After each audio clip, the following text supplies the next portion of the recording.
Upon awakening, Lynn finds himself transported to the continent of Westeros. At the outset, he is seized by Ned Stark, who is poised to execute him. Fortunately, Lynn awakens the enemy killing system just in time. Kill 1 enemy. Experience points Yao 1. Enhance experience. Horsemanship 9, 1010, 10, level up. Horsemanship, proficient, 0, 100. Witness how Lynn, once a powerless and unremarkable individual, ascends step by step to the Iron Throne. Chapter 1. The beginning of the execution. The winds of winter swirl with flurries of snow, sweeping across the gray skies of the north. The air is infused with the dryness and chill of impending snowstorms. Lynn's cheek is pressed firmly against a rough wooden stump, thickly encrusted with moss. The frigid sensation pierces to the very marrow of his bones. A sharp chill courses through the nape of his neck. In the periphery of his vision, he perceives legs encased in thick leather and fur, silently encircling him. The weighty sound of breathing reverberates in his ears, mingling with the faint rustle of chainmail. A deep, authoritative voice, devoid of any emotion, resonates. Each word strikes Lynn's heart like a heavy stone. In the name of Robert Baratheon, first of his name, King of the Undulls, the Roiner, and the First Men, ruler of the 7 kingdoms and protector of the realm. Lynn's pupils contract in alarm. This voice, this proclamation. He struggles to lift his head, but 2 powerful hands grip his shoulders, firmly pinning him to the executioner's block. I, Eddard Stark, Duke of Winterfell and Warden of the North, hereby pronounce the sentence. Ned Stark. Chaotic fragments of memory flood Lynn's mind like a burst dam, instantly overwhelming his rationality. Wasn't he meant to be deepening his bond with his junior disciple? How could this happen? A memory not belonging to Lynn surges forth. A black cloak, the frigid desolation of the wall. And beyond the wall, a pair of eyes ablaze with blue flames. He has become a deserter from the Night's Watch. I hereby sentence you to death. Ned Stark's words resonate, as if sealing the fate of all that is unfolding. Lynn feels the grip upon him loosen. He hears the resounding sound of metal being drawn from its sheath. The sound is long and clear, imbued with a resolve to sever all ties. This Valyrian steel greatsword, named Ice, is imbued with magic and incantations. It is broader than a man's palm and stands taller than Robb when raised. Its hue is dark as smoke. Ordinary weapons cannot slay White Walkers, yet Valyrian steel possesses the capability to do so, rendering it exceedingly precious. However, the method of its forging has long been lost to time. The existing Valyrian steel weapons are possessed by various families, each with their own tale. Lynn's heart pounds violently in his chest, almost breaking through his ribs. No, I cannot die like this. Just as Ice is raised high, a cold, mechanical voice resounds in Lynn's mind. Detected host's strong desire to survive. Enemy killing system officially activated. Newbie gift package. Includes 1 instance of newbie protection rights. Host Lynn.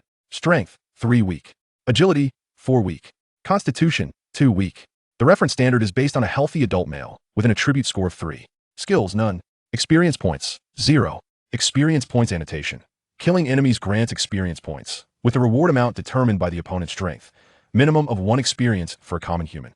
Experience points can enhance skill proficiency. Attribute points annotation. Can be increased through training, blessings, and various other means, with a maximum limit of 10 points through training. Other avenues for attribute acquisition have no upper limit. Attribute points double absolute strength, disregarding weight. Pure maximum exertion capacity becomes twice as much. For instance, a normal person's strength of 3 can lift 120 kilograms, while the protagonist's 6 strength can lift 240 kilograms. Lynn's consciousness momentarily falters. A system? Yet that pitiful panel of data extinguishes the flicker of hope that had just ignited within him. With his frail body, he cannot even muster the strength to resist, let alone rise from the executioner's block. He can clearly feel that legendary Valyrian greatsword, Ice, has been raised high above him. It is descending towards his neck. Even Ned cannot wield this greatsword with ease. There is no time for contemplation. Lynn exerts every ounce of strength and lets out a desperate roar from his parched throat. The old gods have bestowed upon me their guidance. Lynn's voice, hoarse yet piercing, shattered the oppressive silence that enveloped the execution ground. All present stood in stunned disbelief as the massive sword, poised to descend, veered and struck the ground beside Lynn's head. The chilling wind generated by the blade grazed his skin, raising a myriad of goosebumps as he struggled to swallow. Lynn could even detect the frigid scent of Valyrian steel emanating from a sword. He had narrowly escaped being cleaved by Ned. Fortunately, Ned had timely diverted the colossal sword to one side. Utter nonsense, a young, frivolous voice rang out, laced with unabashed mockery. To preserve your life, you would utter such words. Lynn did not need to turn around to know it was Theon Greyjoy, the soul unsullied of the Iron Islands. No, he remained silent for now. Ned Stark did not speak. He simply stood there quietly, wielding the massive sword, his figure resembling a silent statue under the dim light of the overcast sky. Yet that halted sword represented Lynn's opportunity. He compelled himself to regain his composure, his mind racing with unprecedented speed. Ned Stark, a man who held honor and duty above life itself. He adhered to ancient traditions. The blood of his ancestors still coursed through the Stark veins, and he believed that the one who decrees a death sentence must personally execute it. To take a life, one should at least gaze into the condemned's eyes and listen to their final words. Failing to do so might mean that the individual does not deserve death. He is a man of remarkable fairness. Deceiving him with lies would only lead to one's own demise. Appealing for mercy would be nothing more than a fool's errand. The only path to survival lies in confronting his tradition with his responsibility. My lord, Lynn's voice transformed from a roar to a steady tone. He endeavored to ensure that every word he uttered was distinctly audible. I am a deserter. I have broken my oath, and according to the law, I deserve to die. This declaration plunged those around him once more into astonishment. A look of confusion even crossed Theon's face. No one anticipated that a man who had just been desperately pleading for his life would voluntarily confess to his transgressions. A flicker of barely perceptible turmoil crossed Ned Stark's profound gray eyes. However, my flight was not born of cowardice. I received the old god's guidance. Lynn spoke with a measured pace, yet his words brimmed with conviction. Everything I have done was to ensure the safe return of vital information. Lynn turned his head, striving to gaze upwards at the towering figure. The old gods have allowed me to foresee. Beyond the wall, something has awakened. They ride upon the corpses of horses, their eyes like burning sapphires, freezing all in their path. The others, this is not mere folklore, my lord. They are very real. Lynn refrained from detailing specific scenes. He merely conveyed the most profound fear etched in the original owner's memory, using the most unvarnished language. That bone-chilling cold, that suffocating silence, that indescribable, ancient malevolence. The execution ground was enveloped in an eerie stillness. Only the sound of the wind lamented as it swept past everyone's ears. Robb Stark, standing behind Ned, bore a youthful visage marked by shock and unease. His hand instinctively gripped the hilt of his sword. My lord, he is sowing discord. How could the old gods possibly guide him? Theon attempted to shatter the bizarre atmosphere. Ned Stark remained resolutely silent. He gazed into Lynn's eyes. Those eyes bore no deceitful cunning, only the terror of one who has survived calamity and an undeniable certainty. Lynn understood that the decisive moment had arrived. He met Ned Stark's gaze, articulating each word with deliberate clarity. I can foresee the future, not only the others, but I can also perceive other events unfolding. It is simple to kill me, my lord, with a mere swing of that great sword in your hand. But with my execution, the warning of the long night will perish. You are the guardian of the North. Your duty is to protect the North, to safeguard the 7 kingdoms from the wildlings and those dead.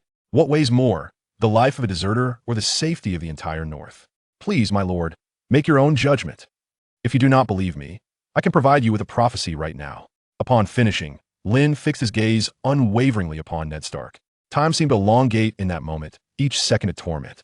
Lynn could hear the thunderous beat of his own heart. After a long while, "What did you see?" he heard Ned inquire. He immediately replied, "On your return journey, you will encounter a dead direwolf. If you do not encounter the direwolf, my lord may execute me on the spot." I would not utter a word of protest. The sound of metal sheathing reverberated, and a wave of relief washed over Lynn. "Take him back." Ned Stark's voice remained low, yet tinged with an undeniable weariness.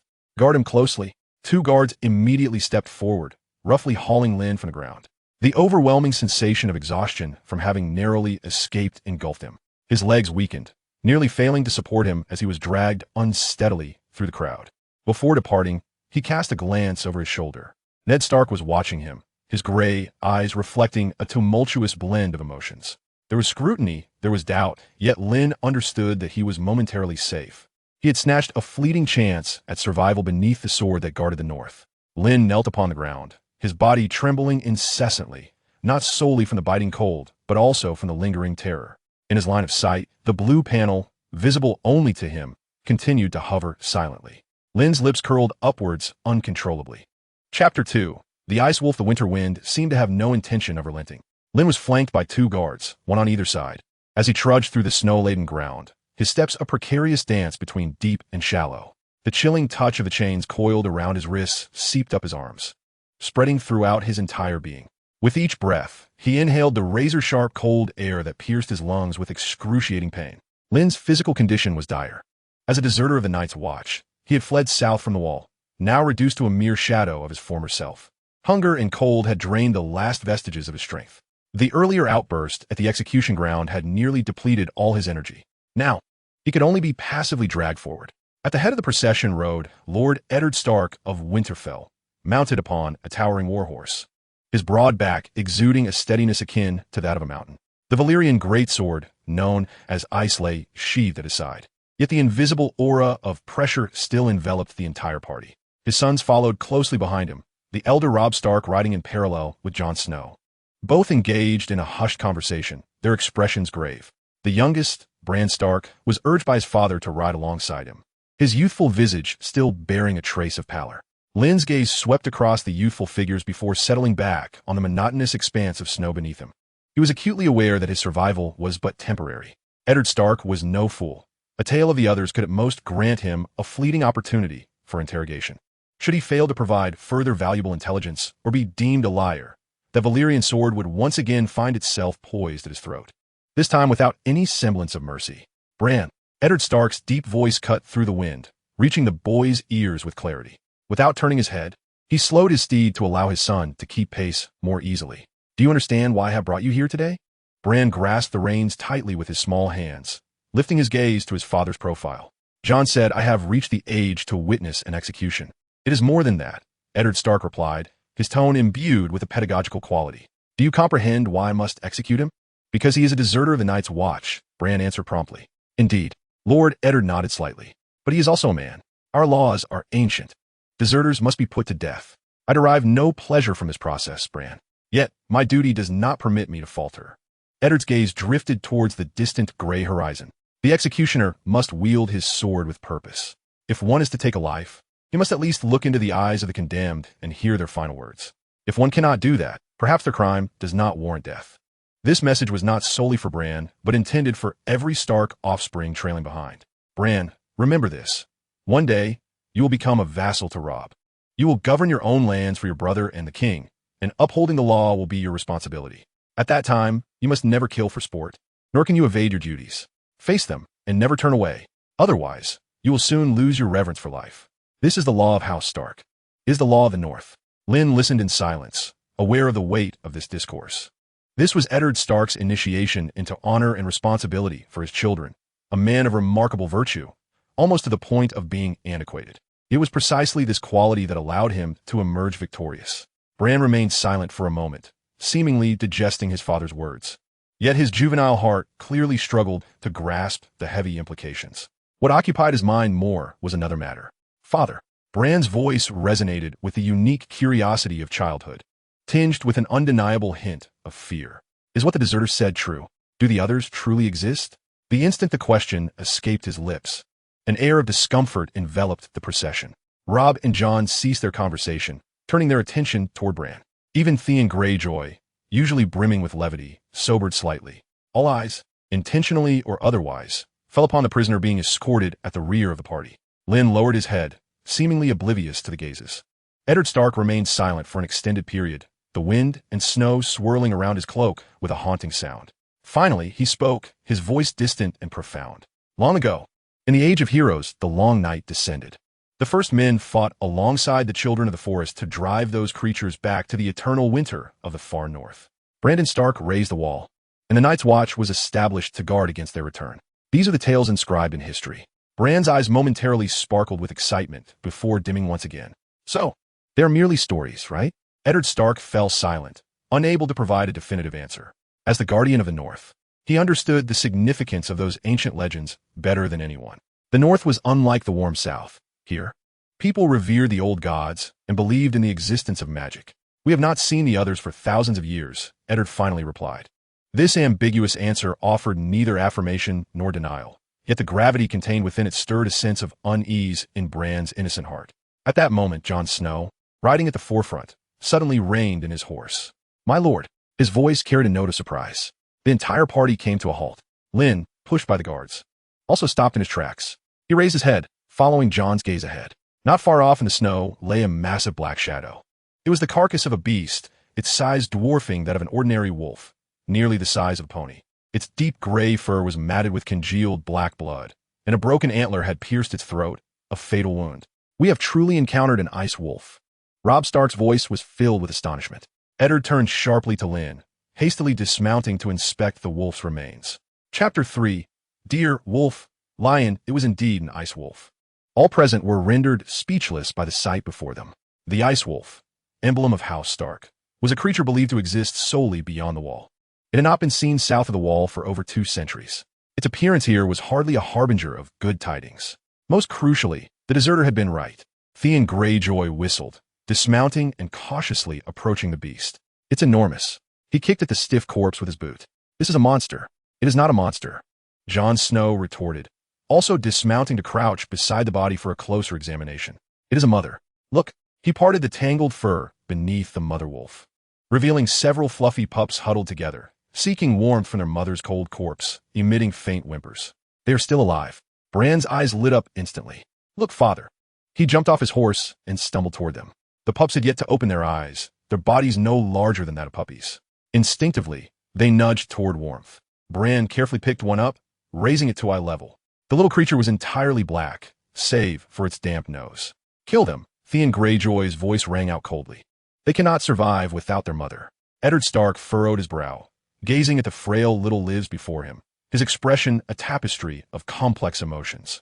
With death comes birth. Theon spoke true. Ned's voice was solemn. This is the most merciful course of action. No, Bran cried out immediately.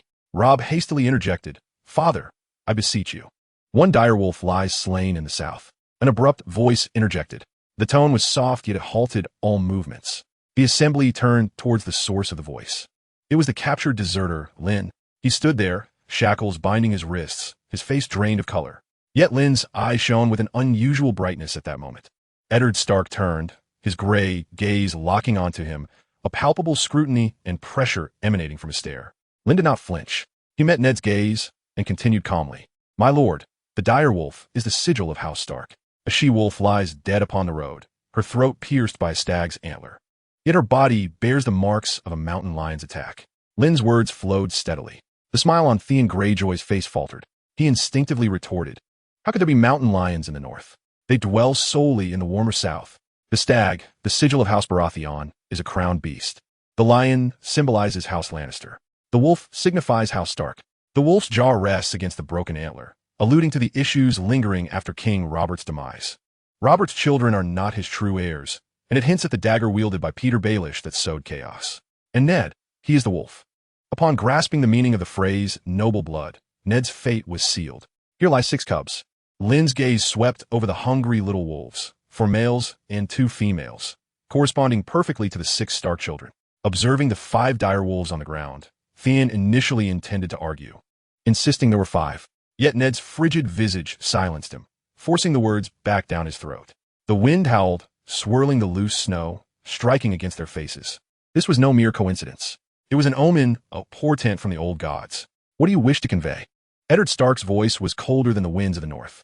If the cubs correspond to his children, does that mean the dead direwolf corresponds to him? Winter is coming. Lynn enunciated each word deliberately. This Stark family motto, uttered from the lips of an outsider, bore an eerie sense of destiny. This is not a gift, my lord. It is a warning. Something beyond the wall has awakened, and the old gods have sent forth a caution. They belong to the children of House Stark. They shall protect them. Having spoken, Lynn fell silent, lowering his head once more. He had said enough. To continue would transform a warning into a curse, and he had no desire to lose his head. Eddard Stark stood in silence, surveying the lifeless she-wolf, the deadly antler, and the 5 cubs. Remove his shackles. Though Ned remained skeptical of Lynn, his demeanor had softened considerably. Then, Ned's gaze fell upon his youngest son, Bran, who clutched a small wolf tightly, his eyes pleading. After a long pause, Eddard finally spoke. You shall raise them yourselves. You will feed them and train them. If they perish, you shall bury them with your own hands. Do not seek the aid of others. Joy blossomed on the children's faces at this pronouncement, but there is still one. Jon Snow's voice, laced with confusion, broke the moment. He emerged from a nearby snowdrift, cradling another cub. It had been pushed aside by its siblings, lying alone in the snow. This wolf cub was entirely white, with red eyes. It lay quietly, unlike the others who whimpered. An abandoned one, Ned recalled Lynn's earlier words. His mention of 6 cubs had seemed strange when only 5 were visible. And indeed, there were 6. This made Ned begin to believe Lynn might perceive things unseen by others. Could he truly foresee the future? Theon whistled, interrupting Ned's thoughts. You certainly suit each other, Snow. Jon ignored Theon, cradling the cub instead. The little direwolf nestled quietly in Jon's embrace, neither fussing nor fussing. The deserter was indeed correct. There were 6. And this one belongs to you, Jon. Robb smiled, addressing his half-brother. Robb and Jon shared a close bond. He had dark auburn hair and a sturdy build. Now 14 years of age, as Eddard Stark's son, he inherited his father's virtues, honor, loyalty, and a commitment to justice. A rare smile graced Jon Snow's face. Thus, the tale of the direwolves unfolded. The guards resumed their escort of Lynn, trailing behind the group. No one cast him another glance, as if his extraordinary declarations were merely whispers carried off by the wind. Yet Lynn understood that everything had shifted. Even with his head bowed, he sensed the Duke of Winterfell's gaze linger upon him for an extended moment. Within that scrutiny lay lingering doubt, but more significantly, an undercurrent of vigilance. Robb and the others were too young to comprehend the significance of the stag, lion, and wolf. But Ned understood all too well. Upon returning to Winterfell, Lynn was neither led to the gallows nor cast into the dungeons. Instead, he was confined to a modest chamber at the base of the tower. The room was small, furnished with a hard bed, a table, and a narrow window letting in the cold breeze. The environment of Winterfell, with its hot springs, was remarkably pleasant, and here, the warmth of the independent heating system rendered it far less frigid than the harsh realities faced by the Night's Watch deserters. This felt like paradise. A guard delivered a simple meal, black bread, roasted meat, and a steaming bowl of awful stew. Lynn devoured the food hungrily, warmth finally seeping into his cold stomach, alleviating his weakness somewhat. He approached the copper mirror, observing his familiar visage, his name unchanged. It was as if his arrival had altered the perceptions of those around him, rendering everything so rational. Perhaps this is the might of the system. This realization offered Lynn some comfort. At least he was not the grotesque figure who faced execution at the story's outset, for how could he ever seek companionship in such a state? By the window, he peered through the narrow stone crevice. He could glimpse a corner of the castle courtyard. Guards patrolled, servants bustled about. Everything appeared orderly. Yet Lynn knew that beneath this calm, a tremendous storm brewed. He had bound his fate to that of this family in a nearly frenzied manner. The blue panel, visible only to him, materialized once more before his eyes. His gaze fell upon the glaring experience, 0, the kill system. To gain experience, one must slay foes. Yet he was now a defenseless prisoner, confined within the North's most formidable fortress. Who could he possibly kill? Lynn's brow furrowed deeply. He must swiftly enhance his strength. In this world where life was as fragile as a blade of grass, only power stood as his singular refuge. Chapter 4. Lynn's Prophecy. The room was suffused with the scent of lime and mildew. The solitary window was set high above. A mere narrow crevice cast a feeble beam of pale daylight. Lynn leaned against the corner of the wall, every muscle in his body protesting in unison. The debilitating sensation woven from hunger and cold clung to him like a malignant growth, refusing to be shaken off. Lynn had won over Ned Stark's sense of honor, temporarily stabilizing himself with the omens of the old gods. Yet this was merely a stalling tactic. A single line necessitates a multitude of others to uphold it. A prophecy, conversely, demands even more shocking revelations for validation. He felt akin to a tightrope walker, precariously balanced above an abyss. Any misstep could lead to his utter destruction. He needed to elevate his worth swiftly, compelling Ned Stark to perceive his demise as a profound loss, an immeasurable detriment. Lynn's thoughts raced, piecing together fragments of memories from his past life concerning this world. The warning of the White Walkers was merely the beginning. The portent of the direwolf represented the next phase. Following that, he required to unveil a truly monumental revelation, one capable of shaking the very foundations of the North, perhaps even the entirety of the Seven Kingdoms. A tragedy was imminent, one that could not be averted. In their youth, the current king, Robert Baratheon, and Ned Stark were sent to the Vale, to be fostered by the Lord of the Eyrie, who was also their guardian. Ned arrived 8 years after Robert. Their shared time amounted to 7 years, forging a deep bond between them. Ned's sister, Lyanna, was even betrothed to Robert, further intertwining their fates. Their foster father, the Lord of the Vale at that time, was one Lord Arryn. Aged over 40 and without heirs, he treated Ned and Robert as his own.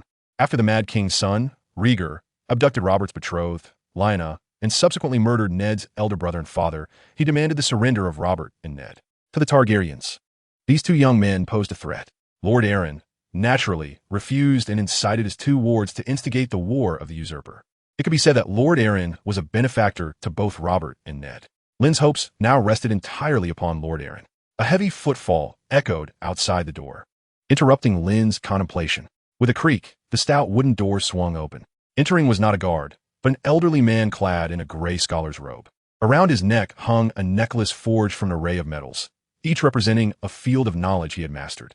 It was Maester Luwin, the intellect of Winterfell, and one of Ned Stark's most trusted advisors. His gaze was calm, yet piercing, infused with the caution of a scholar. He did not immediately speak, instead observing Lynn in silence, from his pallid complexion to his tattered black garb, and those eyes that still shone brightly in the dimness. They say you foretold the appearance of the direwolves. Maester Luwin's voice was gentle, devoid of discernible emotion. I did not prophesy, Lynn replied hoarsely.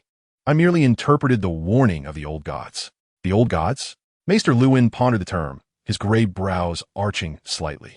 You claim to have witnessed the White Walkers, and now you speak of the old gods. Young man, do you understand what you are asserting?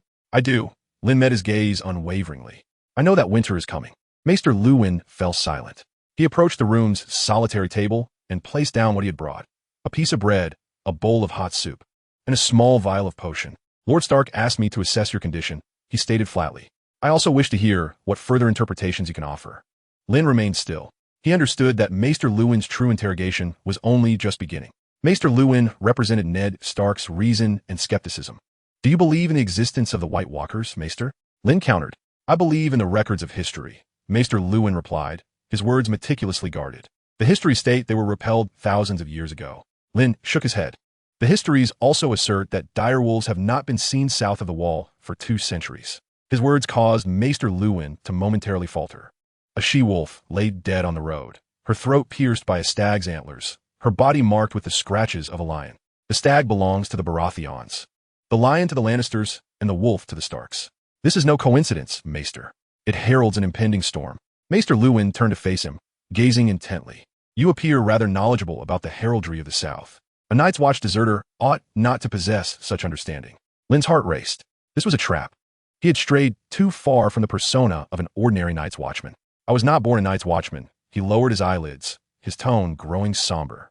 Before donning the black, I had a family, and I read a few books. This explanation felt feeble, yet it was the only one he could offer. Maester Luwin did not press further. He simply pushed the vial of potion towards Lynn. Drinking it will benefit your health. Lynn regarded the murky liquid without moving. Maester. His voice dropped lower, laced with an intentional air of mystery and unease. The warnings of the old gods extend beyond the north. Maester Luwin's brows knitted together. What do you mean? The eye of the storm does not lie in Winterfell, but in King's Landing. Lynn raised his gaze, his eyes locked onto Maester Luwin's. No matter how high the eagle soars, it cannot evade the hunter's grasp. Maester Luwin's pupils dilated suddenly. The eagle, the Arryn family of the Eyrie, Jon Arryn, the Hand of the King, the Ward of the Vale, Ned Stark's and Robert Baratheon's foster father. He is the embodiment of stability and order across the 7 kingdoms. What exactly are you insinuating? Maester Luwin's voice quivered ever so slightly, a tremor betraying his composed demeanor for the first time. Lynn knew he had captured the entirety of Maester Luwin's attention. He leaned in slightly, speaking in a tone barely audible to anyone but the two of them, enunciating each word with precision. Lord Jon Arryn, the Hand of the King, is already dead. The news has simply yet to reach us. He did not die of illness, nor of old age. He was murdered. Boom! This revelation struck Maester Luwin's mind like a thunderclap. His complexion turned ghostly pale, instinctively retreating a step, colliding with the table behind him with a resounding crash. Nonsense! Maester Luwin's calm demeanor shattered, his voice rising sharply in admonishment. Yet the horror within his tone was unmistakable. Do you comprehend the gravity of your accusations? This is treason. I am not accusing anyone. Lynn leaned back against the wall, his frail body trembling slightly, yet his gaze remained resolute. I am merely relaying the warning I have perceived. Soon, a raven from King's Landing will corroborate my claims. The king will travel north, inviting Lord Stark south to assume Lord Jon Arryn's position. And this will mark the beginning of all tragedies. Lynn paused, fixing his gaze firmly on Maester Luwin. If mishandled, Lord Ned may also perish in King's Landing. The room fell into an oppressive silence, punctuated only by Maester Lewin's heavy breaths. He stared at Lynn as though he were a demon risen from the depths of hell. Every word spoken by this deserter struck precisely at the most sensitive nerves of Westeros, from the White Walkers of the North to the intrigues of King's Landing. This exceeded the realm of lies one might expect from a mere deserter. This was no lie. This was prophecy. A prophecy so harrowing it left one breathless. Master Lewin has only just regained his voice. To whom have you spoken these words? Only to you, my lord, Lynn replied respectfully. Remember, do not disclose this to anyone. Master Lewin took a deep breath, forcing himself to calm down. He picked up the bread and hot soup from the table and pressed them back into Lynn's hands. This time, his actions were imbued with an undeniable urgency. Eat this. Survive. You must endure until the raven arrives. With that, Master Lewin did not cast another glance at Lynn, swiftly departing the room. The heavy wooden door was shut once more, the sound of the lock echoing through the empty corridor. Leaning against the wall, Lynn exhaled a long breath. Cold sweat had soaked his back. He knew he just treaded perilously close to the edge once again. Yet, he had won his gamble. He had intertwined his fate with the death of Aelin and Ned's descent into turmoil. Lynn grasped the bowl of now lukewarm soup and drank deeply. The warm liquid coursed through him, dispelling some of the chill. He had to survive. He must grow stronger swiftly. Lynn's gaze fell once more upon the panel visible only to him. Experience points. 0. He needed to earn Ned's trust. Only then could he regain his freedom, rather than remain confined in this small chamber, powerless. Chapter 5. The Prophecy of the Old Gods. The footsteps of Master Lewin echoed in the vast stone corridor, noticeably more hurried than usual. The scholarly necklace around his neck, those metallic rings symbolizing knowledge and reason, clinked in a frantic symphony with his strides. He had just emerged from the dungeon at the base of the tower. The words of the young deserter whispered like a haunting specter in his mind, refusing to dissipate. The hand of the king, Lord John Allen, is dead. He has been murdered. Soon, a raven from King's Landing will bear witness for me. This is no madman's ramblings. Those eyes, that resolute tone, the chilling logic that connected all the threads. The omen of the direwolf loomed ahead. The machinations of King's Landing lurked behind. A visceral chill gripped Master Lewin's core, surpassing even the icy grasp of the North's winter. He had to convey this information to Lord Ned immediately. He crossed the courtyard, the biting wind swirling around his gray scholar's robe. The guards nodded in acknowledgement, but he paid them no heed. His destination was singular, the Godswood. As he passed through the low, ironwood door, the clamor of the outside world was abruptly silenced. A wave of damp earth and decaying leaves rushed to greet him. This was the oldest part of Winterfell, the very foundation of the old god's worship. Ned Stark stood beneath the heart tree, the massive weirwood with pale bark like bone, its blood-red leaves rustling softly in the breeze. The grotesque human face etched into the trunk wept red sap, as though it possessed eternal, watchful eyes. Ned did not turn around. He simply continued to polish the Valyrian steel sword, ice, in his hands. The blade shimmered with a muted ripple in the dim light. Master. Ned's voice was deep, merging seamlessly with the tranquility of the Godswood. How is the deserter? Master Lewin stepped closer, halting beside him. He could hear the gentle gurgle of water flowing over rocks from the nearby hot springs. He is quite weak, but his life is not in jeopardy. Master Lewin's voice was somewhat dry. My lord, he hesitated, seemingly weighing his words. He continued with some trepidation. Ned paused in his task, placing the cloth used for polishing on a nearby stone, and turned to face Master Lewin. His gray eyes bore the stillness and sharpness of the northern sky. What did he say? Master Lewin inhaled deeply. The cold air of the Godswood pierced his lungs, momentarily clarifying his tumultuous thoughts. He said that the storm's eye lies not in the north, but in King's Landing. Ned's brow furrowed slightly. Master Lewin lowered his voice further. Each word felt exceptionally weighty. He said that the hand of the king, Lord John Allen, is no longer among us. The air seemed to freeze at that moment. Only the rustling red leaves of the heart tree continued their soft murmurs. Ned's expression remained unchanged, a silent statue. Yet Master Lewin could sense the shift in the atmosphere around him. It was a heavy portent, as if a storm were brewing.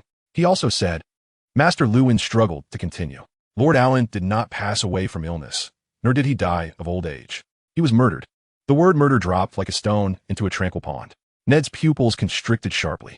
John Allen, that man, akin to his father. The one who had instilled in him the values of honor and duty. The current hand of the king. Murdered? How could that be?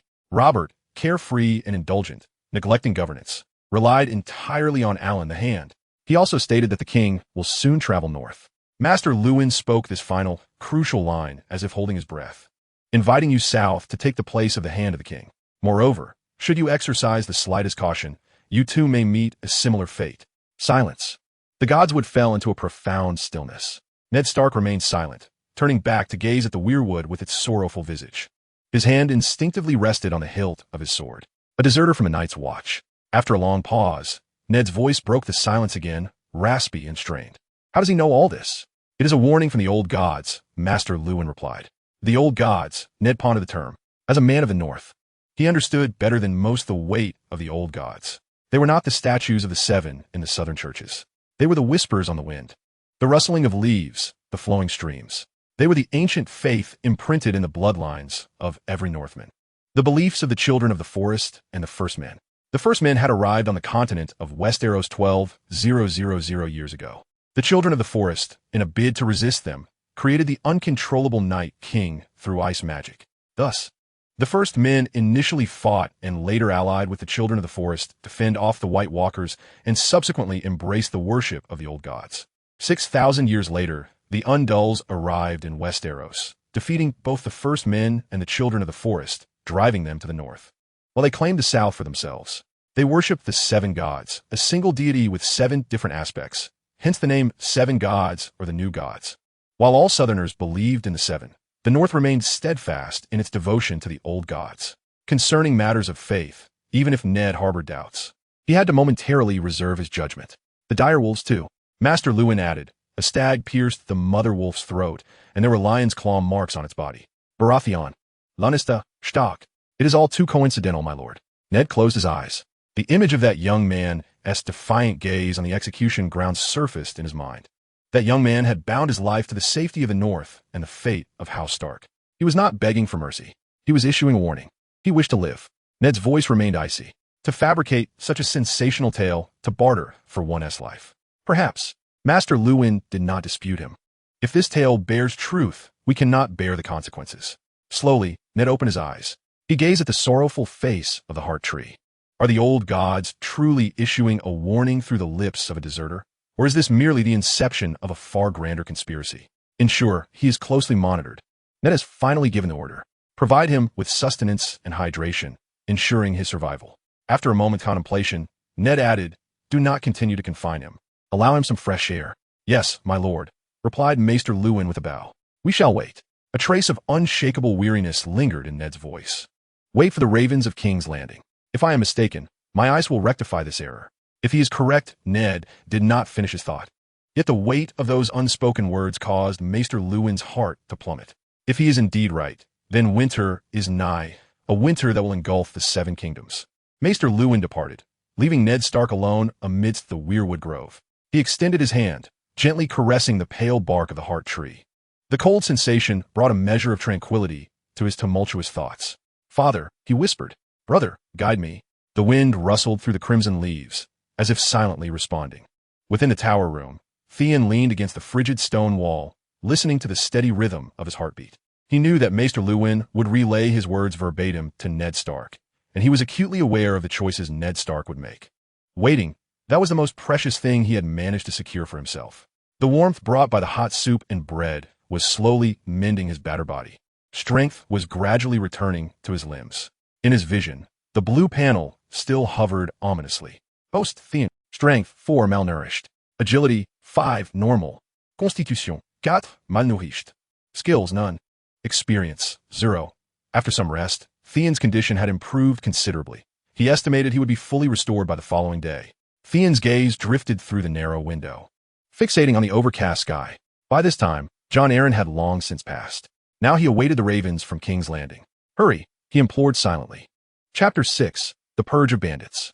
The following morning, the creaking of the wooden door signaled a long-awaited movement. A beam of grayish-white light pierced through, dispersing the chill that had settled in the room. Theon squinted, adjusting to the long-missed brightness. Come out. The guard's voice was devoid of emotion, merely fulfilling an order. He was not led back to the executioner's block, nor was he taken to a deeper dungeon. Instead, he was brought to the castle courtyard.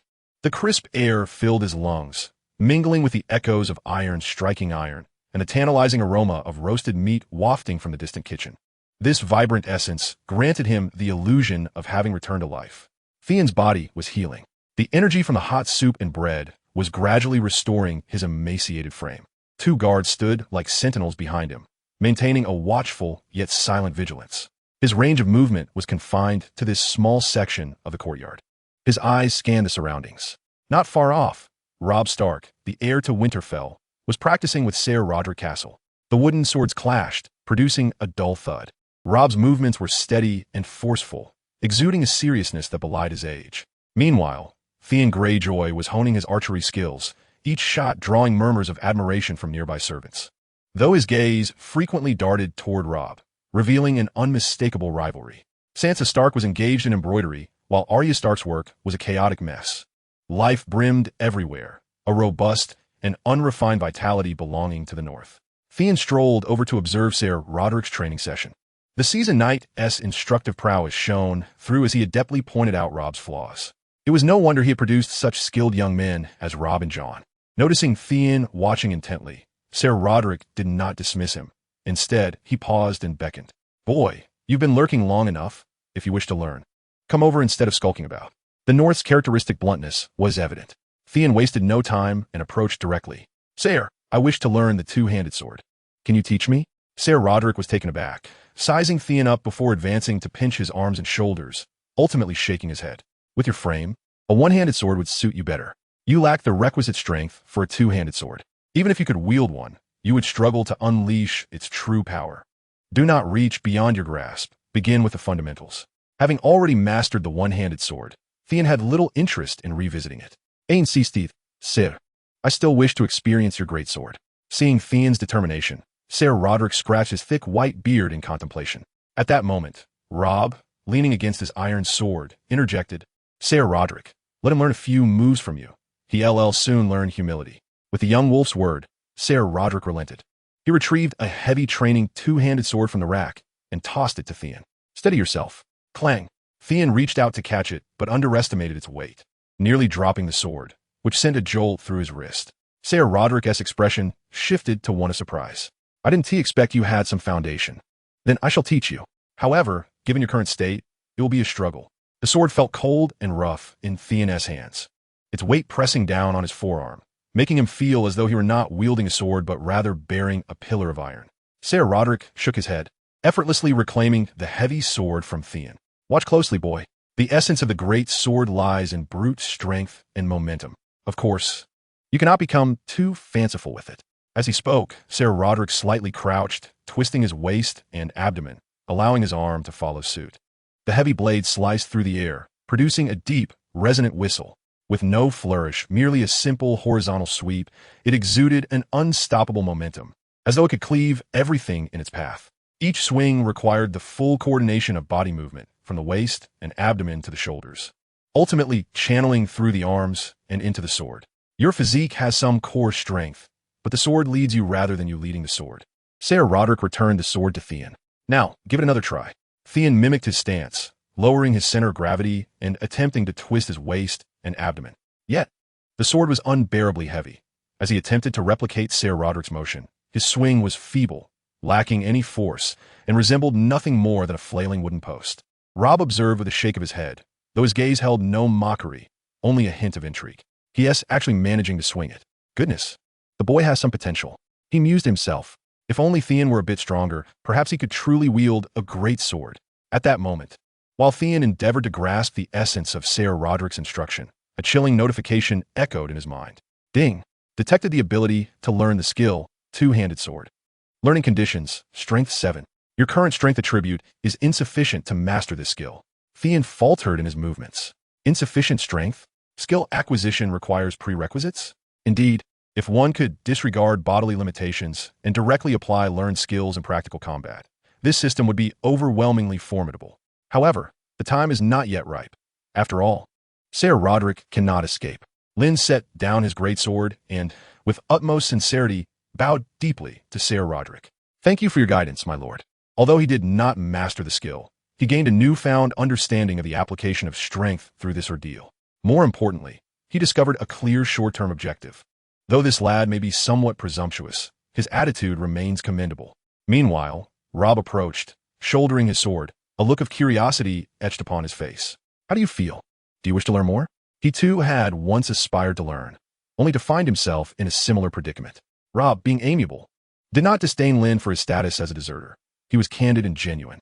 Lynn flashed a bright smile, revealing a set of pearly white teeth. Of course, given the opportunity, I shall certainly seek further counsel from Ser Roderick. Roderick nodded in agreement, acknowledging the young man's evident potential.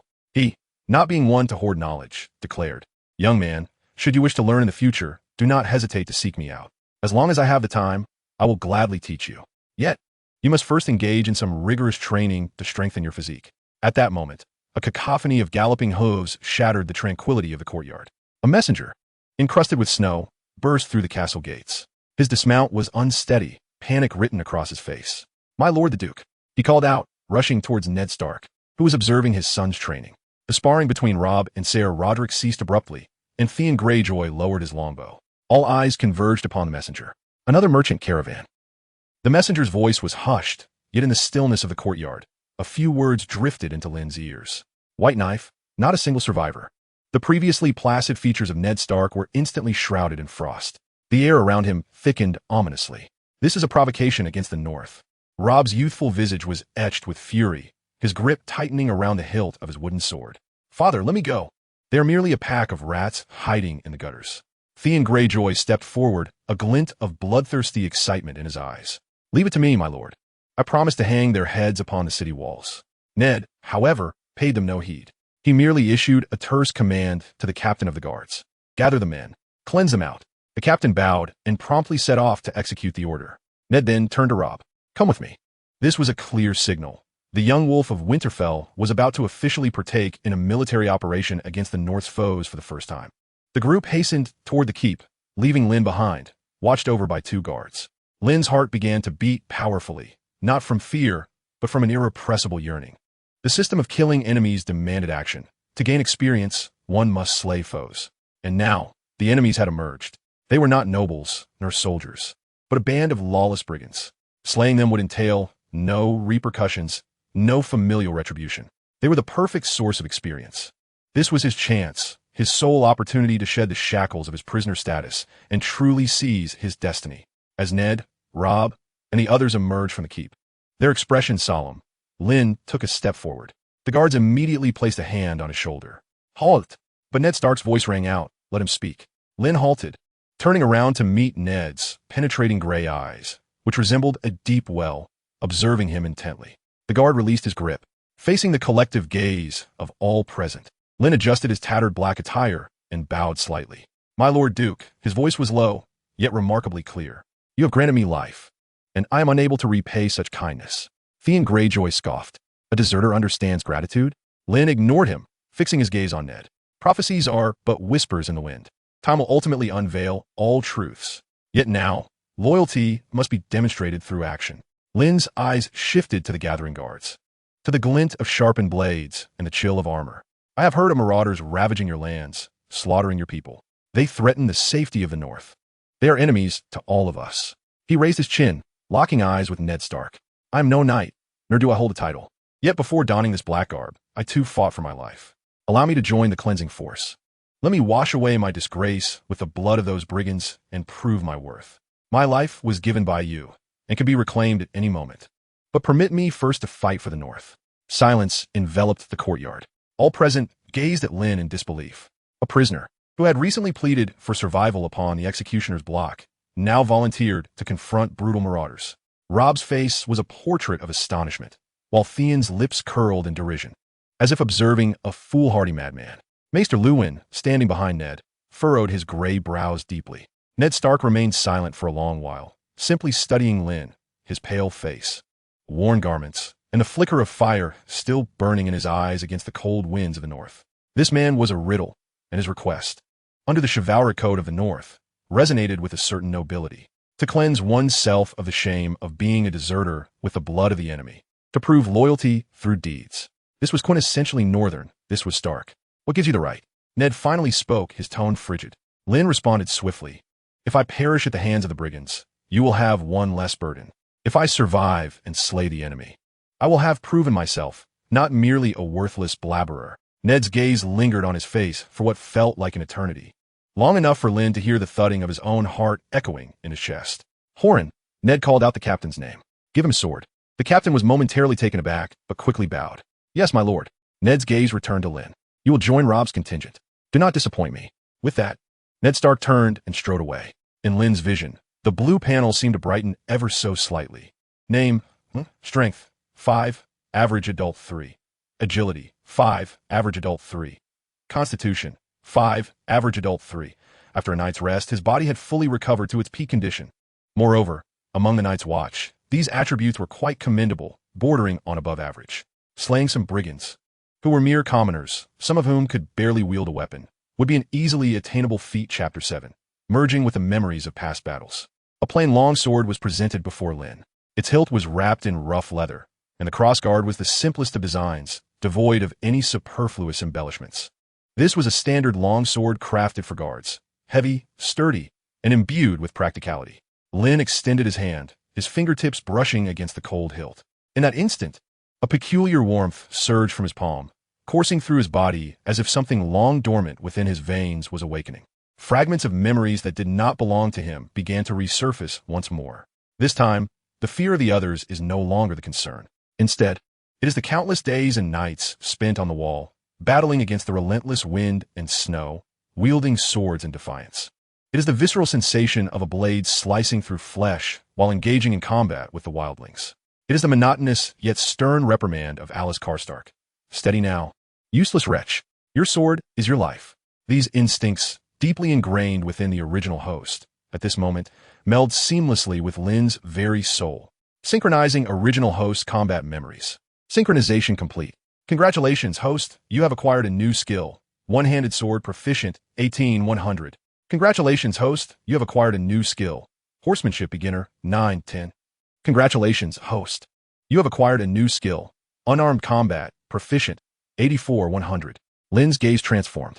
If previously, it was a flame of survival that burned within his eyes now, that flame was tempered with an edge as sharp as steel.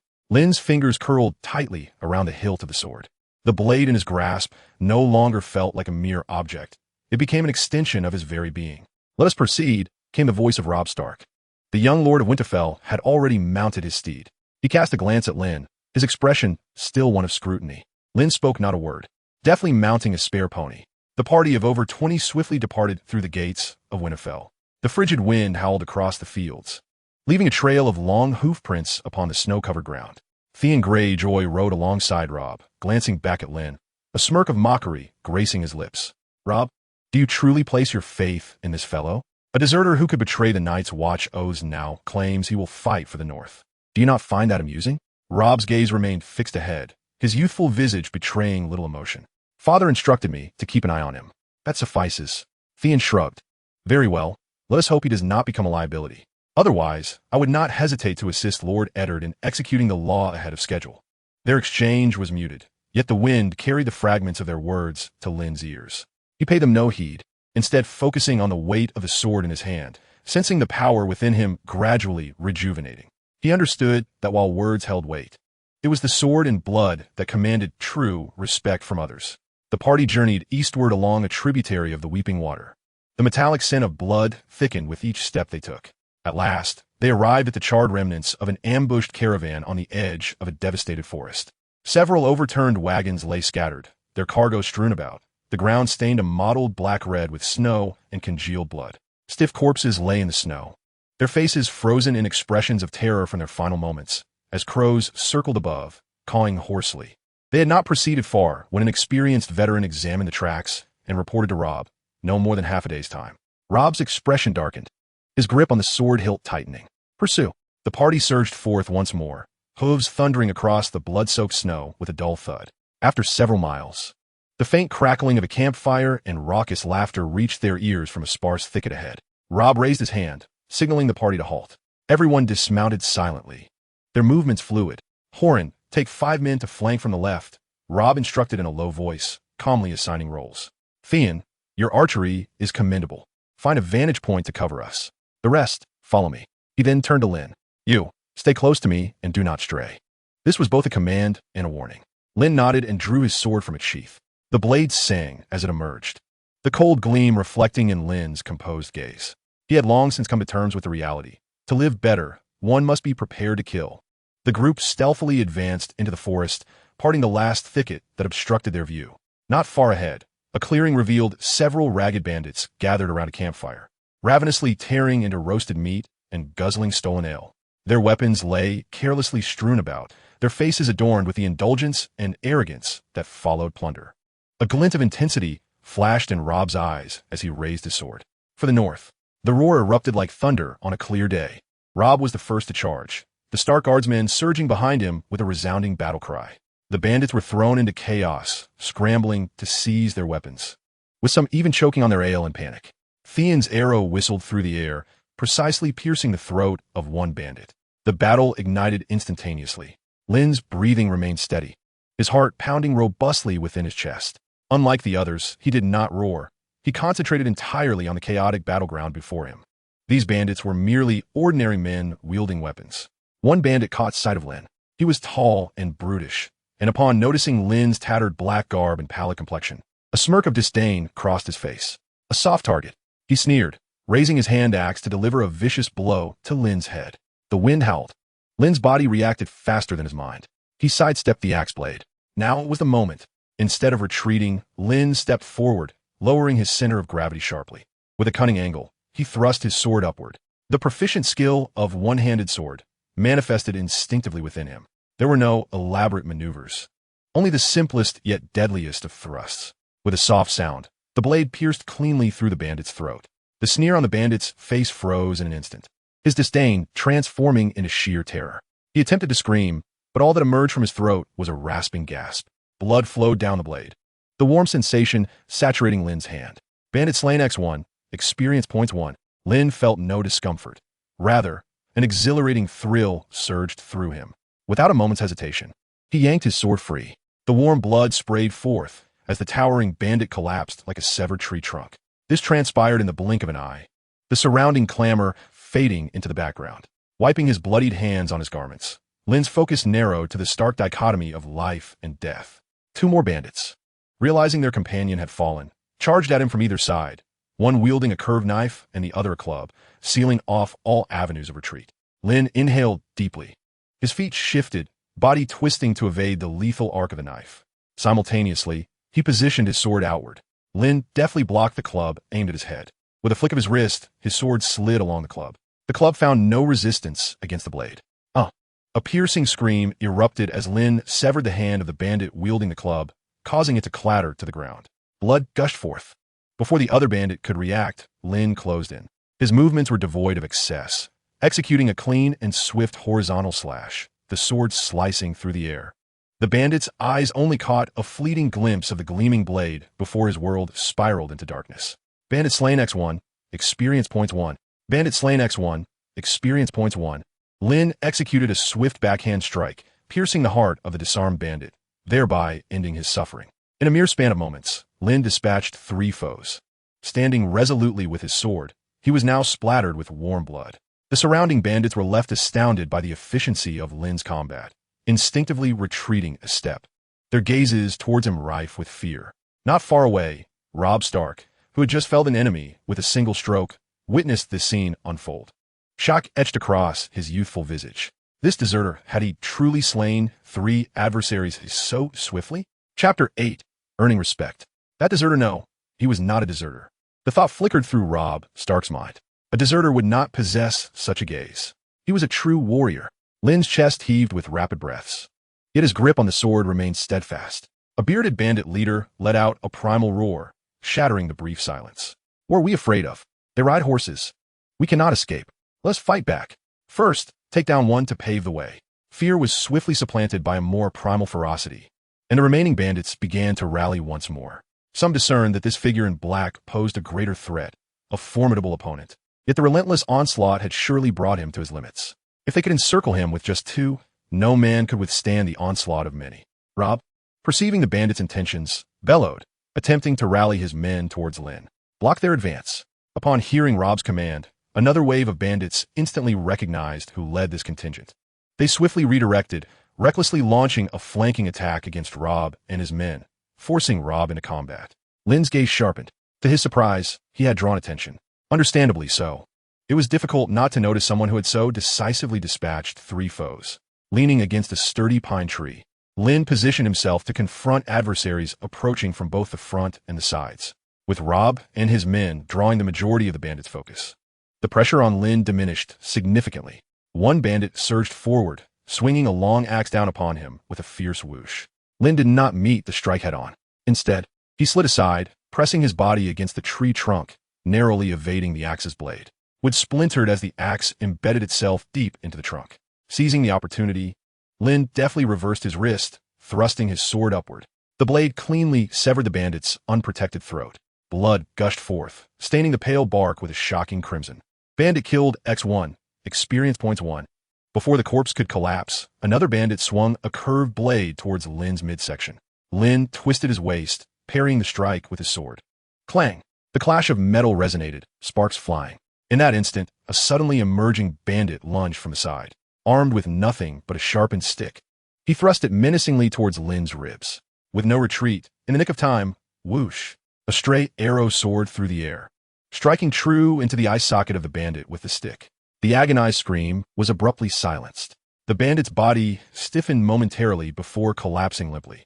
Lynn's attention was drawn to the bandit who had attempted to ambush him, while the one he had parried raised his blade once more with a malevolent grin. The blade glinted as Lynn evaded as best he could, but could only manage a sidestep. A searing pain tore through his left shoulder. His clothing was slashed. Flesh rolled back, blood instantly soaking half of his body. Lynn stifled a groan, his body staggering. The intense pain stimulated his nerves, but did not cloud his reason. Rather, it ignited a primal ferocity within him. He did not retreat. Instead, he harnessed his stumble to charge forward violently, crashing into the bandit's embrace. The bandit, taken aback by Lynn's audacity despite his injury, was pushed back several steps. Lynn's sword was in motion, an uncomplicated, direct upward thrust, slicing through unprotected flesh.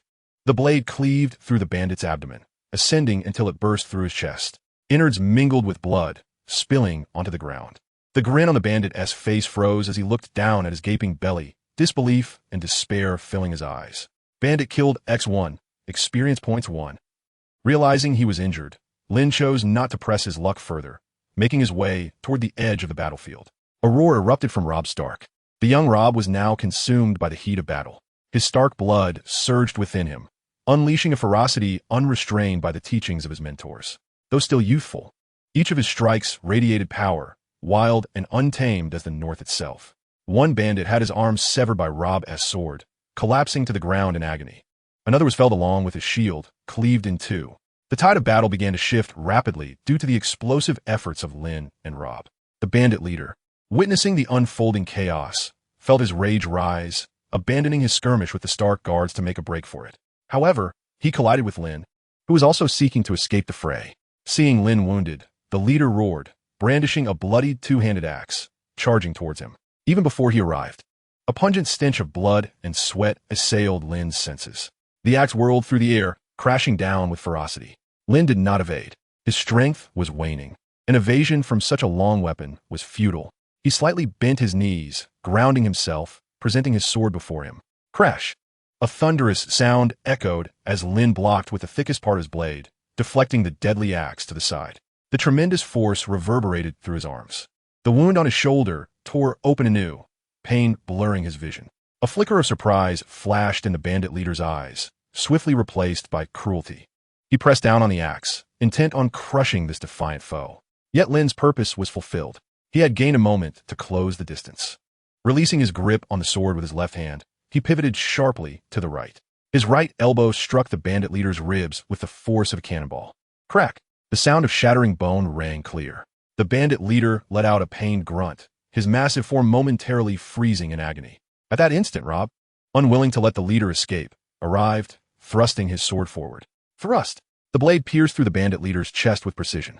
Fearing Robb would claim the kill, Lynn hastily retrieved the fallen sword and drove it into the bandit's eye socket. Bandit leader killed X1, experience points 2. The ferocity in the bandit leader's gaze dimmed rapidly. Lynn yanked out the sword. The towering bandit fell lifelessly to the ground. 2 experience points? It seemed that the stronger the foe, the greater the experience awarded, though he appeared not particularly formidable. Otherwise, he would not yield only 2 points. If you were to slay someone of Jaime's caliber, or perhaps a White Walker, or even the Night King, How much experience might he gain?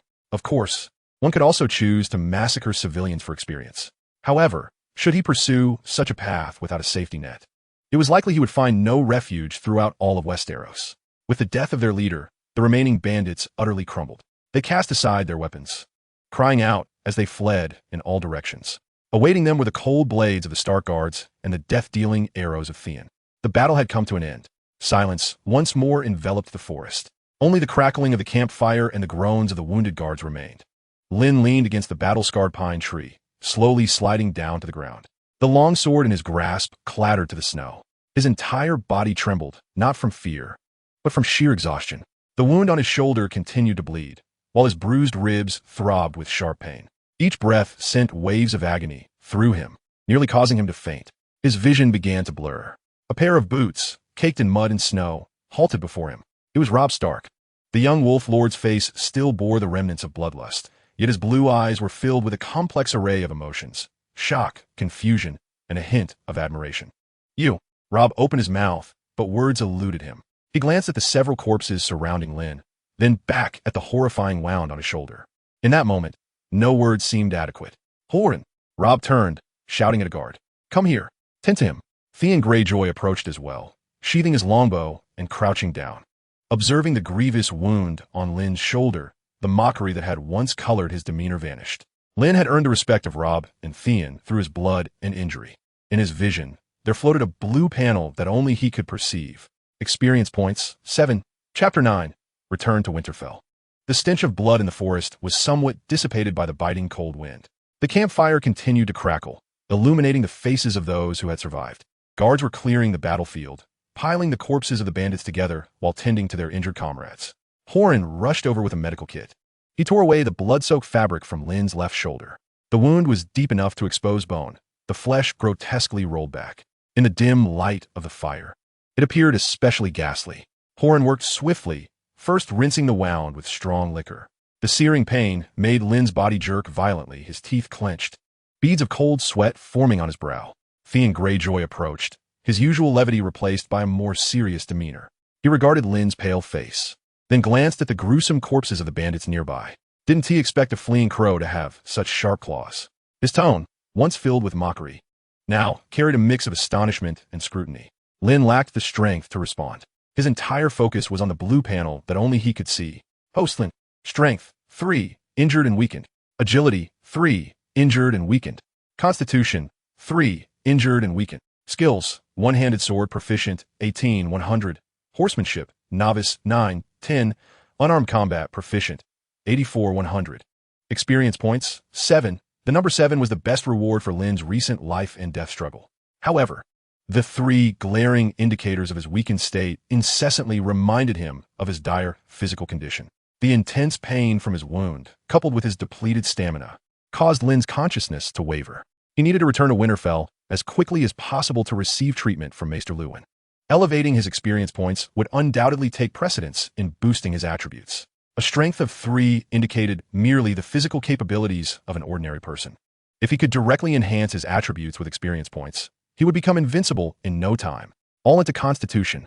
Please note, attribute points cannot be increased through experience points. Experience points are solely for skill enhancement. There are various methods to enhance attribute points.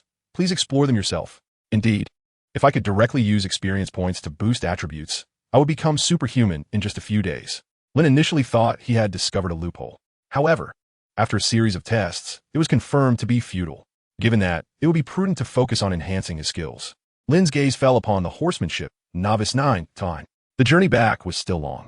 Given his current physical condition, merely bouncing on horseback would exacerbate his injuries. Without hesitation, he instructed the system to allocate 1 experience point to horsemanship. Lynn silently intoned. Experience points, 1. Horsemanship 9, 10, 10, level up. Congratulations, host. Horsemanship has been upgraded to proficient, 0, 100. A warm sensation unexpectedly coursed through Lynn's limbs.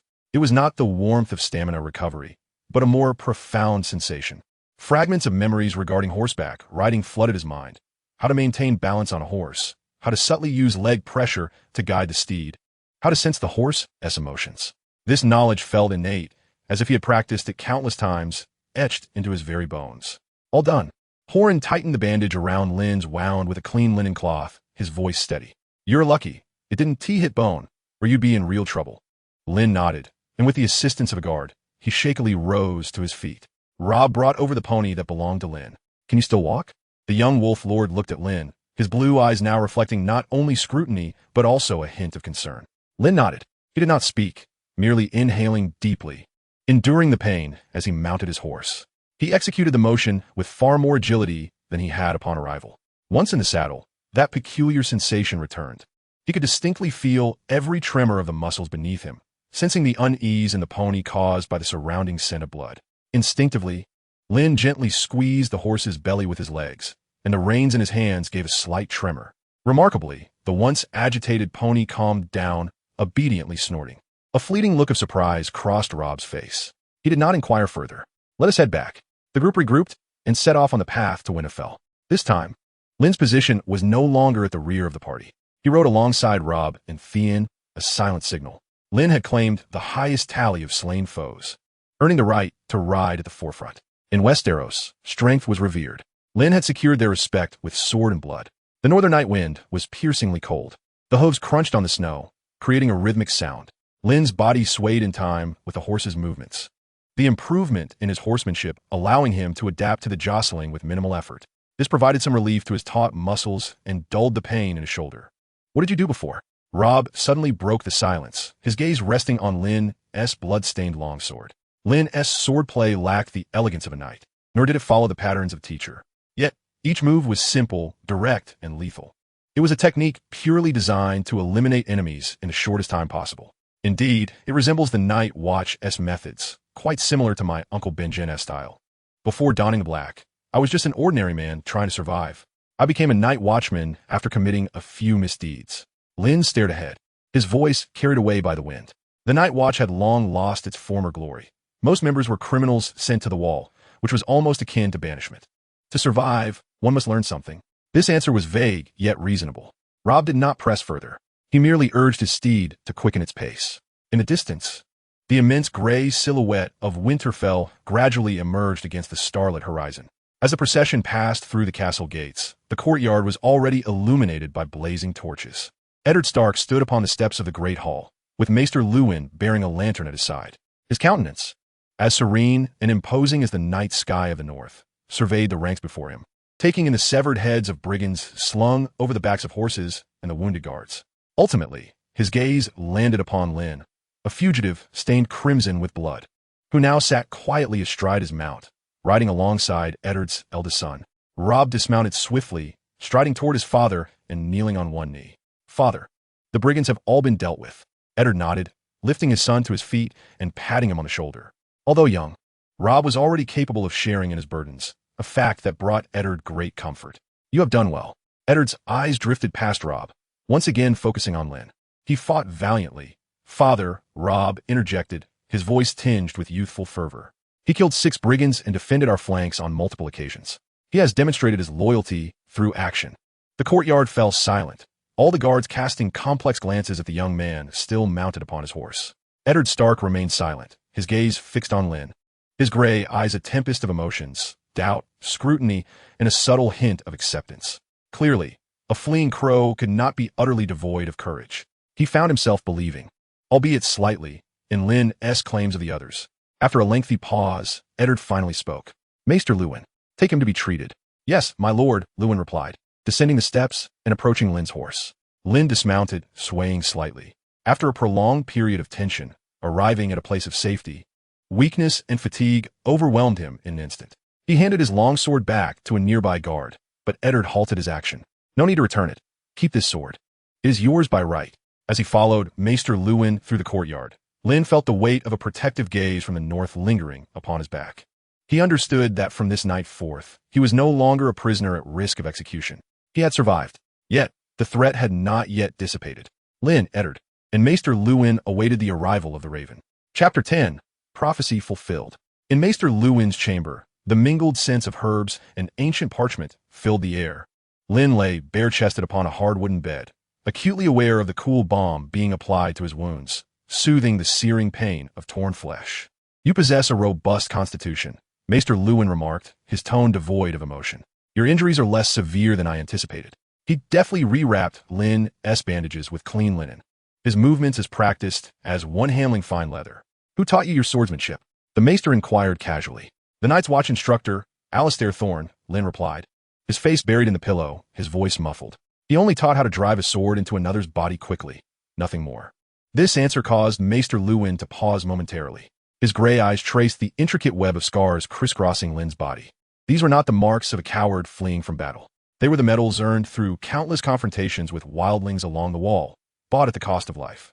A coward who had defected would not bear such marks. Rest well, Maester Lewin concluded, gathering his supplies before departing.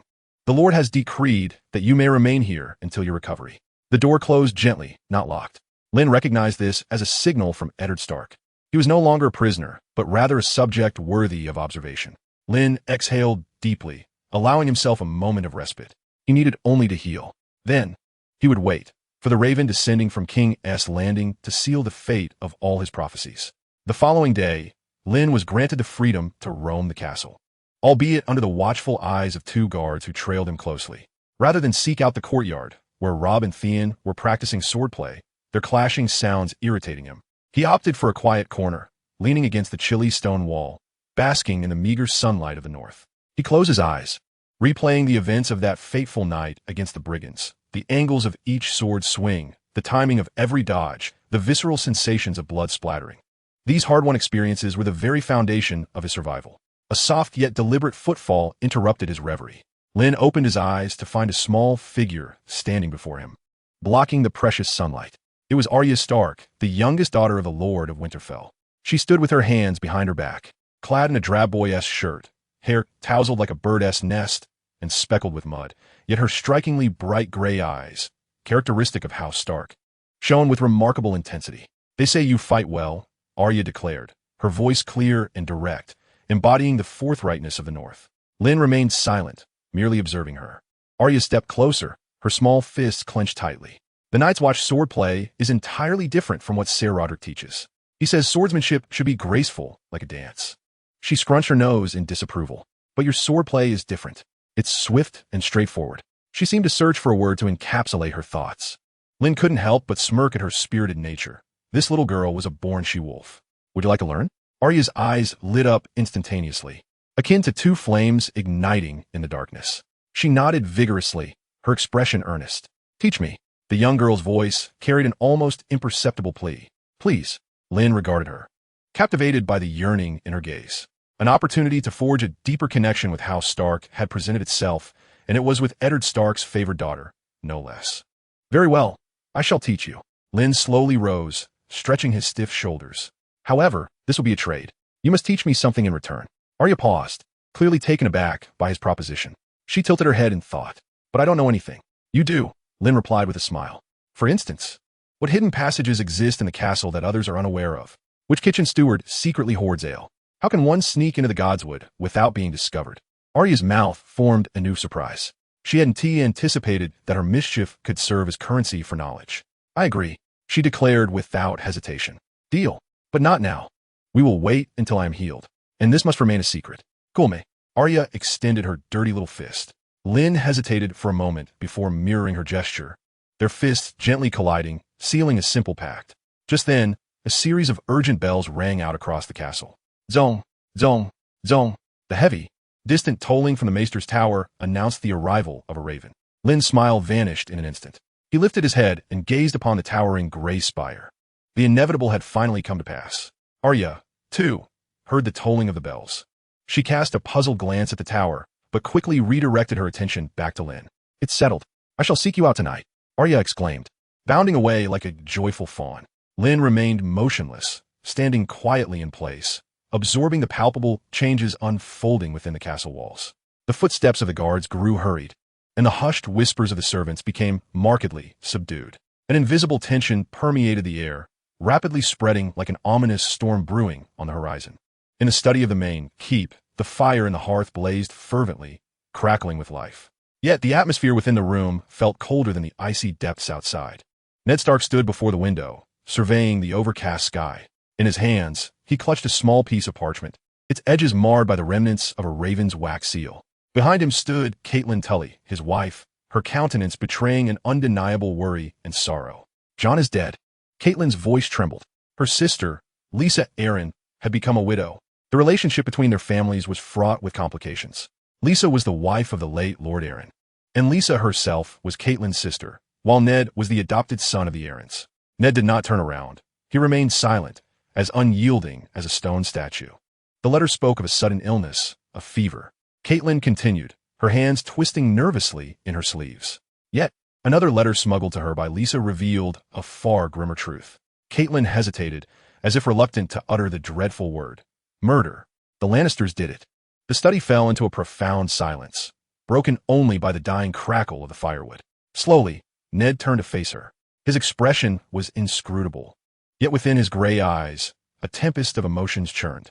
Lynn's words echoed in his mind like an incantation. Hand of the king, Lord Jon Arryn. He is dead. He was murdered. The prophecy had materialized into reality. King Robert was en route to Winterfell. Catelyn's voice was fraught with anxiety. He is coming to Winterfell. He wishes to summon you southward to replace Jon as the new hand of the king. Ned closed his eyes. This marked the inception of all tragedy. Lynn's words resonated in his ears, sending a chill through his very bones. That chill surged from the soles of his feet, swiftly coursing through his limbs, colder than the most biting northern wind. Chapter 11. The Bastard, Jon Snow. Winterfell had transformed. The air was no longer filled solely with cold and tranquility. Instead, it was infused with a cacophony of excitement, tension, and anticipation. The king was coming. This news swept through the castle like a gust of wind, reaching every nook and cranny. In the kitchens, the aroma of freshly baked bread lingered ceaselessly. The forge blazed throughout the night, the sounds of hammering never faltering. Guards needed to polish every piece of armor. Servants hurriedly carried stacks of clean linen down the corridors, their footsteps light and rapid. Lady Catelyn Stark stood at the eye of this storm, resembling a tireless queen bee, orchestrating the castle's operations with precise and stern commands. The best batch of ale from the cellar. Change all the linens in the guest rooms to fresh ones, infused with lavender.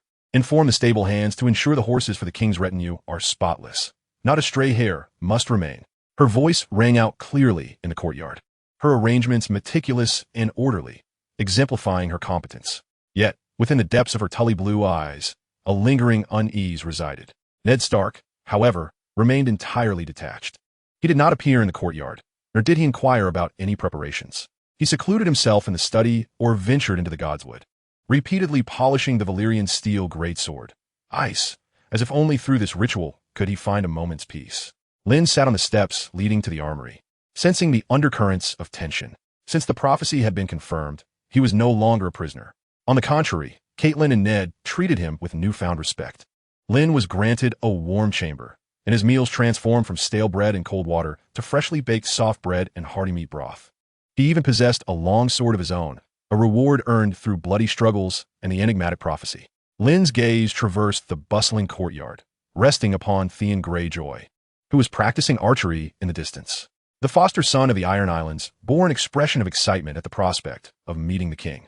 While he was termed a foster son, following the rebellion, he had become a hostage.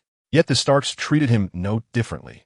Ned regarded him as a son, imparting lessons in etiquette, skills, and a loyalty of House Stark.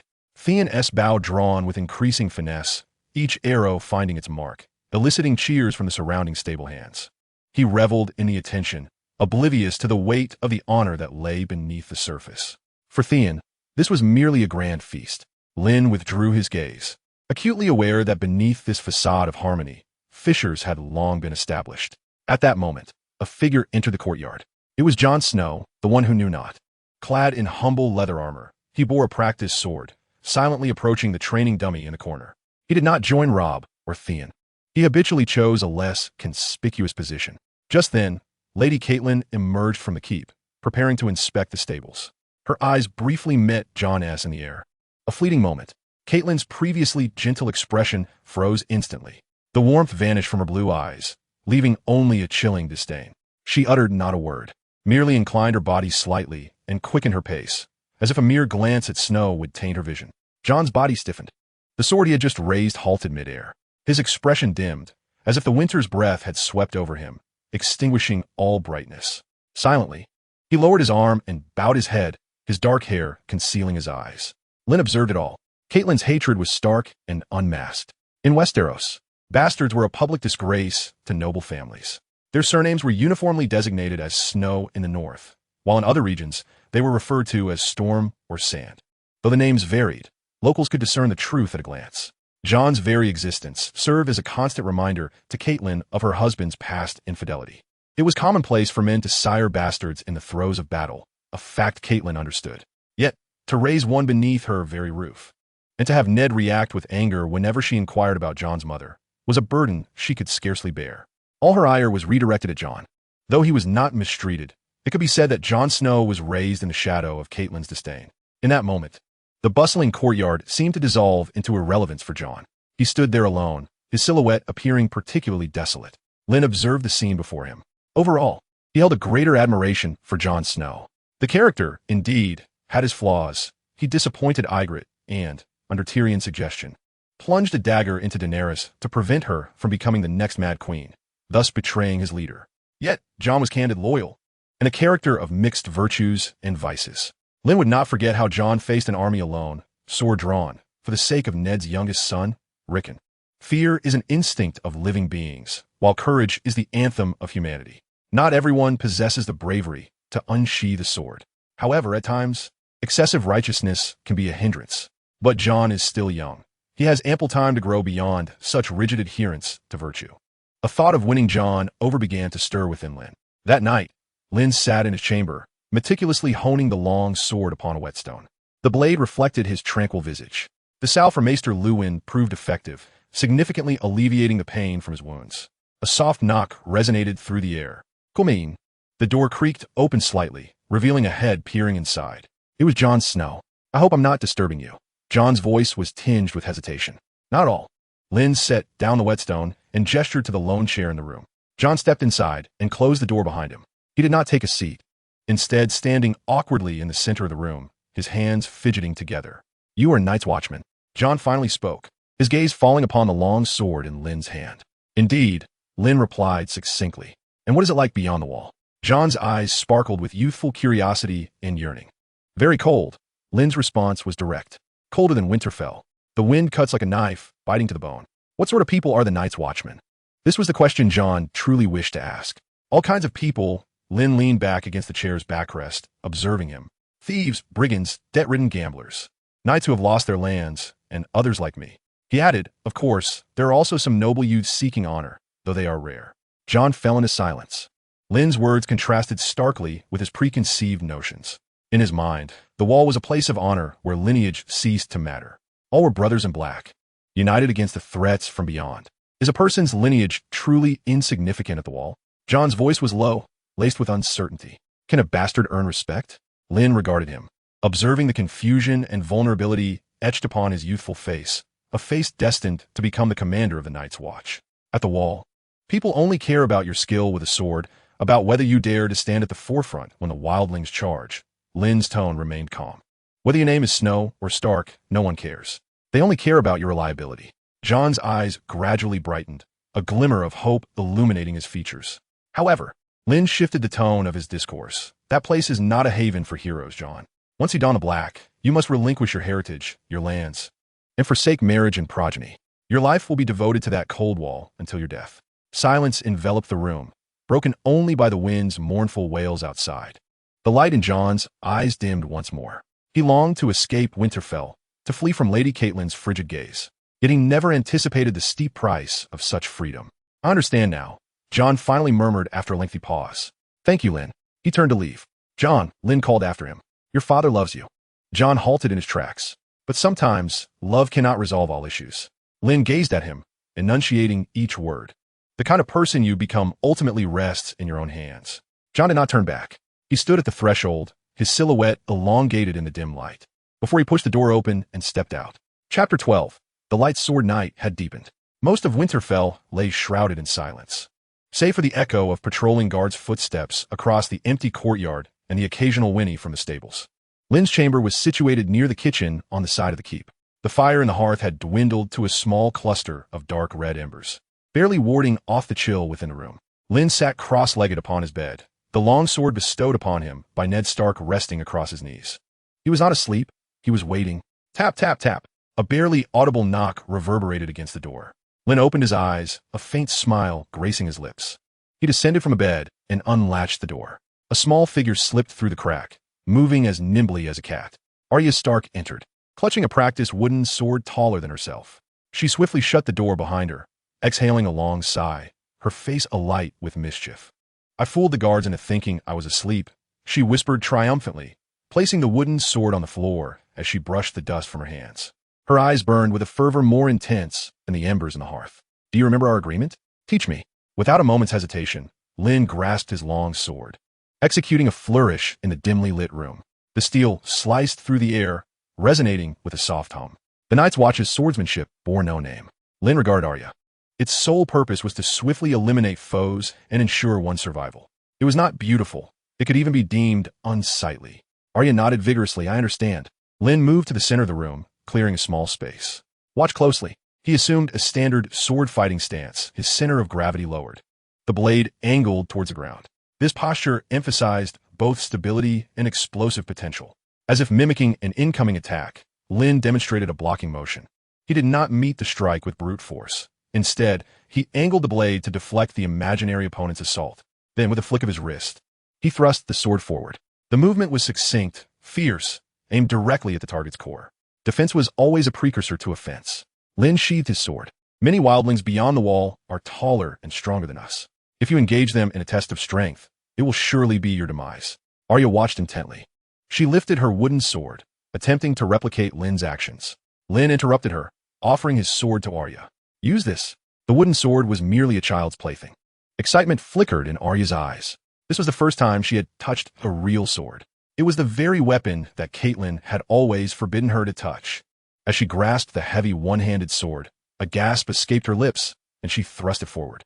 However, her movements appeared somewhat comical, as the weight of the sword hampered her speed. Lynn picked up Arya's wooden sword, engaging in a mock duel. As she attempted to block, Arya's slender arms trembled under the impact. When she thrust, her lack of strength rendered her strikes ineffective. "That's not right." Arya paused, furrowing her brow in frustration. "I can't deflect the sword like you do." Lynn observed her tense expression and trembling arms. He realized that the Night's Watch's swordsmanship, while emphasizing technique, fundamentally relied on the strength of adult males. For Arya, it was still too burdensome. He had to make adjustments. Lynn pondered for a moment before raising his sword once more. This time, his movements transformed. No longer did he focus on the solidity of his blocks, but rather on evasion and agile counterattacks. The blade was no longer aimed in a straightforward thrust that drained stamina, but instead traced a delicate arc, targeting the gaps in the enemy's defenses. Lynn's movements became smaller, but swifter. As he immersed himself in this lighter swordplay tailored for Arya, that familiar blue panel quietly materialized. Hostess grasp-related skills, strength and agility attributes met. Successfully comprehended new skill. Congratulations, host, you have acquired a new skill. Light sword beginner, 110. Lynn felt a stirring in his heart. This light sword, born from a Night's Watch's technique yet distinctly different, was precisely what he currently lacked. In encounters with strength-oriented opponents, his prideful one-handed sword felt rather inadequate. He could not engage them in a battle of strength, but could only deplete their stamina through evasion. A single, decisive strike would suffice once they were exhausted. "Let's try this." Lynn deconstructed the embryonic form of this light sword into its most fundamental steps and thrusts, instructing Arya. Arya's eyes sparkled with excitement. She raised her iron sword again. This time, she no longer attempted to block. When Lynn lightly tapped her iron sword with his wooden one, she instinctively stepped back half a pace, simultaneously angling her sword toward Lynn's wrist from an unexpected direction. "So fast!" Arya exclaimed with exhilaration. She felt like a fish in water, freed from constraints. However, this exhilaration lasted only a moment. When she attempted a series of attacks, issues arose again. Though the light sword required less brute strength, it demanded exceptional coordination and precision from a body. Several of Arya's thrusts missed their mark. Breathless, she halted, her face flushed. Still not good enough. Arya's shoulders drooped in despair. "My sword is too heavy." She glanced at the steel-long sword in her hand, and then at the wooden club in Lynn's grasp. Suddenly, a harsh reality dawned upon her. I'm a girl." Arya's voice lowered, tinged with reluctance. "No matter how hard I practice, I cannot match Rob's strength, nor that of Theon." She lifted her gaze, confusion filling her gray eyes. This swordsmanship, in the end, still relies on overpowering the opponent with strength, doesn't it? Lynn remained silent. Arya's intuition was keen. Even with the light sword, under the battlefield logic of Westeros, the ultimate lethality still depended on the power to penetrate armor or shatter bones. Lynn understood that Arya needed an entirely different approach to combat, one that relied not on strength but solely on speed and precision. You are right, Arya. Lynn gently ruffled her hair. You do not need to be the strongest, but you can be the swiftest. Just then, a cacophony of footsteps echoed from outside. Over there, I think I heard something. It's the patrolling guards.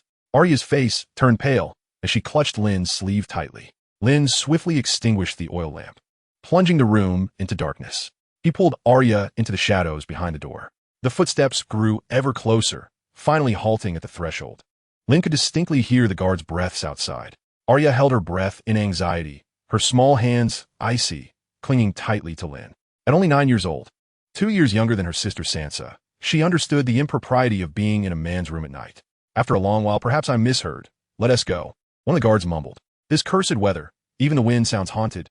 The footsteps gradually receded. Lynn and Arya exchanged a glance in the darkness, both letting out a sigh of relief. I should return. Arya's voice trembled slightly. Tomorrow. Can I come back tomorrow night? Be careful. Lynn helped her tidy her disheveled hair. The castle is bustling with people these days. The king's entourage is nearing. Arya nodded vigorously, like a little deer, silently vanishing at the corridor's end. Lynn closed the door and reignited a candle. He looked at the long sword in his hand, then at the system panel displaying Light Sword Beginner 110. Though Arya had not mastered it, he had gained considerably. Lynn knew he needed to enhance his strength swiftly. The king's arrival signified that the eye of the storm had shifted to Winterfell, and he was already at the center of the tempest. Chapter 13. Bold Arya. Days passed. Winterfell buzzed like a disturbed beehive, completely in upheaval. The king's procession had reached the White Knife. This news quickened everyone's pace within the castle. The blacksmith's forge blazed day and night, the clanging of metal nearly drowning out the sounds of training in the courtyard. In the kitchen, the rotund cook, Gage, bellowed as he directed helpers to carry barrels of ale into the cellar. The aroma of roasted meat mingled with the scent of freshly baked bread, wafting far into the cold air. Lynn sat atop a low wall leading to the Godswood. He no longer required the guard's supervision. That bloody battle, coupled with the fulfilled prophecy, had earned him this limited freedom. Lynn was a member of the Night's Watch, and Ned had deemed him valuable enough to temporarily remain in Winterfell. Ultimately, Lynn would still be sent back to the Wall. Under the care of Maester Luwin, Lynn's wounds had scabbed over. The new flesh around the edges of his wounds tingled slightly, a tangible reminder of life reviving. Lynn simply observed. He watched Robb and Theon train under the strict guidance of Ser Roderick.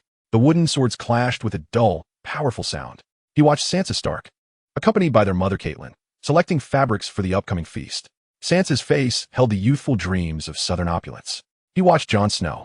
He remained in that secluded corner, practicing with his sword alone, swinging it repeatedly. Sweat soaked his dark hair, but he paid it no mind. It was as though he needed to expend all his energy in this silent chopping. Everyone was busy preparing for a grand celebration. Only Lynn understood that they were busy bracing for a storm that would sweep across the Seven Kingdoms. A light, cheerful sound of footsteps approached from behind. Lynn didn't need to turn around to know who it was. Arya had been pestering him incessantly these past few days. They're all so foolish. Arya's voice carried a hint of disdain. She mimicked Lynn's actions, climbing up the low wall to sit beside him, her legs swinging over the edge.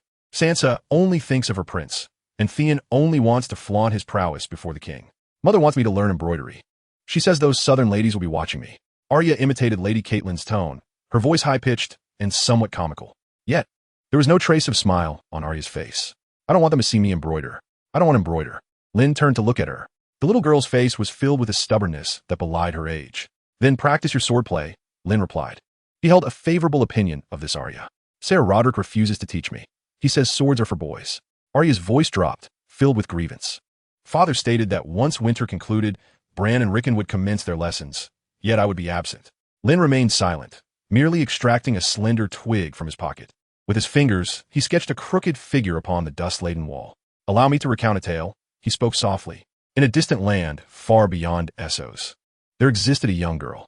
Her homeland was besieged by foes, and her father, aged and ailing, could not take to the battlefield. Thus, she severed her long hair, donned her father's armor, and took his place in the army. Arya's eyes sparkled with growing intrigue, her legs ceasing their restless motion as she listened intently. It was only when Lynn concluded that she eagerly inquired, did no one realize she was a girl? Indeed, they did. Lynn chuckled. Yet by that time, she had already earned accolades through her cunning and bravery, becoming a hero revered by all soldiers. Ultimately, she vanquished the enemy and rescued her nation. With the twig, he adorned the little figure's head with a crown. What was her name? Arya pressed, her eyes glimmering like stars. Milan, Lynn whispered the name. Milan, Arya repeated, savoring the unfamiliar pronunciation. This tale diverged from the knightly legends recounted by Ser Roderick, nor did it resemble the tedious ancient myths about the children of the forest told by the old nurse. There was no magic, no dragons, merely a girl and her sword. Yet it stirred her heart more profoundly than any other story. Do you know many such tales? Arya tilted her head, gazing at Lynn. In her gray eyes, his calm visage was reflected. Indeed, many. Qin Liangyu, Joan of Arc, Florence Nightingale, Mu Ging, Fu Hao, they are all illustrious heroes. Then promise to share them with me in the future, will you? Certainly, Lynn nodded. The clamor of the courtyard seemed to fade into the background. Sunlight streamed through the clouds, casting a warm glow upon the two. Arya fell into a contemplative silence, observing Lynn. She regarded his perpetually serene eyes and the faded black cloak he wore. He was unlike anyone else in Winterfell. Her father loved her, yet wished for her to become a lady. Her mother adored her, but hoped she would embody the grace of Sansa. Her brothers cherished her, yet perceived her as a fragile little sister in need of protection. Only Lynn saw her as a warrior capable of wielding a sword. Only he spun tales of Milan for her. He understood her. Lynn, Arya's voice took on a grave tone. Lynn turned to her. When I grow up, I wish to marry you. The little girl's face bore no trace of jest. Lynn's smile gradually froze. A little girl? He mused, his thoughts momentarily drifting. Is it truly permissible? Was such a simple story enough to ensnare the heart of a duke's daughter? Yet, it was not entirely Arya's lack of decorum that caused this. Rather, Mulan's story resonated deeply within her. After all, it was a classic tale from another civilization, and, as a mere native, how could she possibly withstand its impact? Lynn regarded Arya, pondering her youth. However, he decided to wait until she grew older. Presently, he needed to establish his footing. An alliance with the Starks would be the optimal choice. Yet, it posed certain challenges, for Arya hailed from the Stark family, rulers of the North for millennia. The Duke of Winterfell, a guardian of the North, she was the cherished little princess. He, an outsider with no power or influence, a nameless fugitive from the Night's Watch, barely secured a semblance of stability through prophecy. Marriage to him, to outsiders, it would seem utterly mismatched. Nevertheless, Lynn remained undaunted. Crossing social strata was not an insurmountable feat for a transmigrator. Without such ambition, what was the point of crossing worlds? Very well, Lynn extended his hand, as he often did, ruffling Arya's tousled hair. A smile returned to his face. But you are still quite young. We shall speak of it when you grow up. 3 years hence. The notions of his past life were deeply ingrained, and even in this world, the idea of such a young girl made Lynn a tad apprehensive. Chapter 14. The Arrival of Robert. Lynn's smile gradually faded after Arya's figure vanished at the corridor's end. He returned to his chamber, closing the door, leaving him alone with only the long sword resting on his lap. When I grow up, I wish to marry you. Marry him? Merely existing in such a manner was far from sufficient. Living by the mercy and skepticism of Ned Stark, surviving through the ointments and observations of Maester Luwin. The sensation of fate being grasped by others was intolerable to Lynn. He desired no charity. What he sought was the right to converse with the Stark name as an equal. What he yearned for was supreme authority. As a transmigrator, Lynn possessed insight into the myriad troubles of the Game of Thrones. This was a unique advantage he held, second only to the three-eyed raven. Lynn's gaze fell upon the ethereal blue panel visible only to him. Furthermore, he possessed a system. This was his most vital asset. Survival was merely the first step. Now, he aspired for more. For instance, Arya. The horn of the king finally echoed over Winterfell. Its sound was resounding and prolonged, imbued with the splendor and flamboyance typical of the South, shattering the tranquility of the northern morning. Winterfell came to life. From the highest point of the castle, a grand procession, resembling a golden dragon, advanced slowly along the King's Road. The Baratheon sigil of the crowned stag and the Lannisters' roaring lion banner fluttered in the northern winds. The knight's armor shimmered brilliantly under the sun, while the ladies' carriages were adorned with opulent drapery. In the courtyard, the Stark family awaited in their finest attire. Ned Stark donned a gray fur cloak, his expression solemn. Lady Catelyn stood beside him, her face bearing an impeccable smile.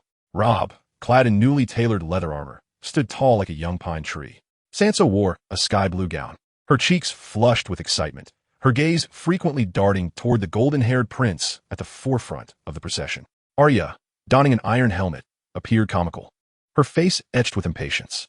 The youngest, Rickon, peeked curiously from behind his mother. Bran, the ever-energetic boy, was among them as well. Lynn positioned himself inconspicuously behind a column, distance from the center of the gathering, an observer of this grand encounter. The sound of heavy hooves and wheels rolling over the ground grew ever closer. Robert Baratheon, Lord of the Seven Kingdoms, dismounted. It was not difficult to discern that Robert stood at 6 feet 5 inches, a towering figure amidst the crowd, impossible to overlook. His form had become corpulent, his face adorned with excess flesh, long since stripped of the youthful prowess of the Stormlord. In his prime, clad in armor and crowned with a double-pronged stag helm, he had truly been a giant. That hammer, even Ned struggled to wield. Yet now, he had become a mere shadow of his former self. Nevertheless, the air of regal authority he exuded compelled all to bow their heads. Once the guard set up the mounting block, Robert finally dismounted. Ned led his family in kneeling, and Robert, his face stern, strode quickly to Ned. With a gentle upward flick of his finger, he signaled for Ned to rise and speak. Upon standing, Ned was followed by Catelyn and the other family members, who gradually stood as well. "Ned, it has been years since I last heard from you," boomed Robert, his displeasure resonating through the courtyard. Ned first offered a respectful bow before replying, "For your protection, my liege, I have guarded the north. Winterfell stands ready to heed your command." Robert scrutinized the long-absent Ned, and after a moment, he slowly remarked, "Ned, you appear to have grown portly." Ned shrugged slightly, then gestured with his eyes towards Robert, indicating his own similarly altered physique. Unable to contain himself, Robert burst into laughter, soon followed by Ned. Robert then opened his arms wide, embracing Ned in a hearty hug, and subsequently extended the same warmth to Catelyn. He then began to inspect Ned's children, showering each with generous compliments. Following closely were Queen Cersei Lannister and her twin brother, Jaime Lannister. They were utterly resplendent. Cersei was as breathtaking as the rumors had suggested, her deep blue eyes and golden curls exuding an air of nobility. Jaime, too, was striking, with his lion-like countenance, brilliant golden hair, and an innate sense of superiority radiating from him. Their smiles were polite, yet devoid of warmth. Upon the Lannisters' entrance, Ned's expression darkened. The Lannister family from Casterly Rock had been the last of the great houses to align with Robert's cause. They had only revealed their allegiance once victory seemed assured, as Robert and Ned were on the brink of rebellion. Ned despised such opportunistic individuals. Moreover, Jaime was a kingslayer, someone whom Ned held in contempt, regardless of his martial prowess. Lysa's gaze lingered on them momentarily. He was aware that beneath their splendid exteriors lay secrets potent enough to upheave the kingdom itself. Cersei gracefully approached Ned, her smile devoid of sincerity, and extended the back of her hand. Ned kissed her hand respectfully, addressing her, "Your Grace."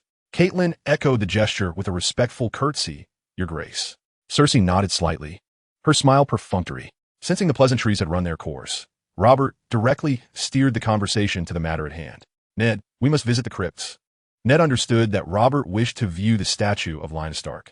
Each deceased Stark was memorialized with a statue crafted by artisans to be placed in the crypt. Among them were Ned's late father, brother, and sister. Ned hesitated to acquiesce immediately, glancing first at Cersei. As expected, her expression was decidedly grim.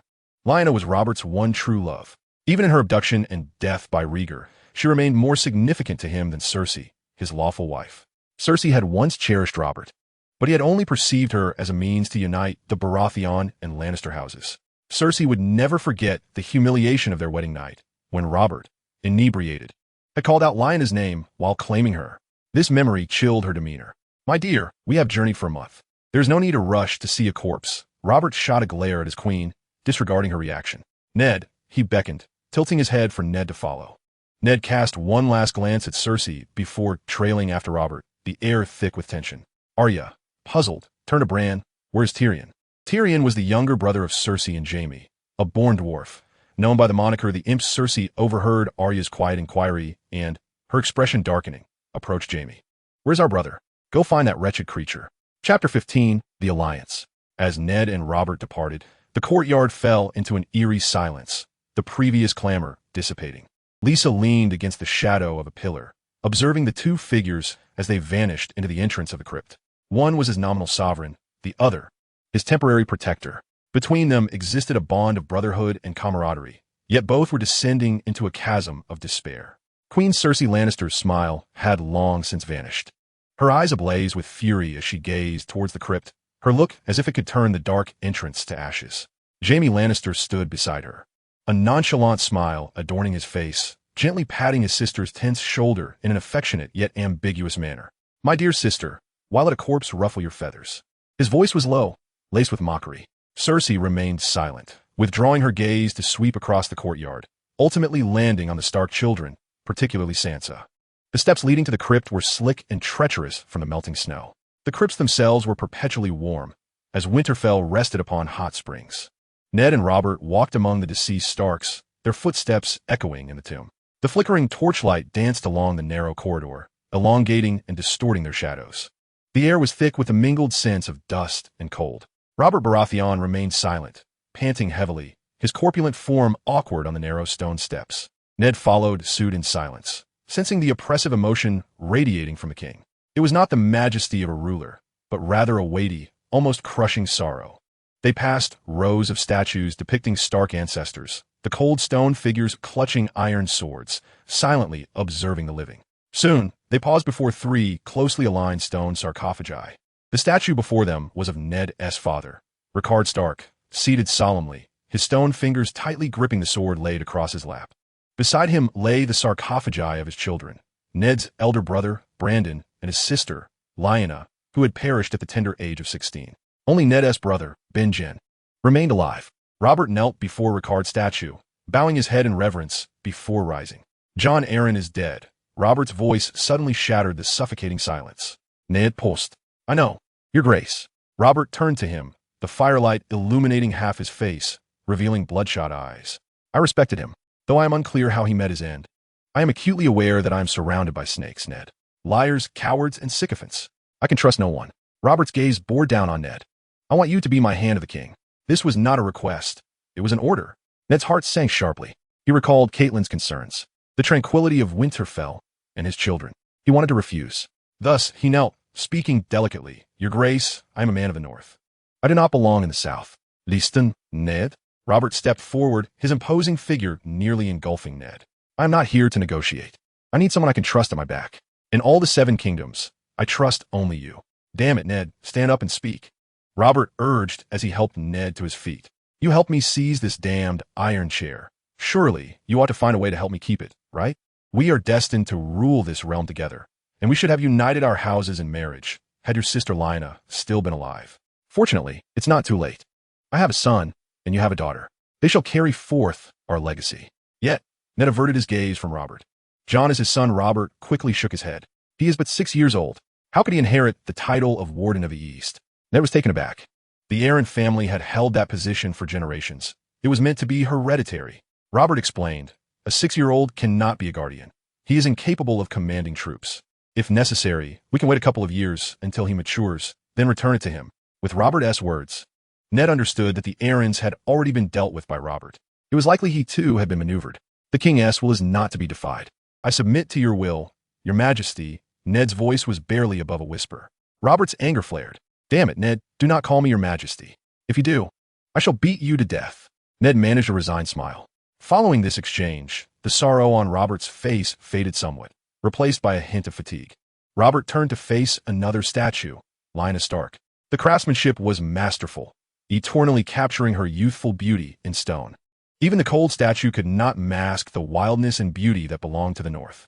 Robert extended his hand, that once mighty palm, which had wielded a war hammer. Now it trembled slightly. He gently caressed Lyanna's cold cheek with his rough fingertips.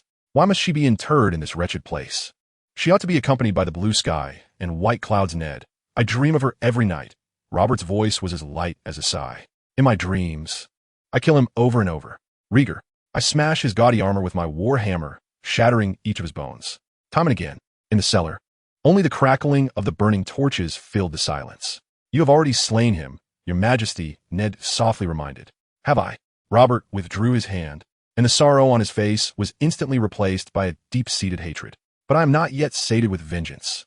As long as a Targaryen lives, I shall not find peace."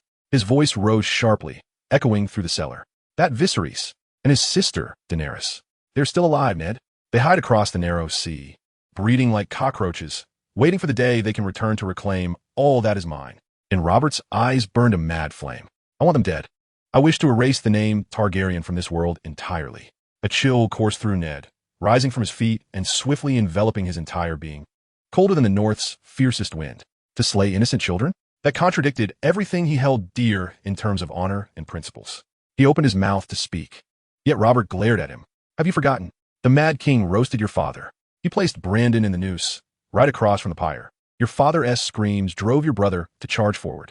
The louder your father screamed, the more your brother could not resist, ultimately causing his own death. Preceding your father's last breath, the lords were compelled to witness the execution. The cowardly dared not speak. And those loyal souls who did were either brutally slain or exiled. Ned, have you forgotten all of this?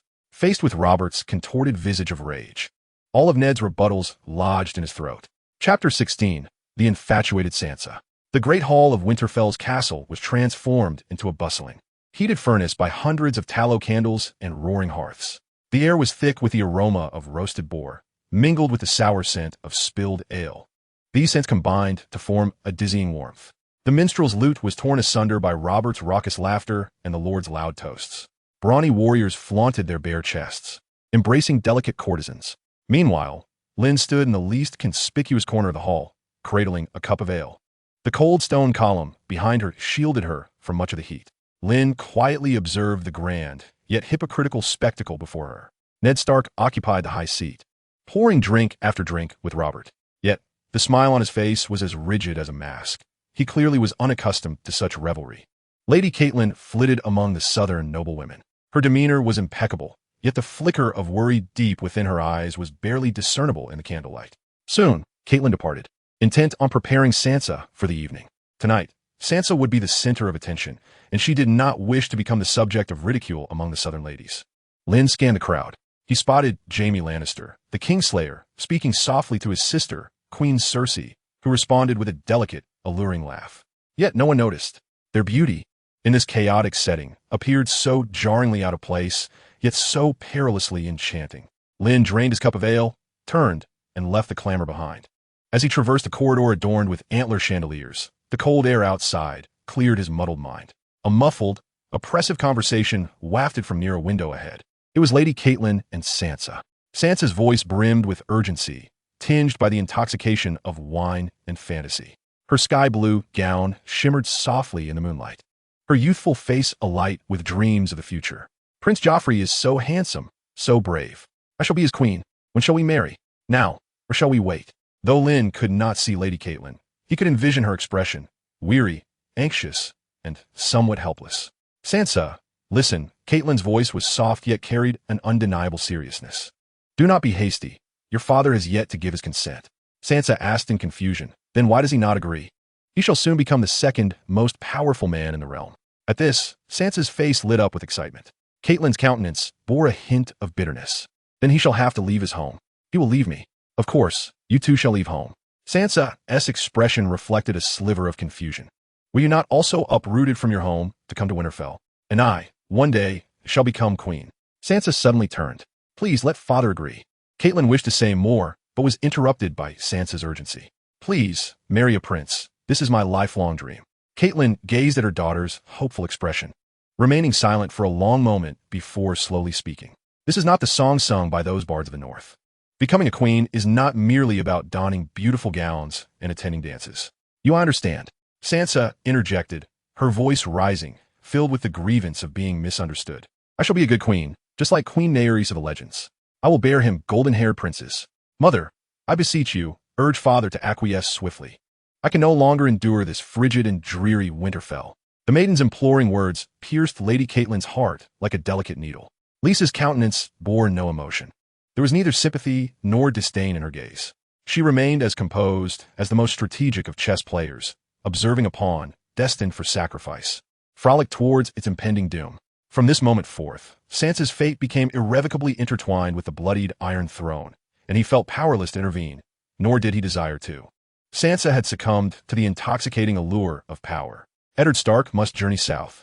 This was the king's command, the request of a dear friend, and an inescapable duty as the protector of the North. Lysa's gaze traversed the window, peering into the depths of the courtyard. There, an ancient, Abandoned tower loomed in the night, resembling a severed fawn. A thought pierced Lisa's mind. That was where Bran had fallen, and it represented the greatest advantage he could seize for himself. Lisa silently receded, blending into the shadows, departing the corridor. He did not return to his chamber, but traversed the bustling courtyard, heading towards the castle's far side. There, away from the flickering lights of the keep, only the torches of patrolling guards cast wavering shadows in the darkness. Lisa arrived beneath the dilapidated tower, the oldest section of Winterfell. He raised his gaze to the crumbling walls. He understood that Bran Stark, the boy with a penchant for climbing, would plummet from great heights. He would witness things he ought not to see, the secrets of Jaime and Cersei, and this secret would ripple through the realm like a stone cast into a lake, stirring tumultuous waves. Saving Bran was not a matter of noble morality. Lisa had no such principles. He was no antiquated Stark. What would healthy, unblemished Bran Stark mean for the Stark family? What would he gain by saving the Duke's second son at a critical juncture? It would not merely be a matter of trust, but a favor potent enough to alter Lisa's destiny. A chance to extricate himself from the shackles of his prisoner identity and secure a rightful place. This opportunity was the first and most pivotal piece he could place upon the board in this game of power. Lisa could not allow himself to miss this rare opportunity. In the absence of strength, he must resort to cunning. Much like Lord Peter Baelish, Lisa had to act, yet he could not be reckless. He could not boldly proclaim to all that there was a problem in the tower. Such an act would only brand him a madman and diminish the Stark's gratitude towards him. He required the perfect moment, an irrefutable excuse, a rationale that would allow him to be present at the scene of the incident in a manner that was both logical and justifiable. Lisa's gaze began to scan the surroundings. Beneath the tower lay a forgotten clearing, overgrown with weeds and strewn with debris. It was a secluded spot, seldom visited by anyone, except perhaps that boy with a penchant for climbing. Of course, there were also the siblings Cersei and Jaime, who indulged in their clandestine escapades. He needed to comprehend Bran's habits, his climbing routes, and the times he typically frequented this location. Starting tomorrow, he would lie in wait here, day after day, until the moment Bran and the golden-haired siblings appeared at the tower. Lisa withdrew his gaze and turned it apart. Schapta 17, Benjen Stock. The raucous revelry of the feast was sealed away beyond the thick stone walls. Beneath the first keep, only the sound of the wind remained. The wind wailed through the arrow slits, stirring the dry leaves and snow upon the ground. Lisa stood in the silent shadows, his long sword reflecting the cold moonlight in glimmers of shifting brilliance. He did not practice grandiose maneuvers, but focused on the fundamentals of thrusting, blocking, and dodging. Each motion he repeated countless times, the ache in his muscles sharpening his control over this body. Sweat trickled down Lisa's brow, swiftly whisked away by the frigid night breeze, robbing his skin of its last vestiges of warmth. A faint sound of footsteps approached, soft yet hesitant. Lisa halted, his grip on the sword unwavering. He turned to behold Jon Snow standing at a distance, wielding a practiced sword of dull steel. He was clad not in the finery of the feast, but in simple black leather armor. His handsome features, not of the Stark lineage, bore a melancholic air that clashed with the festivities. I thought I was alone here. Jon's voice was low. Lisa sheathed his sword. So did I. Jon approached and stood beside Lisa, gazing at the brightly lit tower amidst the night. They remained silent for a long while. They're all within. Jon finally said in a flat tone, devoid of emotion. Cheering, drinking, celebrating the king's arrival while I stand here. Lisa remained silent, aware that Lady Catelyn forbade Jon from appearing at the main table. In such grand occasions, the presence of a bastard was the utmost humiliation to her. Jon chuckled self-deprecatingly. At times I long to leave this place. He raised his dull sword, striking at a makeshift dummy. To a place where no one knows me. To a place where my surname is not Snow. His gaze fell upon Lisa, eyes searching. Do you think the wall is truly my only refuge? Before Lisa could respond, another voice emerged from the shadows behind them. The wall is not a home for anyone, child. The voice was steady, bearing the distinctive rasp of the north. Lisa's pupils dilated. A figure on horseback emerged from the darkness, clad in worn black attire, lean in stature, with features etched sharply by the elements. His eyes were keen as an eagle's. It was Benjen Stark, the brother of Lord Eddard and the first ranger of the Night's Watch. Uncle Benjen. Jon's despondency vanished, replaced by the delight of seeing family. He revered Benjen as much as he did his father, Eddard. Benjen nodded at Jon in acknowledgement, yet his gaze passed over him, landing squarely on Lisa. His eyes bore scrutiny, but no animosity. You are the raven that returned. Benjen's tone was calm, as though stating a fact. When I returned to the wall, the Night's Watch spoke of you as a deserter. Lisa offered no defense, merely maintaining a silent gaze with Benjen. Benjen's scrutiny shifted from Lisa's face to the hand gripping the sword hilt, and finally to the snow beneath his feet, where countless footprints marked the ground from repetitive practice. The corners of Benjen's mouth curled into the faintest of smiles. A deserter would not train so diligently. I have also heard of the bandit troubles. You handled it well. Benjen stepped forward, and the chill emanating from him was palpable. It was the essence of one who had braved the wall's eternal winter, the cold seeping into his very bones. I have witnessed your combat with the wildlings. I know you are no coward. Furthermore, upon my return from this scouting mission, I have encountered the presence of the White Walkers. Benjen concluded, I will make my brother aware. The Night's Watch needs warriors like you, not a corpse hanging from the gallows. Lisa's heart surged, a warmth spreading from his chest to his limbs. The promise of the first ranger. This bears more weight than any justification. It signifies that the sword of shame, known as the coward, has finally been sheathed above his head. Thank you, my lord. Lynn inclined his body slightly, his voice tinged with a relaxation he had not even realized he possessed. It's been 2 months since we last met, yet you seem to have grasped the nuances of decorum. Benjen waved his hand dismissively, indicating that Lynn need not be overly formal. His gaze returned to Jon. You have matured. A smile spread across Benjen's face. I rode through the night to prevent you from facing that tiresome Lannister banquet alone. You know, my brother Ned, whenever he attends such tedious gatherings, it's as if he were a bear trapped in a cage. Aren't you attending the feast? Jon replied with a bitter smile.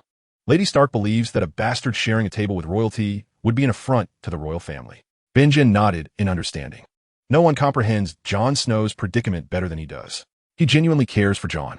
Well, there are no such bothersome constraints at the wall. Bastards can take a seat whenever they wish. Jon stood tall, his body rigid. He gazed at his uncle, and in his gray eyes burned an unprecedented fervor. Then take me with you when you return, to speak to my father, and he will surely agree. I wish to become a Night's Watchman. At the wall. Lineage does not matter. I have no surname, only brothers. Benjen's expression remained unchanged. He merely gazed at his nephew, observing the flush of excitement on his face. You have no idea what you are saying, Benjen replied. We have no family. Once you don the black, you shall never marry or father children. Do you think this is some noble game? We face wildlings, eternal winter, and things far more terrifying than death. Unlike his previous inquiry to Lynn, Jon's eyes now shone with an unwavering resolve. I do not care. I am ready to swear in as a Night's Watchman. Lynn understood that Caitlyn's actions today had deeply wounded Jon. You are still but a child. Benjen's tone softened slightly. When you comprehend what this entails, you will likely regret it. Stay in Winterfell, Jon. Wait until you have grown a little more, until you truly understand what you are forsaking. Then come speak to me. With that, Benjen turned away from him. He patted Lynn's shoulder. Young man, I shall head inside first. Remember to find me later. Then, Benjen turned and vanished into the profound darkness. In the courtyard, only Jon and Lynn remained, and the relentless sound of the wind. Jon stood there lost in thought. After a long while, he finally lifted his head to look at Lynn, his voice hoarse. Uncle Benjen speaks the truth, doesn't he? Am I too naive? Lynn regarded him, observing the vulnerability on the face of the future commander of the Night's Watch, a vulnerability that belied his years. Lynn offered no consolation. He simply spoke calmly. The path is yours to choose, Jon. No one can walk it for you. Chapter 18. The First Encounter with Tyrion. Jon Snow's silhouette appeared particularly frail under the cold moonlight. His sword hung at his side, and he seemed as if all the bones had been drawn from his body. Benjen's words cut deeper than the northern winds. Lynn refrained from offering comfort. He stood quietly beside Jon, allowing him to process the harsh reality alone. Sympathy is the cheapest commodity in this world. Jon must find his own way out. A voice suddenly emerged from the shadows behind them, laced with a hint of drunkenness and amusement. It seems not everyone enjoys the clamor of a banquet. Lynn's muscles tensed instantly, his fingers tightening around the sword hilt. He spun around sharply. A diminutive figure stepped out from the shadow of a column. His height was barely half that of an average man.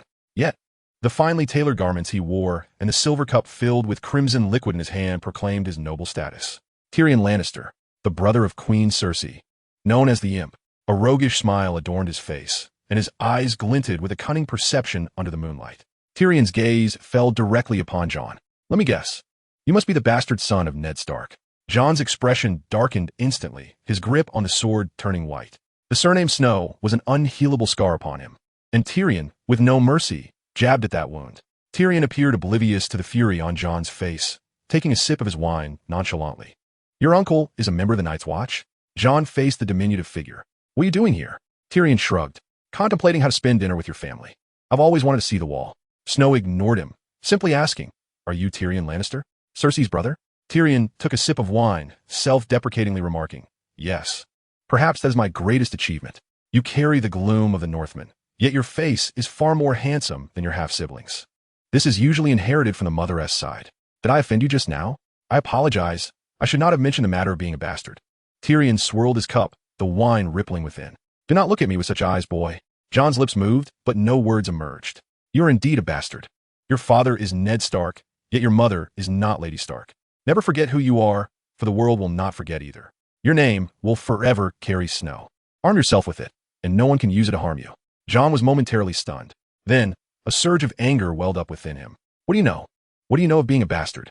Tyrion met Jon's gaze directly. "Every dwarf in this world is considered a bastard in their father's eyes. What difference is there between you and me?" Looking at Tyrion's diminutive stature, Jon's anger dissipated. Tyrion's gaze shifted from Jon to Lynn, scrutinizing him from head to toe. From the faded black clothing Lynn wore to the sword he held, and finally to his calm eyes that remained unperturbed in the night. "And you? You do not seem like a dwarf. Are you also a bastard like him?" Tyrion inquired with interest. "Oh wait, you're not a Stark. You carry the scent of a crow." Lynn remained silent, merely meeting his gaze with tranquility. The dwarf exuded a dangerous aura. It was not a threat of physical force, but rather an oppressive presence born of intellect. A night's watchman, not seeking warmth from a plump whore at a banquet, but standing here in the frigid air with the bastard son of a duke. Tyrion took another sip of wine, his smile broadening. This is indeed an intriguing combination. The banquet was too noisy. Lynn finally spoke, his voice carried slightly by the wind. "Oh." Tyrion raised an eyebrow.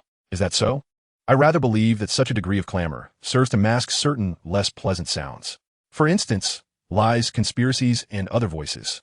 His gaze lingered for a moment on the long sword at Lynn's waist. Lynn understood that Tyrion's words were laden with meaning. It was true that Lynn had merely stepped outside for some fresh air. The dwarf, far more perceptive than he appeared, inquired, "How fares the wall?" Tyrion shifted the topic, his tone becoming more buoyant.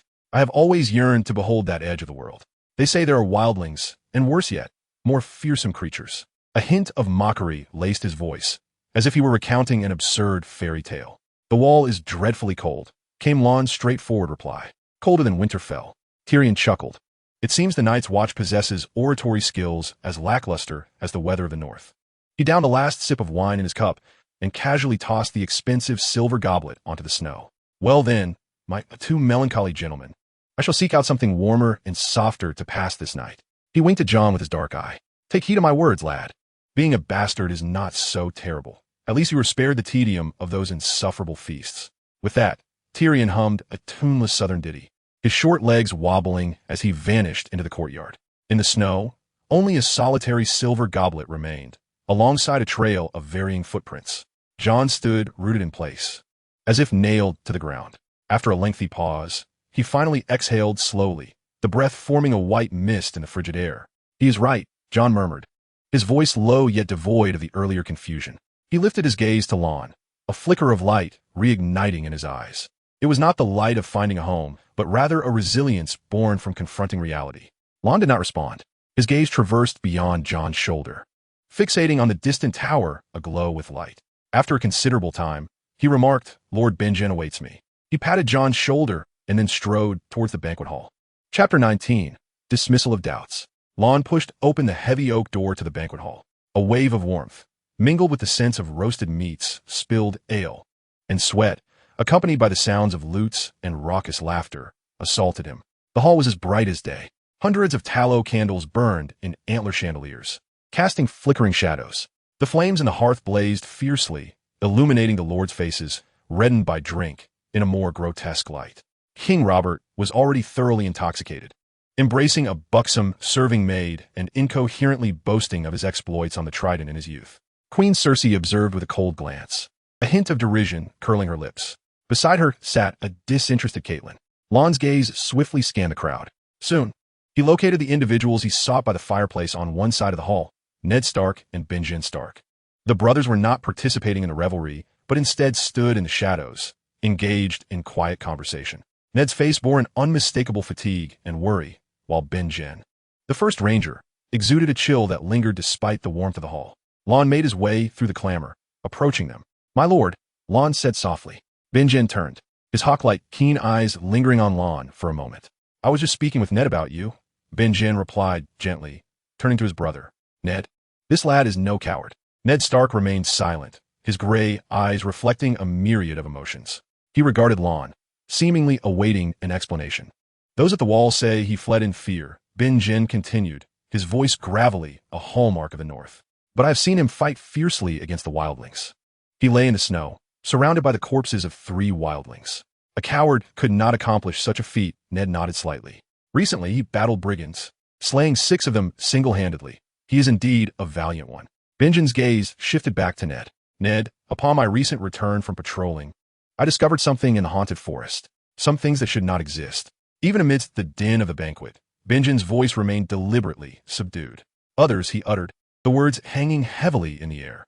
Ned's pupils constricted at the mention of the others. He abruptly turned to Lon. The prophecies of Lon, coupled with Benjen's testimony, converged perfectly in that moment.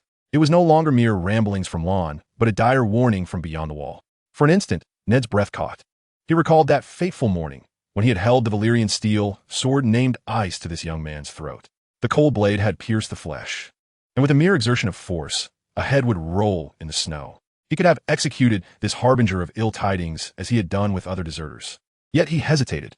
In hindsight, that hesitation had spared this youth's life, and perhaps saved the North as well. Ned's doubts were finally dispelled. An indescribable emotion surged from deep within him. It was not mere trust, but a sense of relief. Relief that he had not allowed anger and prejudice to cloud his judgment. That he had ultimately chosen to believe in that slender thread of possibility. The taut line of Ned's jaw gradually relaxed. He gazed at Lon, his gray eyes now devoid of scrutiny and suspicion, replaced by a profound, almost accepting complexity. "The Night's Watch indeed requires warriors like you," Ned finally spoke, his voice deep and resonant. "But the North needs you now more." This statement struck Lon like a thunderclap, reverberating in his mind. He was no longer the prisoner to be returned to the wall, nor the fugitive reliant on prophecies for survival. Ned Stark's words conferred upon him a new identity, one recognized and embraced by the guardians of the North. Benjen looked to his brother. "Ned, the Night's Watch has its own codes." Ned understood Benjen's implication. He did not shy away. "I am aware this does not conform to your codes. If anyone who commits a transgression could join the Night's Watch and subsequently abandon their vows, then the oaths of the Night's Watch would be rendered meaningless. And what codes would remain? Yet Lon possesses the old God's prophecies. I need his assistance. Benjen, if what he claims is true, the North is bound to descend into turmoil. And this concerns the safety of the entire North. If the North falls, who will provide supplies to the Night's Watch? Rely on those southern lords, perhaps?" Benjen cast a surprised glance at Ned. It was the first time he had witnessed this side of his brother. The Ned he remembered was always steadfast and unyielding. After months apart, he had changed considerably. At least Benjen considered it a positive change. The Stark family required minds more agile, not merely obstinate mules. Indeed, the Night's Watch's supplies largely came from House Stark. If the Starks fell, the Night's Watch would inevitably follow suit. One's gain is another's gain. One's loss is another's loss. Benjen nodded with a smile, offering no refusal. "I shall inform the Lord Commander of this matter. You are my brother, and he understands the stakes. Commander Mormont will agree." Ned hesitated for a moment before adding, "If he cannot leave the Night's Watch, let him descend south as a member of the Night's Watch. That way, it does not constitute a breach of his vows." Benjen smiled. "Then let me first have Lon released from the Night's Watch, if the Lord Commander reacts vehemently. This plan will serve as a contingency." Ned felt a weight lift from him. "Very well, let us proceed thus." He turned to Lon, as if awaiting a response. "I understand, my lord." Lynn lowered his gaze, concealing the fleeting glimmer of brilliance in his eyes. Banyan placed a heavy hand on Lynn's shoulder, imparting a firm encouragement. "Give it your all, lad. Do not bring shame upon the Night's Watch." With that, Banyan raised his goblet and downed its contents in one swift motion. "I do not belong to this banquet. Tomorrow I shall inform you regarding Jon's matters. I shall retreat to the cellar for a while." With a nod towards Ned, Banyan turned and departed from the gathering. By the hearth, only Ned and Lynn remained. The crackling flames cast their shadows against the stone wall behind them. "The king has commanded me to journey south to King's Landing, to assume Jon Arryn's position." Ned's voice bore a hint of weariness. This was not a request for counsel, but merely a statement of fact. "You will acquiesce," Lynn stated calmly. Ned was not surprised. He gazed at Lynn and suddenly inquired, "You previously mentioned that this is the beginning of a tragedy. What else do you foresee?" Lynn lifted his head to meet Ned's gaze. He understood that the true performance was only just beginning. Chapter 20. a guiding hand for Ned. Ned's eyes sought to penetrate the calm facade of Lynn, striving to unveil the secrets buried within his soul. What else do you foresee? The question hung heavily amidst the crackling of the fire. Lynn did not respond immediately. He merely raised his eyes, meeting the watchful gaze of the Northern Protector with tranquil resolve. Within those eyes, there was no fear, no evasion, only an unfathomable serenity. My lord, Lynn's voice was soft yet remarkably clear. I am aware you possess many inquiries to pose. However, prophecies are enigmatic. At times, they manifest uncontrollably in my mind. Occasionally, to actively conjure a prophecy demands an unimaginable cost. The future resembles a forked path in darkness. I can discern that one route culminates in a precipice. Yet, if you were to learn of the cliff's location now, your eagerness to evade it might lead you to overlook the traps beneath your feet, ultimately plunging you into another abyss. This sentiment proved more persuasive than any words could convey. If a prophecy bore no cost, that would undoubtedly be impossible. The tension in Ned's body finally began to ease. He comprehended that Lynn was articulating a harsh truth in a manner he could grasp. Knowing too much may not be a boon. Forcing a tragic fate to alter could very well trigger a series of even more violent repercussions. Once the gears of destiny are forcibly set in motion, they will crush all who dare to resist, in a far more brutal manner. Noticing Ned's silence, Lynn continued, My lord, during this journey south, I have glimpsed certain events that are destined to unfold, and I shall relay to you the means to address them. First, do not hastily investigate Lord Aaron's demise. Simply remain vigilant against Cersei, Janos, and Peter Baelish. Pay particular attention to Baelish. Whatever he may seek to discuss with you, you must indulge him. Yet trust not a single word, not one syllable. His credibility is non-existent. Secondly, should you pursue immediate results, the Gold Cloaks will prove to be fickle allies, destined to betray you. To thoroughly investigate Lord Aaron's death, you must first weaken the city guard, ideally bringing them under your control. The Gold Cloaks, named for their golden cloaks, directly answer to the Iron Throne and serve as a crucial force in maintaining the law and order of the capital. At least, the facade of order. After King Robert's demise, Ned could have wielded his regent authority to stabilize the situation, yet Peter's betrayal led to the Gold Cloaks siding with Cersei, resulting in Ned's arrest and the subsequent tragedies that followed. Thirdly, and most importantly, King Robert's situation is far more perilous than you may realize. Remember this. As long as he lives, so too shall you. You must closely monitor Robert's diet and daily activities, prevent him from engaging in hunting. Ned's body tensed, his expression betraying urgency. Are you saying someone intends to kill Robert? Who possesses such audacity? Lynn shook his head, declining to answer. My lord, I can only glimpse fragments. Beyond that, I am uncertain. The Lannisters hold sway in King's Landing. How could a handful of Northerners hope to confront these locals? It is utterly implausible. Lynn urged Ned to consolidate his position defensively, awaiting the development of his own power before taking action. He refrained from directly stating his fears that Ned's unwavering integrity might lead to irreparable consequences. I understand. I shall act as you advise. Ned nodded earnestly. Lynn offered Ned another layer of reassurance. My lord, should any misfortune befall King Robert, you must support Joffrey's ascension, acquiescing to any conditions Cersei may propose, including gestures of goodwill and flattery. Seize the opportunity while they are off guard and return promptly to the north. If you remain anchored in the north, no matter what upheaval transpires in King's Landing, you shall remain unscathed. Just one thing. Lynn fixed his gaze upon Ned's eyes and spoke slowly. I fear you may lack flexibility. Ned waved his hand dismissively. Rest assured, I shall adhere to your counsel. He was no fool. Upon hearing Lynn's carefully laid plans, he sensed the impending danger. Having chosen to trust Lynn, he resolved to follow this path to its conclusion. Even if Lynn intended to harm him, he had no alternative.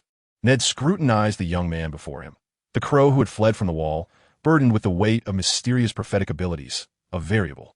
Lynn, can I trust you?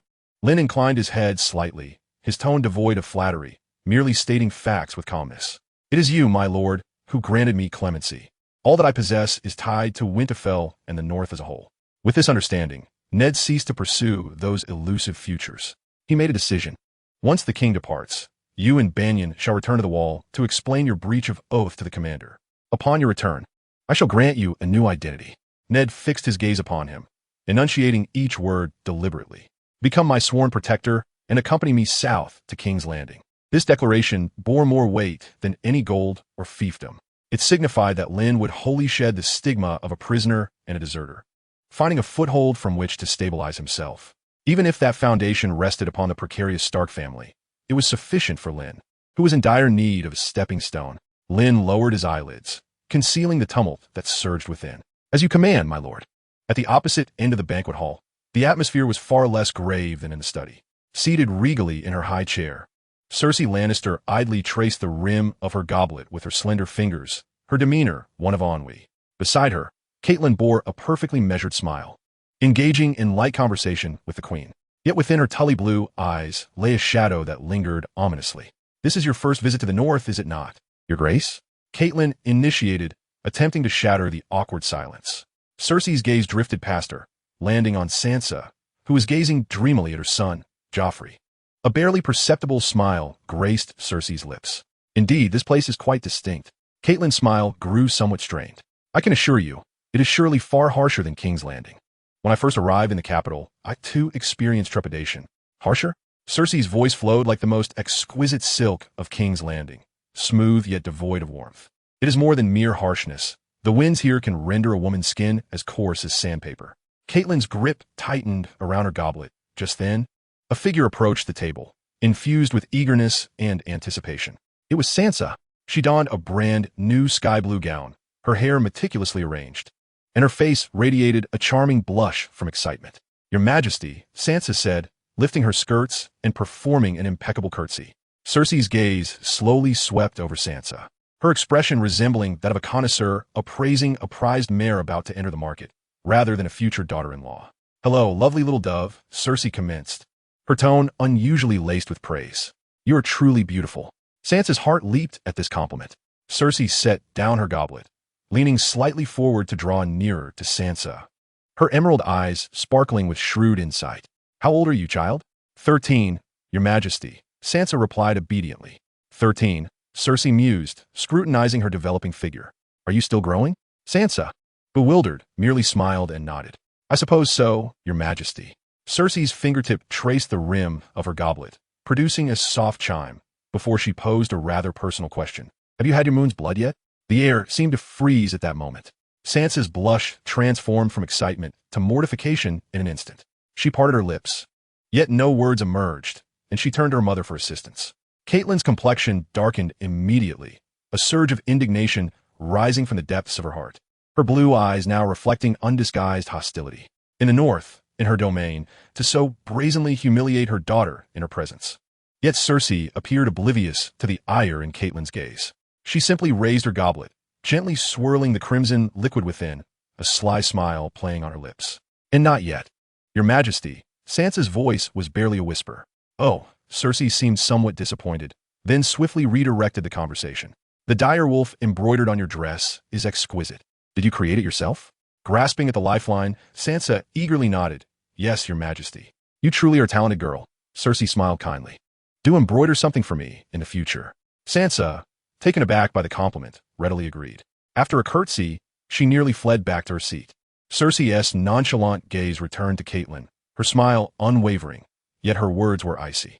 "The entire realm is awaiting the union of our two families." Catelyn suppressed her fury, forcing a stiff smile.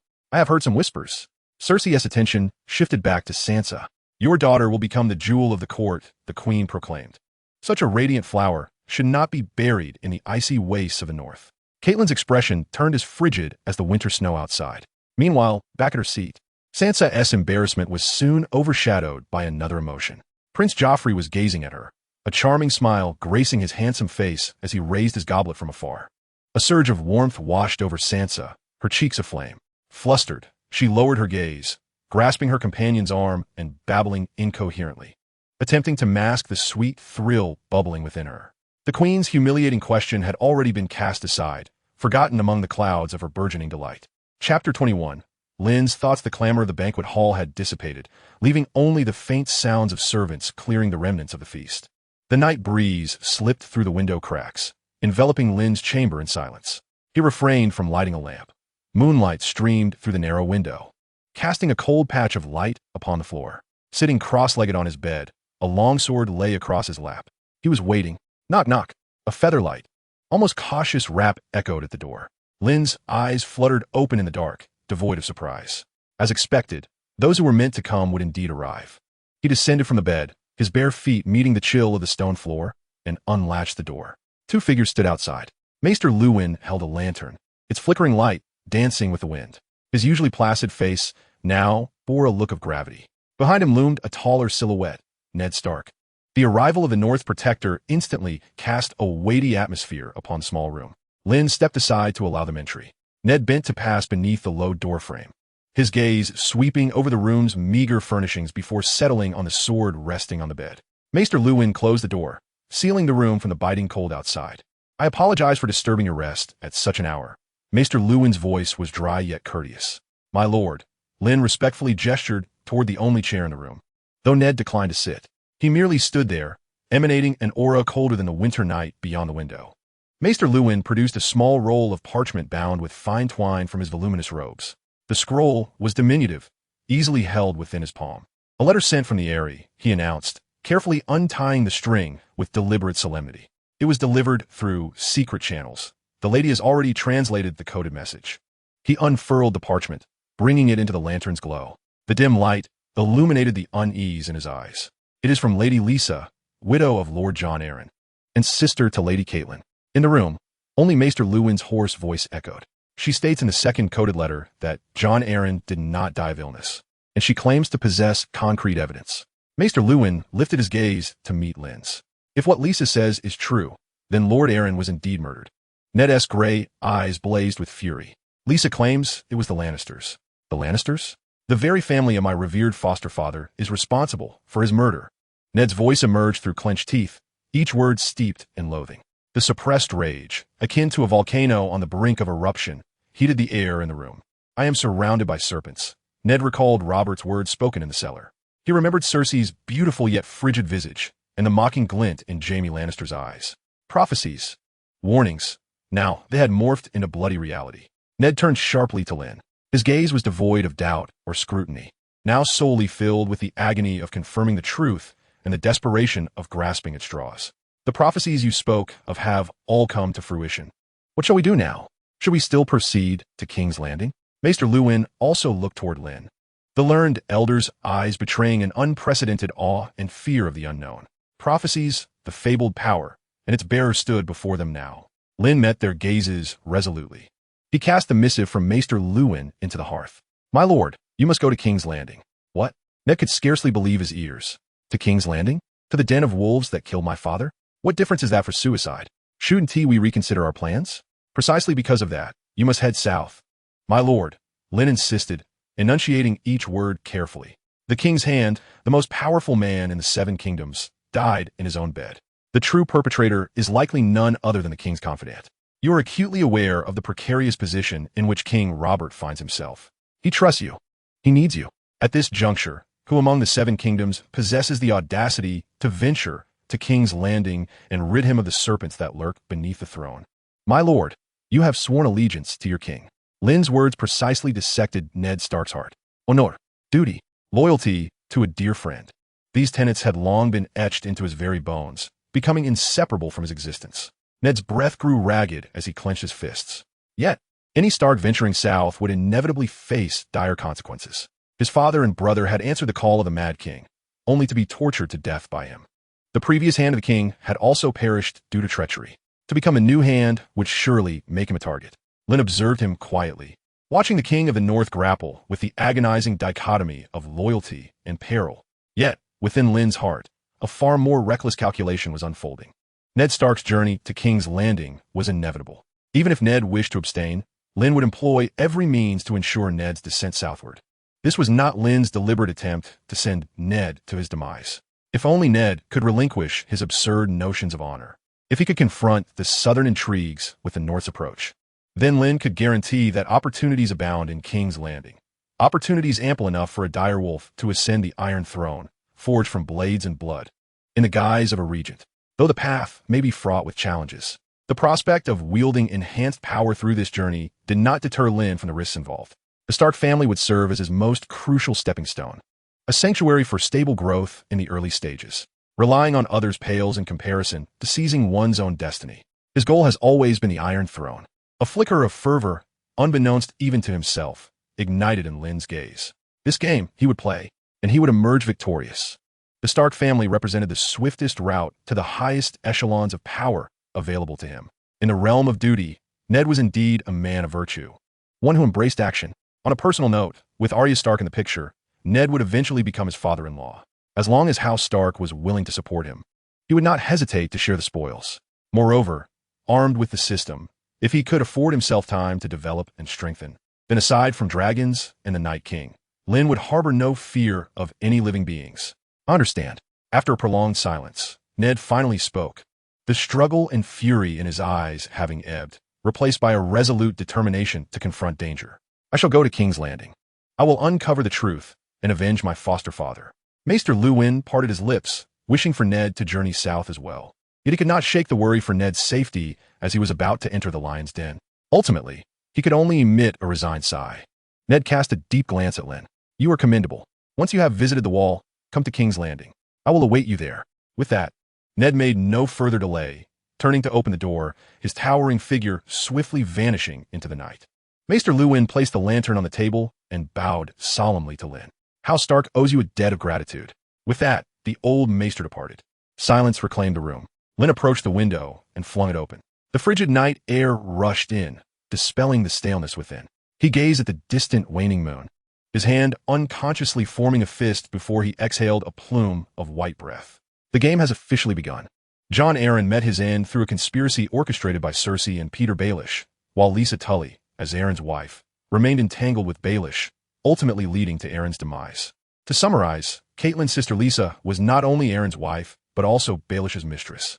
Yet, Baelish's true affection lay with Ned's wife, Catelyn, who is wed to Ned. A perplexing love quadrangle indeed.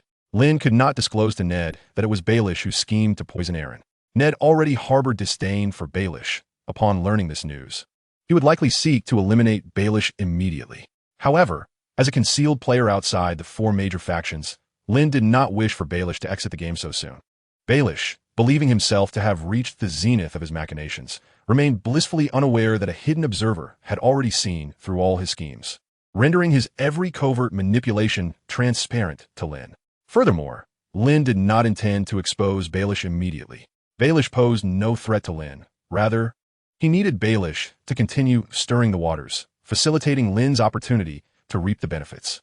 As long as he could dismantle Baelish's plots against House Stark, the impatient Baelish would undoubtedly instigate discord between House Tully and House Lannister. At that moment, it would be precisely what Lynn desired. Chapter 22, Jaime and Cersei. As dawn broke, the courtyard of Winterfell was already filled with the whinnies of horses and the excited barks of hunting hounds. Servants puffed out white breath as they led restless steeds. Knights laughed boisterously, checking their saddles and bows. The air was thick with the acrid scent of leather, horse sweat, and the chill of the morning frost. King Robert Baratheon bore the marks of a hangover upon his swollen eyelids, yet he brimmed with vigor. For him, nothing could dispel the ennui of Winterfell more effectively than a raucous hunt. Ned, Robert's booming voice drowned out the clamor of the courtyard. Do not dawdle. The wild boars of the north will not wait for us. Robert clapped a heavy hand on Ned's shoulder with such force that it nearly sent him reeling. Ned Stark had donned a suit of leather armor conducive to movement, his expression tinged with reluctance. He was not particularly keen on this venture, yet he could not refuse the king's enthusiasm. His gaze swept through the crowd, quickly landing upon the figure standing in the shadow of the colonnade. Lynn, clad in black, with a long sword at his side, he stood as still as a stone.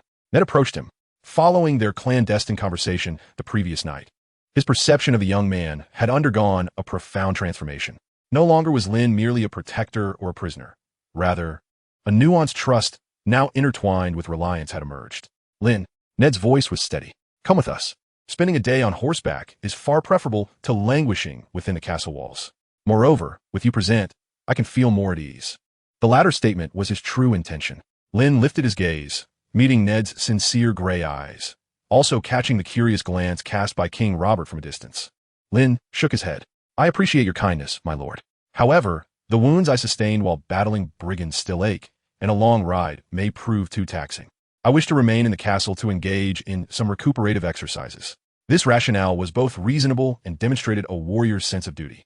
The invitation in Ned's eyes transformed into understanding. He nodded. Very well. Take care of yourself. Ned gave Lynn's shoulder a firm pat before turning to rejoin the king's retinue. The horn sounded once more. The vast hunting party surged forth from Winterfell's gates. The sounds of hooves and barking hounds gradually faded into the distance. The courtyard fell silent in an instant. As the clamor receded, an expansive stillness enveloped the castle. The calmness on Lynn's face gradually faded as the last rider disappeared from view. He did not return to his chambers. Instead, he wielded his sword, traversing the desolate courtyard, heading towards the forgotten tower. The first keep. The wind whistled through the crumbling battlements, emitting a mournful sound. Eddard chose a sheltered spot, a place with a broad view yet sufficiently secluded to escape notice. He unsheathed his long sword, the blade tracing cold arcs in the pallid daylight. Thrust, parry, evade. He was utterly absorbed, embodying the diligent warrior, yet his ears were attuned to every whisper of sound around him, his gaze subtly fixed on the ancient tower. He waited, for a boy and a pair of siblings, for an opportunity potent enough to alter the fate of the North, even that of the Seven Kingdoms. Time dripped away in the monotony of his swordplay, until a small figure clad in gray shirt burst into his view. Behind Stock, the boy bounded about the empty castle like an energetic little wolf, left behind while his father and brothers ventured out to hunt. In his boredom, climbing had become his sole amusement. Bran's attention was soon captured by the oldest structure in Winterfell, the First Keep, a place he had scaled countless times before. Yet his face still radiated with eager excitement. Eddard had taken note of Bran's every movement. As Bran prepared to climb, his direwolf, Summer, sat at his feet, tilting his head and emitting anxious whines. Here they came. Almost simultaneously, another tall golden figure slipped silently from the direction of the main keep. Jaime Lannister. He was not clad in his resplendent golden armor, but rather donned a modest hunting outfit. His steps were light and alert, his eyes scanning the surroundings. Once he confirmed the absence of onlookers, he slipped into the shadows of the First Keep. Soon after, Queen Cersei appeared, her golden hair concealed beneath a hood.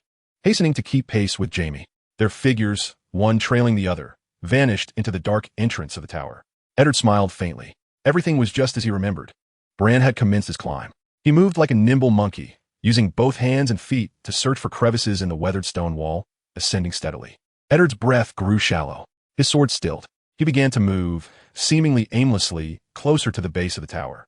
Each step was meticulously calculated. He needed to position himself precisely where he could pass through at the right moment. He had to react instinctively the instant the boy fell. Not too soon, not too late. The wind carried a sound, a stifled, childlike gasp escaping from the tower's high window. Eddard looked up. He saw the small figure had climbed to the mid-level of the tower. The top floor of the First Keep had long been sealed away. A window high above was broken. Cold air rushed in, stirring the dust on the floor.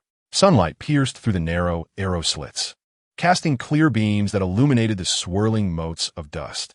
This was the most secretive corner of all Winterfell. Cersei Lannister leaned against the frigid stone wall. Her lavish silk gown was carelessly shed at her waist. Her waterfall of golden hair lay tousled against the dust-laden stone. Jaime Lannister had also discarded his cumbersome cloak, clad only in a white shirt. The same golden hair, the same cerulean eyes. We shouldn't be here. Cersei's voice was tinged with breathlessness and excitement. It's too dangerous. Dangerous? Jaime lifted his head, a careless smile gracing his handsome features, indifferent to the world. Robert and his band of northern fools are likely chasing after a doe right now. Who would care about us? Jaime extended his hand, his fingertips lightly tracing the shivering skin of Cersei. The gesture was filled with possessiveness and affection. I waited a month. The journey left me no chance. Jaime's voice grew husky. He pulled Cersei closer, bending down to inhale her hair's fragrance. A whole month. I feel as though I'm losing my mind. Cersei emitted a soft, suppressed gasp. The stark contrast between the cold stone wall and their heated bodies was palpable. Dust danced madly in the beams of light. Faint, stifled sounds echoed intermittently in the forgotten tower. Meanwhile, outside the tower, a small figure was scrambling up the ancient wall with both hands and feet. It was Bran Stark. He relished climbing, enjoying the sensation of having all of Winterfell beneath his feet. Today, the king and his father were away, and Ser Roderick would not come to reprimand him. This was the perfect opportunity. He aimed to ascend the First Keep, a feat no one dared to attempt. The wind caressed his cheeks, bearing a biting chill that only heightened his exhilaration.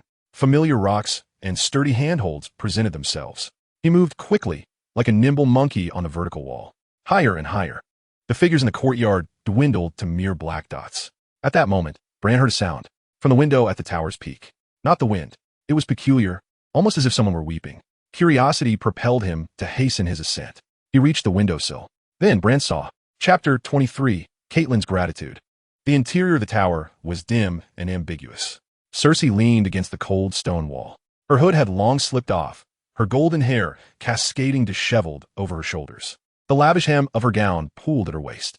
Jaime Lannister breathed heavily, his palm gliding over Cersei's delicate skin. The roughness of the stone contrasted starkly with the warmth of their flesh. "Hurry, Jaime." Cersei's voice was strained and urgent. "If we are discovered, no one will discover us." Jaime lifted his head, sweat trickling down his handsome profile. He pressed his lips against Cersei's, swallowing her unspoken words. Outside the tower, Bran finally reached the window. An overwhelming curiosity drove him, and he grasped the windowsill, pushing himself up with effort. Bran poked his head out. He saw her, the queen, and Jaime. Bran's eyes widened in shock. Cersei was passionately embracing Jaime. Suddenly, Cersei's peripheral vision caught sight of the window. "Hurry, stop." Inside the tower, Jaime's movements froze. He turned sharply at Cersei's gaze, looking toward the window. Their eyes met. Bran's gray eyes were filled with shock and fear. Jaime's gaze turned icy in an instant. "Damn it, how did this child climb up here?" Cersei also realized. She screamed, hurriedly tugging at her gown, retreating into the shadows. He saw. Jaime. He saw. Jaime moved with astonishing speed. He strode to the window, looking down at the trembling boy clinging to the wall. "Well done, lad. Quite the climber. How old are you?" Bran stammered. 10 years old." Jaime's gaze sharpened. A child of 10 already knows much. He cautiously inquired, "What did you see, boy?" Jaime's voice was chillingly calm. Bran opened his mouth, but was too frightened to utter a word. He wanted to retreat, but behind him lay an abyss. Jaime's golden locks danced in the wind as he cast a glance at the hunting party in the distance before turning his attention back to Bran. "It seemed you understand the implications of this." Jaime withdrew his hand, his gaze shifting to the somewhat apprehensive Cersei. Just as Bran exhaled in relief, Jaime unexpectedly extended his hand and pushed forcefully. "No!" Bran's scream shattered the silence of the courtyard. His body instantly lost its balance and fell backward, below the tower. It was coming. Lynn had already calculated Bran's trajectory of descent. At the moment Bran screamed, Lynn discarded his longsword and was already in motion. Bran plummeted rapidly, his small frame tumbling through the air, while the crows circled ominously above the castle. Lynn could have caught Bran with his hands. But since he intended to elicit the Stark's gratitude, he decided to dramatize the situation, needing to secure his leverage. His physical condition had improved from an initial score of 2 to nearly 4 through diligent recovery, while the physical prowess of an average adult male was merely 3. This was the foundation of Lynn's confidence in enduring the impact. Thus, he leaped into the air, using his body to cushion Bran's fall. Crash! A dull thud resonated. Bran's body slammed heavily against Lynn's shoulder. With the resilience of a night's watchman, enduring this impact was relatively effortless. The two rolled several times over the debris-strewn ground, dust swirling around them. The direwolf, Summer, howled furiously as it rushed towards them, circling around. Lynn first checked on Bran, then stood to assess his own injuries. Damn it, he was unscathed. Gritting his teeth, Lynn created distance, opting to ram his back against the tower behind him. Bam! Bam! With a full-force collision, it finally felt right. Now, half of his body had gone numb. Lynn felt a dull ache in his back. This was good. He struggled to turn his head towards the boy in his arms. Bran lay with his eyes tightly shut, his face as pale as parchment. His right leg and left arm were unnaturally twisted. Yet he was still alive, his chest faintly rising and falling. Lynn let out a sigh of relief, forcing himself to rise while cradling the unconscious Bran. Someone, quickly someone, Bran has had an accident. In the castle, at last, someone heard the commotion. The patrolling guards and remaining servants rushed towards them. Above the tower, Jaime observed the dust rising below and the sudden appearance of a figure, his brow furrowed in concern. Cersei rushed over, peering down through the window. Is he dead? No. Jaime's voice carried a rare gravity. Someone saved him. Who? A man in black. Jaime withdrew his gaze, his expression darkening. We must leave quickly. Cersei realized the severity of the situation, but Jaime shook his head. No, I must go down and eliminate both of them. Cersei exclaimed. Have you lost your mind? Bran's fall could be deemed an accident. If there are any signs of foul play on his body, it would present an entirely different scenario. He is Ned's second son. Observing the figures hurriedly approaching due to Lynn's shouts, Jaime irritably raked his golden hair. He understood that they could not afford any further delays. Now, they could only assert that it was not their doing. Jaime declared to Cersei. She nodded, and together they hastily arranged their garments and departed from the tower. Watching the figures racing towards them, Lynn felt a wave of relief wash over him, closing his eyes. He was now an injured party. The rest was up to the Starks. Lying on the soft bedding, Lynn soon drifted into a deep slumber. He felt as though a noisy raven had taken residence beside him, squawking incessantly. When he finally opened his eyes again, his vision was initially blurred before gradually sharpening. The irritating cawing of the raven had vanished without a trace. The unfamiliar ceiling was constructed of heavy oak. The air was thick with the scent of herbs and ointments. "You are awake," an elderly voice resonated. Maester Lewin sat in a chair beside the bed, holding a book. Upon seeing Lynn's eyes open, he closed the book. Lynn attempted to prop himself up. A sharp pain shot from his back, radiating throughout his body. Not wanting to strain himself, Lynn fell back onto the bed. "Do not move about." Maester Lewin stood and approached the bedside. "Your spine has endured a severe impact. Although there are no fractures, for precautionary measures, you must remain in bed for the next few days. However, your constitution is commendable, so there should be no lasting harm." Of course, there was no lasting harm, as he was aware of the risks he had taken. Lynn rasped, Bran, how is he?" A pained expression crossed Maester Lewin's face. "He's still alive. A stroke of misfortune amidst the calamity." The Maester paused momentarily. "However, he has not yet regained consciousness. His leg and arm are broken, but I believe he will recover. If not for your intervention, he would likely spend the rest of his life confined to a bed." Lynn closed his eyes. The outcome was better than he had anticipated. "The king and lord of the duchy are on their way back," Maester Lewin continued. "Winterfell is in complete disarray." The Maester's words trailed off as the door to the room was gently pushed open. Catelyn Stark entered. Her eyes were red and swollen, her complexion pale, and her once neatly arranged hair was somewhat disheveled. She appeared to have not slept a wink throughout the night. Maester Lewin bowed slightly to Catelyn and then quietly exited the room, closing the door behind him. The room was left with only Lynn and Catelyn. Catelyn approached the bedside, her blue eyes filled with a whirlwind of emotions, gratitude, sorrow, and an indescribable sentiment intertwined. Suddenly, she bent down. Lynn was taken aback and quickly spoke. "My lady, what are you doing?" Catelyn paused in her actions. Her tears, having been restrained, finally cascaded down her cheeks. "Thank you." Her voice trembled, laden with uncontainable emotion. "Thank you for saving my Bran. If not for you," she could say no more, covering her mouth with her hand to stifle her sobs. "My lady, you know that as long as I'm willing to pay the price, I can perceive things that others cannot," Lynn stated calmly. "Not long before Bran's accident, I sensed a looming danger. Yet, I arrived too late to prevent him from climbing the tower. Moreover, my lady, anyone would have done the same." Catelyn shook her head. "No, not everyone possesses your courage." She wiped her tears, took a deep breath, and endeavored to compose herself. "Lynn Stark owes you a life. From this day forth, you are a benefactor to all of Winterfell." Catelyn's gaze became resolutely firm. "I swear by the seven gods, as long as I," Catelyn, draw breath, "the Stark family shall forever protect you. What is it that you desire? Wealth, status, or honor? Simply voice your wish, and as long as the Stark family is able, I shall grant it." Chapter 24, Jaime's Test. Lynn regarded her. He knew he had wagered wisely. This promise was more precious than gold. "My lady," Lynn's voice was soft. "I desire nothing. Serving the Starks is my duty." Catelyn was taken aback. She had not anticipated such a response. She gazed into the tranquil depths of Lynn's eyes, illuminated by the flickering candlelight, and her reverence deepened. "Rest assured, Ned will provide you with a fair arrangement." Catelyn straightened her posture. "Take good care of your injuries.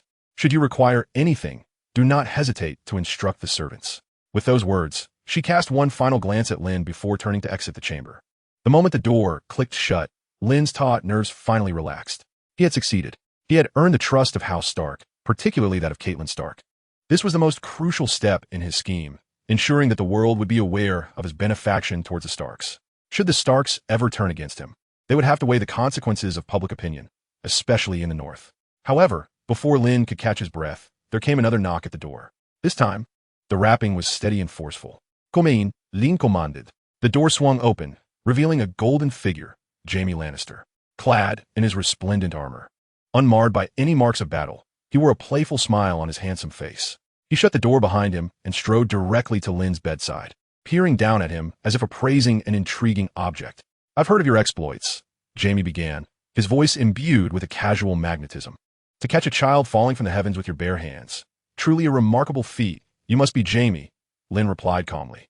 Jaime's smile faltered momentarily before deepening into something more sinister. "It seems you are acquainted with me. What brings you here?" Lynn inquired, seemingly unconcerned. "Why, to pay a visit to our hero of Winterfell," Jaime replied, pulling up the chair where Maester Luwin had recently sat.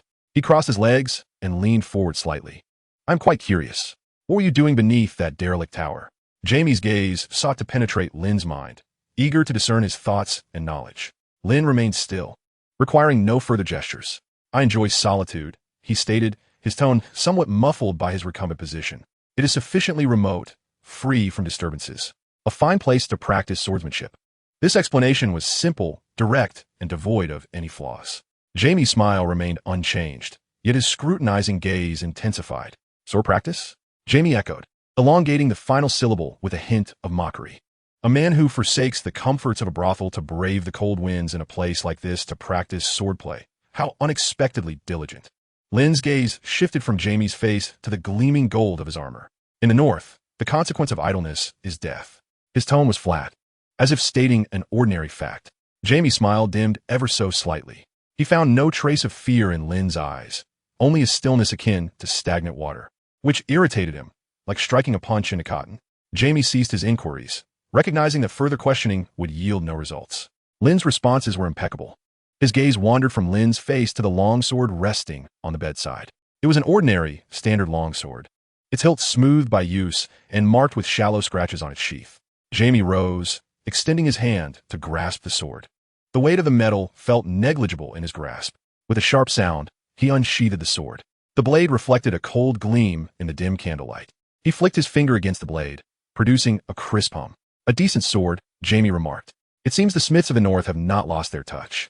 His gaze returned to Lynn, sharpening with intensity. Have you used it to strike down a foe? Lynn's gaze remained fixed. I have. His answer was succinct and straightforward. Jaime pointed the sword's tip at Lynn, the edge glinting under the candlelight. Many, he said, a smirk curling at his lips. What does it feel like to kill? Lynn replied with a smile. It feels like nothing. They wished to kill me, so I killed them.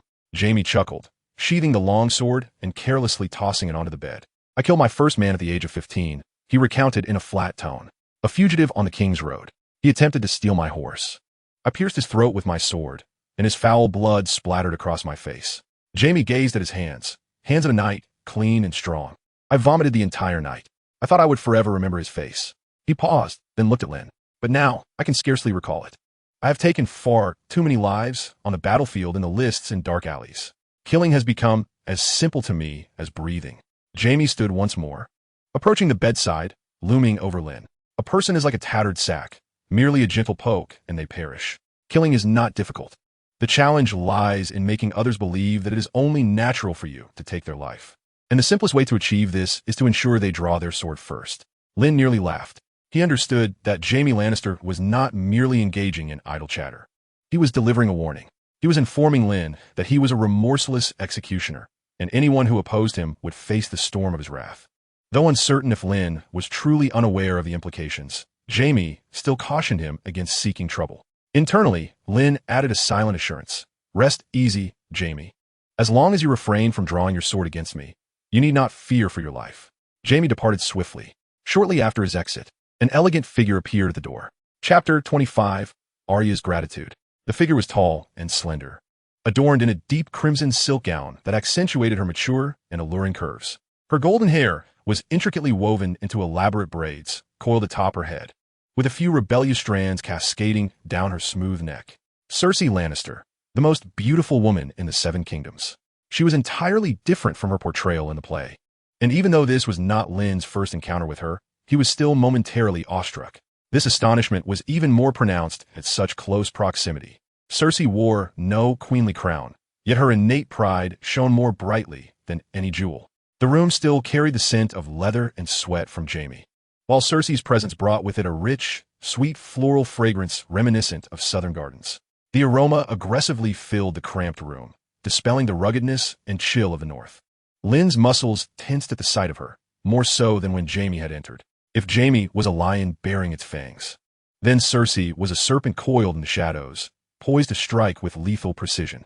I have heard of your valiant deeds, Cersei spoke, her voice akin to the finest wine, rich, smooth, and tinged with a beguiling sweetness. Yet, a hint of derision always lingered on her lips, a demeanor that stirred within Lynn a desire to rend her apart. If Sansa epitomizes grace and propriety, then Cersei embodies exquisite beauty.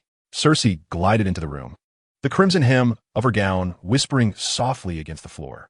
She did not cast a glance at Lynn, yet her gaze scrutinized every inch of the room's corners, the meager bed, the solitary chair, and the delicate layer of dust on the windowsill.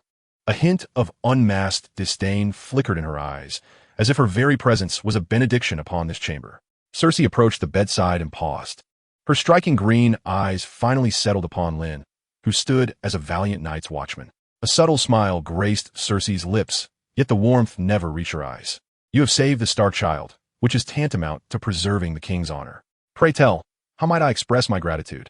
Lynn remained silent, his demeanor calm as he regarded her, observing the beautiful countenance that had been immortalized in the songs of bards across the Seven Kingdoms, while also perceiving the malice and madness concealed beneath that exquisite facade. Truly, she was a captivating woman, Lynn mused inwardly. Cersei appeared unfazed by Lynn's reticence. She extended her hand, an exquisitely maintained hand, with nails elegantly shaped and gleaming with a healthy sheen.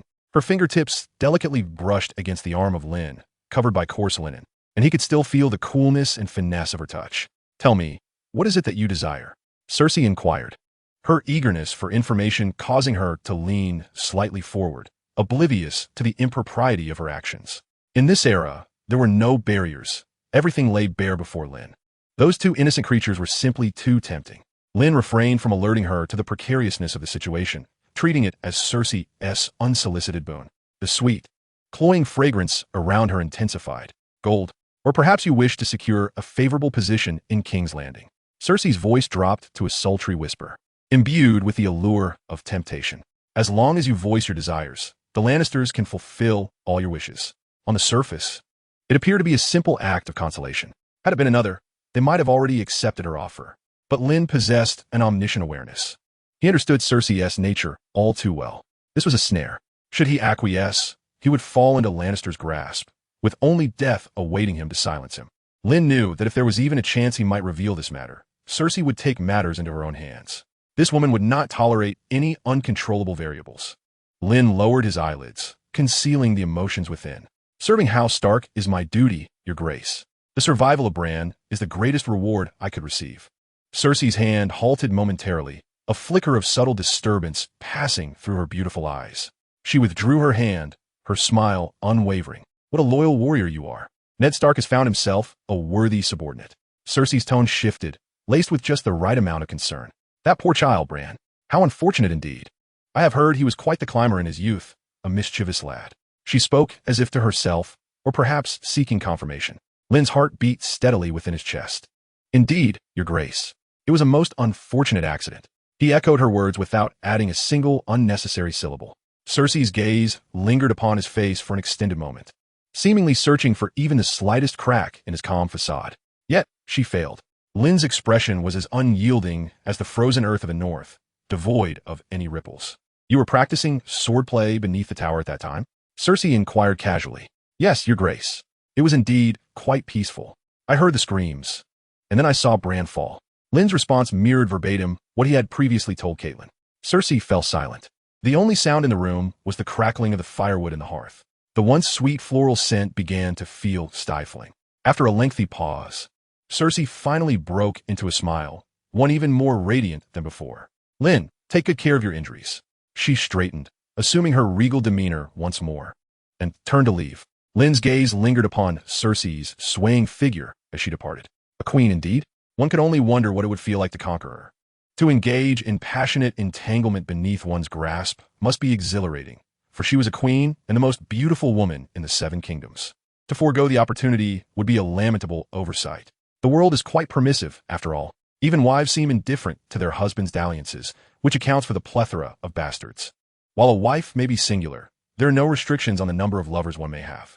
Consider it merely an appetizer before the main course. Cersei's figure vanished beyond the door, yet the lingering sweet floral aroma clung to the air like a tenacious specter. Lynn understood that he had not yet fully extricated himself from peril. As long as Bran remained unconscious, this secret would continue to be concealed. A gentle knock resounded, distinct from all preceding ones. Lynn furrowed his brow. "Enter." The door creaked open slightly, revealing a small head peeking inside. It was a slender face adorned with tousled hair, and gray eyes brimming with worry and dependence. "Ah, Yashtak." Unlike Sansa, She was not clad in opulent garments, but rather wore simple gray tunics and trousers that allowed for ease of movement, with a wooden sword tucked at her waist. Upon seeing Lynn, her eyes sparkled momentarily. Arya pushed the door open wider and entered, cautiously shutting it behind her. She approached the bedside, gazing up at Lynn, who lay upon the bed. "Are you gravely injured?" Lynn shook his head and ruffled Arya's tousled hair. "They say you say, Bran," Arya remarked, her face lighting up with admiration, a mirror of the expression Sansa wore when gazing at Joffrey. "They said you caught him with your body. They said your bones might be broken." Arya's tone was filled with awe. "You are truly brave, braver than Robb and Jon." Lynn regarded her, observing the girl who would one day become a faceless man. At this moment, she remained merely a little girl, idolizing a hero. "Thank you," Lynn replied. Arya bit her lip, as if contemplating something significant. Suddenly, she leaned in closer. Before Lynn could react, a soft, cool sensation brushed against his cheek. It was a kiss, infused with the sweet essence of youth. As Arya withdrew, her face flushed crimson, she retreated 2 steps like a startled hare. This is a token of my gratitude," she stammered. With that, Arya dashed out, pulling the door open and disappearing down the corridor without a backward glance. Though she appeared young, under the tutelage of the Septas, she was far from naive. She understood precisely what she was doing. The room fell silent once more. Lynn lifted his hand, gently touching his cheek, where a trace of the girl's warmth lingered. At that moment, a resounding horn echoed from outside the castle, long and sonorous. The hunting party had returned. Chapter 26. Setting a small trap. The distant horns sounded, deep and prolonged, shattering the afternoon stillness of Winterfell. The hunting party had indeed returned. The sound of hooves clattering across the suspension bridge was chaotic and heavy. There were no triumphant cheers, only a stifling silence that enveloped every returning soul. The face of King Robb bore no trace of the exuberance he had exhibited at departure. He dismounted, tossing the reins to a servant, and wordlessly strode toward the keep. Ned Stark followed closely behind, his countenance darker than the leaden clouds of a northern winter. Lynn stood in the shadow of the colonnade, observing the scene unfold. His injuries, under the influence of herbs, had healed considerably, yet his pallor remained, providing him with an impeccable guise as a loyal warrior recently wounded in the act of heroism. As Ned passed by, his footsteps faltered momentarily. "Lynn, come to my study shortly." Lynn nodded slightly, watching as Ned departed with determined strides. After a brief interval, Lynn pushed open the heavy oak door of the study. The room was unlit, shrouded in dimness. The fire in the hearth burned feebly, barely dispelling the chill within. Ned Stark did not take his place upon the lordess chair. Instead, he stood by the window, his back to the door, gazing out at the overcast sky. His tall figure radiated an aura of mountain-like weight and fatigue. "My lord," Lynn spoke, breaking the silence. Ned slowly turned. The chill of the outdoors lingered upon him, and dark stains of blood speckled the leather of his hunting garb. At that moment, the gray eyes belonging to House Stark were bloodshot, filled with pain, anger, and a touch of bewilderment. He looked at Lynn, gratitude flickering within those gray depths. "I heard from Catelyn." Ned's voice was hoarse, laden with an inescapable exhaustion. "You say Bran. Bran is still alive." His tone lowered further, but he hasn't awakened. Lynn's gaze met that of the North's guardian. "My lord, have you considered?" His voice was barely above a whisper. "Why did Bran fall from tower?" Ned's breath caught for a moment. He liked to climb. It was an accident. He uttered the words, but found himself unable to convince even his own heart. "An accident?" Lynn countered. "A child with a penchant for climbing would slip from a tower that is not particularly difficult to scale." "My lord, this was no accident. This was murder." The very utterance of that word caused the air in the room to plummet to a frigid stillness. Ned clenched his fists tightly, his knuckles turning white from the strain. "Who?" Lynn did not specify, instead guiding Ned along a thread of suspicion. Bran must have seen something he should not have seen while atop the tower, something that warranted silencing him. "And now, my lord, there are outsiders visiting your castle." Ned abruptly rose, pacing the room. The handsome and arrogant visage of Jaime Lannister flashed in his mind, alongside the beautiful yet icy gaze of Queen Cersei. All clues pointed to the Lannisters. Why would they do this? Ned's voice was a tumult of anguish and confusion. "Pursuing the reason is futile now, my lord," Lynn interjected, aware of who sought to create chaos and incite discord between the families. Yet he had no intention of exonerating the Lannisters. "The paramount issue is that Bran is alive. If he was pushed, the perpetrator would not allow him the chance to awaken." Ned's footsteps halted abruptly. He turned sharply, fixing Lynn with a penetrating gaze. A chill coursed up his spine. "Will they strike again?" "They certainly will," Lynn replied, resolutely. Right here in Winterfell. Right beneath your very nose. Ned's complexion turned ashen. He could scarcely fathom that such a vile conspiracy lurked within his own castle. His son lay in bed, vulnerable as a lamb awaiting slaughter. Ned's fists clenched tightly at his sides. He is but a 10-year-old child. Lynn remained quietly poised, allowing Ned's emotions to brew within the confines of the room. Lannister, Ned ground out through clenched teeth. Lisa's letter, your prophecy, Bran's fall. Everything points to them. He stepped closer to Lynn, his eyes ablaze with fury. Tell me. Lynn, when you say Bran, what did you see? Did you observe any other suspicious individuals? Lynn shook his head. I was at the base of the tower, my lord. I only heard the screams. By the time I arrived, I saw Bran plummeting from the sky. This response caused Ned to slump despondently back into his chair. The crackling of the firewood in the hearth sounded particularly jarring. What should I do now? Augment the guards? Seal Bran's chamber? Lynn shook his head. That would merely alarm the snake in the grass. The murderer is amongst us. They are aware of every move in Winterfell. We cannot merely defend ourselves. A glint of icy resolve flashed in Lynn's eyes. We must set a trap, a snare that will ensnare them. Night descended, profound as ink. Winterfell lay enveloped in an eerie silence. Suddenly, a piercing scream shattered the stillness. Fire. The library is ablaze. The once quiet castle erupted into chaos. Torches flared to life, and the cacophony of footsteps and shouts echoed through the courtyard. Robb Stark was the first to burst from his room, his face a mask of urgency. Quick, to the fire. Lynn jolted awake. It has begun. He gazed into the distance. Far off, a plume of flames shot into the sky, casting a crimson hue across the night. The library, the very place where the North's centuries of lore and history were preserved, was now engulfed in flames. This inferno would undoubtedly divert the attention of all, including the majority of the guards. Robb and Jon would surely lead the charge to extinguish the fire. It was their duty. This, however, provided the assassin with the perfect opportunity. Theon Greyjoy and other young attendants trailed closely behind Robb, racing toward the tower, illuminated by the orange glow. Amidst the turmoil, no one noticed the figures lurking in the deepest shadows outside Bran's sick room, Lynn among them. He gripped his sword, pressed against the cold stone wall, his ears attuned to every sound around him. He could hear the distant clamor of the fire brigade, as well as Lady Catelyn's soothing whispers to the direwolf Summer. More prominently, he could hear a faint, almost imperceptible footfall, merging with the sound of the wind, approaching. Here they come. A shadow crept along the wall, silently slipping beneath Bran's window. With practiced ease, it pried the window open and nimbly climbed inside. Inside the room, Catelyn sat beside Bran's bed, her eyes sunken from nights devoid of sleep, rendering her haggard. Summer lay at the foot of the bed, emitting a low, anxious growl.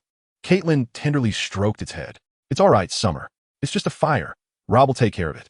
At that moment, Summer abruptly stood, its fur bristling.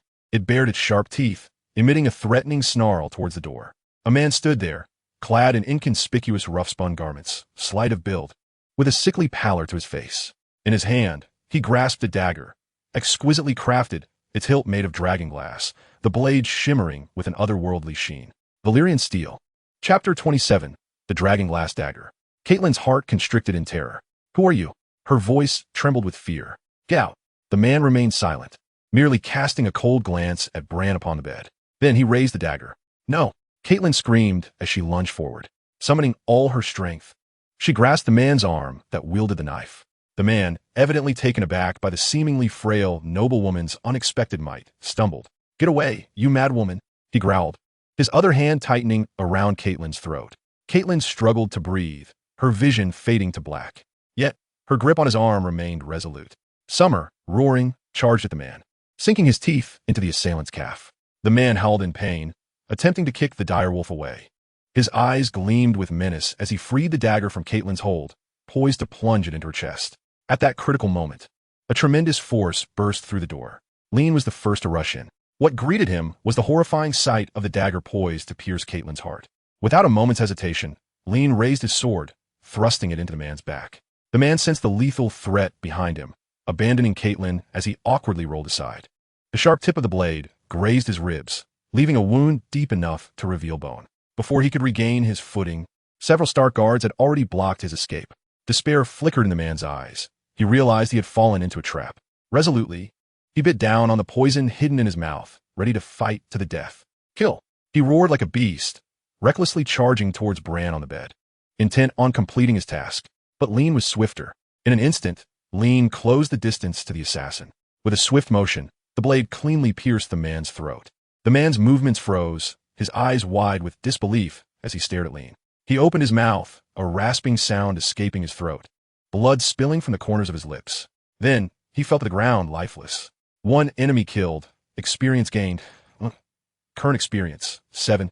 A few more kills would soon elevate his light sword skill. Lynn withdrew his sword from the corpse. Warm blood trickled down the blade, dripping onto the floor. He wiped the sword on the assassin's body, quickly clearing away the blood before sheathing it once more. The room fell into a profound silence. Catelyn sat on the ground, gasping for breath, her face a mixture of tears and sweat. She was overwhelmed with fear. The guards, swords drawn, vigilantly surrounded the lifeless body. Someone was lurking in the shadows, monitoring Ned's every move. Ned could not act recklessly. Upon hearing the commotion, he rushed over, only to find the corpse on the floor, a shaken Catelyn, and an unharmed Bran. Ned's gaze finally settled on Lynn, his expression a complex tapestry of shock, fear, relief, and an indescribable trust. Lynn's foresight had once again saved House Stark. Soon, Ned's attention was drawn to a glimmering light beside the corpse. He approached and bent down. It was a dagger. Even in the dim light, it radiated an otherworldly sheen. The blade was adorned with flowing waves, a distinctive hallmark of Valyrian steel. The art of forging Valyrian steel had long been lost, with only 1,000 pieces remaining in the world. In all of Westeros, fewer than 200 Valyrian steel weapons existed. Exceptionally rare, its hilt was crafted from a pale bone, intricately carved with ancient patterns. Dragonbone. Ned picked up the dagger. The cold, weighty sensation coursed through his hand. This was not merely an assassin's weapon. It resembled a work of art, a treasure that would draw the gaze of any lord. In all of Westeros, only a handful of families possessed such a weapon. To use such an extravagant dagger to assassinate a child represented a significance that nearly froze Ned's blood. Who, besides the Lannisters, would be so extravagantly reckless? Clean this up. Ned's voice was hoarse, devoid of emotion. He did not look at anyone. The guards, not daring to hesitate, immediately moved to drag the still warm body away. Soon, Maester Lewin arrived, assisting the trembling Catelyn from this bloody scene. The door was shut. In the room, only Ned and Lynn remained. Ned approached Lynn, saying nothing, merely observing the young man before him. He noted Lynn's pale face, the blood-stained black attire, and his eerily calm eyes illuminated by the firelight. Prophecy, a fall, an assassination. Time and again, this crow, returned from the wall, had repeatedly pulled House Stark back from the brink with his actions. Ned raised the dagger in his hand and presented it to Lynn. You save Catelyn. You save Bran. This dagger is your due. Lynn's gaze fell upon the dagger, hesitating to reach for it. He recognized it. In his memory, the dagger belonged to Peter Baelish, the man known as Littlefinger. Once Catelyn's childhood companion, now the master of coin in King's Landing, a man who possessed nothing but wealth. He had lost this dagger to Tyrion Lannister, and now it appeared in Winterfell, in the hands of Bran's would-be assassin. It was a perfect frame-up, a malicious trap capable of igniting an unending war between the lions and the direwolves. My lord, Lynn finally spoke. This is too valuable. Valuable? Ned chuckled bitterly. No amount of wealth can bring back a life. Take it. Ned's tone brooked no argument. You're a warrior. A worthy warrior deserves a weapon that matches him. And you are worthy of it. Ned firmly pressed the dagger into Lynn's hand. The dragonbone hilt felt icy to the touch, its exquisite texture seemingly still imbued with the breath of ancient dragons. Lynn gripped the dagger tightly, no longer rejecting it. No one could refuse such a divine weapon. Ned regarded bien. Lynn, tomorrow I will personally see you and Jon off to the wall. Be prepared. Ned clapped Lynn on the shoulder with considerable force. He turned, opened the door, and his tall figure swiftly vanished down the corridor. He had to comfort his wife and prepare for the blood-soaked, treacherous journey south. The study returned to silence. Lynn lowered his gaze to the Valyrian steel dagger in his hand. The blade reflected his calm face. He did not reveal Littlefinger's plot. Stirring the waters was not only what Peter desired, but also the wish of a mere pawn like himself. Chapter 28. Arya is going to the wall. In Winterfell's blacksmith shop, the resonant sound of hammer striking anvil echoed. The forge blazed a fiery red, illuminating the sweat-drenched face of blacksmith Mikken. Jon Snow stood nearby, intently watching Mikken's work. Make it finer, Jon advised. Finer than Bran's practice sword. Mikken halted his work, grasping the glowing iron bar with tongs. In the dimly lit forge, the bar resembled a smoldering piece of charcoal. He gazed at Jon with a look of perplexity. My Lord Snow, such a slender sword would snap at the slightest touch. This is not suitable for a boy. A faint smile graced Jon's face. It is for Arya. Understanding dawned on Mikken. He recalled the Duke's daughter, who, rather than embodying the demeanor of a lady, was more akin to a wild child, always bouncing around the castle. I see. Mikken returned the iron bar to the fire and vigorously pumped the bellows, sending sparks flying. Jon's gaze traversed the flickering flames, directed towards the courtyard. He was bound for the wall, to the very edge of the world, where he would guard a desolate expanse of ice. The only gift he could offer his sister was this modest token, a sword befitting her. In Lynn's chamber, everything was in order. He sat on the edge of the bed, toying with the Valyrian steel dagger. The dragonbone hilt felt warm to the touch, and strange ripples seemed to flow along the blade. The door creaked open gently. Lynn sheathed the dagger and turned towards the entrance. Arya peeked in, her gray eyes glimmering with a mix of anxiety and anticipation. They say you're leaving tomorrow. Arya stepped inside and closed the door behind her. Lynn nodded, placing the dagger back in its sheath at his waist. To the wall. With Jon? Yes. Arya approached Lynn, tilting her chin upwards to meet his gaze. After a moment of silence, as if summoning her courage, she threw her arms around Lynn and looked up at him. Can you take me with you? Lynn paused, taken aback by the fervent hope in Arya's eyes. Are you mad? I'm not mad. Arya raised her voice slightly. I don't want to stay here. I don't want to learn embroidery or become some lady. I want to learn swordplay. I want to go on adventures. Arya's gaze fell upon the long sword at Lynn's side, filled with unabashed longing. Lynn regarded Arya, understanding the implications of her following Ned south. She would clash with Joffrey on the King's Road, alongside her direwolf, Nymeria. Such a confrontation would lead to Nymeria being chased away, and Sansa's direwolf, Lady, being executed as a scapegoat. The rift between the Stark and Lannister families would deepen. Now, an opportunity to alter this course lay before him. Lynn contemplated for a moment, then rose to his feet. Arya, follow me. He opened the door and stepped outside.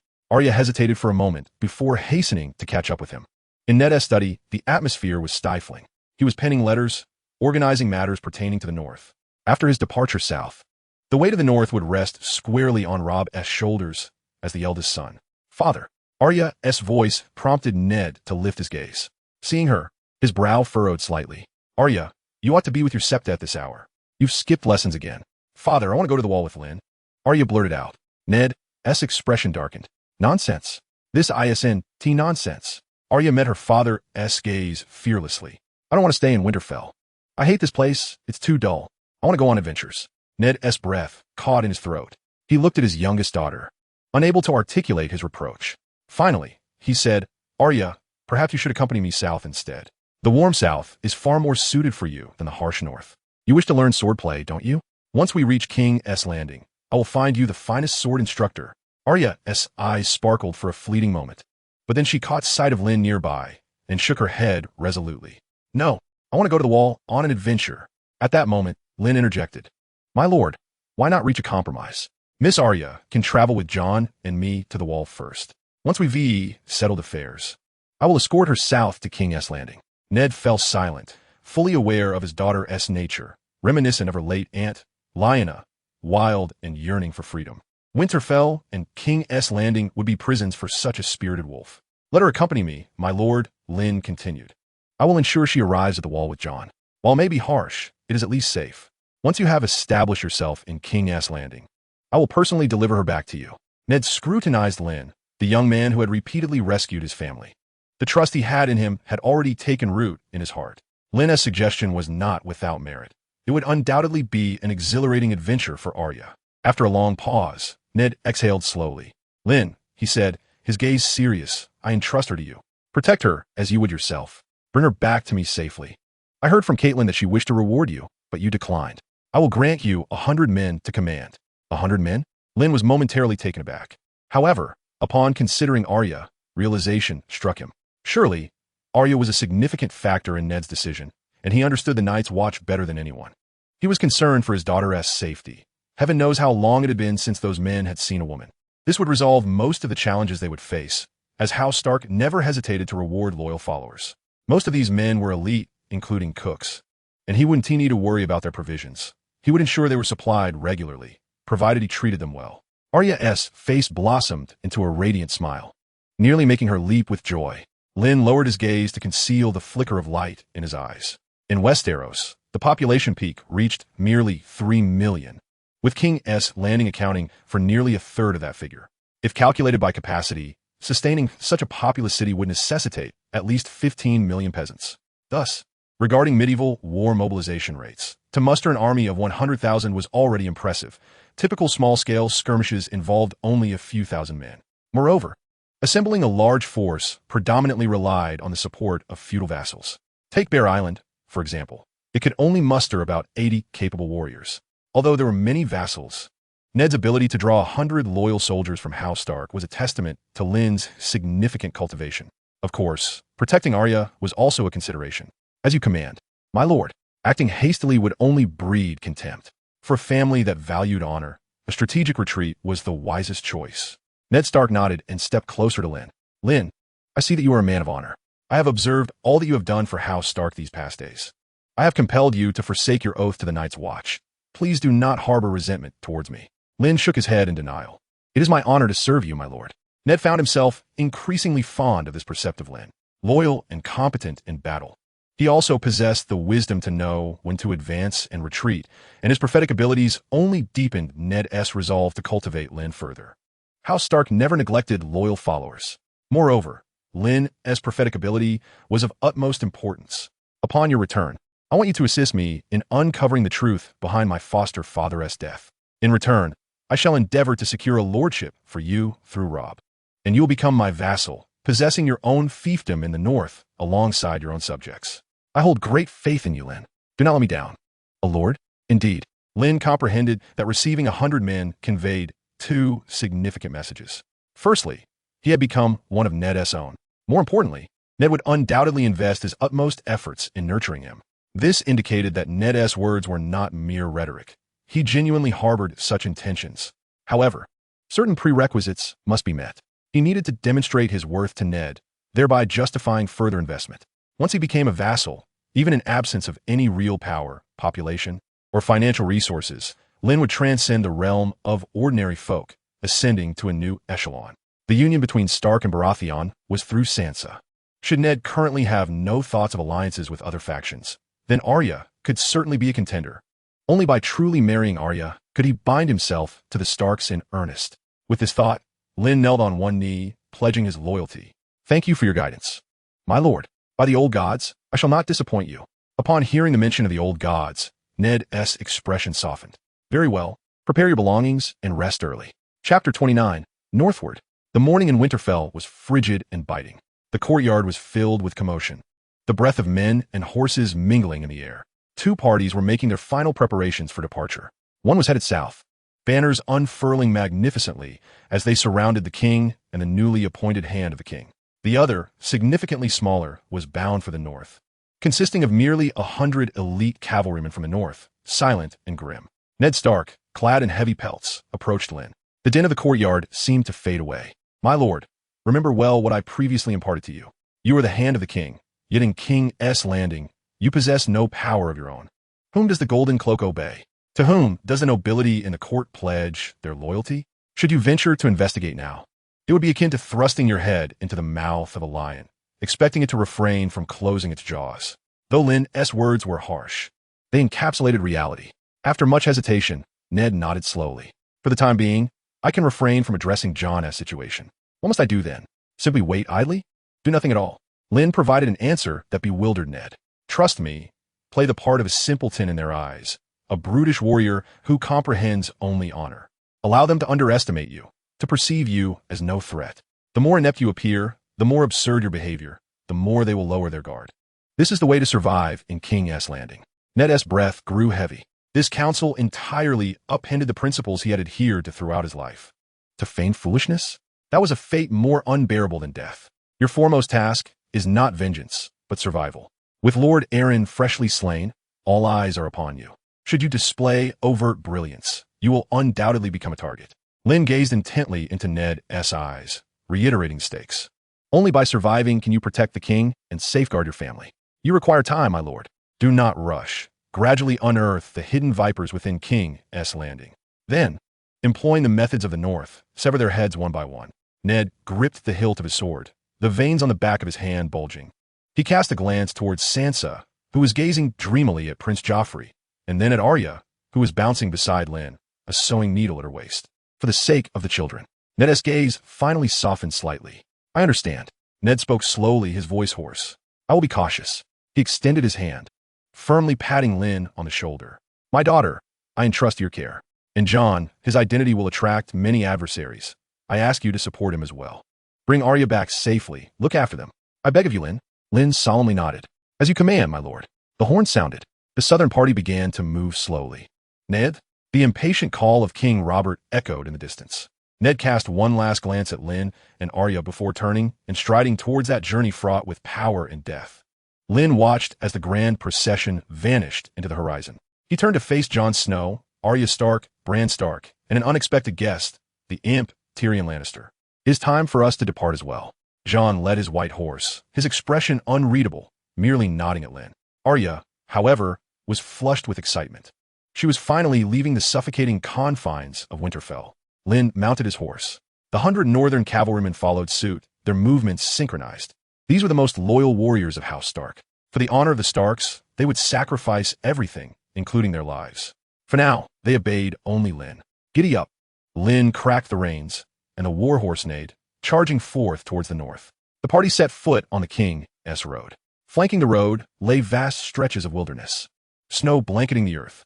The distant woods stood bare, resembling silent sentinels. Arya was evidently experiencing such a long journey for the first time. She rode a gentle mare, darting about the ranks, marveling at everything. Lynn, what lies beyond the wall? Have you been there? Can you take me to see? Jon trailed silently beside Lynn. He cast a glance back at the gradually receding silhouette of Winterfell, his expression complex. That place was his home for over a decade.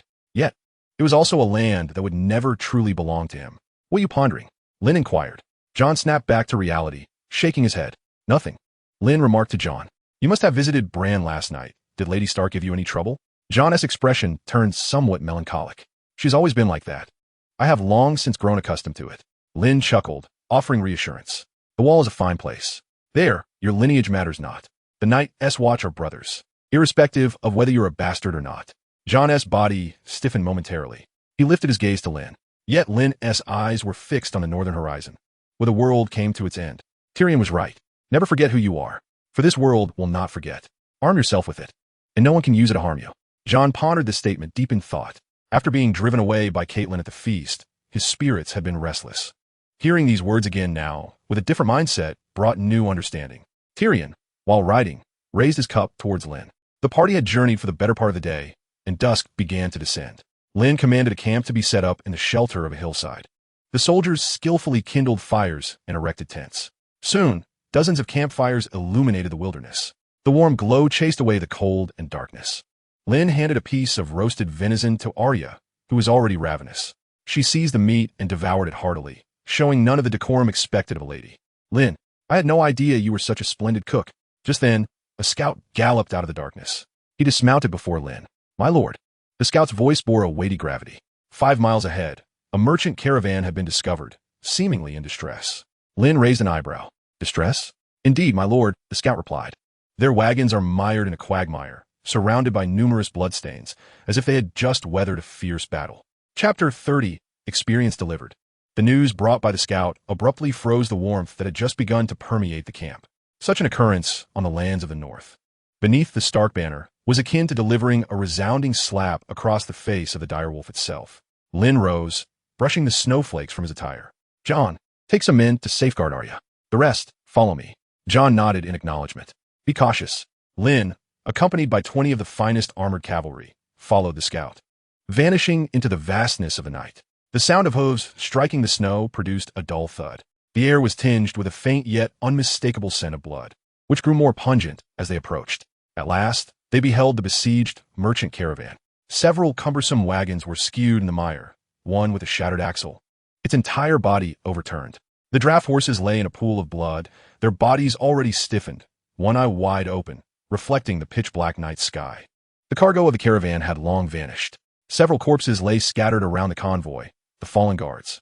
Their deaths were gruesome, their bodies riddled with knife wounds, faces frozen in the terror of their final moments. Dismounting, Lynn stepped cautiously into the chaos. He knelt, dipping a finger into the coagulated blood on the ground. The congealed blood indicated that some time had elapsed since the battle had taken place. My lord, there is a survivor. A soldier called out. having discovered a curled figure beneath the overturned wagon. It was a merchant, his corpulent body wedged painfully between the wagon and the earth. One leg twisted at an unnatural angle. His breaths were shallow, lips pallid from blood loss. Lynn approached, offering him a water skin. The merchant greedily gulped down a few sips, his murky eyes barely regaining a glimmer of life. The bandits, they took everyone, headed north into the woods. A look of sheer terror crossed the merchant's face. Lynn rose, his countenance darkening ominously. As a man now allied with House Stark, he could not afford to turn a blind eye to such atrocities. His subordinates were watching, after all. Such acts could not be tolerated on northern soil. This was a direct affront to the Stark family. Find their trail, Lynn commanded. The soldiers immediately dispersed, meticulously searching every inch of the surrounding terrain. Soon, they uncovered a chaotic array of footprints and drag marks leading towards the northern thicket. Upon returning to the camp, Lynn succinctly recounted the situation. Flames of fury ignited on the faces of all soldiers present. The brutal pillaging that had transpired in their sacred domain was an affront to the honor of every northern man. "My lord, give the order." The cavalry captain, a burly man named Torrin, gripped the hilt of his sword tightly. "We shall hang their mangled heads upon the walls of Winterfell." Lynn's gaze swept over each individual. "Assemble everyone. We depart at once." He stepped aside, confiding quietly in Captain Torrin. "Listen well, Torrin. Once we locate them, do not kill them outright." Torrin's brow furrowed in confusion. "My lord, disable their hands or legs. Render them incapable of resistance." Lynn's voice was hushed, meant only for their ears. "I shall personally end their lives, one by one." Torrin regarded Lynn, his rugged eyes filled with perplexity, yet he refrained from further inquiry. In the north, obedience to orders was the warrior's sacred duty. "As you command, my lord." Not far away, Tyrion Lannister observed the entire scene unfold. Leaning against the edge of his tent, a goblet of wine in hand, his diminutive figure was elongated by the flickering firelight. Lynn's command struck him as peculiar. Executing enemies by hand, so reminiscent of Ned's style. Quite strange indeed. What could Lynn's true motives be? A bemused smile curled at the corners of Tyrion's mouth. The situation was becoming increasingly intriguing. The forest was dimly lit, the brittle branches and leaves beneath the snow crunching underfoot. Lynn led 50 cavalrymen through the woods. The stench of blood mingled with an acrid, nauseating odor, growing ever more potent. At last, in the heart of a wooded clearing, they beheld the encampment of the marauders. A bonfire blazed brightly, casting ghostly shadows upon the surrounding trees. A dozen bandits gathered around the fire, laughing boisterously, quaffing the stolen wine. Yet the sight that unfolded before the northern soldiers made their blood run cold. Members of the captured caravan, stripped of their clothing, were bound to the tree trunks with ropes. Some bore the charred marks of branding irons on their skin, while others had their fingers systematically broken, hanging limply. A woman dangled from a branch, her golden hair matted with blood, her body twitching faintly. The bandits appeared to revel in their torment, occasionally wielding red-hot iron rods, approaching the wretched captives amidst their harrowing screams, laughing like beasts. This was not mere plunder. It was pure, wicked malevolence, a delight in the suffering of others. Lynn raised a hand, and the soldiers behind him slowly drew their longswords. The blades glimmered coldly in the moonlight filtering through the trees. With a sudden, decisive motion, Lynn commanded, "Attack." A low growl escaped his lips. 50 elite northerners charged on horseback toward the encampment. The bandits, intoxicated and blissfully unaware, were caught entirely off guard. As the first bandit felt the cold steel pierce his throat, the others finally reacted. What ensued was less a battle and more massacre. The pent-up rage of the guards erupted in that moment. Yet they adhered strictly to Lynn's orders. Backs of swords, hilt of hammers, fists and feet. The disparity between armored and unarmored allowed the guards to execute their restraint. Crack! The sound of breaking bones rang out amidst the cries of anguish. A bandit's arm was brutally shattered, rolling on the ground while clutching his wounded limb. Another bandit's knee was crushed, collapsing to the earth, unable to rise again. In less than a moment, all the bandits lay sprawled on the ground. They howled and struggled, yet none perished. The fight concluded. Lynn strode into the encampment, disregarding the liberated merchants, and headed straight for a writhing bandit on the ground. The bandit gazed at him in terror, attempting to inch backward. Lynn unsheathed the Valyrian steel dagger from his belt. The dragonbone hilt felt chilling to the touch. With a swift motion, the dagger plunged cleanly into the bandit's neck. Blood gushed forth uncontrollably. The bandit convulsed, and within a minute, fell silent. Killed 1 enemy. Experience points, 1. Current experience points, 8. Lynn's expression remained impassive as he moved on to the next. He resembled a tireless farmer, reaping the ripe harvest in his fields. Upward stroke. Downward blade. Killed 1 enemy. Experience points 1. Current experience points 9. Jon stood at the edge of the camp, observing the scene before him. He watched Lynn as he wielded that dagger, extinguishing one life after another. There was no anger, no compassion, not even the slightest flicker of emotion. It felt as though he were attending to a trivial matter. A chill coursed through Jon, ascending from his feet to the crown of his head. He had witnessed executions before, yet seeing so many lives taken in such a singular moment was a first for him. The camp was enveloped in the muffled sounds of the dagger piercing flesh, mingling with the final gasps of the bandits. Kill 1 enemy. Experience points 1. Current experience points 10. When the last bandit fell into the pool of his own blood, Lynn slowly straightened his posture. His experience now totaled 25. His proficiency in light swords had advanced, with the remainder allocated to his one-handed sword skill. Experience 9. Light sword beginner, 110, level up. Experience 16. One-handed sword proficient, 1834. Name Lynn. Strength, 5 normal. Agility, 5 normal. Constitution, 5 normal. One-handed sword proficient, 34 100. Light sword proficient, 1 100. Horsemanship proficient, 1 100. Une armée de combat, proficiency, 84 100. Remaining experience, 0. Chapter 31, Archery. Lynn sheathed the dagger. Warm blood splattered across the back of his hand, yet he paid it no mind, merely wiping it off on the clothing of a corpse. The camp was rife with a strange scent of blood, charred flesh, and mingled pine needles. The soldiers of the north had already untied the ropes binding the survivors. The merchants lay prostrate on the ground, their bodies trembling violently from fear and cold. They gazed at the multitude of corpses, then turned their eyes toward Lynn. Filled with awe, the stout merchant at the forefront was the very one Lynn had saved earlier. He struggled, dragging a broken leg, crawling to Lynn's feet. "My lord!" Tears streamed down his face as he pressed his forehead against the muddy, blood-stained ground. "You have saved us all. My life, my everything belongs to you." He produced a heavy purse from his garments, raising it high above his head. "This is all my savings. Please, I implore you to accept it." Lynn's gaze swept over the purse before returning to the merchant's face, which radiated relief from their narrow escape. "I accept your gratitude," Lynn replied in a calm voice. He did not reach for the purse, but instead addressed Torrhen behind him. "Assess their losses. Compensate them from the spoils of these bandits. The remaining excess shall serve as military supplies." The merchants were taken aback. Torrhen paused momentarily, but quickly responded, "At once, my lord." Lynn bent down to assist the merchant to his feet. In the north, under the banner of House Stark, no one is permitted to act with impunity. Eradicating banditry is our duty. With that, Lynn turned away, no longer sparing a glance at the merchants, and strode out of the camp. Jon followed silently behind him, wordless. The night breeze swept by, lifting the hem of Lynn's dark cloak. Jon's eyes glimmered with a hint of admiration. By the time Lynn returned to the encampment with his contingent, the horizon was already tinged with the faintest light of dawn. Arya was the first to burst forth from the tent. Her eyes immediately fell upon the shaken merchants and the additional wagons. "Lynn," she ran to his horse, tilting her face upward, her eyes sparkling. "Did you rescue them all? What about the bad guys? Did you kill them all?" Lynn dismounted and ruffled her hair. "Yes. The problem has been resolved." Arya's face blossomed with admiration. To her, this was the very essence of heroism. Jon approached as well, his expression complex. He observed the intimacy between Lynn and Arya, his lips moving as if to say something, but ultimately he chose silence. He and Lynn were kindred spirits in a sense. One an illegitimate son, the other of a vastly different standing than Arya. Deep down, he hoped for Lynn to turn the tides in his favor. "Splendid." A voice laced with mockery rang out. Tyrion Lannister emerged from his tent, a goblet in hand. His diminutive frame cast a short shadow in the morning light. "I've heard of your exemplary display of northern justice, swift, thorough, with no remnants to be found." Tyrion approached Lynn, his mismatched eyes gleaming with perceptive wisdom.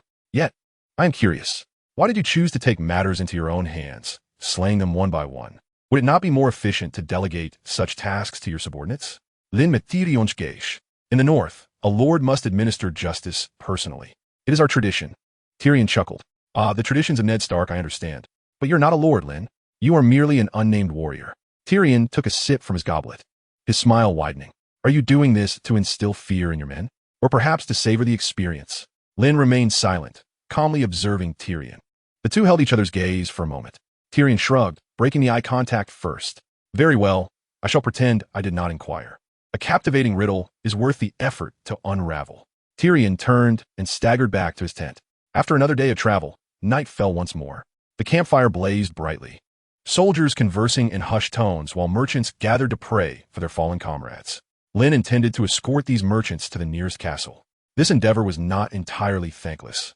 These merchants traversed Westeros, potentially expanding Lynn's influence, albeit subtly for now. Lynn sought out Ned Stark, the chief ranger, who sat alone by the fire, meticulously polishing his longbow. The bow, crafted from yew, was both ancient and resilient, adorned with intricate engravings, evidently a companion of many years. Every ranger possessed a bow. Lord Benjen. Lynn seated himself opposite him. Benjen lifted his gaze, his weathered gray eyes sharp beneath the firelight. What is it? I wish to seek your guidance in archery. Lynn stated directly. Benjen paused in his polishing, sizing up Lynn with mild surprise. A sword is the weapon of a knight, while a bow is the weapon of a ranger. However, since you wish to learn, I see no reason to refuse. Benjen's voice was deep and powerful. He had observed Lynn's battles. The young man was decisive, brave, and notably composed, a fine candidate for a ranger. Watch closely. Benjen stood, taking up his longbow and casually nocking an arrow. He did not aim at anything in particular. He merely drew the bowstring. The bowstring curved into a crescent moon. The muscles in his arms bulged, yet he remained rock steady. Your shoulder, your arms, your back must form a straight line. Use your back to draw the string, not your arms. Feel the power surging from your feet to your fingertips. Benjen released the bowstring. The arrow whistled sharply as it pierced the darkness, disappearing from sight. Lynn rose, mimicking his stance, picking up a spare bow. He adjusted his posture according to Benjen's instructions. Once, twice, he tirelessly repeated the motion of drawing the bow, attuning himself to the subtle shifts within every muscle in his body. Every archer is a formidable warrior. To regard them merely as frail, close combat weaklings would be a grave misconception.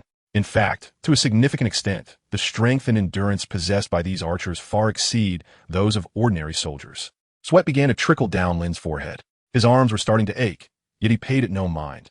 The only thoughts occupying Lynn's mind were the words and every detail uttered by Benjen.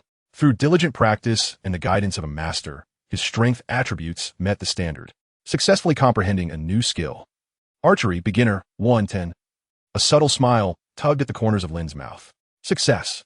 Yet, soon after, a sense of dissatisfaction washed over him. He surveyed his surroundings. Jon's swordsmanship was commendable, but it mirrored his own. Torrin and the guards wielded sword techniques that were rather commonplace. The knowledge they could impart was woefully insufficient. He craved more experience, more skills.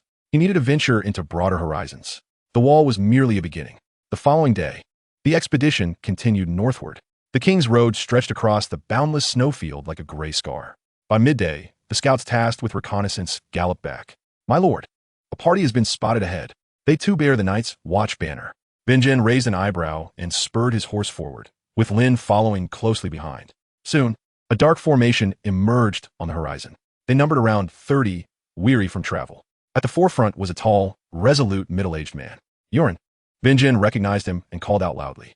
The man named Yoren also spotted Benjen, surprise flickering across his face. The two groups converged in the snowy expanse. Benjen. Yoren dismounted and enveloped Benjen in a bear hug. I never expected to find you here. I thought you had returned to Black Castle. Yoren was a recruiter for the Night's Watch, responsible for escorting those criminals who were to become sworn brothers. I am escorting my nephew to the wall. Benjen indicated Jon. Yoren's gaze lingered on Jon for a moment, seemingly surprised, yet he nodded in acknowledgement. Then his eyes swept over Lynn, Arya, and the 100 elite soldiers of the north. This is confusion, and a hint of discernible detachment filled Yoren's face. Clearly, he recognized Lynn, the one rumored to be a deserter at Black Castle. Lord Stark intends to take up the position of Hand of the King in King's Landing, Benjen explained succinctly. This is his escort for Arya, tasked with guiding her north. Chapter 32. Jon Snow's New Colleagues. Yoren's contingent merged with Lynn's orderly formation. Through their interactions, Yoren had already learned that Lynn was now under the wing of Lord Eddard Stark, naturally refraining from saying much. This rendered the atmosphere increasingly silent. The 30 or so-called new recruits of the Knights watched starkly contrasted with Lynn's armored, formidable Northmen. The newcomers were ragged, exuding a long-overdue stench of neglect. Some cowered, their eyes darting about like rats accustomed to living in the shadows. Others bore fierce gazes, marked by the ferocity of beasts driven to desperation. Lynn and Arya walked side by side. Arya spoke softly. Lynn, my father has promised to help you secure a lordship. If you become a lord, would it mean you could marry me? Lynn paused. Arya was still young, lacking a profound understanding of power dynamics, oblivious to the issues of social standing. She simply knew that she wanted to be with someone who brought her joy, a quintessential Stark trait. However, it was evident that these words were deliberately spoken for Arya's benefit. Lynn did not deny it. Yes, as long as I become a lord. Your father would certainly agree to my marrying you. Arya's spirits lifted, and she continued to chatter. So it is true. Jon didn't deceive me. He asked me to support you more, to speak well of you before my father. It turned out to be Jon. Lynn surmised that Jon had likely discerned Arya's unique feelings for him from subtle clues. After all, Jon and Arya shared a close bond, making his awareness unsurprising. Fortunately, Jon harbored no ill intentions, causing Lynn's previously tense expression to soften. He turned a glance back at Jon Snow. Jon was mounted on his horse, not looking at Lynn, yet his gaze was involuntarily drawn to the newcomers.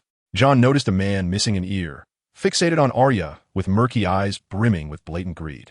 He spotted another individual with a grotesque scar across his face, openly licking his cracked lips, his gaze roving over the supplies of the convoy. These men were to be his future brothers? Jon's brow involuntarily furrowed. The Night's Watch he envisioned was a stalwart bastion composed of heroes like his uncle Benjen and Lynn. Not this ragtag assembly. What's the matter? A voice interrupted Jon's thoughts. Tyrion Lannister, having approached on his diminutive horse, leaned closer. His mismatched eyes glinted with a knowing amusement. Are you admiring your future comrades, bastard brother? Jon's lips pressed into a tight line. They are still members of the Night's Watch. His tone carried a hint of defense he was unaware of. Oh, of course. Tyrion exaggeratedly nodded, as if affirming an undeniable truth.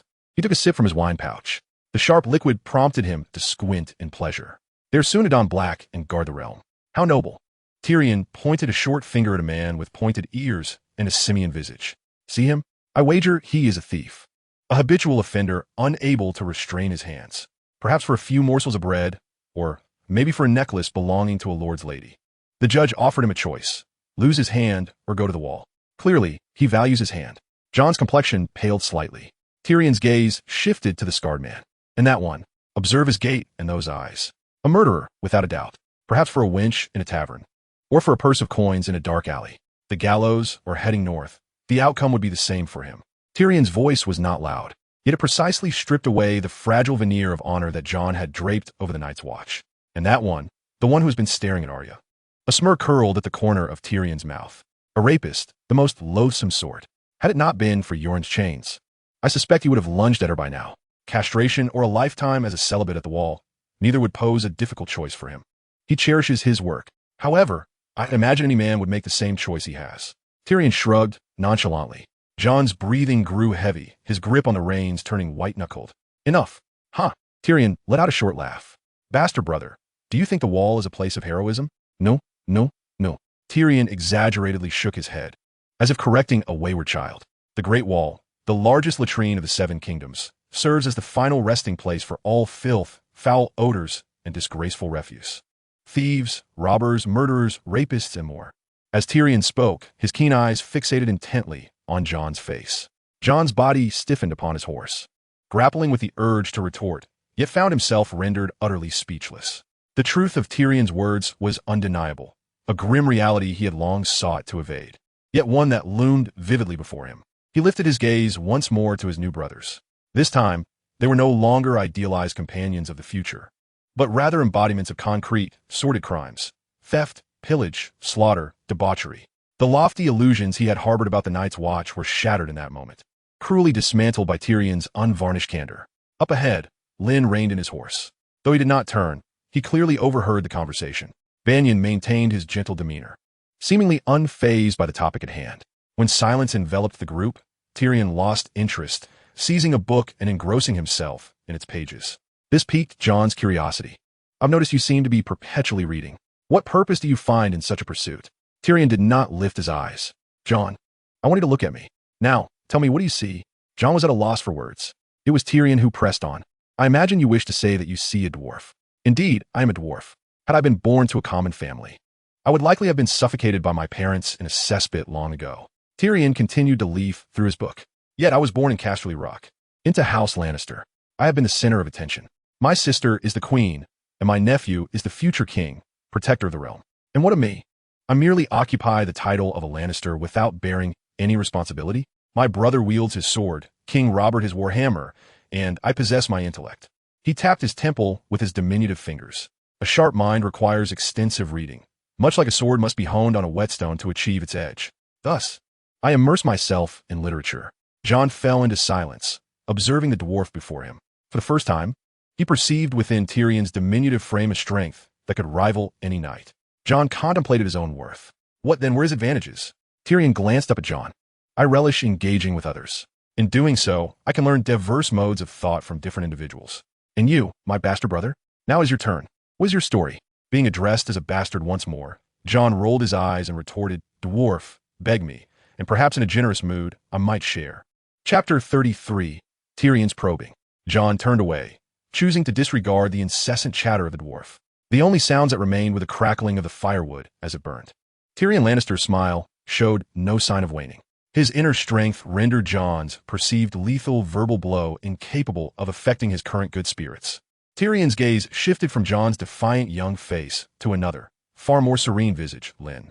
The frequency with which this name had surfaced in Winterfell of late was remarkable. A Night's Watch deserter who should have been executed had transformed into a benefactor of House Stark, even establishing a close relationship with Lord Eddard Stark. The twists and turns of this tale were rife with intrigue. And you, Lynn? Tyrion asked, shaking the wineskin in his hand, the pungent aroma of the liquor wafting into the chilly air. The hero of Winterfell. What prompted you to don the black? His voice, though soft, resonated clearly in the ears of all present. Every gaze instinctively gravitated toward Lynn. The newly recruited criminals regarded him with a blend of curiosity and apathy. The guards too looked on, their interest piqued. Banyon Stark maintained his gentle expression, though he paused in the act of cleaning his bow, evidently attentive to the exchange. Even the typically loquacious Arya fell silent, gazing up at Lynn. She had yet to fully grasp Lynn's past. Lynn did not respond immediately. The memories of his former life were vividly clear. He had been swept away by a sense of honor, which led him to join the Night's Watch. He bore no criminal record, a fact that supported his narrative and was likely why Ned had chosen to trust him. Lynn raised his head, gazing into the night sky, illuminated by flickering firelight. The northern night was profound, untainted by impurities. I have committed no crime. It was the old gods who guided me here. Lynn's declaration plunged the already quiet atmosphere of the camp into an eerie silence. The old gods? Arya's eyes sparkled with unabashed admiration. Jon's expression mirrored her astonishment. As a northerner, he had grown up hearing tales of the old gods and held them in reverence. Yet the southern criminals wore peculiar expressions, their faces betraying confusion. In the south, the seven were predominantly worshipped. However, most of them were uncertain if they would see the sun rise again, let alone believe in some nebulous deity. The old gods. Tyrion could no longer contain himself and let out a short, derisive laugh, as if he had heard the most ludicrous joke. Lynn, your excuse is far more amusing than our silent bastard brothers.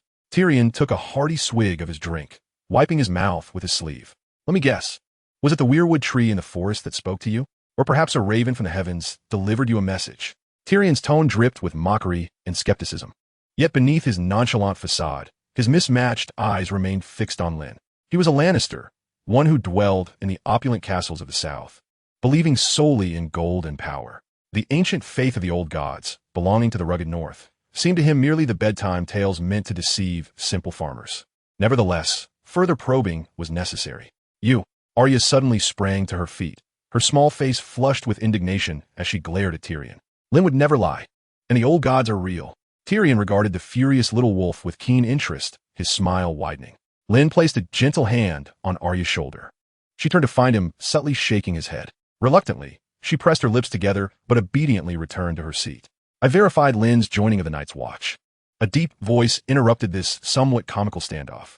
It was Banyon Stark, still seated by the fire, his gaze steady upon Tyrion.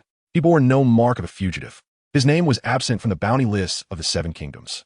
He was neither a criminal nor a deserter, merely a man who traversed the neck and arrived at the foot of the wall, declaring his intent to join the Night's Watch. I was present at the time, he added. Tyrion's smile faltered for a moment. He could mock the nebulous faith. Yet he found himself unable to counter the facts presented by the First Ranger. A blameless individual, forsaking all, voluntarily ventured into this desolate, frigid expanse, becoming a night watchman. This act, in itself, defies rational explanation. If one has not committed a crime, why assume such a role? It could either signify madness or conceal some profound secret. Lynn's tale may seem absurd. However, the words of Banyan cloak this absurdity in an undeniable shroud of truth. Tyrion gazed into Lynn's eyes, which remained serene in the flickering firelight, for the first time sensing he may have encountered a peculiar soul beyond the measure of wealth and status. This enigma proved even more intricate than he had anticipated. Tyrion's smile momentarily froze upon Banyan's revelation, yet he swiftly regained his composure, as if the previous awkwardness were merely an illusion cast by the dancing flames. He lifted his wineskin in a distant salute to Banyan. "Very well, esteemed Lord Ranger." Tyrion's gaze returned to Lynn, the inquisitive depth in those mismatched eyes, one dark, one green, intensifying. A virtuous man, willingly relinquishing sunlight and fine wine, braving the icy winds of this forsaken wasteland. This narrative is far more fantastical than the heroic epics sung by wandering minstrels. "So what drives you? Honor?" Tyrion scoffed, shaking his head. "Honor does not fill one's belly in winter. Power?" He shook his head once more. "Beyond the wall, there is little worthy of dominion." His gaze endeavored to pierce through Lynn's calm facade, seeking the truth beneath. Could it be for a woman? A knowing smirk crept across Tyrion's lips, as if this were the singular explanation for all the world's irrationalities. "Allow me to guess. A noble maiden you yearn for but cannot possess? Or perhaps a scandal that would tarnish your name?" Love has a way of transforming the wisest into the most foolish of fools. As Tyrion spoke, his eyes glinted with a teasing mockery, imbued with the disdain of one who has trodden that path. Arya's expression soured. She harbored affection for Lynn, and these words struck precisely at her sensitive points. Chapter 34, Unveiling Scars. Arya was about to retort, yet was silenced by a mere glance from Lynn. All eyes in the camp were drawn to this silent confrontation. Lynn remained composed, gently stirring the campfire with a stick. Sparks erupted, tracing brief, luminous arcs in the air. "Love?" Lynn finally spoke, his voice soft yet resolutely overcoming the crackling of the burning wood. The Lannisters seem quite knowledgeable about this term. Tyrion shrugged, a modicum of understanding. Lynn smiled, a faint smile that appeared enigmatic in the firelight. "I have indeed heard a tale concerning love." Lynn's gaze shifted from the dancing flames to rest upon Tyrion's face. It was yet another love story, and the protagonist was a Lannister. Tyrion's body stiffened momentarily, his grip on the wineskin tightening unconsciously. "Oh." Tyrion attempted to maintain a casual tone. "Our Lannister family has quite a few tales. I wonder which one you refer to?" Lynn disregarded Tyrion's feigned calmness and continued unabated. His voice remained unperturbed, as though recounting an ancient legend wholly unrelated to himself. The story told of a young Lannister who rescued a girl beset by brigands. The girl had been fleeing, pursued by two men. His brother drew his sword and swiftly dispatched the rogues. He removed his cloak and offered it to the girl. Each of Lynn's words struck Tyrion's heart like a hammer, draining the color from his face with palpable rapidity. His smile had frozen, transforming into a ludicrous mask. She was an ordinary commoner, the daughter of a wheelwright. When he saved her, she was famished. He took her to an inn where they feasted on 3 roast chickens and a large jug of wine. Jon and Arya exchanged puzzled glances, unable to comprehend why a well-told tale could render Tyrion's complexion so ghastly. Only Banyan Stark furrowed his brow slightly, sensing something amiss. Lynn's voice continued, soft yet imbued with an almost magical quality that enveloped the entire camp in silence. Strangely, he had not been accustomed to drinking, yet consumed nearly half a jug. He wished to conceal his physical imperfections from the girl. Thus, he was inept at conversing with women, resorting to alcohol as a means to dull the reality he refused to accept. Women only gazed at his brother, who was tall and handsome, something that filled him with trepidation. But this girl was different. She was gentle, considerate, willing to confront all his imperfections. Consequently, the young Lannister fell in love with her. They shared a bed, whispered sweet nothings, and she sang a sorrowful song. Ultimately, they sought out a drunken priest, bribing him with a few gold coins, and they unwittingly wed. Thud! The wineskin slipped from Tyrion's grasp, crimson wine spilling onto the filthy snow beneath, staining it with a ghastly dark hue. He attempted to utter something, but his throat felt as though it were gripped by an invisible hand, rendering him voiceless. Lynn finally raised his gaze, locking eyes with Tyrion's, which widened in shock and fear. Alas, 2 weeks later, the priest awoke from his drunken stupor. He informed the young man's father of the matter. The boy's father compelled his brother to reveal the truth. It was merely a ruse. The girl was but a harlot, hired with a handful of coins by his father to teach him a lesson in adulthood. From the chase to the brother's pursuit, to the inn and the marriage to the priest, Everything had been meticulously orchestrated. Boom! Tyrion's mind erupted like thunder. That memory, which he'd spent a lifetime burying and forgetting, was violently unearthed by Lynn in the most brutal manner, exposed for all to see. Lynn stood, looking down upon Tyrion, who sat trembling on the ground. His voice was cold, devoid of warmth. In the end, to ensure he remembered this lesson, his father summoned his newlywed wife to the barracks. The entire garrison lined up to take turns with his bride. The price was fair. Each soldier paid him a silver coin as her husband. How many harlots could command such a fee? He was forced to witness the entire ordeal, ultimately compelled to give his newlywed wife a gold coin. She amassed an unfathomable wealth in silver, which slipped through her fingers like grains of sand. Arya felt a pang of empathy. Her expression darkened. Jon, too, wore a complex countenance. The tale was so harrowing that it seemed utterly intolerable. He endeavored to place himself in the protagonist's shoes, only to be engulfed by a wrenching anguish. Lynn leaned in slightly, whispering into Tyrion's ear, uttering a sentence that felt like a curse, audible only to the two of them. Is that so? The girl named Tessa. The final word shattered all of Tyrion's defenses. A sound, more beastly than human, filled with boundless pain and fury, erupted from Tyrion's throat. He suddenly lifted his head, and in his eyes, the glimmer of mockery and composure had vanished, leaving only a feral madness. He fixed his gaze upon Lynn, as if he wished to etch the visage of this man into his very marrow. This was a truth he had long concealed, a secret his brother and father would never divulge to the outside world. How did Lynn come to know it? Lynn rose slowly, looking down upon Tyrion from his elevated position. Now, do you believe I have received guidance from the old gods? Less speculation, fewer words. I'm not one to take kindly to being critiqued. Do you understand, esteemed Lord Lannister? Tyrion endeavored to restore a semblance of calm to his expression. Yet he found it utterly impossible. Lynn bent down and patted Tyrion's shoulder. I apologize. I should not have spoken thus. However, I wish to convey to you that the outcome you perceive may not necessarily reflect the truth. These seemingly innocuous words elicited a violent reaction from Tyrion. He jerked his head up, fixing his gaze upon Lynn's eyes. What do you mean? What else do you know? Chapter 35, Arrival at the Wall of Despair. Tyrion Lannister's breath became heavy and rapid. He clutched Lynn's arm with fervor, his mismatched eyes ablaze with a near-manic fire. What do you mean? His voice was hoarse, akin to rusty iron scraping against itself. What else do you know? Speak. The camp was enveloped in a profound silence, the crackling of the campfire seemingly swallowed by the stifling air. Jon and Arya exchanged bewildered glances, unable to comprehend why a single tale could provoke such a breakdown in a Lannister. Only Bran Stark, with his weathered eyes, momentarily glimpsed understanding. He quietly stood, pulling the still-dazed Arya and Jon away toward another part of the camp. Some matters are not for children to hear. The truths of Tyrion's past were undeniably too cruel. Lynn did not extricate himself from Tyrion's grasp. He merely lowered his head, calmly observing the dwarf's frantic expression, his face flushed with emotion, and the bloodshot veins in his eyes. My Lord Lannister, Lynn's voice remained chillingly steady. Some truths resemble Pandora's box. Once opened, what escapes may consume you. No, Tyrion bellowed. Tell me. Reveal the truth. I implore you. The last word was almost forced from between his clenched teeth. The proud Lannister lion, in that moment, bowed his head, something he had never done before, to seek a truth that could potentially upend his entire existence. Lynn shook his head. Now is not the time. Tyrion's body swayed slightly, the flames of his eyes dimming to mere ashes of despair.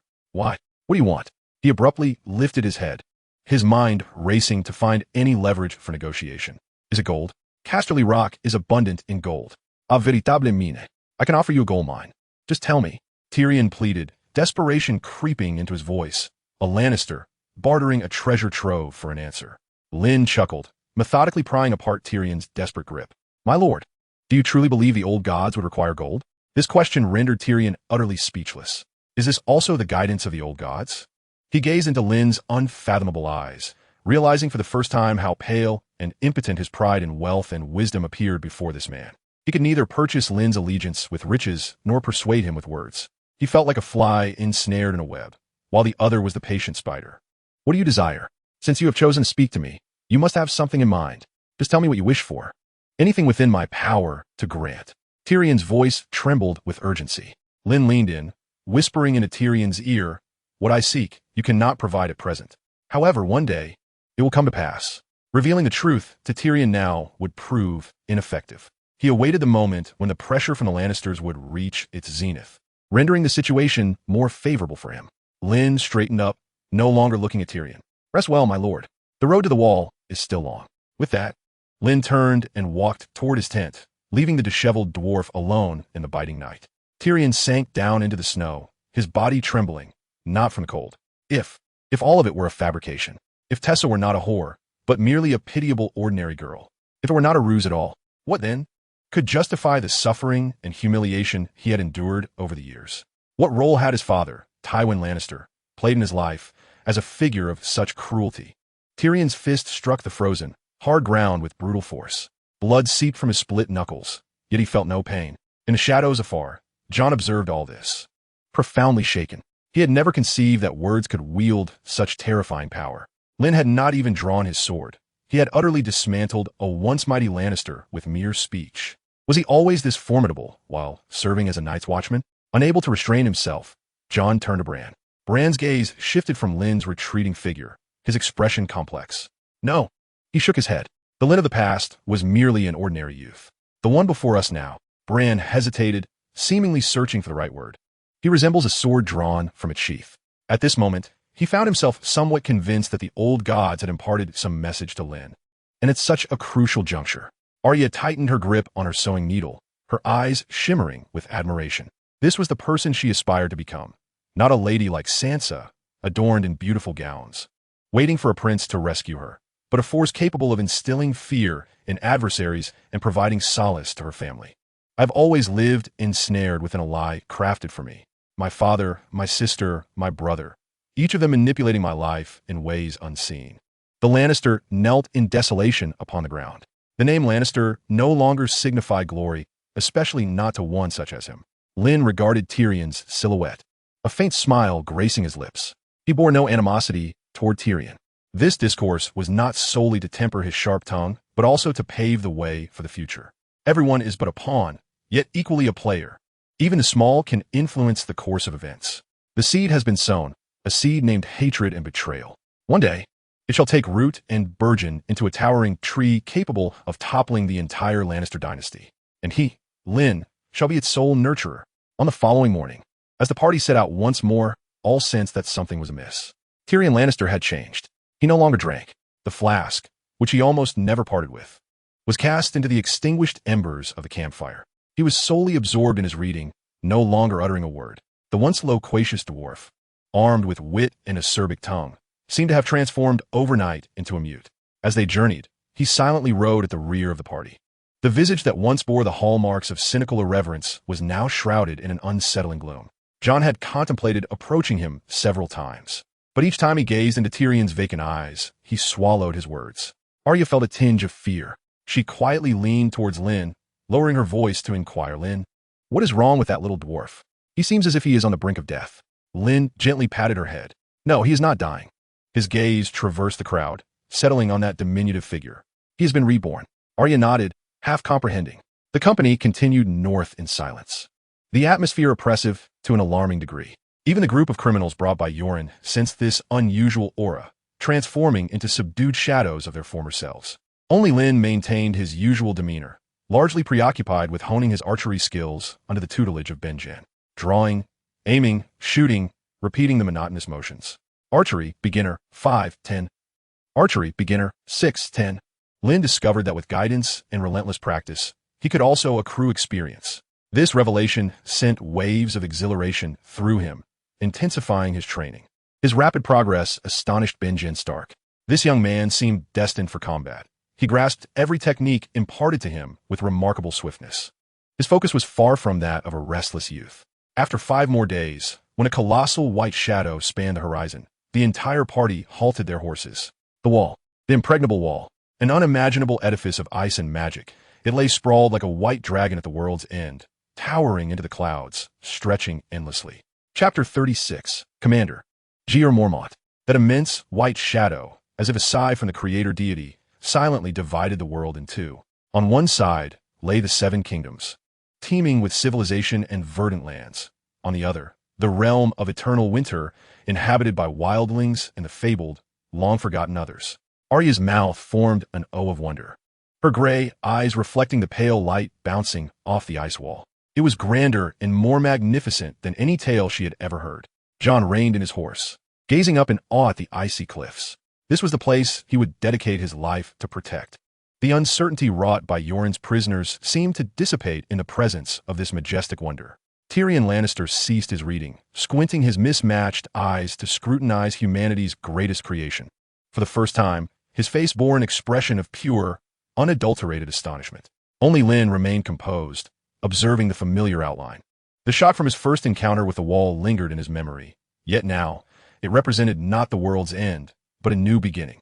The party gradually approached Castle Black, the fortress situated at the foot of the wall appearing small and humble in comparison to its grandeur. The black wooden stone structures, against the backdrop of pristine snow, resembled unsightly patches. As they traversed the deep, dark tunnel carved into the ice wall, a bone-chilling cold assailed them from all sides. The sound of hooves echoed in the constricted space. When light re-emerged, they found themselves in the courtyard of Castle Black. A muddy expanse mingled with melting snow and horse dung. Dozens of black-clad Night's Watchmen were engaged in their daily drills and tasks. Their arrival instantly silenced the courtyard. All movement ceased, and a myriad of gazes turned towards them. Not for Ned Stark, the first ranger, nor for Arya, the rare female presence, nor even for Tyrion's conspicuous stature. Their eyes pierced through the crowd, fixated on one individual, Lynn. A peculiar, hostile tension began to permeate the air. It was him, the deserter. How dare he return? Whispers buzzed like relentless insects. A tall, gaunt man with a harsh visage set down his training sword and strode over. It was Ser Alliser Thorne, the instructor at Castle Black. His gaze bore into Lynn, an incredulous look of disdain for the survivor of a deserter. Lord Stark did not send you on your way. Thorne's voice was sharp and cruel, laden with unabashed malice. And Benjen, why have you brought Starksguard? Is Lord Eddard Stark attempting to replace us Night's Watchmen with the soldiers? The Night's Watchmen behind him wore expressions of scorn and derision. In their eyes, Lynn was a disgrace, a coward who had betrayed his oath and deserved execution. Yet here he stood alive. Lynn remained silent, calmly seated on his horse, gazing down at Alliser Thorne. The 100 elite riders from the north rested their hands on the hilts of their swords, loyal to Lynn, as instructed by Lord Stark. With Lynn's honor at stake, they were prepared to draw their blades. A chilling aura of hostility enveloped the courtyard, the temperature seemingly dropping further. Thorne's expression shifted slightly, and his ragtag followers instinctively took a step back. Enough, Alliser. Ned Stark urged his horse forward, his voice low and commanding. Lynn, return with me. If there are issues, address them with the commander. The authority of the first ranger stifled the mockery on Thorne's face. He huffed in reluctance and stepped aside, though his resentful gaze never left Lynn's back. The commander's chamber was sparse yet orderly. The flames in the hearth dispelled some of the chill.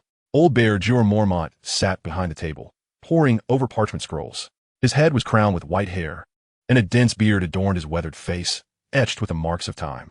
A raven perched on his shoulder, tilting its head to scrutinize the two newcomers. Benjen. Commander Mormont lifted his gaze, his voice gravelly like aged wine. His eyes passed over Benjen, landing on Lynn, sharp and heavy. How did you return? Why are you not dead on the headsman's block in Winterfell? Ned Stark succinctly recounted the events, the others, the guidance of the old gods, Bran's fall, the assassination in the library, and Lord Eddard Stark's request. Commander Mormont listened in silence.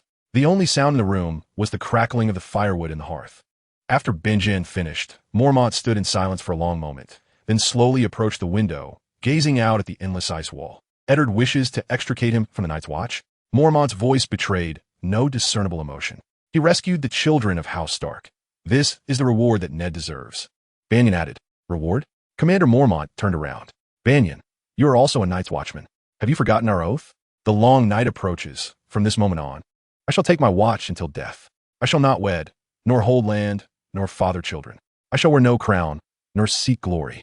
I shall serve faithfully, living and dying at this post. I am the sword in the darkness, the watcher on the wall. I am the flame that wards off the cold, the light at dawn, the horn that awakens the sleepers, the shield that protects the realm. I dedicate my life and honor to the Night's Watch.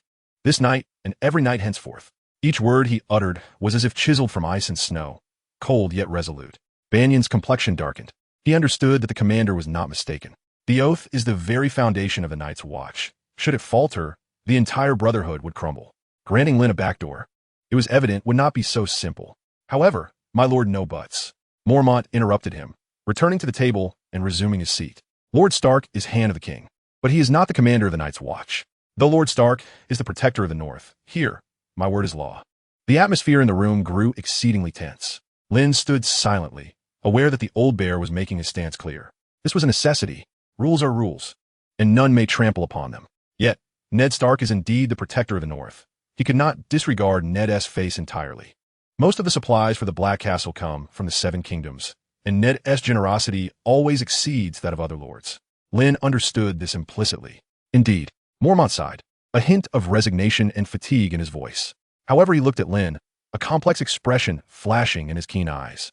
Since Lord Ned values you so highly, keeping you at the wall does seem a waste of talent. Mormont's fingers lightly tapped the tabletop. Here's what we shall do. You remain a member of the Night's Watch. Your oath still stands. But your watch shall not be upon the wall.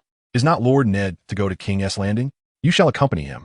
Yet, remember, you are still a Night's Watchman. Thus, you do not breach your oath. And it also repays Lord Ned's favor. Relief washed over Banion's face. This was a mutually beneficial solution.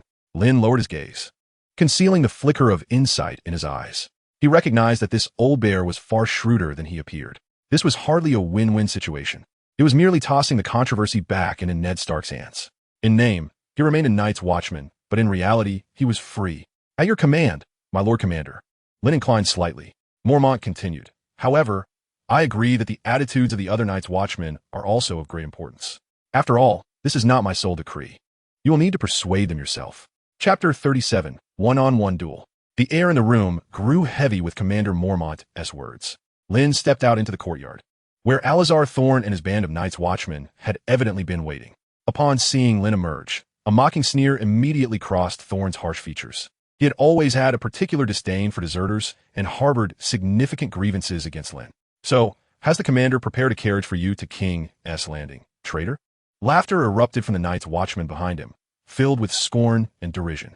Lynn ignored him, his gaze sweeping across every man clad in black within the courtyard. Their expressions varied, some apathetic, some resentful, others gleeful at his discomfort. These men were the refuse of the Seven Kingdoms, the detritus cast aside by mainstream society. A sense of honor was a laughable notion to most of them. They adhered solely to the most primal of laws, strength. Sir Thorne, Lynn's gaze locked onto Thorne's venomous eyes. Devoid of any fear, you seem to have a particular distaste for me. Thorne's smile faltered, yet he did not deny it. Of course.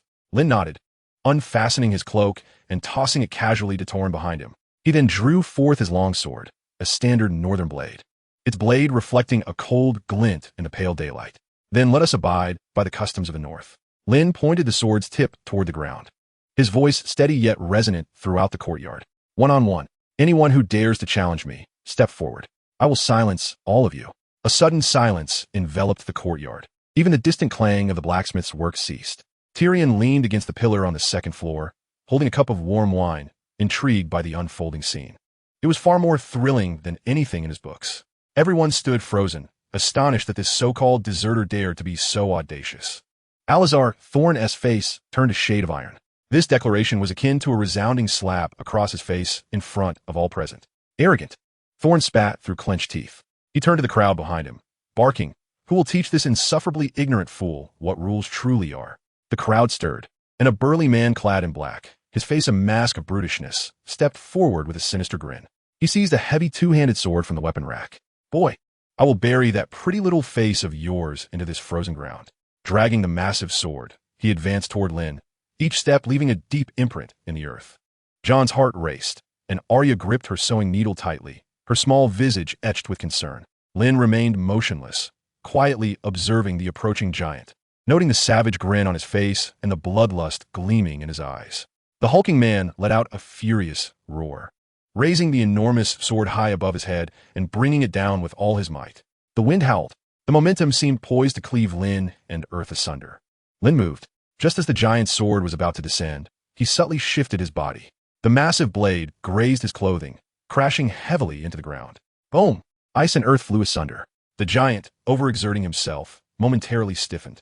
In that fleeting moment, Lynn's longsword struck, a flash of cold light, swift as the eye could not follow. Arya's face lit up with excitement. This was Lynn's agile swordplay. She had learned it. Clang! The sharp sound of metal clashing rang out as Lynn's sword accurately struck the giant's wrist. The giant felt a jolt in his wrist, agony shooting through his grip, and the heavy sword slipped from his hand, ultimately embedding itself into a nearby snowbank with a soft thud. The giant stood stunned, staring at his empty hands in disbelief. In the next instant, Lynn's sword hilt crashed against his chin. Crack! The unmistakable sound of bone fracturing echoed. The giant's body crumpled like a discarded sack, falling heavily to the ground, unconscious at once. The entire ordeal transpired in less than 3 breaths. Swift, too swift. The courtyard was silent enough to hear a pin drop. Shock was etched on every face. Alazar Thorne's pupils dilated. Lynn's capabilities were all too clear to him. After all, he was the instructor. When Lynn first joined the Night's Watch, he was entrusted with imparting the official swordsmanship techniques to his peers.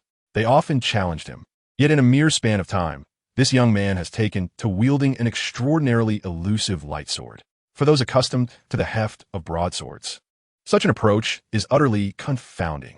The scorn and disdain that once adorned the faces of the knights behind Sir Thorne have vanished, replaced instead by expressions tinged with astonishment and trepidation. Lynn sheathed his long sword, his breathing unperturbed, as if he had merely accomplished a trivial task. His icy gaze swept once more over the cloaked figures. Next, as night descended, a chilling wind howled above the black castle. Inside Lynn's chamber, the hearth blazed warmly. Tora meticulously polished Lynn's longsword with a clean linen cloth. The blade bore a dozen fine nicks from the day's engagements. This afternoon, Lynn stood alone in the courtyard, wielding a single sword, defeating a total of 10 challengers. The initial ease of the contest gave way to a culmination where Lynn bore several bruises, yet he remained steadfast, refusing to falter. Whoever dared to approach him was met with a swift sword strike. Initially, Lynn adhered to the principles of combat, but as time wore on, he descended into a frenzy of wild slashes, instilling fear in each opponent. The Night's Watchman transitioned from raucous shouts to a profound silence. Sir Thorne had discreetly signaled a few trusted allies to take ruthless action when Lynn showed signs of fatigue, only to be quelled by a single utterance from the approaching scholar Iman. The commander-in-chief was observing. The centenarian scholar merely quivered as he spoke, rendering Sir Thorne too intimidated to make any further moves, deepening Thorne's embarrassment and animosity towards Lynn. Thus ended the first day of the contest. My lord, Torin respectfully returned the polished long sword to Lynn. You should rest early. My brothers and I will keep watch within. Lynn nodded, accepting the sword. He was acutely aware that Alazar Thorne would not let the day's humiliation slide easily. That spiteful man would surely seek vengeance in the shadows. Nonetheless, Lynn remained indifferent. As he tended to his wounds, he reflected on the day's gains. Although he had not taken a life, and thus could not accrue experience points, the intense combat had deepened his understanding of swordsmanship, especially encountering opponents wielding heavy weaponry, learning to leverage speed and technique to turn the tide. Light swordsmanship, proficient 64, 100, engaging in numerous battles with foes also served to enhance his experience. Lynn gazed at the system panel, a smile gracing his lips. The Black Castle was quite a splendid place indeed. These fine brothers made for excellent sparring partners. Chapter 38, A New Path to Experience. The door creaked, opened gently, the soft sound starkly clear in the stillness of the room. Lynn did not turn. Bare-chested, he perched on a low stool before the hearth, allowing the warm flames to caress his battered skin. The air was thick with a mingling scent of herbs and blood. Arya stealthily slipped in, swiftly closing the door behind her. She stood at the threshold, her small hands tightly clutching the hem of her garment. Her gray eyes fixated on Lynn's back in the dim light. His broad back bore numerous dark bruises, with the most severe wound extending from his left shoulder to his side, crudely stitched together like an unsightly centipede upon his sturdy muscles, an injury inflicted by a Night's Watchman wielding a war hammer during the day's final bout. Arya's heart ached, her eyes welling with tears. She hurried to Lynn's side, watching as he awkwardly applied a dark ointment provided by Iman to a wound beneath his ribs. You are such a fool. Arya's voice trembled with a mix of anger and urgency. Lynn paused in his ministrations, turning to see Arya biting her lip, stubbornly resisting the tears threatening to spill. She resembled a small wolf, ruffled yet uncertain of how to respond. Arya snatched the ointment from Lynn's grasp, tending to the sword wounds with fervor. Why must you push yourself so hard? You have already defeated them. You have proven yourself. Arya's voice grew louder, infused with an unrecognized tremor. In her eyes, Lynn was the most remarkable hero in Westeros, and he was astute as well. Lynn had no need to prove anything to anyone, especially not to those foul-mouthed, dim-witted crows. Arya, I'm the daughter of House Stark. If I command it, Commander Mormont will surely let you go. He pledged his allegiance to my father, to House Stark. Lynn remained silent, simply gazing at Arya. The firelight flickered in his eyes, illuminating her face, which was etched with concern and indignation. Lynn reached out, wishing to ruffle her hair, but upon seeing the blood and ointment staining his hands, he withdrew. Arya, Lynn's voice was gentle. This is not about proving anything. He guided Arya to sit on a nearby stool, both turning to face the warmth of the hearth. Lynn's gaze penetrated the dancing flames, as if peering into the distant future. If I cannot even escape the confines of this humble black castle, Lynn's tone faltered. How can I ever return to Winterfell in the light of day? To bring you home? The room fell into an immediate silence, save for the soft crackling of the pine wood in the hearth. Arya froze, staring at Lynn's profile, his features sharply defined in the firelight, now imbued with a solemnity that was striking. To marry me? The mere utterance of those words reverberated like thunder in Arya's mind, exploding with disbelief. She had envisioned countless scenarios, Lynn fighting for honor, for freedom, even to prove himself to Ned Stark. But she had never fathomed that every drop of blood shed in the courtyard, every wound he bore, was for her, an earnest promise that felt both distant and profoundly weighty. With a sudden cry, Arya could no longer contain herself, bursting into tears. Her tears streamed down her delicate cheeks like a flood breaking its banks, not from sorrow or grievance, but from a torrent of emotion that made her heart race, an indescribable feeling. She lunged forward, enveloping Lynn from behind in a tight embrace, her small arms straining with all her might as if to meld herself into him. She buried her face deeply against his back, her hot tears soaking the bandages wrapped around his wounds. Lynn's body stiffened slightly, the embrace jarring his injuries, but he remained still, allowing her to hold him, feeling her tremors and listening to her stifled sobs. Lynn's intention was not solely for this moment, but it was the only thing that felt appropriate to convey to Arya. In a world dominated by patriarchal norms, Arya had never encountered such sentiments. She was overwhelmed with emotion. After a while, Arya's sobs gradually subsided. She released her hold and moved to face Lynn, her eyes, swollen from crying, shimmered astonishingly in the firelight. Rising on her toes, she reached out with a small hand, hastily wiping the remnants of tears from her face. Then, with utmost seriousness, she addressed Lynn, I will wait for you. After speaking, Arya suddenly noticed that there were others in Lynn's room. 2 guards stood in the shadows, wearing inscrutable smiles as they observed the pair. Arya felt her cheeks flush with warmth. She hastily covered her face and turned to flee the room, leaving Lynn alone to sit quietly in the flickering firelight. He looked down at his hands, callous from the repeated grasp of a sword, and a subtle smile crept upon his lips. The night deepened, and the castle fell into a profound silence, save for the wind that howled like a lamenting ghost. Lynn lay in bed, his breathing steady, seemingly fast asleep. At that moment, a shadow stealthily pushed the door open, creating a narrow gap. A man clad in black, as silent as a ghost, slipped inside, a dagger clutched in his hand. The blade glinted with a faint, eerie light under the meager moonlight streaming through the window.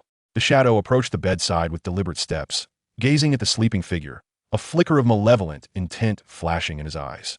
He raised the dagger high above his head. Just as he was about to strike, 2 figures erupted from the corner shadows, Stark's guards. They made no sound. A steel knife swiftly sliced through the assassin's throat from behind, while another sword pierced his heart from the side. Warm blood gushed forth. The assassin's body stiffened as he incredulously looked down at the blade protruding from his chest. A rasping sound escaped his throat, and then he crumpled to the ground. The entire sequence transpired in the blink of an eye, leaving the assassin no chance to react. On the bed, Lynn slowly opened his eyes. He sat up, observing the twitching corpse on the floor. Was there truly someone daring enough to attempt my assassination? Lynn felt a wave of disbelief wash over him. Just then, a voice, audible only to Lynn, echoed in his mind. Your soldiers have slain 1 enemy, gaining 2 experience points. Current experience points, 2. Lynn's body jolted violently, his pupils constricting instantaneously. It was not his deed. It was Torin and the others who had acted. Could it be that their kills also contributed to his experience points? Thunder seemed to crash in his mind. He abruptly raised his head to look at the 2 guards who had returned to the shadows, noticing the unwavering loyalty in their eyes. He recalled Ned Stark's words in Winterfell. This 100-man squad is at your command. They answer to you alone. So it was It dawned on him that as long as they were entirely his own, the enemies they vanquished would count towards his experience. An indescribable ecstasy surged through Lynn's entire being. The limitations that had once constrained him had been shattered. He no longer needed to personally oversee every task. He could indeed assemble a loyal army, one that could endlessly accrue experience points for him. At that moment, the world truly began to reveal its intrigue. Chapter 39. The Hunt for Wildlings. A flock of crows circled above the Black Castle, their shrill cries echoing in the air. Lynn lay on a humble bed, his gaze fixed on the crisscrossed wooden beams of the ceiling. The room was filled with the bitter scent of herbs, and in the corner lay several blood-stained bandages. The assassin from the previous night had been hastily buried, his body interred in the castle's mass grave. No one inquired about the identity of the corpse, nor did anyone care about who had sent him. In a place like the Wall, death was an all-too-common occurrence. Torrin entered the room, carrying a steaming bowl of meat broth. "My lord, Maester Aemon says you need to replenish your strength." Lynn accepted the wooden bowl, the warmth of the soup seeping into his palm. He took a small sip, the briny, fishy taste spreading across his tongue. Has the identity of last night's assailant been clarified? Torrin shook his head. Just an ordinary night watchman named Bill. He was a man of few words and had no friends. As for who sent him, Torrin's voice trailed off. Such occurrences were commonplace in the Black Castle. When a man died, the trail of clues vanished with him. Lynn placed the wooden bowl on the small table beside his bed. He had anticipated this outcome. A character like Alicia Thorne was meticulous in his schemes. Even if he were responsible, he would leave no incriminating evidence. "Never mind," Lynn said slowly, sitting up, the pain in his back intensifying. "The dead do not speak, and the living may not tell the truth." Torrin's fists clenched, his knuckles turning white. "My lord, should I have someone pay a visit to Thorne?" "Unnecessary. Acting without cause would only provoke more Mont." Lynn waved his hand dismissively. "Now is not the time." His fingers drummed a rhythmic pattern on the edge of the bed as his mind began to calculate another matter. The discovery from the previous night was far more significant than apprehending the assassin.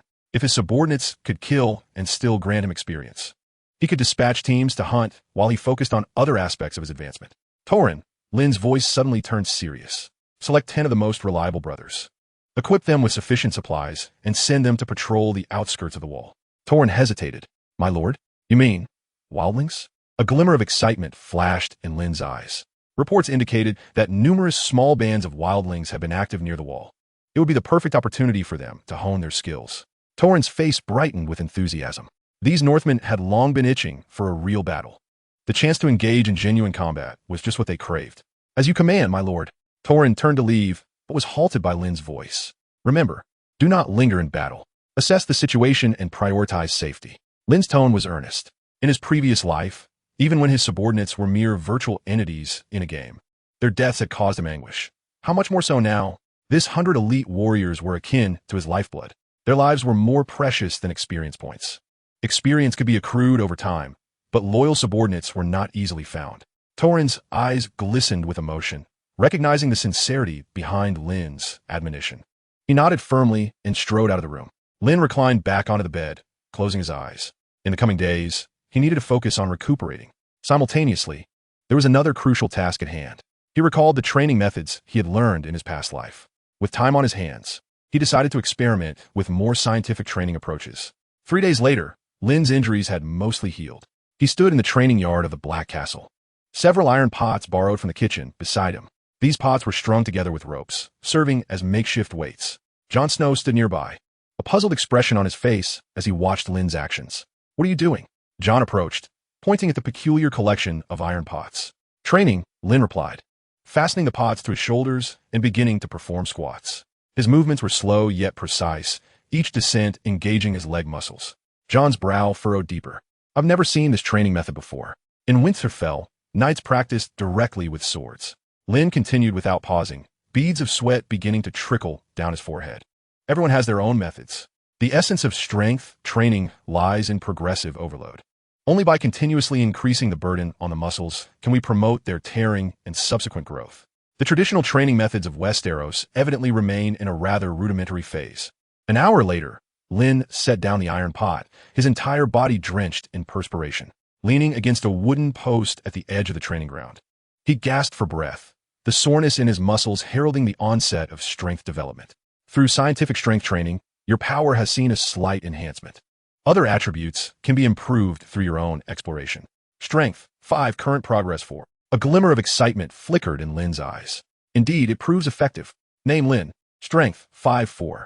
Agility, 5-0. Constitution, 5-0. Click to expand. Remaining experience, 2. It appears that filling the progress bar is necessary for the strength attribute to reach 6 points. John was still nearby, examining the iron pots.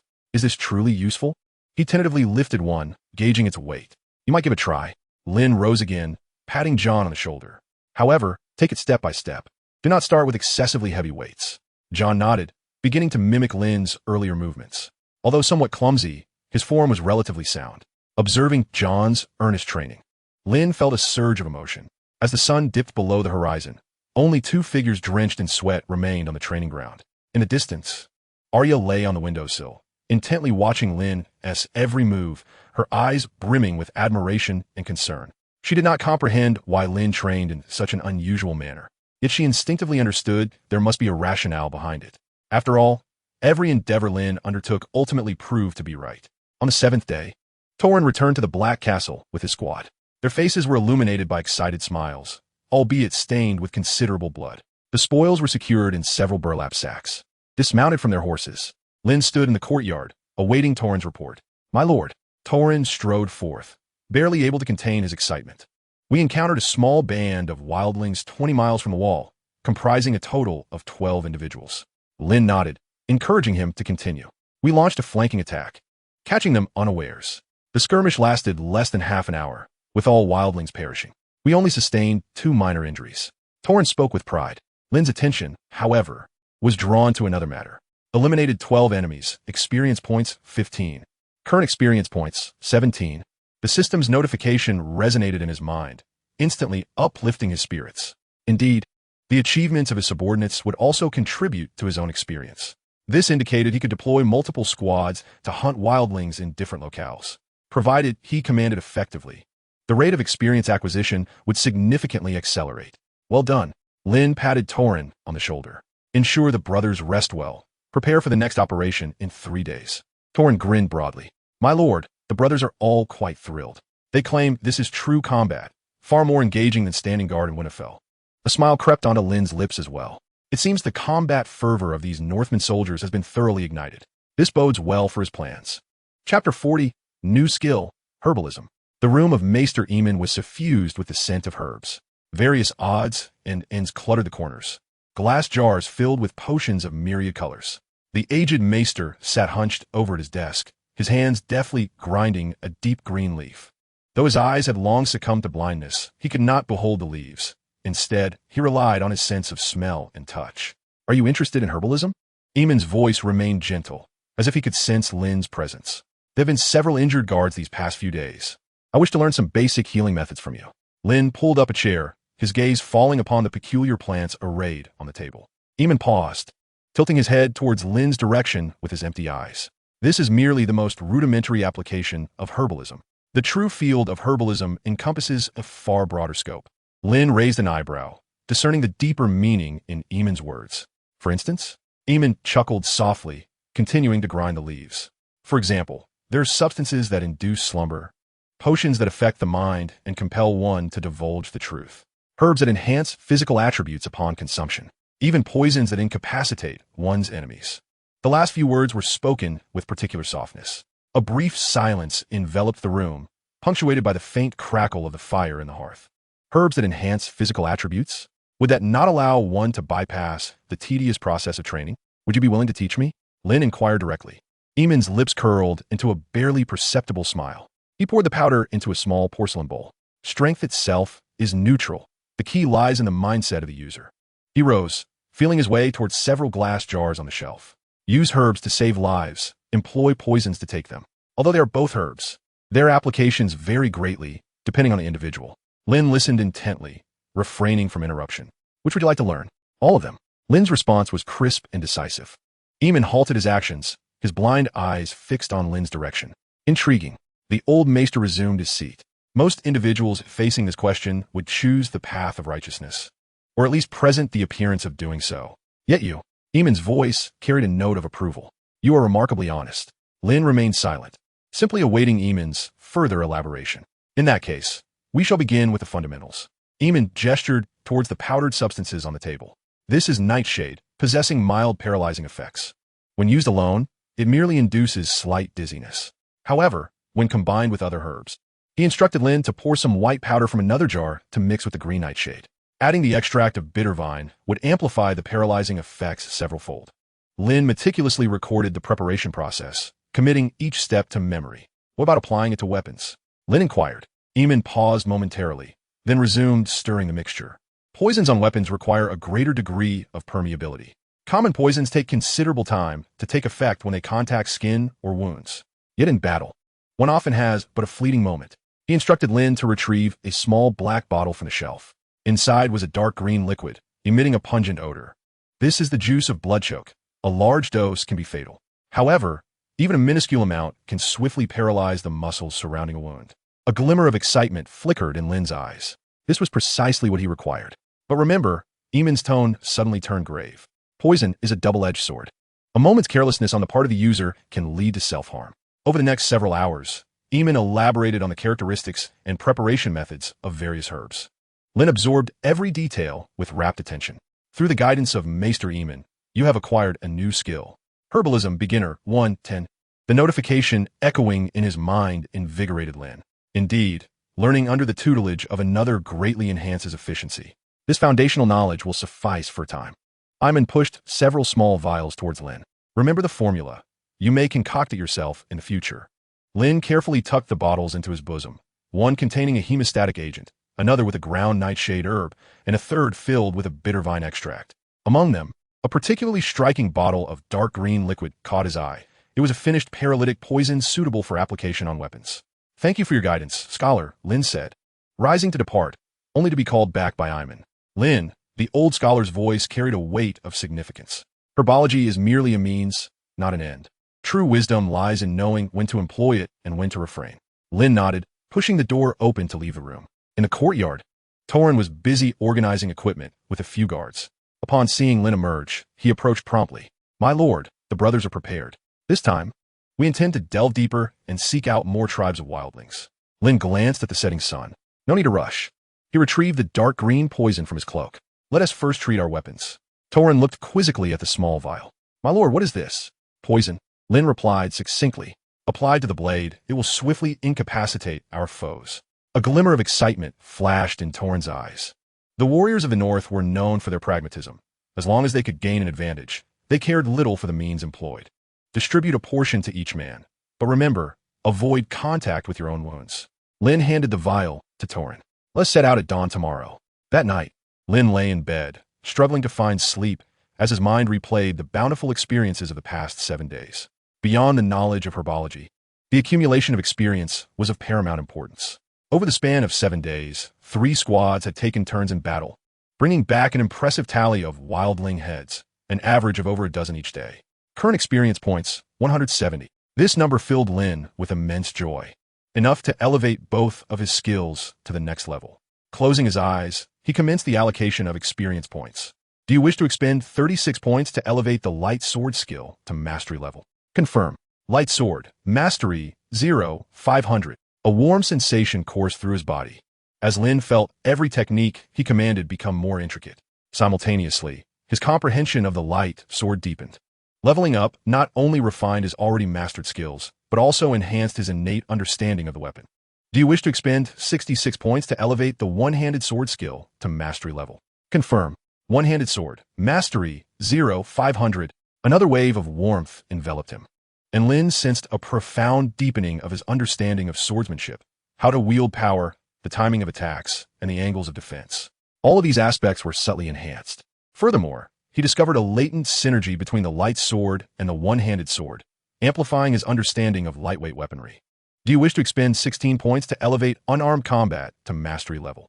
Confirm. Une armée de combat, mastery, 0, 5 cents.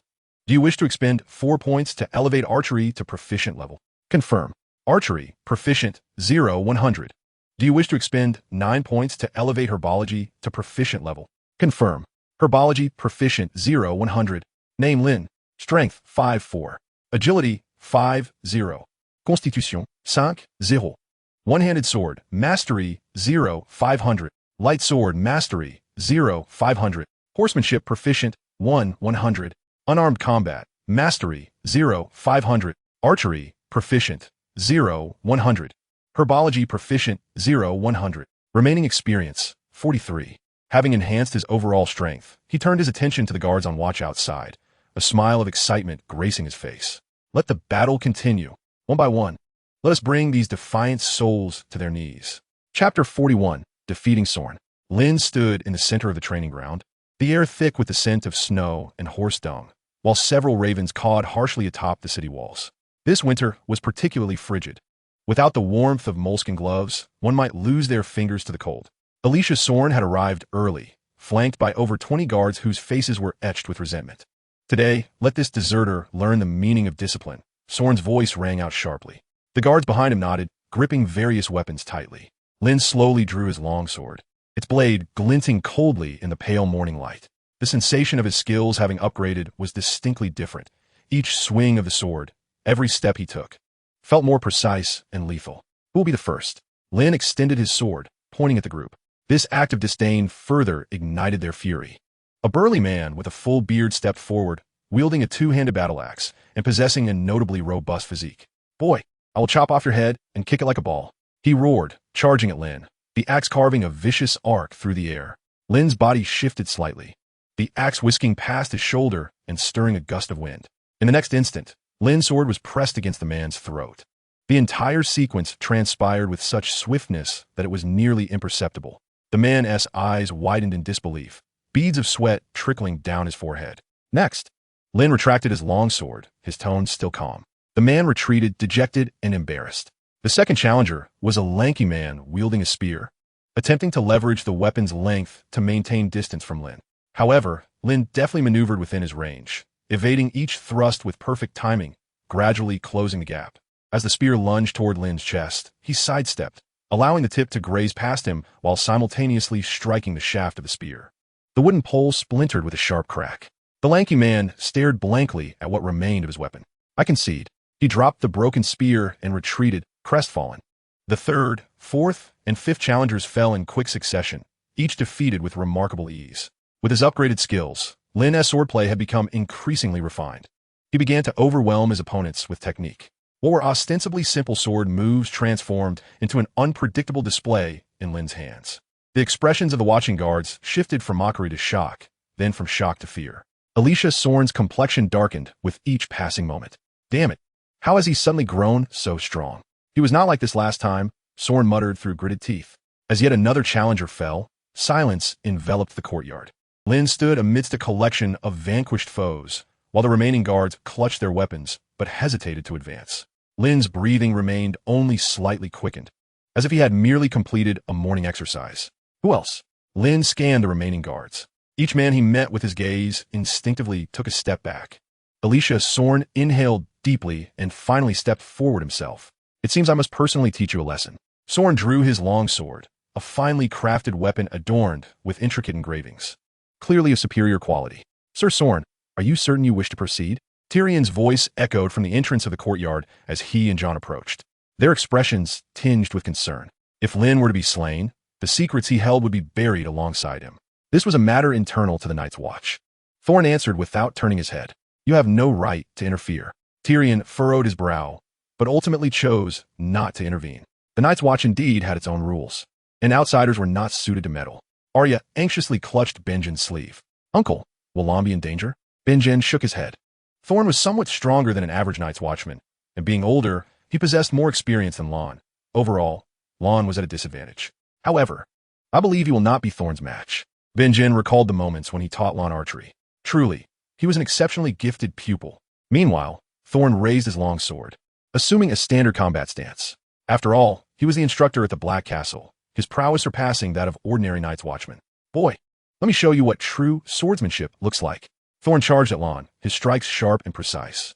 Each blow aimed for Lon's vital points, delivered without mercy. Lon stepped back a few paces, beginning to respond earnestly. Thorne's skill was indeed formidable, his swordplay seasoned and ruthless, an epitome of an experienced Night's Watchman. Yet, Lon's abilities had reached a level of mastery and the techniques he had mastered were technically comparable to Thorn's. The blades of the two combatants clashed in the air, emitting a crisp metallic sound. Sparks flew, illuminating the focused expressions of both. 1 minute passed. 2 minutes. As time elapsed, Thorn grew increasingly alarmed. He could even sense Lon's swordsmanship evolving in the midst of their duel, each move more exquisite than the last. What kind of extraordinary talent is this? Lon could even attempt to mimic his techniques. This ability to rapidly grow during combat sent shivers down Thorn's spine. This is impossible. Both Thorn and Lon were exhausting their stamina. Thus, Thorn gritted his teeth and launched a fierce assault. Yet, despite his fatigue, Lon had completely adapted to Thorn's rhythm. Since childhood, Lon had been bullied by his peers. It was his father who taught him, when fighting others, do not be deceived by their apparent nonchalance. If you feel weary, so do they. In fact, they may be even more fatigued than you. If you feel pain, they do too, perhaps even more acutely. Never let appearances mislead you. Give your utmost strength. Fight with all your might. Only by persisting can one achieve victory. Those who falter will only be trampled upon. From that day forth, no one dared to bully Lon again. The Lon before them was akin to a rabid dog. One could either bring others to their knees or be brought to one's own knees. Only one could remain standing. Lon clenched his teeth, deliberately increasing his strength, engaging Thorn in a fierce exchange. From discerning the patterns to counterattacking, expanding his advantage, and achieving results. Ultimately, after a clever block, Lon gasped for breath, his body relaxing. Yet the tip of his longsword was already pressed against Thorn's throat. The courtyard fell into a profound silence once more. All eyes widened in disbelief at this scene. Alazar Thorn, the instructor of the Black Castle, had been defeated by a deserter? Do you concede? Thorn's face flushed crimson, veins bulging on his forehead. But the sword's tip rested against his throat. With the slightest push from Lon, he would meet his demise. I concede. Thorn gritted his teeth as he uttered those words. Lon withdrew his long sword and turned to face all the Night's Watchmen. Now, is there anyone who remains unconvinced? No one replied. All heads were bowed, unwilling to meet Lon's gaze. The battle just witnessed had thoroughly intimidated them.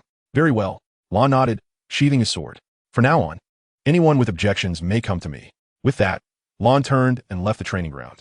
Commander Mormont stood by the tower window, observing everything that had transpired. This young man, the old bear murmured to himself. Perhaps allowing him to leave the Black Castle is indeed the best choice. In the afternoon, Mormont summoned Lon. The room remained simple, with a roaring fire in the hearth. The raven still perched on the old bear's shoulder, its beady eyes scrutinizing Lon. Have a seat. Mormont gestured towards the chair opposite him. Lon sat down, awaiting the old bear's words. Your performance this morning was remarkable. Mormont spoke slowly. I have not witnessed such exceptional swordsmanship in a long time. Thank you for the compliment, Commander, Lon replied humbly. However, I am more curious about the rapidity of your improvement.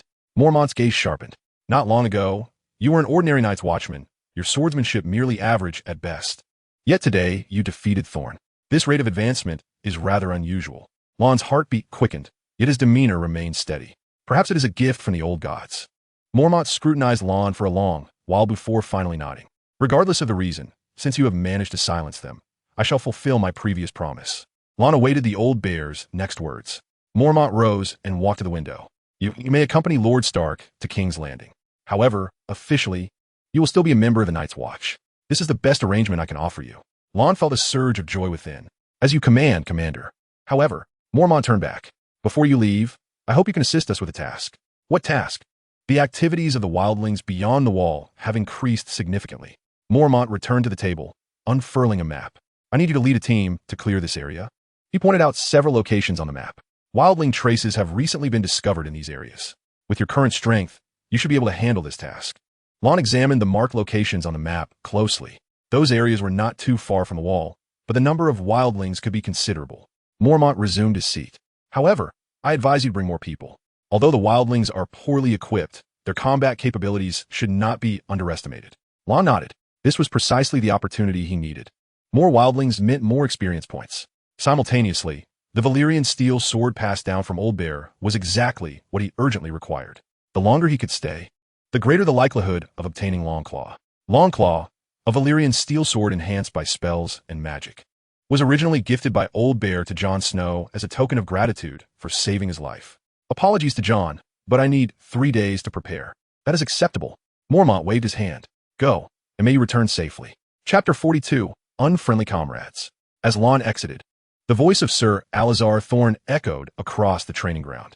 You bunch of soft southerners, unable to even hold a sword steady. Yet you aspire to be members of the Night's Watch? His gaze fell upon Lon as he stepped through the door. He dared not explode in anger, yet his heart felt constrained. Ultimately, his loathsome glare settled upon Jon Snow. The contempt in his eyes was nearly palpable. Look at our esteemed Lord Snow, the illegitimate son of the Warden of the North. Thorne elongated his tone, a blatant malice etched upon his face. In the warmth of his castle, he has a proper knight to instruct him in swordsmanship. Unlike you lot, mere bastards without a father to discipline you. Jon gripped his sword tightly, lips pressed together, remaining silent. He understood that any rebuttal would only invite more venomous ridicule. Since Lord Snow is so exceptional, Thorne's lips curled into a cruel smile. Let him teach you what true combat is. He gestured to the other recruits. All together now. Let our Lord Snow give you a proper lesson. The new recruits exchanged glances, uncertainty written across their faces. Most of them were thieves hailing from the slums or farmers abandoned by their lords. Here, battles would ensue. However, under the duress of Thorne, a robust boy named Gren was the first to raise his sword. Pip did the same. Come on. Others gathered around. Jon's heart sank.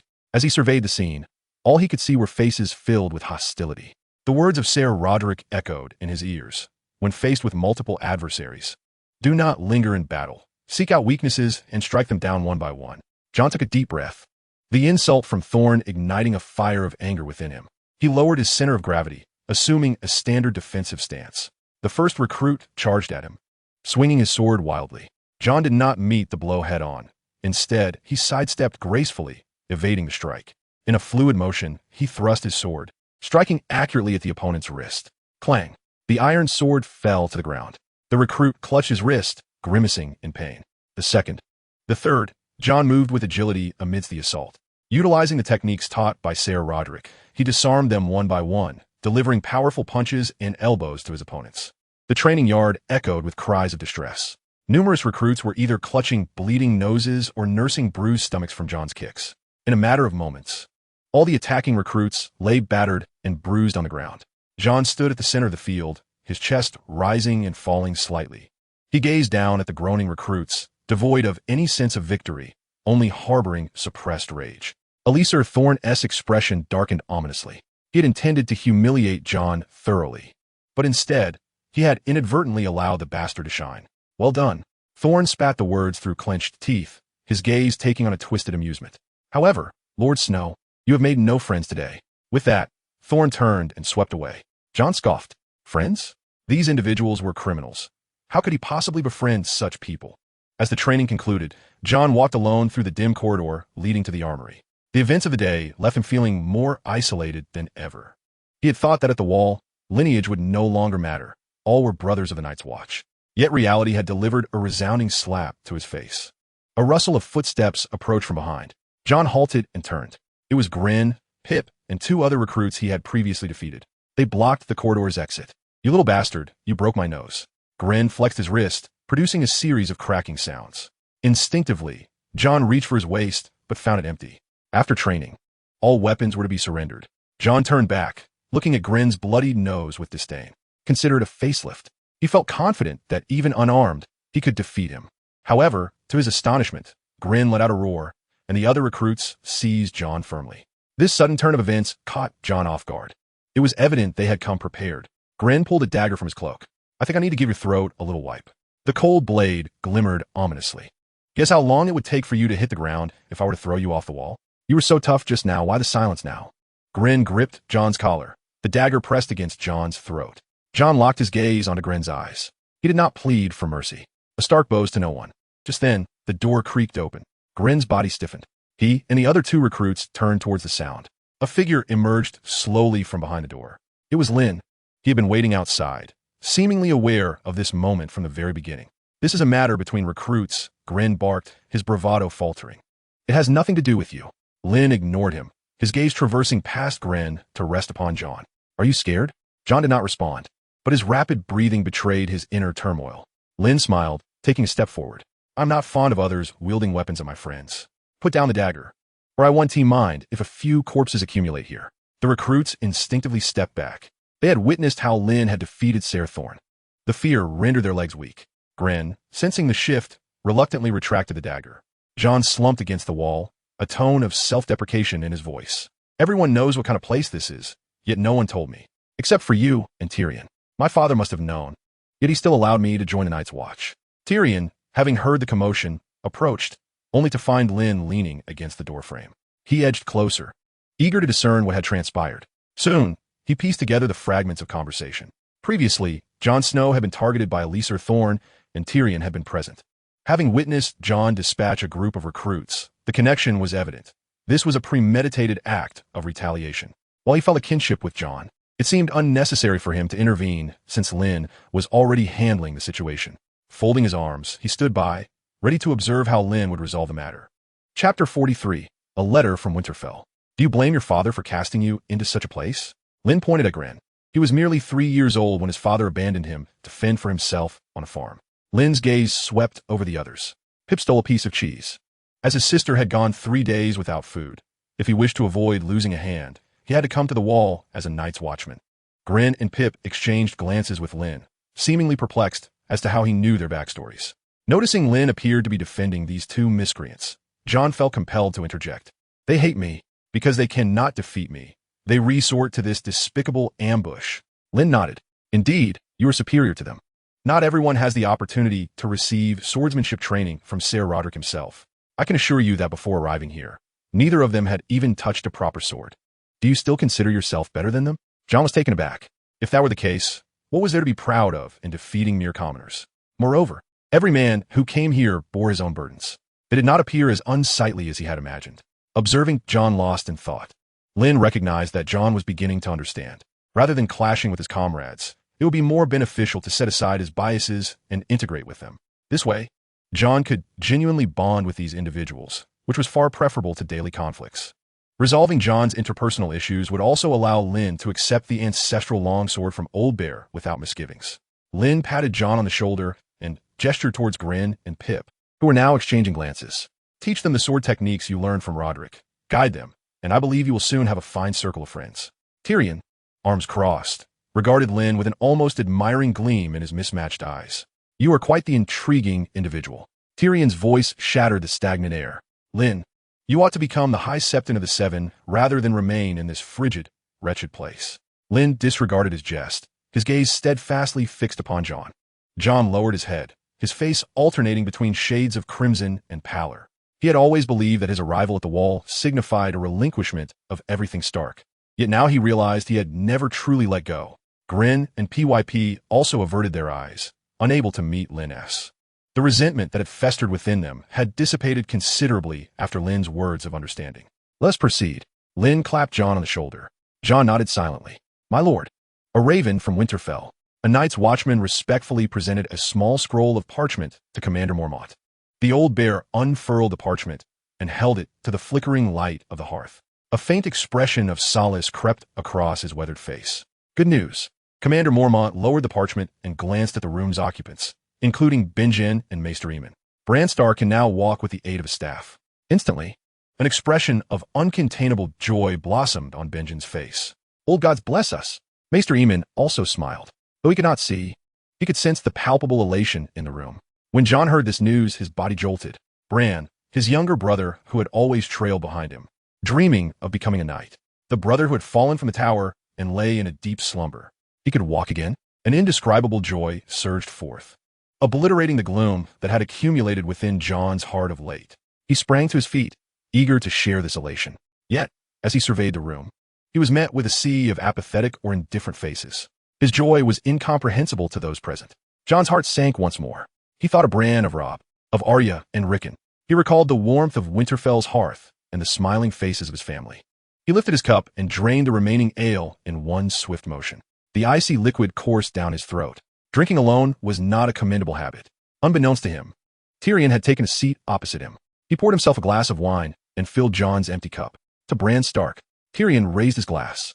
Jon glanced at him, remaining silent, yet lifted his own glass to clink against Tyrion's. The sound rang out, crisp yet inconspicuous amidst the clamor of the hall.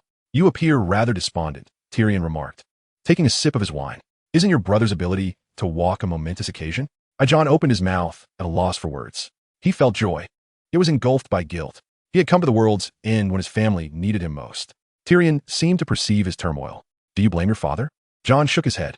Then do you blame yourself? Jon fell silent. Tyrion set down his glass and produced a wax-sealed envelope from his pocket, sliding it across the table to Jon. What is this?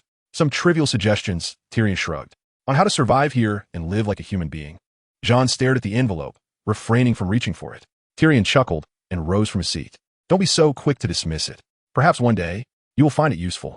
With that, he ambled away, glass in hand, leaving Jon alone, lost in thought over the letter. As night deepened, Jon found Lynn, who was polishing his longsword. In Lynn's chamber, Torrhen and several other guards were assisting him in packing his gear, arrows, rations, and waterskins. They were to depart at dawn, heading beyond the wall.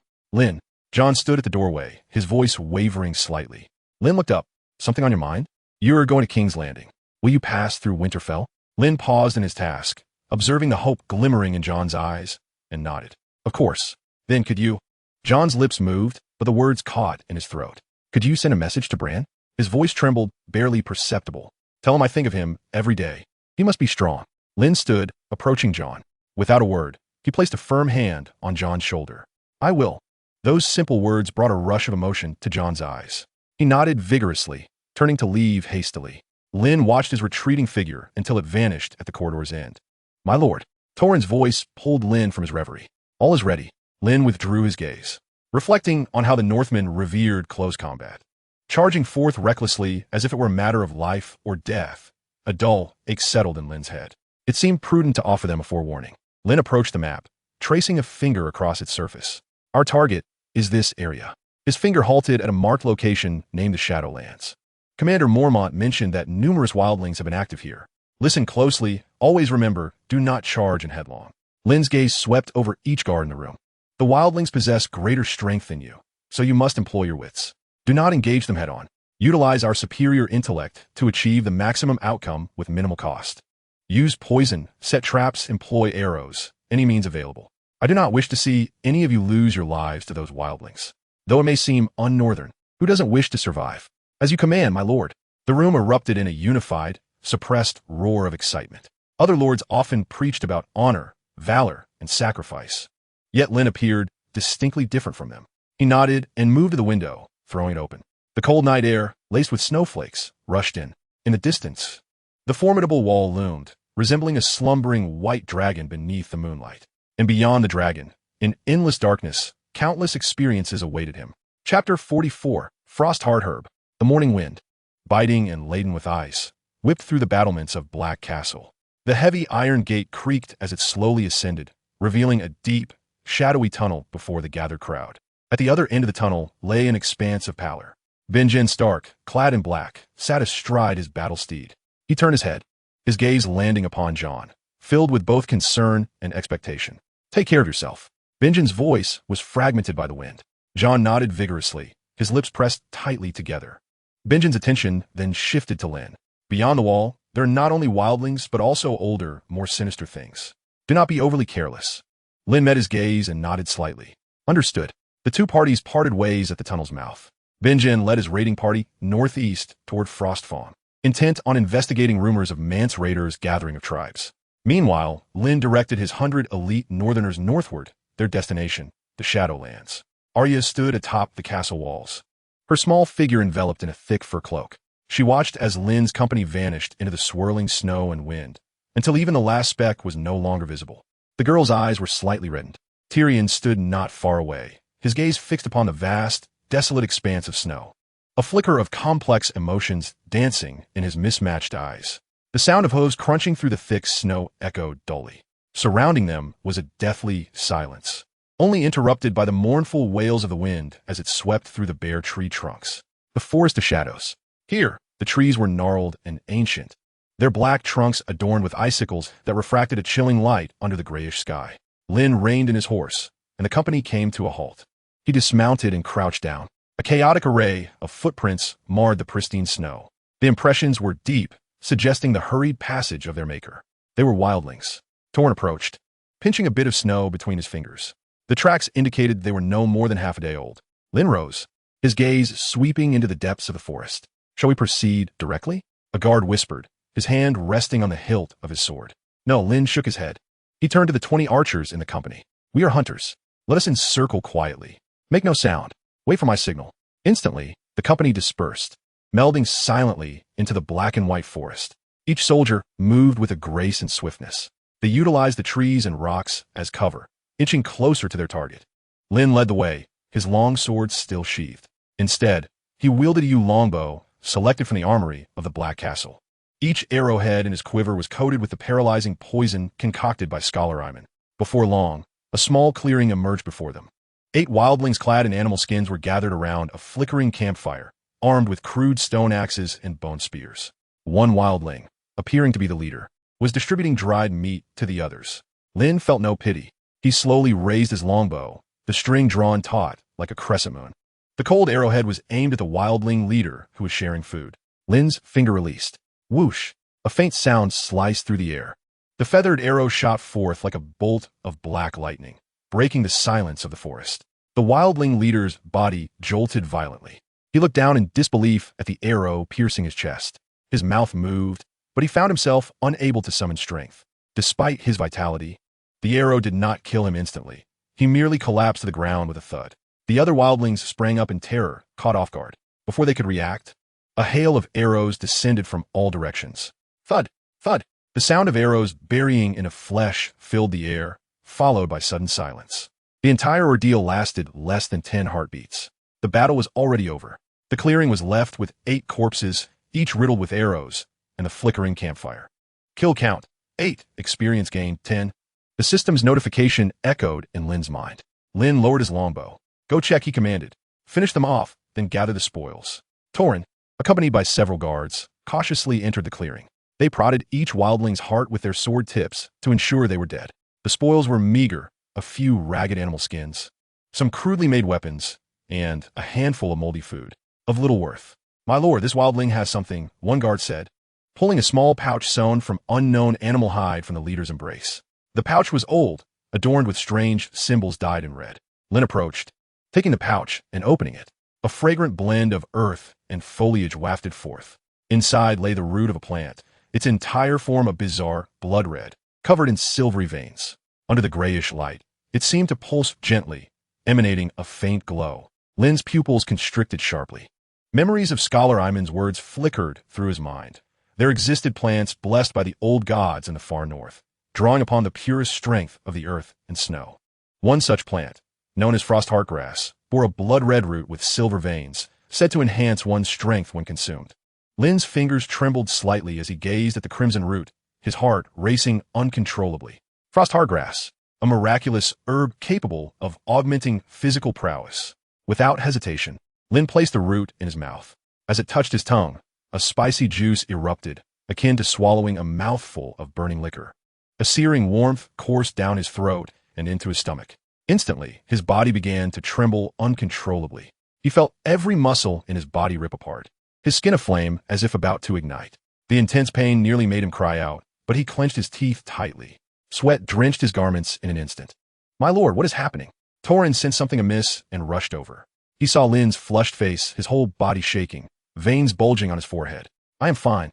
Lynn managed to squeeze out between clenched teeth. The raging heat within him surged wildly. Approximately 15 minutes passed before the burning agony gradually subsided, replaced by an overwhelming sense of power. Lynn felt as though every muscle in his body was infused with explosive strength. At that moment, a voice echoed in his mind, audible only to him.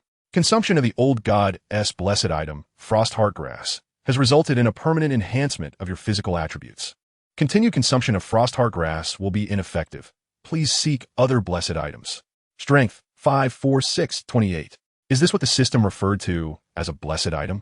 Another avenue to enhance my attributes. Lynn exhaled a cloud of white vapor. He opened his palm, then clenched it tightly. Crack! His knuckles popped in a series of crisp sounds, a surge of power radiating from his grasp.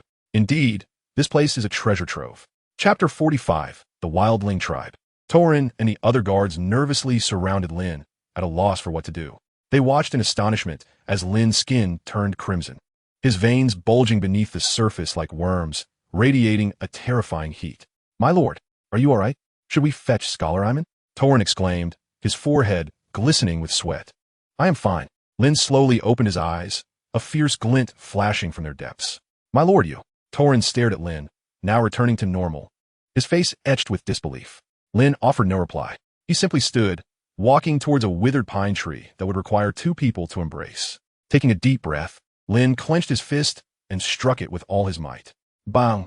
A dull thud reverberated, sending a shudder through the air. Lynn withdrew his fist to reveal a shallow imprint on the trunk, surrounded by fine cracks. It seemed that even a slight increase in his attributes had markedly enhanced his strength, Lynn mused. Torrhen and the surrounding guards gaped in astonishment. What on earth just happened? They were all elite soldiers from the north, confident of their own strength. Yet, despite exhausting all their strength, they could at most leave a mere scratch on the tree. However, Lord Lynn's punch had evidently transcended their capabilities. Furthermore, just a few days prior, he had not exhibited such ferocity in the training grounds. Had he been holding back? Their awe deepened as Lynn flexed his body, reveling in the unprecedented surge of power, his spirits soaring to unimaginable heights. Power. 628. Just a single herb had propelled his strength attribute past its limits, bestowing him with nearly a third of a progress bar. This Wraith Shadow Forest was truly a treasure trove. Alas, Master Aemon had warned that the effects of Frostheart grass diminished significantly upon subsequent consumption. Nevertheless, using it to enhance the abilities of his loyal subordinates seemed a commendable choice. After all, their strength would amplify their capacity to gain experience, effectively augmenting his own power. Let's clear this place and proceed. Lynn's voice brimmed with an uncontainable excitement. My lord, are we still advancing? Torrhen hesitated. We have ventured nearly 30 miles into the Wraith Shadow Forest. Further ahead, we may encounter wild tribes. Isn't that precisely what we seek? Lynn grinned, a smile that, to Torrhen, appeared more perilous than any beast lurking in the forest. My lord, but there are no buts, Torrhen. Lynn clapped him on the shoulder with a force that nearly caused Torrhen to stumble. Lynn promptly steadied him. Amidst the awkwardness, he quickly added, What are we here for? We are here to hunt, and since we are hunting, we must pursue grander prey. His gaze turned towards the depths of the forest, his eyes akin to a wolf that had caught the scent of blood. These smaller ones are insufficient to satisfy our hunger. Torrhen swallowed hard as he beheld the fervent battle spirit igniting in Lynn's eyes. He was oblivious to what his lord had recently experienced, but he knew that Lynn was now more formidable than ever before. As you command, my lord. Torrhen ceased his protests and called out loudly. He turned to the other guards and bellowed, What are you all standing around for? Pack your things and prepare to move out. The guards, roused by Torrhen's shout, hastily sprang into action. The party resumed their journey. Lynn rode atop his steed, feeling the torrent of power coursing through him. He sensed that the effects of Frostheart grass exceeded his expectations, filling him with anticipation for the uncharted forest. If the first Frostheart grass was here, surely there must be a second, a third. He yearned to grow stronger than anyone else. He also wished to empower his subordinates. Only then could he truly seize his destiny in this chaotic land, rather than being a mere pawn manipulated by his so-called nobles and kings. The party marched for another 10 miles. The sky gradually darkened. The light within the forest dimmed, and the shadows of the trees began to writhe, resembling phantoms. The scout, responsible for leading the way, galloped back. My lord. The scout's face bore a mix of anxiety and exhilaration. Ahead, there is a remarkable discovery. Lynn raised an eyebrow. Speak. 5 miles ahead lies a valley. It appears there is a wild tribe. The scout gulped. It's quite large. I caught a glimpse and counted at least 100 tents. 100 tents. The mere numbers rendered everyone breathless. Beyond the Great Wall, such a multitude suggested there could be 300 to 500 wild tribespeople. Among them, the number of men capable of wielding weapons would certainly exceed 200. In contrast, Lynn's party numbered only 100. Although they were well-equipped and highly trained elite soldiers from the north, facing enemies twice their number, especially on enemy territory, was undoubtedly an exceedingly perilous gamble. My lord? Torrhen's face wore a cautious expression. Should we retreat? We could take the news back to Black Castle and request General Mormont to dispatch a larger force. This is beyond what our 100-man unit can handle. Charging it would be akin to courting death. The other guards turned their eyes toward Lynn, voicing their concerns. They were not afraid of battle, but they did not wish to perish without cause. Retreat? Lynn chuckled, his gaze sweeping over each soldier's face. Why should we retreat? Torrhen, tell me, what are we? Torrhen hesitated, instinctively responding, We are Lord Stark's guard, soldiers of the north. No. Lynn shook his head. We are hunters now, and those wild tribespeople in the valley ahead are our prey. Are you afraid? No one answered, but their tightly clenched weapons and taut bodies spoke volumes. Fear was justified. Lynn's voice softened unexpectedly. Facing enemies twice our number, if you are not afraid, that would be foolish. However, You must remember his gaze sharpened. We are not like them. They are merely a horde armed with stones and bones. But we, Lynn pointed to himself, then to the iron armor and steel swords they bore. We are warriors from the civilized world. We wield sharp weapons, don sturdy armor, adhere to strict discipline, and possess minds sharper than theirs. He tapped his temple. His overwhelming confidence seemed to possess a magical quality, dissipating the soldiers' fears significantly. My lord, do you mean Torrin ventured hesitantly? We shall not clash with them head-on. We will outsmart them. Now, everyone dismount and follow me. Lynn entrusted his horse to a few soldiers for safekeeping and, accompanied by Torrin and several other squad leaders, stealthily approached the valley. They ascended the ridge on one side of the valley, concealed behind a dense grove of black pines, and gazed down. The sight before them elicited gasps of astonishment from all. In the valley lay a chaotic assembly of over 100 crude tents constructed from beast hides and bleached bones. Countless campfires blazed between the tents, sending thick plumes of smoke into the air. Groups of wild tribespeople, men, women, and children, gathered around the fires. Some were butchering game, others crafting weapons, while children frolicked in the snow. The entire valley resembled a tumultuous anthill, with a cacophony of shouts, women's laughter and scolding, and children's cries echoing throughout. My heavens, a young soldier's voice trembled. There are at least 500 of them. More than that. Lynn's gaze fell upon the largest, most ornate tent in the valley center. This tent was crafted from the entire hide of a giant bear, and a skull of an unknown beast hung at its entrance. Several extraordinarily robust wild tribesmen, adorned with blood-red totems, stood guard at the tent's entrance. Evidently, that was the dwelling of the tribe's chieftain. This is a medium-sized tribe, Lynn remarked calmly. To sustain so many, their leader must be no ordinary figure. Yet, Lynn's mind raced with calculations. 500 wild tribespeople. How much experience would that yield if they were all defeated? The thought sent his heart racing with uncontainable excitement. This represented a tremendous crisis, yet simultaneously, it was an unprecedented opportunity. He had to seize this tribe, and given the already hostile relations, there was no need for mercy. Transforming them into experience points is the ultimate fate for this band of savages. My lord, what shall we do now? Torrin's voice pulled Lynn back from his reverie. Wait. Lynn uttered a single word. Wait? Yes, wait until nightfall. Lynn's gaze swiftly scanned the contours of the valley. The valley had but one narrow exit, flanked by steep cliffs. It was a stronghold easy to defend, yet challenging to assail. However, it also served as a perfect trap. Torrin, I need you to attend to several tasks immediately. Lynn lowered his voice, commencing his orders. First, have the archers prepare all of our poisoned arrows. The potency of the poison on the tips must be doubled, and exhaust the remaining paralytic toxin.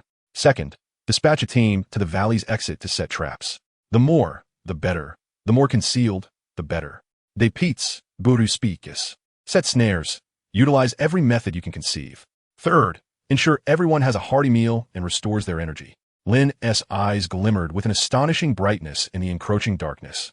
For tonight, we are set to undertake a grand endeavor. Chapter 46. The raid on the tribe. Torrin observed the confident expression on Lynn's face, and his growing unease was gradually supplanted by an inexplicable trust. He was uncertain of Lynn's specific plan, but he knew that following Lynn would guarantee victory.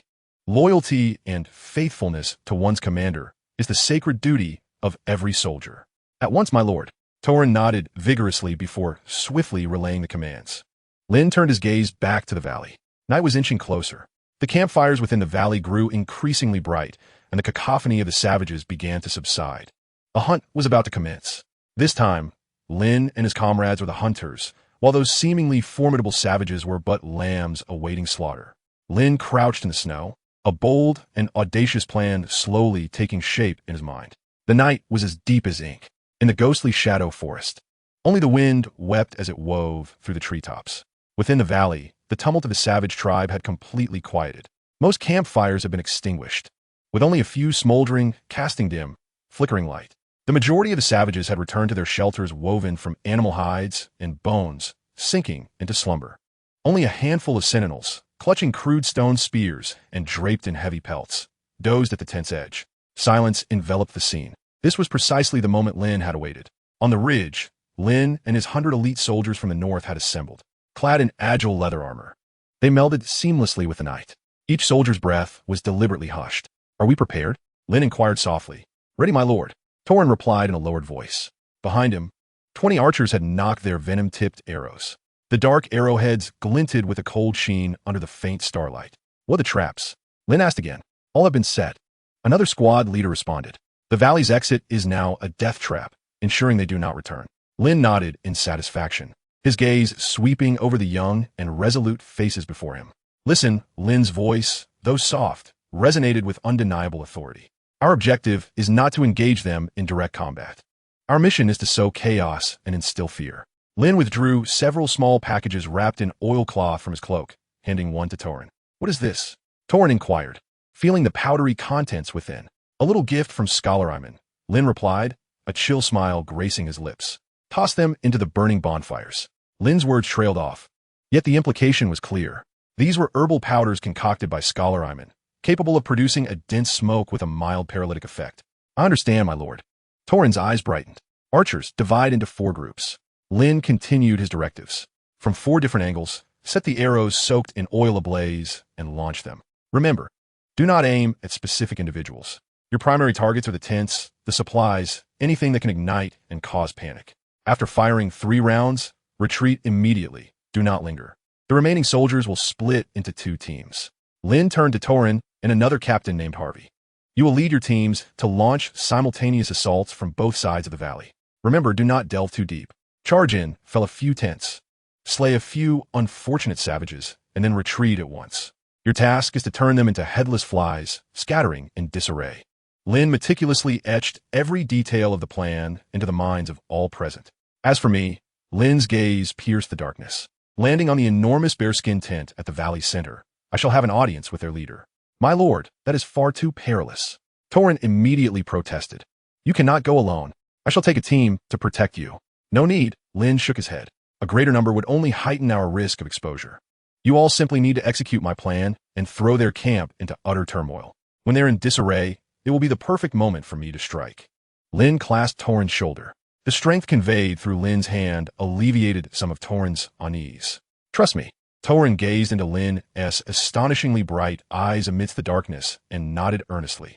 Yes, my lord. Action. With Lynn's command, 100 soldiers from the north descended silently from the ridge. They divided into several groups, encircling the slumbering valley with hushed movements. Lynn alone moved the swiftest and most lightly. Like a shadow gliding over the snow, he approached the valley's center with remarkable speed. The skill acquired from his light sword technique not only enhanced his swordsmanship, but also granted him a comprehensive mastery of his body's coordination and agility. In no time, Lynn concealed himself within a shadow less than 50 paces from the bearskin tent. He could smell the odors wafting from within, an unpleasant mix of animal hides, sweat, and inferior barley wine. He could even hear the heavy snores emanating from inside. Lynn glanced up at the ridges on either side of the valley. The moment was nearing. Suddenly whoosh, whoosh, whoosh. Dozens of flaming arrows descended with a piercing sound. They did not target the sentinels, but instead landed precisely on the piles of hay and animal skins, as well as the flammable tents. The oil-soaked arrowheads instantly ignited everything around them. Flames erupted skyward. Immediately, Torrin and Harvey's teams surged from either side of the valley, like twin blades piercing the savage tribe's camp. Kill! The thunderous battle cries shattered the tranquil night. The slumbering savage tribe was abruptly roused. Blood-curdling screams, cries of agony, and curses erupted in a cacophony. Countless naked savages burst from their tents, their faces a tableau of terror and confusion. They were oblivious to the enemy's origin or number. All they could see was the camp ablaze, arrows whistling through the air. The smoke ignited by the herbal powders quickly enveloped the camp. The acrid scent sent many savages into fits of violent coughing. Tears streamed down their faces, and their minds began to cloud. The entire tribe descended into chaos. Chapter 47, Blood Axe Ragnar. Disorder spread through the savage tribe. The air was filled with terrified screams, furious roars, and the clashing of weapons. The wild men flailed about like headless flies amidst the thick smoke and flames. Some attempted to organize a counterattack, but were swiftly brought down by poisoned arrows that flew from shadows. More, driven by fear, instinctively surged toward the sole exit of the valley. Then, they crashed headlong into the trap that Lynn had meticulously prepared for them. A heart-wrenching wail echoed from the mouth of the valley, adding a note of despair to the chaos. Torrin and Harvey's 2 teams strictly adhered to Lynn's orders, sweeping back and forth along the edge of the camp. With each charge, They claimed several wild men's lives and ignited a few tents before swiftly retreating into the darkness, leaving no opportunity for the enemy to regroup. Their objective was not to kill, but to instill terror. They succeeded. The entire savage tribe was thrown into disarray. Lynn lurked in the shadows outside the bearskin tent, coldly observing the tumult. His heartbeat was steady, his breathing calm. The hellish scene before him stirred no emotion within his heart. Now, it was time for the opposing commander to take action. The flap of the bearskin tent was suddenly thrown open, and a towering savage, built like an iron tower, burst forth. His upper body was bare, his bronze skin adorned with fearsome crimson totems. His muscles bulged, brimming with explosive power.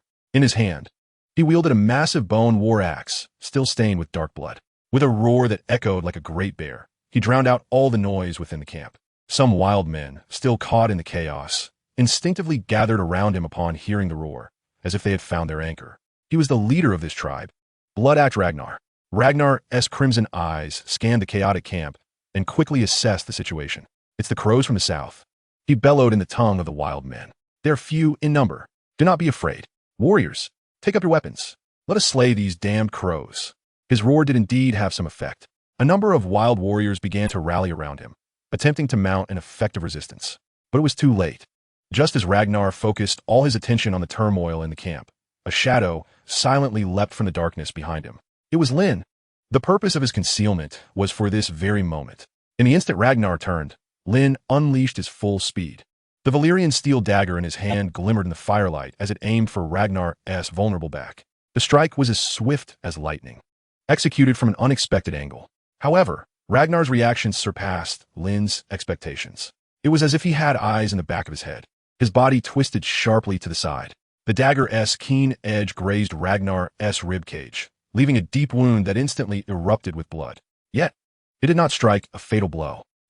The searing pain elicited an enraged roar from Ragnar. He whirled around, the massive bone axe cutting through the air with a howling force. Lynn's pupils contracted. He pushed off the ground with his toes, retreating swiftly. The axe blade barely missed his nose, the fierce wind stinging his cheek. What a rapid response. What immense strength. A flicker of astonishment crossed Lynn's mind. This savage leader was far more formidable than he had anticipated. Having missed his strike, Lynn sheathed his dagger and drew his sword.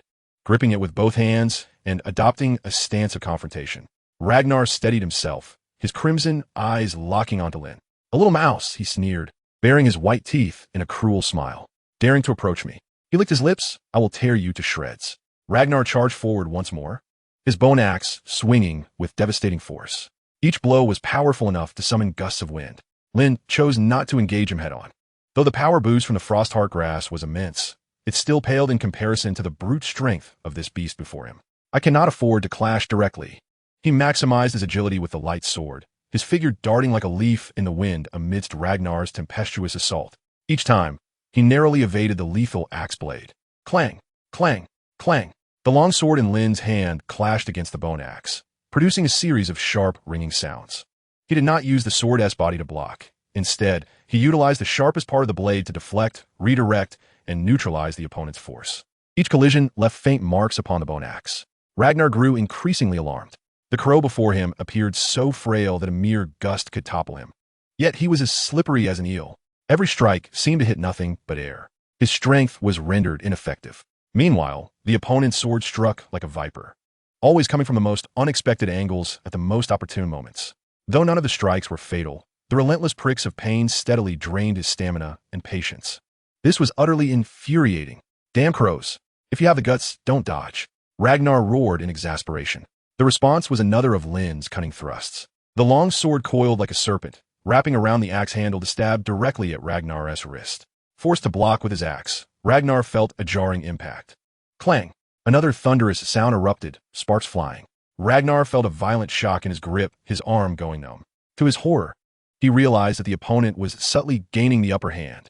How is this possible? Just as Ragnar's mind was momentarily dazed, Lynn's eyes flashed with cold light. Opportunity!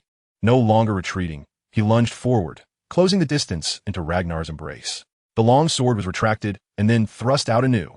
This strike discarded all technique and variation, relying solely on the purest speed and power. Thrust! The icy blade pierced effortlessly through Ragnar's sturdy chest, the tip emerging from his back, coated in warm blood. Chapter 48. The first appearance of the corpse demon. Time seemed to slow as if pressed by a slow-motion button. Blood Axe Ragnar's body froze. His crimson eyes widened in disbelief as he looked down at the sword that had penetrated his chest. A wave of numbness surged from the wound, quickly spreading throughout his body, violently stripping him of control. Poison? He gasped. Ragnar opened his mouth to unleash one final roar, but only a mixture of blood and air surged forth from his throat. The strength he had prided himself on, his body as robust as a great bear, felt so fragile in that moment. Lynn's gaze turned fierce. He twisted his wrist sharply. The long sword, mercilessly ensconced within Ragnar's warm flesh, twisted violently, shattering his heart. The intense agony elicited a short, piercing scream from Ragnar. The ferocity in his eyes dimmed swiftly. Lynn yanked the long sword free, warm blood erupting like a fountain, splattering across his hands. Ragnar's towering form swayed unsteadily. Then, with a resounding thud, he fell backward, crashing heavily to the ground and stirring up a flurry of ice and snow. Slain Wildman Chief X1. Experience points 5. The system's cold notification echoed in his mind as expected. Lynn glanced at his status panel. To his surprise, defeating a chief granted him 5 experience points. Indeed, the more formidable the foe, the greater the experience gained from their demise. Suppressing the joy swelling within him, Lynn suddenly felt a slight numbness in his hand. Observing the bloodstains, he furrowed his brow. The potency of this poison was still too strong. Even the blood of his adversaries possessed a paralyzing effect. Fortunately, its concentration had diminished significantly. It appeared that applying poison necessitated the use of ranged weaponry. At that moment, he comprehended the meaning of the dual-edged sword as mentioned by Master Iman. Lynn took a moment to fully appreciate the situation. This paralyzing toxin did not render one devoid of pain, but instead robbed them of control over their own body. A most tyrannical effect. Quickly, Lynn wiped the blood from his hands using his garment and cast his gaze around. The remaining wild men, still stubbornly resisting, had witnessed their strongest leader slaughtered like livestock.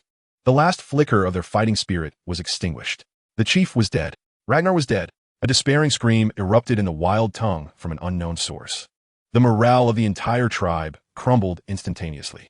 The wild men cast aside their weapons, crying out in panic as they fled in a frenzy from the valley like a stampeding herd. Do not let them escape. Lynn's voice rang out sharply. These were all walking sources of experience points. Moreover, they were mortal enemies of the Night's Watch, who, in the original narrative, executed captured wild men by beheading or hanging. Conversely, if wild men captured Night's Watchmen, they would be even more merciless, often dismembering them to feed their livestock. It was a relentless cycle of vengeance. Showing mercy was tantamount to negligence towards one's own men. Torin and Harvey led their forces to encircle the fleeing wild men. Archers emerged from the shadows, drawing their bows and aiming at the retreating figures. A chase and slaughter unfolded within the chaotic encampment. The demoralized wild men stood no chance against the well-equipped and high-spirited soldiers of the north. The battle concluded swiftly. Throughout the valley, aside from a few captives, not a single wild man remained standing. The air was thick with the heavy scent of blood. My lord, Torin approached Lynn briskly, his face alight with uncontainable excitement and admiration. We have triumphed. We have annihilated them. What are the casualties? Lynn inquired, his concern palpable. Only 5 of our brothers sustained minor injuries, and there were no fatalities. Torin's voice brimmed with pride. Our Lord Lynn is simply remarkable. We have defeated a force of 500 wild men with a mere 100, suffering almost no losses. Though equipped with armor against those without, this is nonetheless an enormous victory. The gazes of all the guards upon Lynn transformed. There was a profound reverence and respect for a true warrior emanating from them. Your soldiers have slain wild men X 527, experience points 612, leveling up the one-handed sword to the next tier. The remainder will upgrade the light sword, consuming 500 experience points, one-handed sword proficient, 0, 500 experience maxed. One-handed sword proficient, expert, 0, 1000. Total remaining experience, 160. Consuming 160 experience points, light sword proficient, 0, 160. Light sword proficient, 160, 500. A wave of immense combat insight surged through Lynn's mind. It felt as though he had endured thousands of life and death struggles. His comprehension of the one-handed sword evolving from mere proficiency to a state of profound mastery. The transmission of power, the selection of angles, the timing of strikes, everything transformed into instinct. Is this what it means to be an expert? Lynn murmured to himself, before issuing commands to clear the battlefield and collect all weapons and valuables. The guards began interrogating the captured wild men, but the wild men merely glared at them with hatred, attempting to bite the soldiers with their teeth. Enough, Lynn decided. These captured wild men will only face execution at the hands of Mormont if returned. Let's question them briefly, without torment or cruelty, and grant them a swift end. It is an unavoidable circumstance, with a multitude of eyes upon them. Facing the enemy wild men and the orders of their commander, the choice was clear. To release them would be tantamount to treachery. If even a whisper of this escaped, death would be their only fate. The glory of their ancestors prevented the wild men from submitting to the king within the walls. The enmity of their forebears, forged through millennia of conflict, could not be easily resolved, at least at this stage, without the threat of the others. These wild men had no intention of retreating south to evade them. Only when the others drew near would they feel urgency. That would be the pivotal moment for a potential reconciliation. Though Lynn entertained the thought of subjugating them, particularly the giants, whose collaboration with the great tree stumps would be utterly formidable, he knew that now was not the time. Soon, Lynn accrued an additional 44 experience points. The guards resumed their fervent search through the camp. Lynn entered the enormous bearskin tent. Inside, he was met with a potent, foul odor. It was evident that Ragnar had not tended to his hygiene in quite some time.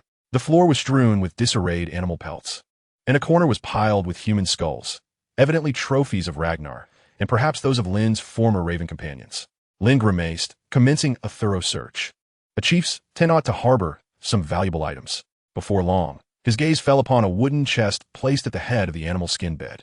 The chest was antiquated, adorned with twisted runes set in an unknown metal. Lynn pried open the clasp with his dagger. Inside, he found no treasures of gold or silver, nor any magical frost-hard herbs, but rather a scroll fashioned from tanned human skin and several pieces of black stones resembling obsidian. Lynn picked up the black stones. They were cold to the touch, yet remarkably light, their surfaces smooth as glass. Dragonstone. Lynn examined them closely. Indeed, his heart skipped a beat. This substance was the bane of the others. In the forthcoming Long Night War, its value would rival that of Valyrian steel. He had not anticipated discovering such a treasure within the chest of a wild man chief. Suppressing his elation, Lynn carefully stowed the dragonstone in his cloak. He then unfurled the scroll of human skin parchment. The map was crudely drawn, rendered and charred with charcoal and an unknown red liquid. It depicted the terrain of the haunted forest and its surrounding areas. Most of the markings were indecipherable to Lynn. However, at the center of the map, a symbol resembling an eye, rendered in red dye, captured all of Lynn's attention. Beside the symbol, a line of text in an ancient tongue was inscribed. Lynn could not understand it, but he sensed its significance. This might very well explain why Ragnar's tribe had ventured here. They appear to be seeking the location marked on the map. My lord, Torrhen's voice called from outside the tent. We have discovered something. Lynn tucked the map securely away and exited the tent. He found several guards gathered around the remnants of a half-burned tent, engaged in animated discussion. As Lynn approached, he beheld several corpses among the ruins. Yet something was amiss with these bodies. Their eyes glimmered with an eerie hue akin to sapphire, beneath the flickering flames.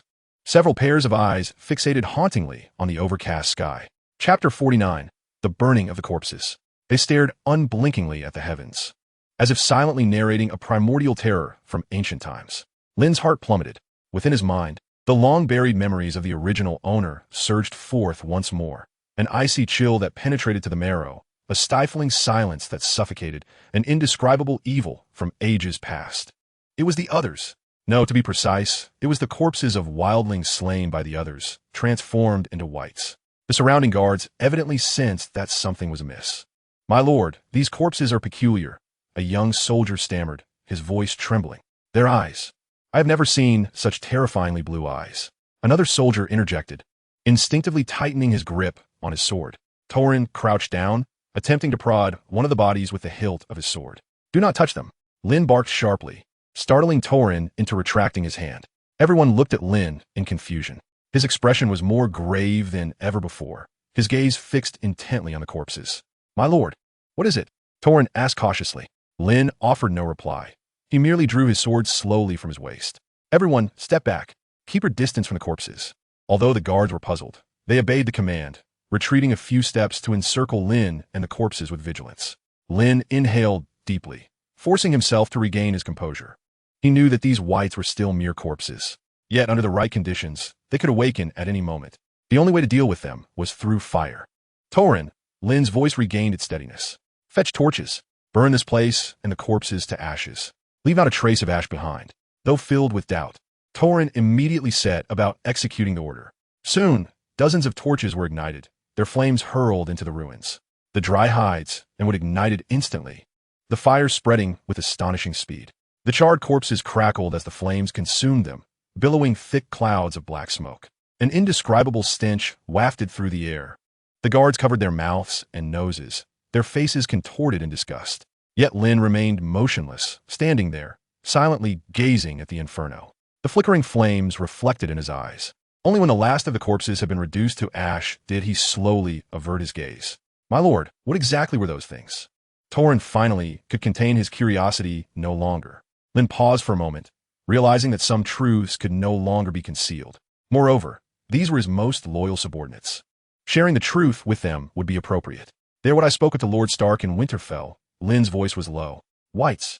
The mere utterance of those two words plunged the entire valley into a deathly silence, the only sound being the crackling of the flames. Shock and fear etched the faces of the guards.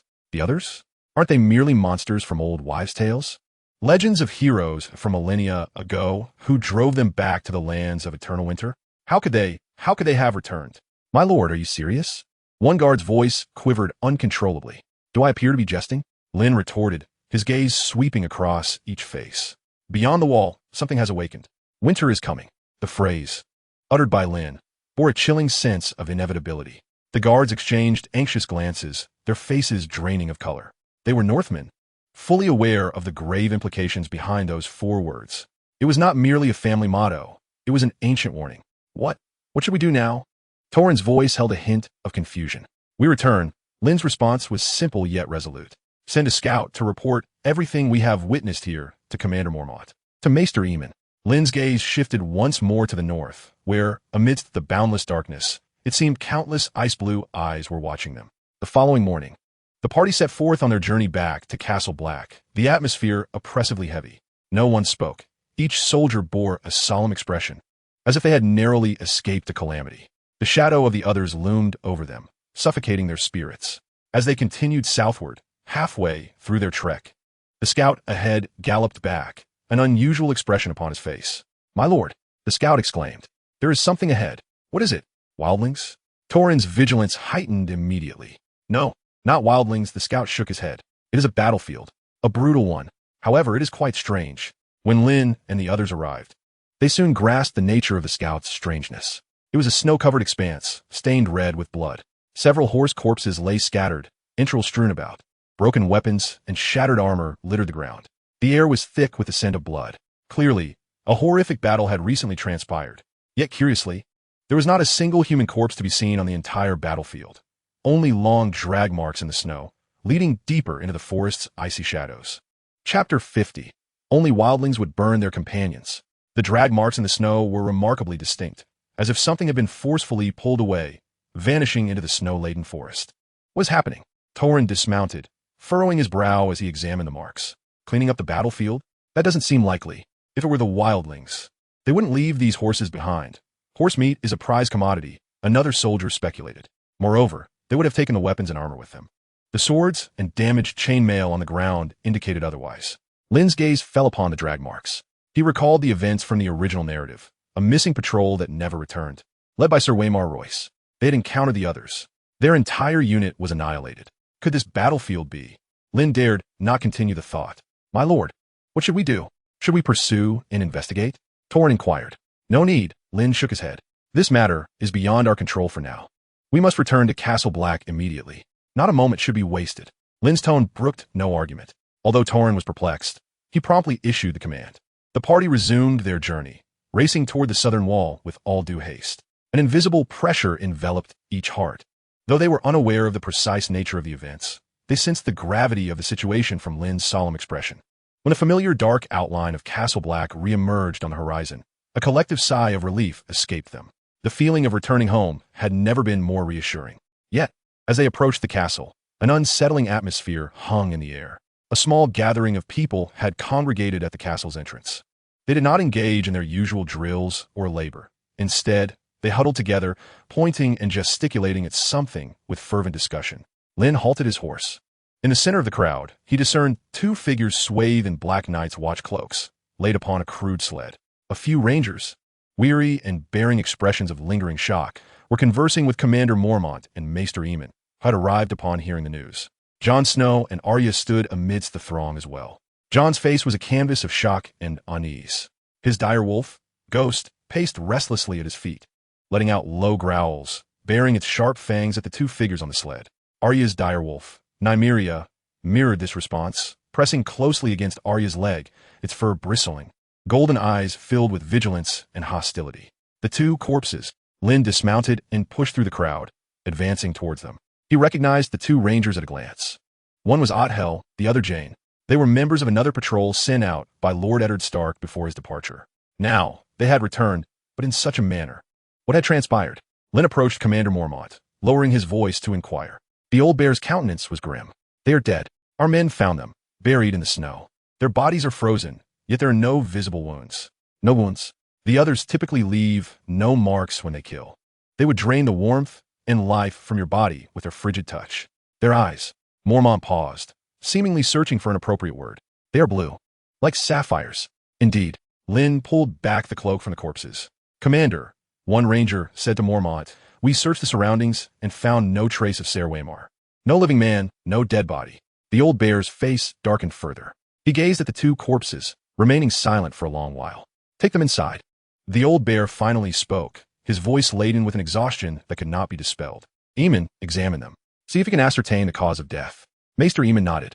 Two knights watchmen stepped forward, preparing to drag the sled into the castle. Wait! A voice suddenly broke through. It was Lynn. All eyes instantly turned to him. Commander Mormont turned his head, his sharp gaze laced with confusion as he regarded Lynn. Lynn? Is there a problem? Meeting the collective scrutiny. Lynn inhaled deeply. He understood that his forthcoming words might be deemed the ravings of a madman. Yet, he felt compelled to speak. Commander, Lynn's voice was steady and resolute. We cannot take them inside. Why? Mormont's brow furrowed. Burn them. Lynn articulated, each word deliberate. Right here, at once. The courtyard fell into a profound silence. Everyone regarded Lynn with the eyes of incredulity, as if he were mad. To burn the corpses of one's brothers? In the traditions of the Night's Watch, this was the gravest desecration of the dead. Only wildlings would harbor such barbaric customs. Chapter 51, The Old Bear's Compromise. Nonsense. Alliser Thorne was the first to shatter the silence. He strode forth from the crowd, his face a mask of undisguised scorn and animosity. Lynn, who do you think you are? The commander? To incinerate our brothers' bodies? That is the most absurd and vile suggestion I have ever heard. Thorne's words immediately resonated with the other knights, watchmen nearby. Indeed, Othel and Jane are our brothers. We cannot treat our brethren with the savage customs of wildlings. He has lost his mind. He must have gone mad from killing wildlings. Voices of dissent and curses rose in a cacophony.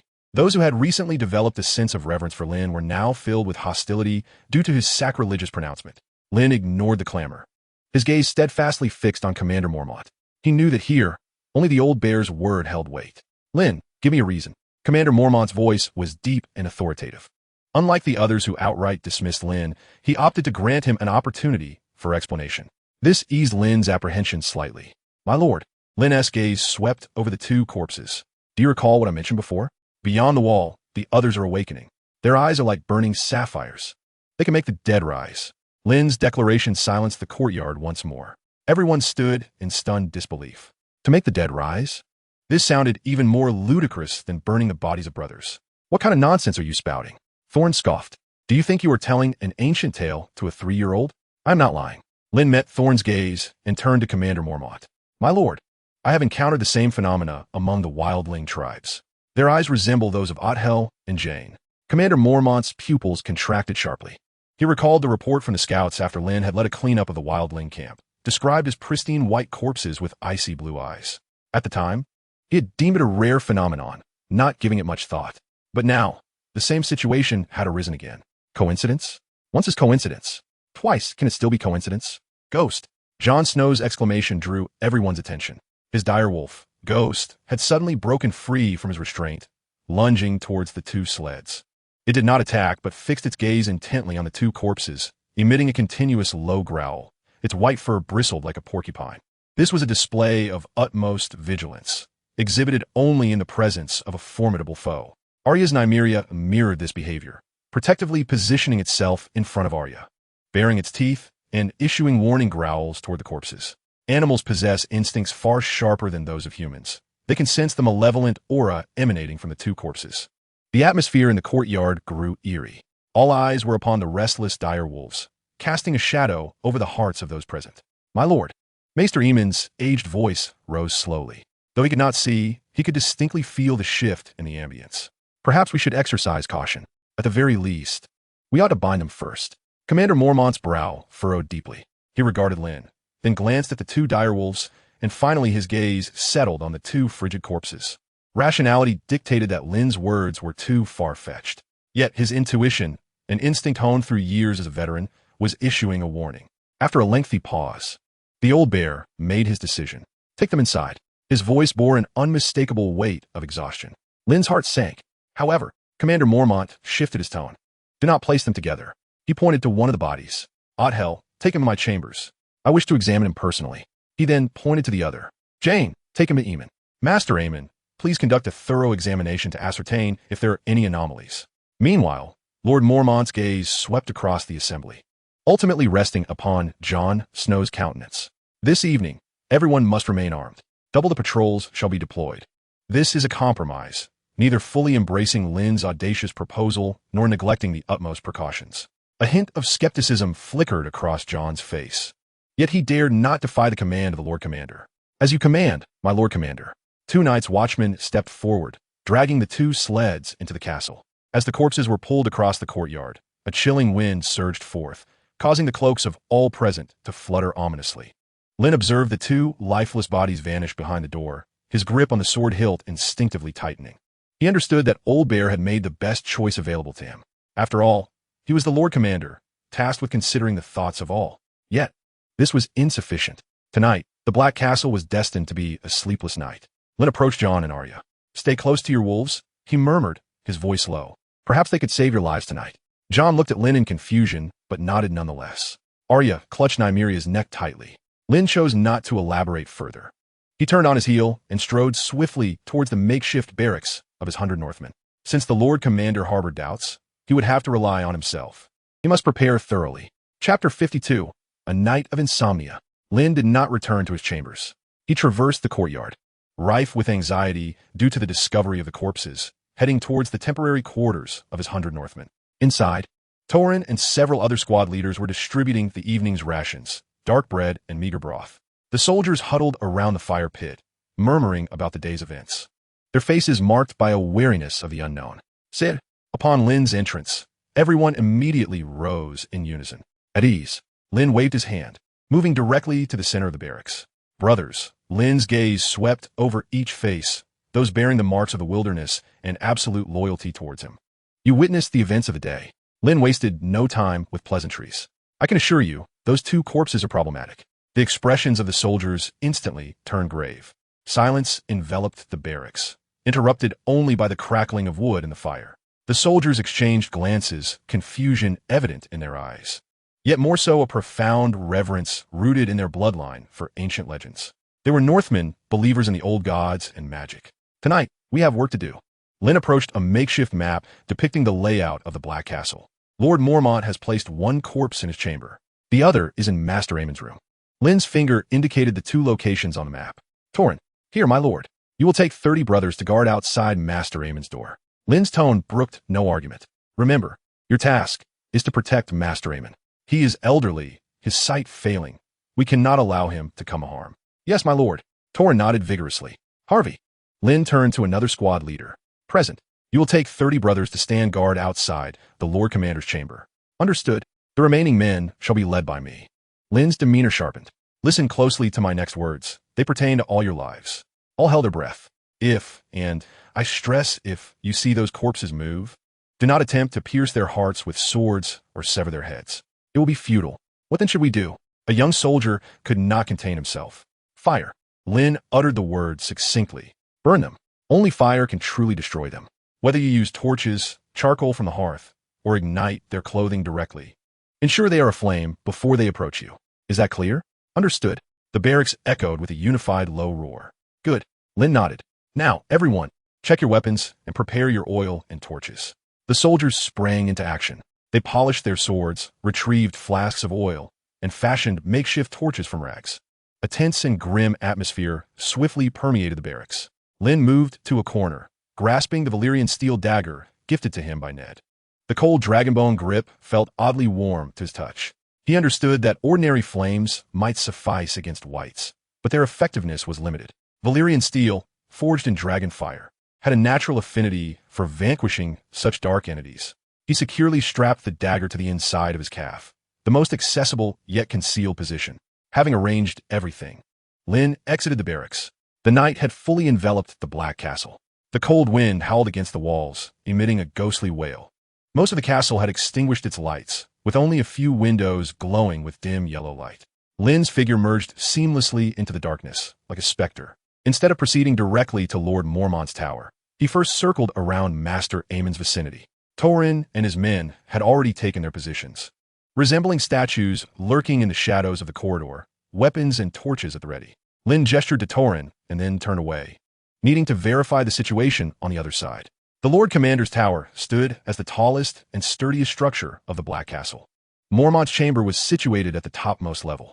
By placing a corpse beside him, he not only exhibited trust in Lynn's judgment, but also harbored suspicions regarding potential harm towards the two corpses, utilizing a strategy to draw out a predator. Lynn did not approach through the main entrance. He circled to the rear of the tower, silently scaling the second-floor window like a monkey. From this vantage point, he could clearly observe the sole staircase leading to the upper chamber. Harvey and his men lay in ambush within the shadows at the stairway's entrance. Everything was proceeding according to his plan. Lynn leaned against the cold stone wall, regulating his breath. He lifted his gaze towards the brightly lit window at the top floor. He knew that Lord Mormont was within, perhaps enjoying a drink or perusing ancient scrolls about wildlings and whites.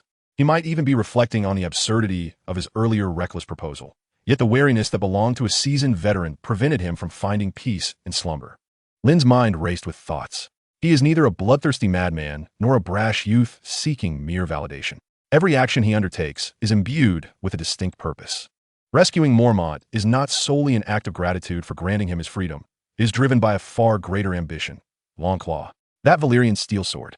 In a world on the brink of being overrun by the White Walkers, the value of a Valyrian steel weapon is immeasurable. It stands not only as a symbol of status, but also as the sharpest weapon against the encroaching darkness. He is acutely aware that Longclaw resides within Mormont's chambers. Relegated to obscurity due to the disgrace brought upon by his ineffectual son, Jorah Mormont. Mormont would never again place such a weapon in the hands of a dishonored son. Instead, he, the one who saved his life and substantiated the peril of the White Walkers, would be the most fitting and indeed the only candidate to wield this sword. The game of chess commenced the moment he proposed the burning of the bodies. Mormont's refusal was anticipated. In fact, it was preferable. Only when Mormont personally witnesses the terror of the whites and sees himself pulled back from the brink of death will his gratitude and trust reach their zenith. At that juncture, presenting Longclaw would seem entirely natural, devoid of any sense of coercion. Lynn? A suppressed voice emerged from below. Lynn glanced down to behold Jon Snow's youthful and perplexed visage. Clad in a black cloak, his dire wolf, Ghost, trailed closely behind, quietly approaching. "What are you doing here?" Jon inquired, gazing up at Lynn, his voice lowered. "There are whispers throughout the castle that you have gone mad. Let them say what they will. Return to your slumber." "Jon," Lynn replied, his tone devoid of any tremor. "This is not a place for you." "I cannot sleep." Jon shook his head. "Ghost has been restless. He refuses to enter the house." The dire wolf nestled in Jon's arms emitted low growls, its crimson eyes fixated on the tower's pinnacle, suffused with hostility. "Is something truly amiss here?" Jon's voice quivered slightly. Lynn fell silent for a moment. "Jon, listen." He descended silently from the wall, landing steadily before Jon. "There are certain things you're better off not witnessing." He regarded Jon, whose stubborn gray eyes mirrored those of Ned Stark, and sighed. "Very well, since you are here." Lynn gestured towards the shadows at the staircase's entrance. "Stay there with Harvey and the others. Remember, no matter what transpires, do not act recklessly. First, safeguard yourself and your sister, Arya." "Arya?" Jon faltered for a moment. "She surely cannot sleep either. She will likely come over soon." Lynn knew that little girl all too well. A faint smile of resignation crossed Jon's face as he nodded. He retreated into the shadows where Harvey S. Group was stationed, accompanied by Ghost. Lynn turned his gaze back to the Tower S summit. Time crept by second. On the other side of the castle, in the chamber of Maester Eamon, the centenarian sat alone in the darkness. His blind eyes were fixed upon the covered body at the room's center. Though he could not see, he could hear. He discerned the sound of the wind, the crackling of wood in the hearth, and the distant footfalls of the Night's Watch patrolling. Yet there were other sounds, some that did not belong to this world. It was a faint, almost skeletal sound, akin to ice crystals fracturing. Crack, crackle. Maester Eamon leaned slightly forward, his wrinkled face betraying no emotion. He recalled Lynn's words from earlier. Burn them. He remembered the ancient accounts of the Targaryen family, tales of the Long Night and the White Walkers. His life had been spent in the company of books and knowledge. He believed in logic and reason. Yet he also understood that this world harbored too many enigmas that defied logical explanation. Just like dragons. Just like the White Walkers. Outside, Thorne and 30 soldiers of the Night's Watch had surrounded the entire infirmary. They clutched swords and held prepared torches in hand. Each one was taut, like a bowstring drawn to its limit. Meanwhile, in the commander's quarters, Jeor Mormont, the Lord Commander of the Night's Watch, finally felt a twinge of fatigue. He was no longer youthful. The day's farce, Lynn's near-mad suggestion, and the two bizarre corpses had kept his nerves taut all day. He swallowed the last sip of strong liquor from his cup. The fiery liquid surged down his throat, warming him against the chill that clung to his bones. He rose and approached the makeshift table that served as a mortuary. There lay the body of Othel, draped in a coarse black Night's Watch cloak. Alas, Mormont sighed, reaching out with his calloused hand to lift the corner of the cloak. Othel's face, illuminated by the flickering firelight, appeared a lifeless shade of pale. His expression was tranquil, as though merely asleep, yet his unclosed eyes were an eerie, inhuman blue. Nonsense? Mormont shook his head, muttering to himself. He still could not believe Lynn's warnings, which sounded like the ravings of a madman. The raven, perched upon his shoulder, suddenly fluttered its wings restlessly, emitting a hoarse caw. Quiet, my friend, Mormont patted its head. He removed his outer garments, preparing to retire for the night. The tension in his nerves was wearing on the old man. He lay down in bed, extinguishing the candle by his bedside. Instantly, darkness enveloped the room, save for the flickering firelight that danced wearily in the hearth, casting erratic shadows upon a massive map of the north adorning the wall. Silence reigned. Suddenly, crack. A faint sound, akin to bones shifting, broke the stillness of the room. Mormont's eyes flew open. Chapter 54. Mormont is attacked. Crack. A nearly imperceptible sound, reminiscent of bones moving, echoed in the eerily silent room. Mormont's eyes snapped open, though aged. His decades of experience as a ranger had honed his alertness. He was certain that sound was not the crackling of burning wood. Holding his breath, he strained to capture any disturbance that might arise in the dimly lit room. Crack, crackle. The sound resumed, this time clearer. It emanated from the center of the room, from the table where Othel's body lay. A chill coursed through Mormont's heart, one more penetrating than the fiercest wind outside, ascending from his soles to the crown of his head. Impossible. This cannot be. He must be too weary, succumbing to hallucinations. He attempted to reassure himself, but the thunderous rhythm of his heart betrayed the fear within. Silently, he sat up, groping for the oil lamp and flint resting on his bedside. His hands trembled with anxiety, and after several attempts, he managed to ignite the lamp. The dim light instantly dispelled the darkness from one corner of the room. Mormont raised the lamp cautiously, inching closer to the long table. Each step felt as though he were treading upon his own heartbeat. As the light drew nearer, the scene upon the table gradually came into focus. The cloak covering the body had slipped halfway, and that body, which should have been cold and rigid, Othel, suddenly sat upright, his rigid head slowly turned towards an inhuman angle. Those sapphire-like eyes under the dim yellow light fixated intently on Mormont. Within those eyes, there resided no semblance of human emotion, neither anger nor sorrow. Only a pure, frigid emptiness. A deathly silence emanating from the land of eternal winter. The hemp rope binding him was rendered frail and feeble by the biting cold. As the rope snapped, piece by piece, Ozer's body tumbled from the table. Ah, someone come quickly. Even Mormont, seasoned by countless battles, could not suppress the shock that coursed through him. The oil lamp in his hand clattered to the ground, shattering into fragments. Oil spilled forth, and flames erupted, igniting several sheets of parchment scattered on the floor. Mormont scrambled backward, desperate to seize the long sword hanging on the wall, but the corpse demon was swifter. It lunged towards Mormont with alarming speed. Get away! Mormont hastily grabbed a chair and, with all his might, brought it crashing down. The wooden chair shattered upon impact with the corpse demon, yet the creature remained unscathed. Its speed undiminished.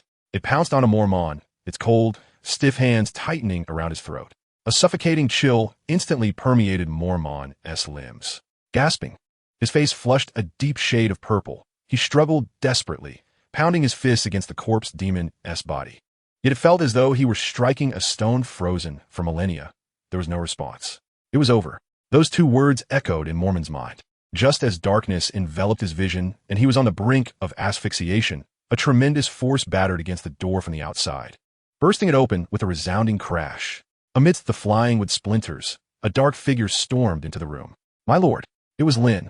Close behind him was Jon Snow, holding a torch with a look of sheer horror etched across his face, accompanied by his snow-white direwolf, Ghost. With a fierce growl, Ghost leapt without hesitation towards the corpse demon that had Mormon in its grasp, sinking its sharp teeth into the demon's arm. The sound was not that of flesh being torn, but rather akin to the crunch of ancient, brittle bone. The demon momentarily faltered in its advance due to this sudden assault.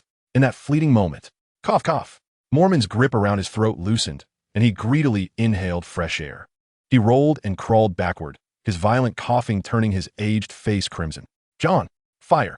Lynn's voice thundered once more. Burn it! Jon Snow's mind was a blank canvas.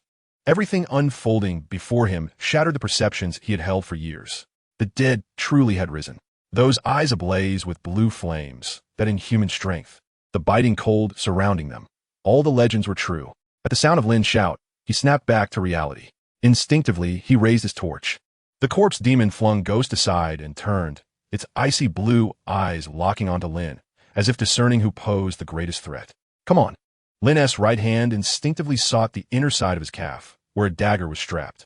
A dagger with a hilt of dragonbone, forged from Valyrian steel. A fierce glint flashed in Lynn's eyes as he gripped the cold dragonbone handle tightly. Chapter 55. Killing the Corpse Demon. Just as the corpse demon's frigid hands were about to encircle Lynn's neck, he abruptly drew his right hand from his side. A flash of silver light illuminated the dimly lit room, reflecting against the flames. The Valyrian steel dagger, the legendary weapon bestowed upon him for saving Bran and Ned Stark, forged with dragon fire and imbued with magic. This was the moment. Lynn granted no time for a reaction. Lacking formal training with a dagger, he poured all his strength into this thrust. Without finesse, he compensated for it with the speed brought forth by sheer force. Lynn roared. He thrust the dagger upward from an exceedingly awkward angle.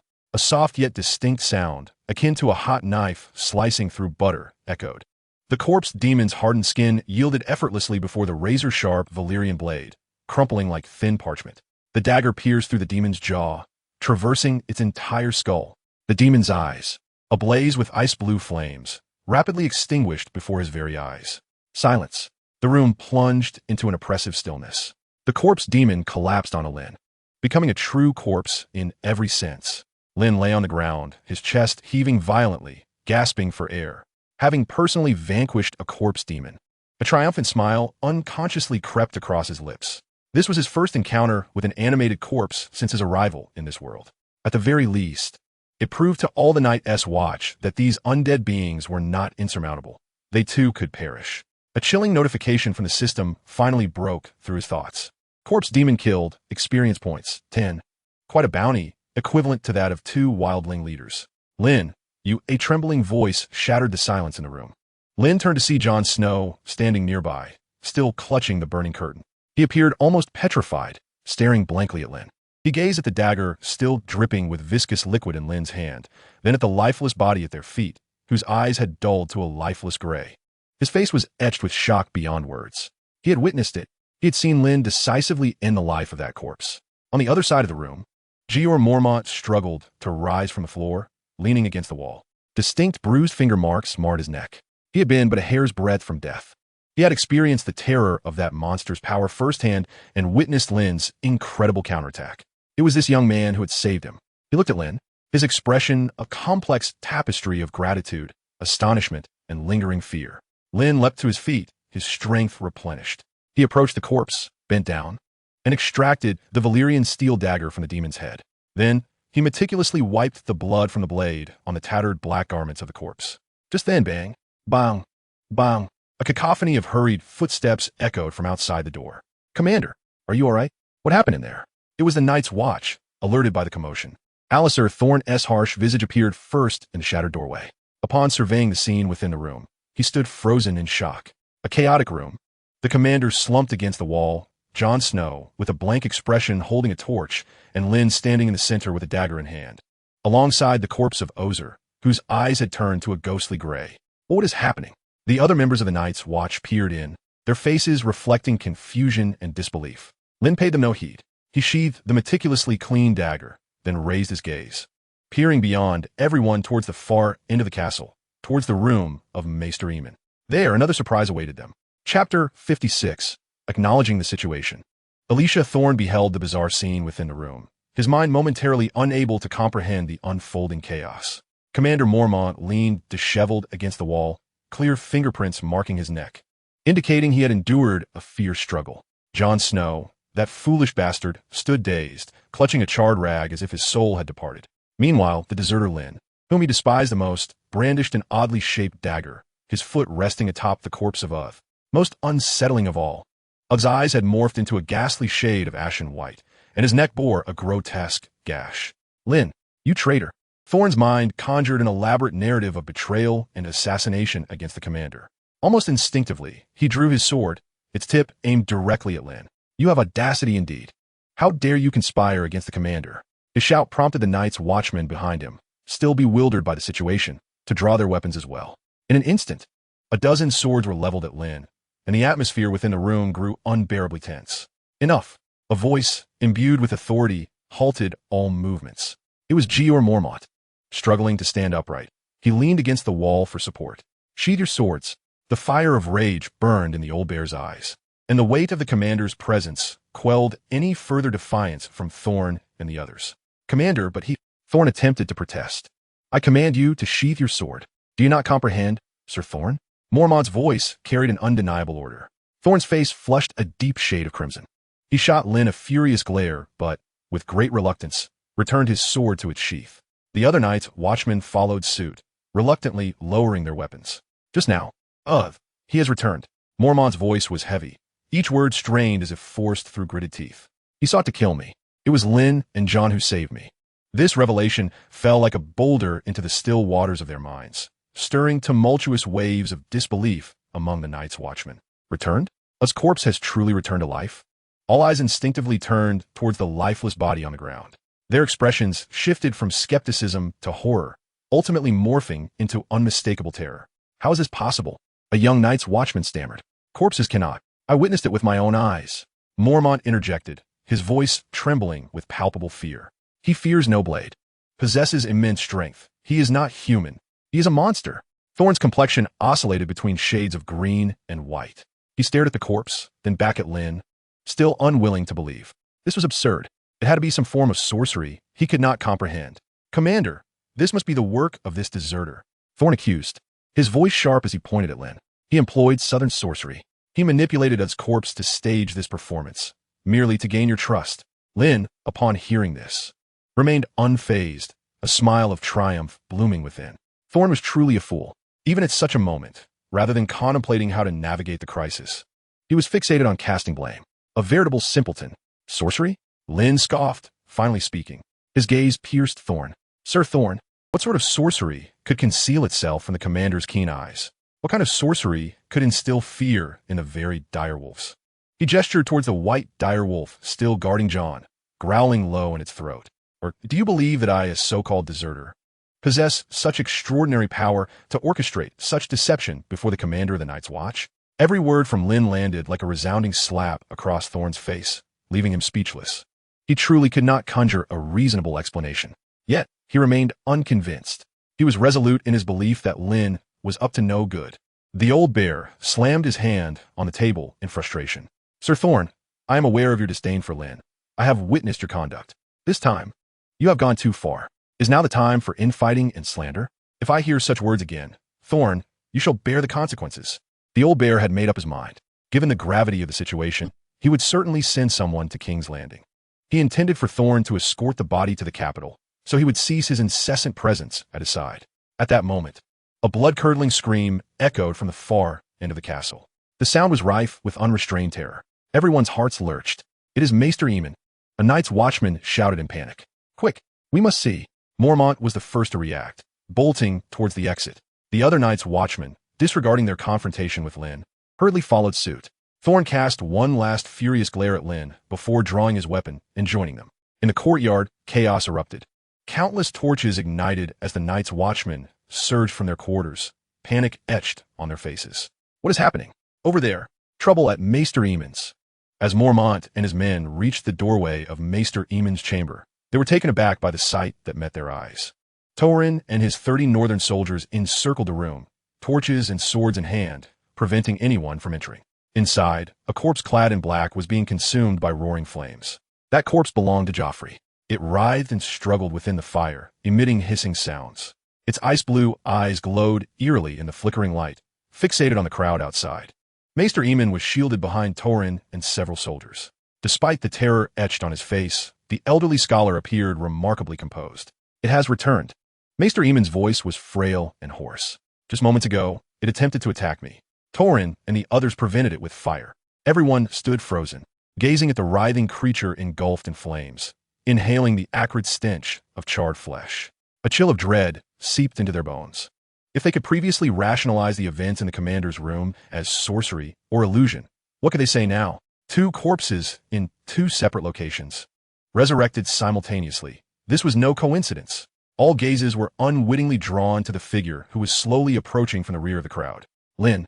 He wore the same calm expression, as if the horrific scene before him had long been anticipated. Now, as all eyes turned towards him, Lynn spoke. "Does anyone still believe this to be sorcery? Does anyone think I am weaving a tale?" No one answered. Alicia Thorne's face had drained of color. He understood Lynn's words were directed at him. Yet, gazing at the grotesque corpse twisting in the flames, and then at the unperturbed Lynn, his body trembled uncontrollably. Fear. Damn it. Lynn's words were undeniably true. Beyond the wall, those monsters that existed only in legend. They had truly returned. Chapter 57, Mormont's Gratitude. The flames blazed fiercely in the chamber of Bachelor Aemon. The lifeless body, known as Jaforfa, was ultimately consumed by the inferno, reduced to a charred pile of bones. Those diabolical blue eyes had lost all their luster. As the fire gradually subsided, the nauseating stench of charred flesh lingered in the air, yet the fear that gripped the hearts of all the night watchmen thickened like the mists of the ghostly forest. The elder was indeed correct. A young sentinel, gazing at the blackened remains on the ground, spoke with a quivering voice. He was a member of the Torrent Squad, an executor of the Lynn plan. Only fire can be of any use. His words resonated instantly. I struck it with my sword several times, and it was utterly ineffective. It seemed impervious to pain, completely indifferent to its injuries. Another soldier who had participated in the battle added, still shaken. Indeed, that creature was immensely strong. I nearly fell victim to its grasp. Fortunately, we heeded the elder's words and prepared torches and oil in advance. Torin and his soldiers exchanged accounts of that harrowing episode, their voices filled with the relief of survival and genuine admiration for Lynn. Had it not been for Lord Lynn's foresight, had they not strictly adhered to the command to use fire tonight, what lay here would not be a heap of charred bones, but their own corpses. The surrounding night watchmen listened intently, their expressions shifting unpredictably, from initial doubt to astonishment, and now to reverence. Their gazes toward Lynn transformed. The young man, once scorned as a coward, had conquered them through sheer force. Yet he had always been equated with a deserter. Now, at this moment, Lynn appeared to them cloaked in a mysterious and formidable aura. He was not a madman. He was a prophet, a seer capable of leading them against the encroaching darkness. Alicia Sorn stood at the edge of the crowd, his face contorted as if he had swallowed a fly. He listened to the soldiers' flattery of Lynn, to the muffled discussions among the night watchmen, feeling his face burn as if he had received dozens of stinging slaps. He wished to refute, to insist that this was all Lynn's conspiracy. Yet the undeniable reality rendered him speechless. 2 corpse demons, 2 assaults. In one instance, the commander-in-chief barely escaped with his life, thanks to the divine weapon wielded by Lynn. In the other, the crisis was averted unscathed due to Lynn's meticulous preparations. The contrast was stark. Facts spoke louder than any rhetoric. He, Ilishiosorn, the self-proclaimed noble, the instructor of the Black Castle, appeared a mere jester in the face of true peril. Meanwhile, the coward he had always belittled had emerged as the savior of all. This stark contrast shattered Ilishiosorn's pride into a million pieces. Jeamorm leaned against the doorframe, his aged visage betraying a maelstrom of emotions. He surveyed the charred wreckage of his chamber, then glanced at the scene where Bachelor Iman had been impeccably resolved. He understood that had he not faltered in fully trusting Lynn's counsel, those two bodies might have merely been tied up. A wave of intense regret washed over Moram. His gaze toward Lynn was filled with gratitude. No longer the appreciation of a superior for a subordinate, but the heartfelt gratitude of a survivor pulled back from the brink of death. Lynn, Moram approached Lynn. You have saved me once, and you have saved the entire Black Castle. This is my debt to you. Lynn shook his head slightly. I merely did what was required of me, Commander. No, Moram's tone was exceedingly grave. This was not merely a matter of duty. You stood against the tide of opposition. The responsibility lies with me for not heeding your words. Moram's declaration etched itself deeply into the hearts of every night watchman present. The commander-in-chief had acknowledged Lynn. No one dared to question him further, nor would anyone again label him a coward. With 2 irrefutable victories and 2 charred corpse demons, Lynn had thoroughly cleansed himself of all stigma. Clean this place up. Moram commanded Aliciasorn with an icy tone, devoid of any emotion. He now held a deep disdain for Aliciasorn. Dispose of these remnants and ensure everything is tidied away. After dawn, I shall convene an emergency meeting. Inform all officers. Attendance is mandatory. With that, Moram turned away, striding resolutely toward his quarters, his back slightly hunched, yet his steps unwavering. The events of the night had imparted a crucial realization upon him. The long night truly was upon them, yet the night watchmen were woefully unprepared. The crowd gradually dispersed. The night watchmen returning to their quarters, hearts heavy with fear and awe, yet all understood that this night no one would find sleep. Jon Snow approached Lynn, gazing at him with admiration and a hint of unrecognized dependency reflected in his gray eyes. Lynn, thank you. Jon's voice was barely above a whisper. His gratitude encompassed not only Lynn's act of saving the commander, but also for awakening him to the harsh reality. There truly are those fabled others. Jon chuckled bitterly. I now see that we are not facing mere wildlings. What we confront are indeed these undead monstrosities. And my father nearly had you executed. I apologize on his behalf. Lynn patted Jon's shoulder reassuringly. Fear not. I'm not one to harbor grudges. Your father acted with integrity, adhering to protocol. Besides, I'm still alive, am I not? Rest now. There is much to be done tomorrow. Observing Lynn's lack of resentment, Jon's admiration for him deepened. He nodded appreciatively and, accompanied by Ghost, silently departed. Lynn watched his retreating figure, aware that this future commander of the Night Watch had truly matured after this night. The rationale behind befriending Jon was simple. Disregarding other matters and purely out of self-interest, Lynn had only one objective. He would contend for the dragons and lead armies into battle, leaving little time to linger in the Black Castle. Jon, however, would remain here. Cultivating a good relationship with Jon would effectively secure his assistance. Should Jon ascend to command, it would be akin to Lynn himself attaining the same position. Lynn withdrew his gaze and thoughts, focusing on his 100 northern soldiers. They stood tall and proud, their eyes filled with fervor as they regarded him as if he were a deity. My lord, Torrhen's voice brimmed with uncontainable excitement. You are truly a messenger sent by the old gods. Lynn smiled, remaining silent, yet inwardly relishing the sentiment. Anyone associated with the divine would significantly enhance their own prestige, especially in an era where faith was widely held. While all worshipped the old gods, Lynn was directly guided by them. These loyal soldiers would follow him through fire and water without hesitation. And this was merely the beginning. Chapter 58, The Gifts of the Old Gods.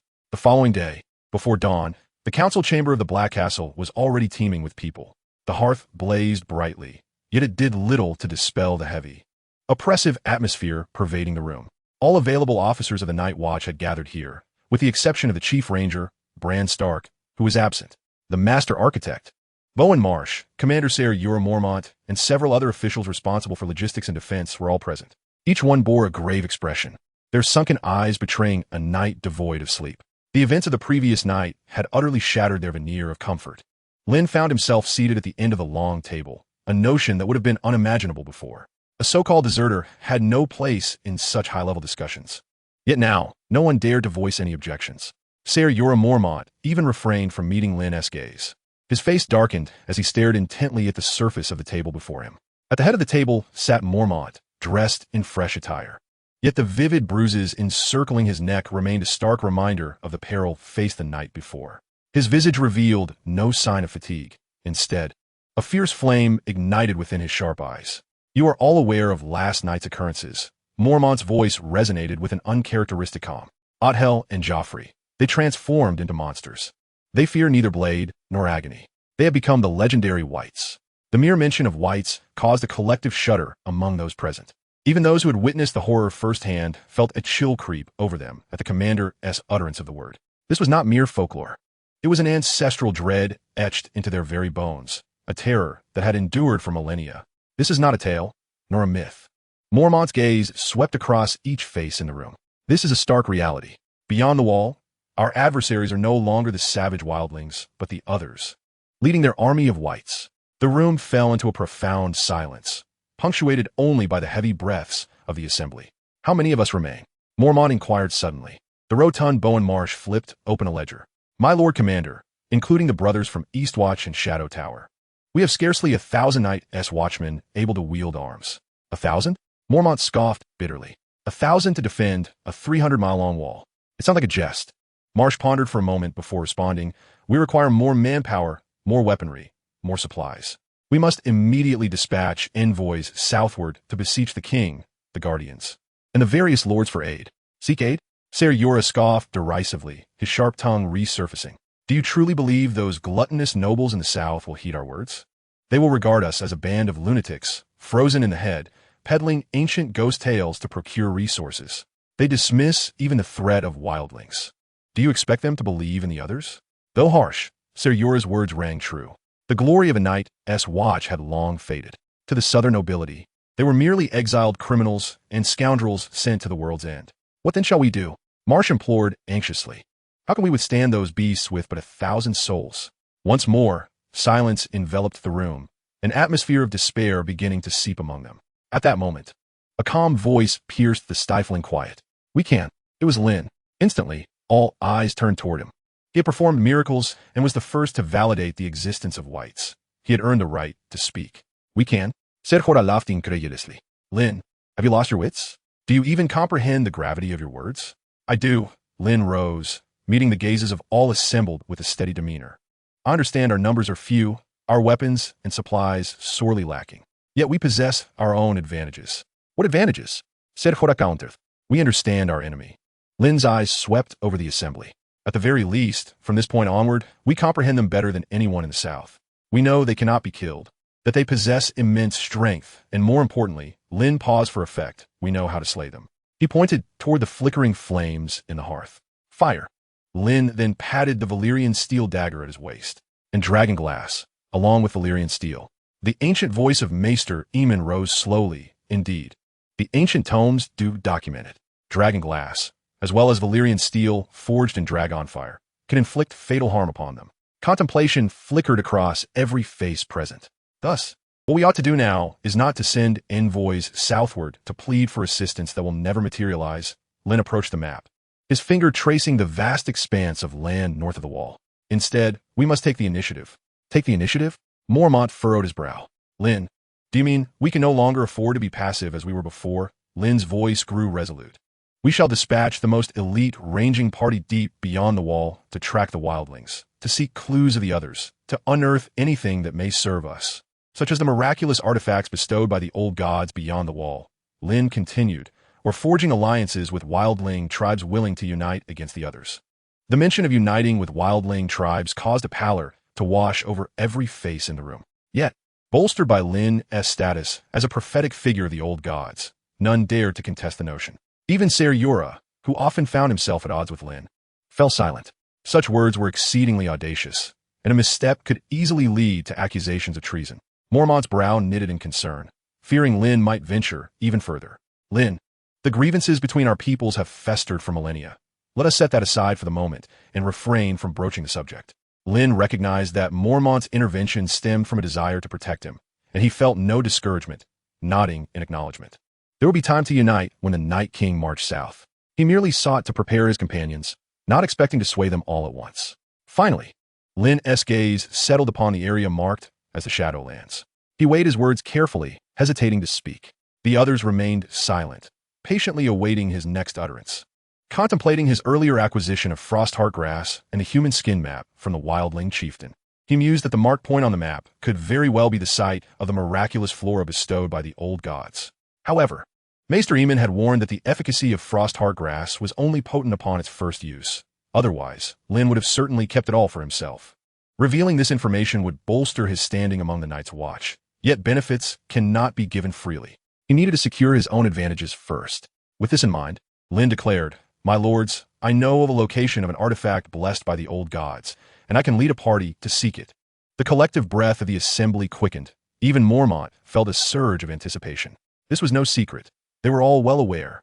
Some of these artifacts could enhance reaction times, while others could endow extraordinary strength. It was no wonder the wildlings were so robust. They were surely benefiting from such boons. If they could indeed locate the source of such blessings, the power of all would swell exponentially. The threat of the dead would be diminished. Is this true? Mormont rose with excitement. Lynn nodded. "I cannot guarantee it, but I possess a 50% chance. 50% is sufficient." Just as Mormont's elation soared, Lynn added, However, the significance of these two words was not lost on Mormont. It signified that what followed, but was the true essence of the matter, rendering everything preceding it mere trifles. Lynn gestured towards his guards, asserting, "If I procure those medicinal herbs, my people must have precedence in their use. This is a non-negotiable condition. Only after they have all partaken may the remainder be freely distributed among you." The bounty sufficient for 100 souls was no trifling sum. Once his own had exhausted their share, the Night's Watch might derive little benefit. Yet human nature is inherently self-serving, and Lynn was no exception. Upon uttering these words, Torin felt a surge of emotion, nearly brought to tears. What a remarkable man. Where can one find another like him? Mormont pondered for a moment before finally nodding in agreement. The other members of the Night's Watch expressed no dissent. This discovery was indeed Lynn's, and he had the means to monopolize it entirely. Yet, he chose to share this secret, a testament to his genuine concern for the welfare of all humanity. Their admiration for Lynn was palpable. Moreover, the consumption of the same plant in excess would yield no additional benefit. This meant that everyone could potentially gain, and who among them would oppose such an outcome? Only a fool would dare to dissent. Such actions would lead to their own ostracism from the Black Castle, culminating in a fate despised by all. With no one daring to challenge, Lynn nodded in satisfaction. His future plans involved seizing control of the Black Castle. Even if this venture yielded substantial rewards and empowered these individuals, ultimately, wouldn't the benefits still revert to him? In this light, it hardly seemed a loss. This was discovered within the tent of a chieftain of wildlings, Lynn revealed, extracting a map crafted from human skin from his pocket. He unfurled the map upon the long table, drawing the attention of all present. As they beheld the central symbol, an eerie eye depicted in blood-red dye. Confusion washed over them. "What is this?" Mormont inquired. Lynn explained, "It marks a specific location. This item appears to hold great significance for that wildling tribe. I believe this is the source. To be candid, I have also located a Frostheart herb. It likely originates from this tribe." Chapter 59, Mormont's Family Heirloom Sword. All eyes converged upon the ancient human skin map, the ominous crimson eye symbol etched into their minds as a portent of ill fate. Mormont's gaze returned to Lynn, now imbued with a new layer of reliance beyond mere gratitude and trust. "Lynn, if this is true, you have achieved a monumental feat." Mormont's voice regained its former steadiness. "Indeed, we can no longer afford to remain passive. A defensive stance will only lead us to gradual extinction through endless attrition." Rising, he approached the map. His wrinkled fingers pressed upon its surface. "From this day forth, the strategy of a Night's Watch must transform. The wildlings remain a threat. We must ascertain their actions." Bowen. Mormont turned to the rotund architect, immediately organized personnel to reinforce the defenses of the Black Castle. Concurrently, dispatch ravens to Eastwatch and Shadow Tower, placing them on high alert. "Yes, my lord." Soren, Mormont's voice was stern. "Your task is to double the training of the new recruits. I care not the methods you employ. Within a month, I expect to see those new soldiers wielding swords upon the battlements." "At your command," Soren replied through gritted teeth. Finally, Mormont's gaze settled upon Lynn. He hesitated for a moment, as if weighing a profoundly significant decision. The eyes of all in the room turned to Lynn as well. "Lynn," Mormont finally declared, "you shall become the commander of the Night's Watch's first expeditionary force." The words reverberated like thunder in the ears of all present. A commander so young? This was utterly unprecedented. Alisar Soren abruptly rose from his seat, disbelief etched across his face. "Commander, this defies protocol," he exclaimed. "He is not even a full-fledged ranger. How can you?" "Protocol?" Mormont turned, his icy gaze locking onto Soren. In this moment, survival is our only protocol. Lynn has demonstrated his capability through action. He understands our enemy better than any of us here. This decision is not open for discussion. His voice commanded an authority that brooked no opposition. Soren swayed, slightly before dejectedly resuming his seat. Lynn regarded Mormont, his heart racing at the unexpected grant of command. This exceeded his wildest expectations. Regarding your 100 men from the north, Mormont continued, they will form the core of your expeditionary force. Furthermore, I shall select an additional 50 of the finest rangers from the Night's Watch for you. Weapons, supplies, and mounts will be prioritized for your needs. Mormont stepped closer to Lynn, his keen eyes fixed upon him. I have but one request. Locate the place marked on the map. Lynn met his gaze with solemnity, nodding resolutely. At your command, Commander. As the meeting concluded, the officers departed the council chamber, laden with their thoughts. Only Mormont remained, wearily returning to his seat, rubbing his throbbing temples. The decision he had just made had drained him of nearly all his strength. He understood the controversy it would incite, yet he had no alternative. In the face of the White Walker's threat, all old customs must be shattered. He needed someone like Lynn, unorthodox yet capable of miracles, to forge a path forward for the Night's Watch, yet to ensure Lynn's unwavering commitment. Mormont gradually rose and walked to a corner of the room, where a dust-laden wooden chest lay. He brushed the dust away and unlocked the rusted copper clasp. Inside, a long sword rested quietly. The scabbard, crafted from black leather, was adorned with silver embellishments. The hilt bore the head of a bear intricately carved from silver, with the bear's eyes fashioned from two small dragonstones. Longclaw, the ancestral sword of House Mormont, a legendary weapon forged entirely from Valyrian steel. Mormont extended his hand, gently caressing the cold scabbard, and a vision of a youthful figure filled his mind. Golden hair, a handsome visage, always tinged with a trace of melancholy. Yura, his son, the one who had once filled him with immeasurable pride, yet ultimately brought about profound disgrace.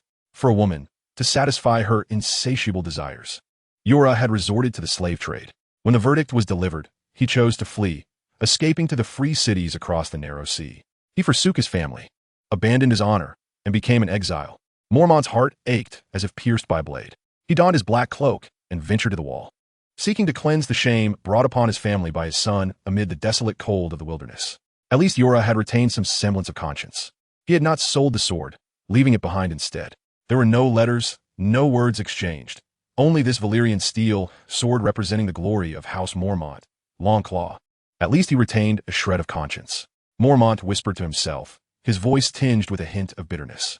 He understood that his son's relinquishment of the sword signified his complete abdication of his claim to inheritance, as well as his qualification to be part of House Mormont.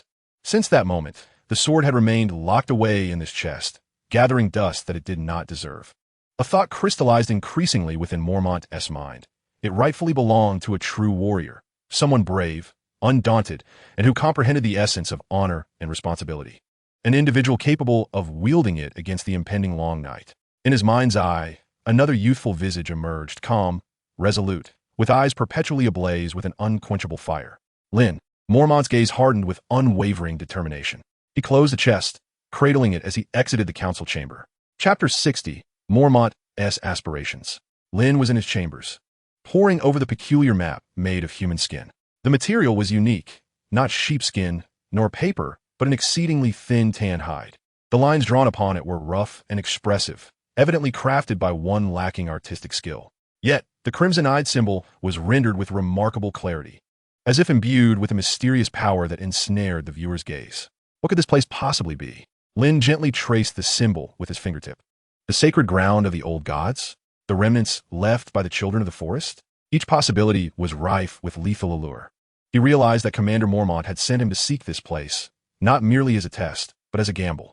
Should he succeed, the Night's Watch might strengthen its ranks, a crucial element in the battle against the White Walkers.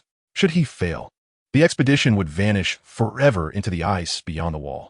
Lynn relished this gamble. Clearly, he was not alone in his enthusiasm. At the very least, Mormont shared in this sentiment. Rather than fear, Lynn felt a surge of exhilaration. He carefully rolled up the map, stowing it close to his person. Then, he grasped the Valyrian steel dagger. The cold, dragonbone hilt fit perfectly in his palm. Slowly, he drew the dagger, its blade shimmering with a mystical sheen in the dim room, the flowing patterns akin to water. It was a flawless instrument of death, light, sharp, and possessing lethal efficacy against the White Walkers. Yet it was too short. In the chaos of true battle, faced with enemies wielding long-handled weapons, the dagger's limitations became glaring. He needed a genuine primary weapon, a longsword, forged of Valyrian steel. The image of Longclaw flickered in his mind. He knew that sword lay within the Black Castle, in Mormont's possession. He also understood that he had paved the way for obtaining that sword the night before. Now, he needed only to wait. Knock, knock. A steady knock echoed through the air. Enter, Lynn called, sheathing the dagger and raising his head. The door swung open, revealing Jeor Mormont, carrying a long wooden chest. Lynn's heart skipped a beat. He had arrived. However, he maintained a composed facade, standing from the bed and inclining his body slightly. Commander. Mormont placed the chest upon the sole table in the room. The chest, long untouched, emitted a dull thud, stirring up a cloud of dust. Mormont remained silent, gazing intently at Lynn. Within those sharp eyes lay a complex amalgamation of emotions Lynn had never witnessed before: admiration, gratitude, reliance, and a trace of paternal expectation. The atmosphere in the room grew heavy. Lynn, Mormont finally broke the silence, his voice slow and deliberate. I recognize that my decision last night placed you in significant peril. He referred to his choice not to incinerate the corpse, but to bring it back to the castle. You are the commander. Your decisions need not be justified to me. Lynn replied calmly. No, Mormont shook his head. A good leader must not only issue commands, but also acknowledge their own misjudgments. He inhaled deeply, as if to expel the pent-up frustration within him. Had I adhered entirely to your counsel last night, perhaps the subsequent events would have been averted. I nearly brought ruin upon myself. But you ultimately took the most prudent precautions, did you not? Lynn observed, speaking up. You separated the body for custody and ensured that everyone remained armed. This maximized the avoidance of casualties. A bittersweet smile flickered across Mormont's face. You need not comfort me. Child, I am well aware that I have been shackled by that damned code and tradition. You have made me see how fragile these so-called traditions are when confronted with true darkness. Mormont turned aside, extending his hand to gently caress the dust-laden wooden chest atop the table. I pondered for a long time last night. His voice resonated softly in the silent room, imbued with a sense of relief. I contemplated what had compelled me to don this black garb and venture to this cursed place. He averted his gaze from Lynn, his eyes seemingly piercing through the thick stone walls, gazing towards the distant south, to the home he could never return to. Bear Island, that is my home. Though it is small and not affluent, the people there are brave and loyal. The women of House Mormont, like the men, are born warriors. They would lay down their lives to defend their homeland. Lynn listened quietly, refraining from interjecting. He recognized that this elder required a listener. I once had a son, Ura. Mormont's voice turned slightly hoarse. He was my son and the rightful heir to Bear Island. I had high hopes for him, believing he would uphold the glory of House Mormont. I entrusted him with this sword. Mormont's hand struck heavily upon the wooden chest. This is the Valyrian steel sword of our family, Longclaw. I thought he would wield it as I did, like all our ancestors, to safeguard the North, to protect our home. Yet, he has let me down. Mormont's fist tightened upon chest. For the sake of a woman, one who loves only wealth and vanity, he abandoned everything we stood for. He trafficked in slaves and broke the kingdom's most stringent laws. When the verdict arrived at Bear Island, he fled like a coward, leaving the shame to me, to the entire House Mormont. At this juncture, Mormont's body quivered slightly. His aged eyes brimmed with anguish and fury. And Bear Island, in his absence, was held together solely by Mira Mormont and Lynn Mormont. It was said that the women of House Mormont were no less than men, yet he understood all too well how arduous that was. Perhaps he should never have come here. Mormont's thoughts returned to the present, and he inhaled deeply, striving to regain his composure. Later, he left the sword behind. He said nothing, but I knew he had surrendered. He had forsaken Bear Island, relinquished the Mormont name, and abandoned his rights as my son. Mormont unlatched the lock of the wooden chest. With a creak, the lid slowly lifted. An ancient and resplendent longsword lay quietly upon the dark red velvet lining. At the end of the hilt, the silver-carved bear's head still glinted with a cold sheen in the dim light. Since then, it has remained locked away here. I am unworthy to possess it any longer. A father incapable of guiding even his own son. A coward who fled to the Great Wall out of shame for his child. What right does he possess to wield this sword, a symbol of honor? It ought to belong to a true warrior. Mormont turned around, his sharp gaze fixed intently on Lynn. His eyes burned with a fervor akin to flames in a hearth. Lynn, you saved my life last night. Today, you have illuminated the path for the entire night's watch. You are brave, unflinching, composed, and possess an unwavering resolve to combat the darkness. You are 100 1,000 times stronger than my worthless son. Mormont's voice resonated with a powerful clarity, imbued with undeniable conviction. This sword should not languish in dust here. It should be held by one who can restore its former glory. Chapter 61. Long Claw in Hand. Mormont extended his hands, solemnly lifting the long sword from the chest. He approached Lynn step by step. Lynn, I bestow this sword upon you. In that moment, Lynn's heart raced wildly. It had arrived. The coveted Valyrian steel sword. My lord, this is far too precious. It is a legacy of your family. I am merely an outsider, a member of the Night's Watch. I cannot. What family legacy? Mormont's furious shout interrupted Lynn's protest. My family has been shamed since the moment my son fled. Mormont's eyes bulged with intensity, the authoritative presence of the commander manifesting once more. I have declared it. It now belongs to you. This is neither a reward nor a transaction. It is an old man's gratitude to his savior. It is also the expectation of a commander for his most promising warrior. Take it. Mormont thrust the long sword into Lynn's hands. Its cold, weighty touch resonating through his palm. It felt as though he was grasping the very essence of winter in the north. With this sword, encountering whites would require little effort. A single strike could cleave them in two. My lord, if you utter another word of dissent, I shall throw you from the wall at this very moment. Mormont glared, his impatience palpable. As he regarded Lynn, an idea struck him, and he added, however, the bear's head on the hilt is the emblem of the Mormont family. It would not be fitting for you to bear it. Mormont rummaged in his pocket and produced a small object wrapped in cloth. Unwrapping it revealed a wolf's head intricately carved from pale weirwood. The craftsmanship was exquisite, the eyes inlaid with two red garnets that glimmered with a sanguine light in the ambient glow. This is a token I had Master Aemon procure for you overnight. You saved the Stark child, and now you serve House Stark. You are half a Stark yourself. Replace it. The direwolf is quite fitting. Mormont placed the wolf's head gently in Lynn's palm. Lynn gazed at the weirwood wolf head in his hand, then at Mormont's face, etched with sincerity. He understood that this elder regarded him as a beacon of hope, as someone to whom he could entrust everything. This heavy mantle of trust bore far greater worth than the Valyrian steel sword itself. Lynn opened his mouth, yet the multitude of words coalesced into two simple ones. Thank you. Initially viewing the inhabitants of this world as mere NPCs, he had considered obtaining treasures or learning skills solely as self-improvement. Yet, with the acquisition of this sword, the exhilaration gradually waned, replaced by the weight of responsibility it entailed. Lynn ceased his refusals, earnestly accepting the wolf head. He then bowed deeply to Mormont. My lord, I assure you, this sword shall never bring disgrace to my hands. I will wield it to bring dawn to the Night's Watch, to the north. Mormont looked at Lynn, nodding with satisfaction. Good. He gave Lynn's shoulder a hearty pat before turning and striding out of the room without a backward glance. In that moment, his not-so-robust silhouette appeared immensely grand. The following noon, the mess hall at Castle Black buzzed with an unusual liveliness. The terror of the previous night had yet to dissipate fully, but the living must eat. Members of the Night's Watch gathered in small clusters, gnawing on hard black bread while speaking in hushed tones about the events of the night before. Did you hear?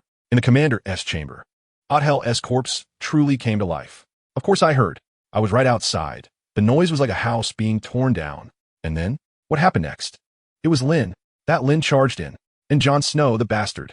I heard that the monster was impervious to blades, and that Lynn dispatched it with a single dagger thrust. Is that true? So formidable? Absolutely. Later, a fire broke out at Master Aemon's quarters. Jane's corpse also revived, and it was Lynn's men who burned it to death. The murmurs were filled with a sense of awe and curiosity towards Lynn. This former deserter had transformed overnight into a legendary hero. Alysir Thorne sat alone in a corner, his face dark and silent. He sensed the subtle shift in the gazes of the Night's Watchmen around him, once filled with deference, now tinged with a hint of aloofness and disdain. As Lynn entered the hall, a profound silence enveloped the space. Every eye turned in unison to him. Chapter 62. Selection of Personnel. Lynn paid no heed to their stares. He simply collected a portion of black bread and meat stew, then carried his tray towards the table where Jon Snow sat. Beside Jon were Grenn, Pip, Sam, and several other recruits. Since Lynn had helped them resolve their conflicts last time, their camaraderie had greatly improved, and they were now engaged in lively conversation. It appeared that Jon was faring quite well, at least among these new recruits. As Lynn approached, they instinctively stood, displaying a mix of awkwardness and respect. My lord. Grenn even used an honorific. Do not be anxious. Sit down. Lynn gestured for them to take their seats, and settled beside Jon. The newly acquired long sword lightly clinked against the table leg as he sat, producing a clear sound. All eyes were immediately drawn to the sword, the black sheath, silver inlays, and the hilt adorned with a vividly carved weirwood wolf's head. The wolf's eyes were two blood-red garnets. This is the Night's Watchmen gaped in astonishment, their breathing quickening. They recognized the sword, having seen it worn by Commander Mormont.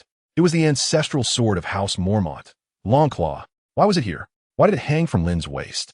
Moreover, why had the bear's head on the hilt transformed into a wolf's head? All who recognized the sword were rendered speechless. Bowen Marsh dropped his bread into the soup, oblivious to it. Meanwhile, Alysar Thorne's face turned an ashen white at the sight of the sword.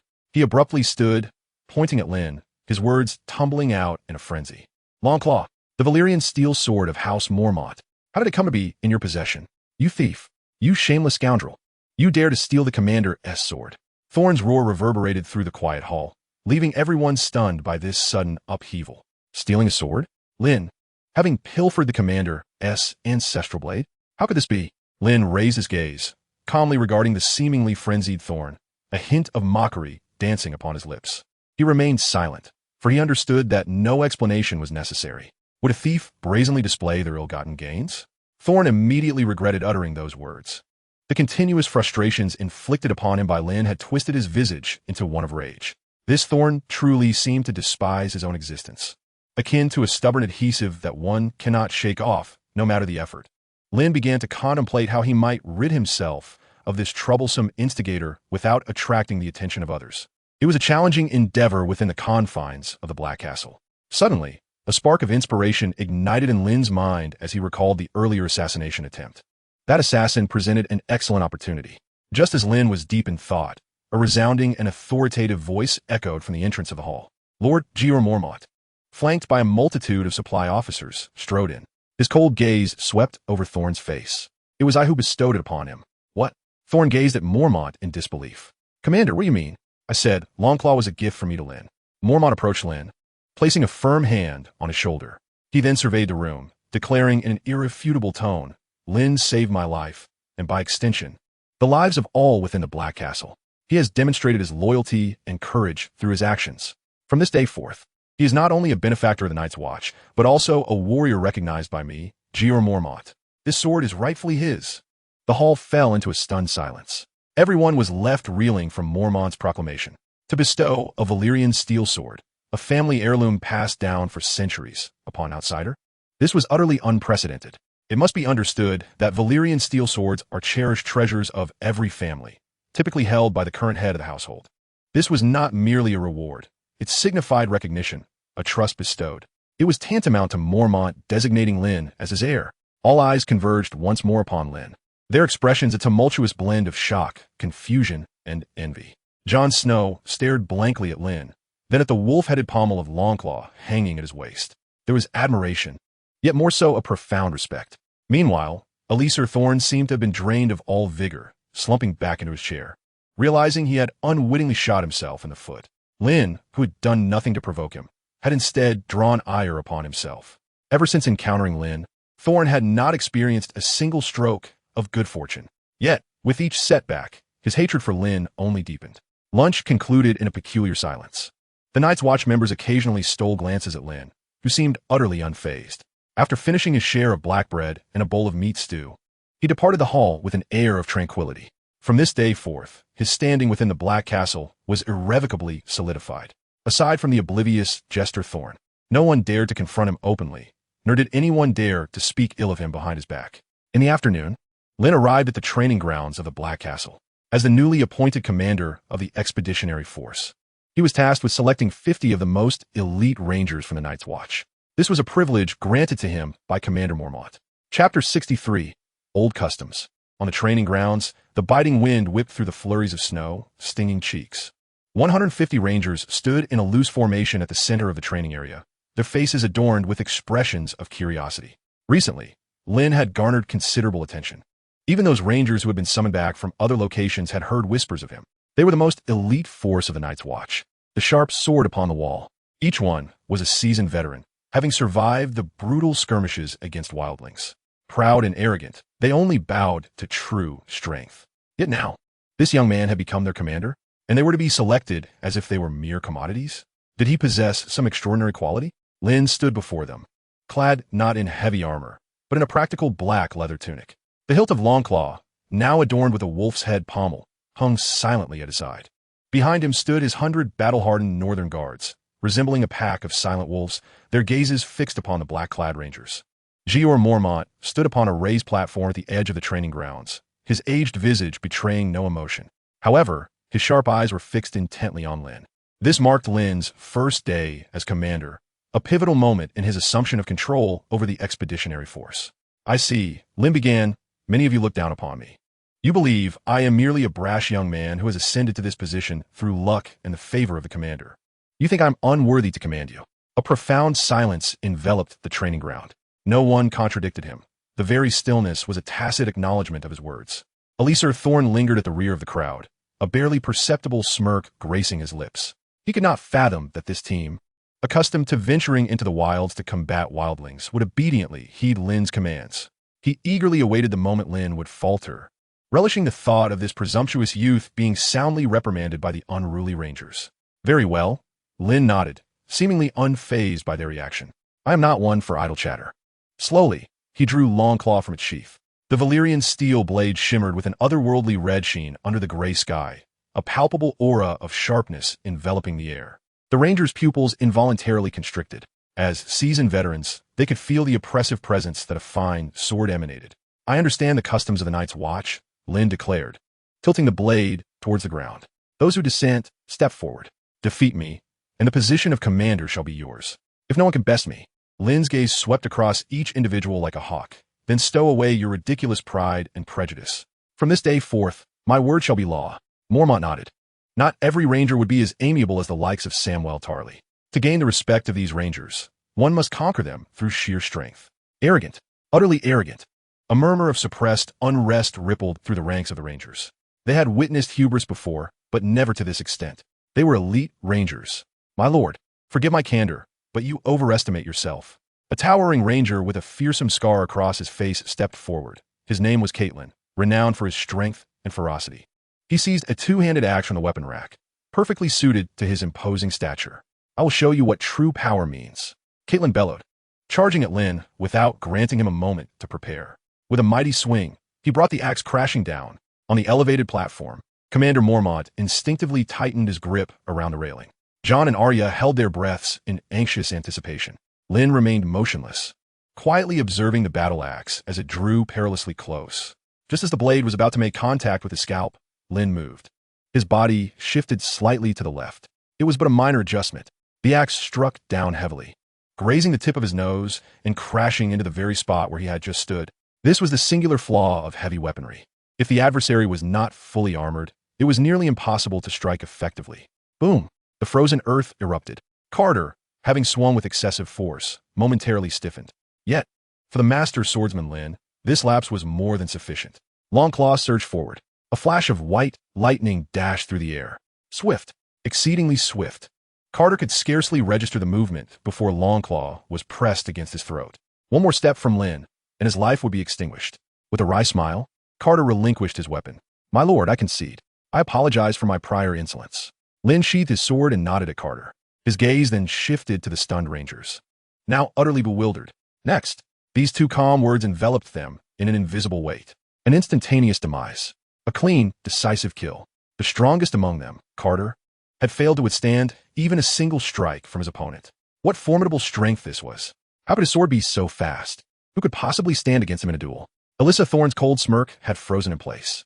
Was this man even human? She sensed that Lynn's swordplay had seemingly intensified. If she were to face Lynn again, it would not be long before he completely overpowered her.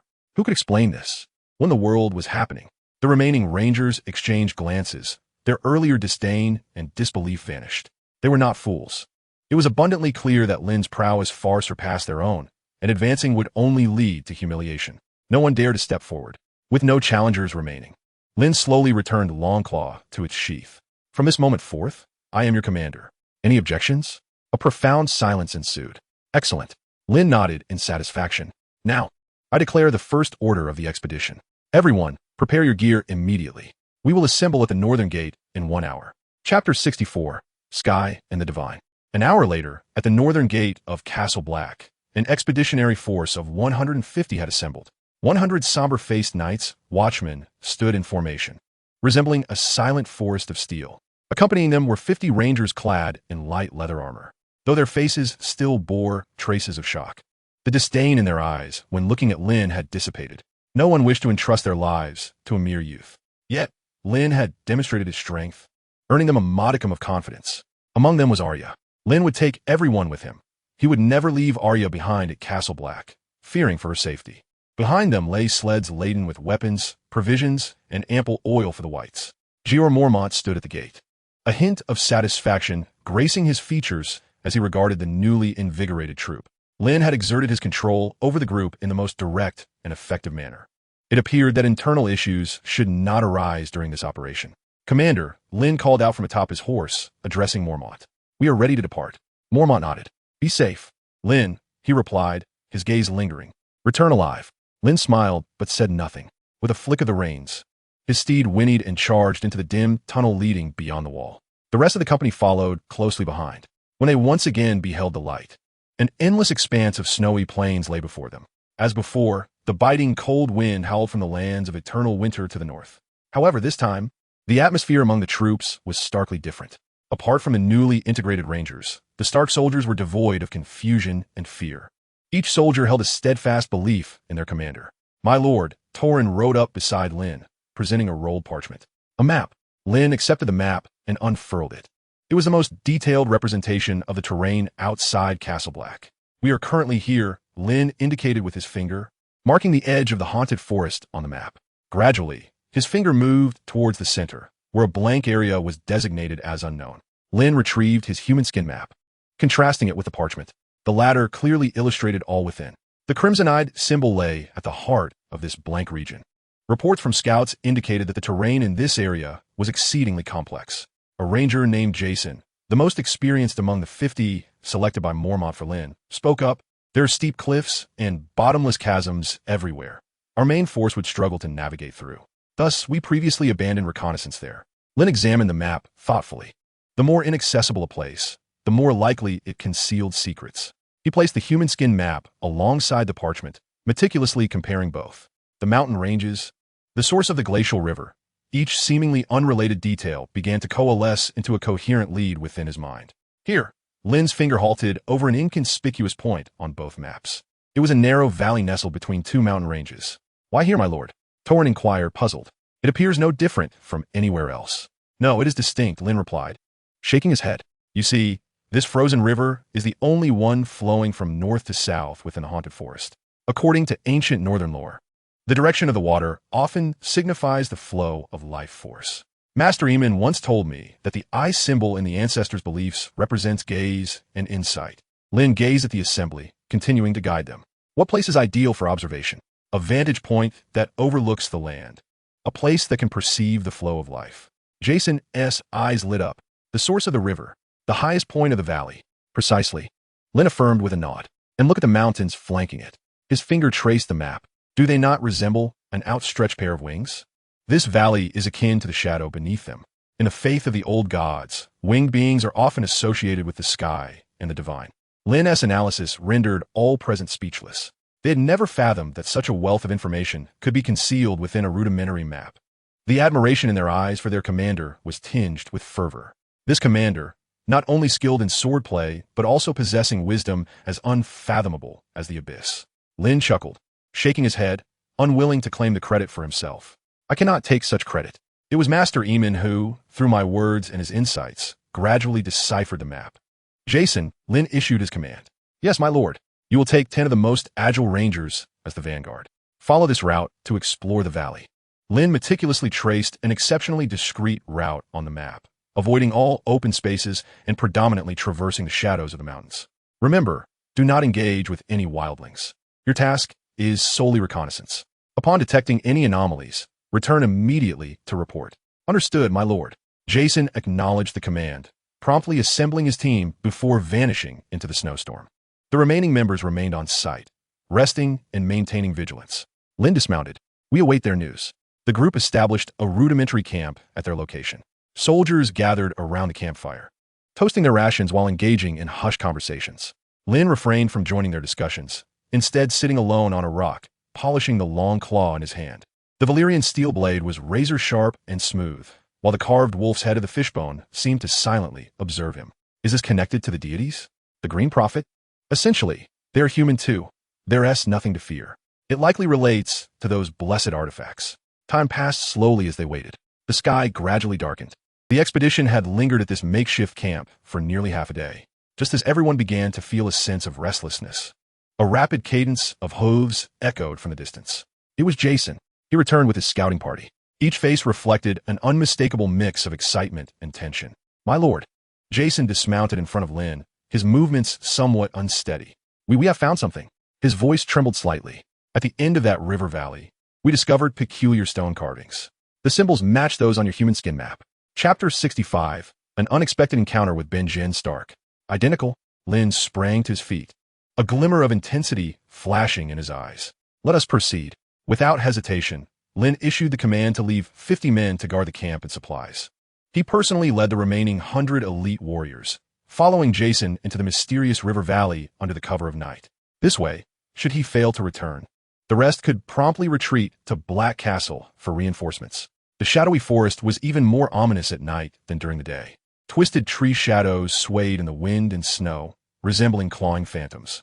The cold wind howled through the trees, producing a mournful sound. Yet, not a soul in the party felt fear.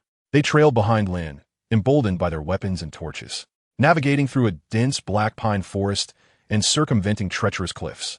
A narrow river valley nestled between two towering mountains came into view. Within the valley, an ice-bound river wound forward, vanishing into the endless darkness. The ground along the riverbanks was blanketed in thick snow, scattered with dark objects. Lynn approached for a closer inspection, his pupils narrowing involuntarily. Those were bones. Human bones. Piles of human remains haphazardly discarded along the banks. Some bones bore marks of having been gnawed upon by beasts. This is Torrin gasped. Is this a slaughterhouse? No. Lynn shook his head, his expression grave. This is a warning. He pointed to the arrangement of the bones. They were not chaotic, but deliberately arranged into spiraling, eerie patterns. Lynn recognized those patterns from the descriptions in the original text. They're the sigils of the others. They have been here.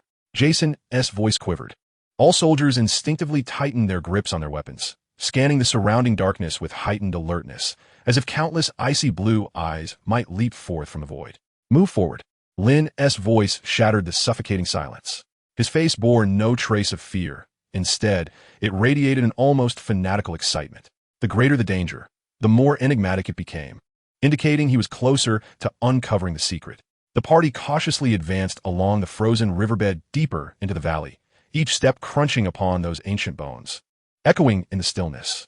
After approximately an hour's trek, they reached the end of the valley. Before them loomed a massive cliff, stark and unyielding, resembling a blade hewn from rock. Beneath the cliff lay a naturally formed cave. They had found it, the location depicted on the human skin map. At the cave's entrance stood a colossal stone, jutting upward like a fawn. The stone was entirely black, its surface as smooth as glass. It was dragon glass. A massive piece of dragon glass. My heavens, everyone was rendered speechless by the unimaginable sight before them.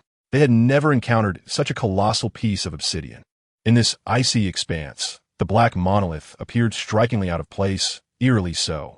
Etched upon that vast expanse of dragon glass was a symbol resembling a blood-red eye, seemingly wrought from blood itself, glimmering with an otherworldly light in the torchlight. Beside the dragon glass, a silhouette on horseback captured everyone's attention. It was Ned Stark. What was he doing here? Had Ned, like in the tale, transformed into a being that was half man, half other? He was unknowingly converted into an other, but later rescued by the children of the forest, becoming a unique other with human emotions, yet still fighting for the living. Had Ned perished here, or should they proceed with caution? Lynn's hand instinctively moved to the long claw at his waist. Previously, Ned had led his ranger team northeast towards the Frostfangs, intending to investigate rumors regarding the king beyond the wall, Mance Raider, gathering tribes. Yet here he was, with his companions mysteriously absent, prompting Lynn to exercise utmost caution. Lynn led his men toward Ned, drawing nearer. Suddenly, Ned turned abruptly, sensing movement behind him. Upon seeing Lynn, he paused momentarily in surprise. Lynn? As Lynn approached, he realized Ned's body was marred with wounds, clearly having endured a fierce battle. yet it was certain he was not another. "My lord Benjen, how did you come to be here?" Lynn voiced the question that had lingered in his mind. Benjen revealed a bittersweet smile. "My team was slaughtered by Mance Raider's men. Only I managed to escape by sheer luck. I was on my way back to Black Castle to report on the situation when I stumbled upon this place." Benjen's words allowed Lynn's tense body to gradually relax as he and the soldiers gathered around the monumental dragon glass. "Do you know what this is?" Benjen's voice brimmed with reverence for the unknown. "It appears to be an altar." Lynn circled the dragon glass, speaking slowly. "An altar?" "Precisely." Lynn's gaze remained fixed on the blood-red eye symbol. "An altar for sacrificial offerings." Just gazing upon this dragon glass set his heart racing with unease. Could this place be dedicated to the frost god? Was it a site for the aberrant wildlings who worshipped the frost god to commune with their deity? Lynn first instructed his men to tend to Benjen's injuries before meticulously examining the massive dragon glass. Soon, he discovered a cleverly concealed indentation at the base of the altar, shaped like a small niche. The entrance to the niche was sealed by a slab of black stone, crafted from the same material. Upon the surface of the slab, ancient and distorted runes were intricately carved, an ancient script of the forebears. Although Lynn could not decipher the text, he could surmise its meaning. It likely contained warnings or curses of some sort. "Sir, look here," a guard exclaimed, pointing to the ground surrounding the altar. Scattered across the earth were dried bloodstains, mingled with fresh footprints. The prints were chaotic, leading into the snow before the altar, only to vanish thereafter. Among them lay remnants of human skeletons, their flesh stripped away with meticulous precision. They had been here not long ago. Lynn furrowed his brow. The wild men, devotees of the frost god, had visited this place. They had conducted some form of ritual here. But where had they gone? A sense of foreboding surged within Lynn. "Torrent, Harvey," he called. "Gather a few men and pry this slab open for me." "Yes, my lord." Several robust guards promptly stepped forward, utilizing their swords and battle axes as makeshift pry bars. They wedged them into the crevices of the stone. "1, 2, 3, heave!" With Torrent's commanding shout, the guards exerted their strength simultaneously. The heavy slab emitted a grating sound that set one's teeth on edge, before slowly yielding to reveal a narrow gap. A chill, far more ancient and unsettling, surged forth from the opening. Everyone instinctively stepped back, except for Lynn, who pressed forward. His gaze was fixed intently on the dark fissure, as if striving to uncover its concealed secrets. "Put your backs into it." The guard strained once more. With a resounding crash, the slab was finally dislodged, crashing heavily to the side. A pitch-black opening emerged before them, leading into a realm of profound silence, as if connecting to another world. Lynn raised his torch and was the first to step inside. Chapter 66, A Dragon Egg. The interior of the cavern was far more spacious than anticipated. A blend of dust and the scent of millennia-old ice assailed his senses, causing his nose to tingle. The torchlight flickered along the narrow passage, casting distorted shadows upon the walls, as if they had come to life. The walls were adorned with murals, their style raw and line simplistic, yet imbued with a primal and haunting essence. After merely a glance, all the northern soldiers felt an icy chill surge from their feet to the nape of their necks. The first mural depicted a group of humans clad in animal pelts, kneeling in the snow, worshipping a blazing red eye in the sky. The second mural illustrated a blue eye descending upon the earth, transforming forests into ice sculptures, rivers into solid masses, and blanketing the land in snow. The third mural showed the pelt-clad humans felling a sacred tree, the children of the forest emerging to battle them, resulting in a field strewn with corpses. The fourth mural appeared as though it had been erased, save for a solitary forest child plunging a dagger into a human's chest, the dagger emanating a soft blue glow.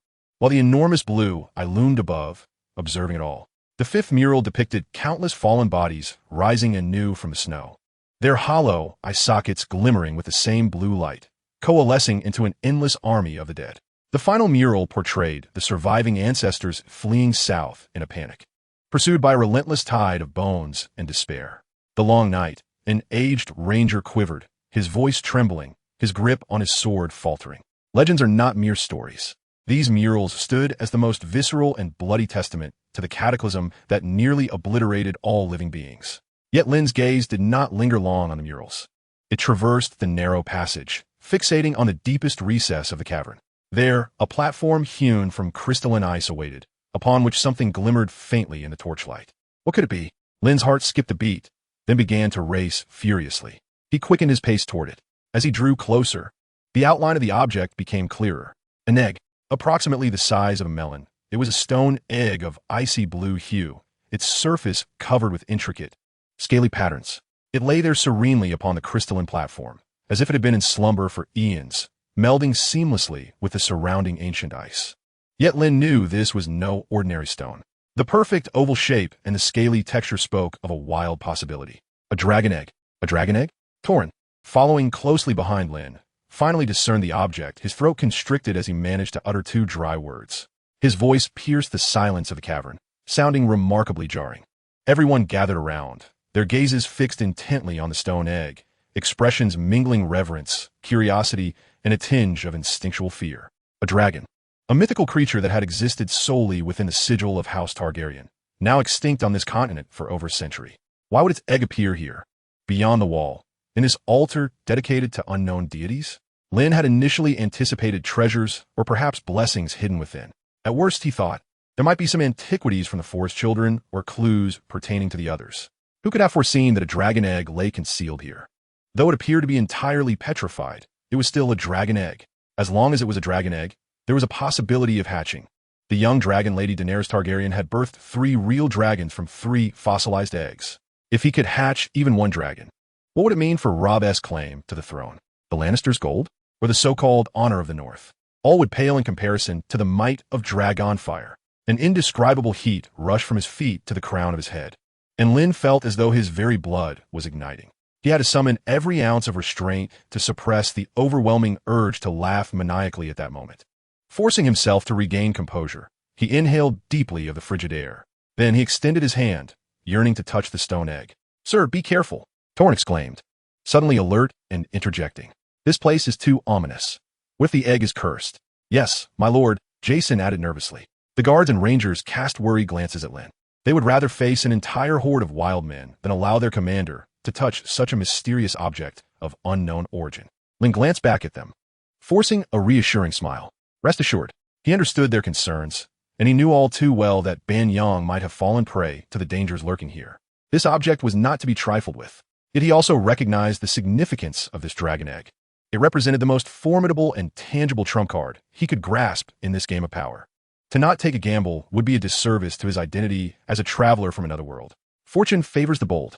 Moreover, he still possessed a newly granted novice protection privilege from his system. He resolved to act. Without hesitation, Lynn's fingers firmly pressed against the cold stone egg. The sensation was icy, solid, and weighty, indistinguishable from an ordinary, polished stone. A flicker of disappointment coursed through Lynn. Could it truly be nothing more than a lifeless fossil? At the very moment he prepared to grasp the dragon egg, an unforeseen transformation occurred.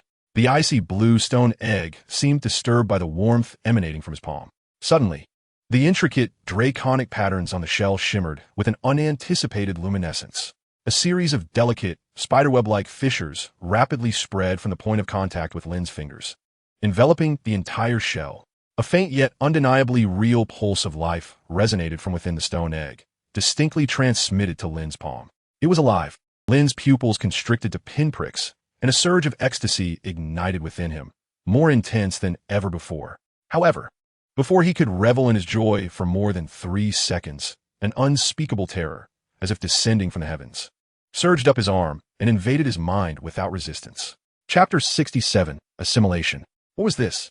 Lynn's consciousness was forcibly yanked from his corporeal form, cast into a realm of absolute void. There was no light, no sound, no time. Then a will descended, cold, immense, radiating an extreme loathing for all living beings.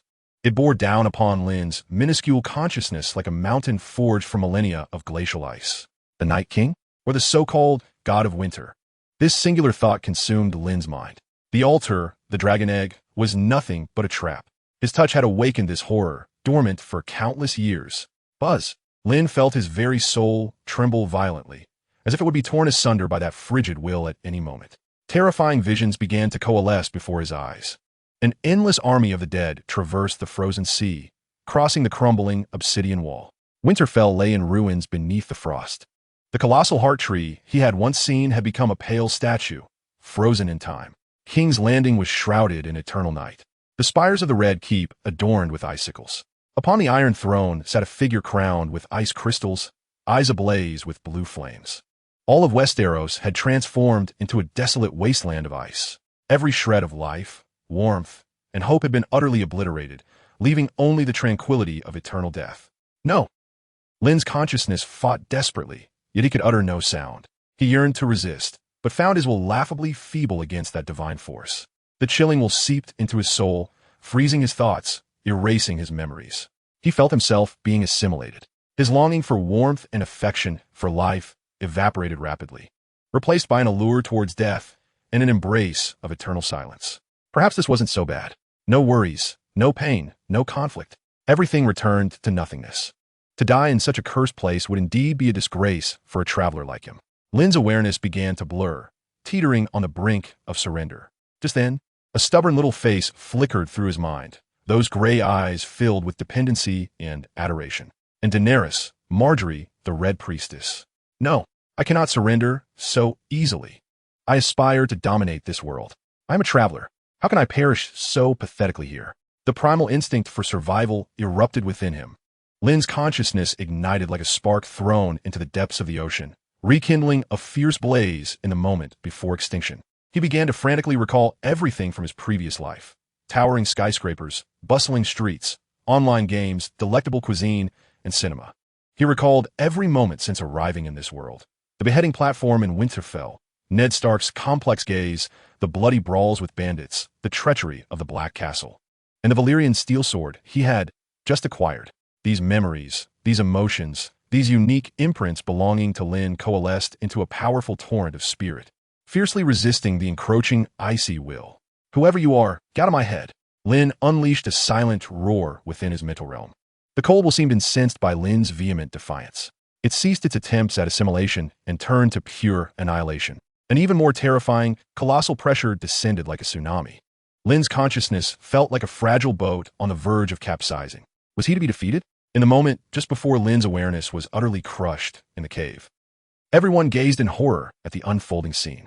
Their commander, Lord Lynn, had remained motionless since touching that stone egg. His complexion shifted from crimson to a ghostly pallor. His body trembled violently, a visible layer of white frost rapidly spreading from the arm that had touched the egg, encompassing his entire being. My lord, what is happening?" Torrin and Jason shouted anxiously, attempting to reach Lynn. Yet, as they approached, an invisible chill repelled them. The cold was bone-chilling, as if it could freeze one's very blood. "Quick, go summon help. Bring all the oil and torches." Torrin bellowed to the soldiers behind him. But it was already too late. The frost had reached Lynn's neck, threatening to envelop his entire head. Lynn's body was transforming into an ice sculpture. Despair etched itself onto everyone's faces. Arya stood frozen in place, her pale visage betraying her fear, tears welling in her eyes. In that moment, the direwolf, Nymeria, who had been quietly resting at Arya's feet, suddenly emitted a low growl. The direwolf seemed to sense her master's profound terror and the lethal chill emanating from Lynn. This creature, usually content with fetching mere moleskin gloves, lunged forward, circling behind Lynn and grasping the hilt of his sword in her jaws. Longclaw, the Valyrian steel sword forged from dragonfire and magic. Nymeria tugged fiercely at the wolf's head. Clang! A clear ring of steel echoed. The sword slid half an inch from its sheath, the dark ripples along its blade beginning to shimmer with a faint, blood-like crimson glow. An equally ancient and powerful force, imbued with warmth and life, erupted from the blade. That force collided violently with the chilling will within the cave. Chapter 68. Ice Magic. Buzz. An invisible shockwave emanated from Lynn, causing the cave to tremble violently, debris cascading from the walls. Torrin, Jason, and the others were thrown to the ground, tumbling in disarray. They watched in astonishment as Longclaw erupted with increasingly intense red light. The radiance was warm and fierce, akin to the dawn's first light. It was dragonfire and magic. The icy chill emanating from Lynn clashed in a silent yet fierce struggle against this warmth. Red and white, two vastly different forces intertwined, collided, and obliterated within Lynn's very being. His crystallizing body began to restore itself. Within Lynn's mind, the cold will that had previously cornered him seemed taken aback by the revelation that this seemingly insignificant human harbored another wellspring of power. However, the strength of dragonfire and magic was far too meager, and the cold will soon regain the upper hand. Lynn felt as though he were on the verge of being torn asunder. His consciousness was ensnared between two colossal millstones, subjected to relentless grinding and crushing. The agony he endured transcended any physical torment. Lynn could no longer contain himself, emitting a tortured howl. At that moment, a voice echoed in his mind. Host's mental state is nearing collapse. High-dimensional energy detected, inflicting irreversible damage on the host. Initiating protective protocol. The cold, mechanical tone suddenly resonated like celestial music in that critical instant. In the next heartbeat, a force of grander magnitude, pure essence, and unfathomable nature erupted forth. This force was neither magic nor divine power. It resembled a pure dimensional strike. For the first time, the cold will emitted a wave of discernible emotion. Fear. It sensed a terrifying power capable of eradicating it from existence, a force it could not comprehend. It yearned to flee back to the eternal void of silence. Yet, it was too late. The emotionless might of the system seized this frigid will like an invisible hand and commenced a brutal dissection. Beginning analysis of high-dimensional energy entity. Analysis progress. 1:5:15. Warning. Energy levels excessively high. Irreversible damage imminent. Abandon analysis. Forcefully strip data fragments. A significant portion of that cold will was violently wrenched away. Then, in a frenzy of resentment and bitterness, it fled, never to show itself again. Meanwhile, the magical power from the long claw gradually subsided after losing its adversary. Lynn's mental realm finally returned to tranquility. Congratulations, host, on acquiring a new skill, Ice Magic. Protective protocol has been deactivated. The system's notification resonated within Lynn's mind. Magic. Before he could examine it further, a pure, icy energy was brutally injected into his body by the system. It was the power of frost. Unlike before, it no longer surged with rage and malice. Instead, it became docile and controllable. It flowed through Lynn's limbs and bones, establishing a subtle equilibrium with his own power. In the cave, Torrent, Jason, and others stood in stunned silence, witnessing the unfolding events.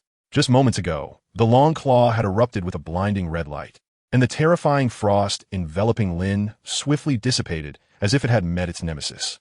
Lynn's body ceased to tremble, and his pallor gradually regained a hint of color. My lord. Torrent was the first to react, scrambling forward. Elia rushed to him, embracing Lynn tightly, her eyes brimming with tears. Lynn's previous state had truly frightened her. Namely, Melia wagged her tail nearby, but it seemed everyone overlooked her. Lynn slowly opened his eyes, feeling as if he had danced with death.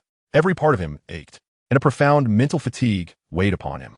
Yet he sensed an unfamiliar presence within his body, a chilling force that obeyed his command.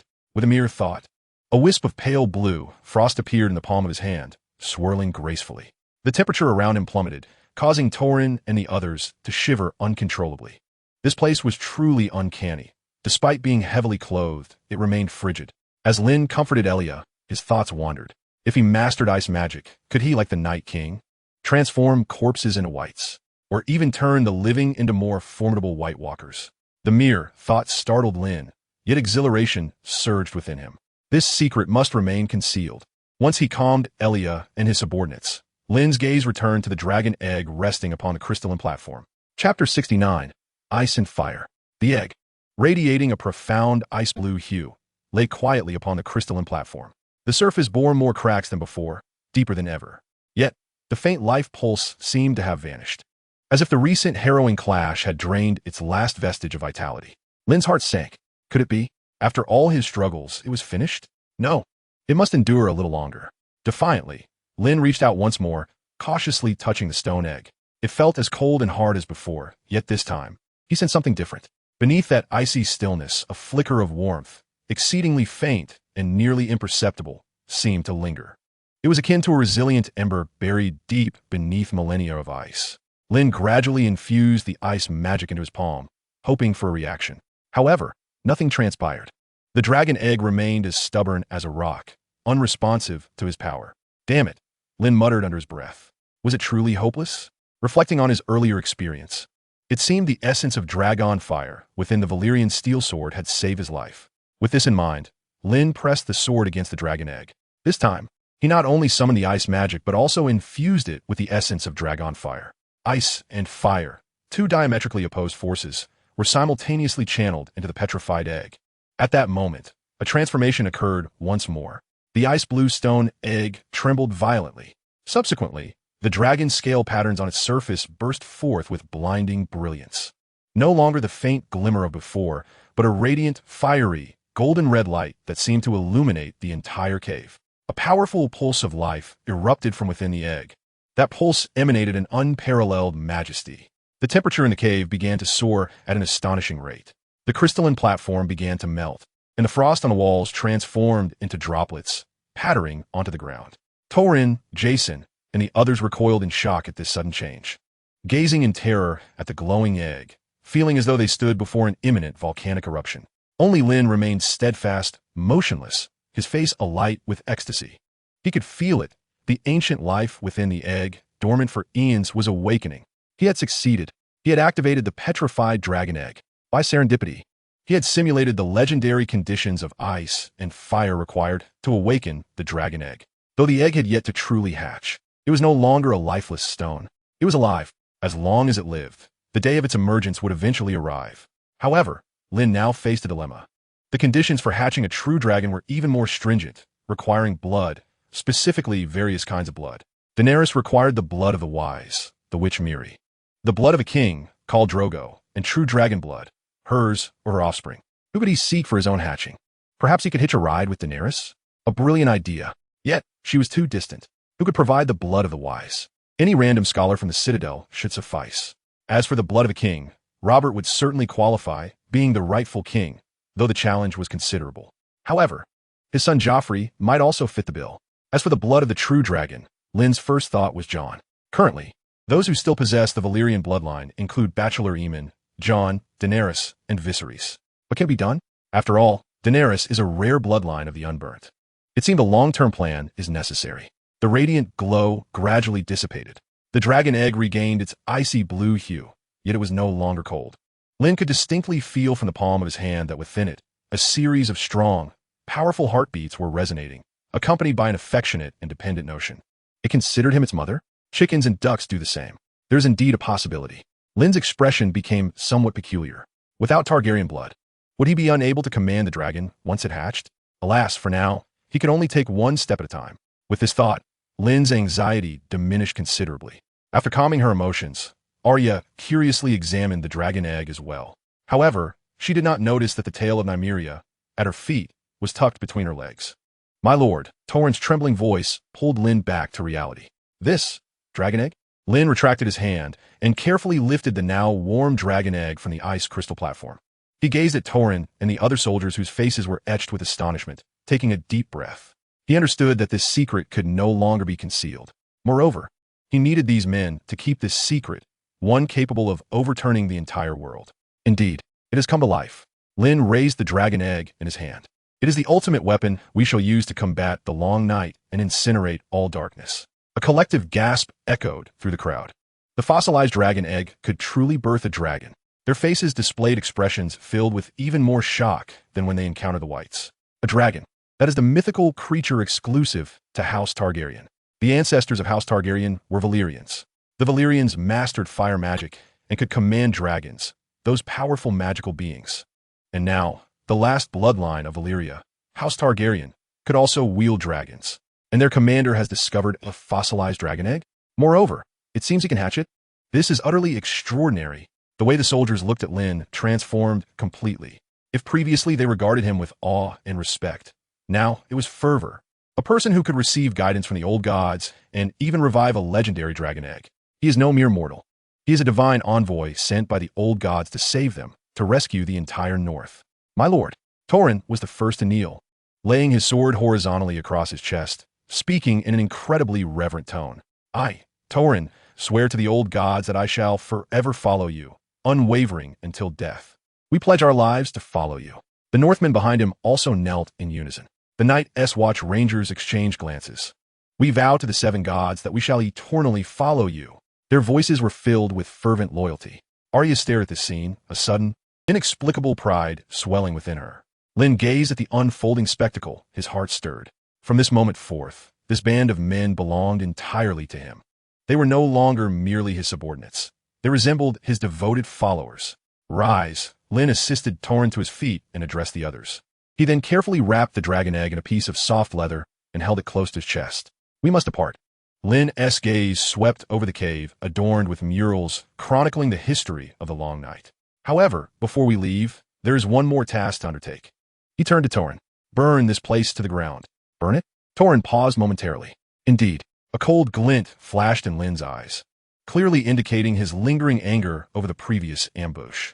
Despite his fortuitous gain, it was insufficient to quell his fury. If it weren't for the system's novice protection protocol, he would have perished. Had he died, Arya would have been wed to another. With this thought, Lynn's anger intensified. Damn it. Regardless of who this altar worships or what secrets it harbors, I want it to vanish from this world completely. As you command, my lord. Torrin no longer harbored any doubt and immediately led the men to execute the order. They transported half of their oil supply into the cave and ignited a fuse at the entrance. The oil engulfed the entire cavern. As the oil ignited, a fierce blaze erupted. Lynn, cradling the dragon egg, stood at a distance, coldly observing the inferno. His expression remained impassive, yet his heart mocked the situation. Weren't they planning to use this dragon egg as a trap? Now, the egg belongs to me. Your altar is gone. I shall see what tricks you have left. Just as Lynn turned to leave, an overwhelming will filled with endless resentment locked onto him from afar. It was as if unseen eyes were intently watching him and the dragon egg in his arms from the shadows. Lynn's step faltered for a moment. He did not turn back, only allowing a hint of a provocative smile to curve his lips. You, Night King, are still leagues away. If you can, teleport to my side. At most, send a few minions to harass us. I have my Valyrian steel sword. Want to seize the dragon egg? Come and try. Chapter 70. Confrontation with the others. The journey home was fraught with tension and unease. Every soldier was on high alert, their weapons perpetually drawn. They understood they had provoked an unimaginable, terrifying enemy. They had destroyed the altar and taken the sacred object. Those whites would not let this transgression go unpunished. Moreover, the dragon egg was of utmost importance and could not be lost. This compelled them to exercise even greater caution. Lynn rode on horseback, tightly holding the dragon egg wrapped in thick leather. He could distinctly sense a cold, malevolent gaze trailing them like a shadow. That gaze emanated from the north, from the endless darkness. The Night King was watching them. He was waiting for an opportunity. My lord, scouts have detected some traces. Jason rode up beside Lynn. His voice hushed. Something has been following us from behind. What is it? I do not know. Jason shook his head, a hint of confusion and unease on his face. It is very cautious, never drawing near. Whenever we muster the courage to approach, it retreats immediately. Moreover, the tracks left in the snow are peculiar, seeming weightless, intermittent. Lynn's heart sank, yet he remained undaunted. Relay my orders. Lynn's voice was chillingly calm. Everyone, quicken your pace. We must find a defensible location to camp before nightfall. Additionally, gather firewood. The bigger the fire, the better. Yes, my lord. The speed of the contingent surged. Hooves splashed through the snow, sending sprays of powdery flakes into the air. The oppressive atmosphere rendered everyone breathless. They resembled sheep being hunted by wolves, desperately racing toward an unreachable pen. Nightfall eventually descended. The expedition team established their camp in a narrow mountain pass backed by a cliff, surrounded on three sides by towering mountains, with but a single exit. This location presents an exceptional defensive terrain. The army of whites, led by the Night King, is far to the north, unable to reach them in time. Thus, the number of the dead they might encounter is bound to be minimal. Several bonfires have been ignited, illuminating the entire valley as brightly as day. The soldiers, under Lynn's command, have not rested. With remarkable swiftness, they have set up an extensive array of caltrops and spike traps at the lone exit, while also stacking abundant firewood on both sides of the passage. Soon after, the guards ignited the wood with flint. Everything proceeded in an orderly manner. Standing at the center of the encampment, Lynn held tightly to the dragon egg, feeling the pulse of life within it seemingly stronger than before. It was absorbing his body heat, as well as the warmth emanating from the surrounding bonfires. It was growing. Yet, for this little creature to truly break free from its shell, the task remained daunting. Blood of the wise could be procured easily. A mere bachelor from the Citadel would suffice, though if an ordinary scholar wouldn't do, then one of esteemed reputation would be sought. The blood of kings posed a greater challenge. Jon and Aemon were allies, leaving only Robert and Joffrey as potential sources. As for the blood of true dragons, the purity of lineage was of utmost significance. Not every Targaryen possessed the requisite concentration, particularly concerning Jon, who bore only half the Targaryen bloodline, and Aemon, whom Lynn could not harm. The quandary circled back to the offspring of incestuous unions, namely Viserys. To coax the dragon from its shell, One would need to traverse the narrow sea to seek the Beggar King. It might even necessitate the child growing within Daenerys. However, it was imperative to find both of them, and perhaps even liberate Daenerys from Viserys' grasp. This strategy would not only enable the hatching of the 3 dragon eggs gifted to her by the governor of Pentos, Illyrio, thereby conserving resources, but also, should Lynn lack the Valyrian bloodline to control the dragons, Daenerys could assist him. Yet if Daenerys were to marry the Horse Lord, Illyrio would likely withhold the dragon eggs. Complicating matters further, Lynn pondered these intricacies. "My lord, everything is prepared." Torrhen's voice broke into Lynn's contemplation. He approached Lynn, a hint of anxiety etched upon his face. Lynn nodded slightly, gazing into the profound darkness beyond the valley. They were coming. No sooner had he spoken than the deep shadows outside the valley thickened ominously. The wind ceased. The snow fell silent. An overwhelming, suffocating stillness enveloped the entire expanse. The flames of dozens of roaring bonfires began to flicker erratically, their brightness swiftly dimming. The temperature plummeted at an unnatural rate. The soldiers' breath crystallized almost instantaneously. They were here. Jason's teeth chattered uncontrollably from the cold. Every soldier gripped their weapons tightly, hearts racing, eyes fixed on the sole entrance of the valley. From the darkness, the anticipated roars and howls of thousands of wights did not materialize. Instead, there was only an eerie silence. Then, a figure emerged silently from the shadows. Tall and graceful, it appeared as though chiseled from crystallized ice. Its skin was pale, reminiscent of ancient, unmelting frost emanating a faint blue glow. Its armor, archaic in design, shimmered with an otherworldly luster in the dim light, as though it breathed. Most striking were its eyes ablaze with blue flames, devoid of any emotion belonging to the living, only a profound disdain and hatred for all life. The others, not the sluggish, rotting corpses or the skeletal remains of the wights, but the fabled rulers of the long night.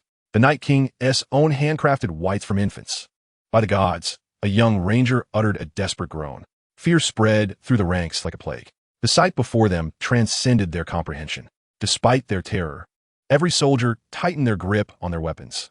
None wished to retreat. The others paid no heed to the humans' panic. Armed with an ice spear, it advanced toward the camp with a graceful, unhurried stride. Loose arrows.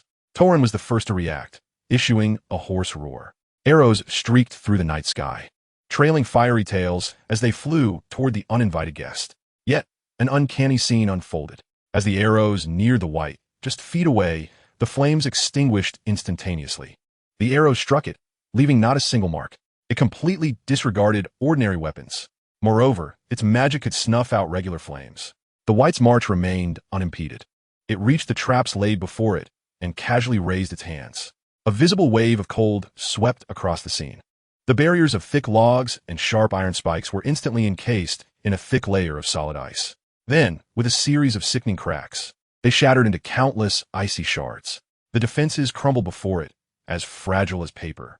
For my lord, for the north, a bearded guard, his face alight with primal fury, roared as he raised his battle axe and charged forward. Courage triumphed over fear. In the face of the advancing human, the leading wight appeared to wear a semblance of mockery. It slowly raised its ice spear. The clash of the bearded guard's axe against the ice spear echoed through the air. There were no sparks. The finely crafted steel axe, upon contact with the spear, instantly spread icy blue patterns across its blade. In the next moment, bang, the entire axe, along with half of the guard's arm gripping the handle, shattered into a myriad of ice crystals. A piercing scream shattered the silence. The wight retaliated with a swift thrust, piercing the guard's body with the ice spear. The brutality was overwhelming. Humanity stood no chance against the wights, utterly defenseless, as a single strike pierced directly through. Despair washed over them. Their weapons, their courage, were utterly ineffectual against the others. Lynn furrowed his brow. Watching the wights in the show had not imparted the full measure of their strength. He had not anticipated how formidable they truly were. The seasoned guards of the north, unable to withstand even a single blow. Just then, more and more individuals prepared to charge at the wight. Lynn called out to halt them. "You cannot face it. I shall take on this challenge."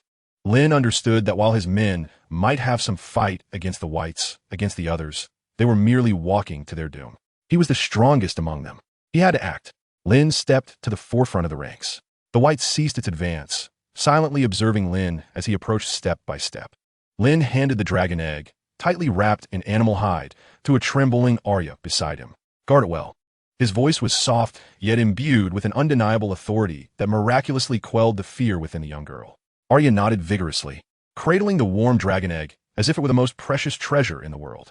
Having completed this, Lynn turned to face the white alone, confronting the specter that approached like death itself. The white's gaze shifted from the dragon egg back to Lynn. "My lord," Torrhen hastily urged, "you cannot go." "Indeed, my lord, we shall cover your retreat," Jason echoed, joining in the plea. He would rather perish here than witness the demise of their commander. Lynn did not look back.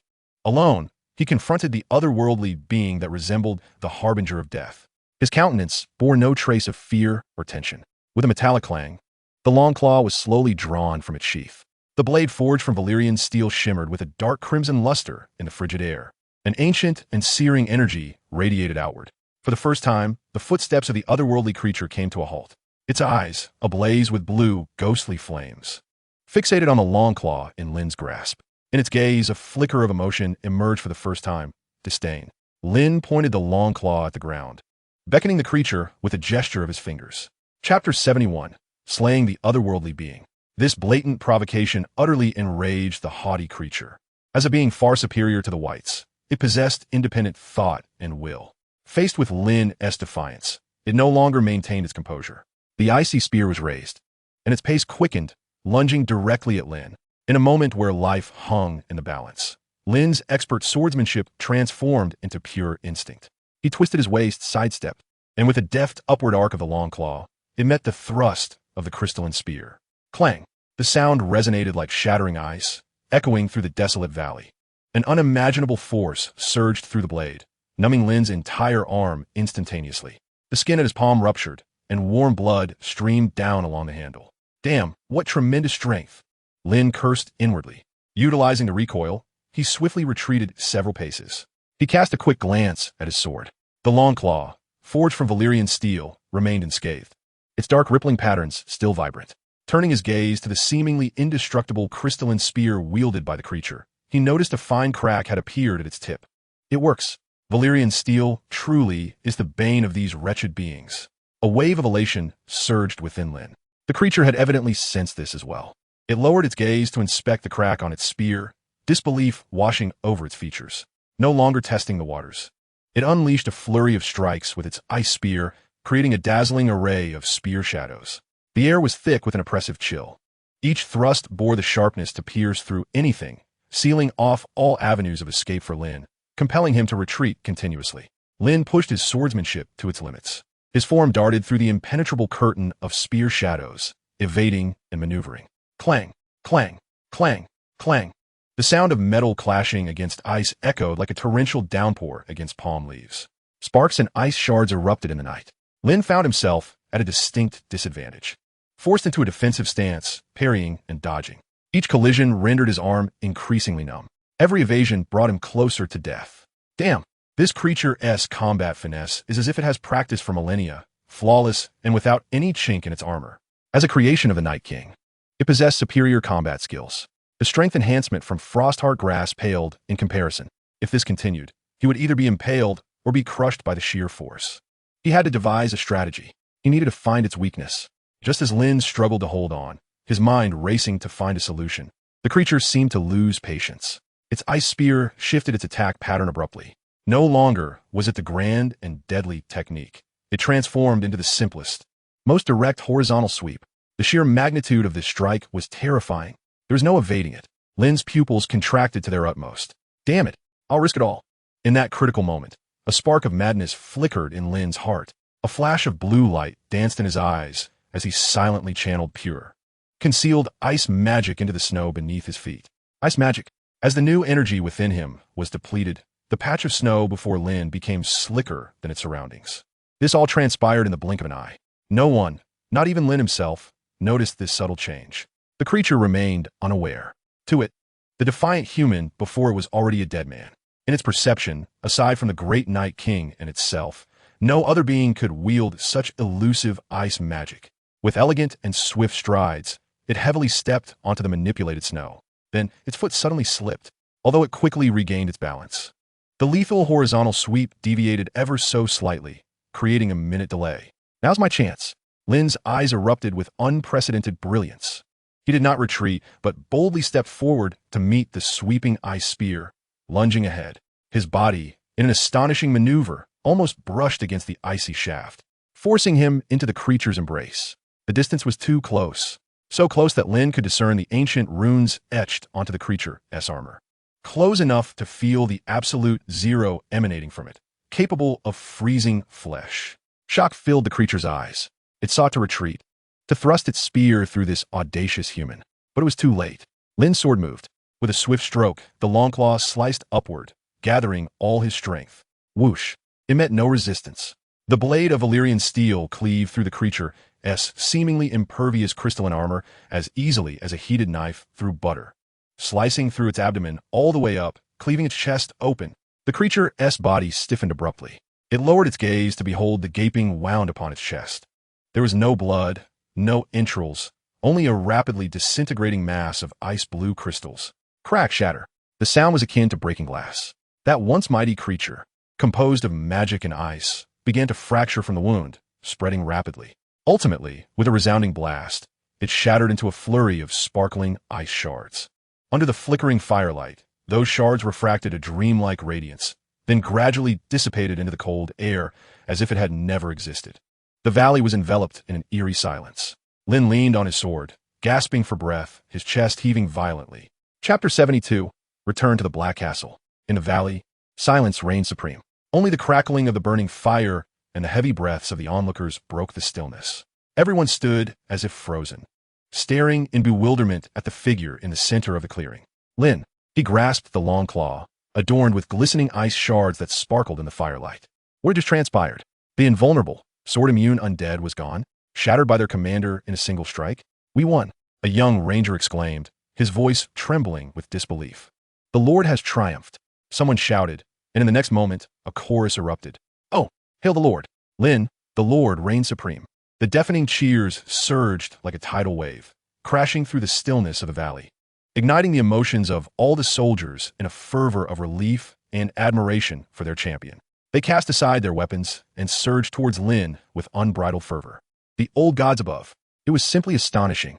The faces of Torrin and Jason were etched with fanaticism as they beheld Lynn, who was tossed into the air by the crowd, their eyes brimming with unabashed adoration. This battle had utterly transformed their perceptions and solidified Lynn's divine stature in their hearts. They had witnessed firsthand the fragility of warriors against that terrifying White Walker. Yet, this dreadful creature was cleaved in twain by Lynn's sword. Truly, he was formidable. Elia cradled the warm dragon egg, gazing at the throng surrounding Lynn. Her gray eyes sparkled like they contained the entire cosmos. Her cherubic face radiated pride and elation. Look, that is my Lynn. He surpasses any hero from the tales. Once set down by the crowd, Lynn's chest heaved tumultuously. The recent battle had nearly drained him of all his strength and spirit, especially the final strike, which appeared graceful but was fraught with peril. Had the White Walker's reaction been a fraction quicker, or had his rudimentary understanding of ice magic faltered in any way, he would now be lying on the ground, his body cleaved in half. It was still too much for him. His current prowess sufficed for dealing with whites, but against White Walkers, he was still lacking. Lynn's gaze fell upon his attribute panel. Kill White Walker X1. Experience points 100. 100 experience points. A single White Walker yielded 100 experience. What a remarkable gain. High risk, high reward. A bold thought began to blossom in Lynn's mind. If only he could mass-produce White Walkers. Whether for nefarious purposes or to farm experience from his own creations, it seemed a promising venture. However, the system explicitly stated they were hostile entities. This path may be fraught with difficulties, but it was worth exploring. Lynn resolved to allocate all his experience points to ice magic next, eager to discover whether it would yield transformative changes. He suppressed the elation swelling within him, his countenance returning to its customary serenity. Raising his long claws, he proclaimed loudly, "Clear the battlefield, properly gather the remains of our fallen brothers, and incinerate them. We must not let them become whites. Then we shall strike camp. We are going home. Home." The soldiers erupted in thunderous cheers once more. The journey back was devoid of the earlier tension and oppression. Instead, it was suffused with high spirits and heartfelt pride. They, a valiant expedition of 150, had vanquished a legendary White Walker, though they had scarcely exerted themselves. This glorious achievement left each of them standing a little taller. Their gazes towards their commander became increasingly fervent. Lynn paid little heed to the adoring eyes of his men. Most of his time was spent contemplating the dragon egg nestled in his arms. Since absorbing the powers of ice and fire, the egg had maintained a pleasantly warm state. Lynn could distinctly feel its heartbeat growing stronger, the affection within it becoming ever more palpable. It was growing. It yearned to break free from its shell. He needed to devise a suitable nesting place for it. Moreover, the nurturing of a dragon posed its own challenges. Although dragons could fish in the oceans or hunt livestock on the plains, the sparse population of the north made livestock a precious commodity for every fiefdom. He could not engage in clandestine dealings under the watchful eyes of his superiors. If he were to exchange gold for livestock to feed the dragon, its immense size could easily impoverish him. Lynn's gaze deepened in contemplation. It appeared that the location of his fief was of paramount importance. At the very least, he had to ensure a steady flow of wealth. Time passed in Lynn's musings. When the familiar black silhouette reappeared on the horizon, the entire troop erupted in a chorus of cheers. On the walls, the Night's Watchmen on lookout spotted them. Lynn had returned. Quickly, informed the Lord Commander. The news spread like wildfire throughout the Black Castle. As Lynn led his troop through the dim tunnel into the castle courtyard, nearly all the Night's Watchmen gathered there. Jeor Mormont, Maester Aemon, Jon Snow, everyone stood waiting. Lynn, Lord Commander Mormont, was the first to approach. He scrutinized Lynn from head to toe, and upon seeing him unharmed, a fleeting look of relief crossed his aged face. You have returned. Indeed, my Lord Commander. Lynn dismounted and offered a slight bow. As you can see, we have returned. Mormont's gaze swept over the high-spirited soldiers behind Lynn. His heart brimmed with curiosity. They had only been gone a few days. Yet the demeanor of this contingent seemed utterly transformed. What was the situation? Mormont inquired, lowering his voice. Did you find that place? We did, Lynn nodded. And what are the key to combating the White Walkers, the gift of the old gods as indicated on the human skin map? Mormont's voice trembled with barely concealed hope. Before Lynn could respond, a sharp, acerbic voice interjected from his side. Just look at him empty-handed. It's clear he has returned with nothing. Alistair Thorne stepped forth from the crowd, a mocking smile adorning his face. I told you, all this talk of the old gods' guidance and prophecies is mere nonsense. Lord Commander, you should not have placed your trust in him, sending him and 150 brethren to their doom. Thorne's voice rang loud, deliberately ensuring everyone around could hear. He sought to expose Lynn's deception before all, aiming to humiliate him. Yet, the other Night's Watchmen remained silent. After all, it was merely a momentary setback. Besides, did not Lynn's men return alive? They could seek out the treasure again. Torrin, Jason, and the others, upon hearing Thorne's disparagement, were instantly incensed, ready to draw their swords. Lynn, however, raised his hand to halt them. He regarded the capering Thorne as one might observe a foolish jester. Ser Torne. Lynn's tone remained calm. Who told you I returned empty-handed? Oh, Thorne arched an eyebrow, feigning surprise. Then what did you find? A few glowing stones? Or perhaps a talking twig? Laughter erupted from his cronies behind him. Lynn paid them no mind. He simply turned, carefully retrieving the thickly fur-wrapped object from Elia's embrace. Then, before the eyes of all, he began to peel away the layers of the wrapping. Chapter 73. Lord Commander Mormont goes all in. Concealing the dragon? There was no need for subterfuge with this band of Night's Watchmen. Even if he wished to conceal it, it would be impossible. The only variable was Tyrion. As the final layer of the wrapping was revealed, a dragon egg of pure ice blue, adorned with intricate scales resembling a masterpiece sculpted from ice and stars, lay serenely in the palm of Lynn's hand. It came into the view of all. Instantly, the courtyard plunged into an eerie silence. The wind stilled. The snow seemed to halt. Every eye was fixated on the dragon egg in Lynn's grasp. Their mouths fell agape, yet no sound emerged from their throats. Breath, it seemed, had been frozen by the bone-chilling cold. What was that? That flawless, oval shape, adorned with a surface of dragon scale patterns. The aura emanating from the magical creature was palpable, even from several paces away. A dragon, an egg of a dragon, a Night's Watchman, with a voice trembling as if in a dream, managed to utter those two words. Boom! Those words exploded in the courtyard like a spark thrown into boiling oil, igniting the entire space. My heavens! It is a dragon egg. Am I not mistaken? Is that truly a dragon egg? By the old gods, Lord Lynn has actually found a dragon egg. A miracle. This is undoubtedly a miracle. Gasps of astonishment, murmurs of speculation, and sounds of shocked inhalation rose and fell, merging into a tremendous wave of noise that nearly threatened to topple the Black Castle. All the Night's Watchmen surged forward, driven mad with excitement, each yearning for a clear view. They wished to witness this magnificent magical creature with their own eyes. Torrin and his northern guards reacted swiftly, forming a solid wall of humanity to keep the frenzied crowd at bay. Tyrion, mingling among the throng at the back, was beside himself with frustration. He desperately tiptoed. It could only see countless broadbacks. Damn it. Can't you northern brutes leave me a gap?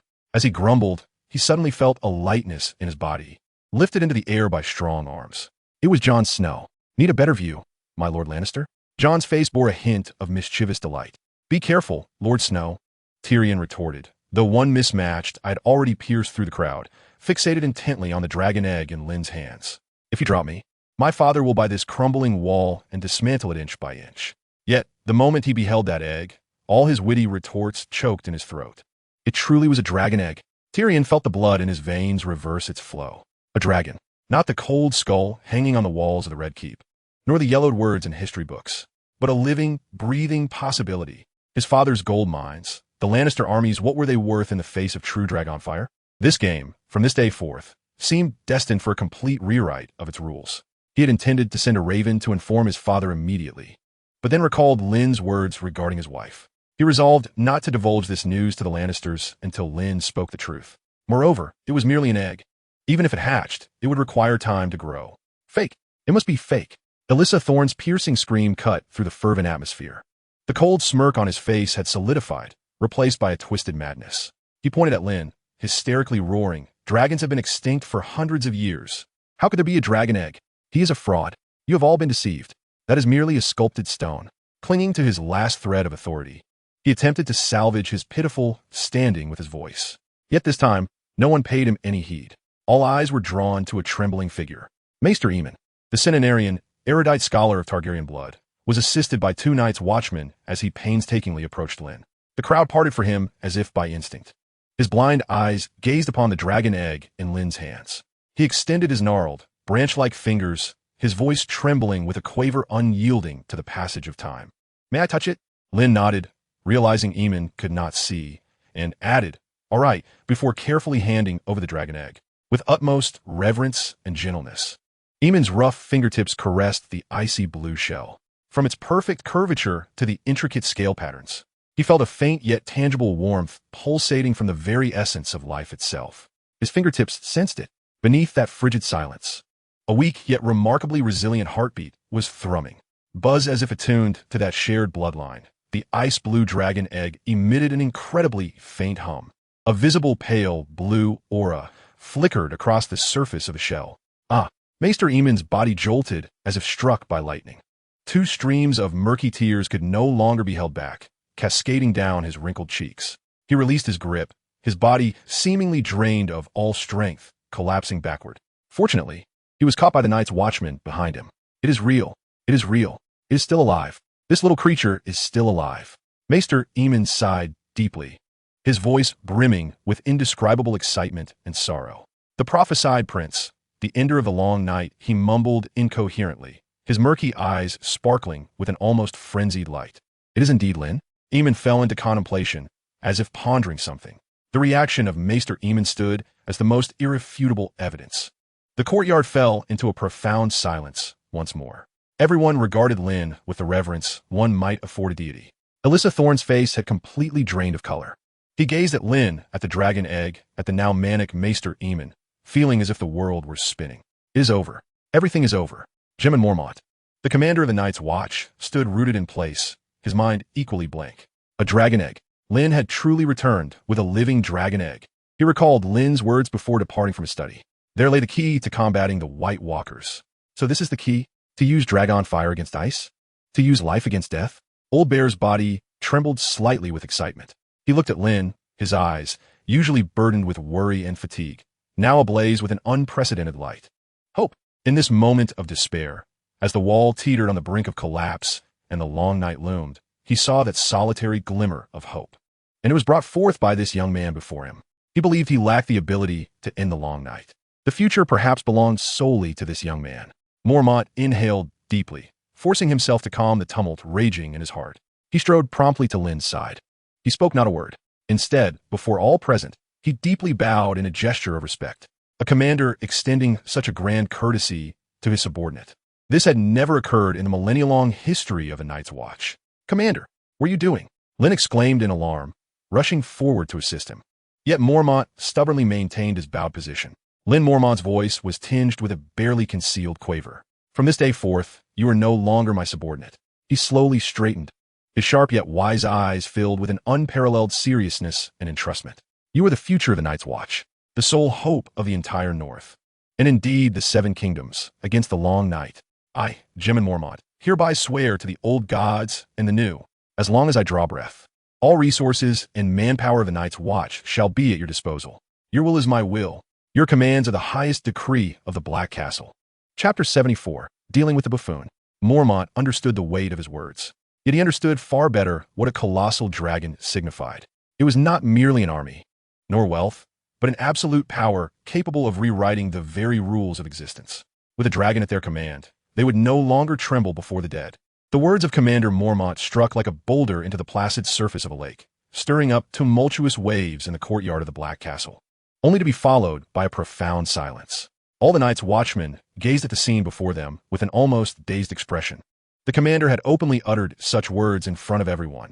"Your will is my will. Your command is the supreme directive of the Night's Watch." This was not merely delegation of power. It was akin to abdication. Alazar Thorne's body shook violently. He felt his knees weaken, nearly unable to support him. He too comprehended what the dragon represented. With a dragon, Lynn could effortlessly amass a formidable following. Indeed, he might even covet that throne forged from steel. He looked at Mormont, then at Lynn, and the last vestige of his pride was crushed, leaving only an abyss of despair and madness.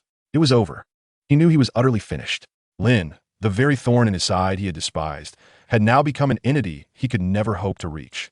He had transformed into the de facto king without a crown of the Black Castle and the entire Night's Watch. "Command to you." Lynn was equally astonished that the old bear would be so resolute as to make such a proclamation publicly. "You're worthy of it." Mormont waved his hand, interrupting Lynn's modesty. "I am not yet senile. I know what I am saying and what the dragon signifies." Mormont turned, his gaze like a bolt of lightning sweeping across everyone present, his voice imbued with an undeniable authority. "From this day forth, Commander Lynn's position is equal to mine. Anyone who disobeys or dares to question shall be treated as a traitor. Is that understood?" After a brief silence, the response erupted like a tidal wave. "Aye, Commander." Aside from a handful of officers whose expressions shifted erratically, the majority of the Night's Watch, especially the lower-ranked soldiers and rangers, let out a thunderous roar. Their faces were alight with fervor. In the face of the threat posed by the whites and the others, what rules, what traditions, were but nonsense. They needed a leader capable of guiding them to survival. And Lynn was undoubtedly that person. He could foresee the future. He could slay the others with his sword. He could even find the legendary dragon egg. He was practically the savior sent by the old gods. Following him was akin to following hope. As Lynn beheld the fervor of the scene before him, his own heart blazed with passion. The old bear was gambling, betting that Lynn would rise to confront the impending long night for the North and for all humanity. It was a grand wager. "Sir Thorne." Lynn's gaze suddenly fell upon the despondent man, as if all his bones had been extracted. Thorne's body jolted, as if doused with icy water. He lifted his head, meeting Lynn's eerily calm eyes. "You seem to have some objections regarding what I have found." Lynn's voice was quiet, yet it instantly cooled the fervent atmosphere in the courtyard. All eyes turned to Thorne, scrutinizing him with palpable hostility. No one was a fool. They knew Thorne had been subtly undermining Lynn all along.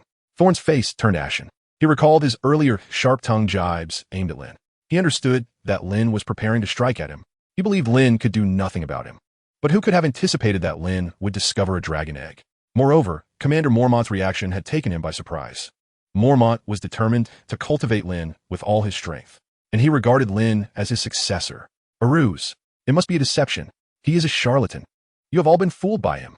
These thoughts landed like resounding slaps against his own face. I did not." Thorne's voice trembled as he attempted to defend himself. "Did not?" Lynn smiled, though that smile bore no warmth. "You imply that we all misheard?"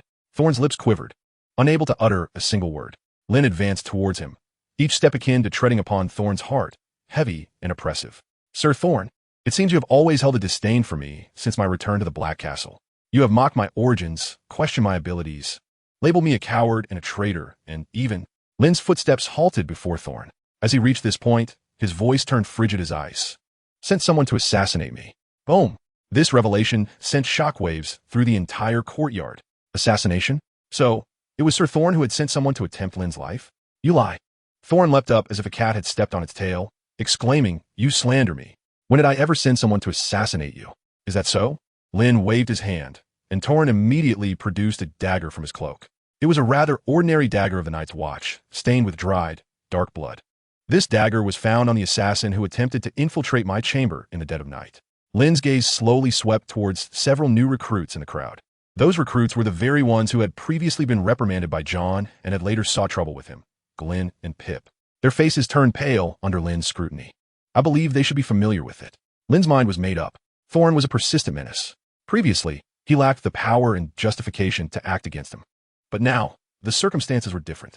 The emergence of the Dragon Egg, Mormont's unwavering support, and the fervent adoration of his soldiers all provided Lynn with the courage to eliminate this obstacle. He intended to make an example out of Thorn. He would use Thorn's blood to solidify his unassailable position in the Black Castle. He would ensure that everyone understood that opposing Lynn meant only one outcome: death. Chapter 75. Accusation of Thorn. The dagger in Lynn's hand glimmered with a cold light beneath the grayish daylight. All eyes followed Lynn's gaze, landing upon Glenn, Pip, and the other new recruits. The faces of those young men turned as white as snow, their bodies trembling uncontrollably. Lynn's voice was calm, yet carried an irresistible authority.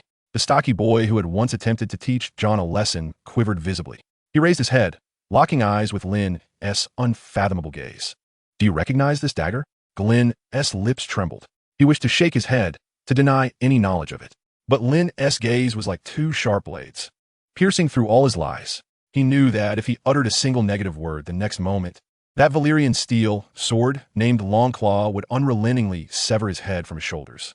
In the face of absolute strength and power, any notion of luck was laughable. I. Glenn could not form a complete sentence. Pip. Lynn turned to the other tall, lanky boy. Pip was in a worse state than Glenn. His legs buckled, and he felt his knees with a thud. "My lord, Lord Lynn, it's not my fault," he cried, tears streaming down his face. "It was Sir Thorn. He compelled us new recruits to do this." A single stone stirred 1,000 ripples. The entire courtyard erupted in an instant. "You speak nonsense." Alicia Sorn's eyes turned crimson in an instant. He resembled a maddened beast, charging towards PayPal, ready to kick him with unbridled fury. "You despicable wretch. How dare you slander me?" However, he had not approached before two robust figures positioned themselves before him, Torrin and Jason. They stood like twin iron towers flanking PayPal, their swords drawn, the icy blades pointing directly at Sorn. "Sir Sorn," Torrin's voice was as frigid as the northern winds. "I implore you to show some respect. Here, we are under the interrogation of Lord Lynn." Sorn's advance abruptly halted. He beheld the swords aimed at him, the undisguised murderous intent in Torrin and Jason's eyes sending a chill coursing through him. It dawned upon him, in a moment of terror, that the coward he had consistently derided now possessed the power to extinguish his life with ease. No, he feared that this power had long been at his disposal. It was all his own fault for persistently provoking Lynn. Lynn's 100 northern guards obeyed him without question. Those unruly rangers had been subdued by him with a single stroke. Even the commander-in-chief had become his staunch supporter. And what of himself? All that remained by his side were a few equally despised sycophants, mere flag wavers. The tide had turned. Only these 4 words lingered in Sorn's mind. Perhaps he had never truly grasped the tide of fortune. PayPal continue.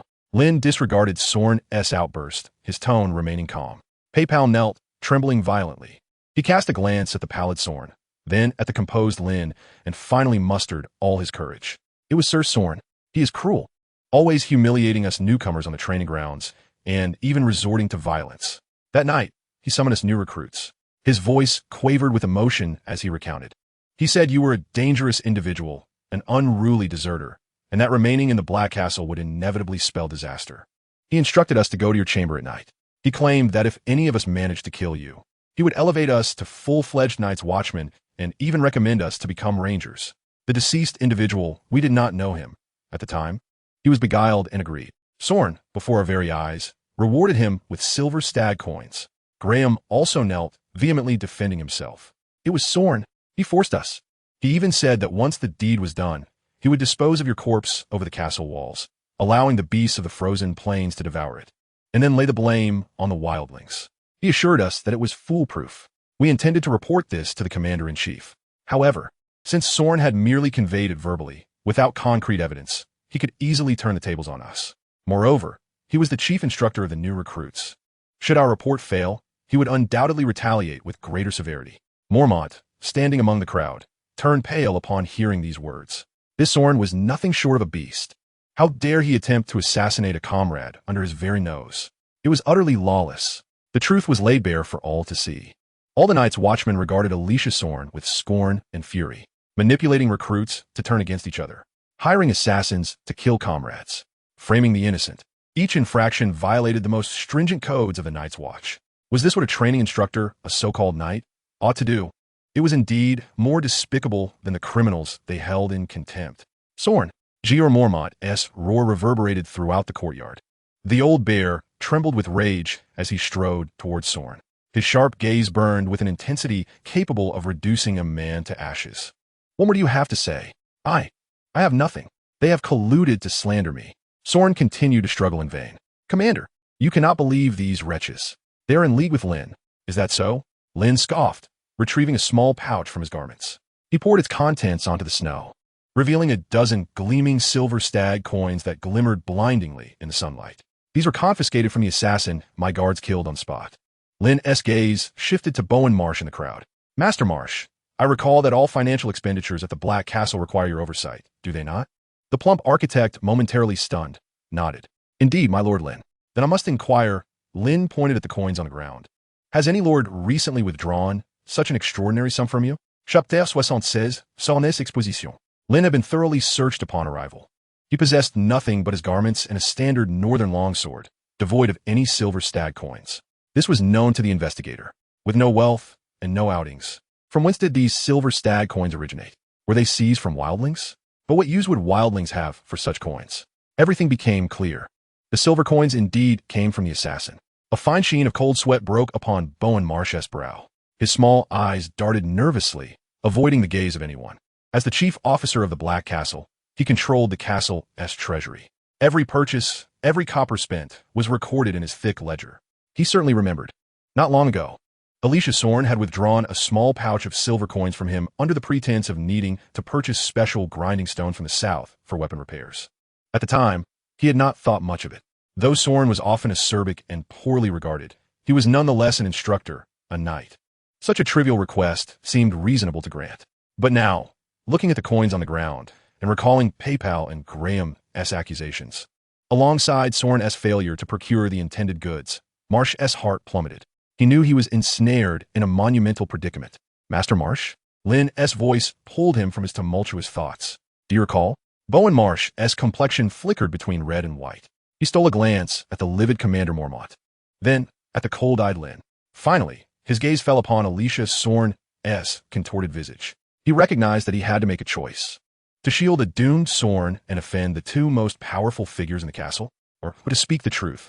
This decision required no contemplation. I remember. Bowen Marsh wiped the sweat from his brow, his voice dry. On the very day you were attacked, my lord Lynn, Sir Soren did indeed withdraw 20 silver stags from me, claiming it was for the purchase of grinding stones. This statement was the final straw, utterly breaking Alicia Soren. You fat pig, dare you betray me? Soren let out a desperate roar. He yearned to charge forth and rend Bowen Marsh's plump face asunder.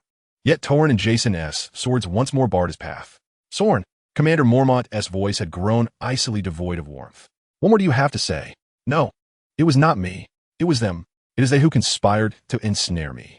Thorn is still making his final struggles, yet his voice sounds so pale and feeble. Conspire against you? Lynn scoffs. Sir Thorn, do you truly believe that everyone is as foolish as you? You instigated internal strife, attempting to sow discord. That is a fact. You hired assassins to eliminate me, a thorn in your side. That is also a fact. You even concocted a scheme to frame the wildlings, attempting to deceive us all. That is most certainly a fact. Each of Lynn's words shattered Thorn's self-righteous machinations into smithereens. I ask you, Lynn's gaze bore into Thorn with unyielding intensity. Why did you do this? Was it merely because I once opposed you? Because I caused you to lose face in front of others? Or perhaps, Lynn's voice suddenly dropped. You are not one of us at all? This statement left everyone in stunned silence. Not one of us? What does that mean? Even Commander Mormont displayed a look of confusion. Only Alicia Thorn, upon hearing these words, felt his pupils constrict to their utmost. A primal fear flickered across his face. I don't know what you're talking about. Thorn's voice became shrill. Lynn laughed. He turned slightly and bowed toward Commander Mormont. "My Lord Commander, may I pose a few questions to Sir Thorn?" Mormont regarded Lynn's deep-set eyes and nodded. "Ask away. I shall ensure you receive justice." Lynn turned back to Thorn.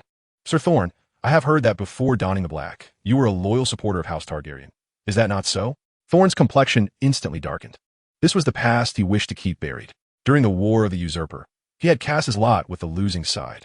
After the war, to save his life, he had been compelled to don the black and come to this cursed place. For him, it was a profound humiliation. The Night's Watch rules dictate that those who come here possess neither identity nor honor, but that does not extend to the title of Sir. The Night's Watch acknowledges the title of Sir. This was precisely why he emphasized his status as a knight. And what of it? Thorn bit down hard, his teeth grinding. What relevance does the past hold for the present? It bears great relevance. Lynn's tone grew increasingly frigid. "I hear you have harbored resentment toward King Robert Baratheon and his friend, Lord Eddard Stark." "You lie." "I lie." Lynn shook his head. "Many are aware that you often curse them in the most vile language when you think no one is listening. Is that not true?" A murmur of low conversation rippled among the other Night's Watchmen. Indeed, Thorn's sharp tongue was notorious within Castle Black. He often drunkenly railed against Robert as a usurping butcher and Ned as a treacherous hypocrite. However, everyone had grown accustomed to his drunken rants and seldom took them seriously. Yet now, Lynn's public mention of it carried an entirely different weight. "I ask you again." Lynn's gaze sharpened further. "Ever since the emergence of the Whites, your behavior has been exceedingly peculiar. Do you not perceive that the arrival of the White Walkers and Whites poses a calamity for the Night's Watch? Yet for you, it appears to be an opportunity for the Targaryens to reclaim their throne. If the wall were breached, if the Seven Kingdoms fell into chaos, if the army of the undead surged southward, then those remnants of House Targaryen hiding across the narrow sea would seize their chance to return amidst the turmoil and reclaim their Iron Throne, would they not? And you, Sir Elisha Thorn, as the most loyal lapdog of the Targaryens, would you not transform into a hero of the realm?" Lynn's words struck like thunderclaps in the minds of all present. Everyone gazed at Lynn as if he were mad. This notion was utterly absurd. To connect the invasion of the undead with the resurgence of the Targaryens? It was sheer lunacy. Even Commander Mormont found Lynn's deductions rather far-fetched. However, Elisha Thorn's reaction left everyone slack-jawed. He did not refute. He did not roar in anger. He merely stood there, trembling violently. The terror in his eyes surpassed that of encountering Whites. How could he know? How could he possibly know my deepest secrets? Could it be that he truly sees into the hearts of men? Or perhaps, a more horrifying thought surfaced in Thorn's mind. Could he truly be an envoy sent by the old gods? An omniscient, omnipotent divine messenger? Of course, Lynn was unaware of the thoughts swirling in Thorn's mind. He merely drew upon Thorn's past to infer the most advantageous conclusions. Lynn needed to pin a label on Thorn. Even if the label were false, it would furnish him with a justification to eliminate this openly venomous serpent. Yet, to his astonishment, his conjecture might have struck true. A fortunate miscalculation, indeed. Thud. Elisha Thorn, the proud knight, the master of Castle Black, felt his legs give way and knelt in the snow. The sound echoed like a signal. Everyone in the courtyard gazed at the scene before them with expressions of sheer disbelief. They had anticipated Thorn's rage, his denial, even his drawing of sword in desperation. Yet they had never envisioned that this man, who always flaunted his title, would capitulate so entirely. Has he admitted it? Has he acknowledged Lynn's seemingly absurd, yet piercing accusations? Is he truly a Targaryen puppet, seeking to exploit the invasion of the undead to assist the Targaryens in regaining power? This thought sent chills racing down the spines of all the Night's Watchmen present. If this were true, then Elisha Thorn was not merely guilty of hiring an assassin. He was a traitor, a betrayal against the entire Night's Watch, against the North, and indeed against the Seven Kingdoms. Thorn, Commander Jeor Mormont's voice conveyed an overwhelming sense of powerlessness. He gazed at the kneeling Thorn, who resembled a puddle of mud. His ancient eyes filled with profound disappointment and fury. He could tolerate Thorn's sharp tongue and obstinate demeanor, but he could never abide a Night's Watchman, a sworn brother clad in black, harboring treachery in his heart. "Look up and face me." Mormont took a deep breath and bellowed. Thorn's body trembled violently, and he slowly raised his head. The face that once radiated pride and spite now bore only the pallor of death. Is what Lynn said true? Each of Mormont's words seemed to be forced through gritted teeth. Thorn's lips quivered. He wished to deny it, but when he met Lynn's calm gaze, which seemed to penetrate all pretense, all lies lodged in his throat, he understood that any defense in this man's presence would be utterly futile. He felt like a prisoner stripped bare, all secrets laid bare to the harsh light of day. This sensation was more terrifying than death itself. I. Thorn managed to utter a single word before his voice failed him. His silence became the most eloquent reply. Fool! Mormont could no longer contain his rage. Drawing his sword with a swift motion, he strode toward Thorn, the sword tip leaving a cold trace in the snow. Have you forgotten your oath? As the long night approaches, I shall begin my vigil from this day forth. Until death claims me, I shall don no crown, nor seek glory. I shall remain steadfast in my duty, living and dying in this place. The voice of Mormont echoed through the silent courtyard, imbued with sorrow and indignation. You traitorous renegade! You have sullied the honor of the Night's Watch. You are unworthy to wear this black garb. Mormont raised his sword high, the cold blade aimed menacingly at Thorn's neck. No, Commander, please do not. Thorn finally broke down, scrambling backward, a foul stench emanating from beneath him. I was wrong. I was momentarily confused. I beg you for another chance. A chance? Mormont scoffed. Did you grant one to Lyle when you sent men to kill him? To attempt to overthrow the kingdom and betray your oath? Your sins are beyond forgiveness.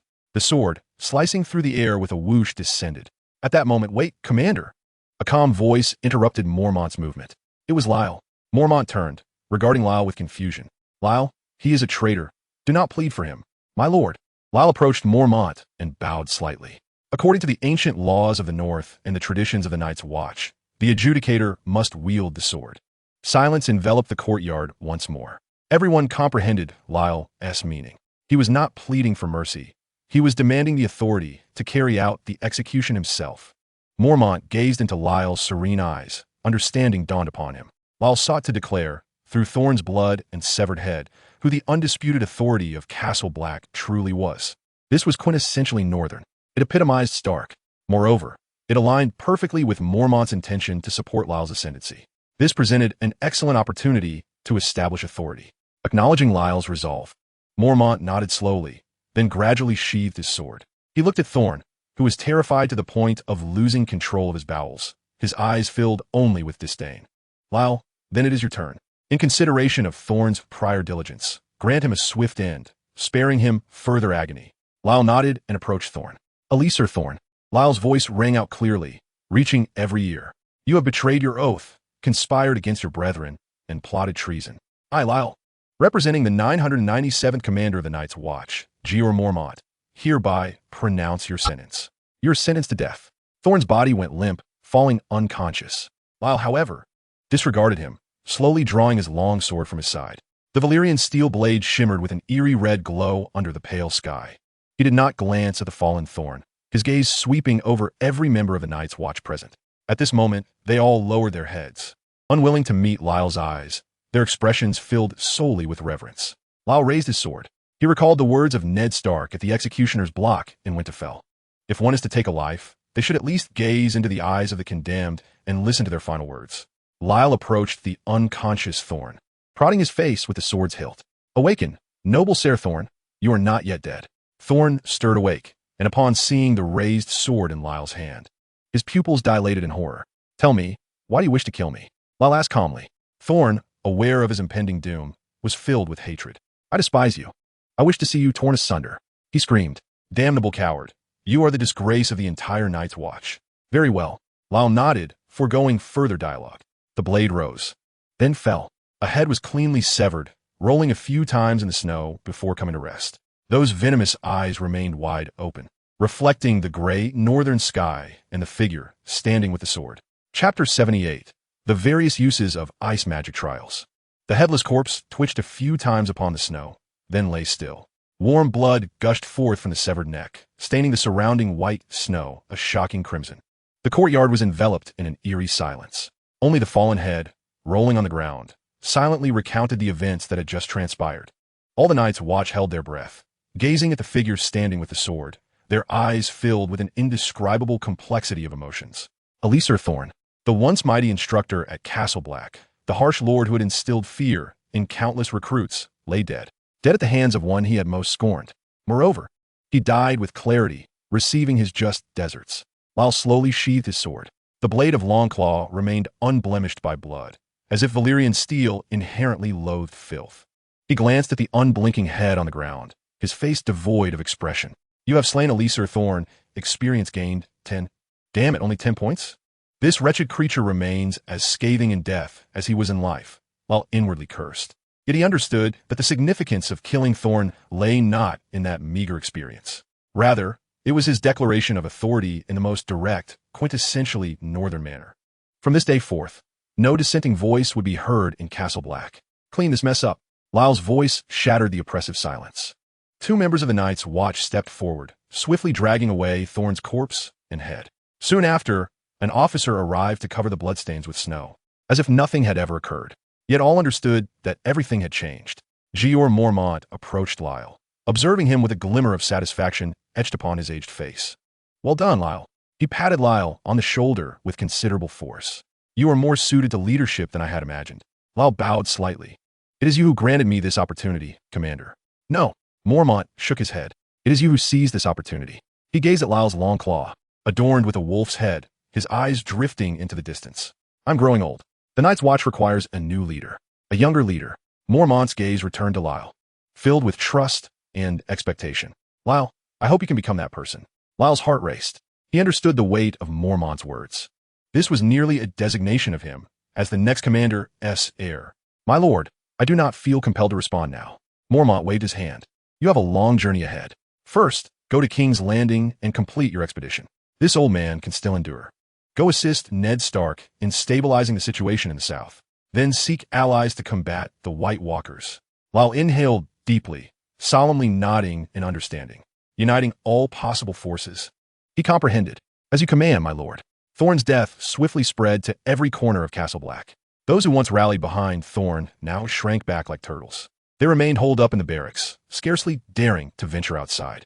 Meanwhile, Jon Snow's new recruits, Grin and Pip, after witnessing these events, became fervently devoted to Lyle. They trained harder than ever on the training grounds, perspiring profusely.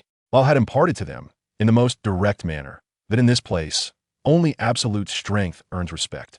And Lyle was the finest example of this. Jon observed all of this, his heart a tumult of emotions. He witnessed with his own eyes how Lynn, within a mere few months, transformed from a condemned prisoner bearing the stigma of a deserter into a figure of remarkable stature. Through his intellect and prowess, he garnered the respect of all and even seized control of the entire Black Castle. And what of himself? He remained the same Jon Snow who required guidance and protection. This vast disparity instilled a sense of powerlessness within Jon, yet it ignited a fervent determination in his heart. He too yearned to grow stronger. He aspired to become a formidable force, akin to Lynn, capable of standing independently and safeguarding those he cherished. That very evening, in Lynn's chamber, the fireplace crackled with a vibrant blaze. He carefully placed the ice-blue dragon egg in the warmest spot before the hearth. He could distinctly sense the burgeoning vitality within the egg, its heartbeat growing ever steadier and more robust. It was greedily absorbing the warmth of the flames. Thriving in its growth, Lynn sat cross-legged on his bed, opening his attributes panel. Name Lynn. Strength 699. Agility 553. Constitution 525. One-handed sword expert 1000. Light sword proficient 160 500. Horsemanship skilled 100. Une armée de combat proficiency 500. Archery skilled 100. Herbology skilled 100. Ice magic novice 1. Remaining experience 301. Torrent Squad had ventured out to eradicate several waves of wildlings. Coupled with the previous accomplishments of slaying whites, corpses, and Thorn, along with the leftover 64 experience points, his current experience had reached 301. Moreover, through relentless training during the past few days, Lynn's strength attribute was on the verge of breaking through to 7 points, with agility and constitution also seeing improvement. Once his strength hit 7 points, he could return to Winterfell to visit Bran. He could also seek guidance from Ser Roderick on the use of the greatsword, thereby adding another tactic to his arsenal. However, at present, the most significant gain was that pristine new skill in ice magic. The mere thought of it set Lynn's heart ablaze. This was magic. Mastering magic signified wielding extraordinary power. Although he was merely at the novice level now, with ample experience points, reaching the pinnacle would merely be a matter of time. System. Allocate all experience points to ice magic. Experience points 301. Ice magic proficient 192 500. A surge of cold and pure energy instantly coursed through Lynn's limbs. His perception and control over the ice element elevated dramatically in an instant. He could even distinctly feel the moisture in the air coalescing slightly in accordance with his will. Lynn extended his palm, and with a mere thought, a rose composed of ice crystals quietly blossomed in his hand. The petals shimmered with a crystalline clarity, refracting a dreamlike radiance in the firelight. This was merely the most basic form of shaping, easily mastered with practice. Lynn's gaze sharpened as the rose in his palm swiftly transformed into 3 slender ice needles, hovering at his fingertips. Go! The ice needles soared through the air, silently embedding themselves into the opposite wooden wall. With 3 muffled thuds, only 3 nearly invisible tiny holes remained, surrounded by a thin layer of frost. The power was commendable, ideal for stealthy strikes. A new idea sparked in Lynn's mind. He summoned the icy power within him, channeling it into his left arm. Crack! A layer of ice crystal, as thin as a cicada's wing, swiftly manifested beneath his skin, enveloping his entire arm, glistening like diamonds in the firelight. He clenched his right fist and struck his left arm with force. Bang! A muted thud resounded. The arm was as solid as steel, while his fist was left stinging. What formidable defense! If he could envelop his entire body, wouldn't that be akin to wearing a suit of moving ice crystal armor? The more he pondered, the more exhilarated he became. A bolder thought emerged. If the Night King could convert corpses, could he not do the same now that he had mastered ice magic? Using his study of corpses as a pretext, he requested Thorn's body from Mormont. At that moment, Thorn's headless corpse lay in a corner of the room. Lynn approached the body, took a deep breath, and pressed his hand upon its cold chest. He slowly infused the power of ice magic into it. The corpse stiffly rose from the ground. Then it stood motionless like a compliant puppet. Lynn attempted to issue a few simple commands. Despite lacking a head, it could walk, turn, and throw punches with meticulous precision. Success! A flicker of joy ignited within Lynn, but it was soon overshadowed by a frown. The corpse appeared rather dull, and its combat effectiveness was likely questionable. More importantly, could it even grant experience? Without hesitation, Lynn drew his long claw and delivered a decisive strike. The corpse, unresponsive to the attack, fell to the ground with a resounding crash.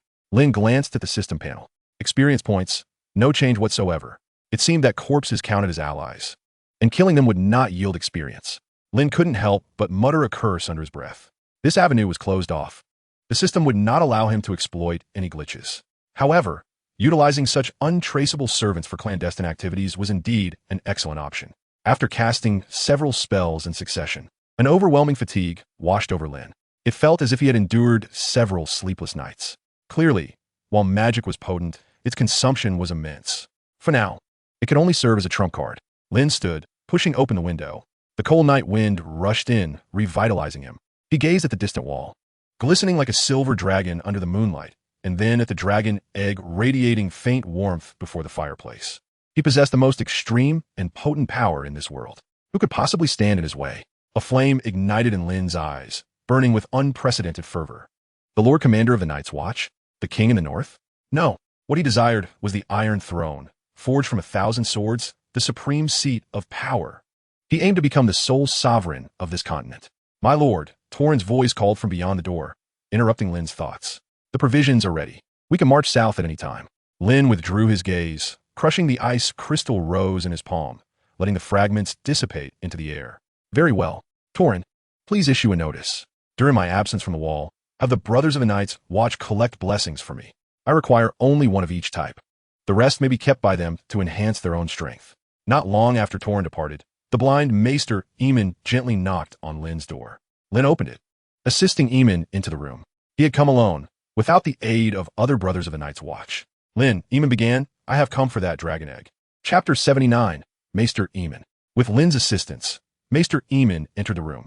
Though his blind eyes could perceive nothing, they seemed to gaze intently in the direction of the fireplace. He could sense the warmth, akin to the fervor in his heart at that moment. There, a blue ice dragon egg lay quietly amidst the roaring flames.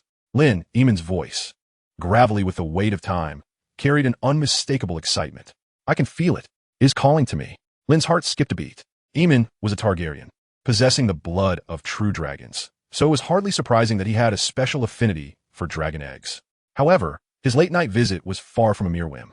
My lord, is there something you require at this hour? Lynn inquired with an unruffled demeanor, though a sense of wariness stirred within him. Scholar Eamon did not respond. Instead, he tremulously extended his hand toward the dragon egg, groping in its direction. Lynn instinctively moved to intervene, but upon witnessing the elderly man's face, etched with wrinkles and filled with fervent yearning, he hesitated. At last, Eamon's fingertips made contact with the searing eggshell. In that instant, the old man shuddered violently. An intangible bond seemed to transcend time, establishing a connection between him and the dragon egg. Eamon's lips quivered, and 2 streams of murky tears cascaded from his blind eyes. The prophecy is true. He abruptly turned to Lynn, his hollow gaze imbued with a near-manic resolve. I can make it hatch. Lynn's pupils constricted sharply. Hatch! He yearned for that dragon egg to hatch, more than anything. The implications of possessing a dragon were clear to him, more so than to anyone else. It would be the ultimate weapon capable of upending the entire continent of Westeros, allowing him to ascend to the pinnacle of power. Yet, my lord, what do you intend to do? Lynn suppressed his wild elation and asked with a measured calmness. He understood that hatching a dragon egg was no trivial endeavor. The Targaryen's dragons had been extinct for over a century. Countless individuals had attempted, all to no avail. The sole success story belonged to the future Daenerys, who had traded 4 lives for the emergence of 3 dragonlings. What was Eamon's plan? Blood magic, Eamon uttered between clenched teeth. Lynn's heart plummeted. As expected, ancient texts documented such practices. Eamon's voice shifted to a low and enigmatic tone. Dragons are embodiments of magic, born of fire and blood. Ordinary flames cannot awaken the dormant dragon souls. With the lineage of blood magic severed, one is left with 3 rudimentary methods to hatch a dragon egg. Eamon extended his gnarled hands, his voice tinged with a chilling fervor. These methods are none other than the wisdom of the sage, the blood of a king, and the true dragon bloodline. Meeting any one of these criteria will suffice to hatch the dragon egg. Lynn comprehended fully. Aemon Targaryen was not merely a scholar of the Citadel, possessing sage wisdom. He had once been a legitimate heir to the Iron Throne, bearing royal blood. Moreover, he was a member of House Targaryen, imbued with the true dragon bloodline. Aemon alone satisfied all 3 hatching criteria. In other words, even if Lynn had 3 dragon eggs before him, Aemon could hatch all 3 simultaneously. You intend to? Lynn's voice faltered, dry and strained. Indeed, Aemon nodded, a semblance of relief washing over his face. I shall use my blood, my life, to hatch it. Lynn, you have received the guidance of the old gods and discovered this dragon egg. I, Aemon Targaryen, shall complete this final ritual with my life. It is my destiny. No, Lynn blurted out without a moment's hesitation. What nonsense! To trade your life for a dragon that may prove uncontrollable? This deal is a tremendous loss. Moreover, what would others think of him, Lynn, once they learned of this? Most importantly, his Targaryen heritage was a formidable card in itself. A living, legitimate Targaryen prince could wield substantial influence in future political machinations. Lynn could scarcely fathom the possibilities. Exchanging his unwavering support for his own exalted status was entirely feasible. He was not insane. I will not consent. Lynn's resolve was unwavering. Master Aemon, you are far more valuable than this egg. Aemon appeared to anticipate Lynn's refusal. His weathered face bore no surprise, merely a shake of the head accompanied by a bittersweet smile. Lynn, you do not understand. What significance does it hold for Centenarian, a blind wretch, to languish in this frigid corner of existence? I can feel that my life is nearing its end. If I can use this last flicker of light to hatch this young life, igniting a flame capable of illuminating the longest night, that would be my greatest honor. Honor. Indeed, Lynn felt a surge of agitation. Why could people, in this world, think of nothing beyond honor? Ned Stark was the same, and so was this old scholar. My lord, this is not merely a matter of honor. Lynn endeavored to instill calm. Living offers far more opportunities than death. The Night's Watch requires your wisdom. Wisdom? Aemon chuckled derisively. Can my wisdom fend off the army of the dead? Can it incinerate those unholy wights? No, Lynn, it cannot. But a dragon can. Aemon gazed at the dragon egg, his eyes reflecting an unshakable determination. This is our only hope. Lynn wished to argue further, but at that moment, the door creaked open, and Jeor Mormont entered. He had evidently heard the commotion, a hint of confusion etched on his face. Aemon, Lynn, what brings you both together at such a late hour? Upon seeing Aemon's resolute expression and Lynn's troubled countenance, Mormont's words faltered. Chapter 80. The Targaryen Obsession with Dragons. Jeor Mormont's presence added to the already suffocating tension in the room. The Lord Commander of the Night's Watch surveyed Aemon and Lynn, his keen eyes seemingly capable of penetrating their very souls. Master Aemon. Mormont's voice was low, laced with a barely perceptible tension. What is this about? Aemon did not turn. He simply stared at the dragon egg before the hearth, his tone eerily calm. Gior, your arrival is fortuitous. I require you to serve as a witness. Mormont's heart sank. His greatest fears seemed to be unfolding. Witness what? Mormont asked, his voice dry. To bear witness to a Targaryen offering his final loyalty to this world, Aemon stated slowly. Mormont's breath momentarily caught in his throat. He glanced at the pale-faced Lynn, then at the resolute Aemon, ultimately exhaling a long, resigned sigh. Aemon, have you truly made this decision? From the moment Lynn brought this egg back, I resolved to do so. This is not a spur-of-the-moment decision. I have contemplated it deeply since returning. Aemon's voice bore a fateful tranquility. This is the guidance of the gods bestowed upon me, as well as my inescapable responsibility as a Targaryen. Honor, duty, destiny, these are paramount to Aemon. The ancestors understood that life is preferable, yet they still faced death with calm acceptance. Perhaps that is what honor, duty, and destiny truly are. However, he could have arranged for the hatching of the dragon without Aemon sacrificing himself. Master Aemon, listen to me, Lynn implored as he approached Aemon, attempting one last effort. You know the history of House Targaryen. You understand the dragon's power, but you must also recognize the immense risks involved in hatching a dragon egg. Throughout history, how many Targaryens have perished in their quest to awaken petrified dragon eggs, only to gain nothing in return? The tragedy of the Hall of Summer. Do you not recall? Lynn directly unveiled the most heart-rending attempt in the history of House Targaryen. Aegon V, a sovereign of wisdom, sought to resurrect dragons and resolve the insurmountable. Thus, he orchestrated a grand ceremony within the Hall of Summer, endeavoring to hatch 7 dragon eggs using wildfire. Yet, the uncontrollable flames consumed the entire hall. The king himself, his eldest son, the Targaryen royal family, and Sir Duncan the Tall, captain of the Kingsguard, along with half the loyal courtiers, perished in that calamity. Not a single egg hatched. Of course I remember. A trace of sorrow flickered across the face of Maester Aemon. Aegon was my brother. I witnessed him, in pursuit of that mad dream, consign himself and his family to perdition. Then why tread the same path again? Lynn pressed. That was a tragedy. A tragedy for which neither the king's nor the prince's lives could procure a miracle, because they employed the wrong method. Maester Aemon shook his head. The power of wildfire, though formidable, is the creation of alchemists, a mere trick of mortals. It is fraught with destruction, but devoid of vitality. Dragons, however, require life, both flame and blood. Maester Aemon's voice grew distant, as if he were reminiscing about a history long forgotten by the world. My brother, Aelix, have you heard tales of his story? Lynn nodded. He certainly knew of Aelix Targaryen, known as the Radiant Aelix. A handsome, valiant prince, yet exceedingly cruel and mad. He often proclaimed himself a true dragon, trapped within the confines of a mortal shell. A hint of mockery graced Aemon's tone. He firmly believed that by consuming an entire cup of wildfire, he could transform into a dragon. And what was the outcome? He writhed in agony amidst the flames, shrieking, only to be reduced to a charred remnant. He died without ever sprouting a single dragon scale. Lynn fell silent. It was indeed a mad tale, and a foolish one at that. And there was my other brother, Daeron. Maester Aemon's voice grew even more sorrowful. Unlike Aelix, he was not mad. He was kind and sensitive. He was a dreamwalker, once having a prophetic dream. He foresaw too many tragic ends. These dreams haunted him throughout his life. He was consumed by fear, attempting to numb himself with alcohol to escape the impending tragedy. People called him Drunken Daeron. Ultimately, he did not perish on the battlefield, nor did he fall victim to treachery. He succumbed to a venereal disease contracted from a whore. Maester Aemon recounted the grim fates of his brothers, his blind eyes brimming with endless sorrow. You see, Lynn, we Targaryens have always danced with dragons.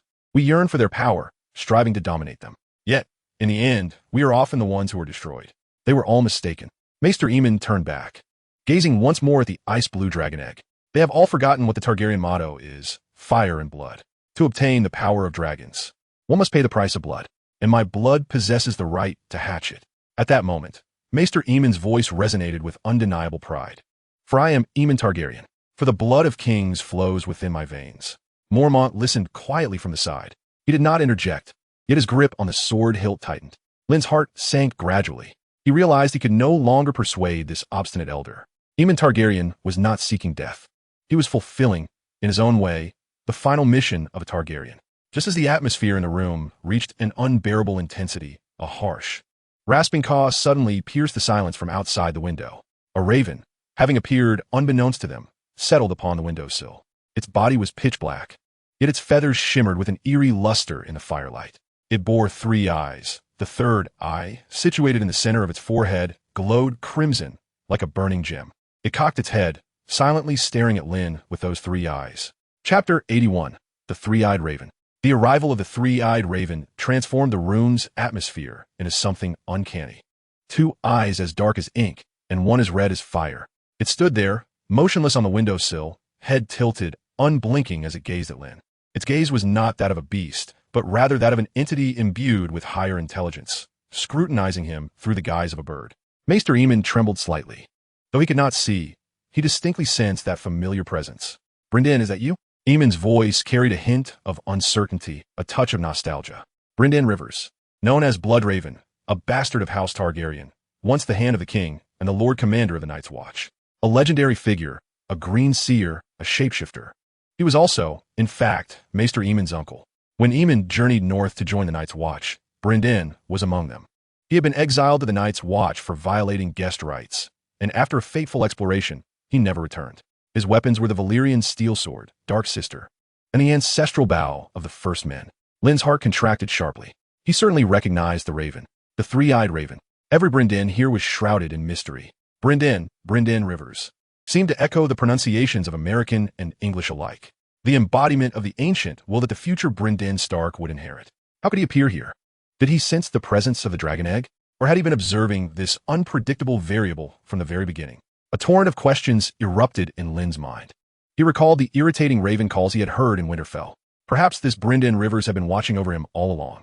He felt as though he stood naked before an omniscient seer, with every deed he had committed laid bare. It was an utterly dreadful sensation.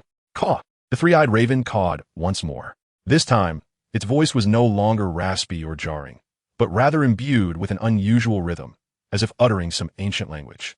Maester Aemon listened intently. A look of enlightenment gradually spread across his wrinkled face. "I understand now." Maester Aemon slowly nodded, turning to Lynn. A newfound light flickered in his blind eyes. "Lynn, this is fate's design. Even the old gods urge us onward." Lynn's brow furrowed deeply.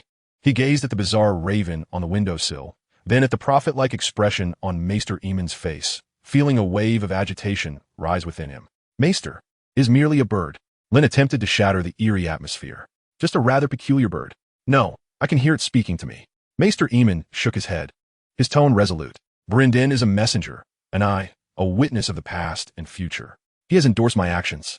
He has revealed to me that this dragon is the key to ending the long night. He even told me the dragon's name." Maester Aemon's voice took on a dreamy quality. "The song of ice and fire shall be sung by it. Its name is Winter." "Winter?" Lynn's heart surged with tumultuous waves.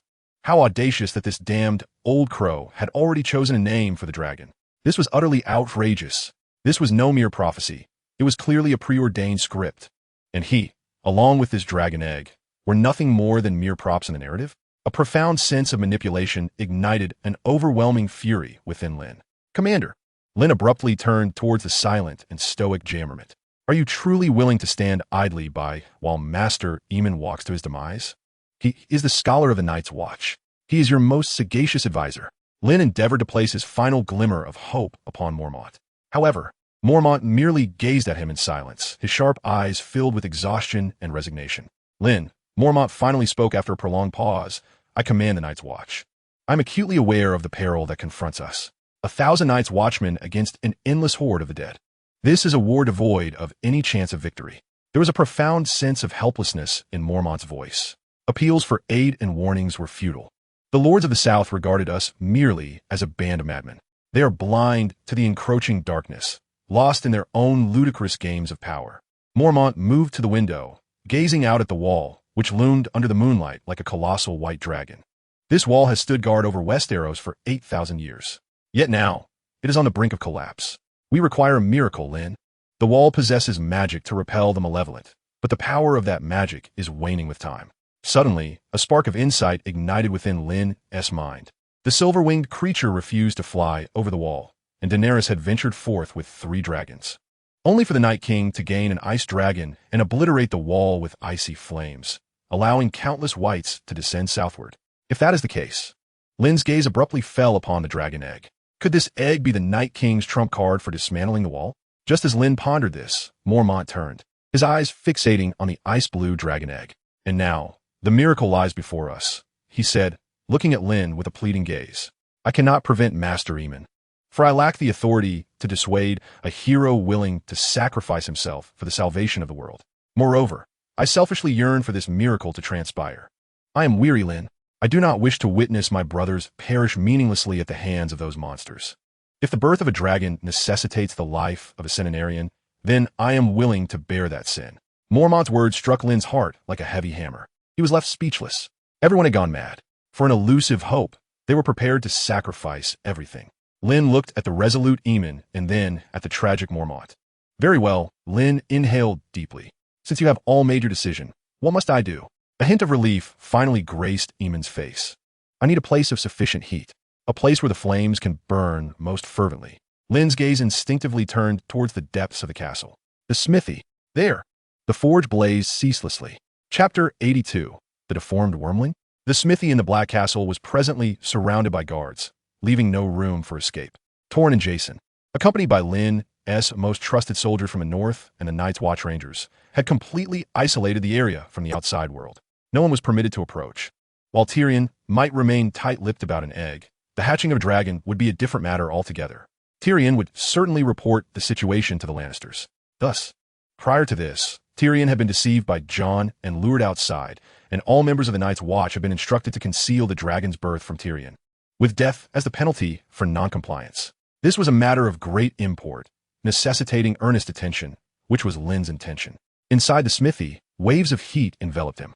The colossal furnace in the center glowed a vivid red.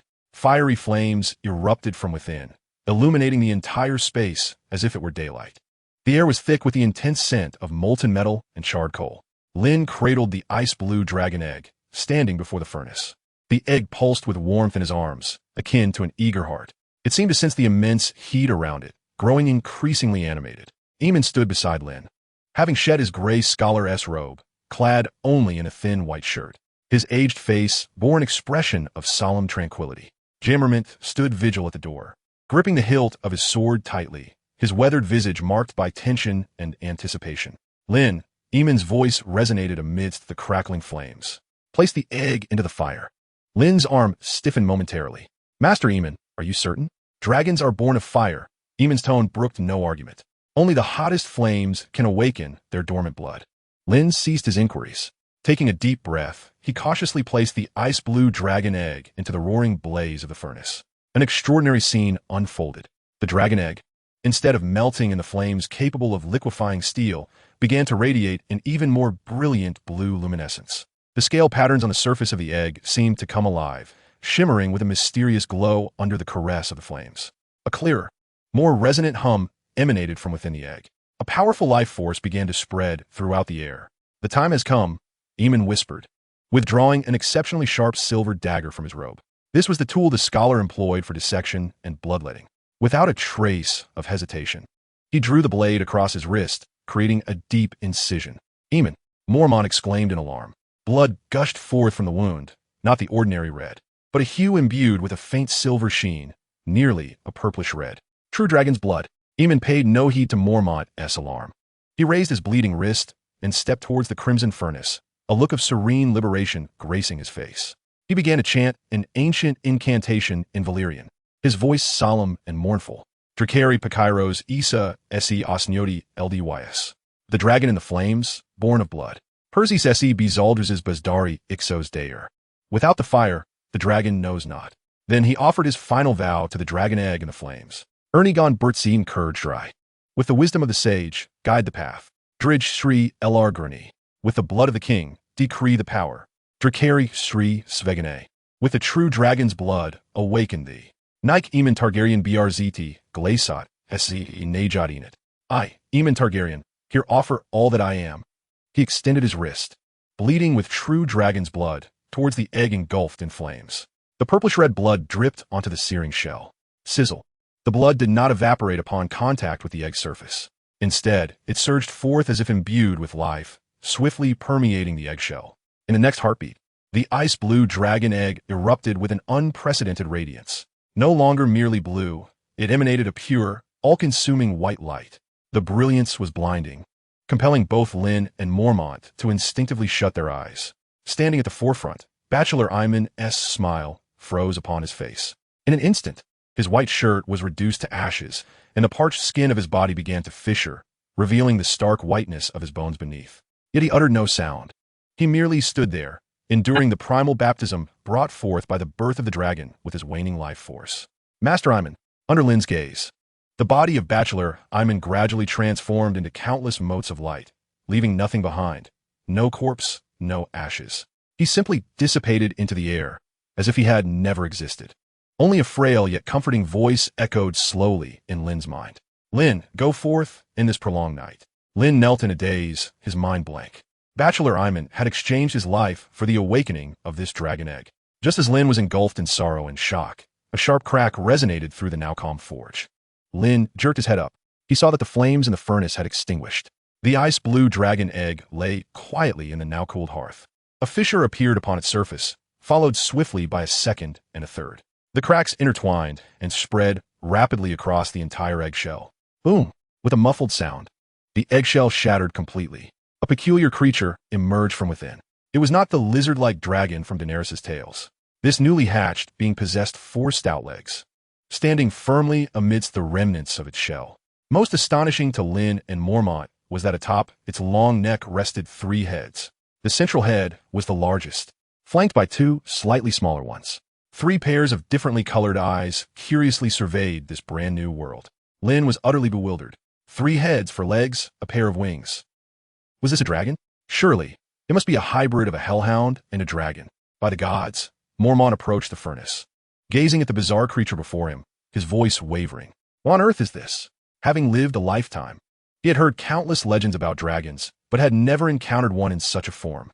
The 3 heads seemed to have heard Mormont's voice, turning in unison to face him, emitting a tender yet layered roar. The sounds were a cacophony, one high-pitched, one deep, and one sharp, blending together into something indescribably strange. Mormont instinctively took half a step back, his hand resting on the hilt of his sword. He fixed his gaze upon the little monstrosity, his brow furrowed, his expression shifting. Finally, he let out a long sigh. It appears to be a deformity, yet it carries the essence of a dragon. Master Iman, look, Mormont began, but abruptly realized. Iman was no longer present. He remained silent for a long while. Ultimately, it was still a dragon. At that moment, the 3 heads turned back in unison. 6 eyes focused intently on Lynn, who was still kneeling on the ground. The largest head cautiously leaned forward, gently nudging Lynn with its still slick snout. An overwhelming sense of affection and dependence surged through Lynn's mind via some mysterious connection. Lynn was momentarily stunned, and then elation flooded his heart. It worked. However, in the next instant, the joy on his face froze. He attempted to issue a simple command through this mental link, such as raising a paw. There was no response. The connection resembled a one-way door. He could sense the creature's emotions, but could not convey his own will. This dragon seemed beyond his control. Lynn's heart sank. Dragons only recognized the bloodline of Illyria and the mastery of fire magic. Its friendliness stemmed merely from sensing a familiar aura in Lynn. Could it be ice magic? Lynn recalled the moment he had secretly infused the dragon egg with ice magic. I must try to control it through Jon. If he cannot, then I will have to rely on ice magic to help it recall its memories. The 3-headed dragon, after nuzzling Lynn, lowered its head. The central head eagerly munched on the remnants of its broken shell, while the other 2 heads vigilantly scanned their surroundings. One even impatiently bared its teeth at the onlookers. This dragon certainly had a fiery temperament, Lynn keenly observed. Chapter 83. The Mount Interface activated. The flames of the furnace had completely extinguished. Mormont stood rooted in place, observing the bizarre creature in the hearth, his facial muscles twitching slightly. This was not the dragon of legend. The dragons of lore were graceful and lethal, reigning as the monarchs of the skies. Yet the creature before him resembled a crude jest, a grotesque creation abandoned by the divine. It possessed 4 legs, but the front pair was notably frail and short, incapable of supporting its body with the strength of the hind limbs, resembling more of grasping arms. Most peculiar were the 3 heads adorning its neck. Each bore a unique appearance. The central head was the largest, its eyes a molten amber, radiating an innate authority and curiosity. The left head was slightly smaller, its eyes a deep azure, akin to the icy glaciers of the far north, imbued with vigilance and indifference. The smallest head on the right sported blood-red eyes, filled with unadulterated ferocity and hunger. Lynn knelt on the ground, his body still weak. The image of Bachelor Iman's dissolution was deeply etched in his memory. It represented a complete and selfless sacrifice, igniting this dragon egg that had lain dormant for a century with life, soul, and the final glory of a Targaryen. Gurgle. The three-headed creature emitted a satisfied hum from its central head. It lowered its gaze, savoring the shards of its shell with its serrated teeth, producing crisp, crackling sounds. The other two heads remained alert, one coldly glaring at Mormont while the other hissed threateningly at the surrounding darkness. They seemed to possess independent thoughts. At that moment, a wave of affection and dependence flowed through Lynn's consciousness via an intangible bond. It was the central head. After finishing a piece of shell, it lifted its head and gazed at Lynn with those amber eyes. Lynn felt a stirring within. It worked. Controlling a dragon required Valyrian, which he did not know, so he had to resort to simpler methods. Suppressing the tumult within, Lynn concentrated, forming the simplest command in his mind: come here. However, the amber-eyed head merely tilted in confusion. It did not comply with Lynn's will. The other two heads barely acknowledged him. The mental connection felt like a one-way street. Lynn could distinctly sense its emotions, but could not impose his will upon it. This dragon would not heed his commands. Lynn's heart plummeted. He recalled Bachelor Iman's blood and the Targaryen creed. Dragons only recognize masters with true draconic blood. Iman awakened it with his own blood. Yet he remained merely a bystander who provided the incubating environment. What was that fleeting sensation of intimacy? Was he perceived as the first living being encountered by a newly hatched chick? Lynn's expression darkened. Silently, he opened the system panel. Indeed, a new line of prompts emerged. Mount panel activated. Lynn promptly clicked on it. A fresh panel materialized before his eyes. Mount, Winter, true name, type, three-headed dragon, hatching. Status, loyal, psychic link established but cannot be commanded. Description, an aberrant dragon birth from a frozen dragon egg and true dragon blood. It possesses 3 independent heads for limbs and slender forelegs. It acknowledges you as its sole master, but the ancient bloodline dictates that it only obeys specific linguistic commands. Strength, 1 juvenile. Agility, 2 juvenile. Constitution, 1 juvenile. Skills, unlock upon reaching growth standards. Dragon flame, hatchling, dragon tongue, growth, dragon might mature. Winter? Is it the name uttered by Master Iman before his passing? Even the system recognizes this name? That accursed three-eyed crow must have named it long ago. Lynn's gaze fixated on the description. A true name? Could it be that acquiring the dragon tongue magic necessitates a true name for the mysterious granting? Never mind. The name is inconsequential. What matters is that the dragon is his. It seems deformed.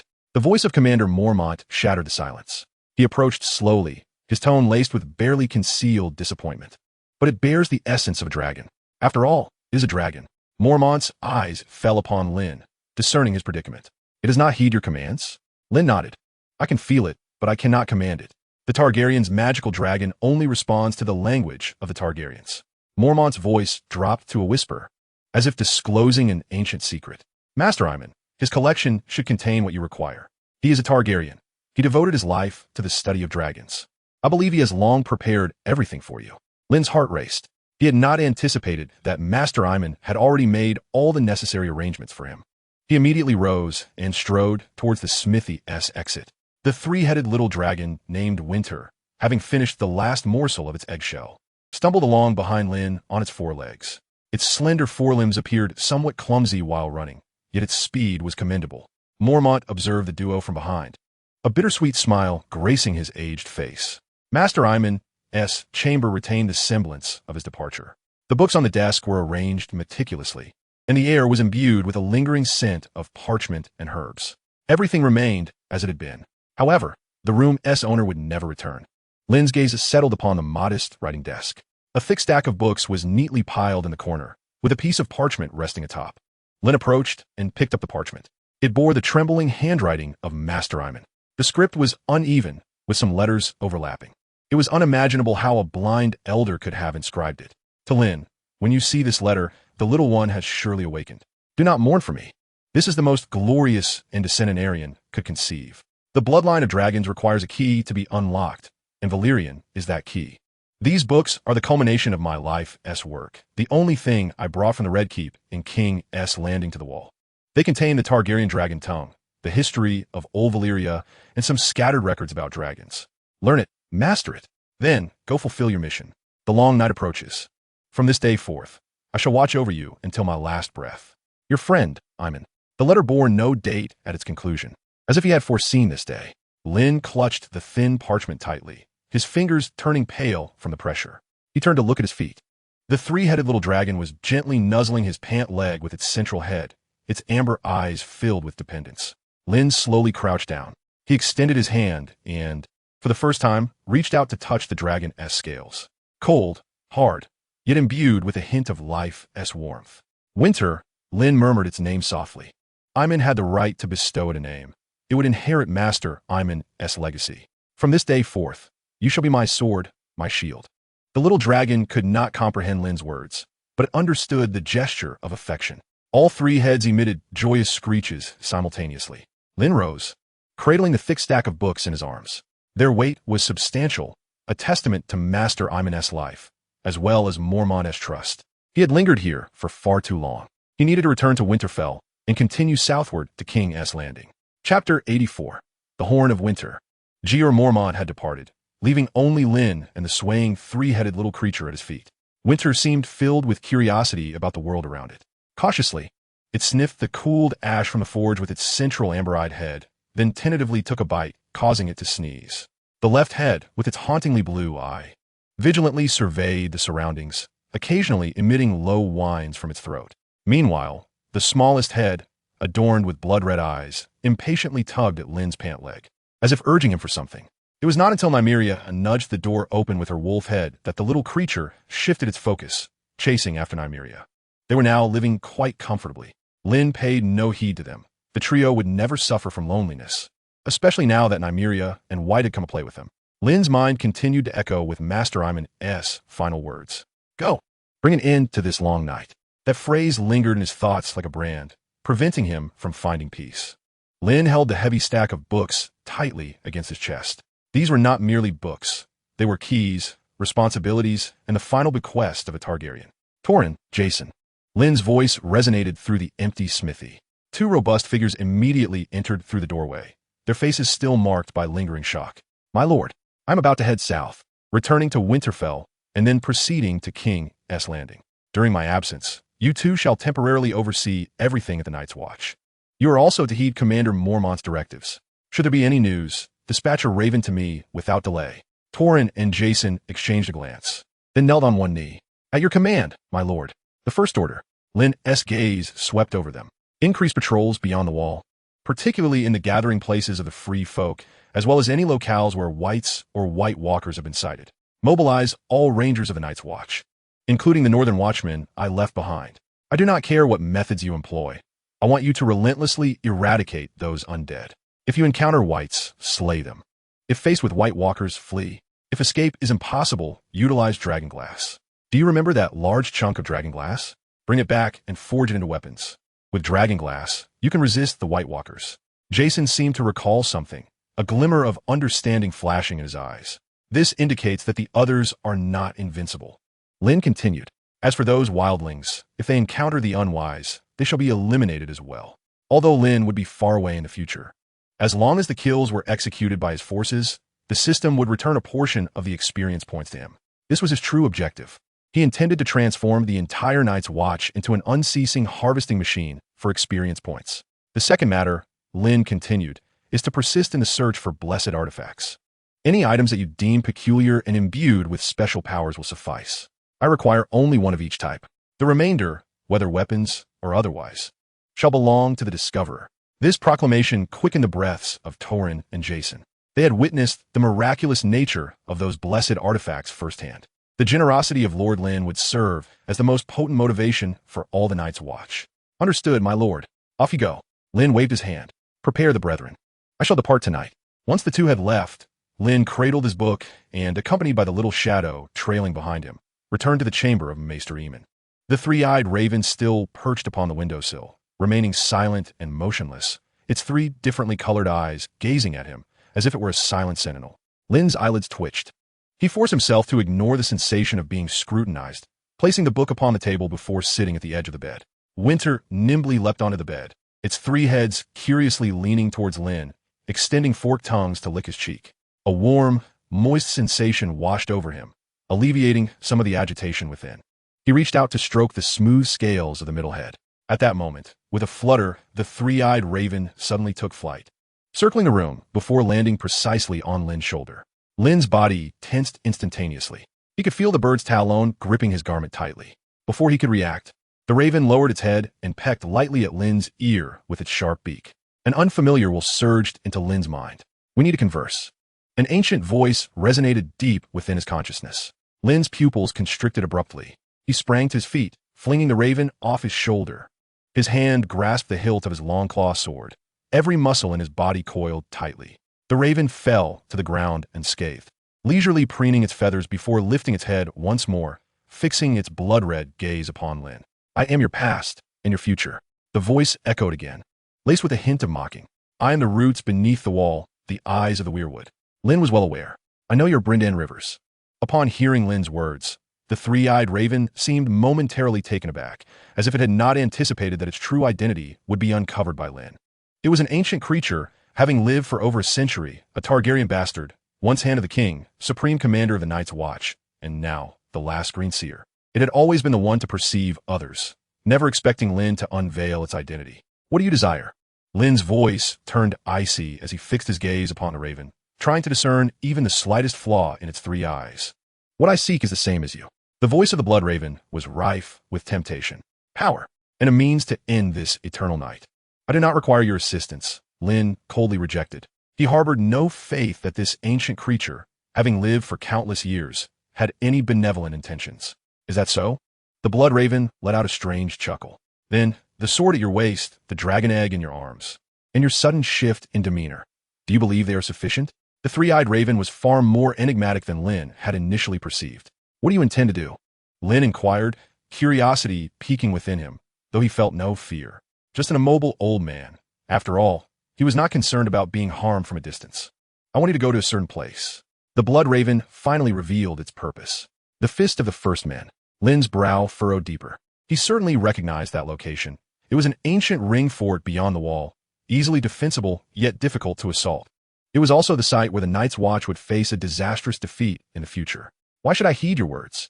"Because there lies something I believe you will find most intriguing." The blood raven's voice carried an undeniable certainty. "A horn. A horn that can make giants kneel and awaken the dead. A horn that can rouse the earth. The Horn of Winter. The Horn of Jormungand. That legendary artifact, said to have the power to bring down the wall when sounded." Chapter 85. Unmasking the Green Seer. The Horn of Winter. The fabled Horn of Jormungand. Once blown, it could awaken the slumbering giants and even cause the wall to crumble. The bait cast by the blood raven slithered like a venomous serpent, seeking to infiltrate the deepest crevices of Lynn's heart. It aimed to barter this apocalyptic artifact for Lynn's loyalty, or perhaps to exchange Lynn's submission. "If you procure the Horn of Winter, I can bestow upon you my entire legacy." The ancient voice was laden with seduction. Yet, in the face of Brynden's proposition, Lynn's expression remained inscrutable.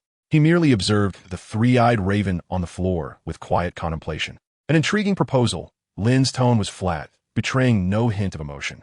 The raven tilted its head, its blood-red eyes gleaming with an unyielding determination, seemingly awaiting Lynn's response. However, Lord Brynden Rivers, Lynn enunciated the name deliberately. "Oh wait." Lynn appeared to recall something and added, "Perhaps you're no longer Brynden at all." The ancient voice within his consciousness faltered for a moment. The three-eyed raven on the ground revealed a flicker of barely perceptible turbulence in its blood-red eye. "It seems you harbor many misconceptions about me." The blood raven's voice resounded once more, tinged with an air of offended ancient authority. "I am aiding you, Lynn." "Assisting me?" Lynn laughed, the sound jarring in the stillness of the room. Winter's three small heads perked up in surprise, gazing at Lynn in confusion. "Are you seeking to aid me, or to serve your own interests?" Lynn stepped forward, towering over the raven. His shadow completely enveloped it. "The so-called legacy you offer is not a gift at all, but a meticulously crafted consumption." The blood raven froze. Its form, even the tips of its feathers, seemed to suspend in the air. The voice within Lynn's consciousness had vanished entirely. An oppressive silence enveloped the room. "You select your so-called heirs. Be they the children of the forest from millennium ago, the Brynden Rivers of centuries past, or the Bran Stark you now covet. They are all drowned in your vast ocean of memories, ultimately becoming you." Lynn's voice sliced through the blood raven's seemingly sacred facade like a blade, unveiling the decayed truth beneath. Their self-awareness, their joys and sorrows, their entirety would be washed away by your millennia of memories. In the end, they would become lost in that vast sea of recollections. The one who inherits your legacy would believe your memories to be their own. Your will is but a reflection of his own. Thus, even if your corporeal form decays, your unique memories as the Green Prophet shall once again seize dominance in a new host. They will no longer be themselves. They will merely become the next iteration of you, the next three-eyed crow. With each utterance from Lynn, the crow upon the ground trembles ever so slightly. Its three eyes fixate intently on Lynn, no longer harboring mockery or temptation, but rather an unmistakable astonishment. How could he possibly know? This secret embodies the very essence of the Green Prophet's legacy, representing an insurmountable boundary between the Green Prophet and mere mortals. The so-called Green Prophet has, from inception to present, existed as but a singular entity. As the body ages, he seizes upon the pretext of selecting a successor, occupying a youthful form to perpetuate his existence. Brynden was his choice. Now that Brynden has grown old, he has turned his gaze upon Brandon Stark. Yet Lynn's emergence has thwarted his plans, rescuing Brandon and completely derailing his designs. Consequently, he now seeks Lynn, a variable of greater potential. The Green Prophet is utterly astonished. How could this soul, unbound to this world, possess such insight? He has orchestrated his schemes for millennia without error. The future Brandon Stark is indeed the next host you have chosen, is it not? Lynn's voice suddenly turned frosty, imbued with a sense of judgment. A prodigiously gifted child. An innocent soul. What a splendid vessel. Your so-called guidance merely leads him step by step into the cage you have woven. You will go to great lengths to allow him to witness the birth of the first Night King, ensnaring him in the past. The moment the dagger of the children of the forest plunges into his chest, there will be no turning back. He shall become naught but a shell for the Night King. In that instant, you will seize the opportunity to invade his body, reclaiming your vitality. The children of the forest merely require a weapon to combat the first men, a puppet devoid of independent thought. And you, the illustrious Green Prophet, have sealed those unfortunate souls within the Night King, those souls possessing your memories, rendering him another version of you. This is why the Night King possesses the ability to perceive all. You are the architect of this tragic outcome. You perch high above, pilfer the history of an entire continent, manipulating the fates of all within your grasp. Regardless of whether the Night King ultimately triumphs or falters, as long as you endure, you shall retain these memories, forever existing in this realm, eternally evading the label of failure. Am I correct, Green Prophet? Lynn paused, a frigid smirk curling at the corners of his mouth. Or should I refer to you by your other title, the Night King? Lynn's words reverberated like thunder across the ancient consciousness of the blood crow, which had endured for millennia. On its face, fashioned from feathers and beak, a look of almost human horror surfaced. The crow gazed at Lynn, its expression rife with incredulity. This man not only penetrated the veil of his present, but also discerned the intricacies of his future machinations. An unprecedented sense of peril enveloped him. For the first time, he felt that events were slipping beyond his control. This variable named Lynn posed a significant threat to his very existence. You, after a prolonged silence. The ancient voice echoed once more in Lynn's mind, tinged with an unmistakable dryness. Were you truly? Me? Lynn withdrew his gaze, slowly returning to sit beside the bed. He extended a hand, gently caressing the cold scales atop the head of Winter. The amber eyes closed comfortably, emitting a contented purr from its throat. I am simply a person who wishes to live well. Lynn's voice grew calm. I harbor no interest in becoming a wretched creature, ensnared in roots, subsisting on tree sap and memories. Night King, cease your delusions of grandeur. Casting a wide net, gathering fish, and selecting the best. What a splendid game you play. Unfortunately, you have chosen the wrong opponent. Lynn's gaze returned to the crow, cold and sharp. From this day forth, do not trouble me again. Otherwise, I shall not hesitate to incinerate your old bones into ash before you find your next unfortunate soul. Chapter 86. The Three-Eyed Crow Seeks Cooperation. The body of the three-eyed crow stood rigid as a statue. Within the depths of Lynn's consciousness, that ancient, vast voice faded into oblivion. In its place lingered an eerie silence. The room was terrifyingly quiet, only the sporadic crackle of the fireplace reminding that life still resided within. Winter's three small heads seemed to sense the oppressive atmosphere, halting their playful antics and collectively casting wary glances at the crow, issuing low growls of caution. What is this? No words left to say? Lynn's voice shattered the suffocating silence. He did not glance at the crow, but instead gently traced the fine scales beneath the jaw of Winter's central head. His movements were leisurely, as though admiring a newly acquired trophy. Or perhaps I should be more explicit. Lynn finally shifted his gaze from Winter, locking it onto the immobile crow. The altar beyond the wall, that so-called dragon egg, was no mere coincidence. It was a trap you laid, a bait that has waited countless years. The body of the three-eyed crow trembled imperceptibly. You know the dragon egg lies there, yet you cannot take it, nor can you hatch it. Lynn continued to peel away the layers of the crow's deepest secrets. You possess the vast memories of the Green Prophet, yet this new body only bears half Targaryen blood, for Brynden is a bastard. You lack the certainty to awaken it through blood magic. Thus, you require a pawn, one who can assist you in achieving your aims. Lynn scoffed derisively. Unfortunately for you, I have become that variable in your eyes, that most suitable pawn. And Master Aemon, the elder with the purest Targaryen blood, has become the sacrificial lamb in your scheme. If you were his uncle, you would never choose to sacrifice him. Yet you have continuously lured him. From this, I can ascertain that you are not the Blood Raven. You have orchestrated every step, guiding me to the dragon egg, steering Master Aemon towards sacrifice. Your objective is to bring this dragon back into the world. The Blood Raven remained silent. However, the crimson eye no longer reflected shock, but rather a profound fear of being utterly seen through. Dragon fire can obliterate magic. Lynn's voice deepened, particularly that ancient, dwindling magic upon the wall. Why does the silver-winged dragon refuse to fly beyond the wall? Because it senses the repulsion of that magic and recognizes the Night King waiting for its leap. A single spear could fell it, utilizing the power of that ice magic to transform the dragon into a white, thus breaching the wall. And you, the illustrious Green Prophet, can hardly wait. You seek a key capable of preemptively dismantling the magic of the wall. This dragon is one of your keys. Lynn paused, sharpening his gaze further. And the Horn of Winter is your second key. You lured me to the First Men's fist, ostensibly offering me a choice. In reality, regardless of my path, the outcome would serve to aid you in breaching the wall. Obtain the horn, sound it, and the wall collapses.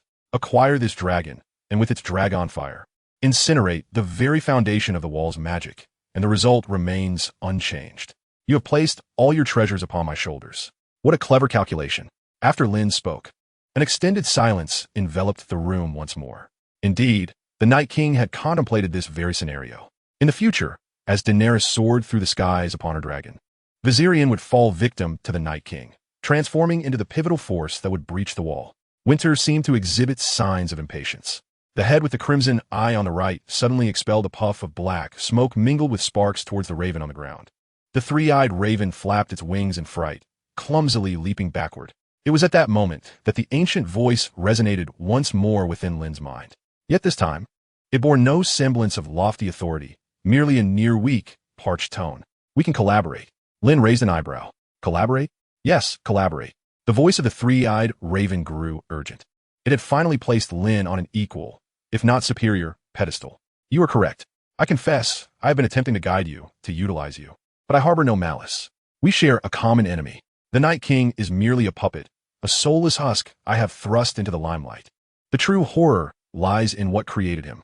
It lurks in the deepest recesses of the land of eternal winter, the god of cold, the embodiment of darkness itself. That is the long night that will bring an end to all. I require the strength of this dragon, and I need your power even more.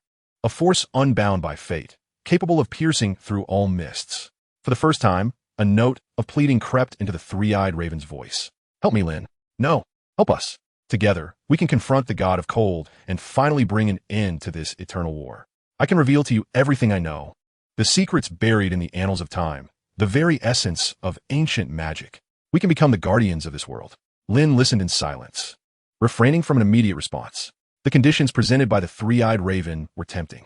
The knowledge and secrets possessed by a creature that had lived for millennia were invaluable. Yet Lynn understood more clearly the peril of bargaining with a tiger. One must be prepared to be devoured.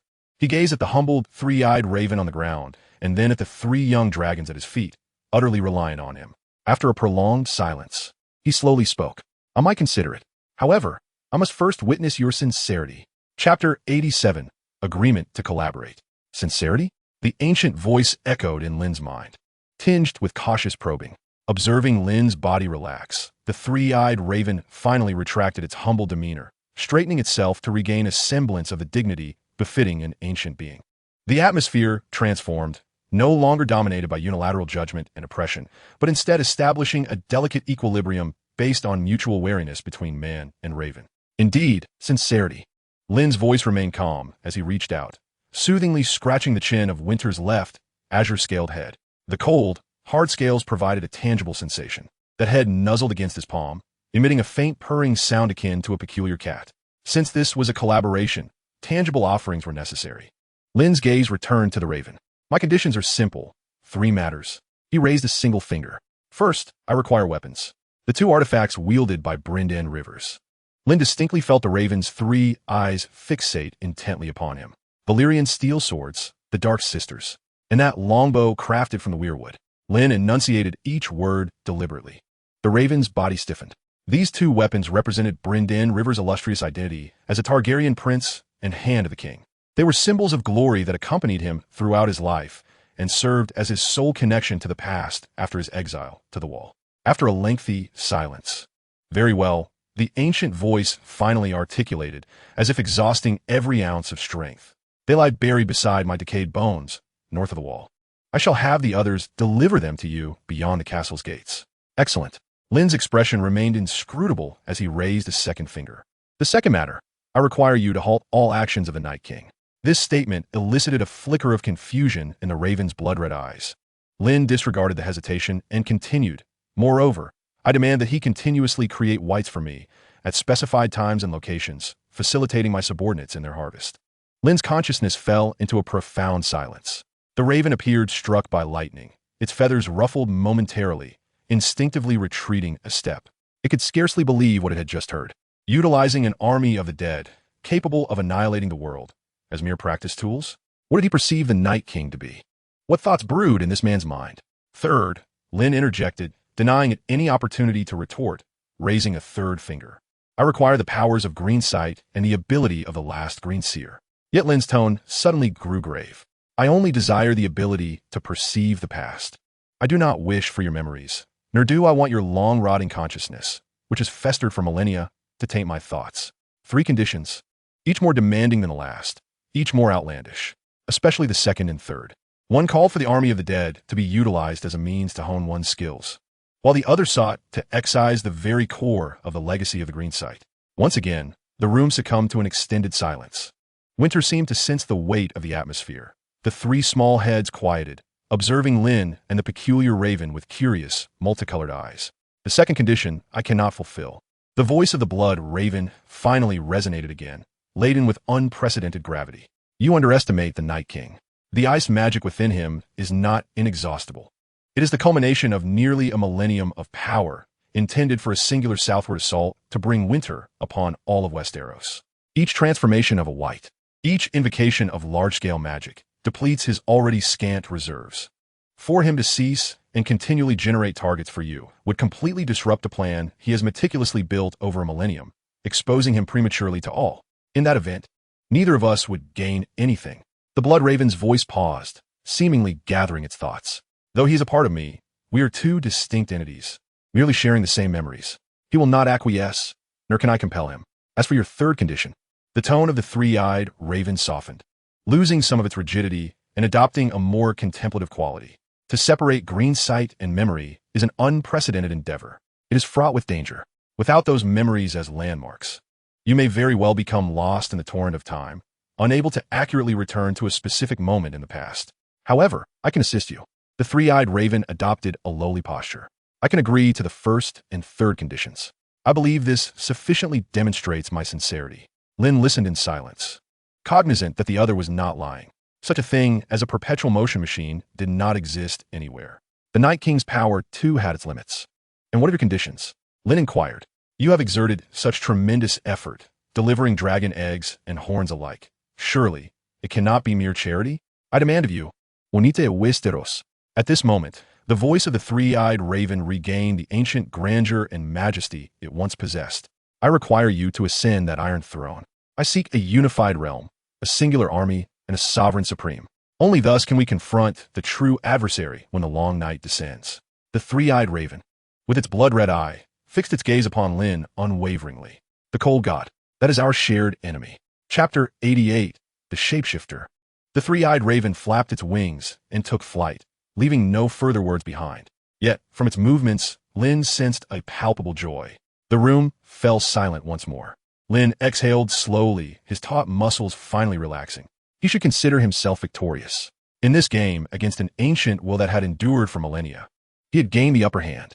Yet, not a trace of ease filled Lynn's heart. He understood that this was merely the beginning, a perilous commencement of a dance with gods and a gamble with tigers. Winter's three small heads approached, their mucus-laden snouts gently nudging his hand, conveying waves of dependency and comfort. Lynn looked down at these peculiar, yet intimately familiar creatures, and his wariness and chill began to subside slightly.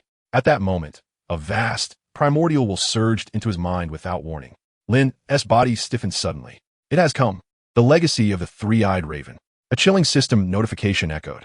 Detected intrusion of foreign psychic energy. Analyzing energy composition. Analysis complete. Determined to be the legacy of the green site. The once complex and inscrutable green site was swiftly deciphered and comprehended by the system. Lynn felt a sharp pain in his mind. Subsequently, a series of new notifications emerged. Absorption complete. New skill unlocked. Green site, novice. New skill unlocked. Shapeshifter, novice. New attributes panel unlocked. Lynn's heart raced violently. He immediately accessed the system. An attribute he had never seen before appeared at the bottom of his personal panel. Mine, 25.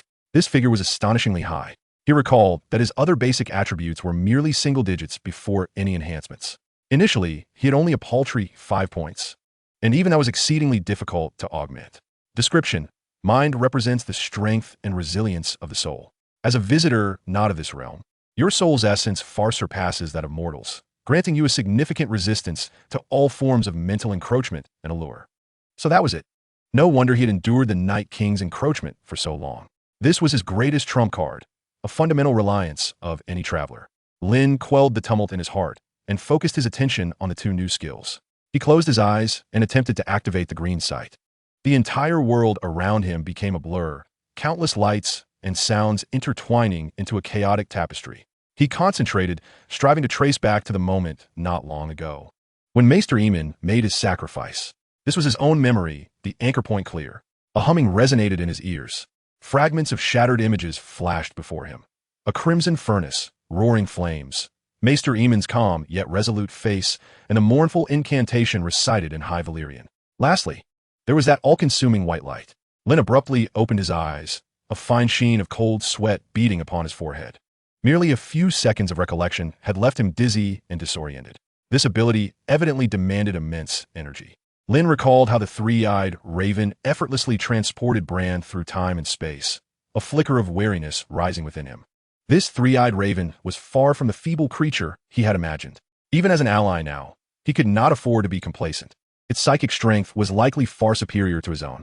However, the three-eyed raven was aware of the Night King's attempt to corrupt him, which not only failed but backfired. Hence it had refrained from recklessly probing further. Unbeknownst to it, Lynn had already invoked the system's protective protocol, thus inadvertently achieving a fortunate outcome. Lynn shifted his gaze to Winter at his feet. Shapeshifter, he silently intoned within. He endeavored to extend his consciousness towards the three small heads. An extraordinary connection was instantaneously forged. He sensed three distinctly different emotions. The head with amber eyes brimmed with curiosity and warmth towards him. The head with deep blue eyes was filled with vigilance and sternness, akin to a dutiful guard. Meanwhile, the head with blood-red eyes radiated pure savagery and hunger, like a flame poised to erupt at any moment. Lynn cautiously merged his consciousness with the middle head. One must choose wisely. In the next instant, Lynn's perspective shifted dramatically. He beheld himself, a tall man leaning against the bed frame. He could smell the scent of poppy milk in the air and feel the warmth of his blood flowing beneath his scales. This sensation was novel and peculiar. He attempted to raise one of his forepaws. The head tilted slightly, seemingly perplexed, and did not heed his command. Lynn withdrew from its consciousness, experiencing a mild headache. Controlling a dragon with three souls intertwined was far more complicated than he had anticipated. Lynn turned his gaze to the corner of the room, where Nymeria lay dozing. He activated the shapeshifter ability once more. This time, there were no obstacles. His consciousness plunged into a warm and pure realm. The air around him magnified countless scents 1,000-fold. the fragrance of wood, the mustiness of dust, and the faint odor left by a mouse in the snow outside. He could distinctly hear his powerful heartbeat and feel the cold touch of the wooden floor beneath him. Lynn commanded this new body to rise. It elegantly circled the room before lying down again. He sensed Nymeria's fondness for him. Lynn retracted his consciousness, overwhelmed by a profound astonishment. Mastery! This was true mastery. The following morning, Torrin hastily knocked on his door, a peculiar expression on his face. "My lord, there is something outside the wall." Lynn ascended to the parapet. There, amid the vast snowy expanse, stood a solitary figure, motionless as if carved from ice.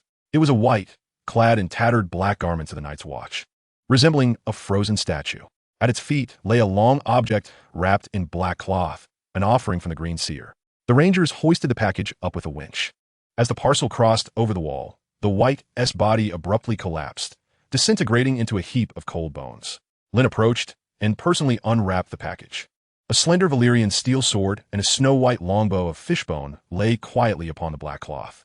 Dark Sister. The blade, narrow and elongated, shimmered with the unique dark ripples of Valyrian steel under the morning light. The hilt was intricately carved into a fearsome dragon's head of black jade. Lynn grasped the hilt, a chilling and sharp aura spreading through his arm. He slowly drew the sword from its sheath. A clear, ringing sound echoed, as if traversing the annals of time, resonating through the air. Lynn returned to Maester Aemon's chamber and closed the door behind him. He laid out the map of the continent of Westeros upon the table. Unrolling it slowly, his gaze traversed the north, crossed the riverlands, and ultimately settled upon the city that epitomized the very heart of power, King's Landing. A bold, nearly mad thought emerged in his mind. He wished to test the limits of his formidable 25-point mental strength, combined with the abilities of a shapeshifter, to discover what feats he could accomplish. He intended to invade the perception of another, a person situated 1,000 miles away, someone he knew intimately. Lynn rolled his eyes.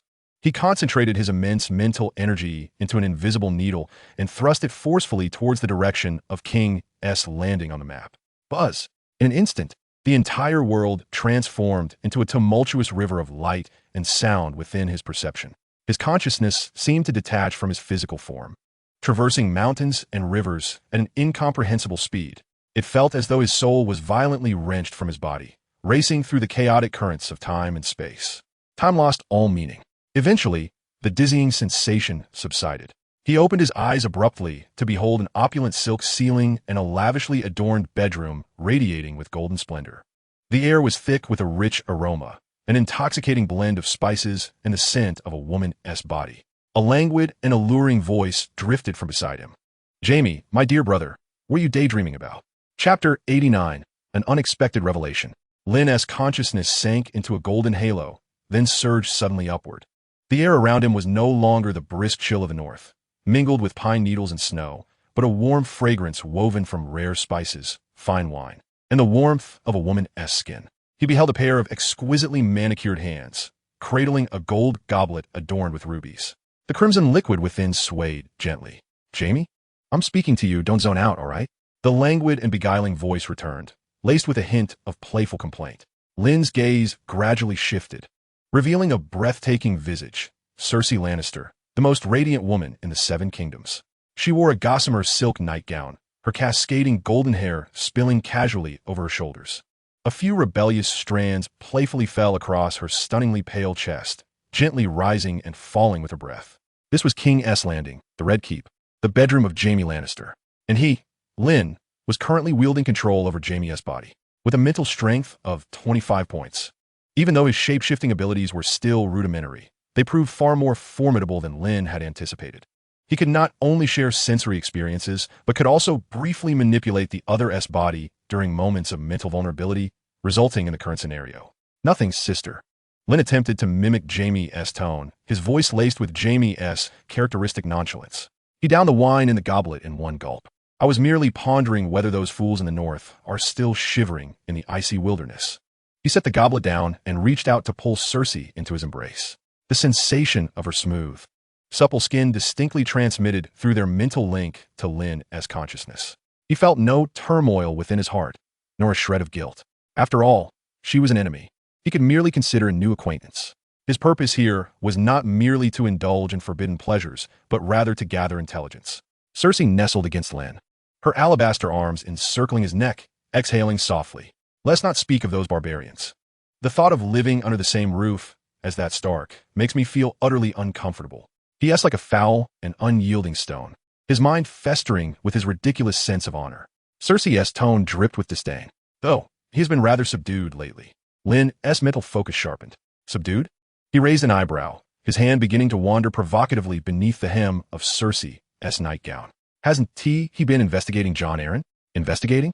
Cersei scoffed, her body quivering slightly at Lynn's touch. His so-called investigation consists of frequenting those dilapidated smithies and brothels, mingling with the lower classes, and posing absurd questions that no one can comprehend. That fool Robert appointed him as Hand of the King, yet he treats the small council as mere decoration, disappearing for days on end. The likes of Baelish are beginning to treat this rustic from the north as a joke.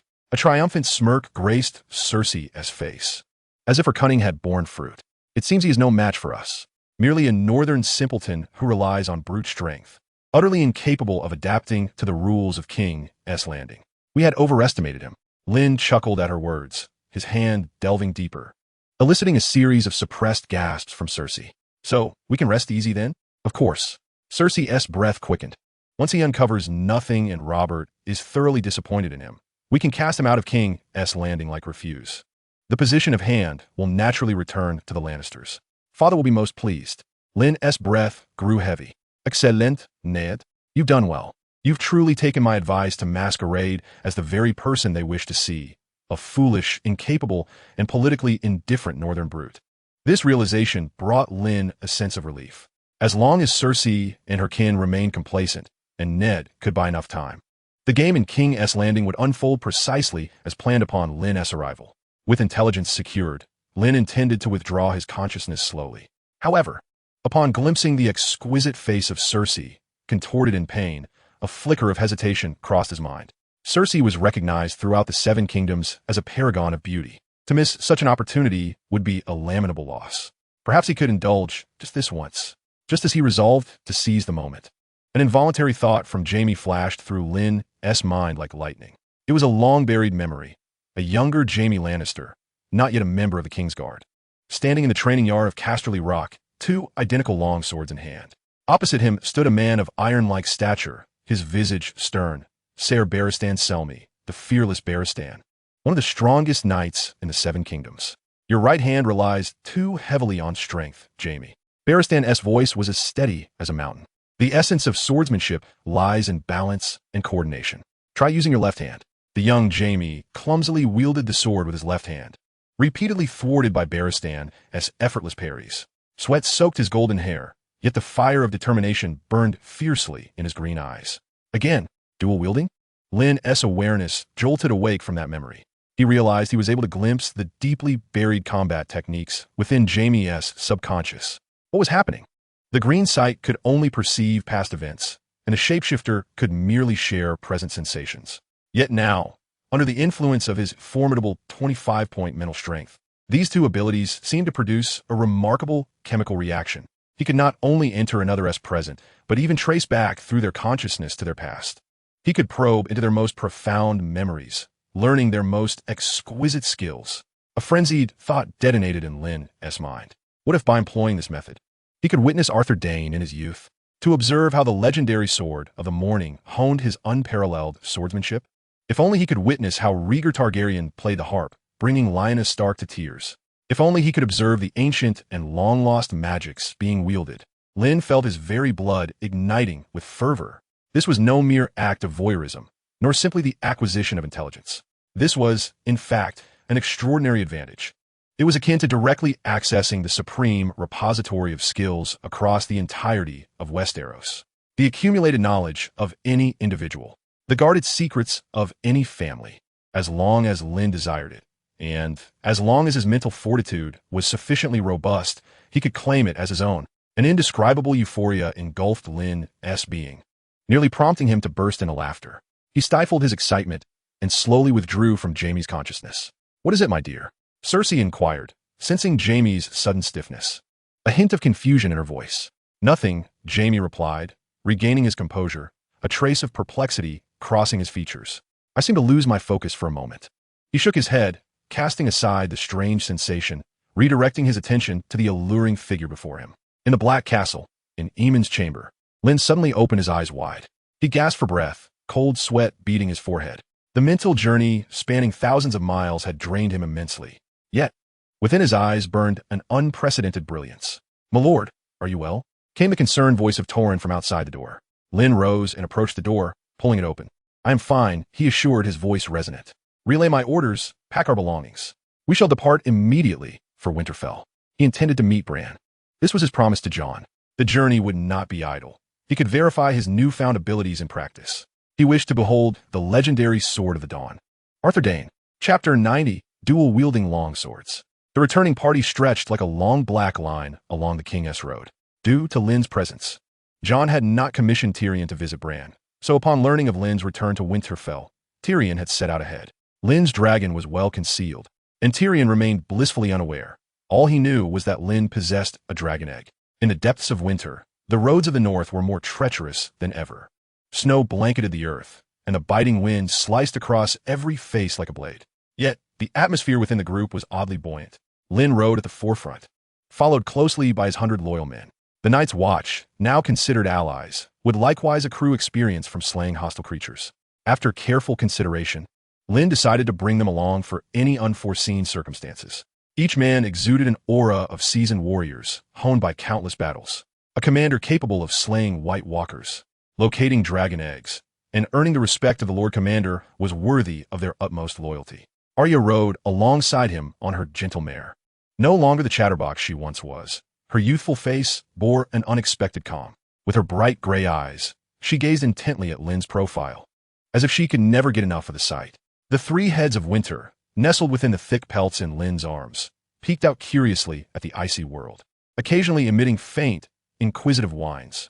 For the most part, Lynn remained silent, poring over the ancient Valyrian texts left by Maester Aemon. These tomes, crafted from ancient sheepskin, contained languages and histories long forgotten by the world. Lynn's mental acuity surpassed that of ordinary men, and his capacity for learning was formidable. Within the short span of days, he had begun to decipher some simple words and phrases. Dracarys, Lynn silently intoned, the word resonating in his mind. The winter, nestled in his arms, perked up, its blood red eyes sparkling with excitement. It released a small plume of black smoke into the sky, accompanied by a few weak sparks of flame. Though merely a hatchling, the action was a genuine manifestation of its budding draconic abilities. "It's happening." A surge of elation washed over Lynn. This was not merely a word. It was a command. One day, it would grow into a true dragon, unleashing flames that could obliterate all obstacles in its path. As night fell, the company established camp beneath a dilapidated watchtower. A fire blazed, warding off some of the chill. The soldiers gathered, sharing rations and engaging in soft laughter. Lynn, however, chose solitude, ascending to the top of the watchtower. He sat cross-legged, laying his two Valyrian steel swords, Longclaw and Oathkeeper, across his knees. He closed his eyes, allowing the surrounding clamor to fade away. His consciousness began to ascend infinitely, detaching from his corporeal form, merging with the pulse of the world around him. The green sight. He sought to experience that sensation once more, this time with a clearer objective. Arthur Dayne, the Sword of the Dawn. With unwavering concentration, he repeated the name in his mind. His consciousness traversed through the endless river of time. Countless fragmented images and cacophonous sounds flashed past his ears. He beheld dragons spewing flames over Harrenhal. He witnessed the first men and the children of the forest pledging their alliance by the shores of the Godswood. He even glimpsed a silver-haired Valyrian riding a dragon, setting foot upon the shores of Westeros for the first time. These are the deepest imprints of memory this land held. Lynn forcibly withdrew his consciousness from the grand tapestry of history. He understood that with his current mental strength, he was ill-equipped to delve into such distant pasts. He needed a closer, clearer anchor point.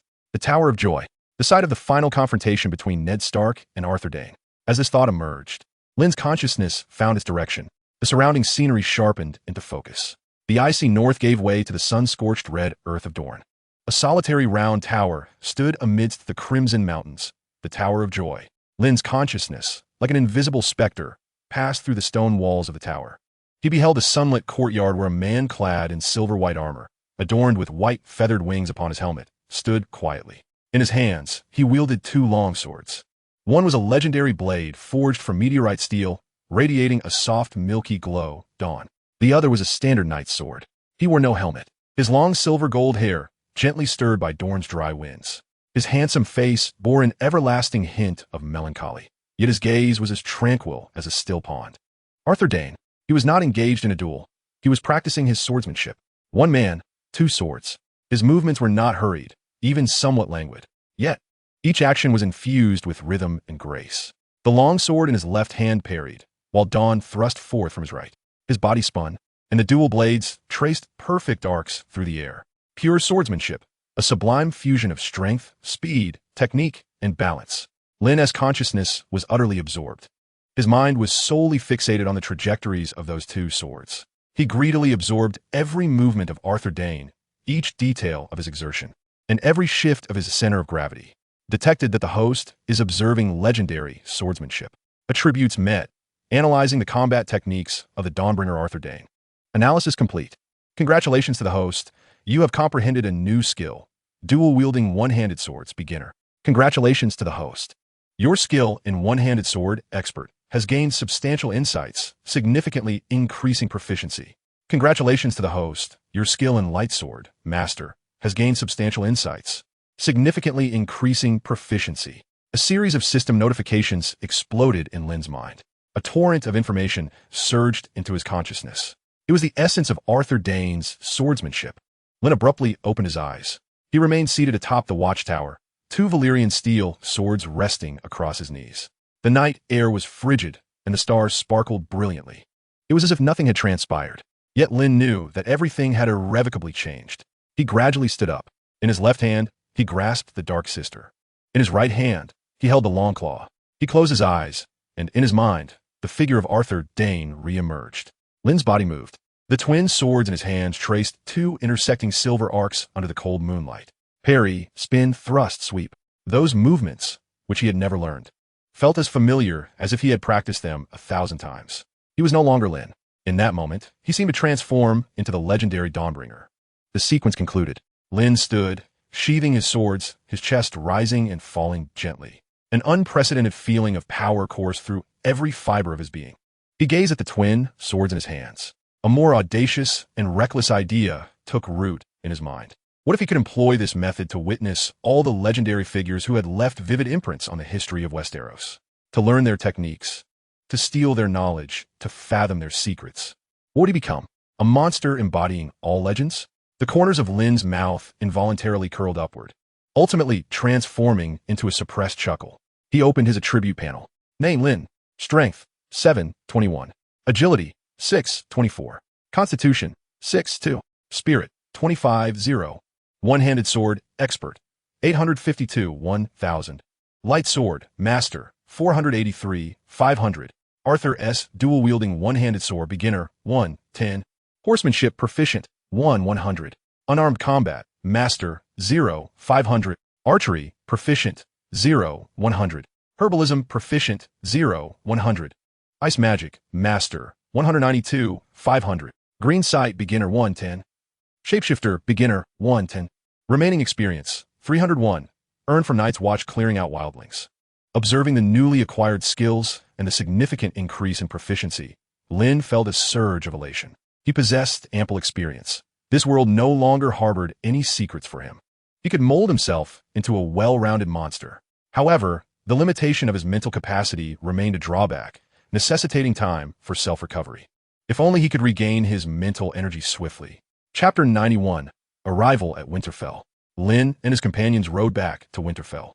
Along the way, Lynn alternated between riding and engaging in essential physical training.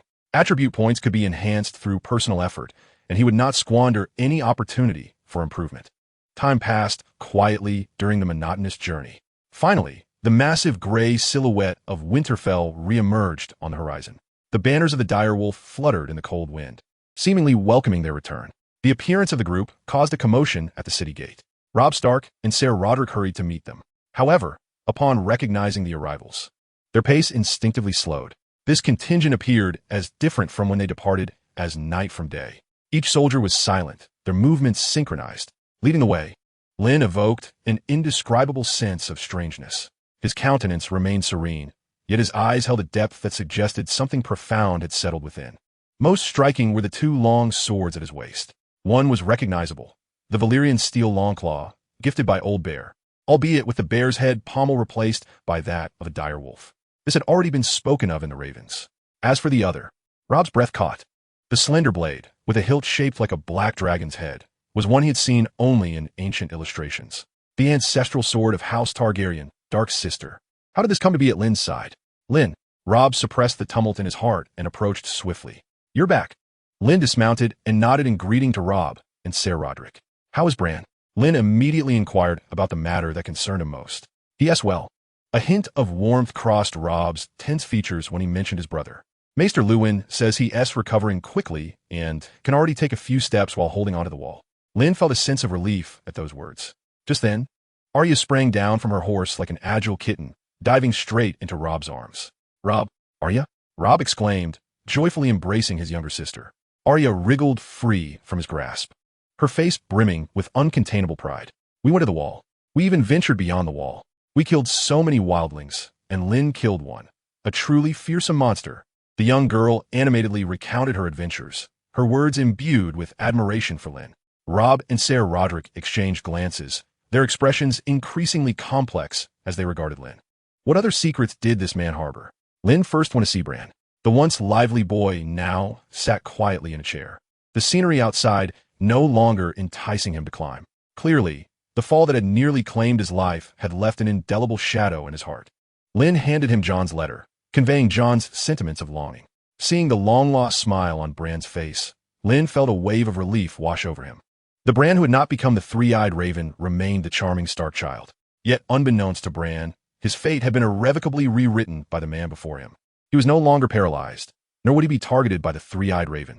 In this lifetime, he could serve loyally as Rob's vassal. Lynn was assigned to the most spacious chamber in the guest tower. The fireplace crackled with a roaring fire. Hot springs flowed through the pipes, and the room was as warm as spring.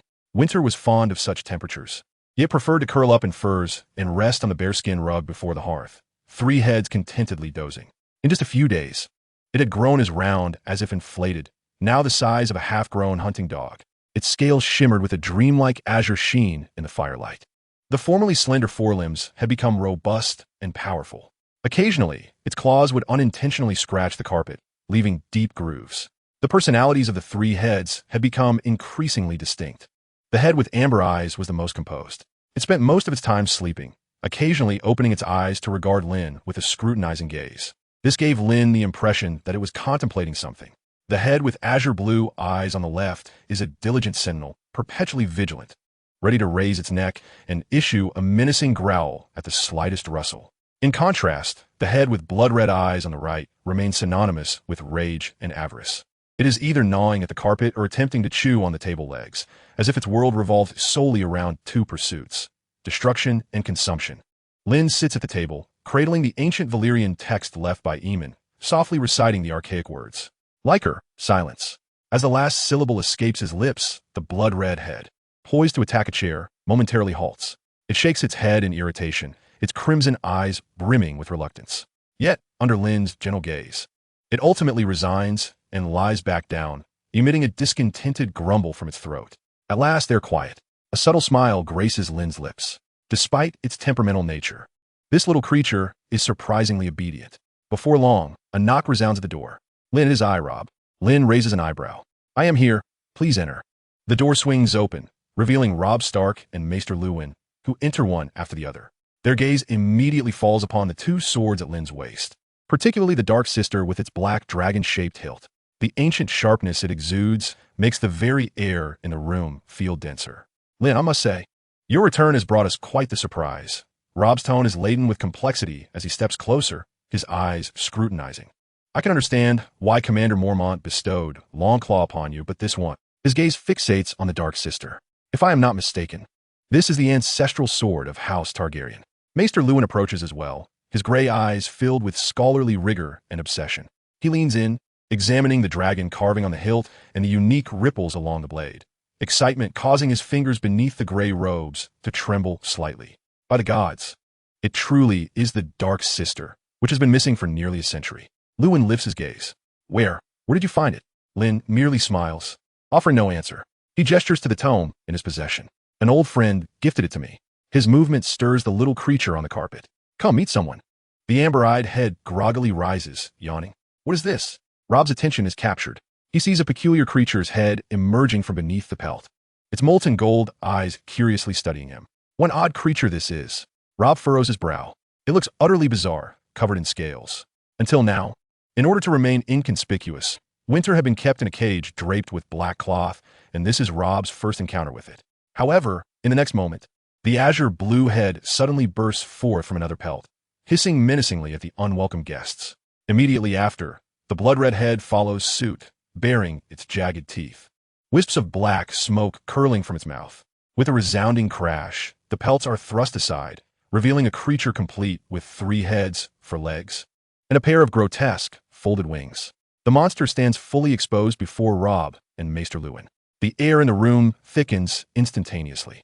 Rob's expression shifts from curiosity to confusion, then to horror, culminating in a blank stare. He instinctively steps back, his hand gripping the hilt of his sword, his body trembling from the overwhelming shock. In the name of the old gods and the new, Maester Lewin's voice loses its calmness, his complexion draining of color, his eyes wide as saucers. The knowledge he has gleaned from countless tomes is shattered by the sight of this living magical creature before him.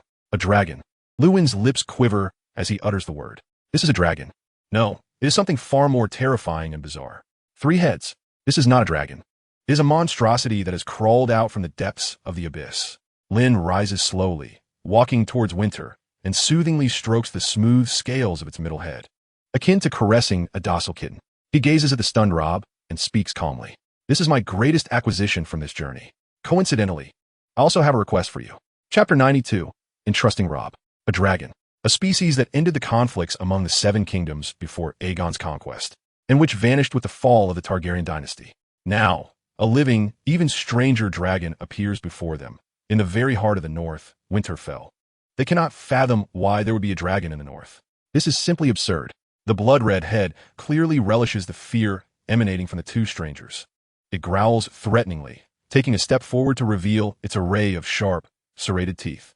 In the name of the old gods and the new, Rob instinctively places his hand on the sword hilt, positioning himself protectively in front of Maester Lewin. He can feel the searing breath of the creature and a primal fear clawing at his very being. Likir. Lynn utters the word softly. The irritable blood-red head pauses, reluctantly shaking its head. Ultimately, under Lynn's watchful gaze, it begrudgingly retreats and lies down once more.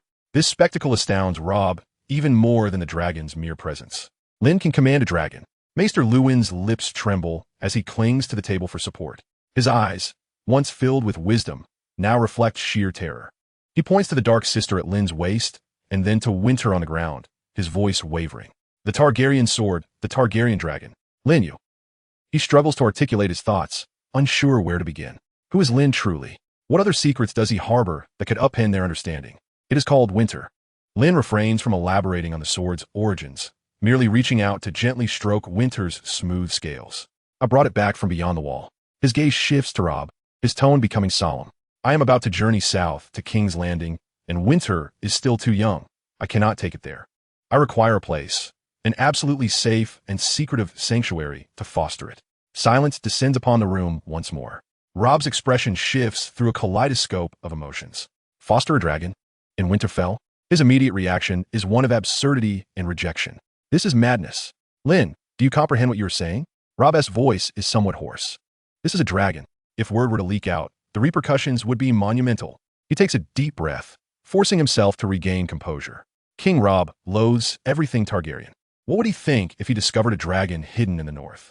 He would perceive House Stark as attempting to support a new dragon king, believing they had betrayed him. Soon, the entirety of Westeros would view the north as their enemy. Maester Lewin, having recovered from his shock, nods vigorously, anxiety etched across his features. Rob is correct. Dragons symbolize power and are also the spark that ignites war. This is far too perilous, Lynn. The risks are insurmountable. I understand. Lynn's response is unexpectedly tranquil. I possess a deeper understanding of the character of Robert Baratheon than you do. Hence, this matter must remain a secret between us. Lynna gazed at Rob. Rob, your father's predicament in King's Landing is far more perilous than you can fathom. There lies a battlefield more terrifying than the icy plains beyond the wall. My journey southward serves to aid him and to protect our north. In winter, that is our trump card. Lion's voice was subdued. It is still feeble, but it is growing. One day, it shall mature into a true dragon. Imagine, when the long night descends and the army of the others breaches the wall, or when the north goes to war against the Lannisters. What shall we use to defend ourselves? The flesh and blood of soldiers? Or a dragon that can unleash torrents of fire? Each word from Lynna struck deep into Robb's heart. The others. He had heard Lynna describe them before, and later confirmed their existence through the ravens. Those creatures, impervious to ordinary weapons, capable of transforming the dead into their kin through terrifying sorcery. This was the true menace facing the north. Compared to the inevitable war, the power struggles in King's Landing seemed trivial. Robb's breath grew heavy. He looked at the 3 young dragons on the ground and then back at Lynna. Her strength represented the strength of the north. He understood this principle. An ally capable of wielding a dragon is invaluable. The north requires this power. House Stark requires this power. I comprehend. After a lengthy pause, Robb finally spoke, his gaze resolute. The oldest keep of Winterfell had been abandoned for centuries. It connects to the underground crypts and features a secret passage leading outside the castle. It is sufficiently robust and discreet. I shall order it to be sealed completely, designated as forbidden ground. Apart from the 3 of us, no one else shall know of its existence, not even my mother. Maester Lewin opened his mouth, seemingly wishing to interject. However, upon seeing Robb's unwavering gaze, he merely sighed in resignation. Robb has matured. He is no longer the boy trailing behind Lord Eddard. He has begun to think and make decisions like a lord. What about provisions? Maester Lewin raised a pragmatic concern. The appetite of dragons will surely be astonishing. I shall manage it, Robb replied, casting a glance at Lynna. I will arrange for supplies to be delivered to the keep daily under the pretense of renovations. The finest livestock of Winterfell, the freshest meat, ample enough. Lynna observed the youth before her, a sense of warmth swelling within her. She had not misjudged him, nor had she erred in her faith in House Stark. In times of trouble, they truly lend their assistance. Robb Stark, though young, already possessed the potential to become a capable leader. Will Winter's temperament not cause destruction? Robb still harbored some reservations. That blood-red head did not appear to be a docile creature. Fear not, Lynna smiled reassuringly. It is intelligent and comprehends commands. She crouched down, meeting the gaze of Winter's 3 distinct eyes, and spoke in a deep, ancient tongue, Valira, Uhadralaros. Be still and wait, my prince. Scorcadoso glaze, Scorcadoso jix. Eat what you must, do what you must. Awi noma ayadesi. You're to stay inside. Winter's 3 heads tilted in unison. The amber, cerulean, and blood-red eyes reflected a hint of confusion. Yet they obediently emitted a low rumble, as if in acknowledgement. Lynna rose and patted Robb's shoulder. So, I entrust it to you. Rest assured, Robb nodded earnestly. It is the hope of the North, since I have chosen to care for it. I will protect it as I would Bran. Thus, the matter was settled. Lynna left Winter in the care of a trusted ally. That very evening, Robb personally led his loyal guard to thoroughly clear the long-abandoned keep under the pretext of inspecting the castle's structural integrity. They sealed it from the outside with massive stones and iron gates. Only a nondescript small door, hidden in a corner overrun with vines, remained, the key of which was personally safeguarded by Robb. Meanwhile, Robb continuously dispatched forces to this location.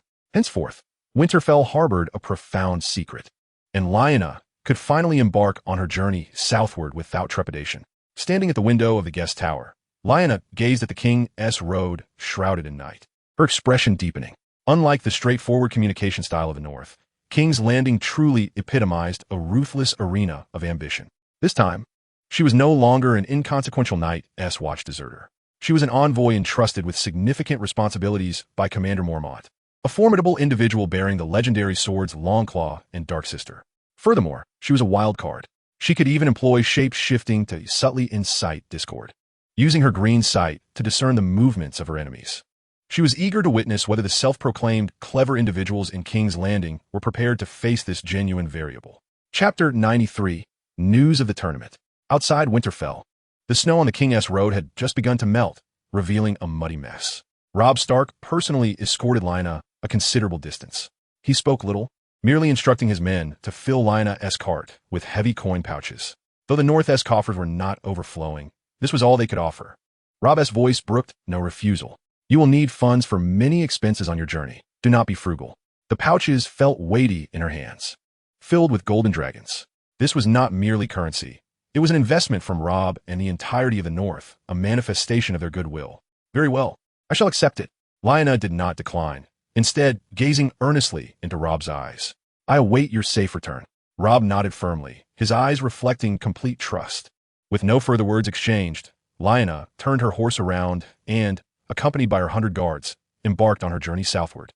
The sound of hooves gradually faded until it vanished at the road's end. Beyond the snowy line of the north, the chill in the air diminished day by day.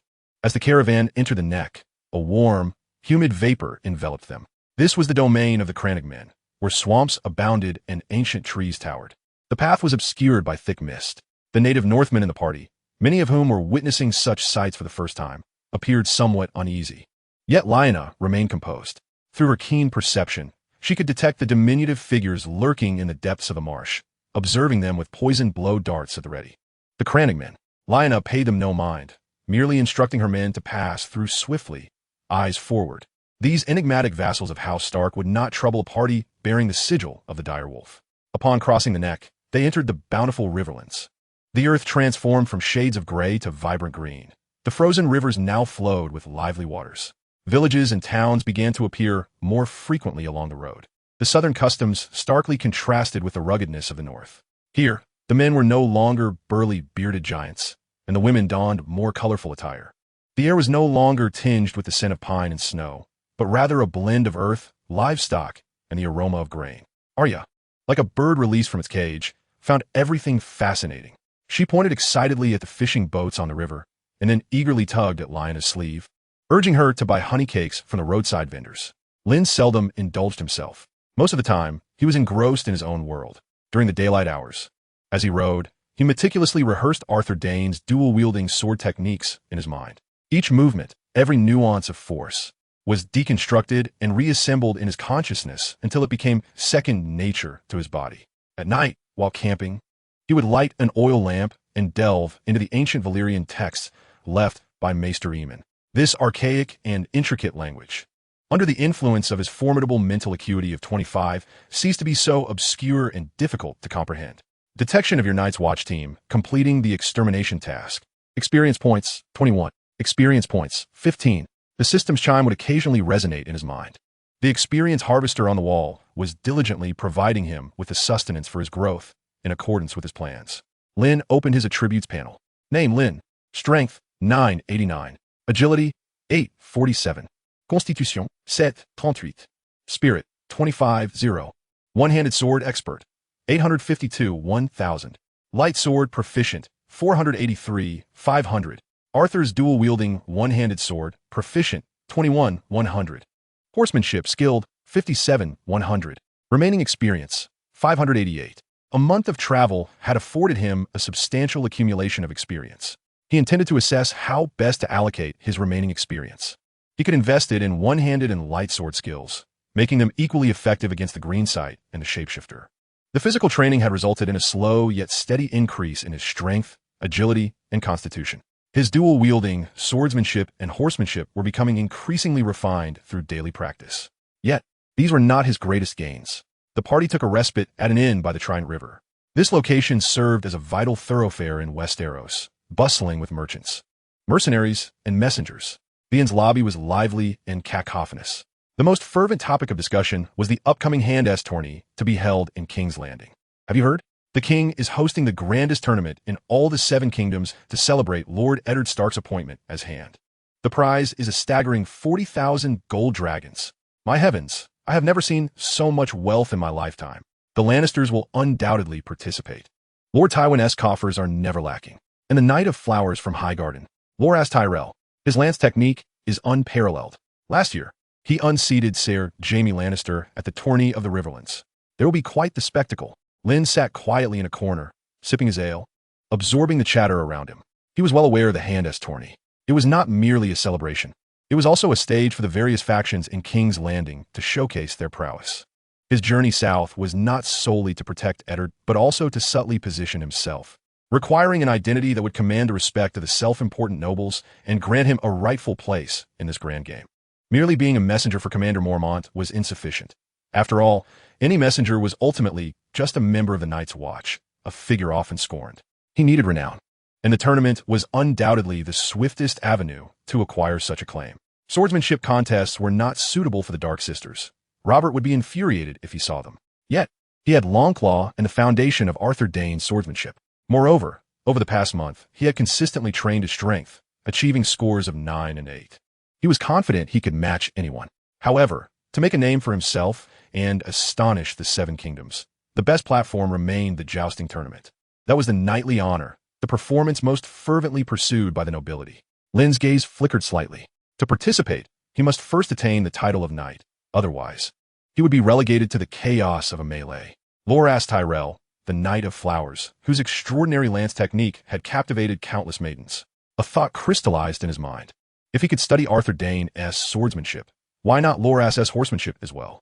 Taking advantage of the month during which his spirit had fully recovered, that very night, Lynn returned to his own room and locked the door. He sat cross-legged on the bed, his focus sharper than ever.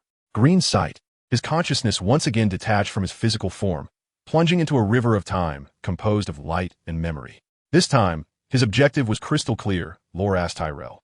He constructed this keyword in his mind, illuminating a lighthouse in the depths of darkness. His awareness sped through the currents. The scenery of the Riverlands retreated behind him. The silhouette of King's Landing flashed past. Ultimately, an expansive emerald plain unfolded before his eyes. The Reach. Highgarden's white marble castle sparkled like a gem in a garden, glistening under the sun. Lynn's consciousness traversed the castle walls, directly honing in on the knight training grounds outside. He beheld a young knight clad in resplendent silver armor. The golden rose of House Tyrell emblazoned on his chest, charging repeatedly at training dummies atop a magnificent white steed. Each charge resembled a meticulously choreographed dance. His body and steed moved in perfect harmony, the lance steady as a rock in his grasp. At the moment of impact, there was an almost imperceptible flick of his wrist. It was this motion that allowed the lance's tip to pierce through the opponent's shield at an acute angle, effectively transmitting the immense force and unseating his adversary. This was not merely a contest of strength and valor. It was an art form requiring precise measurement. Detection of the host, observing legendary horsemanship. Attributes met, initiating analysis of the Knight of Flowers Loras Tyrell's lance techniques. Analysis complete. Congratulations, host. You have comprehended a new skill, jousting, novice. Congratulations, host. Your skill in horsemanship, skilled, has gained substantial insights, significantly enhancing proficiency. It worked. Lynn's consciousness abruptly returned, and he opened his eyes. Without hesitation, he accessed the system. Do you wish to expend 10 experience points to elevate jousting, novice, to jousting, skilled? Yes. Do you wish to expend 100 experience points to elevate jousting, skilled, to jousting, proficient? Yes. Jousting, proficient, 1, 500. Remaining experience, 478. A torrent of information surged into his mind. The countless training memories of Loras Tyrell from childhood to adulthood instantaneously imprinted themselves in his brain. If Loras were to discover this, he would likely be infuriated. At this moment, Lynn required only a steed and a lance. He could become another Knight of Flowers. Moreover, with his extraordinary strength and body control, he could surpass even that. Lynn exhaled slowly, suppressing the tumult within. He approached the window and opened it. The southern night breeze was particularly gentle, carrying the fragrance of grass and flowers. In the distance, the King's Road snaked like a black dragon, winding towards the heart of the continent. A month of monotonous travel was nearing its conclusion. King's Landing was now within sight. Chapter 94, Resilient by Nature. King's Landing. When this heart of the Westeros continent first presented itself wholly before Lynn, the first scent that assaulted him was that of foulness. A complex aroma, a melange of thousands of human excretions, putrid fish, the acrid tang of cured leather, and cheap spices festered in the humid air, nearly suffocating. The King's Road transformed into a congested dirt street upon entering the city gates. Ragged commoners mingled with well-dressed merchants, guards, and prostitutes, creating a vivid and chaotic scene reminiscent of a bustling ukiyo-e. The stench here is unbearable. Arya scrunched her small nose, her face contorted with disgust. The King's Landing she had envisioned was a grand and magnificent castle, as depicted in the ballads of bards, rather than the vast, filthy slum before her. The 100 men from the north under Lynn's command appeared out of place. They sat silently upon their steeds, weapons firmly gripped. vigilantly surveying the crowd that cast curious or unfriendly glances their way. Their air of sternness and lethal composure starkly contrasted with the clamorous streets of King's Landing, prompting the surrounding throng to instinctively part for them. Navigating through the foul-smelling flea market, the procession finally arrived at Aegon's Hill. The Red Keep, a colossal fortress constructed from massive red stones, loomed imposing and fearsome. At the entrance, Lynn and his entourage were halted. "Who goes there?" demanded a gold-cloaked guard, his tone imbued with the haughty arrogance typical of the capital's inhabitants. Lynn dismounted without acknowledging the guard, casting his gaze instead at a man atop the city wall adorned with the insignia of a captain. "The Night's Watch, under the command of Lord Commander Jeor Mormont, seeks an audience with His Grace, Lord Eddard Stark." The captain, noting Lynn and his disciplined company, as well as the two unmistakably exquisite swords at Lynn's waist, did not dare to delay and quickly sent word. Before long, Eddard Stark appeared at the city gate, accompanied by several guards. He looked somewhat gaunt and darker, a hint of undeniable fatigue etched into his features.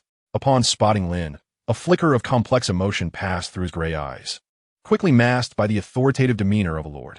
"Lynn," Eddard's voice remained calm and steady. "Father," Arya exclaimed, leaping from her mount and flinging herself into Eddard's embrace like a small bird. Eddard tightly held his daughter, a genuine smile finally breaking through his stern facade as he patted Arya's back, before his gaze returned to Lynn. "Follow me." He asked no further questions and led Lynn through the courtyard brimming with guards, directly into the Hand's Tower.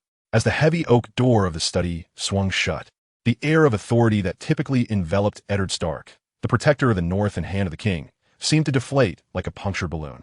He tore at his collar, pacing restlessly within the confines of the room. His normally composed face was now marred by frustration and ire. "Lynn, do you have any idea how I've spent the past month?" Eddard nearly roared, his voice low, akin to a beast trapped in a cage. "I, Eddard Stark, Duke of Winterfell and Protector of the North, find myself compelled to frequent brothels, to wander through those stinking blacksmiths. Just yesterday, in pursuit of information about a bastard, I was forced to share a room with a prostitute. By the seven, I swear I did nothing. But it felt as if my honor was being trampled into the mud." He clutched his hair, teetering on the brink of despair. "I haven't attended a single council meeting. That fool Peter Baelish looks at me as if I'm an idiot from the north. That wretched eunuch Varys greets me with that insufferable smirk. I'm losing my mind. The entire King's Landing sees me as a drunken fool, uninterested in matters of state." Eddard halted, his fist crashing upon the table, gazing at Lynn with a visage of agony. "My honor, the honor of House Stark, is slipping through my fingers." Lynn listened quietly to his grievances, his expression impassive, merely pouring himself a glass of water. When Eddard finally exhausted his tirade, Lynn spoke slowly. "My lord, have you heard of the Resilient Seed?" Lynn possessed a sharp insight, perceptive enough to discern the truths hidden beneath the surface. Eddard's gaze sharpened. "Of course. I do not believe Jon Arryn would have left such a remark without reason. I secretly followed Jon Arryn's footsteps and discovered several of Robert's bastards. One, an apprentice at a blacksmith named Gendry." Lynn continued, guiding Eddard's thoughts. "That boy resembles a young Robert to a T. Black hair, blue eyes, as stubborn as an ox." As he spoke, he picked up the book on Eddard's desk, titled The Lineages of the Great Houses of the Seven Kingdoms. This tome chronicled the bloodlines of House Baratheon for hundreds of years. Every Baratheon, regardless of their unions, bore black hair. Eddard seemed to grasp the implication, his voice trembling slightly. "Black hair, always black hair." He looked up, fixating on Lynn. "Yet Joffrey, Myrcella, Tommen, they all have golden hair." Silence descended upon the room, the clamor of King's Landing outside seeming to fade into a distant realm. Eddard's breathing grew labored, his honest eyes filled with shock and fury. He finally comprehended the gravity of Jon Arryn's final words. He understood why his foster father, his dear friend, had met his end in King's Landing. "They are not Robert's children." Eddard's voice was as icy as the northern frost. "They are Lannisters, little lions draped in stag pelts." "Indeed." Lynn nodded, aware that he had illuminated the truth for Eddard. Thus, Jon Arryn had to die, for he had uncovered a secret potent enough to destabilize the entire realm. Eddard's body trembled with anger. "Cersei, Jaime, how dare they? Should I inform Robert? If I reveal the truth, will it lead to dire consequences?" Eddard abruptly stood. Yet despite his fury, he sought Lynn's counsel first. "To speak or remain silent bears little significance," Lynn replied, shaking his head. "To tell Robert that his queen has betrayed him That his 3 children are bastards born of her and her twin brother? No, you possess no evidence, my lord. Your accusations would merely be dismissed as slander against the queen and her offspring. In doing so, you would not only fail to save Robert, but also drag House Stark and the entire North into an abyss from which there is no return. The Lannisters would seek revenge with fervor. Lynn's words fell upon Eddard like a bucket of cold water, extinguishing the flames of his wrath. He sank back into his seat, his face a mask of pain and conflict. What then shall we do? Continue your charade, my lord Eddard. Lynn's lips curled into a slight smile. Maintain your guise, allowing them to believe you are incapable of uncovering the truth, that they have utterly disillusioned you. From there, you must place your full trust in me. Lynn rose, moving to the window to gaze at the distant construction of the tournament grounds. But before that, I require an identity, one that grants me the freedom to traverse King's Landing, one that commands the attention of the influential. Eddard followed his gaze, a flicker of confusion crossing his features. The hand's tourney is the perfect stage. Lynn turned to face him. I shall participate in the tournament. What? Eddard thought he had misheard. You? A member of the Night's Watch? You are not even a knight. How could you compete? That is why I require your assistance. Lynn stepped closer, his eyes ablaze with determination. I seek to obtain the qualification for entry. The champion of the long spear tournament shall receive an honor from the king. Before the nobles of all 7 kingdoms, I aim to triumph in this contest, secure the title of the first knight, and earn the favor of Robert. Ned was taken aback by Lynn's audacious, almost insane declaration. He opened his mouth to respond, yet found himself at a loss for words. To claim victory at the Prime Minister's Cup tournament held in King's Landing, it was a gathering of the most esteemed knights from the 7 kingdoms. The Kingslayer, Jaime Lannister. The Knight of Flowers, Loras Tyrell. Sandor Clegane, the Hound, each a renowned powerhouse in their own right. What merit did Lynn, a Night's Watchman from beyond the wall, possess? This was sheer madness, Ned murmured. Madness? Lynn chuckled. This is merely the first step of the plan. Once I acquire my identity, we can embark on the second phase, gathering evidence while simultaneously sowing discord among our foes. In King's Landing, there are many lions, but not all bear the surname Lannister. As Lynn gazed at Ned's astonished expression, he slowly articulated his ultimate objective. I intend to render the Lannisters isolated and forsaken in King's Landing. Chapter 95, Obtaining Qualification. Ned was rendered speechless by Lynn's final assertion. To cause the Lannisters to be forsaken in the heart of King's Landing? It sounded deceptively simple. Yet the Lannister family had entrenched itself in the city for years, their influence deeply rooted. Cersei was the queen, Jaime served as a member of the Kingsguard, and their father, Tywin Lannister, was the wealthiest and most formidable lord in Westeros. To challenge this golden lion was no trivial undertaking. This was utter madness, Ned muttered, uncertain how many times he had repeated this sentiment to Lynn. How do you plan to participate in the tournament? The long spear contest is a knight's arena. And you? Ned suddenly paused, recalling Lynn's identity. A Night's Watchman. In the eyes of southern nobles, they were no different from criminals, let alone deserving of a knightly title. I cannot confer upon you the title of knight, Ned's voice faltered. House Stark venerates the old gods, and the knighthood ceremony is a ritual of the faith of the 7. I cannot perform the vigil in the sept, nor can I receive the blessings of the 7. This is an insurmountable deadlock. A person without a knightly title lacks even the qualification to enter the long spear tournament. Lynn's plan encountered an obstacle at the very first step. Lynn regarded Ned's troubled expression and calmly replied, "Then let those who are qualified consent to my participation." Ned was taken aback. Who? The king. The king, of course, holds the qualification, yet the very mention of those words caused Ned's eyelids to twitch violently. Robert? He instinctively retorted. Impossible. He currently holds a strong prejudice against me. He views me as a rustic who knows nothing beyond the north, entirely indifferent to his affairs. If I were to beseech him for an exception now, he would only see it as folly. Evidently, Ned's absurd conduct during his month in King's Landing had profoundly shocked Robert as well. He will, Lynn asserted confidently. He stepped closer to Ned, his dark eyes locking onto him, because I can offer him that which he desires most. After enduring prolonged tension in the Prime Minister's tower, Ned Stark ultimately steeled himself and led Lynn into the council chamber of the Red Keep. He instructed Lynn to leave the 2 ostentatious Valyrian steel swords behind in the Prime Minister's tower. In King's Landing, particularly in the presence of King Robert Baratheon, anything associated with the Targaryens was considered taboo.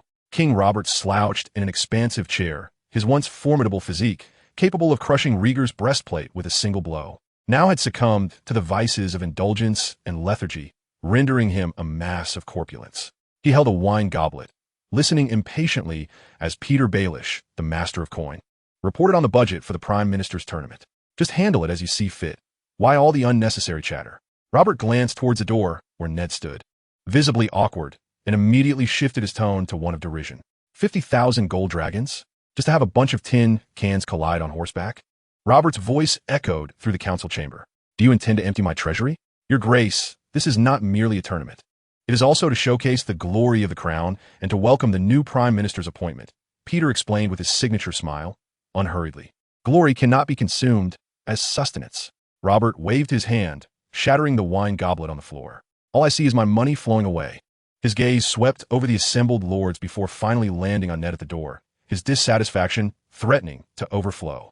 He had initially intended to host a grand tournament for Ned, yet Ned's antics had irked him greatly. This fellow was even more absurd than he was. This damn tournament shall not be held. Ned, have you finally decided to emerge from those brothels? Robert's tone was unkind. How is it you find time to visit me? Ned's face flushed crimson, his fists clenched tightly within his sleeves. Robert waved his hand, dismissing the other lords. Now, only Robert, Ned, and Lynn remained. At this moment, Lynn stepped forward. Your Grace. Robert squinted his somewhat bleary eyes, scrutinizing the unfamiliar young man. Tall and erect, he bore the distinct chill of the northern tundra. Who are you? Robert frowned. Lynn, a member of the Night's Watch, sent south to King's Landing on the command of Lord Commander Mormont. The Night's Watch? Robert scoffed, leaning back into his chair, appearing decidedly uninterested. Here for more demands, I presume? The wall has yet to collapse, has it? No, Your Grace, Lynn replied, neither obsequiously nor defiantly. I have come to King's Landing to participate in the tournament. The chamber fell silent for a moment at this proclamation. Robert seemed to have heard the most ludicrous jest, staring blankly for a while before erupting in a thunderous laughter. Ha ha ha. A crow seeks to participate in a tournament? Ned, is this your jester from the north? Your Grace, I require your permission. Lynn disregarded the mockery.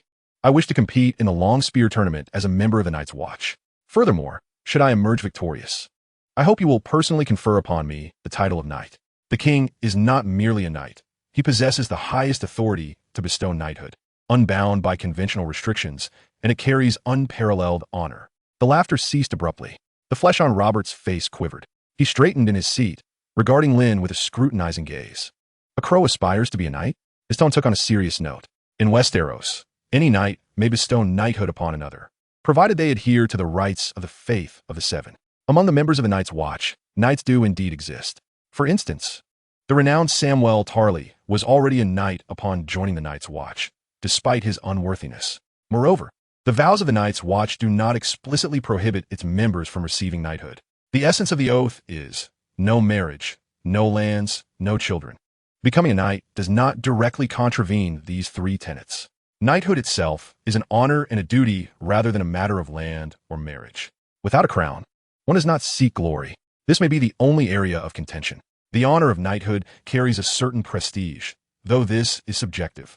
Loyalty and service until death is the knight's duty, and this aligns broadly with the Night's Watch's obligation to guard the realm. Thus, Lynn is indeed qualified to be knighted. On what grounds? Just because you have slain a few wildlings? Rob had come to a crucial realization. Lynn indeed possessed the qualifications, and he was immediately filled with curiosity. No, Lynn shook his head. It is solely on account of my ability to eliminate the kingdom's final threat, a menace that lurks across the narrow sea. Across the narrow sea? Rob's breath grew heavy, and a flicker of hatred ignited in his murky eyes.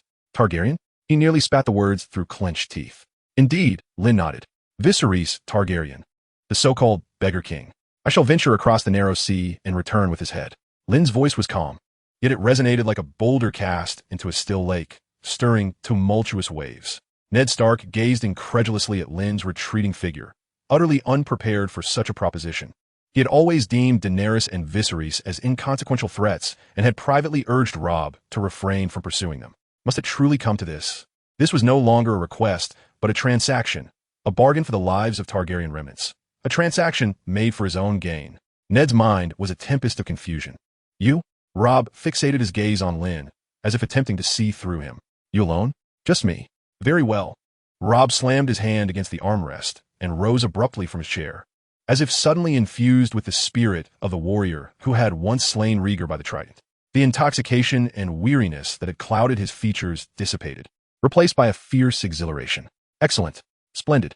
Robb strode towards Lynn, his enormous hand landing heavily on Lynn's shoulder. Boy, I care not who you are or whence you hail. As long as you can bring me that dragon's head, I shall grant you more than just a knight's title. His voice thundered through the council chamber, reverberating painfully in Ned's ears. I shall make you a lord. I shall give you a castle. Whatever you desire, I will provide. The Night's Watch oaths forbidding you to wed? I shall permit you to marry 10. Spawn as you please. I shall enlist you. You shall participate in the tournaments. All the tournaments. I am eager to see what a man bold enough to slay a Targaryen can truly achieve. A long-lost, exhilarating smile, a smile belonging to a warrior, broke across Robb's face as he regarded Lynn with immense satisfaction. Lynn's words struck a chord deep within Robb's heart. He had longed to rid himself of the Targaryens across the sea. Ned Stark stood frozen, as if struck by lightning. Chapter 96, Daenerys. The atmosphere in the council chamber grew heated under Robb's thunderous roar. Ned Stark felt a dizzying vertigo wash over him. He looked at Lynn, then at the flushed, exhilarated Robb, and thought, madness. They are all mad. A member of the Night's Watch agreeing to a deal that hinges on the assassination of Targaryen heirs. A king overjoyed at such a proposal, willing to offer a lordship in return. King's Landing was proving infinitely more absurd than he had ever imagined. Good lad. Robb's massive hand struck Lynn's shoulder again, with enough force to topple an ordinary man. Yet Lynn stood unwavering, as steadfast as a rock. I admire your spirit. Unlike this lot who only care for their purses. He cast a glance at the pale-faced Ned and waved his hand. Henceforth, you shall roam the red, keep freely. The finest armor from the armory, the swiftest steeds from the stables. Choose as you please. I anticipate watching how much havoc this wolf cub from the north can wreak in the lists. Robb's promises completed the circle of Lynn's plan. He had achieved his objective. In a hand study, once Ned closed the door, he could no longer suppress his inner turmoil. He grasped Lynn's arm, his honest gray eyes brimming with pain and inquiry. Lynn, how could you agree to this? How could you trade the lives of 2 children? They are Viserys and Daenerys. Merely 2 children driven from their home.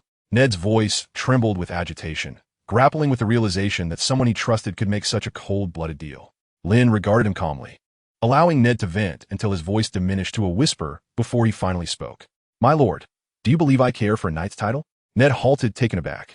Those children are pitiable, yet the so-called beggar king, Viserys, is in Pentos, plotting to sell his sister to a Dothraki horse lord with 40,000 cavalry.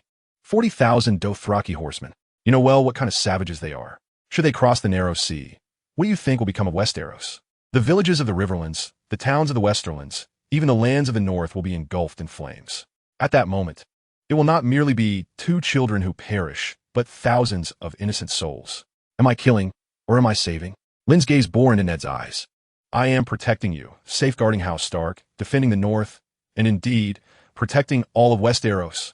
Ned struggled to believe it. But they will not possess enough ships. And even if they do come, we can repel them. Lynn shook his head. My lord, it seems you have forgotten.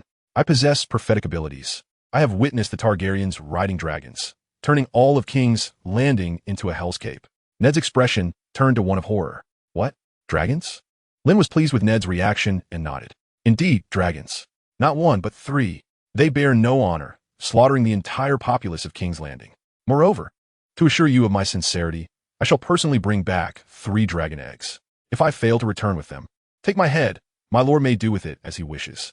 You should understand better than I what 3 dragons entail. As Lynn spoke with such conviction, Ned's complexion shifted from red to white, ultimately settling into a deathly pallor. He released his grip and stepped back despondent. Yes, he had only considered the 2 Targaryen heirs, but had overlooked the catastrophic consequences they could unleash. The Targaryens could control dragons. That was no secret. As the protector of the north and the hand of the king, his duty was to safeguard the realm. For the kingdom, sacrificing 2 Targaryens was a necessity. This thought, once it emerged, filled him with self-loathing. Yet there was but one true dragon, the girl, Daenerys, and Ned found himself grasping at straws. My aim has always been Viserys, Lynn said languidly. That unfortunate girl is merely a pawn in my dealings. I assure you, I shall not lay a hand upon her. I seek only Viserys' head. Those words shattered the last bastion of Ned's resolve. He fell into a long silence, finally exhaling a deep sigh, as if he had aged a decade in an instant. I understand. Whatever you need, I shall support you with all my strength. He could no longer discern the righteousness or wrongness of Lynn's plan. He could only choose to trust him. In this moment, amidst the madness of King's Landing, Lynn was the only person he could place his faith in. That very afternoon, Lynn was assigned residence in a secluded tower within the Red Keep. The setting was serene, the guards vigilant, perfect for his purposes. Arya clung to Lynn, but was soon taken back by Ned to the hand study to train with Sirius. As the little girl departed, she turned back thrice, her face awash with reluctance. Finally, she made a playful grimace at Lynn before she left, satisfied. The room was left with Lynn alone. He sat by the window, concealing the smile that had adorned his face. His gaze wandered over the bustling city of King's Landing in the distance. Yet his thoughts transcended the city, traversing the vast ocean and reaching towards the far-off east. Daenerys. There was no time to waste. Once she was sold to the Horse Lord, everything would become irretrievable. He opened the attribute panel. Remaining experience, 588. System, upgrade the shapeshifter level. Do you wish to consume 10 experience points to elevate shapeshifter, novice, to shapeshifter, proficient? Yes. Shapeshifter, proficient, 110. Do you wish to consume 100 experience points to elevate shapeshifter, expert? Remaining experience, 378. A stream of profound information surged into his mind, deepening Lynn's understanding of mental power and the abilities of shapeshifter. He locked the door, ensuring his safety from any potential dangers, and then sat cross-legged on the bed. Closing his eyes, he concentrated his formidable mental power, peaking at 25 points to its utmost limit. This time, Lynn's target was no longer a corner of Westeros. Instead, it was across the narrow sea, in the free cities, Pentos. A name, a vague image, emerged in his mind. Daenerys Targaryen. He softly whispered her name. Buzz. Lynn's consciousness was suddenly cast forth. The entire world shattered into countless bizarre fragments.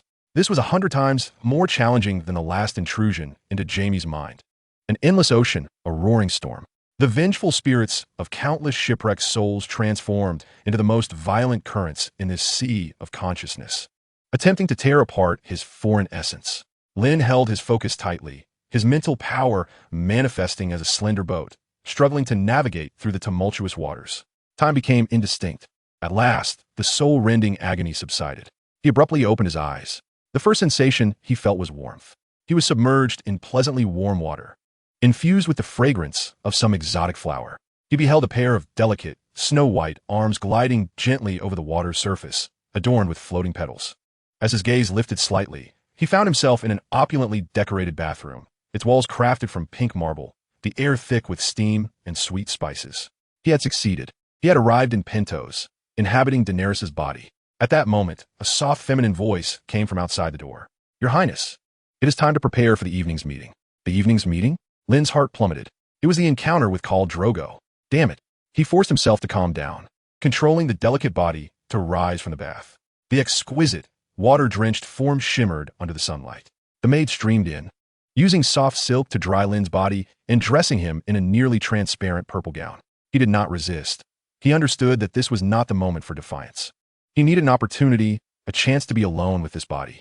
As the maid styled Lynn's flowing, silver hair like a cascading waterfall, his gaze fell upon a gem-encrusted book on the vanity.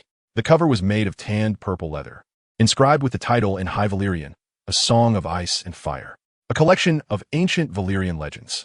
The opportunity had arrived. He maneuvered Daenerys' body, using the act of adjusting the nearly transparent silk gown to discreetly brush against the table surface. He stealthily concealed a quill and a small vial of black ink into the wide sleeve of the gown, executing the motion with grace and fluidity. Everything was prepared. A flurry of chattering maids escorted him back to his chamber. Your Highness, please take a moment to rest. Governor Illyrio will send someone to fetch you shortly. The maids bowed respectfully and retreated, and as the heavy door closed softly behind them, the world finally descended into tranquility. Now was the moment. Without hesitation, Lynn approached the intricately carved writing desk and opened the storybook, directly flipping to the blank front page. He steadied Daenerys' right hand, which trembled slightly from nervousness and mental overload, and dipped it into the ink. The quill danced swiftly across the ancient parchment. He could not pen a straightforward warning. That would merely be dismissed as the ramblings of a betrothed maiden. What he sought to write was a prophecy potent enough to upend her understanding, to instill unwavering belief, even infused with the utmost romance and epic grandeur. He abandoned the common tongue, opting instead for the more ancient and lyrical High Valyrian, inscribing in an oracular style, Zo Persis Najat Sindor nos hen Vijas. The blood of the true dragon shall not be tarnished in the grass sea.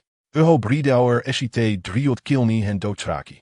Your destiny is not to be the wild king who rides fierce horses. Southeast Ao hang glazidrosa and najat dryat zoldazisu hen druje. But to be the true ruler, who commands 3 ice dragons from the land of eternal winter. Goshbushnush mira hen miros. He shall awaken from the legend of the fallen stars. Linter el qrz hey rs miros hen rose ao. Traversing the bitter and toxic sea, bringing the northern winds and frost. Emperzi el kelbo glace el zuperzi. With the kiss of ice and snow, awakening the fiery blood within you. Korhoench doeneris drikot eshze. The prince is in the west. After exhausting his mental reserves of High Valyrian, Lynn finally inscribed the last letter. He placed it prominently, ensuring Daenerys would notice it at a glance. Once this was accomplished, Lynn's consciousness began to withdraw. The scene before him grew blurred and distorted. Yet, just as he was on the verge of complete detachment, a loud crash resounded as the bedroom door was violently kicked open from the outside. Viserys Targaryen, the Beggar King, with his flowing silver hair and eyes filled with madness, burst in like a restless beast. The gentle elegance once gracing his features was gone, replaced by impatience. His tone laden with undeniable commands and threats. Daenerys, hurry, Khale's blood riders are about to arrive. You better act like a queen tonight. Do not display that expression of an orphan child. Do you understand?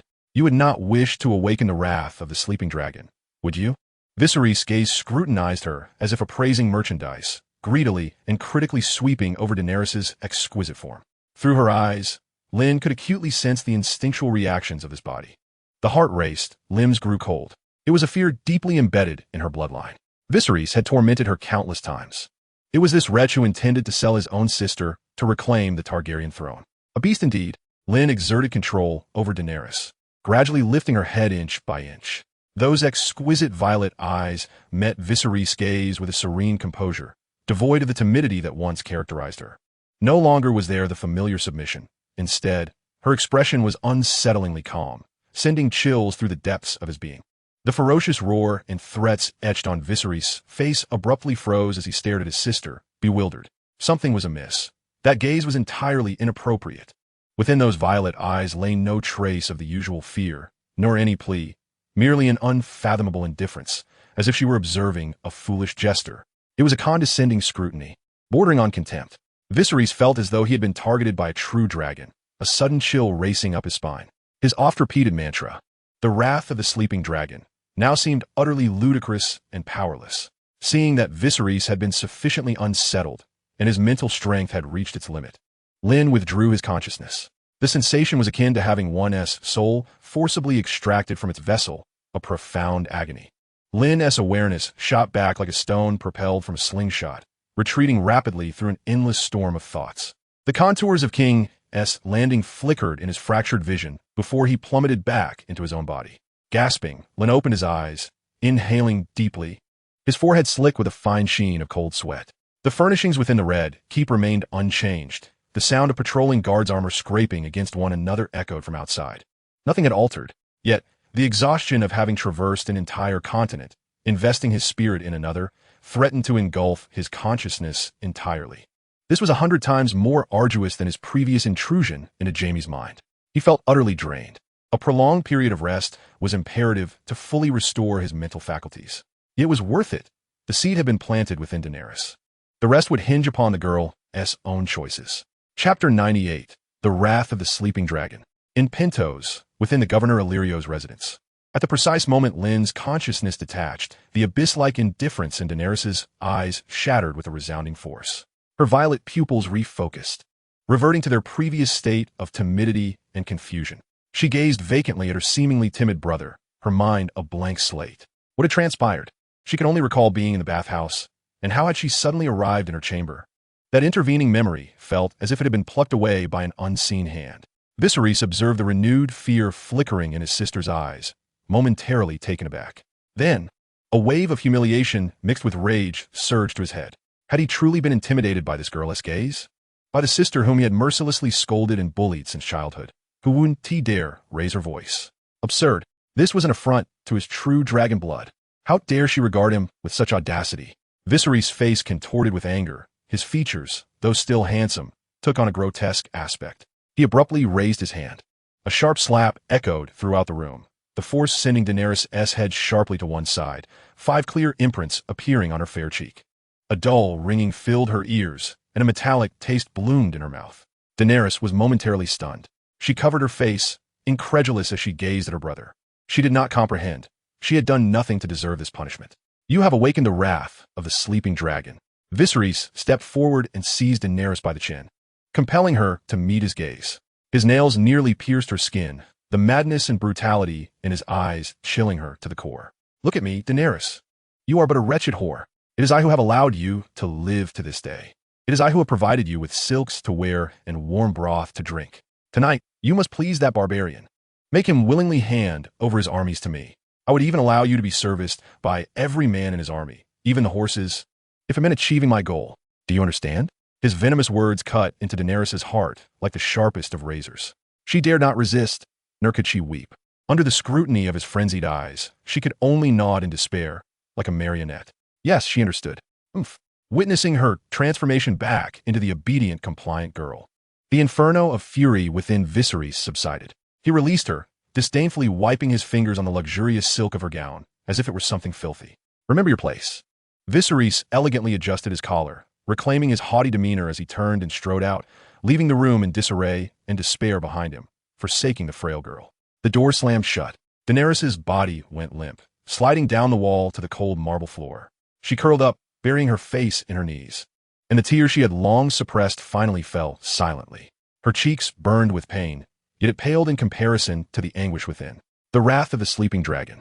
Yet again, the wrath of the sleeping dragon. From childhood, she had grown under the shadow of that phrase. Any minor misstep, any hint of rebuttal, would result in her brother's fists and that very phrase. She had endured enough. Truly she had. Yet what recourse did she possess? Viserys was her sole kin, the only hope for the Targaryen restoration. He was the true dragon of House Targaryen, and her born purpose seemed to be to assist her brother in producing heirs. Yet now, he sought to reclaim the Iron Throne, willing to marry her off to Khal Drogo, a barbarian who spoke a foreign tongue and feasted on raw flesh. Her tears blurred her vision. Time slipped away unmeasured. Eventually, Daenerys steadied herself against the wall and shakily rose to her feet. She approached the vanity, seeking ice to soothe her swollen cheek. At the very least, she could not allow the Dothraki horse lord to see her in such a disheveled state. However, her gaze was drawn to an open book on the table. A Song of Ice and Fire. It was her favorite story collection, recounting the tales of ancient Valyria's heroes and dragons. Yet at that moment, the book lay open to a blank page. Upon it, in dark ink, were several lines penned in a script she knew all too well. Valyrian. Her own handwriting. Daenerys' breath hitched as she reached out with a trembling hand to touch the cold paper. She had no recollection of writing these words. Curiously, she leaned closer, reading each line aloud. The true blood of dragons should not lie dormant in the grass sea. Your destiny is not to be the mount of the barbaric king, but to rise from the land of eternal winter, the true ruler who commands the three-headed ice dragon. She stood frozen, her heart pounding wildly in her chest, nearly leaping from her throat. Daenerys continued to read. He shall awaken from the legends of fallen stars, treading through the toxic sea, bringing the northern winds and frost. With the kiss of ice and snow, awakening the dormant, fiery blood within you. The kiss of ice. Daenerys' cheeks inexplicably flushed. It was as though the cold words bore a peculiar warmth. This was hardly a warning. It felt more akin to a love poem. Her gaze finally settled on the last line. The prince is in the west. The west. It was not the desolate grasslands of the east, but rather the west. The direction of the Seven Kingdoms, the direction of home. Daenerys' body trembled uncontrollably. This was not a figment of her imagination. It was a prophecy. It was a divine message inscribed through her hands by her Targaryen ancestors. They could not bear to see the bloodline of House Targaryen sullied by a savage horse lord. They had guided her toward her true path, foretold her genuine destiny. A king from the north, a prince capable of commanding 3 heads of ice dragons. This thought struck her like a bolt of lightning, tearing apart the darkness that had enveloped her for over a decade. All this time, she had lived ensnared in the cage woven by her brother Viserys. For the elusive Iron Throne, she was to sacrifice everything, including herself. But this prophecy revealed to her, no, her fate should not be so. She was not a commodity to barter for an army. At the very least, there would be one prince who would become her beloved. An unprecedented surge of power erupted from the deepest recesses of her heart. Daenerys abruptly closed the book, as if concealing a monumental secret. She hurried to the mirror, gazing at the girl within, whose cheeks were flushed yet whose eyes shone with a terrifying brilliance. Fear still lingered. The dread of Viserys had long since seeped into her very bones. Yet from the mire of that fear, something entirely different was taking root. She gently touched her still-hot cheek with her fingertips, then brushed her cool lips. The kiss of ice and snow. What sort of prince would she encounter? Yet tonight, she was still destined to meet that Dothraki horse lord. What was she to do? Chapter 99, Daenerys' Wisdom. The Prince in the West. Those words, like a red-hot iron rod, instantaneously seared through her years of darkness and despair. To the west, a king from Westeros who commanded 3 heads of ice dragons. A prince who would awaken her bloodline with the kiss of ice and snow. This was not a mere fantasy. It was not a dream. It was the prophecy of her ancestors, a call emanating from the very depths of her bloodline. An unprecedented force quietly blossomed from her battered heart. She was not a piece of merchandise. She was not a lamb to be slaughtered at will. She was Daenerys Stormborn, the bearer of the Targaryen legacy. She would confront that Dothraki horse lord. She could not defy Viserys' command. Yet, she could choose how to meet him. Daenerys slowly rose, approaching the mirror. The girl reflected within, her cheeks swollen, no longer bore the pure terror she once did. Beneath the familiar timidity, a resilient flame was quietly igniting. She could not openly resist, for that would only invite Viserys more frenzied torment. Yet she could act. She could portray herself as a delicate, timid plaything unworthy of the likes of Khal. This thought took root and grew wildly. In Illyrio Mopatis' courtyard, guests had already gathered in abundance. The air was thick with the rich aromas of spices and roasted meat. However, this atmosphere was shattered by the arrival of a group of uninvited guests. Khal Drogo and his blood riders burst in like a herd of buffalo into a porcelain shop. They exuded a potent scent of leather, sweat, and wild horses, clashing with the silken attire of the Pantos nobles in the courtyard. Khal Drogo himself was like a moving mountain, bare-chested, his bronze skin adorned with scars, and his long, dark braids jingling with gold and silver bells as he moved. His gaze was sharp and wild, akin to an eagle surveying the plains. Viserys stood beside Lord Illyrio, a self-satisfied smirk plastered on his face. Yet his eyes, darting toward the entrance, betrayed his inner anxiety and anticipation. At last, Daenerys appeared, supported by 2 handmaidens. She slowly descended the steps. She wore a nearly transparent purple gown, her silver hair meticulously arranged. She looked beautiful, like a delicate flower cultivated carefully in a greenhouse. But that was all there was to it, just beauty. Viserys unconsciously furrowed his brow. Daenerys' steps were unsteady, as though she might collapse at any moment. Her head was bowed, too afraid to meet anyone's gaze. She resembled a frightened quail. What infuriated him the most was that a faint trace of swelling was still visible on her face. This fool, could she not at least use some powder to conceal it? Khal. Lord Illyrio, sporting a smile, introduced her in the common tongue. This is Princess Daenerys Targaryen, Stormborn, of the Targaryen bloodline. Khal Drogo said nothing, merely striding forward to stand before Daenerys. His towering figure cast her entirely into shadow. Daenerys' body trembled uncontrollably, instinctively taking a half-step back. This action did not escape Drogo's notice. He circled her like a buyer inspecting a mare, his gaze sweeping from her silver hair to her trembling shoulders, finally resting on her face etched with terror. He halted, extending his rough hand to grasp her chin, forcing her to look up. Tears instantly welled in Daenerys' eyes. This was no act. The oppressive presence emanating from Khal Drogo, that of a predator perched at the top of the food chain, evoked an instinctual fear within her. Yet beneath the veil of that fearful glimmer, Drogo saw nothing he wished to behold. No defiance, no unyielding spirit, nor the legendary fire and madness of House Targaryen. Nothing at all. Only a fragile being waiting to be slaughtered, even tinged with an unbearable cowardice. Drogo's brow furrowed. He released her, uttering something in Dothraki to his blood riders behind him. His voice was low and gravelly, grating like 2 stones scraping against one another. Viserys could not comprehend Dothraki, but he understood expressions. He saw the unmistakable disappointment etched across Drogo's face. What did he say? What did Khal say? Viserys anxiously glanced at Illyrio. The Lord's expression turned awkward, his fleshy face contorting into a strained smile. Khal said, "The princess is quite beautiful." Nonsense. Viserys exploded instantly. He was not a fool. He could sense that the atmosphere was off. He rushed before Khal Drogo, pointing at Daenerys, loudly promoting his sister in his broken, Westerosi-accented Dothraki. A queen. She is a queen. Apure Targaryen bloodline. Khal Drogo merely cast a glance at him, his expression akin to that of one observing a capering monkey. He spoke again, his tone now laced with palpable impatience. "Me vas save. She fears her very shadow. Me check Ashek. She is unworthy to be my Khaleesi." With that, he could not even be bothered to glance at Daenerys again, turning on his heel to stride toward the laden banquet table, seizing a roasted leg of lamb and tearing into it with insatiable hunger. The courtyard fell into a profound silence.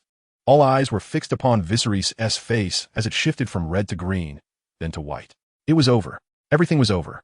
His dreams of restoration, his hopes of reclaiming the Iron Throne, his army of over 40,000 Dothraki, all shattered by this useless, worthless sister.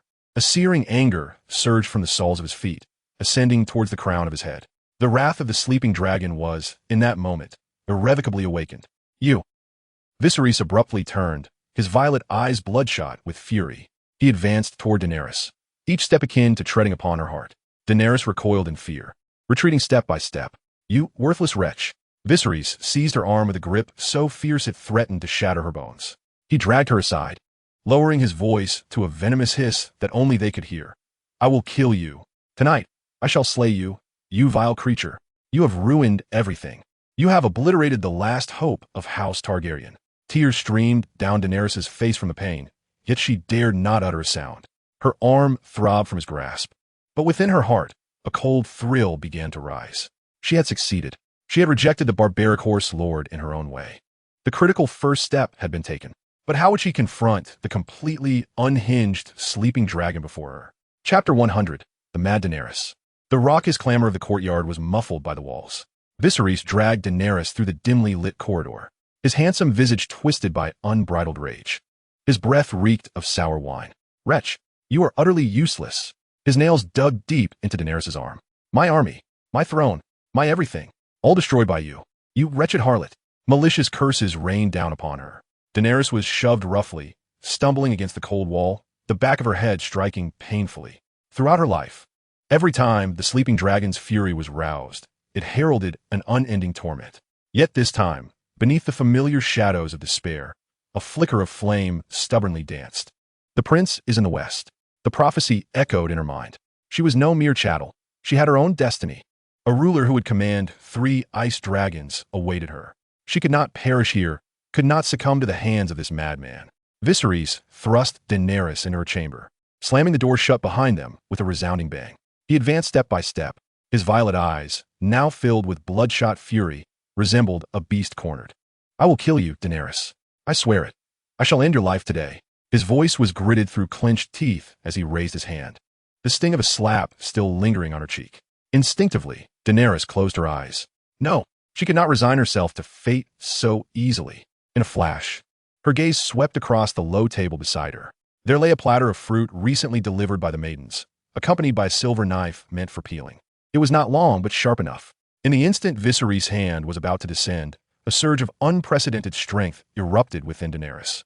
She swiftly sidestepped, evading the slap, while her right hand instinctively seized the small knife from the table. Her movements were so rapid that they bypassed rational thought, driven solely by the instinct for survival. Viserys stumbled forward, momentarily caught off guard. He had never anticipated that his usually submissive sister would dare to evade him. Regaining his balance, his fury intensified, and he lunged again. However, what awaited him was a flash of icy silver.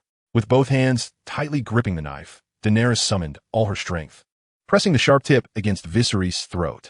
His movements froze in an instant. Time seemed to pause, the world around them suspended. He lowered his gaze, incredulous at the cold steel resting against his neck. The sting on his skin felt all too real. A trickle of blood began to seep along the blade. Viserys lifted his gaze, locking eyes with Daenerys. What he beheld were eyes he had never encountered before. Gone was the familiar fear, the timidity, and the pleading. Only a fierce blaze of madness remained. "You!" Viserys' voice trembled with terror. "Dare to touch me again, brother," Daenerys spoke, her voice soft but tinged with a tremor born of tension. Yet each word carried the biting chill of the north. "And I shall sever your head with this very knife." Viserys' pupils dilated in shock. "Believe me, I will." Daenerys' gaze bore into Viserys, each word meticulously enunciated. The sleeping dragon's wrath? No, this was the true dragon, a fledgling dragon cornered to the brink, now revealing its fangs. Viserys was utterly immobilized. He stared at this unfamiliar sister before him, her fair, delicate visage now appeared more fearsome than the most grotesque of dragons. He felt his legs weaken. The so-called rage of the sleeping dragon, the blood and honor he often flaunted, seemed utterly ridiculous and vulnerable before the icy edge of the knife. He was a king, a true dragon. How could he be held at knife point by a harlot? Humiliation and fear raged within his mind. Ultimately, fear prevailed. Let go, Daenerys. Viserys' voice bore an unintentional plea. I am your brother. Brother? Daenerys laughed, a haunting smile blooming like a blood-red rose in the frigid winter. The brother who sold his sister as chattel to savages? The blade pressed forward another inch. Viserys could feel the edge slicing into his skin. Warm blood trickled forth, staining his collar. No. Viserys finally unraveled, his body trembling like a pup in the cold wind, tears and snot streaming down uncontrollably. I was wrong. Dany, I was wrong. Spare me. I shall never dare again. Viserys' frantic pleas for mercy shattered the facade of the proud Dragon King, exposing the cowardly, inept truth beneath. Witnessing Viserys' disgraceful state, Daenerys' murderous intent gradually dissipated. To kill him? No, he could not die by her hand. Such an act would tarnish her reputation. This coward was unworthy of the Targaryen bloodline. Daenerys slowly withdrew the knife.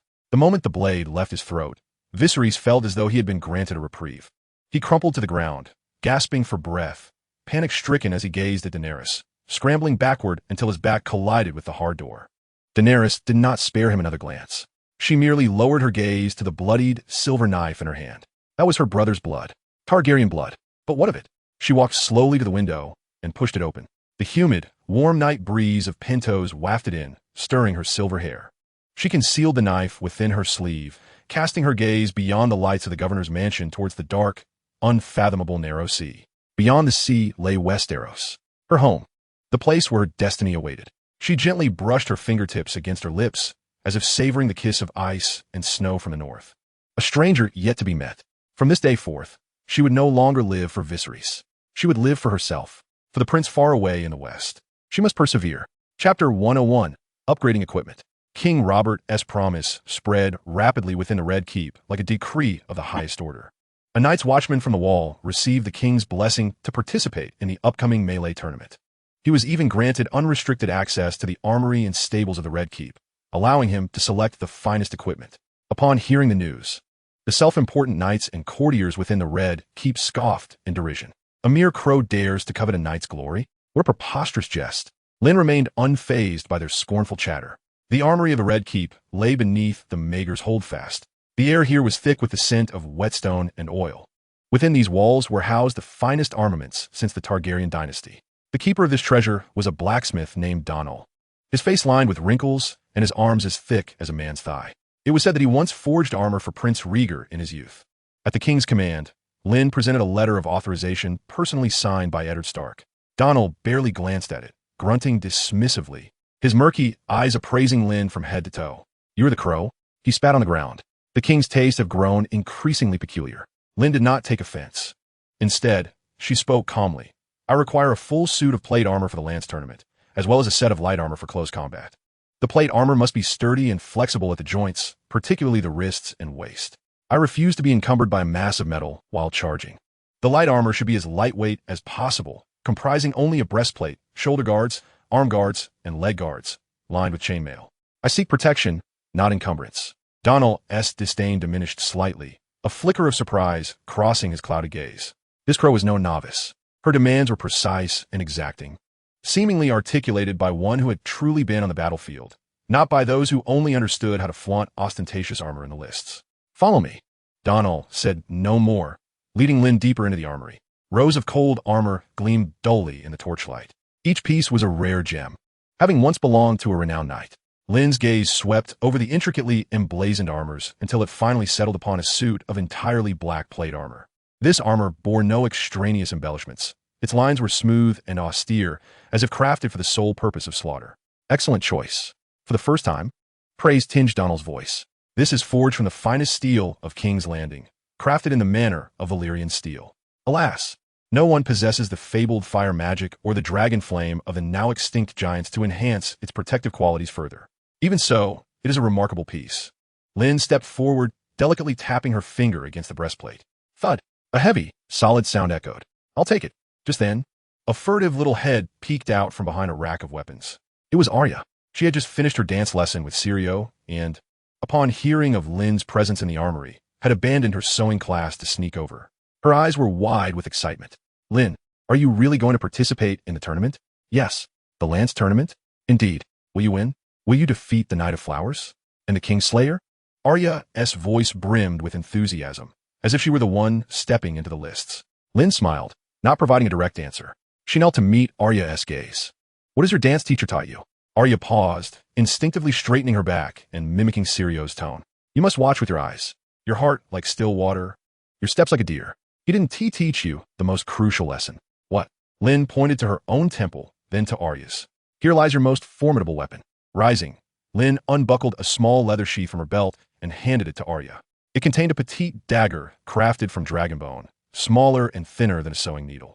Entirely black, glinting with a cold sheen. This is a Valyrian steel dagger. Always keep it on your person. A gift for you. Arya's breath hitched. She carefully accepted the dagger, drawing it forth to see the blade catch the firelight in a sharp gleam. Aye. She lifted her gaze, wanting to say something, but at a loss for words. Remember, Lynn ruffled her hair, if anything should happen to me, you must return to the north immediately. King's Landing is not safe.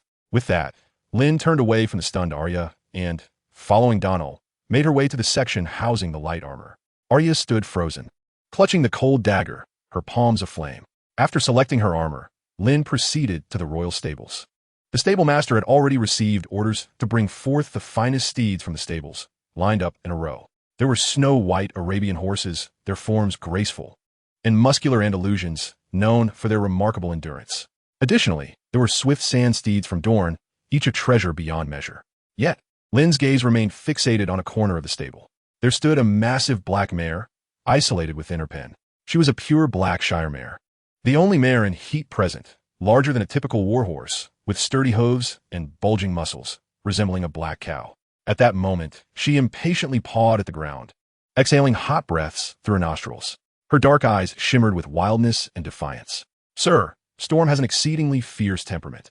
She has already injured several knights attempting to tame her, the stable master kindly warned. Lynn walked straight towards her. The mare, named Storm, sensed the approach of a stranger and immediately let out an irritable whinny, raising her front hooves as if to stomp down. The surrounding attendants recoiled in fear. Yet, Lynn did not flinch, standing resolutely, her dark eyes locked with the fierce mare's. Soon, the mare's raised hooves froze in midair. The ferocity and defiance in her gaze ebbed away, replaced by confusion and ultimately submission. Gradually, she lowered her front hooves, bowing her proud head to nuzzle Lynn's palm. This was the confidence that mastery of horsemanship brings, a familiarity that Lynn held with her steed. The stable fell into an awed silence, all present gazing at the scene as if witnessing an incredible pantomime. This one, Lynn deftly mounted his steed, his movements fluid and graceful. The black stallion, clad in ebony armor, bore a dark sword that complemented its majestic form. Man and horse appeared to meld into a singular entity. Lynn, riding Storm, gradually emerged from the stable. This particular summer stallion was unlike its counterparts. Its peculiarities rendered its speed nearly matched by its immense strength, a quality Lynn could readily perceive in its formidable capacity for burden.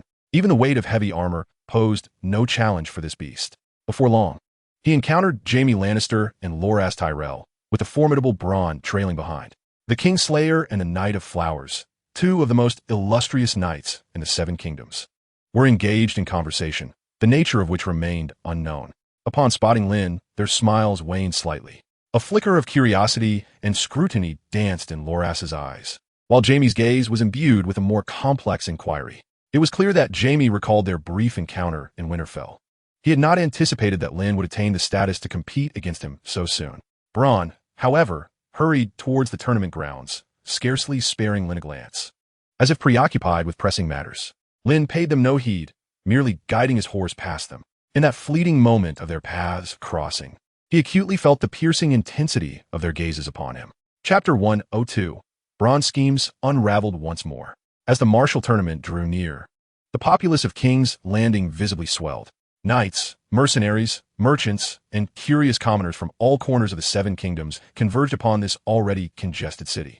The air, a noxious blend of sea brine, excrement, and cheap perfume, fermented under the southern sun, becoming ever more pungent and overwhelming. Lynn, leading his black summer stallion named Storm, traversed the foul-smelling streets. In recent days, he had been either honing his physique or familiarizing himself with his armor and mount. This leisurely stroll through the city was a novel experience for him. Not far behind, two figures trailed him. One was Arya, her face alight with excitement, marveling at everything around her. The other was Sansa Stark, dressed in a refined blue gown, her expression betraying a mix of restraint and unease. Ever since Ned discovered that his daughter had been clandestinely learning the art of killing from the water dancer, he had insisted that Sansa accompany Arya, under the pretense of sisterly companionship. In truth, he aimed to temper Arya's wild spirit with Sansa's poised demeanor. Arya scoffed at this arrangement, while Sansa lamented her predicament. She would have preferred to remain in the Red Keep, engaging in needlework with her companions, rather than walking these filthy streets and enduring the disdainful stares of the common folk. Fortunately, the trio had Lynn to accompany them, affording them the luxury of avoiding most unnecessary troubles. At that moment, a lavish carriage drew to a halt at the street corner. The door swung open, and a golden-haired youth clad in finery alighted. It was Prince Joffrey. Concerned for Sansa's safety, he had come to make his presence known. He was followed by the hulking, fearsome Sandor Clegane, known as the Hound. Sansa. Joffrey's eyes locked on Sansa amid the crowd, and a radiant smile spread across his face. Sansa's eyes sparkled with delight. Her cheeks flushed with color. She hurriedly lifted her skirts and approached him, executing a flawlessly graceful curtsy. "Your Grace, Prince Joffrey." Joffrey reveled in the attention, particularly in front of his beloved Sansa. He extended his hand, intending to take hers, but a drunken man clutching a wine jug staggered into him. "Get lost, brat." The inebriated man slurred, oblivious to whom he had collided with. Joffrey's smile instantly froze. He had never endured such an affront, especially not before Sansa. "Hound!" Joffrey's voice turned icy. Sandor, disinterested in drawing his sword, stepped forward, seizing the drunken man's head with a hand akin to a giant's, lifting him effortlessly as though he were a mere chick, and then violently slammed him against a nearby wall. Thud! The dull sound echoed as the man's head made brutal contact with the hard brick, causing the surrounding crowd to momentarily fall silent. Blood began to trickle down the wall, and the drunken man twitched a couple of times before falling still. Sansa let out a short, sharp scream, her complexion drained of color. Though she harbored disdain for the filthy drunkard, witnessing a man meet his demise in such a manner induced a visceral discomfort within her.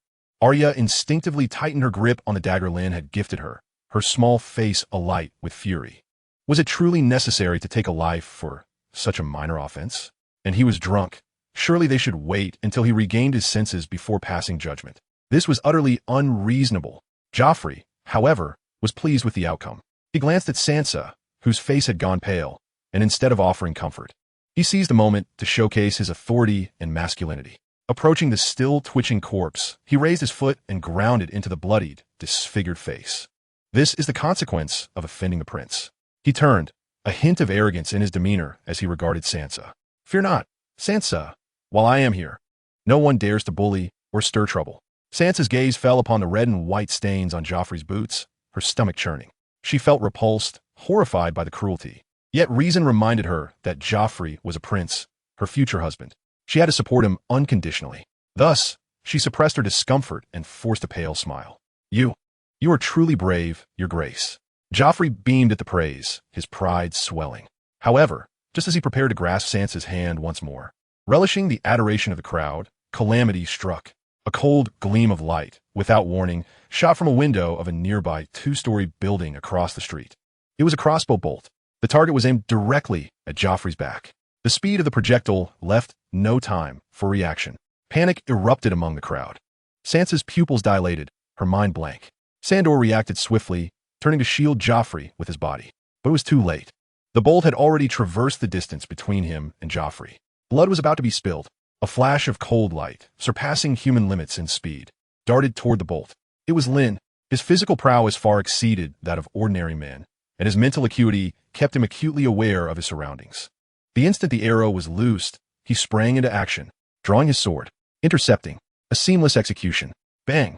The lethal bolt veered off course, narrowly grazing Joffrey's face as it flew past. With a thud, the arrow embedded itself deep into the wall opposite him, its fletching quivering in the aftermath. Joffrey lay on the ground, momentarily dazed, feeling as if death had just brushed past him. An assassin.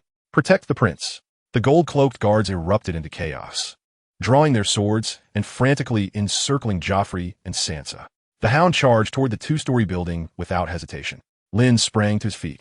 He did not glance at the assassin, but closed his eyes. Green sight. Activate. The world around him blurred in his perception. Time began to accelerate in reverse. He needed an anchor point. It was the arrow lodged in the wall. Buzz. His consciousness traced the trajectory of the arrow, instantly rewinding. He saw it. In a room within that quaint building, a cloaked figure garbed in black, after unleashing a deadly arrow, immediately discarded his crossbow and leapt through the rear window. Lynn's consciousness did not waver. It surged forward in pursuit. He sought to unveil the puppet master behind this assassin. The scene shifted once more. Last night, in a shadowy alley of King's Landing, the black-clad assassin knelt upon one knee. Before him stood a man sporting a goat-like beard. This man handed the assassin a heavy sack of golden dragons, his lips moving soundlessly as if imparting clandestine instructions. Though no sound reached Lynn's ears, he recognized that face all too well. Peter Baelish. Littlefinger. Lynn's eyes flew open. What a cunning Littlefinger. A perfect ploy to sow discord and incite chaos. This arrow, whether it struck true or not, would undoubtedly unleash a tempestuous storm. Should Joffrey perish, the wrathful Robert and the Lannisters would direct their ire squarely at Prime Minister Ned Stark. For the assassination transpired before the very eyes of his daughter. Even if Joffrey survived, this attempt would suffice to plunge the relations among the Starks, the Lannisters, and the Baratheons into utter turmoil. At that juncture, as the master of coin, he could reap the benefits amidst the fierce struggle between two mighty beasts. Such a nefarious scheme. Fortunately, Lynn instinctively sensed the ominous undercurrents. Now was a crucial phase where he required stability. He could not permit any events to spiral beyond his control. This awareness compelled Lynn to tread carefully. He could no longer afford to squander his mental fortitude. The scheming Baelish was once again revealing his fangs. I am fine. Joffrey finally managed to rise from the ground, his complexion pale and trembling. He gazed at the crossbow bolt that had nearly claimed his life, then turned to Lynn, who stood protectively before him. For the first time, the blue-eyed prince's gaze lacked arrogance and cruelty, replaced instead by a profound sense of gratitude and near-manic relief. It was you. You saved me, Joffrey exclaimed, seizing Lynn's arm in a fervent grasp, his words tumbling forth in a rush. You saved my life. Sansa, too, regained her composure. She looked at the unscathed Joffrey, then at the steadfast Lynn, her beautiful eyes shimmering with admiration. This night's watchman from the north, this man favored by her father, had indeed saved her prince in a moment of dire necessity. This was a tale more legendary than the songs sung by bards. Just then, a familiar figure surged through the crowd, none other than Peter Baelish. His expression was perfectly calibrated, reflecting shock at the prince's assassination attempt, outrage at the assassin, and concern for the current predicament. By the 7, Prince Joffrey, are you unharmed? His performance was nothing short of impeccable. Lynn regarded him with an inscrutable expression, catching the scent of the cheap perfume that clung to him, reminiscent of the brothel. Father, I must see my father. Joffrey finally regained his composure, pointing at Lynn and shouting to the surrounding Kingsguard. He saved my life. I demand that my father reward him. I want him to be my personal guard. I want him to be the most honored knight in the realm. The youth's voice reverberated through the chaotic streets. Lynn lowered his gaze to Joffrey's flushed face, a reflection of his excitement, before lifting his gaze to the distance where Littlefinger wiped the cold sweat from his brow, fear etched across his features. A wild thought began to crystallize in Lynn's mind. Littlefinger, you revel in games, do you not? You delight in targeting House Stark. Very well. I shall now join this game. I wonder, when your meticulously crafted plans become my stepping stones, will your expression still be as exquisite as it is now? Chapter 103, A Dangerous Diversion. The Red Keep, the Throne Room. Robert Baratheon's roar nearly shook the iron spikes of the Iron Throne loose. An assassin, in my King's Landing, in broad daylight, my son nearly pinned to the wall by a crossbow bolt. He heaved his corpulent body and kicked over a low table laden with goblets. Fragrant wine, mixed with shards of glass, scattered across the floor. Search the entire city. Bring that damned assassin to me. I want to hang him on the city walls to feed the crows. Joffrey stood beside him, still pale, but his gaze toward Lynn was filled with fervent adoration. Father, it was Lynn who saved me. You must reward him handsomely. Robert's gaze fell upon Lynn, his violent fury slightly abated, replaced by unabashed admiration. Good lad. Robert's large hand came crashing down on Lynn's shoulder once more. You saved my son's life. What do you desire? Speak. Gold dragons? A sword? Or a woman from the brothel? Whatever I possess, I shall grant you. Lynn's expression remained stoic, and he merely inclined his head. Your Grace, I have merely done what was required of me. He paused, his complexion seemingly paling further, breath quickening. In order to block that arrow, I employed a certain arcane technique which was quite taxing. I need to return to my chambers to rest and recover. This rationale was entirely reasonable. After all, that swift action would appear beyond the capabilities of mere mortals. Attributing it to some mystical art would render it more palatable. Quick, take him to rest. Robert's eyes brightened, immediately commanding the king's guard at his side. Find him the finest chamber, station guards, and no one is to disturb him. Joffrey looked on, a mask of concern on his face. Sir Lynn, you must rest well. He had unilaterally conferred the title of Sir upon Lynn, but he indeed possessed the authority to do so. Lynn nodded to the king and prince, then turned to leave the raucous throne room, escorted by 2 Kingsguard. In that moment, as he turned, his peripheral vision caught sight of Baelish lurking in the corner. The worry etched upon Littlefinger's face was perfectly measured. Yet Lynn discerned the shadow of disrupted plans lurking deep in his eyes. The game had only just begun. Patience, Lord Baelish. The Red Keep, within the tower bedroom assigned to Lynn. Lynn locked the door and braced it firmly with a heavy chair. Outside, the scene in King's Landing descended into chaos due to the assassination attempt, with Kingsguard searching house by house. Lynn knew they would find nothing. That assassin was likely hiding in some filthy corner of a flea-ridden hovel, awaiting the tumult to subside before making his escape from King's Landing, never to return. Lynn secured the door and sat cross-legged on the bed, rolling his eyes. The entire world fell silent in an instant. A terrifying mental strength of 25 surged within his consciousness. The assassin's location had long been pinpointed by his Vern vision. Shapeshifter, mastery, buzz. His consciousness was instantaneously withdrawn. Lynn's mental strength transformed into an invisible thread, penetrating the stone walls of the Red Keep, traversing the cacophonous streets, and precisely piercing a foul-smelling, low-budget inn in the southern quarter of the city. Found you, little mouse. A diminutive man huddled beneath the bed, trembling as if shaken by a sieve. The fear of failure and resentment toward his employer intertwined in his mind, rendering his mental defenses as fragile as gossamer. Lynn's consciousness effortlessly surged within. The small man's body stiffened abruptly, his eyes becoming vacant. In the next moment, that void was supplanted by a chilling calmness and madness. Lynn opened his eyes. He controlled this new body and crawled out from beneath the bed. He did not flee. He approached the mirror, gazing at the unfamiliar visage reflected back at him, a sinister smile twisting at the corners of his mouth. Then, Lynn turned, pushed open the door, and strode purposefully in a singular direction, towards the Red Keep. Within the throne room, the atmosphere remained heavy with tension. King Robert's fury had not yet subsided. He was engaged in fervent discussions with the members of the Royal Council, deliberating on how to bolster the defenses of King's Landing. Queen Cersei Lannister, having heard the commotion, hastened to the scene. Gone was her usual elegance. Instead, she anxiously spoke to the king, her face a mask of sorrow and rage, before soothing her frightened son with the softest of tones. Jaime Lannister, clad in gleaming white armor, stood silently beside the Iron Throne. His golden hair shimmered in the flickering firelight, yet his green eyes, directed at Cersei and Robert, held a complexity that was indecipherable to all. At that moment, bang!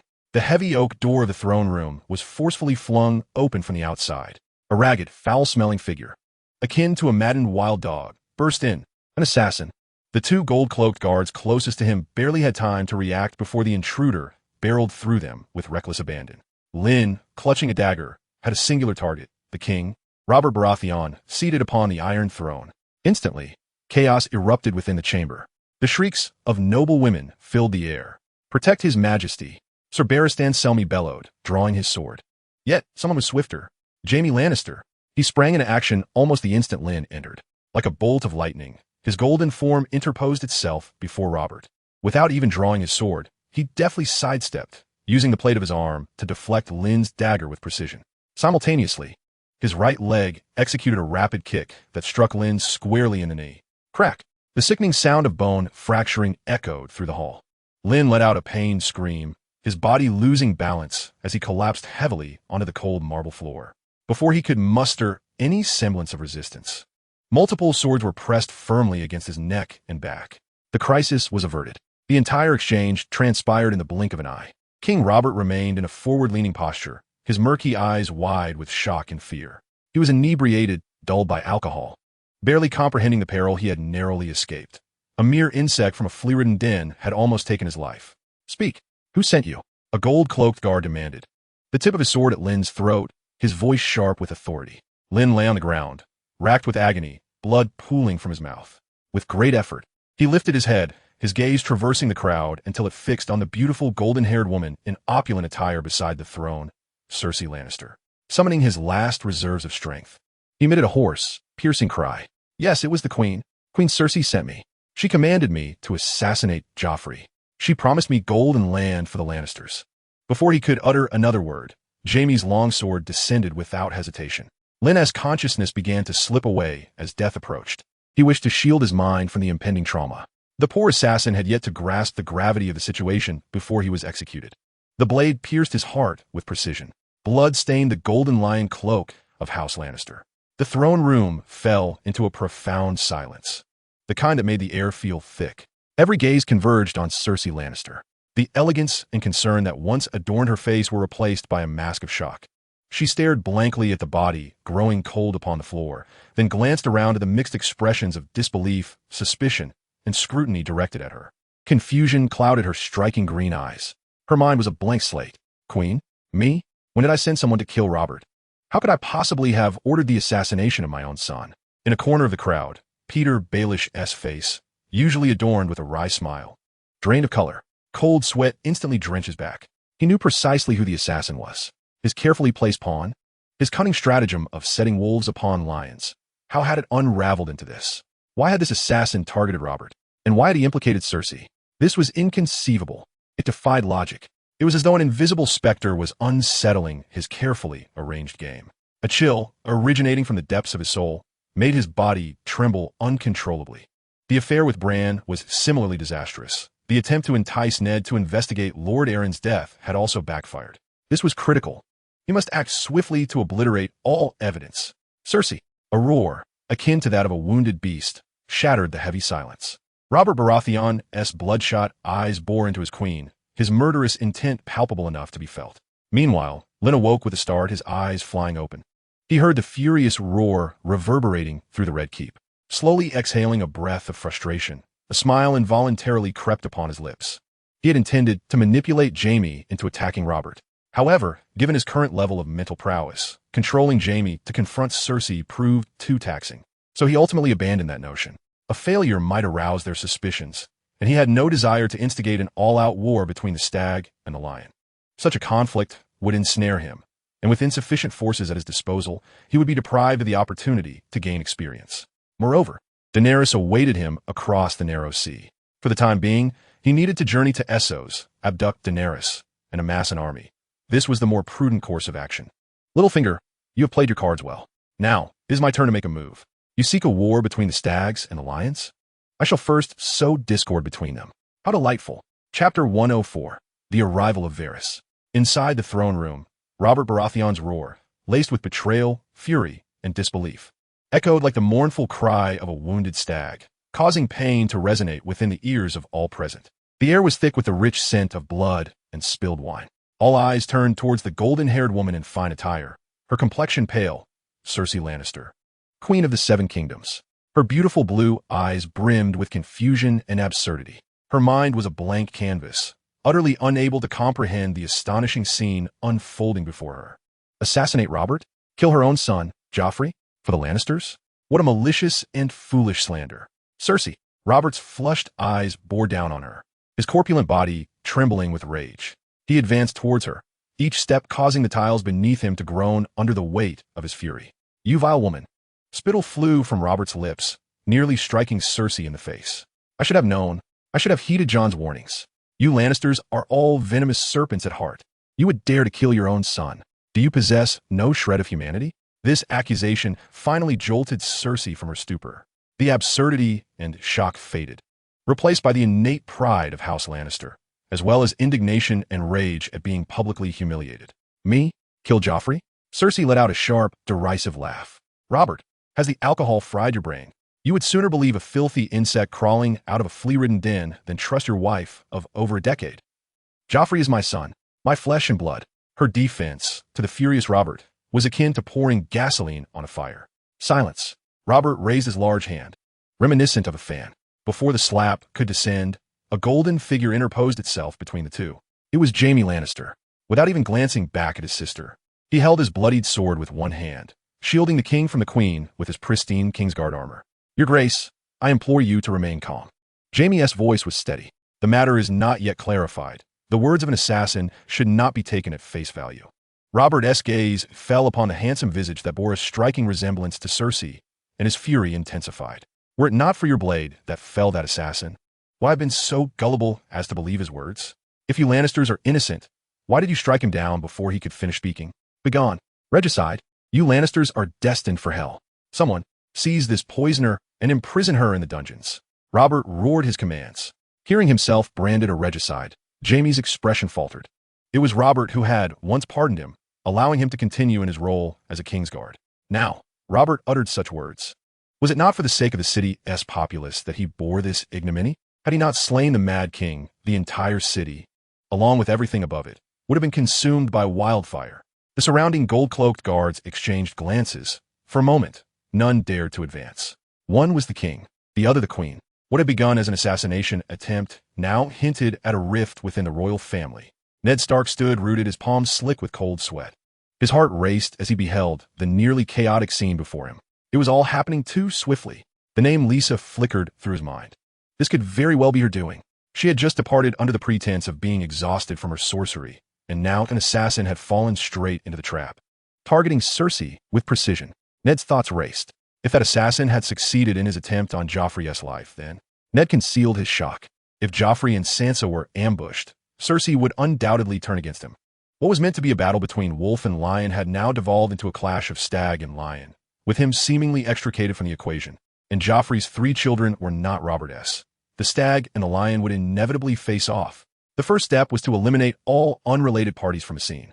Such tactics, such machinations, were deftly manipulating the fates of everyone involved. He knew Lisa possessed prophetic abilities. Perhaps she had other unknown means at her disposal. It seemed he must inquire upon his return whether this was indeed her doing. Your Grace. At that moment, a calm, aged voice resonated through the chaos. It was the unflinching Ser Barristan Selmy, the venerable captain of the Kingsguard. He stepped forward, kneeling on one knee. Your Grace, the charges against the Queen are grave. The words of a lone assassin do not suffice to condemn her.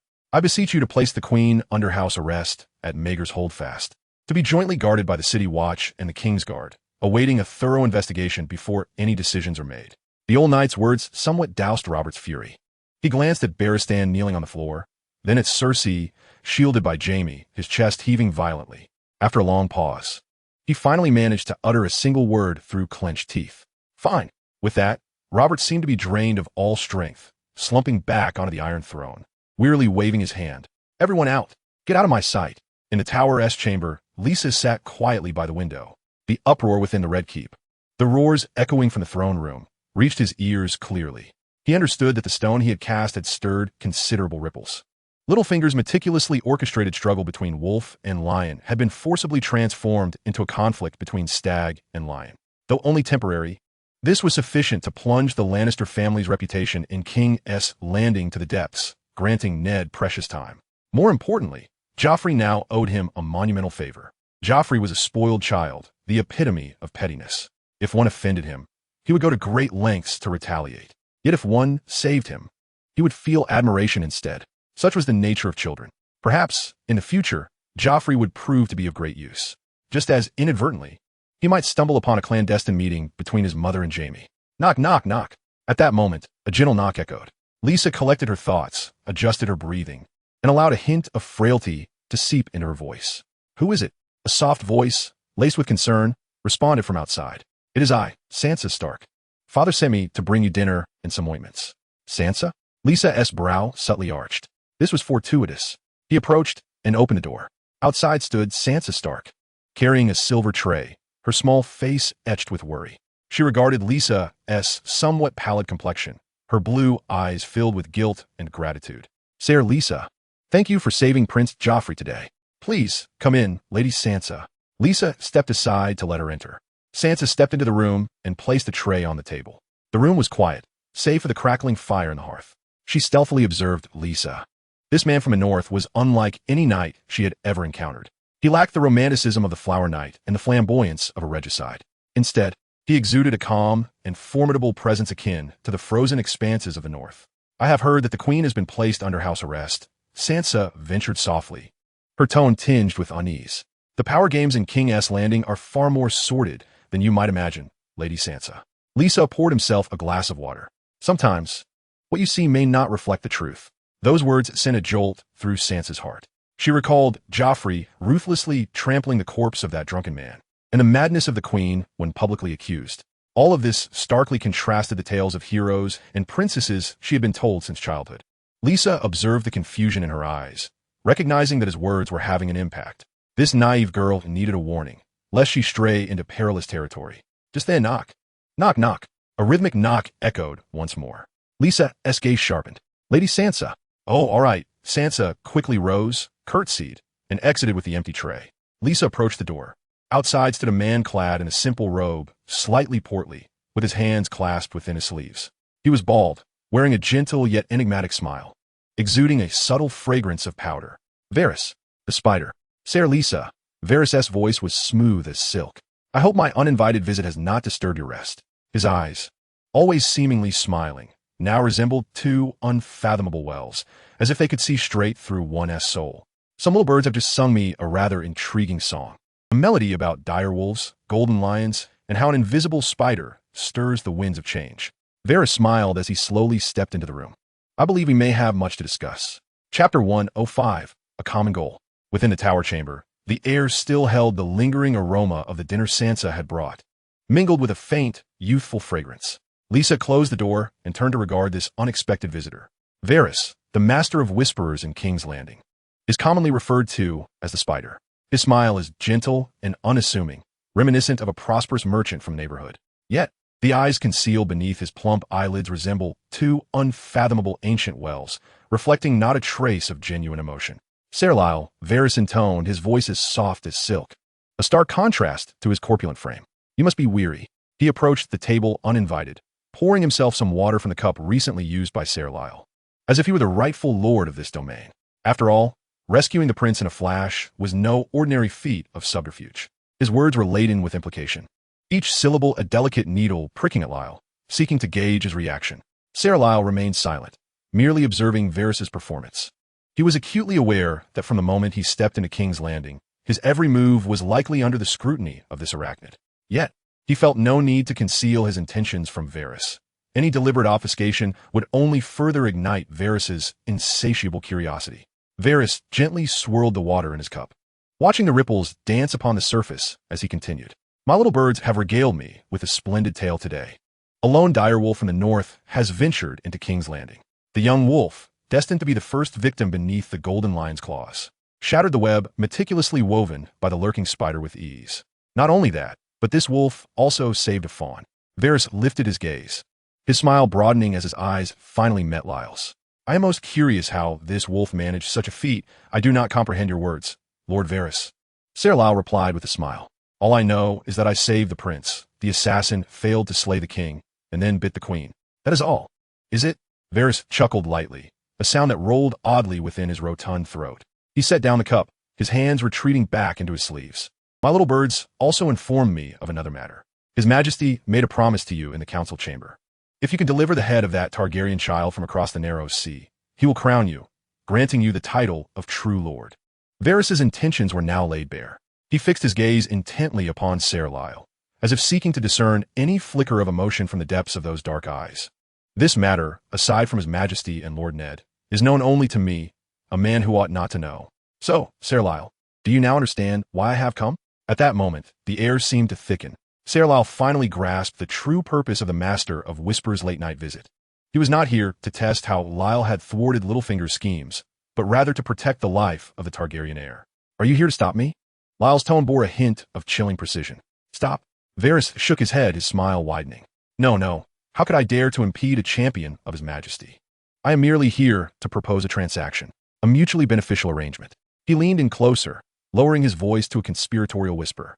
Today, who seeks the life of Prince Joffrey? Are you not curious? Surely you do not believe that Queen Cersei is foolish enough to send someone to assassinate her own son? Ser Lyle remained silent, fully aware of Littlefinger's plot, yet he feigned ignorance. Varys appeared satisfied with Lyle's response, indicating his interest in the topic. Furthermore, it suggested that this matter was of no concern to Lyle. He had seemingly stumbled upon Joffrey's rescue by chance. "It is a mutual friend of ours, Lord Peter Baelish," Varys softly revealed, the name dripping with icy foreboding.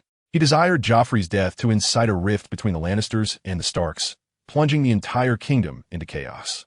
"And you, having thwarted his plans twice, have earned his abiding enmity." Ser Lyle understood precisely which two instances Varys referenced, the first being when he saved Bran, successfully averting a confrontation between the Lannisters and the Starks, and the second when he rescued Joffrey, once again dismantling Littlefinger's conspiracy, twice thwarted by the same individual. What a remarkable coincidence. Peter would certainly not naively assume this was mere happenstance. Lyle had long prepared himself for this eventuality. He does not approve of your growing closeness with Lord Ned, so naturally, you are on his list for elimination. Varys's every word aligned perfectly with the truths Lyle had discerned through his green sight. "Why should I trust you?" Ser Lyle finally broke his silence, feigning complete ignorance. "You are the king's master of whisperers, yet you turn a blind eye to the schemes of the master of coin, even attempting to barter with me using this secret. Your loyalty, it seems, is rather cheap, Lord Varys." Varys had been sold into servitude to a sorcerer as child. Can one fathom the despair of a helpless little boy rendered powerless, stripped of his manhood? Such anguish? Thus, Varys is determined that no commoner should endure such fear. His every action is rooted in the welfare of the people and the state. As long as the kingdom is spared bloodshed, Varys supports whoever's rule benefits the populace in ascending to the Iron Throne. It is as simple as that. Lyle's scornful remark did not incite Varys' ire. Loyalty? For the first time, the smile vanished from Varys' face, replaced by a complex, almost pitying expression. "My loyalty belongs solely to the kingdom itself, Ser Lyle. To those innocent lives crushed like ants in the power struggle. Peter's chaos would engulf the entire realm in flames. As for my prior acquiescence to his actions, you need not concern yourself. However, you, Ser Lyle, have disrupted this delicate balance." Varys reaffixed his smile. "You see, I have laid my fatal weakness before you, a testament to my sincerity. In exchange, you need only grant that poor girl a chance at life when you cross the narrow sea. You desire a knighthood, a fiefdom. These I can procure for you. Indeed, if you so wish, I could assist in erasing Lord Baelish from the board entirely. All you must sacrifice is the inconsequential life of a Targaryen remnant. A most lucrative deal, would you not agree?" Ser Lyle regarded Varys, whose eyes gleamed with calculating intent. He knew well that Varys was not interested in saving Viserys. The man was far too deranged. Varys would never champion such a ruler. Thus, the one he truly hoped to protect was perhaps the yet-to-hatch dragon. Varys had consistently aided this brother-sister duo from shadows, fearful of losing control and eliminating Daenerys along with them. All of this fit seamlessly into Ser Lyle's plans. Or rather, their motivations were fundamentally aligned. He needed a pretext to rally an army across the narrow sea, while Varys sought to ensure Daenerys' safety. Now, Varys had conveniently placed this rationale before him. "And how am I to explain this to the king?" Ser Lyle inquired in a low voice, as if weighing the pros and cons. "What His Majesty desires is the head of a Targaryen, to assuage the hatred in his heart," Varys promptly replied. "However, that head must belong to Viserys. The disputed waters between Pintos and Bravos are rife with piracy. One of the pirate kings is a woman, distinguished by her flowing silver hair. I surmise that a head bleached by the sea is indistinguishable to His Majesty. Should you present both heads to the king, I believe he would be rather pleased." Chapter 106, The Ill-Fated Lord Baelish. "Lord Varys, you must surely be aware. It is now you who seek my favor, rather than the other way around." Lynn smiled faintly. "Ah, I am indeed aware, Sir Lynn. How about I present you with a small gift? This will serve as the foundation of our cooperation. Furthermore, upon your assurance of sparing Daenerys, I can acquiesce to a condition within your means." Varys appeared well prepared. Lynn nodded in acknowledgement. "Very well, please proceed." Varys continued, "Given that the melee is imminent and you intend to participate, your objective must be to secure the championship in the lands competition. Otherwise, the king would have no reason to consent to your crossing to the far side of the narrow sea. Your most formidable rival, without a doubt, is Ser Loras Tyrell, the Knight of Flowers from Highgarden." Lynn's gaze flickered. He had already discerned Varys' intent. "Do you know that this very afternoon, Lord Baelish has been scouting a new steed for Ser Loras?" Varys' voice lowered, tinged with a hint of mystery. "He seeks a mare in heat, and in the lands competition, Ser Loras's leading opponent happens to be the Mountain, Ser Gregor Clegane of House Lannister. The Mountain's warhorse, to maintain its combat prowess, is an uncastrated stallion, known for its fierce temperament. Now, can you imagine what might transpire when a frenzied stallion catches the scent of a mare in heat during charge? The outcome is all too predictable. Littlefinger can turn the tournament into a gambling table. He aims to ensure that Loras triumphs over the Mountain, thereby reaping substantial rewards. This is indeed a priceless token of allegiance. Although Lynn was aware of the underlying machinations, it was sufficient to demonstrate Varys' sincerity. Varys was genuinely interested in collaborating with him. He had entrusted this lucrative opportunity to Lynn. "I accept your terms," Lynn spoke slowly. "The king will only see the head of Viserys." "Excellent." Varys rose, his expression once again transforming into one of benign warmth. "Our forthcoming collaboration promises to be exceedingly pleasant." He approached the door, hand poised on the handle, but turned back as if recalling something. "By the way, Sir Lynn, the young Stark girl who just delivered dinner is truly a beauty. Did you know? She has been secretly crafting a cloak for you, hidden beneath her bed. A black cloak, embroidered with the sigil of the dire wolf in the finest southern silk." With that, Varys opened the door, his corpulent figure vanishing into the darkness beyond, as if he had never existed. The room fell silent once more. Lynn approached the window, gazing out at the brilliantly illuminated city of King's Landing. Sansa, that somewhat naive girl, her mind filled with dreams of princes and knights. In his mind's eye, he beheld Sansa's blue eyes, reminiscent of the summer sky over Dorne. Lynn's heart was inexplicably stirred. This little girl may be a bit foolish, but her heart is undoubtedly kind. Perhaps she should not marry Joffrey. Lynn shook his head. Now is not the time for such thoughts. Since Littlefinger wishes to play tricks at the tournament, he will indulge him. He not only intends to win, but to do so in a manner that is above reproach, ensuring that all are left speechless. He even aims to have Littlefinger personally present him with the champion's prize of 40,000 golden dragons. Of course, there are also the betting stakes. A smile involuntarily crept onto Lynn's lips. He began to anticipate the splendid expression on Littlefinger's face when he witnessed Lynn leading away the only mare and appearing beneath him. "It is decided then, Storm."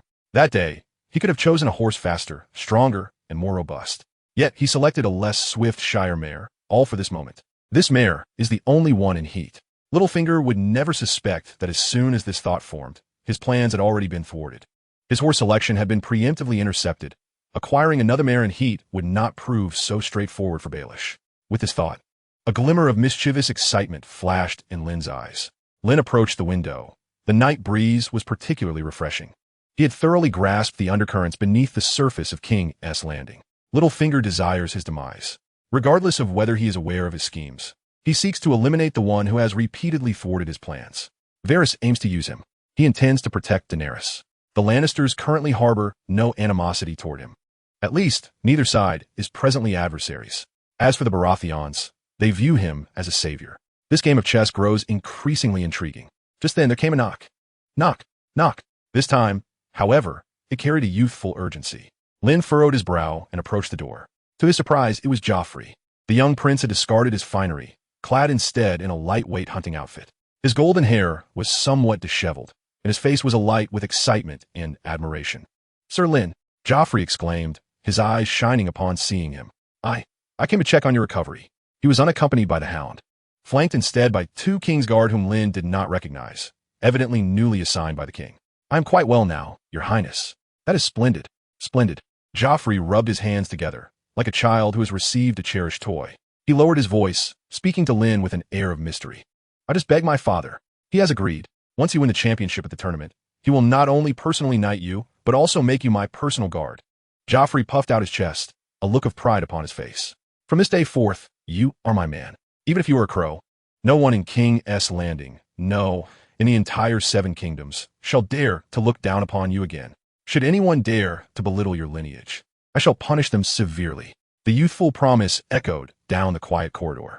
Lynn regarded the earnest boy before him, who viewed him as a hero and idol.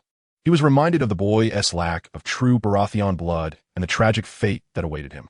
An absurd feeling surged within him. To make him Joffrey's personal guard? This world is truly full of surprises. Ridiculous. Chapter 107. Dispel Ned's suspicions. "Your Highness, I am honored." A suitable expression of gratitude graced Lynn's face, soon accompanied by a hint of pallid weakness. "However, I understand. Joffrey immediately caught on, waving his hands in dismissal. You need rest. I shan't disturb you any longer. He took 2 steps back, satisfied like a child assured of their desires, and nodded emphatically at Lynn. After completing this, he turned and left with his 2 new Kingsguard, his steps light. The corridor returned to silence. Lynn closed the door. Dealing with this spoiled young brat was far more taxing than contending with that cunning old fox, Varys. As he pondered, the sound of heavy footsteps approached from the end of the corridor. The footsteps were disordered, lacking the regularity of patrolling guards, and unlike Joffrey's light tread. The footsteps of the approaching individual were unsteady, each step resembling a tread upon cotton, yet imbued with an irrepressible fury. Lynn's gaze flickered, indeed. Today was a bustling day in his abode. Nevertheless, the inevitable had arrived. Knock, knock, knock. The sound of knocking echoed, neither too soft nor too loud. Lynn opened the door to reveal none other than Ned Stark. At this moment, the hand of the king bore none of the gravity associated with his office. He appeared merely as a weary, middle-aged man, travel-worn, with fatigue and confusion etched upon his brow. Those honest gray eyes, now bloodshot, were fixed intently upon Lynn. Without uttering a word, Eddard stepped into the room. Lynn closed the door, and it felt as though the entire world had been sealed off from them. Was it you who orchestrated today's events? Eddard inquired bluntly. He wasted no time with circumlocution or probing. The harshness of the north allowed no room for the meanderings of the south. He sought but a singular answer, a direct response. Even if Lynn were indeed culpable, Eddard would not act against him. After all, Lynn had deftly diverted a conflict that should have involved House Stark. He could not betray his principles. He would only be annoyed, wondering why Lynn hadn't conferred with him beforehand. Lynn regarded Eddard's bloodshot eyes and understood. The Duke of Winterfell had likely faced more upheaval today than in the past decade. Yet, Eddard was too righteous. There were truths he need not uncover. Only the need to remain passive. Once Lynn claimed the Iron Throne, he would ensure a glorious fate for House Stark. A fitting recompense for having used them as a stepping stone. Lynn was no traitor. With this resolution in mind, Lynn calmly shook his head. My Lord Stark, I possess no such extraordinary abilities. I do not even know what the assassin looks like, let alone how he managed to storm the throne room and attempt to assassinate the king before the eyes of all, even biting the queen. This response was anticipated by Eddard, yet it further agitated him. He paced restlessly within the confines of the room, the luxurious cloak adorned with the sigil of the direwolf feeling particularly burdensome. What on earth is happening? He exclaimed. An assassin nearly killed Joffrey and then, in a frenzy, charged into the throne room to attack the king. Finally, he clung to Cersei with a death grip. Eddard halted, his fist crashing onto the table. Anguish written across his face as he stared at Lynn. King's Landing, everything here has gone utterly mad. I cannot comprehend it. I am a loss. No, my Lord Stark. Lynn's voice resonated in the quiet room. On the contrary, all of this is entirely rational. Eddard faltered, lifting his gaze, confusion flooding his features. Rational? Indeed, rational. Lynn stepped closer, his dark eyes seemingly capable of piercing through to the very soul. Have you forgotten our previous conversation? Have you overlooked the words left by Jon Arryn, forgotten that family lineage? Lynn's tone lowered. The bloodline is resilient. Eddard's breath caught in his throat. Joffrey, Myrcella, Tommen, they are not Robert's children. They are the Lannister bloodline. Lynn observed Eddard's face darken and continued. This secret was discovered by Jon Arryn, which is why he met his demise. And now, you are conducting your own investigation. Do you think Cersei Lannister, the daughter of the Golden Lion, is unaware of what you are probing? A mother will go to any lengths to protect her children. Lynn's tone grew deep and persuasive. Consider the implications if Robert were to perish. Her son would ascend to the Iron Throne without contest. At that juncture, who would dare question his lineage? Who would have the audacity to revisit those long-buried cases? The king's blood is the most noble of all. All who question him would be branded as traitors. Eddard trembled, shaken by the overwhelming impact of Lynn's words. They were like a key, unlocking the chaotic door within his mind. Indeed, he thought, how did I not realize Cersei's motivations? She possesses the most compelling reason to kill Robert.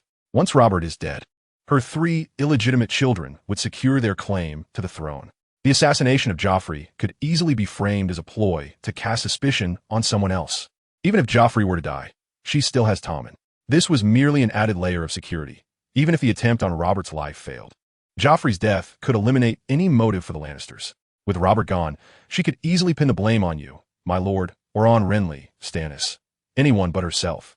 Sacrificing one to ensure the safety of 2 children is an astute bargain for her. Moreover, The assassination of Joffrey would incite Robert's wrath, prompting him to unleash his guards to hunt down the assassin. This would significantly reduce the protective forces around him, providing the assassin with a clearer path to success. How could she be so vile? Eddard's voice trembled with disbelief.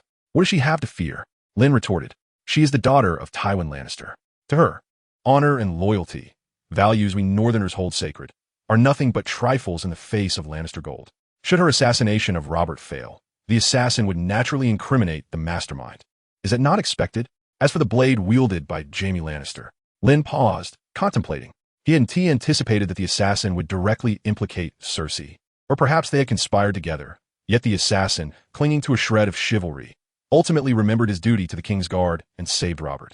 Perhaps he sought to silence witnesses, or perhaps he simply wished to protect his sister from slander. Who can say? After all, their relationship is rather peculiar. My lord, does all of this not make sense? It does. It makes perfect sense. Eddard's mind, once a tangled mess, was now clarified by Lynn's lucid analysis. Every seemingly irrational action pointed towards a coherent motive, to protect her children and secure the future of House Lannister's throne. With Joffrey dead, there is still Tommen. The throne will belong to the Lannisters. Eddard sank into a chair, despondent. After a long moment, he exhaled a heavy sigh. He raised his gaze to Lynn, the gray eyes regaining a semblance of the resolute determination characteristic of a northern guardian. What must I do next? He asked, having relinquished his own thoughts and placing all his hopes upon Lynn. Nothing at all, my Lord Stark. You need only observe quietly.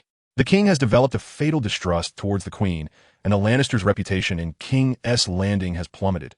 Our primary objective has been achieved. Next is the Hand-S tournament. Lynn approached the window, gazing at the brightly lit ground set for the tournament in the distance. That'll be my stage, and our hunting ground for fame and fortune. Chapter 108. The Humiliation of Petyr Baelish. Overnight, King's Landing seemed to transform entirely. The news of the queen being confined to Maegor's Holdfast, under the watch of both the King's Guard and the City Watch, spread like wildfire, reaching every corner of the Red Keep. Despite the king's edict of silence, how could such a staggering revelation remain concealed? The whispers had long since spread in private, no longer a secret. The nobles murmured amongst themselves, casting glances at the members of House Lannister, their expressions tinged with an ineffable emotion. Early the next morning, Ser Lynn was in the courtyard of the tower, familiarizing himself with the set of jet-black plate armor. Crafted meticulously by Master Donal, this armor, while not as lightweight as Valyrian steel, far surpassed ordinary knightly armor in protection and flexibility at the joints. The storm seemed to sense the impending battle, restlessly pacing nearby, occasionally snorting. At that moment, a figure appeared at the entrance of the courtyard, clad in a modest gray robe, with a neatly trimmed goatee and a perfectly timed smile gracing his face. It was Petyr Baelish. He was accompanied by two servants who bore a heavy chest. Ser Lynn, it appears your recovery is quite commendable. Littlefinger's voice dripped with his characteristic smoothness. He refrained from mentioning the harrowing assassination attempt from the previous day, yet his gaze immediately fell upon the black stallion, Storm, flickering with a barely perceptible heat. Thanks to your kindness, Lord Baelish. Lynn halted his actions, removing his helmet. His expression neutral. I am but a simple man, accustomed to dealing with wildlings beyond the wall. My physique remains sturdy enough. Ah, Ser, you're far too modest. Littlefinger waved his hand, signaling his servants to open the chest. With a clatter, the chest revealed a trove of golden dragons, reflecting a dazzling light in the morning sun. The golden brilliance was enough to drive any mercenary or knight into a frenzy. I understand you have traveled from the north, enduring considerable hardship. Littlefinger's smile brimmed with persuasion. The expenses in King's Landing are considerable. Please accept this token of goodwill. Ser Lynn cast a glance at the chest of gold, his gaze unwavering. Lord Baelish, we share no camaraderie, and I cannot accept this money. No. Today we shall consider ourselves friends. Littlefinger approached Storm, extending his hand as if to stroke the stallion's mane, only to retract it in fright when Storm snorted. Such a fiery temperament, he exclaimed, though a hint of disdain flickered in his eyes. Sturdy in build, indeed, it complements your own demeanor, Ser. However, jousting demands instantaneous bursts of speed and agility, while Storm possesses endurance. It ultimately lacks in swiftness. I am acquainted with a horse trader from Dorne who has a purebred sand steed. Its speed is akin to that of the wind. Should you ride it into the lists, the championship would be within your grasp. As for your Storm, Littlefinger gestured towards the chest of gold. Though it may not excel in tournaments, I personally favor such a spirited steed. I would gladly offer this price to acquire it. As a gesture of friendship, What say you? His words were impeccably crafted, highlighting Storm's shortcomings while presenting Lynn with a superior option, all the while adopting an air of self-sacrifice in pursuit of friendship. Any unsuspecting individual might have felt profound gratitude for such timely assistance. However, Lynn was acutely aware of Littlefinger's true nature. Lynn regarded him, nearly bursting into laughter internally. This old rascal truly believed him to be a simpleton from the north. I appreciate your goodwill, Lord Baelish. Lynn donned his helmet once more, his voice muffled behind the iron. Yet I possess a flaw. I am rather reserved. My horse shares this trait. It recognizes only me as its partner, not a commodity to be bartered. Littlefinger's smile faltered, his expression shifting in disbelief. He had not anticipated such a decisive rejection despite his generous offer. A night's watchman, a crow who could perish beyond the wall at any moment, was indifferent to an entire chest of gold. This was illogical. Did he know something? Sir Lynn, will you not reconsider? Littlefinger's tone grew more insistent. This chest of gold could procure you a lavish estate in the finest district of King's Landing, surrounded by the most beautiful women. Or perhaps you can name your price. Oh, Lynn turned, peering through the cold visor of his helm. Any price at all? Indeed, Littlefinger regained his confidence, convinced that no one in this world could be unmotivated by wealth. Lynn extended a finger. 100,000 dragons, plus all the brothels you own in King's Landing. The air grew thick with tension.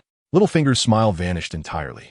His shrewd eyes, usually glinting with calculation, now fixed on Lynn with incredulity, as if gazing upon a madman. 100,000 dragons? And you would demand my entire enterprise? This was no mere refusal. It was an unabashed humiliation. Sir Lynn, are you jesting? Littlefinger's voice turned frigid. Do I appear to be joking? Lynn retorted, stepping forward, his imposing figure casting a vast shadow over Littlefinger. Lord Baelish, my horse is not for sale. If you have no further business, please take your leave. I must train. Lynn had issued his dismissal. Littlefinger's complexion shifted from green to white, a sight most unpleasant. He cast a lingering glance at Lynn, then at the snorting stallion. Ultimately, he departed in silence, his two servants trailing behind, shoulders slumped, observing Littlefinger's dejected retreat. Lynn's mood soared. Old man, you thought to use me as a pawn and profit from me? Just wait until the tournament begins. You'll have cause to lament. In the afternoon, Sansa Stark returned.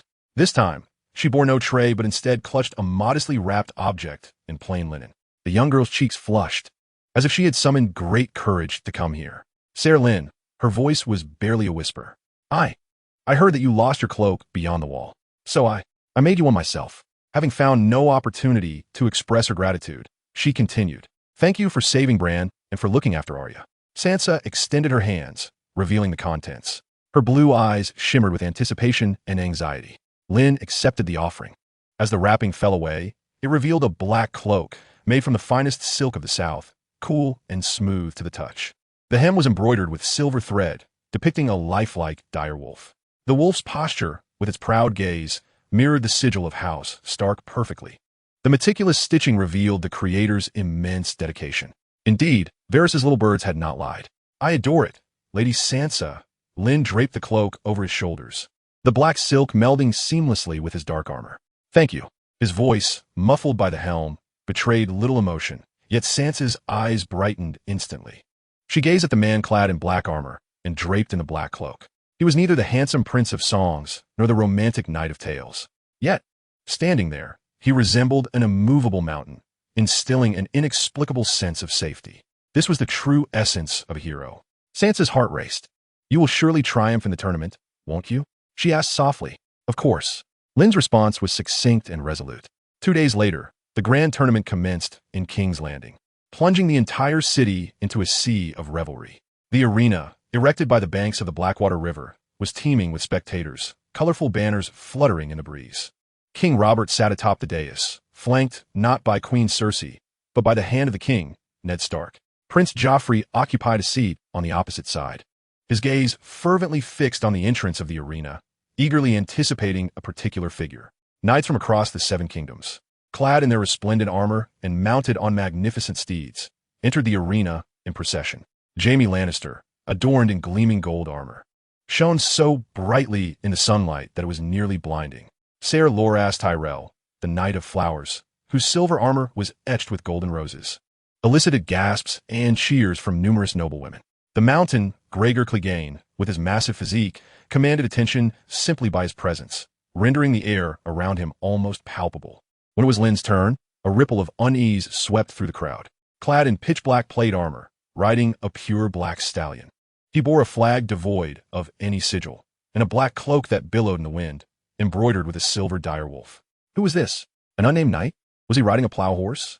Murmurs of derision and laughter echoed from the stands.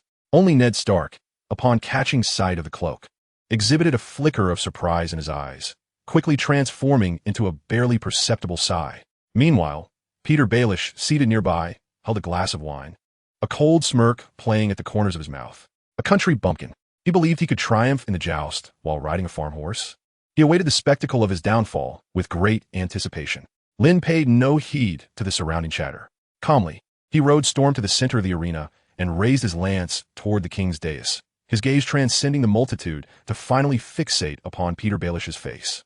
Despite the distance and the cold visage of his helm, Peter felt the piercing intensity of Lynn's gaze, akin to a dagger, sending an involuntary shiver down his spine.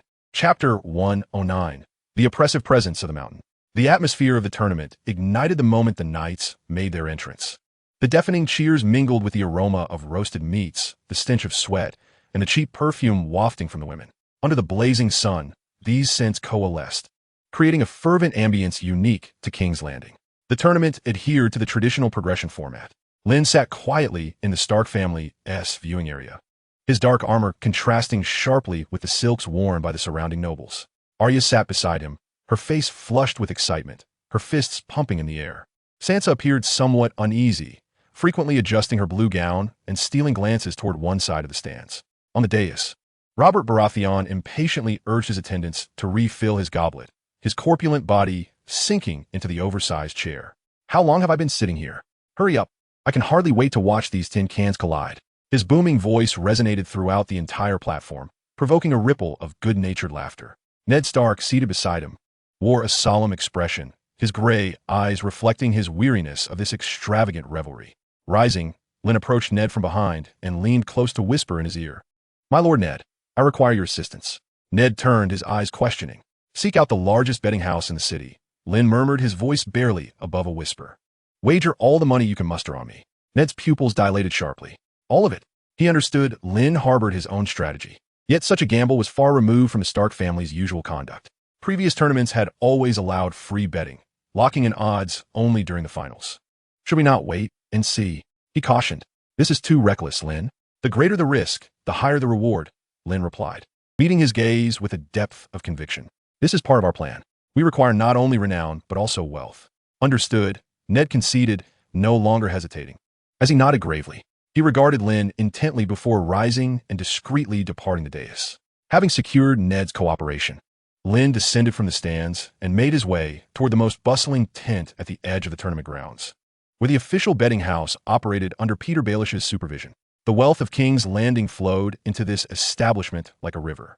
Lynn's arrival instantly stirred a minor commotion. His obsidian armor, the direwolf-embroidered cloak, and an aura that suggested he was not to be trifled with caused the surrounding gamblers to instinctively part ways for him.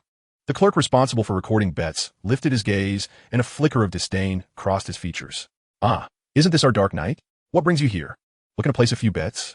Lynn ignored the taunt, instead slamming a heavy leather pouch onto the table. The pouch burst open, spilling a cascade of gleaming gold dragons that swiftly covered the entire surface. A collective gasp erupted from the crowd.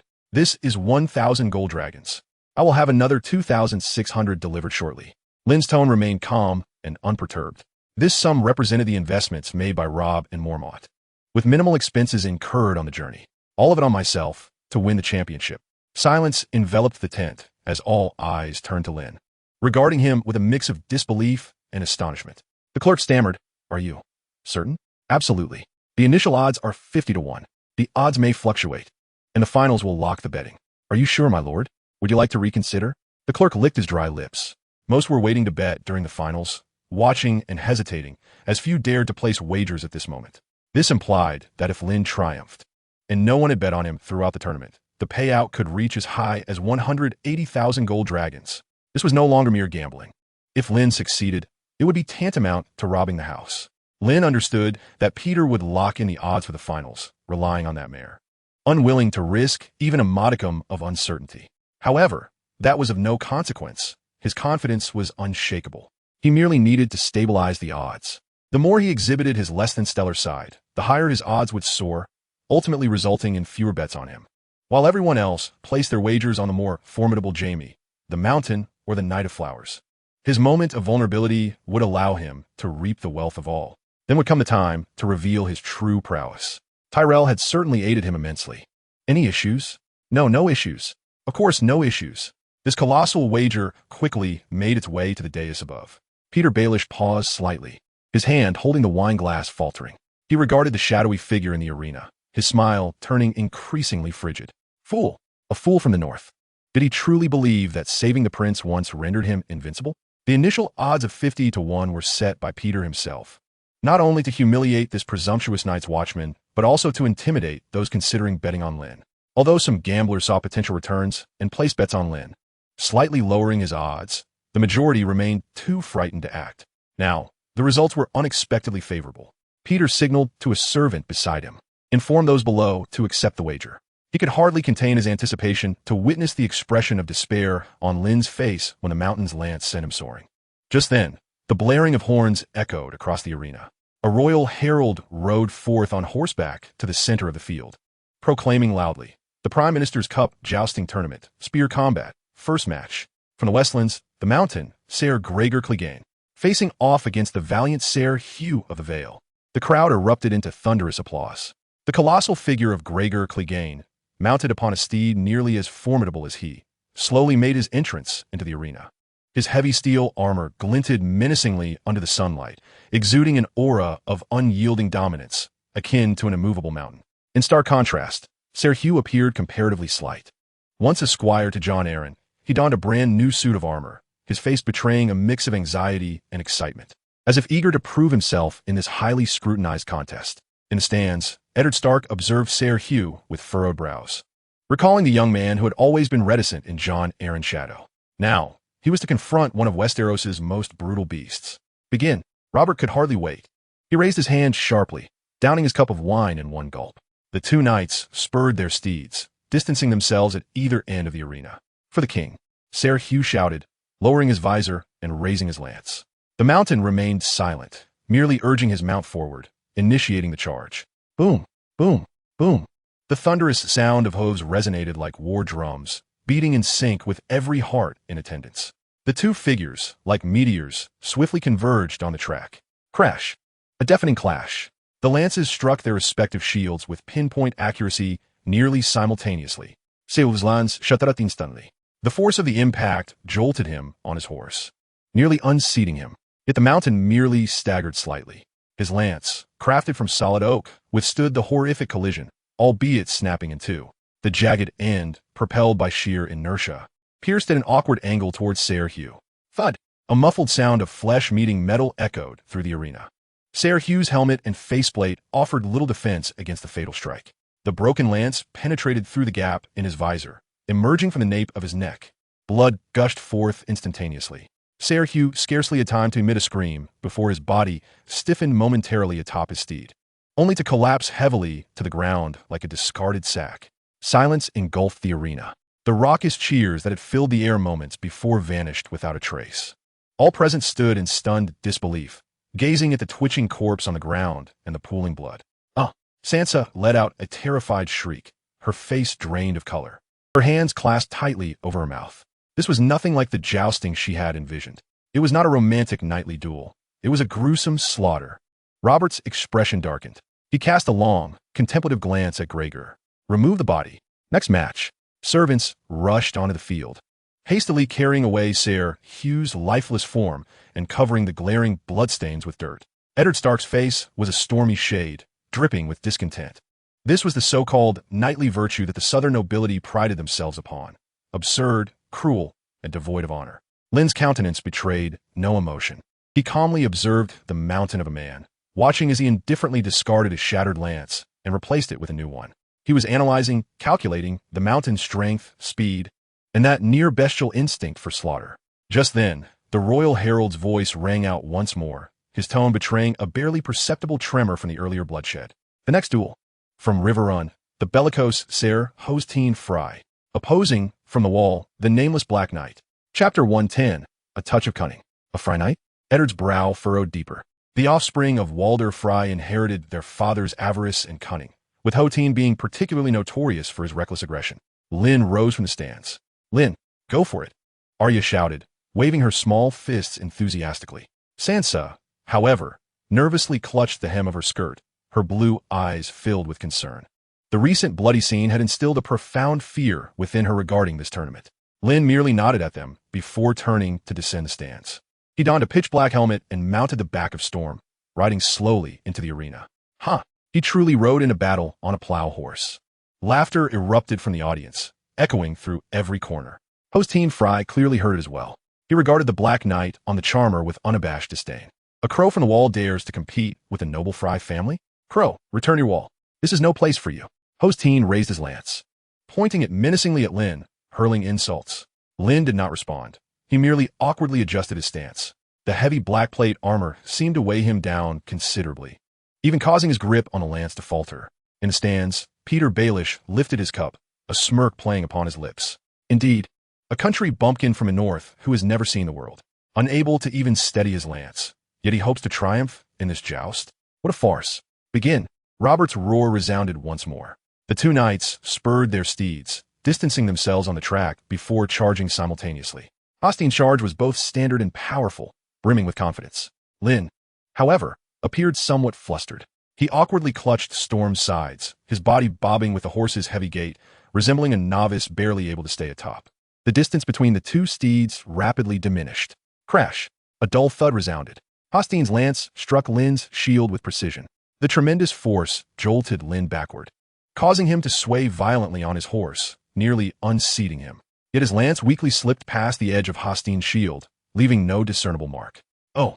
A wave of laughter and jeers erupted from the audience. Get down, Crow. Don't embarrass yourself here. Peter's grin widened. Eddard clenched his fists tightly, his palms slick with cold sweat. Lynn struggled to regain his balance after the jarring impact, gasping for breath as if the collision had drained him of all his strength. First round, a complete defeat.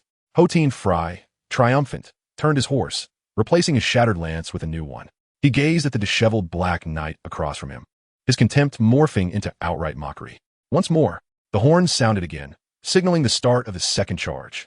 This time, Lynn seemed to have learned from his previous encounter, lowering his body and striving to present a more professional appearance. Yet, to all observers, that tense demeanor only exuded a facade of bravado masking inner cowardice. Horstein could scarcely muster the energy to recalibrate his approach. He merely brandished his weapon with nonchalance and advanced. In his eyes, a single shot would suffice to bring this farce to a definitive close. The two figures once more intertwined. Bang! Another resounding clap echoed, splinters flying. This time, the long spears of both combatants shattered upon striking each other's shields almost simultaneously. A stalemate. The jeers from the audience diminished somewhat, replaced by murmurs of astonishment. It appeared this crow possessed remarkable fortune, managing to hold his ground against Sir Fry. On the high platform, Littlefinger subtly raised an eyebrow. Fortune? Perhaps. Lynn continued to gasp heavily, feeling a tingling sensation coursing through his arms. He exerted considerable effort to calm the agitated storm within him. Naturally, this was all an act. He did not desire his impressive performance to provoke undue pressure in the next round, which would inflate the odds against him, resulting in a significant loss of golden dragons. Once more, the smile had vanished from Horstein's face, replaced by a flicker of indignation. He could not abide being pushed to a third round by mere nobody. This was sheer humiliation. A third charge. This time, Horstein unleashed all his might. He charged forth like an enraged boar, his eyes aflame with a brutal intent to crush his opponent. Lynn met him head-on. His movements remained clumsy, his posture still ridiculous. To all observers, he appeared to have reached his limit. This shot, it seemed, would certainly lead to his downfall. The distance rapidly closed. 50 paces, 30 paces, 10 paces. Just as their steeds were about to collide, Lynn's seemingly rigid form executed an astonishing adjustment with the slightest of movements. He did not attempt to block Horstein's shield. Instead, he raised his lance slightly. His target was no longer the broad shield. It was the narrow gap where Horstein's right shoulder met his breastplate. Crack! A sharp, piercing sound of splintering. Horstein's lance still struck Lynn's shield with tremendous force, causing him to lurch backward once more. But this time he held firm, and Lynn's seemingly haphazard thrust found its mark with precision. The The tip of the lance penetrated the gap and forcefully pried upward. Horstein Fry barely comprehended what had transpired. He only felt an overwhelming force surging from his right shoulder, as if he had been violently struck by a mammoth. His robust frame was instantly wrenched from the saddle. As if yanked away, a brief cry escaped him. Horstein Fry traced an awkward arc through the air before crashing down with a resounding thud, like a heavy sack of refuse, into the dung-laden arena floor. Silence engulfed the crowd. All eyes widened in disbelief, struggling to comprehend the tableau before them. The once indomitable Sir Fry had been so easily upended by a crow riding a plow horse in an almost comical fashion. After a fleeting silence, sporadic cheers erupted. Victory! Arya leapt from her seat in exuberance. Sansa covered her mouth, her exquisite blue eyes shimmering with surprise. Upon the high platform, Prince Joffrey was flushed with excitement, his face a vivid hue. He vigorously pumped his fist, bellowing triumphantly. I knew it. I knew Sir Lynn was the strongest. Ned exhaled a long, drawn-out breath, his tightly clenched fists finally relaxing. He began to understand that Lynn was concealing his true prowess. Meanwhile, Peter Baelish's smile had frozen in place. His hand, which held the wine goblet, hovered mid-air, his expression dark and foreboding. He had lost. Though it was merely the first match, he had lost. That fool from the north had, against all odds, triumphed over Horstein Fry. But no matter. Littlefinger swiftly recalibrated his mindset. Luck, after all, has its limits. He could not believe that this crow could continue to prevail indefinitely. Lynn paid no heed to the jubilations surrounding him. He simply sat calmly atop his steed, his chest heaving violently as if he had expended all his strength. With great effort, he raised his broken lance towards the king's platform, offering a clumsy salute. Then, he turned his horse and slowly retreated from the arena. His silhouette, to the onlookers, was imbued with fatigue and a sense of fortuity. He exited the arena and returned to the stands. The royal herald's booming voice once again resonated throughout the venue, announcing the next round's matchups. The upcoming duel would feature the Knight of Flowers, Ser Loras Tyrell, against Ser Raleigh Westerling of Lannisport. And the herald paused, glancing at the freshly updated list in his hand, before exclaiming with a blend of astonishment and excitement. The recently victorious Black Knight shall face the Hound, Sandor Clegane. At the conclusion of his announcement, the tournament grounds erupted. All gazes turned in unison towards the figure clad in a fearsome helmet, as silent as a rock, alongside the black-clad silhouette of the man who had just won by sheer luck. Lynn halted, glancing back. This competition seemed rather inequitable. Having just participated, he was already slated for the next bout. Lynn regarded the figure of Robert on the platform. It appeared Robert wished to gauge his true capabilities, to ascertain whether he could vanquish the remnants of House Targaryen across the narrow sea. However, that was of little concern. As always, he would feign weakness. Accumulating golden dragons was paramount.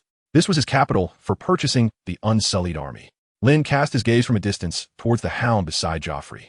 Chapter 111, The Hound.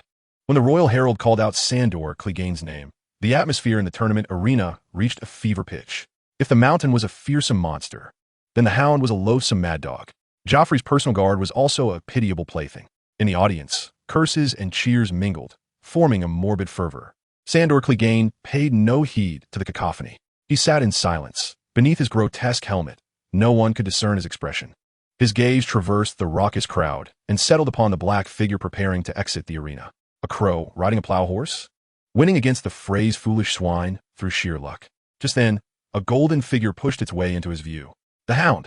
Prince Joffrey's voice brimmed with undeniable command. His face flushed with excitement. He breathed heavily, his blue eyes sparkling with fervor. Do you see? Sir Lynn has won.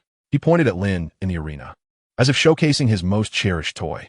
Next, you shall compete against him. Joffrey's voice dipped slightly, yet his arrogant tone remained undiminished. I won't allow you to lose. Sandor's body stiffened momentarily. He lifted his visor, slowly turning his grotesque head to regard the young prince before him. Why? There is no reason. Joffrey puffed out his chest. I want Sir Lynn to win. He saved my life. He is my hero. He will be my future Kingsguard. And you, Sandor, are merely a dog. A dog must obey its master's commands. Should you dare let him fall from his horse, I shall have your ugly dog head severed and hung upon the walls of the Red Keep. Joffrey's venomous words rang out with unsettling clarity in the raucous tournament grounds. Sandor fell silent. In his eyes surged a tempest of fury and humiliation potent enough to incinerate a soul. Yet, he ultimately uttered not a word, merely nodding slowly in acquiescence. As you command, my prince. Observing Joffrey's satisfied departure, Sandor clenched his fists tightly beneath his armor. When Lynn returned to the Stark family's viewing platform, he removed his helmet, deliberately gasping for breath, sweat beading on his brow, his complexion somewhat pallid. Lynn, you were magnificent. Arya's eyes sparkled like stars. Sansa offered a damp silk handkerchief, her small face alight with admiration and trepidation. Are you all right? I'm fine, just a bit fatigued, Lynn replied, taking the handkerchief to wipe his face. That Lord Frey possesses considerable strength. His visibly exhausted demeanor further convinced Sansa and Arya of the perilous nature of his recent victory. Only Ned, gazing into Lynn's serene, unwavering black eyes, found his doubts deepening. At that moment, a towering shadow loomed over them. Sandor Clegane, the Hound, had approached the base of the platform unbeknownst to them. He bore no helmet. His face, marred by flames, appeared even more grotesque under the sunlight. Crows, he began, his voice dripping with unabashed disdain. Fortunate, aren't you? He glanced at Lynn's steed, the Shire mare, calmly grazing. Your workhorse is rather robust. However, your luck may soon run out. What? Lynn raised his head, a hint of well-placed tension gracing his features. Nothing, Sandor grinned, revealing a set of teeth stained by wine. His smile more ghastly than a grimace. I merely wish to remind you, when you tumble from your horse, remember to guard your neck. Otherwise, your head may not remain intact. With that, he turned and departed, leaving behind an air of intimidation. Arya seethed with indignation, eager to curse. But Ned silenced her with a glance. He seems to harbor a strong dislike for you, Sansa remarked uneasily. Fear not, Lynn responded. The louder the dog barks, the more frightened it is within. Soon, as anticipated, Loras Tyrell claimed victory without incident. Lynn donned his helmet once more and mounted his horse. The trumpet sounded again. Lynn and Sandor Clegane faced each other from opposite ends of the track. Look, that fortunate crow is back in the arena. This time he faces the Hound. He is doomed. I wager the Hound will unseat him in one thrust. Still, no one placed their bets on Lynn. Begin. Robert's voice thundered. Sandor surged forward almost instantaneously, his mighty steed charging like an arrow released from a bow, a wave of lethal intent sending shrieks of terror from the front row ladies. Lynn clumsily commenced his own charge, his form swaying perilously atop the heavy mount. The two horses crossed paths. A deafening crash ensued. Lynn's shield shattered on impact, splinters flying in all directions. He was thrust backward by an irresistible force, teetering on the brink of falling off. Yet, at that precarious moment, his ironclad boots gripped the horse's belly like a vice. The formidable Shire mare played a pivotal role at that instant. She stumbled briefly before regaining her balance. Remarkably, Lynn harnessed his formidable core strength to pull himself back from the precipice of disaster. Oh! The crowd erupted in gasps. Sandor halted at the far end of the track, slowly turning his head. Beneath his helmet, his brow furrowed in confusion. Something was amiss. He had exerted 7/10 of his strength in that blow. Even a bull should have been toppled. This crow had not fallen. Moreover, Lynn's recent display of flexibility and balance was hardly characteristic of a mere novice. Again, the second charge. Sandor's gaze shifted, now tinged with seriousness. He sought to uncover what trickery this crow was employing. Boom! Another resounding clash. This time, Lynn's lance met Sandor's with precise impact, both shattering upon contact. Another stalemate. Sandor distinctly felt the weight of Lynn's lance, heavy yet elusive, akin to striking cotton. His brute force had been significantly diffused by an inexplicable technique. This crow was concealing something. A ridiculous thought flickered in Sandor's mind. Was this crow merely performing? A rush of humiliation surged through Sandor. Damn it, he muttered inwardly. He swiftly discarded the broken lance and readied his final spare jousting lance. All right, if you wish to play, I shall oblige. Let us see how long you can maintain this charade. The third charge commenced. This time, Sandor's speed was unmatched. His ferocity intensified. He resembled a frenzied wild dog. Lynn met him head-on, his movements still awkward, his posture still disheveled. Joffrey stood, anxiety radiating from him as he observed his uncontrollable hound. The two figures converged, all eyes upon them. In a moment of intersection, Sandor aimed his lance directly at Lynn's face, intent on compelling the crow to reveal his true prowess. Yet, Lynn's response once more defied expectation. He neither blocked nor evaded. Instead, with a seemingly frantic gesture, he thrust his lance forward, targeting Sandor's steed beneath him. Madman, attacking one's opponent's horse during a joust was an act of utter disgrace. Even contemptible, Sandor instinctively sought to withdraw his lance to protect his mount, but it was too late. Crack! Lynn's lance struck the neck guard of Sandor's steed, splintering upon impact. However, the broken end of the lance shot forth, propelled by inertia, and thud. The splinter pierced the eye of Sandor's horse. The horse let out a harrowing cry, rearing up violently. Sandor felt his world spin. He was violently thrown off by his frenzied mount. Thud! Sandor Clegane's towering frame crashed to the ground. A deafening silence enveloped the arena. High above, Joffrey's wine goblet shattered upon the ground, the sound jarring in the stillness. For the first time, the color drained from his perpetually smiling face. Had he lost again? Lynn remained atop his mount, gasping for breath as if expending his last ounce of strength. He gazed at the writhing figure below, a slow smile creeping across his lips behind the cold visor. You wish to play with me? You are rather inexperienced. Ignoring the filthy curses hurled at him, he turned his horse, preparing to depart. Just then, the herald's clarion voice rang out once more. Next up, the Knight of Flowers, Ser Loras Tyrell, will face the Mountain, Ser Gregor Clegane. Lynn paused, his gaze shifting to the knight's staging area. The Knight of Flowers, Loras Tyrell, was elegantly mounting his horse, a magnificent pure white steed beneath him, exuding an extraordinary grace. Yet it seemed to be somewhat restless, incessantly scraping the ground with its hooves, emitting a series of low, mournful whinnies towards the direction of the Mountain of Magic. It was a striking mare, a mare in heat. Peter Baelish appeared to have found a suitable steed, preparing to reclaim his lost fortunes with interest during the finals. Lynn's gaze shifted to the other side, where the black stallion, Storm, was languidly flicking its tail and snorting with disinterest. How fortuitous! His Storm was also a mare. Chapter 112. The Duel Against Ser Joffrey. The uproar from the previous bout had yet to fully dissipate when the royal herald's resounding voice echoed once more, drawing everyone's attention back to the central figures of this revelry. The Knight of Flowers, Ser Loras Tyrell. The Mountain, Ser Gregor Clegane. At the instant the announcement concluded, the entire tournament grounds erupted into a frenzy. It was a clash of beauty and beast, pitting the most handsome and beloved knight of the Seven Kingdoms against the most brutal and terrifying monster. Ser Loras Tyrell's entrance was as flamboyant as ever. He rode a magnificent snow-white steed, adorned in silver plate armor intricately engraved with golden roses, shimmering brilliantly under the sun, as if he had stepped out of a ballad. He gracefully tossed kisses to the noble ladies seated in the high stands, provoking uproarious cheers that could lift rooftops. Conversely, his opponent, the Mountain, Ser Gregor Clegane, silently mounted his oversized black stallion, stationed at the opposite end of the arena.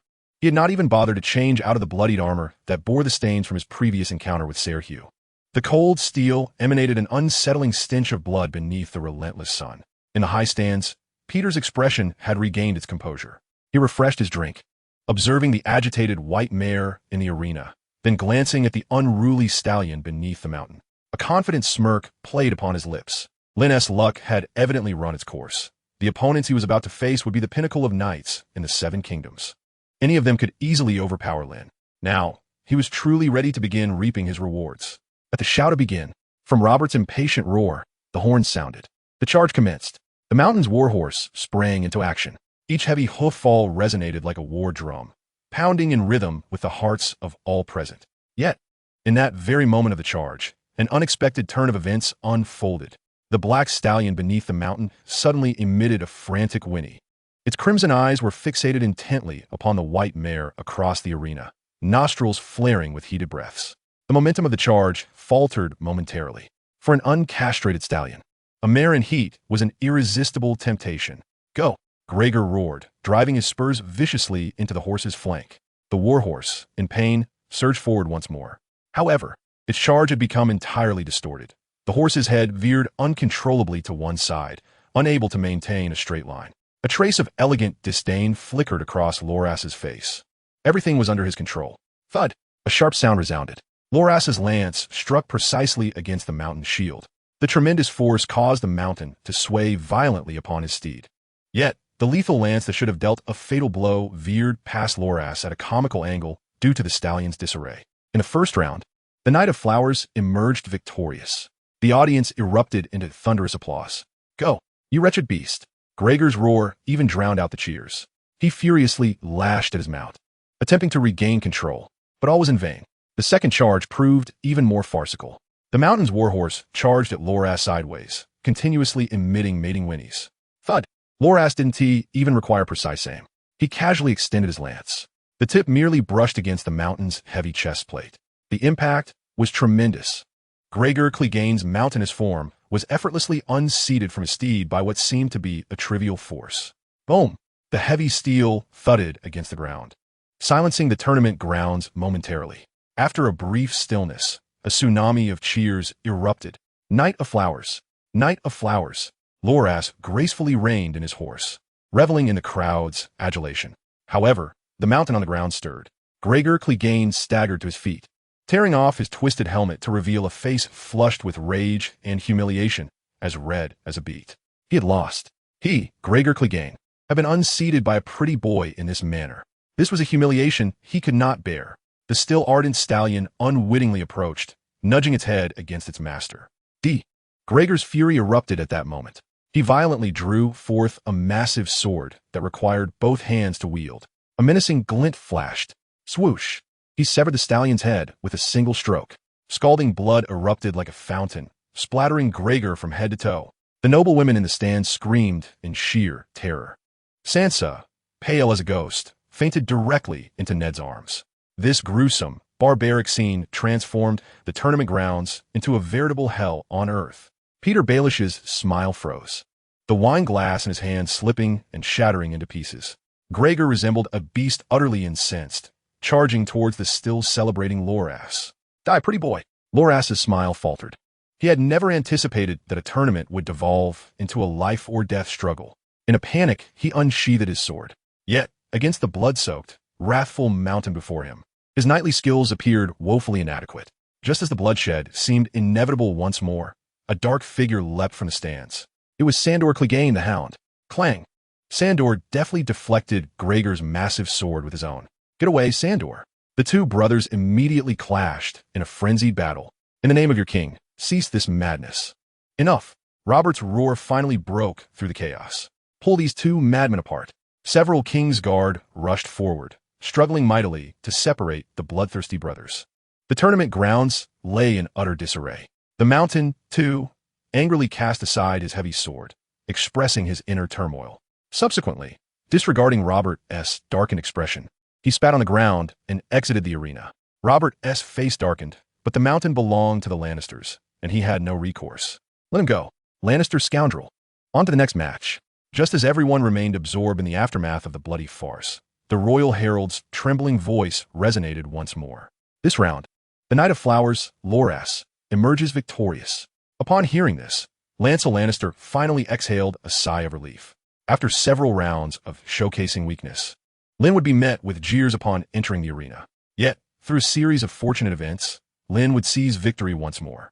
Finally, the jousting semifinals would feature the Black Knight from the Wall. The herald's gaze involuntarily drifted towards the solitary black figure that had remained quietly seated in the stands throughout. The confrontation would ensue. The Iron Guard, Ser Jaime Lannister. Upon the utterance of these words, the arena erupted in astonishment.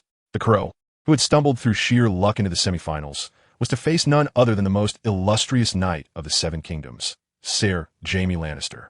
All eyes darted back and forth between Lynn and Jaime. One was a fortunate soul rolling in the mud, while the other stood as a paragon of nobility upon the clouds. This confrontation held no suspense whatsoever.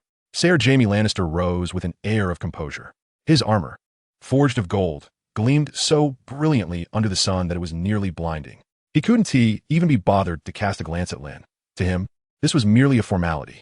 Lynn also stood, flexing his wrist with a crisp crack. He glanced up at the high platform, where Peter Baelish wore an expression so grim it seemed capable of dripping water. He then looked at the astronomical odds against him displayed on the betting board. Now that he had reached the semifinals, the odds were irrevocably locked in. The game was at an end, and there was no more room for concealment against Jaime. Although the Hound was a formidable adversary, he was untrained in mounted combat, having been added at Robert's whim. Jaime was undoubtedly superior to the Hound, and Lynn knew he must unleash his true prowess. With that thought, Lynn donned his helmet and mounted his steed. As he prepared to ride into the arena, he sensed a piercing gaze. It emanated from the Tyrell box. Following the sensation, he beheld a maiden clad in a flowing green gown, radiant like a rose poised to bloom, quietly observing him. Marjorie Tyrell. Her eyes held no admiration like Sansa's, nor the infatuation of noble women, nor the curiosity of common folk. Instead, They were filled with wisdom and scrutiny. Lynn met her gaze momentarily before averting his eyes. A Tyrell rose, intriguing indeed. Lynn urged Storm into the center of the arena. At the opposite end stood the resplendent Ser Jaime. Lynn raised his lance, pointing it towards Jaime Lannister. Chapter 113, The Arrogant Jaime. As the royal herald proclaimed the commencement of the semifinals, an eerie atmosphere enveloped the jousting grounds. Ser Jaime Lannister. His name alone epitomized the pinnacle of chivalry in Westeros. His opponent, however, was merely a nameless black knight who had clawed his way here through a web of unsavory tactics and sheer chance. This was no contest. The outcome was already sealed. Ser Jaime Lannister mounted with poise. His golden armor reflected the afternoon sun's blinding rays, akin to a deity descending from the heavens. He did not don a helmet, casually tying his brilliant golden hair behind his head.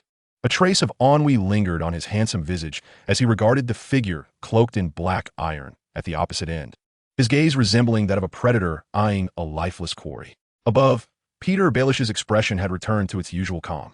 He held a wine goblet, eyes fixed on the absurd odds displayed on his betting board, reveling in his contentment. With Loras's greatest rival, the Mountain, eliminated, a few had wagered on Jaime. Yet the outcome remained unaltered. Jaime's mounted combat skills were slightly inferior to Loras's, who had a considerable chance of victory. As for Lynn, the odds against him were staggering. Peter had never regarded Lynn seriously. His prior performances had been abysmal, and he doubted Lynn could maintain his previous stroke of luck against Jaime. The game was ripe for conclusion. He even neglected to glance at Lynn, directing his attention instead to the Stark box. Eager to witness the expression of Ned Stark when his champion was pierced through by the Golden Lion's lance, Lynn sat quietly upon Storm's back, hearing the whispers from the audience. Poor Crow, he is destined to lose. Lord Jaime will run him through, horse and all. Yet, Lynn's heart remained unperturbed. He slowly raised his lance. At that moment, all eyes noted a transformation in his grip. No longer was it the clumsy, rigid posture of the previous matches. His arm, wrist, back, and the steed beneath him formed a harmonious line. The once cumbersome black plate armor now melded seamlessly with his poised form, radiating a sense of cold, fluid power. In the Tyrell box, Loras Tyrell's smile abruptly froze. This posture, this angle of grip. He leaped to his feet, eyes locked onto Lynn with disbelief. That was his unique technique, the very method he had painstakingly honed in Highgarden. How could this crow from a wall possibly know it? It was inconceivable. The shout of Robert signaled the start. The horn blared across the heavens. Jaime Lannister did not immediately spur his steed. He reveled in the attention of the crowd. However, the dark figure across the field surged into motion. Boom, boom, boom. The powerful hooves of Storm thudded against the earth, resonating like war drums.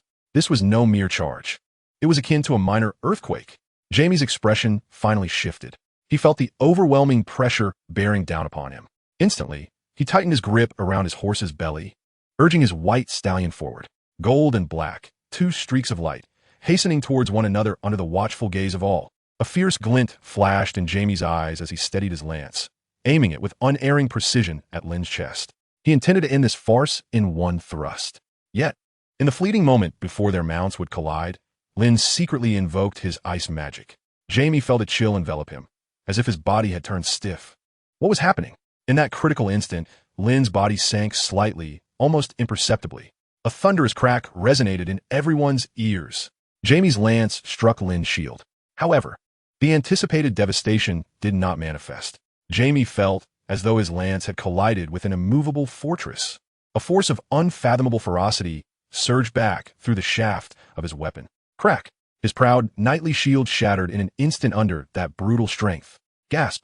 A searing pain erupted in Jaime's right arm, his grip loosening as blood seeped through the cracks in his gauntlet.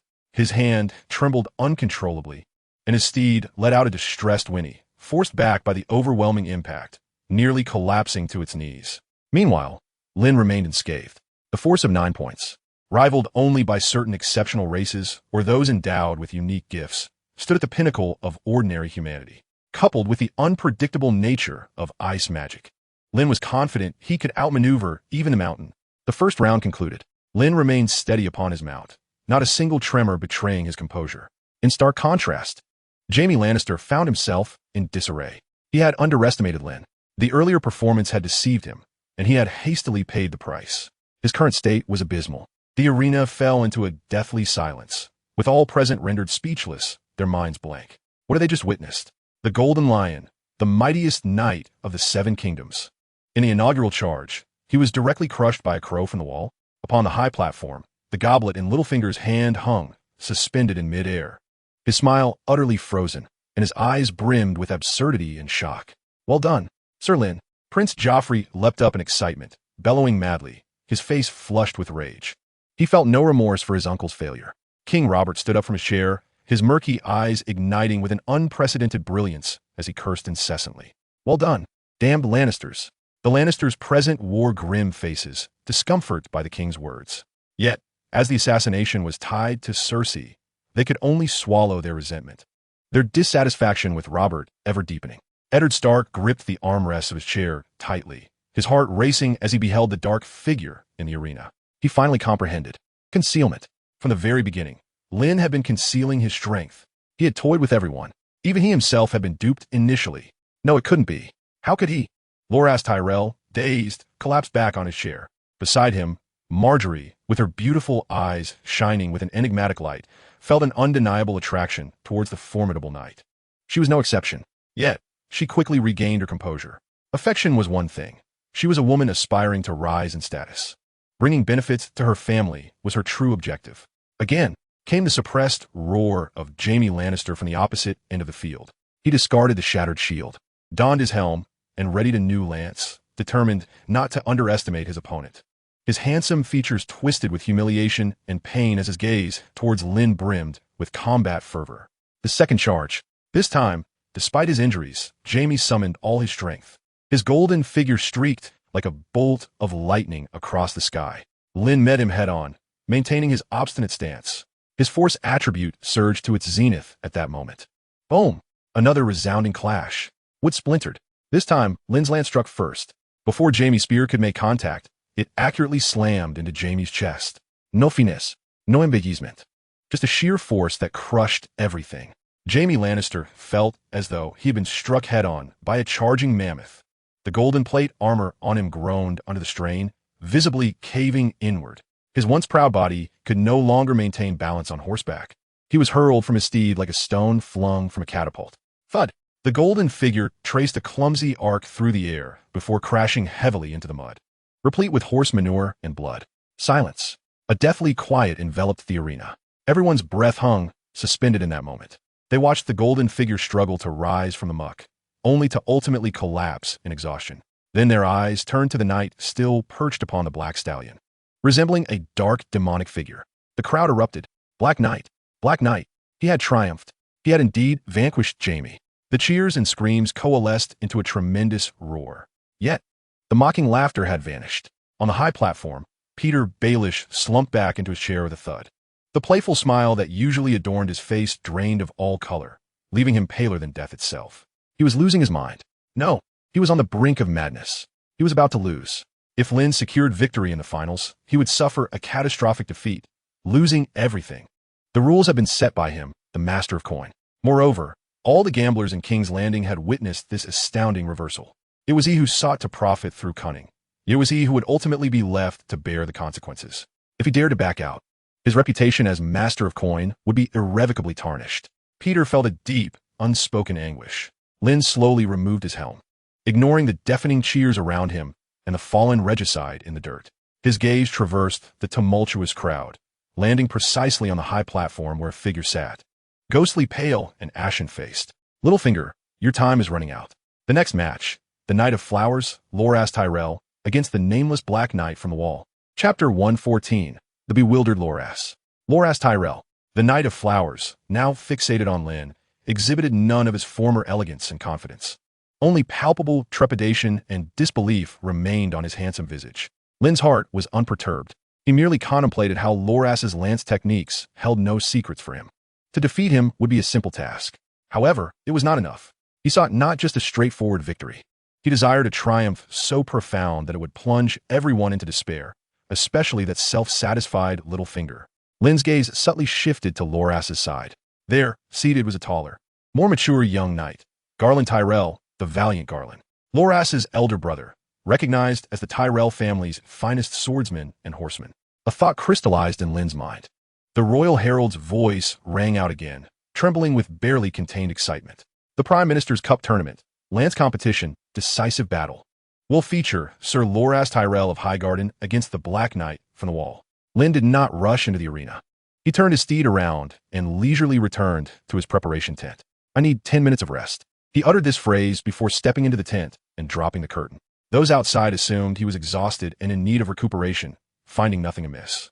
Inside the tent, Lynn sat cross-legged, vision of the green. This time, his focus was razor-sharp. Garland Tyrell. He required no anchor point. Just moments ago, he had indelibly etched Garland's image in his mind. Buzz. His consciousness was once again drawn away. His mental energy transformed into an invisible arrow, piercing through the mists of time and space, accurately targeting Highgarden. He beheld it. In the training grounds of Highgarden, adorned with blooming flowers, 2 young knights engaged in fierce practice. One was the dazzling Loras. The other, clad in a plain helm and ordinary armor, was Garland. Garland's lance techniques contrasted starkly with Loras's elegance. Each of his charges bore an effortless grace, with his lance always finding a seemingly mundane yet exquisitely clever angle to easily breach Loras's defenses. It was not merely technique. It was a perfect mastery of timing, distance, and force, a return to the essence of the art. Lynn's consciousness voraciously absorbed every detail, detected that the host is observing legendary equestrian skills, attributes met, analyzing the martial prowess of the valiant Garland Tyrell. Analysis complete. Congratulations, host. You have comprehended a new skill, Garland's lance technique, replacing Loras's version. Congratulations, host. Your equestrian skill, mastery, has gained profound insights, significantly enhancing proficiency. Lynn abruptly opened his eyes. He accessed his attribute panel. Name Lynn. Strength, 996. Agility, 861. Constitution, 752. Spirit, 25-1.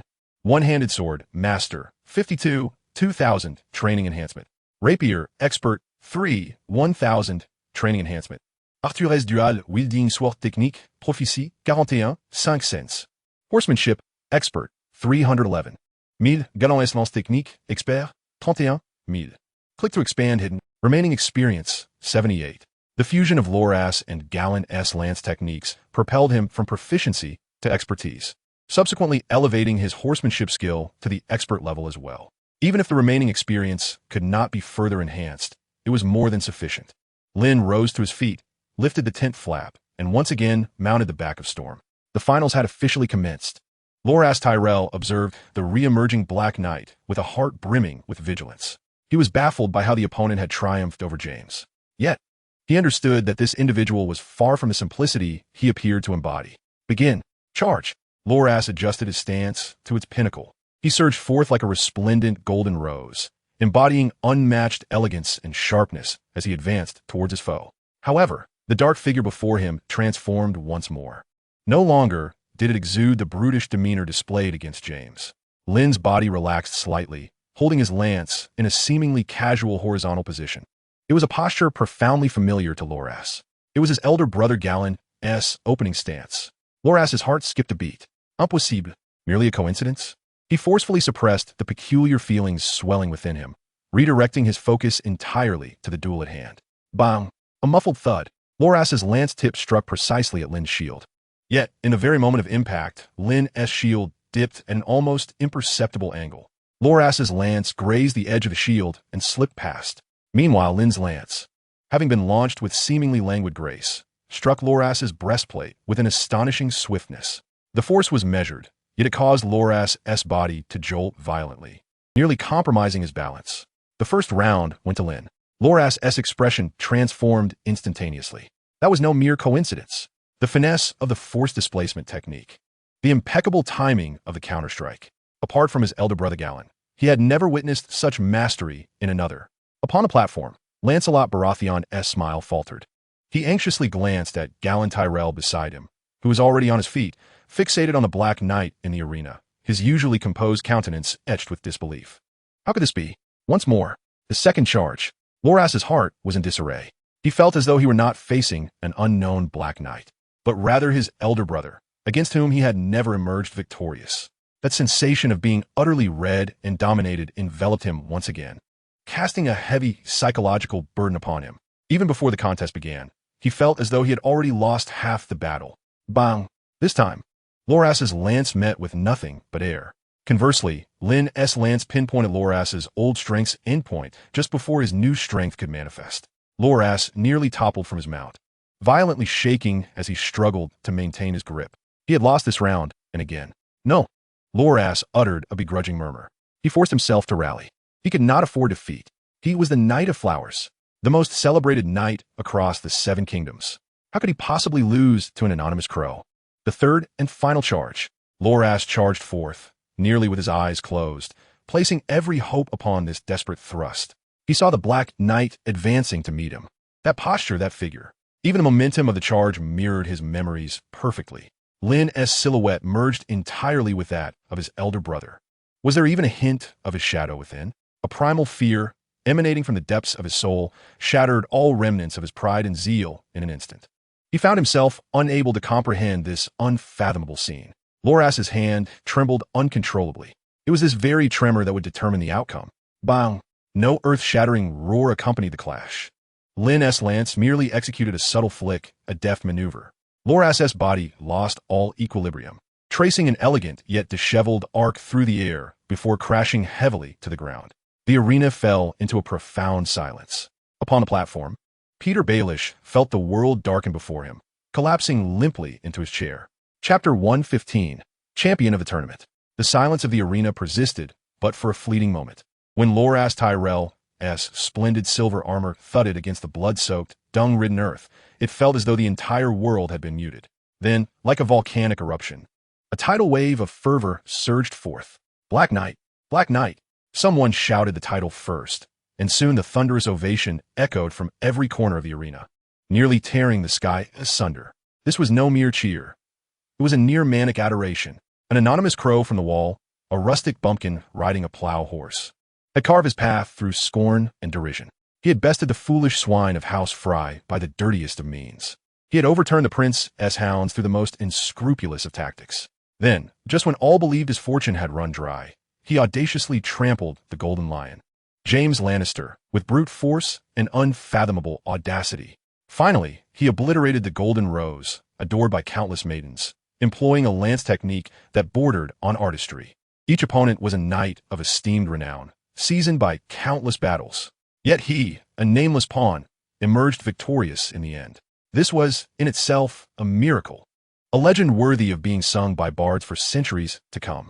Lynn sat quietly upon the back of Storm, removing his helmet, allowing the deafening roar to wash over him. His gaze swept across the Tyrell stands, where the valiant Gallon stared at him with eyes wide in disbelief.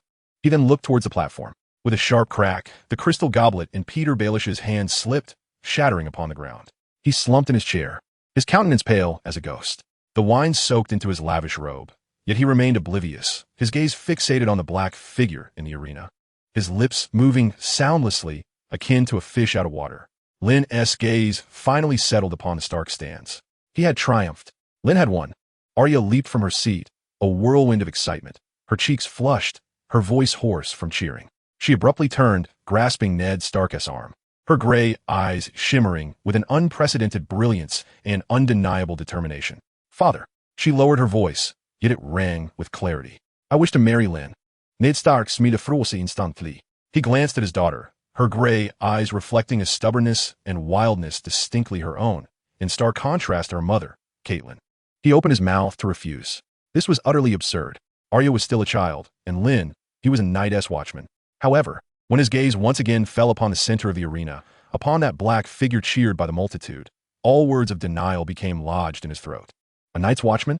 A man capable of decisively overpowering Jaime Lannister, of playfully outmaneuvering Loras Tyrell with his lance techniques. A figure revered as a hero by the king's son and capable of bankrupting the treasury? Ned's heart began to race. A wild thought burgeoned uncontrollably in his mind. The strength, wisdom, and unfathomable strategic acumen displayed by Lynn had transcended the bounds of an ordinary man. His combat prowess was such that even Ned himself would likely find himself outmatched. He was not merely the Blade of the North. He was also the most steadfast ally of House Stark. The ascent of King's Landing to its current heights was largely due to Lynn's counsel and strategies. If this immeasurable power could be eternally bound to House Stark, Ned's breath quickened. He gazed at Arya's resolute little face, which gradually merged with that of his sister Lyanna. He glanced again at Lynn in the distance. He understood that Arya had made up her mind. Even if he opposed it, Arya would ultimately make the same choice as Lyanna had before her. Moreover, this union would bring more benefits than drawbacks to House Stark. The sole obstacle was Lynn's identity as a Night's Watchman. Yet, should the king choose to speak, the so-called vow of the Night's Watch would merely be a piece of paper. No one in the Seven Kingdoms held more sway than Robert's word. Ned inhaled deeply. Well then, let us wait until you are a bit older. Ned's voice was soft, yet as weighty as mountains. Arya froze. She regretted uttering those words. Yet she never expected that her father would truly acquiesce. After a fleeting moment of astonishment, elation surged through her. She embraced Ned tightly around the neck. I knew it. You are the best, father. Sansa sat beside them, dazed, her small hands instinctively clutching the silk of her dress. She had heard her father's almost promissory response. It pricked her heart like a needle. Arya, that wild, reckless sister who spent her days wielding swords, was to wed Lynn, marry the one who saved the prince, defeated Ser Jaime, and was currently venerated like a god throughout King's Landing. She looked down at her own immaculate blue gown, and then involuntarily glanced at Lynn's black cloak draped over his shoulders. It was a gift she had stitched together, a token for the hero, a scene befitting a tale. Yet now, with a mere phrase, Arya was to become Lynn's bride? She was the eldest daughter of House Stark, the most beautiful lady of the North. Why? Why was she not the princess in this story? Was she truly destined to marry that cruel and tyrannical Joffrey? Just then, a great commotion erupted from the high platform. King Robert Baratheon rose from his throne. His corpulent form pushed aside the attendants and nobles before him, as he staggered down the steps towards the center of the tournament grounds. Ha ha! Do you see, Ned? This is your northern whelp. Robert's booming laughter echoed throughout the tournament grounds. He approached Lynn's horse, and his bleary eyes, clouded by drink, now gleamed with surprising brilliance. His large hand, reminiscent of a fan, struck Lynn's greave with a resounding thud. Good lad, you've truly brought honor to Ned. In my life, I have never witnessed such a thrilling tournament. Robert surveyed the surroundings, his gaze sweeping over the pallid faces of the Lannisters, his grin widening. He suddenly drew his long sword from his waist, its gems sparkling with regal brilliance under the sun. He pointed the sword at Lynn, his voice resonating like a bell. Kneel. Lynn dismounted, and on that blood-soaked, dung-strewn ground of glory, he knelt upon one knee. The entire tournament ground fell into a profound silence. All breath was held as history unfolded before them. Robert rested the blade upon Lynn's right shoulder. Lynn, I bestow upon you valor in the name of a warrior. The sword moved to his left shoulder. I grant you justice in the name of the father. I grant you mercy in the name of the mother, to protect women and children. I grant you wisdom in the name of the crone, to discern right from wrong. I grant you resilience in the name of the smith, to be unyielding. I grant you purity in the name of the maiden, to safeguard the innocent.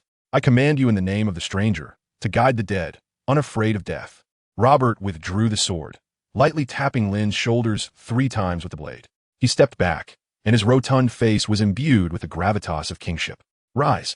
Robert's voice thundered through the heavens. Rise, Knight of the Seven Kingdoms, Sir Lynn. Chapter 116. Littlefinger has split. Rise, Knight of the Seven Kingdoms, Sir Lynn. Robert's roar echoed in everyone's ears. Lynn stood in the sunlight. That black armor gleamed like a badge of honor.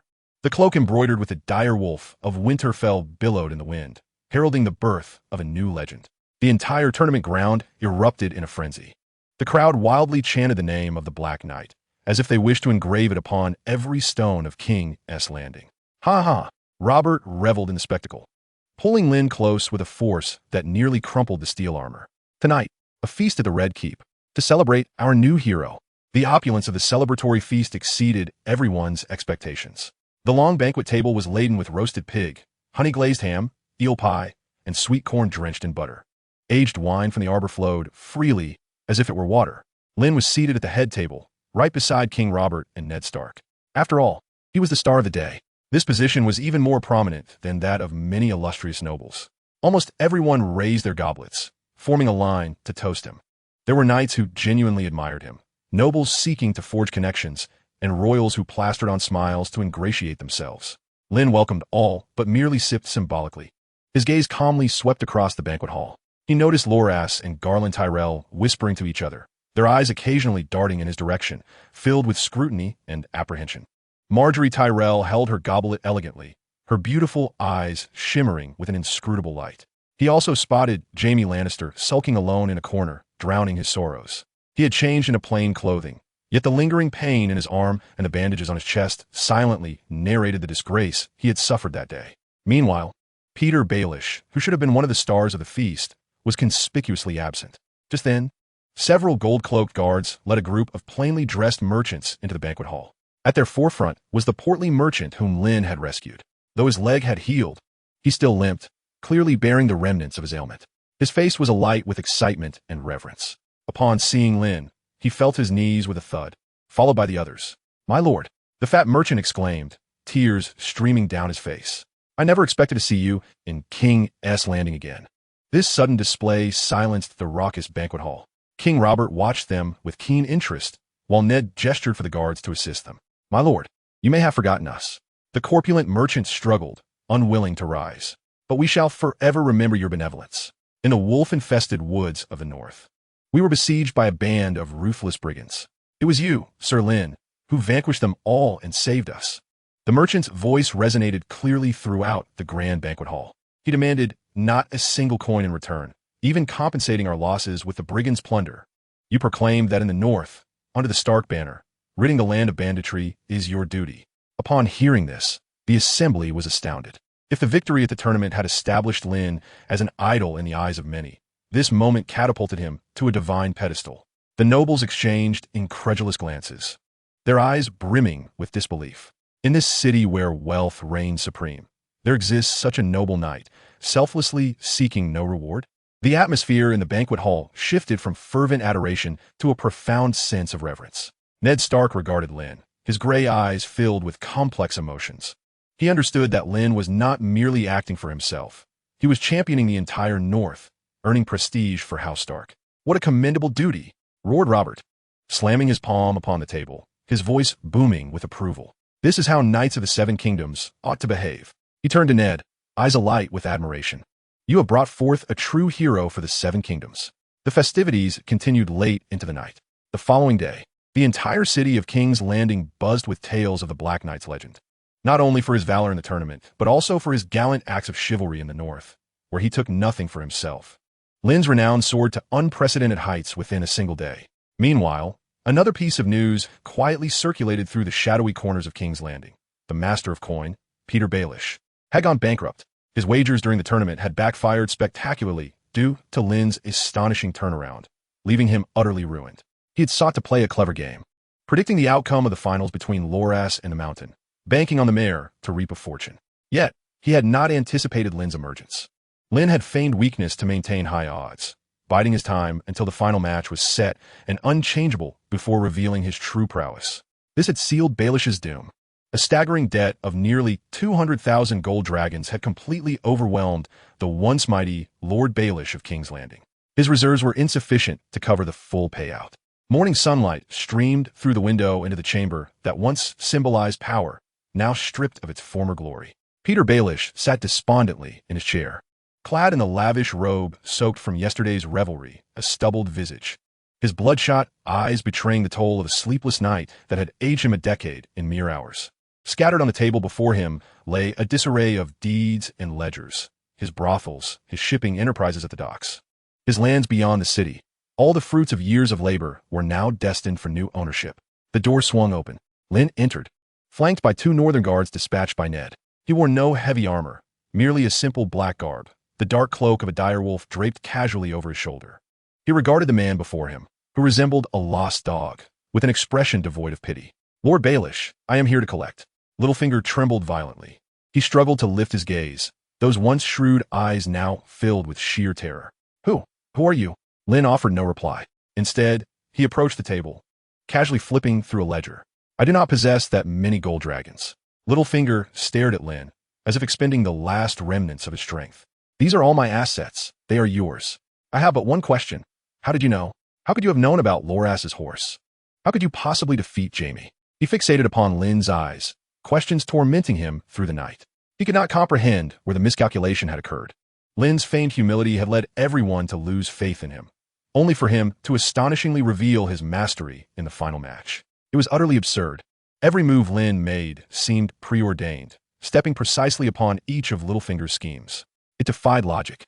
This was beyond the capabilities of any mere mortal. He even suspected that Lynn was not human at all, but rather a demon from the depths of hell, cloaked in human skin. You need not know.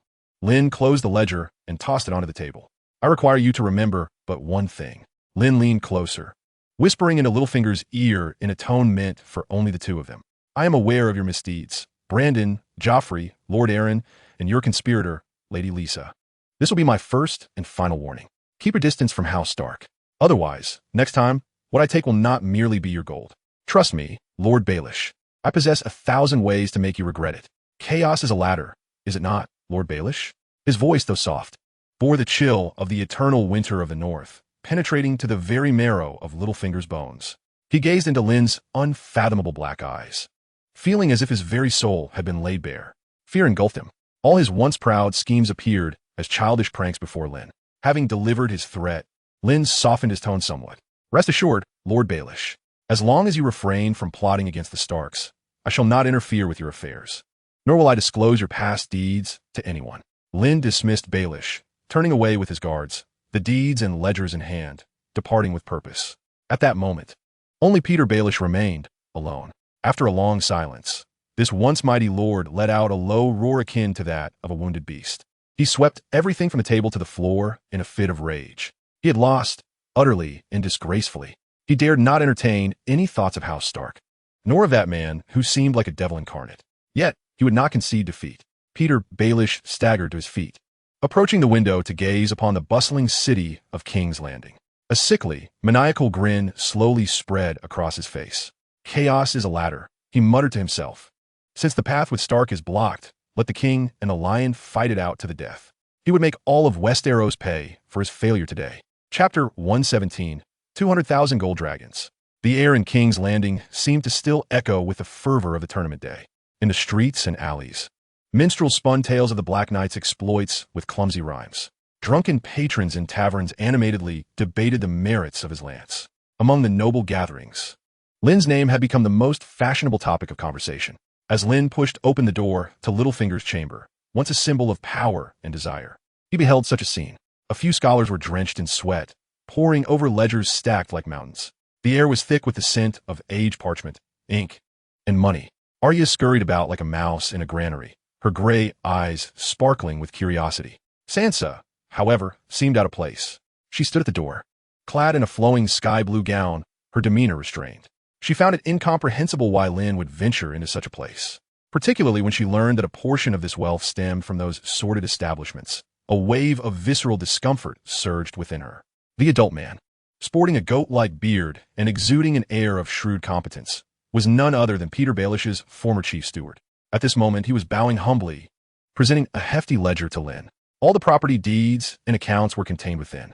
A preliminary estimate suggested that the fixed assets you acquired from Lord Baelish, including 7 establishments of ill repute, 3 warehouses at the docks, 2 manors outside the city, and a dozen shops, amounted to approximately 50,000 golden dragons. Furthermore, we have just tallied all your earnings from the tournament. The steward's voice trembled slightly with barely contained excitement. After deducting the winnings paid to other gamblers, you and Lord Ned have netted 234,000 golden dragons. The sheer magnitude of this figure elicited gasps even from the seasoned masters of ceremonies accustomed to grand spectacles. 230,000 golden dragons, 18,000 in wagers, plus 40,000 in prizes. This sum could nearly equip an army of over 10,000 within the 7 kingdoms, apart from House Lannister. It is unlikely any family could readily produce such an immense sum of cash. Sansa's mind was a blank. Having grown up in Winterfell, she possessed little clarity regarding wealth. Yet she understood that her father had spent merely a few thousand golden dragons to construct the castle, a fortune he had accumulated over many years. And Lynn, he had earned enough in a single day to build several Winterfells. This was more absurd than any heroic epic she had ever heard.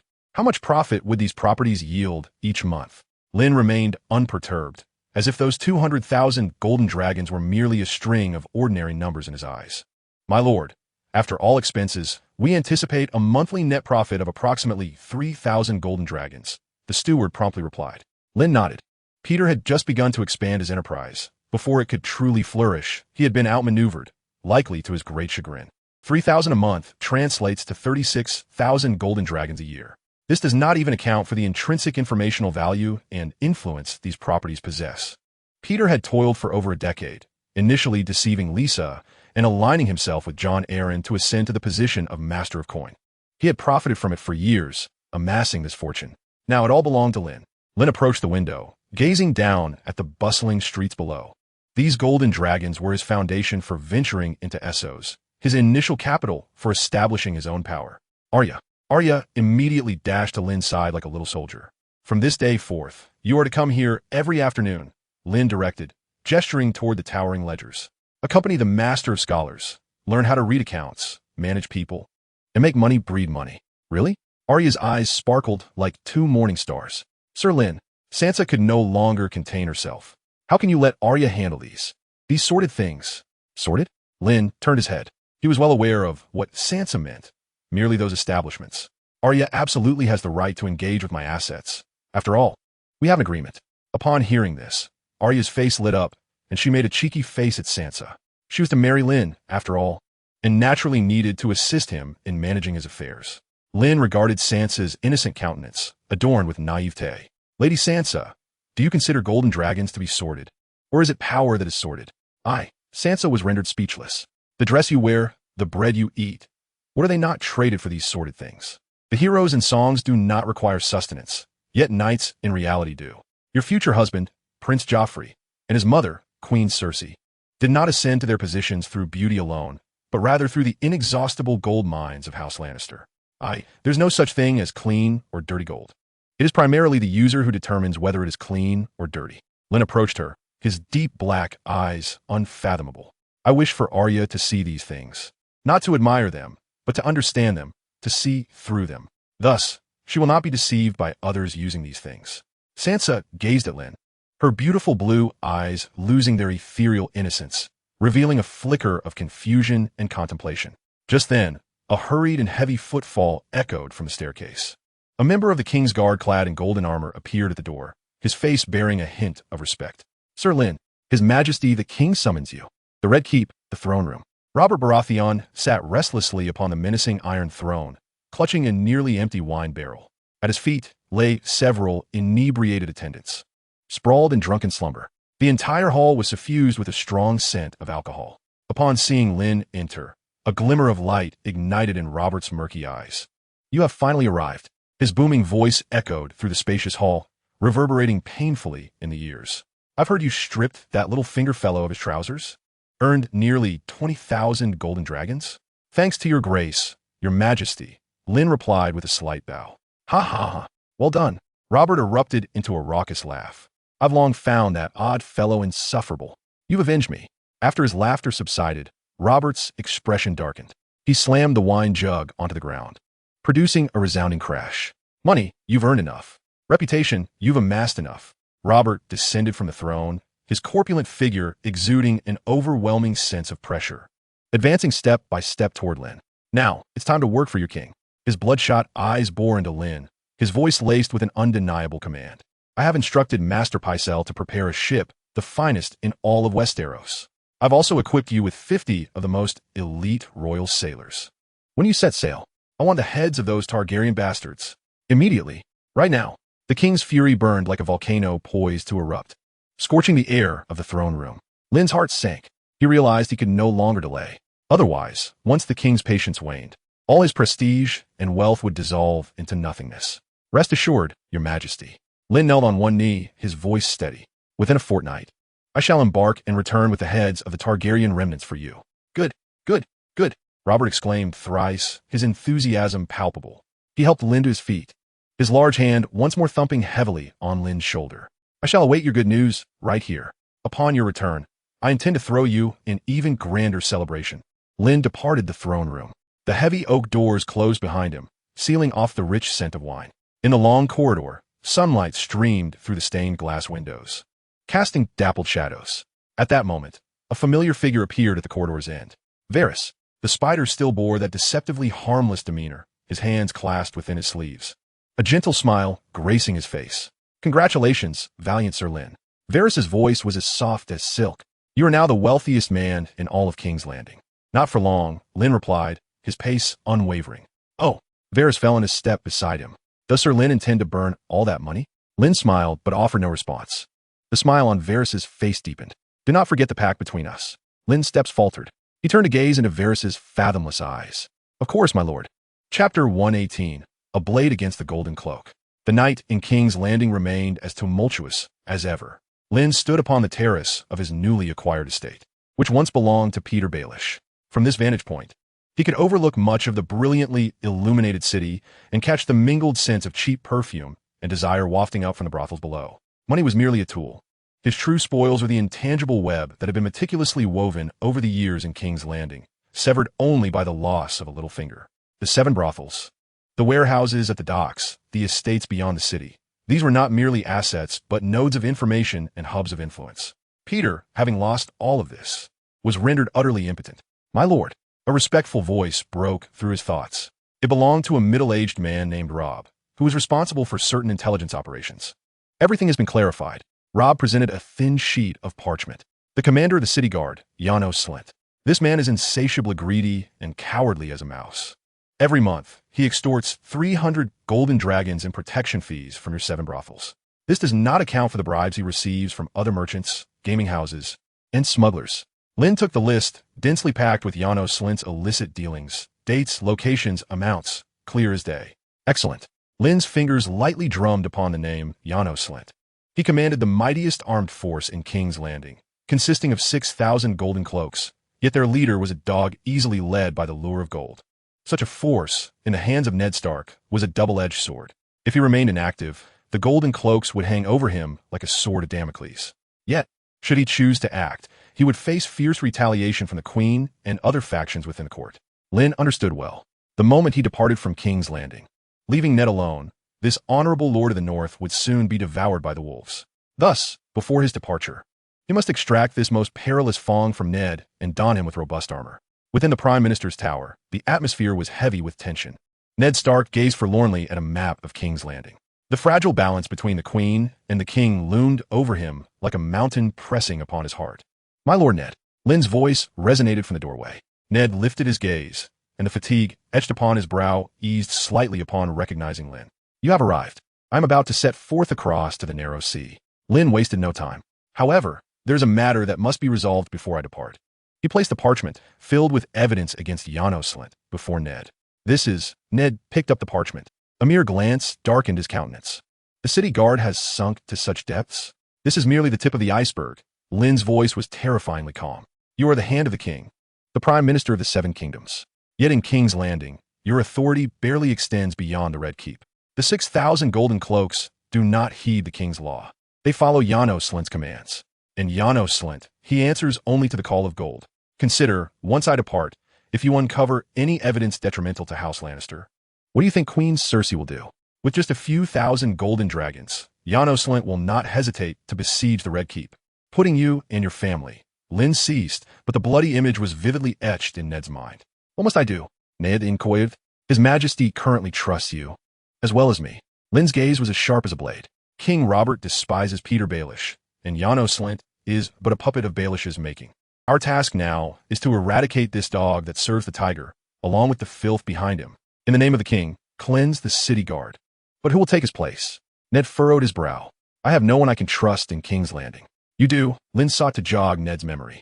Those men who accompanied me from the north, they're seasoned warriors, loyal to House Stark.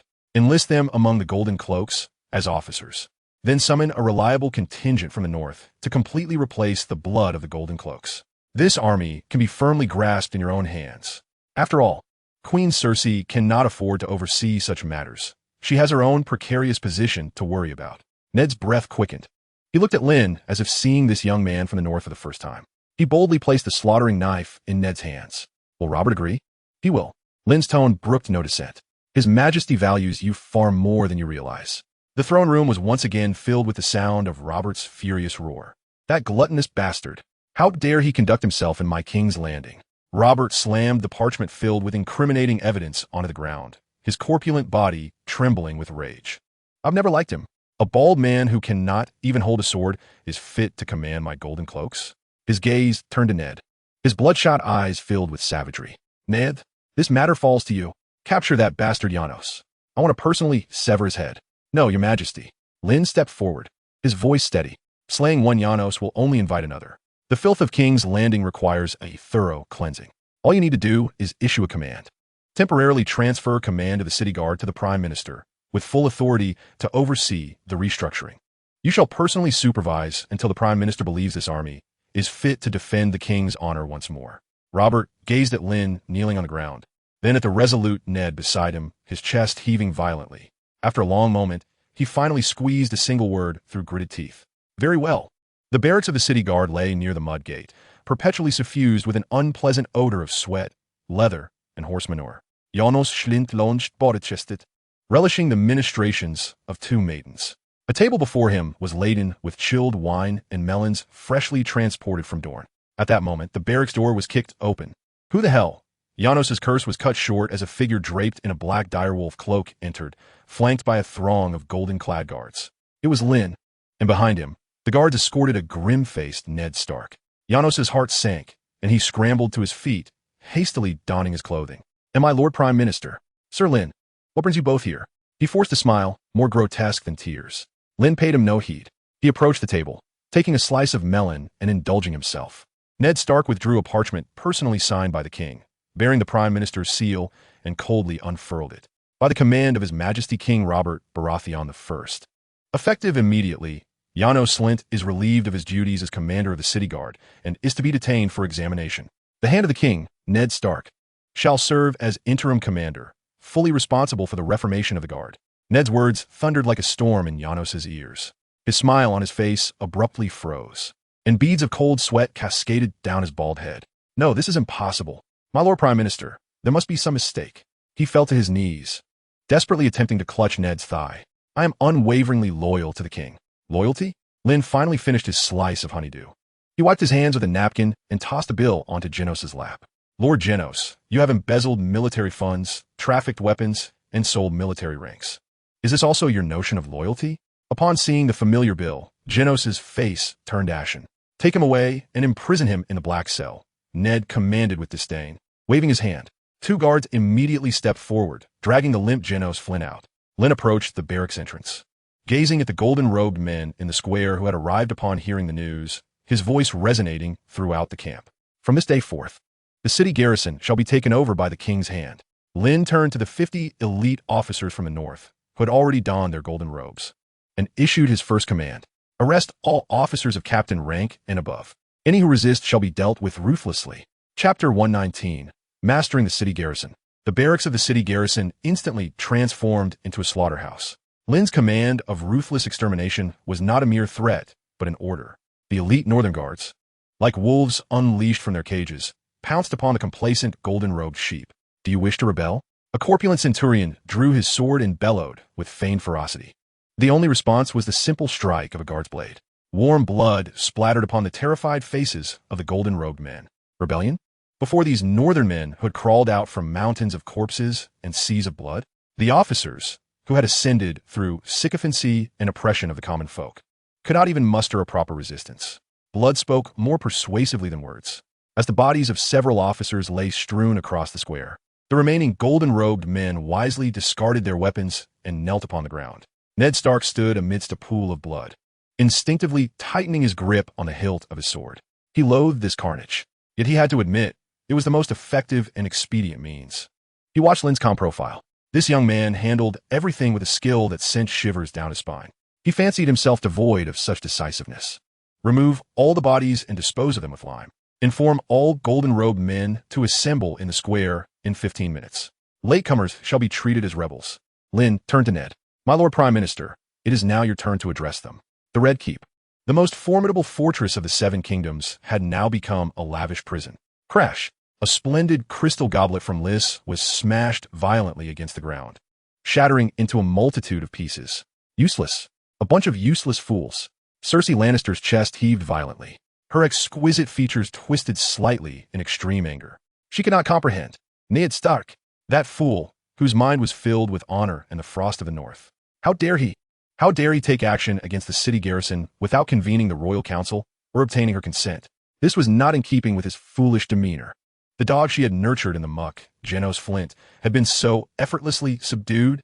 6,000 golden-robed men, the largest armed force in King's Landing, had changed hands overnight? Cersei felt as though the world were spinning beneath her. Lynn. After a long pause, she finally spat out that name through clenched teeth. She suddenly realized that all of this seemed to revolve around the one named Lynn. From Jaime's humiliating defeat at the tournament to Peter's foolish loss that left him destitute, everything pointed to this crow from the wall. Originally, Ned Stark was a mindless wolf of the frozen tundra, posing no threat whatsoever. But now it was different. This wolf had not only become unrecognizable, but was accompanied by a venomous viper. No, she could not sit idly by. Someone, Cersei called anxiously to the door. A king's guard immediately entered, kneeling on one knee. Go, summon the one named Lynn for me. I wish to meet him in person. As Lynn walked into the Red Keep, he could distinctly feel the oppressive atmosphere in the air. The king's guard on either side of the corridor regarded him with hostility. Their brother, Jaime Lannister, had suffered an unprecedented defeat at the hands of this man. Lynn paid them no mind. He merely waved his hand, and a throng of golden-robed men encircled the area, isolating the king's guard outside. A multitude can overwhelm a single elephant. The king's guard, outnumbered several times over by the golden-robed men, reluctantly stood by at a distance, their spirits dampened. Lynn pushed open the heavy oak door and stepped into Cersei's chamber. The room was opulent, suffused with the scent of expensive spices. Cersei donned a flowing black gown, her golden hair cascading casually over her shoulders. She stood by the window, her back to Lynn, gazing out over the distant King's Landing, her posture graceful. Sir Lynn, I have heard that you have disposed of my dog. Lynn approached the table, pouring himself a cup of honeyed wine from the arbor. Your Majesty, I believe you're mistaken. Genos Flint is a golden robe of the king, not your pet. He has embezzled funds, lined his own pockets, and sullied the king's honor. The Prime Minister and I are merely clearing the king's premises. He emphasized the words king and Prime Minister. Clearing the premises? Cersei slowly turned to face him. Fire surged in her blue eyes. What right does a crow from the north have to dictate terms in King's Landing? What benefit has Stark conferred upon you to earn your unwavering loyalty? She approached Lynn step by step, arrogantly raising her chin, attempting to overpower him with her presence. I can offer you far more than that rustic fool from the north. Gold, land, women, whatever you desire I can provide. All I ask is that you become mine. Lynn suddenly smiled at her. Your Majesty, it seems you have not grasped the current situation. He set down his wine cup and took a step forward, closing the distance between them to merely an arm's length. He towered over Cersei, his dark eyes unfathomable. Now, it is you who should be beseeching me, rather than the other way around. You. Cersei's expression darkened immediately. I? A playful smirk danced on Lynn's lips. I am merely a knight about to set sail to hunt down the remnants of the Targaryens for the king. And you? His voice dropped to a near whisper, as if a devil were speaking. Suspected by the king, branded a poisoner of both her husband and her own son, confined to this place. Your father is far away in Casterly Rock. Your brother Jaime has become the laughingstock of the Seven Kingdoms, and your partner Peter has been reduced to a pauper. Each of Lynn's words pierced deeply into Cersei's heart. What leverage do you have to negotiate with me now? Cersei trembled uncontrollably, not from fear, but from a rage so profound it bordered on humiliation. How dare you speak to me in such a manner? Why should I not? Lynn countered, moving in closer, his warm breath nearly brushing against Cersei's face. After all, I know far more than you could ever imagine. For instance, there exists a peculiar bond within the Lannister family, a bond steeped in familial affection. Lynn's articulation of the term affection resonated with profound significance. Boom! Cersei's mind instantly descended into a void. Her striking blue eyes widened in shock, as the color drained from her face in an instant. He knows? This is impossible. This secret, known solely to her and Jaime, could not possibly be shared with a third party. Observing her expression of sheer horror, Lynn recognized that he had achieved his objective. In dealing with a woman as prideful as Cersei, no scheme or trick could rival the impact of a truth that pierces the soul. You. Cersei found herself at a loss for how to threaten Lynn. Her most formidable ally had been stripped away by him. Your Majesty, the Queen. Lynn gradually straightened his posture, creating distance between them, his expression returning to a state of calm. My aim now lies solely with the Targaryens. I have no interest in the power struggles of King's Landing. I advise you to remain discreet during my absence. Lynn cast a penetrating gaze upon her. After all, even the fiercest lion must first protect its cubs, particularly those of questionable lineage. Chapter 120, Confronting Cersei. All that Cersei took pride in, her beauty, lineage, and power, was shattered in that moment. Her body trembled uncontrollably. For the first time, fear flickered in her azure eyes. He knows everything. What nonsense are you spouting? Cersei's voice shifted in pitch, as though she were expending her last vestige of strength to uphold her pitiful dignity. I do not comprehend. Do you not comprehend? Lynn chuckled softly. Then let us converse about matters you can grasp. Lynn's voice dropped to a low murmur, each word precisely piercing Cersei's heart. For instance, your dear cousin, Lancel Lannister.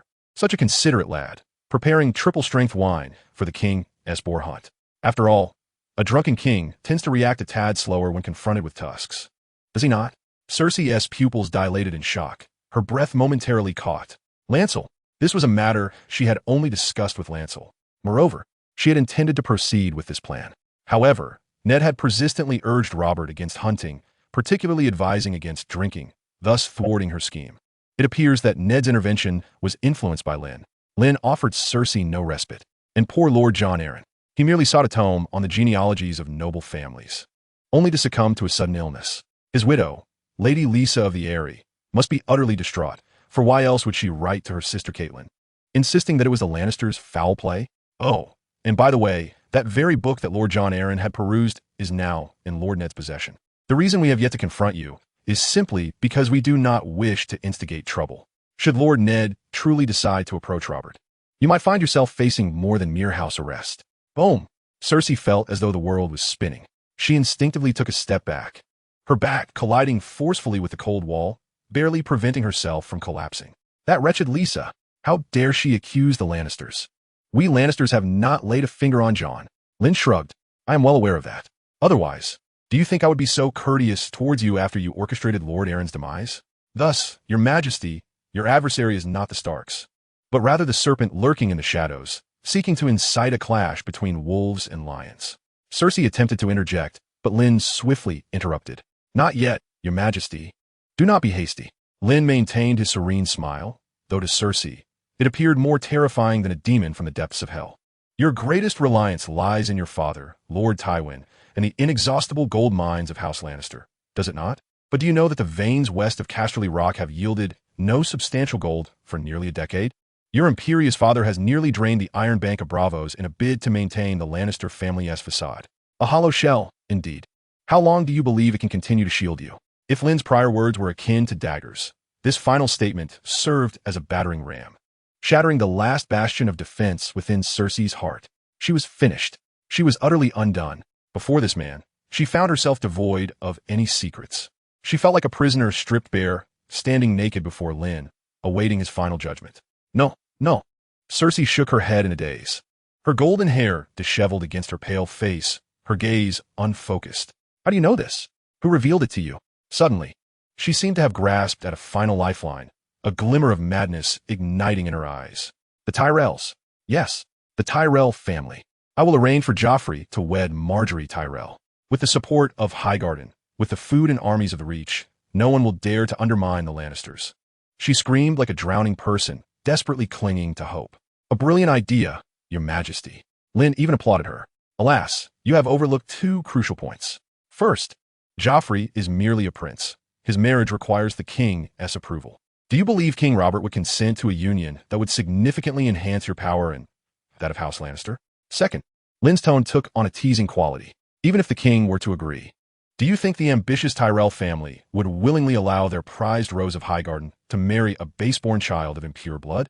Once this secret is exposed, do you believe you will face the Tyrells' friendship, or rather their nearly 200,000 troops turning against you, seeking new allies?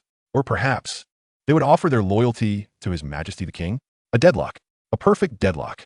All of Cersei's hopes, all her avenues of escape, were deftly sealed by Lynn's nonchalant discourse. Everything she had once held dear crumbled before the overwhelming disparity of information. What do you want from me? Cersei's voice suddenly regained its composure. Very simple. Lynn stepped closer, extending his hand, gently tracing her fear-chilled cheek with his fingertip. That delicate caress sent a jolt through Cersei's body. You see, your majesty, Lynn's voice was akin to a lover's whisper, yet laced with an undeniable command. Your secrets, your wealth, your family's future, these hold no value for me. However, he paused, a flicker of desire finally surfacing in his unfathomable black eyes. I am a generous man. I shall offer you a choice. Cersei swatted Lynn's hand away. Please show some respect. I am the Queen of the Seven Kingdoms, your queen. Lynn chuckled, not rebuffing her demand. He withdrew his hand, continuing on as if undeterred. Remember, this secret is known only to the two of us. Should you dare to disclose it to a third party, I assure you, I possess the means to disseminate your secrets throughout the entirety of King's Landing overnight. Cersei's resolve crumbled, and she slumped onto the opulent chaise. Robert is not dead. As long as he lives, no one would dare form an alliance with the Lannisters. Robert has always harbored significant reservations about the Lannisters. He will never allow their power to grow unchecked. The foundation of all her conspiracies was predicated upon the assumption that Robert was already deceased. Cersei comprehended her lack of alternatives, and with a weary voice, she uttered, "What choice do you speak of? I am all ears." Lynn nodded with satisfaction. "It is quite simple, Your Grace. I require your submission." Cersei's breath hitched.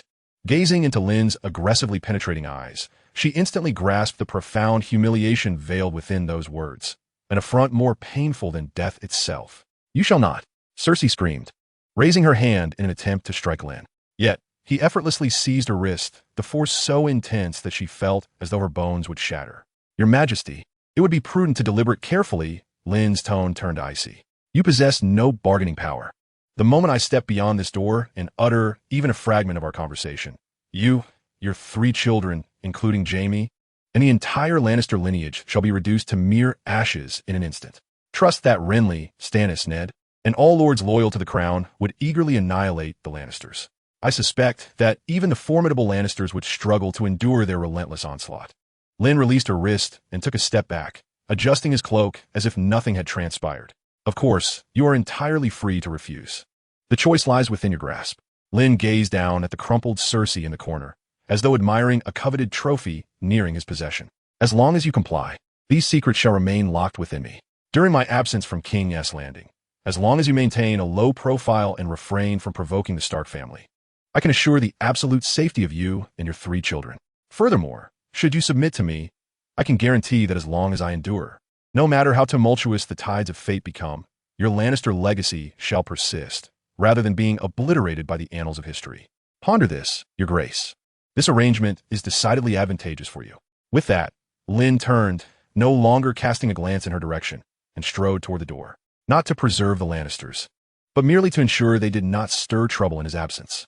"Oh, and by the way," as Lynn's hand rested on the doorknob, he seemed to recall something, turning back to add, "This matter must remain confidential. Neither Jaime, Tyrion, nor Tywin must be informed. I shall return to pay you another visit tonight. I hope by then, you will have reached a decision. Do not compel me to come with my gold cloak to summon you. Also, that mole at the top of your thigh is incredibly alluring." With a resounding thud, the heavy oak door slammed shut, echoing through the corridor as Lynn's receding footsteps faded away. Alone in the room, Cersei was engulfed in disbelief. She could not fathom why Lynn knew such intimate details. Was he truly omniscient? Cersei collapsed to the floor, her opulent black gown fanning out upon the cold tiles. She was terrified by Lynn's presence, her fear palpable. At last, a single, scalding tear cascaded from her cerulean eyes. Chapter 121. The Winter with an Insatiable Appetite. The night enveloped King's Landing in a deceptive tranquility. The Red Keep, this formidable fortress, now resembled the tomb of Cersei Lannister. When Lynn pushed open the heavy oak door, Cersei was seated at her vanity, adorned in a scarlet silk nightgown, her golden hair meticulously arranged, and her face artfully made up. It was as if the woman who had unraveled in despair that afternoon was merely a figment of imagination. She looked at Lynn through the mirror, her cerulean eyes devoid of anger or fear, only an eerie stillness. "You have arrived," her voice was calm, as though stating an unrelated fact. Lynn closed the door, the sound of the bolts sliding into place resonating harshly in the silence. He said nothing, merely approached the table and poured himself a glass of wine. "Have you made your decision?" Lynn's voice shattered the stillness. Cersei did not respond, slowly rising to her feet. The scarlet nightgown accentuated her alluring curves in the candlelight as she approached Lynn, her chin held high like a peacock preparing to ascend the altar. "I am the Queen of the 7 Kingdoms, the daughter of Tywin Lannister." She seemed to seek some vestige of dignity through this proclamation. Lynn chuckled, setting down his glass and extending his hand to delicately lift the silk strap of her nightgown. "The Queen?" His voice bore a hint of amusement. "A queen scorned by her husband, confined to this place, unable to dictate the fates of her children?" Cersei's body stiffened. "State your desires plainly.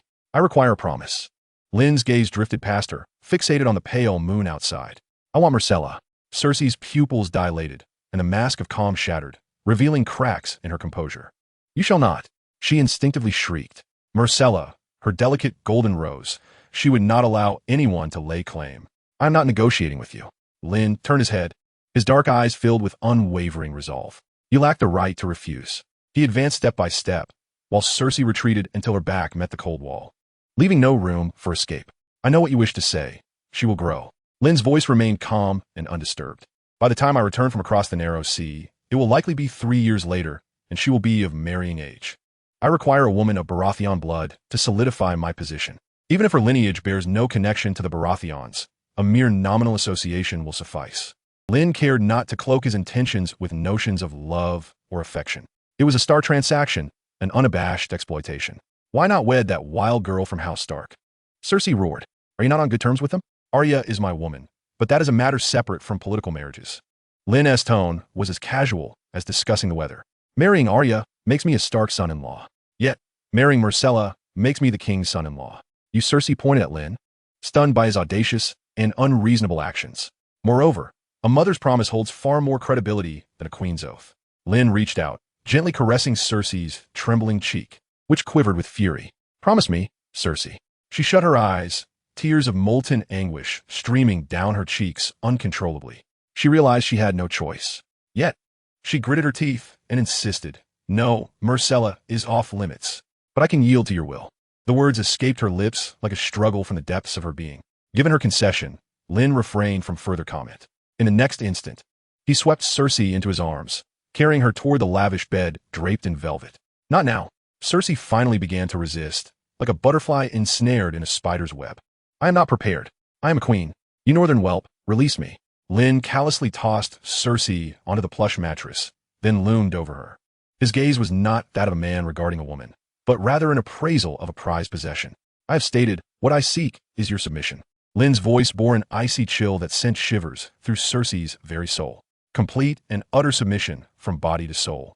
The absence of either would render it insufficient to prove. Lynn leaned down, whispering in the ear of the most exquisite woman in the Seven Kingdoms.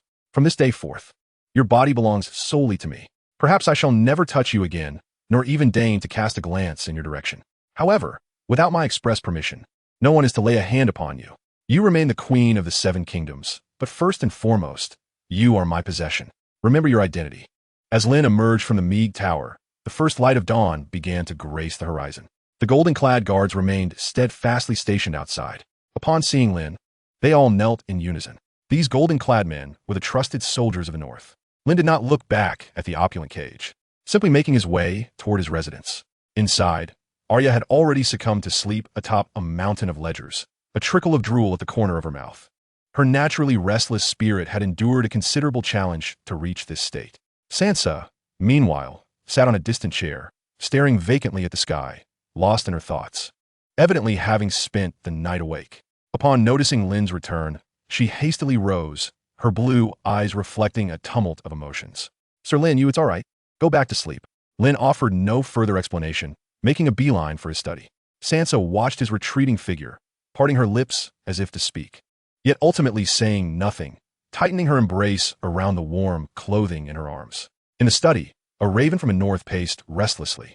Lynn untied the message tube from its leg and unfurled the familiar parchment, recognizing Robb Stark's handwriting. The words were laced with frustration and despair. Lynn, you scoundrel, what kind of monstrosity have you left behind? You call that thing a dragon? I call it a bottomless pit. It's nothing but a glutton. In just 1 month, it has grown to nearly 4 meters, about the size of a woolly mammoth. Do you know what it ate yesterday? 3 sheep, 3 whole sheep, plus 2 bowls of berries. Master Roose says its appetite is still increasing. The sheep of Winterfell are nearly depleted. The smoked meat in the storeroom is running low. I'm seriously considering whether to take it to White Harbor to let it sample the Fry family's cattle and sheep. Honestly, if you don't send money back soon, I'll have no choice but to let it roam in the woods to fend for itself.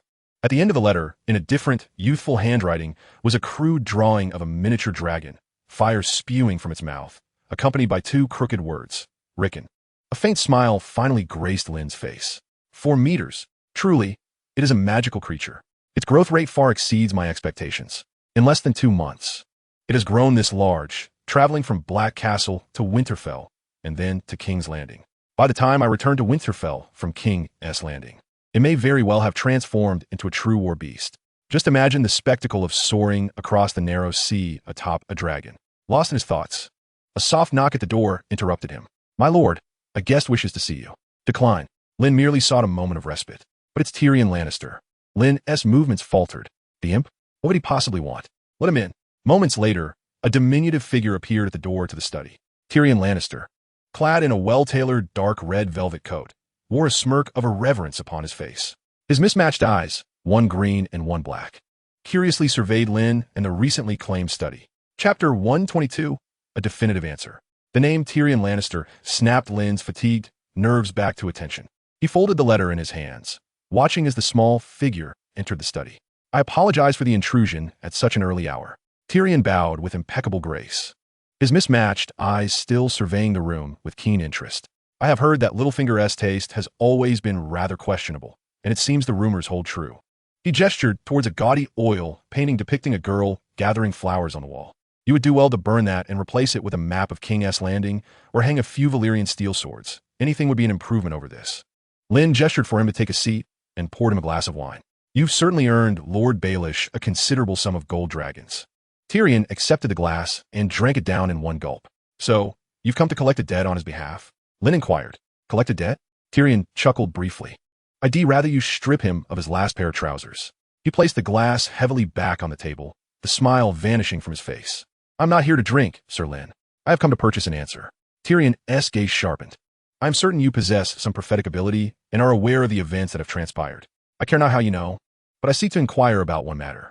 A hint of bitterness crept into Tyrion's voice. My first wife, Tessa." The name escaped his lips as if it drained him of all courage. "Was that incident arranged by my father?" Silence enveloped the study, a deathly stillness. Outside, a raven croaked, its calls jarring in the quiet. Lynn regarded the man before him. This man, possessing a sharp intellect, this dwarf viewed as a disgrace by his family. The one who wore the mask of a jester in front of all others. Within his mismatched eyes swirled anticipation, fear, and a hope so humble it bordered on despair. He wished for Lynn to tell him it was merely an accident. He wished for his cold, unyielding father, whom he idolized, to not have descended to such depths of cruelty. "No." Lynn uttered two words, yet they shattered the last bastion of hope within Tyrion's heart. Tyrion's body jolted violently, nearly toppling from his chair. The color drained from his face in an instant, the light in his eyes dimming rapidly. "Yes," Tyrion muttered, as if repeating a nightmare he had long suspected but refused to believe. "Your father, Lord Tywin, deemed your marriage to the daughter of a common stonemason to be a disgrace to the noble name of Lannister." Lynn's voice remained calm, devoid of any tremor. So Tyrion suddenly erupted, a wounded beast.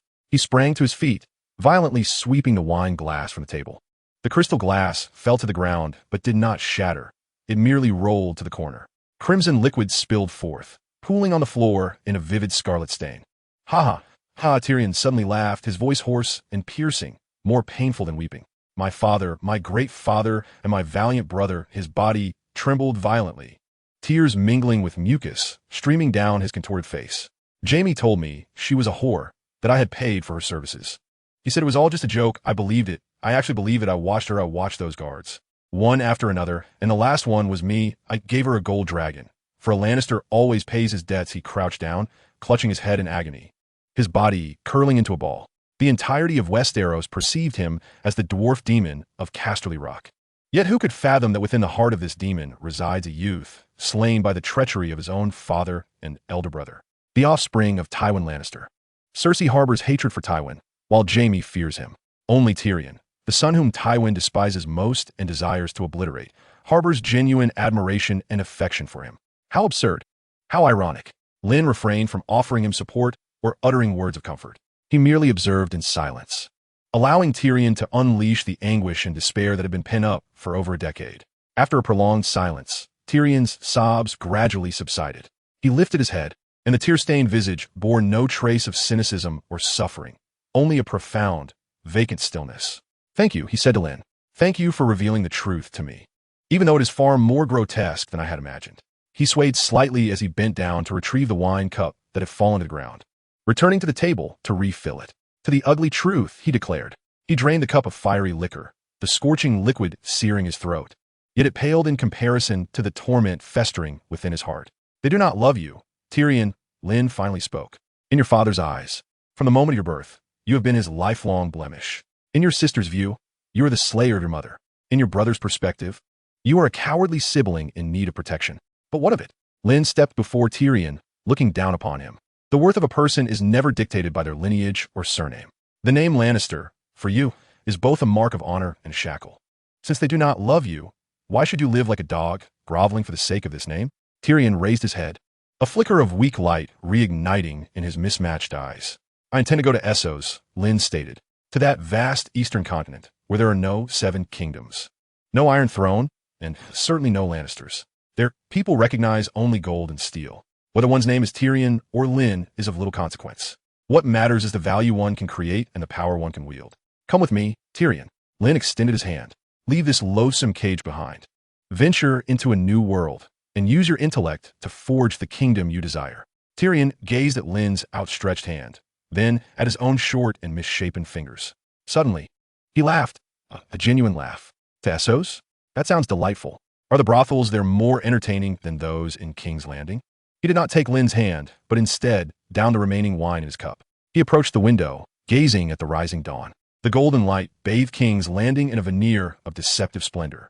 I am indeed weary of this place, Tyrion murmured.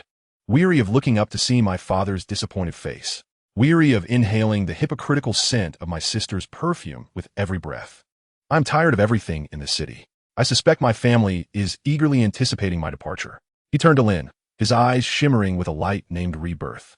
Chapter 123, Peter's Machinations. I shall arrange everything, Tyrion remarked, observing the morning light outside. Once I conclude some trivial matters in King's Landing, I shall seek you in Essos. I will wait for you in Pentos. Lynn said little more. Engaging in discourse with such an astute individual required no superfluous words.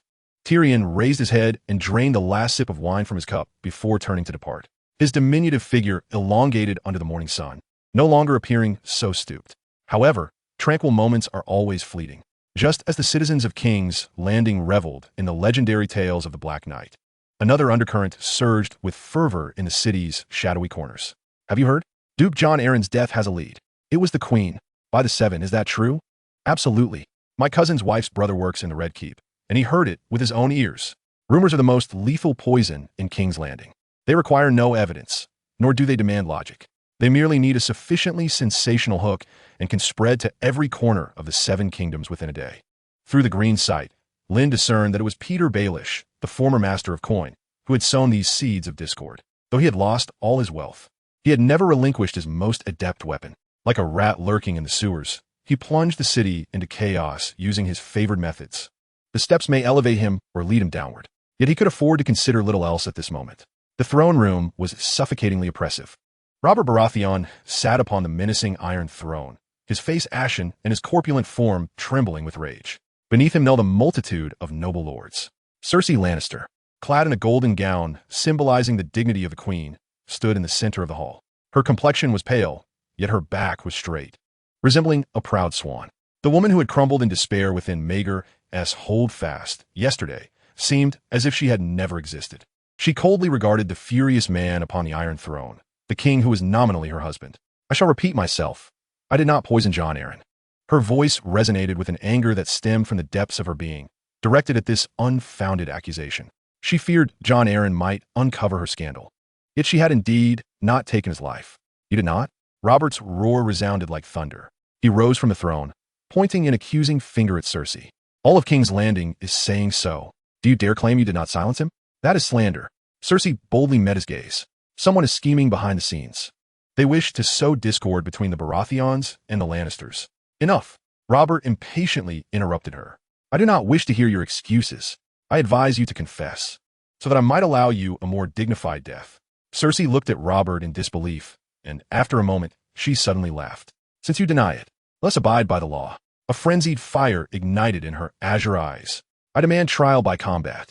The declaration stunned the entire hall. Trial by combat is the ultimate means of entrusting one's fate to the gods, proving one's innocence through blood and life. However, making such a choice was not arduous, for she had already exhausted all other options. Very well, Robert laughed in fury. Trial by combat. I permit it. Now, who shall be your champion? Your brother Jaime? Robert's tone dripped with unabashed mockery. Cersei's countenance instantly darkened. Jaime, Jaime's arm had been injured in the tournament, and he could barely wield his sword. Maester Pycelle stepped forward, trembling. Your Grace, Ser Jaime is unwell and may not be able to fight. What mountain? Robert surveyed the room. I recall he, too, is a dog of your Lannister clan. A knight of House Lannister steeled himself to respond. Your Grace, Ser Gregor has returned to Casterly Rock on the orders of Lord Tywin following the tournament. A heavy silence enveloped the throne room. Cersei's two most formidable warriors were either incapacitated or absent. She resembled a lioness stripped of her teeth and claws, left only with a heart brimming with wrath and a sense of powerlessness. As Robert beheld her wretched demeanor, his fury diminished somewhat, supplanted by a morbid pleasure. It appeared that the gods had forsaken you. Robert resumed his seat upon the throne, gazing down upon her with a condescending air. I grant you 1 day, Cersei. After 1 day, should you fail to procure your champion, I shall personally declare you guilty. At that juncture, your head shall adorn the walls of the Red Keep alongside those of the traitors. With that, he dismissively waved his hand. Get out.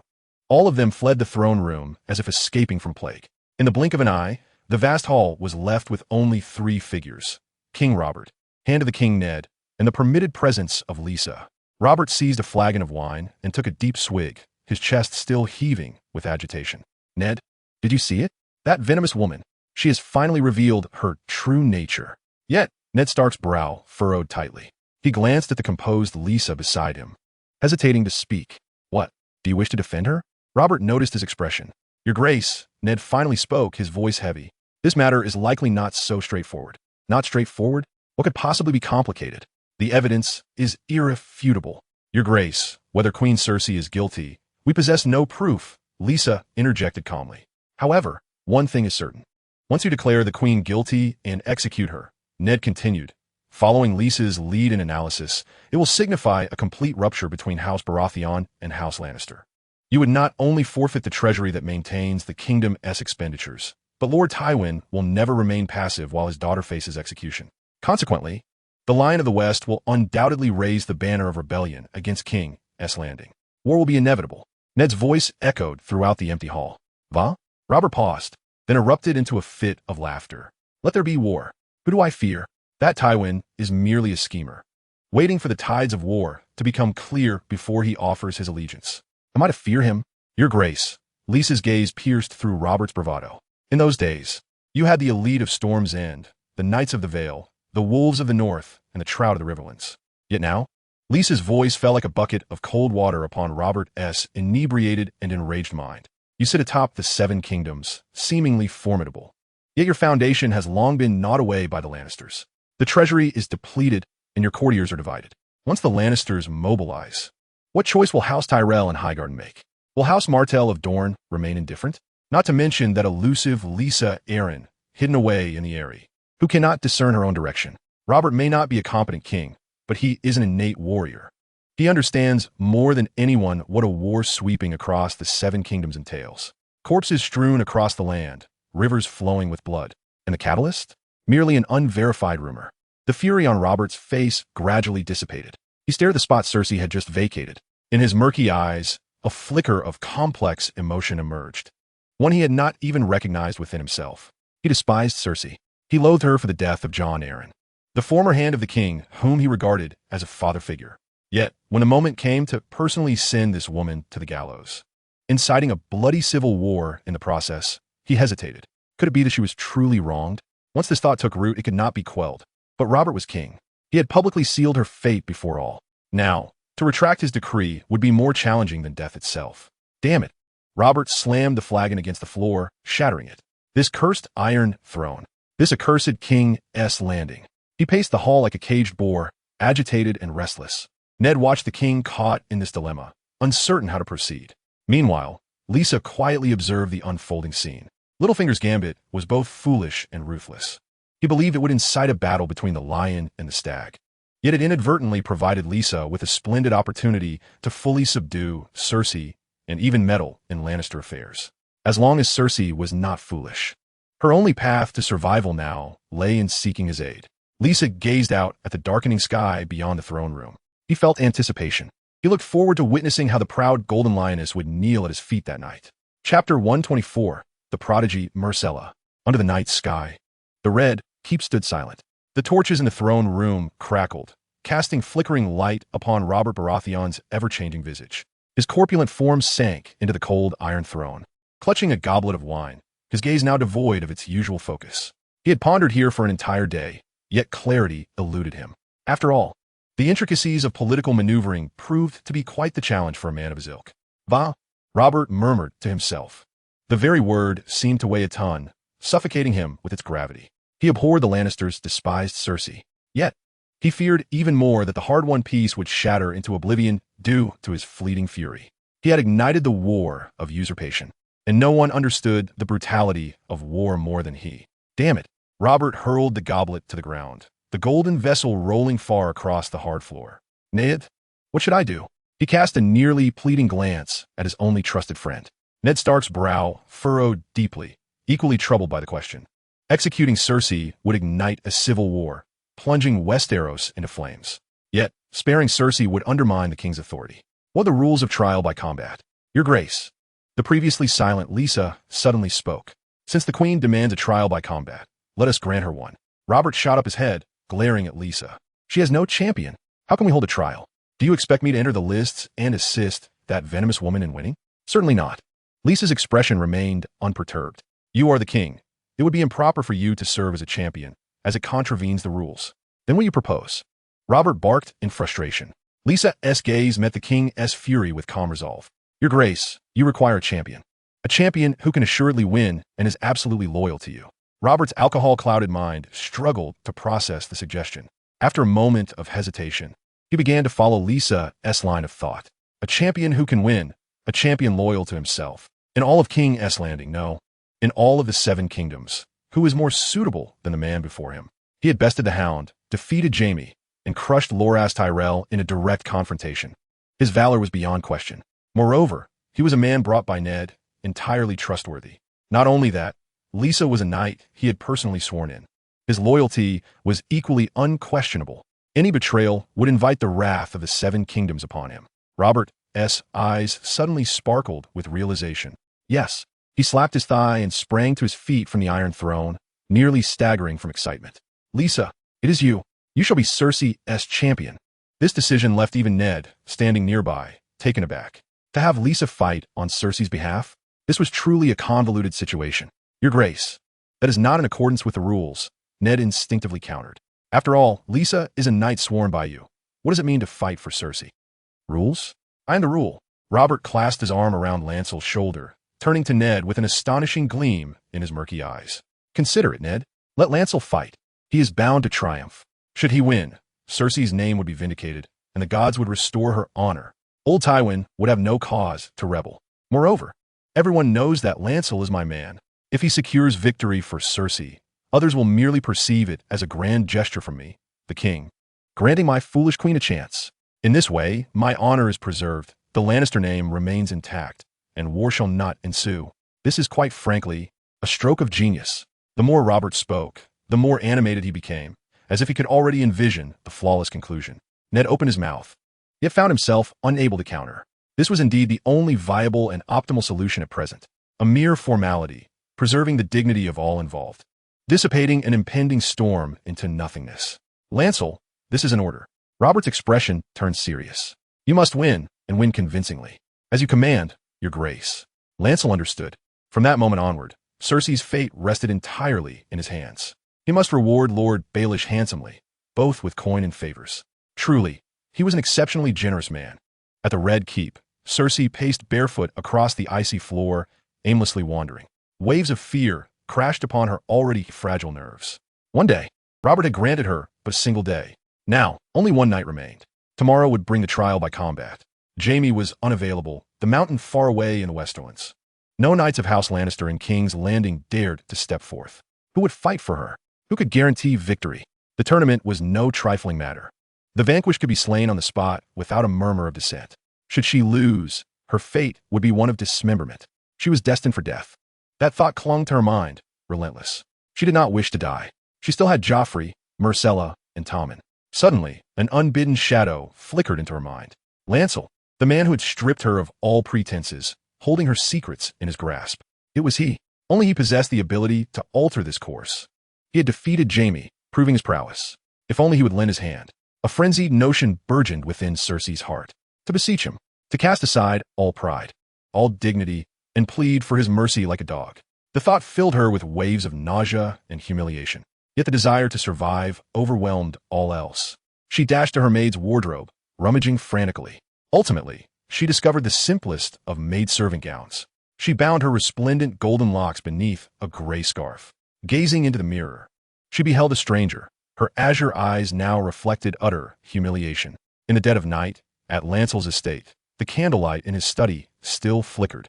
He was composing a letter in reply to Robb, informing him of his imminent return to the north and detailing the methods for the care and training of the direwolves. At that moment, his steward, Robb, gently announced from outside, "My lord, a woman claiming to be the queen's maid seeks an audience." A knowing smile played on Lancel's lips. He had refrained from seeking Cersei out, for such an act would only render her feel cheap. He wished for the proud white swan to comprehend that his assistance came at a price. The fish had taken the bait. "Let her enter," Lancel commanded. The door creaked open, revealing a figure clad in a gray gown, her head wrapped in a scarf. She lowered her gaze, trembling slightly from anxiety and fear. "Everyone leave." Lancel waved his hand. As the study door closed behind them, only the two of them remained within the chamber. At that moment, the figure slowly raised her head. The scarf slipped away, and her golden hair cascaded down like a waterfall.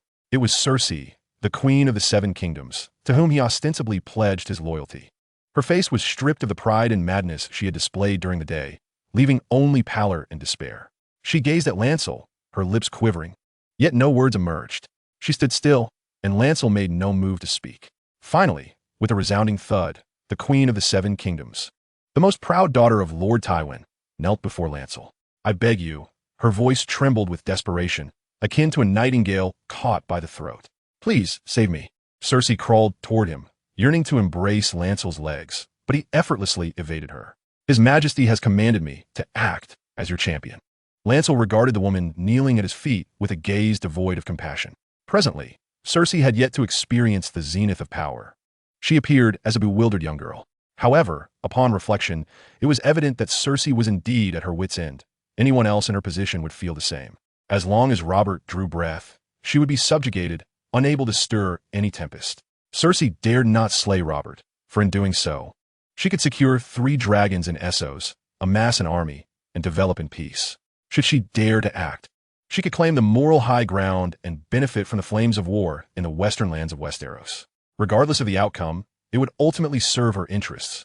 But it was imperative to ensure that Robert did not meet his end by her hand. Lancel, unburdened by the stigma of regicide, could not afford to bear the title. However, if the act were committed by Cersei or another, the situation would be entirely different. Cersei, having been maneuvered into such a predicament, would inevitably harbor certain thoughts. And all Lancel needed to do was nudge events along, ensuring that House Stark could rest easy while observing the unfolding chaos. Cersei was momentarily stunned. Robert had commanded Lancel to be her champion? A wave of overwhelming joy crashed over her, threatening to obliterate her sanity. "Is it true?" "He truly." But Lancel interrupted her. "Why should I exert myself to secure your victory in this trial?" Cersei's smile faltered. "What do you mean?" "The meaning is quite simple." Lancel gradually crouched down to meet her gaze. "If I assist you in winning, it would absolve you of your charges and preserve your life. But what advantage does it confer upon me? Are you not the king's knight? This is the king's command." "A command?" Lancel chuckled. "Should I happen to lose, his grace would merely reprimand me mildly. Yet you, your grace, would find your fair head in peril." Cersei felt as though she had plunged into an icy abyss. The disparity in their standings had always been skewed. Her life now rested firmly in Lancel's hands. Should he desire her survival, she would live. Should he wish for her demise, she would have no chance to resist. What do you want?" Cersei's voice dripped with helplessness. "I desire a guarantee." Lancel rose, reclaiming his seat. "A guarantee that ensures your obedience, your father's compliance, and the eternal subservience of the entire Lannister clan." He gazed at Cersei's despondent face, articulating each word deliberately. "I demand Myrcella. I require you to bring her to me." "No," Cersei shrieked, akin to a cat whose tail had been stepped on. "You shall not. Anything but her. You are fond of my body, are you not? If you wish, I can fulfill all your desires right here, right now." It was evident that Cersei was not yet a woman willing to resort to any means necessary. She still held things dear to her heart. "I regret, your grace, but I am no longer interested in you." Lynn's tone grew colder. "Moreover, I am not here to seek your counsel. You lack the standing to bargain with me." Lynn approached Cersei, grasping her chin and compelling her to meet his gaze. I shall soon cross the narrow sea, with an uncertain return date. I require a hostage to ensure that during my absence, your Lannister clan remains compliant. Myrcella shall remain by my side under the pretense of companionship. I will secure the finest tutors to instruct her, ensuring her safety and dignity. She remains a noble princess of House Baratheon, albeit under my wing. You, Cersei, found tears streaming down her face once more. This was a punishment more cruel than death itself. To barter Myrcella's freedom for her own life. Her Myrcella was so innocent and pure. But now, Lynn afforded her little time for contemplation. This is your only choice, Cersei. Lynn released her, allowing Cersei to crumble to the floor.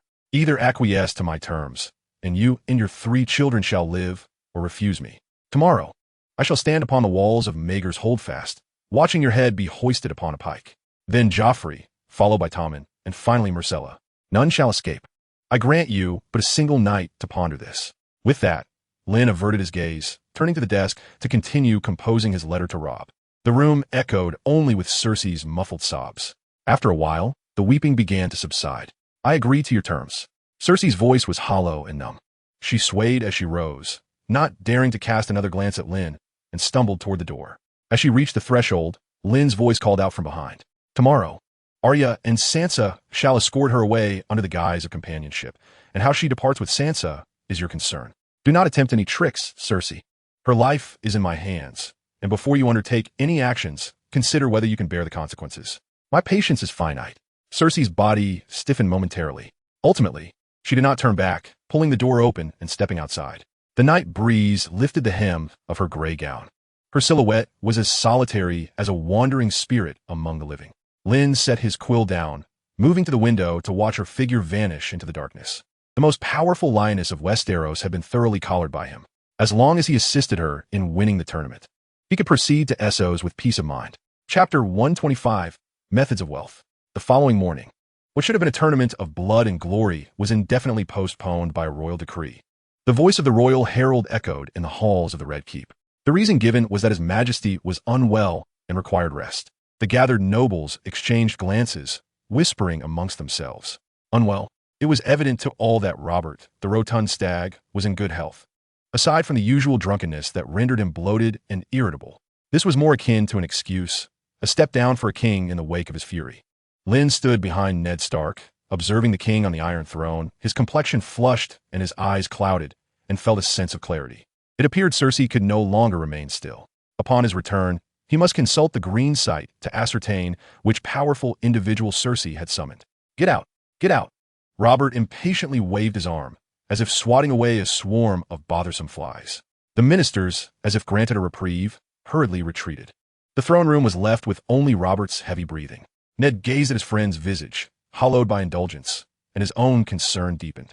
He wished to offer counsel, but found himself at a loss for words.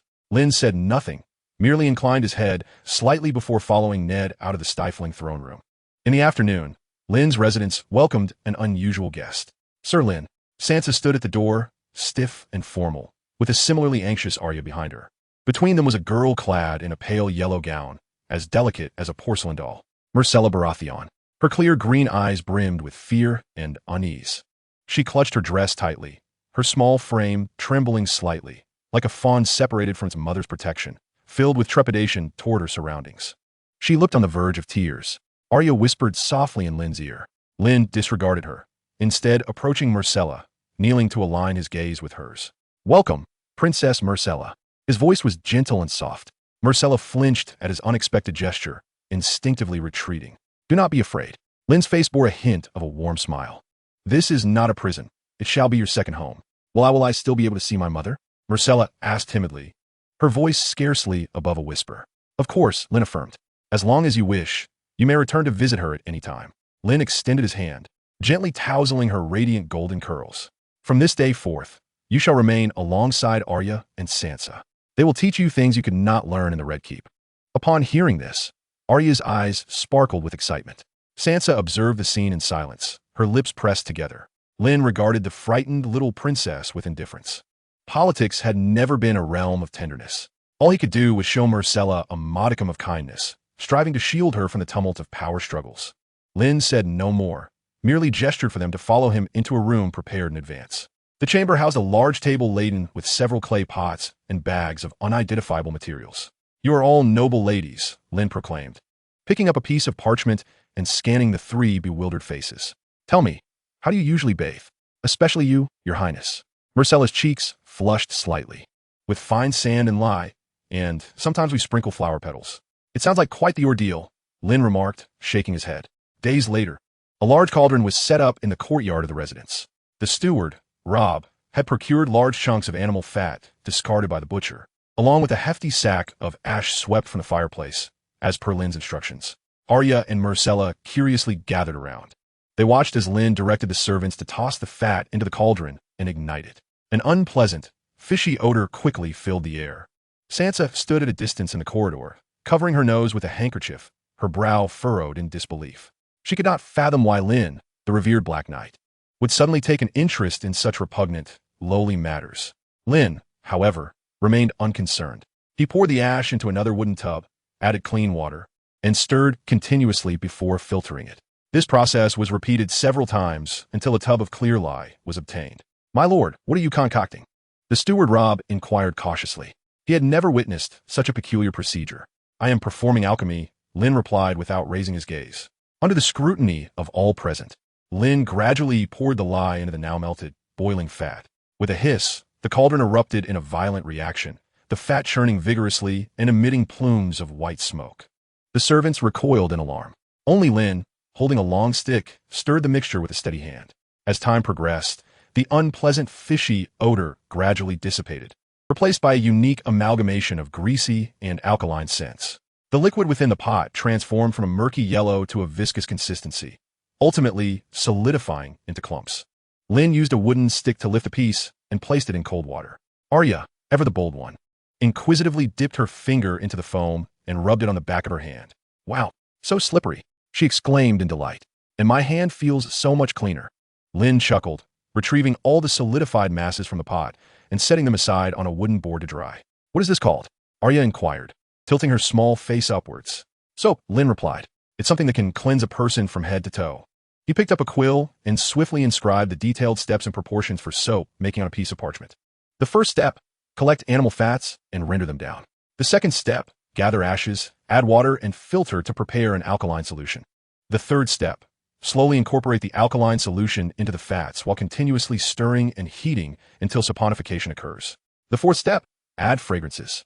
The fifth step, cool, shape, and cut. He handed the invaluable parchment to the utterly astonished steward, Rob. "From this day forth, all our female establishments must provide this soap free of charge to guests. Additionally, find some nimble craftsmen to mass-produce it according to this recipe. Remember to offer those craftsmen the best treatment, ensuring they do not disclose the formula. And have them work in separate steps without contact. Keep a watchful eye should anyone dare to utter even a word." Lynn's sentence hung in the air. But Rob had already comprehended Lynn's intent. "I aim to have the noble women of King's Landing go wild over this small bar of soap." The steward trembled as he held the priceless alchemical formula, envisioning countless gold dragons flowing into Lynn's pockets. Sansa stood at a distance, observing the man who bantered amidst the oil and smoke. A flicker of unacknowledged infatuation glimmered in her blue eyes. Chapter 126. Gold dragons are the army. Those yellowish-white clumps lay quietly on the wooden board, emitting a peculiar scent of animal fat mingled with alkalinity. Sansa's brow furrowed even more tightly. Is this what Lynn had concocted all afternoon from that repulsive fat and dirty ashes? It hardly looked impressive. "That smell is simply dreadful," Arya remarked, pinching her nose. Even the typically reserved Myrcella took a half step back, her lovely face etched with resistance after witnessing the entire process. "Do not fret." Lynn seemed oblivious to their disdain, turning instead to retrieve several exquisite glass bottles from a nearby chest. The bottles contained liquids of various colors, along with dried petals and herbs. "What is this?" Arya's curiosity was piqued once more. "Roses, lavender, mint." As he spoke, Lynn couldn't help but think of Master Aemon. If he were alive and knew that Lynn was using his herbal knowledge for such endeavors, what expression would grace his face? Lynn sighed, shaking off the thought. Upon uncapping one of the bottles, an intense and pure rose fragrance instantly filled the courtyard. Sansa's eyes lit up. A small bottle must be worth a fortune. The noble women could easily use it to scent their garments or indulge in baths. Lynn tossed a small piece of soap back into the pot to slowly melt it down. Then he added a few drops of rose essential oil and sprinkled in some crushed rose petals, gently stirring with a wooden stick. The original odd, greasy scent was replaced by an enchanting floral aroma. As the liquid once again solidified and Lynn cut into delicate pink squares, everyone stood in awe. What lay before them was no longer a crude, alkaline block. It resembled a work of art. The pale pink substance was speckled with tiny, deep red petals, exuding a refreshing rose fragrance. Lynn presented a piece to Sansa. Care to try? Sansa hesitated for a moment, but the alluring scent was irresistible. She extended her slender fingers, cautiously accepting the now-cooled soap. A servant had already brought a basin of clear water. Sansa immersed her hands, mimicking Lynn's earlier actions, gently rubbing. The next moment, her eyes widened in astonishment. A rich, delicate, and impossibly smooth foam surged forth from her fingertips. The sensation was softer than the most expensive velvet and lighter than the finest silk. Instinctively, she began to wash her hands and face with the foam. Unlike the coarse abrasiveness of sand or the sting of alkaline water, it was an unprecedented gentle touch, akin to a lover's caress. When she rinsed with clean water, she froze in disbelief. Raising her hand, she stared blankly at her skin. These hands, already well-maintained from years of embroidery and etiquette practice, now shimmered with a lustrous, jade-like glow under the sunlight, feeling as if they could produce droplets of water. Most astonishingly, the subtle rose fragrance seemed to have permeated her skin, leaving an indescribably enchanting essence. Sansa murmured to herself, unaware of her own words, caressing her face, which felt as smooth as a newborn skin. Her blue eyes were filled with a sense of awe that challenged her comprehension. Let me try. Let me try. Arya could hardly contain her excitement. She snatched another piece of peppermint soap and enthusiastically began to wash. Wow, so refreshing, so comfortable. After finishing, she eagerly thrust her hands under Sansa's nose. Sansa, smell. Isn't it delightful? Sansa pushed her away in disdain, but found her gaze irresistibly drawn back to her own flawless hands. Myrcella, gathering her courage, picked up a piece of lavender soap. As the delicate foam enveloped her small hands, a delightful and novel expression crossed the little princess's face. My Lord Robb, the steward, observed the three noble girls, utterly entranced, his voice trembling. Having once been a merchant, he understood all too well the terrifying wealth concealed behind that small bar of soap.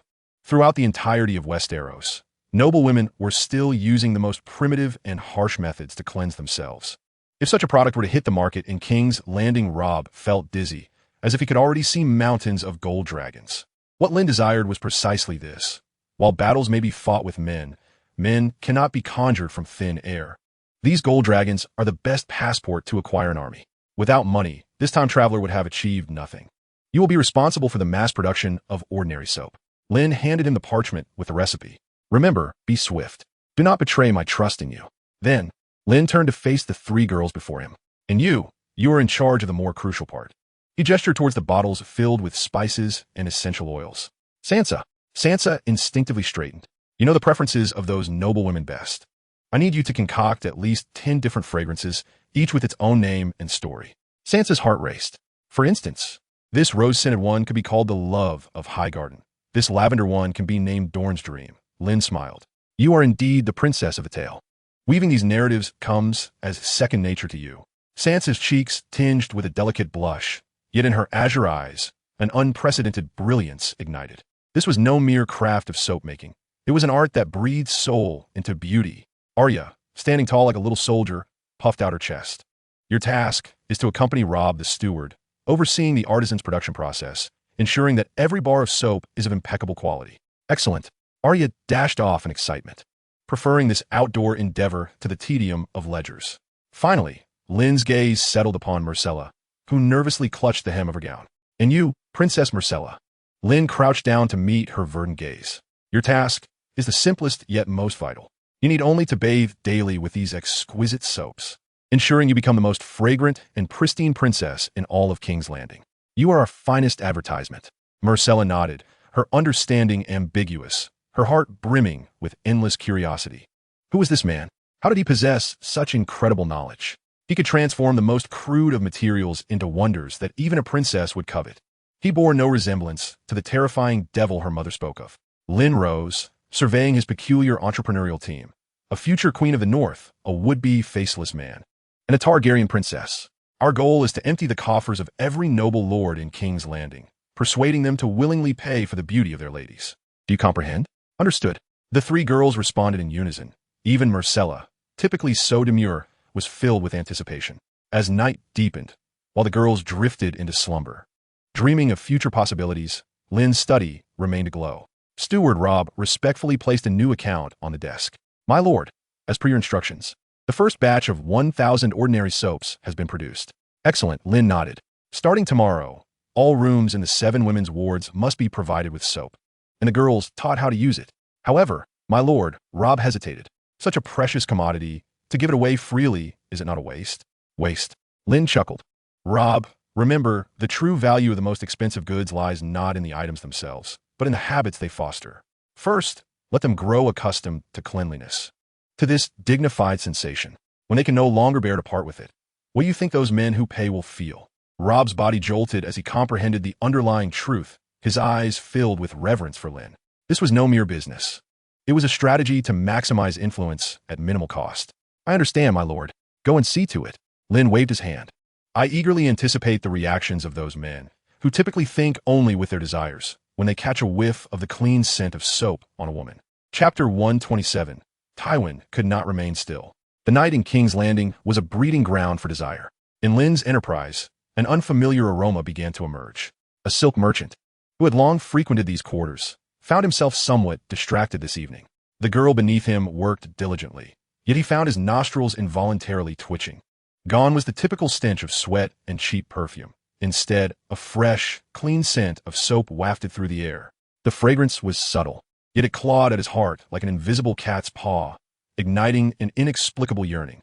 Once finished, he inexplicably gifted an additional silver stag. What incense did you use today? The girl paused, then beamed with pride. She retrieved a small, yellowish-white piece from the wooden basin at the bedside. It is a divine gift from Lord Lynn. Known as soap. Divine gift? The merchant scoffed.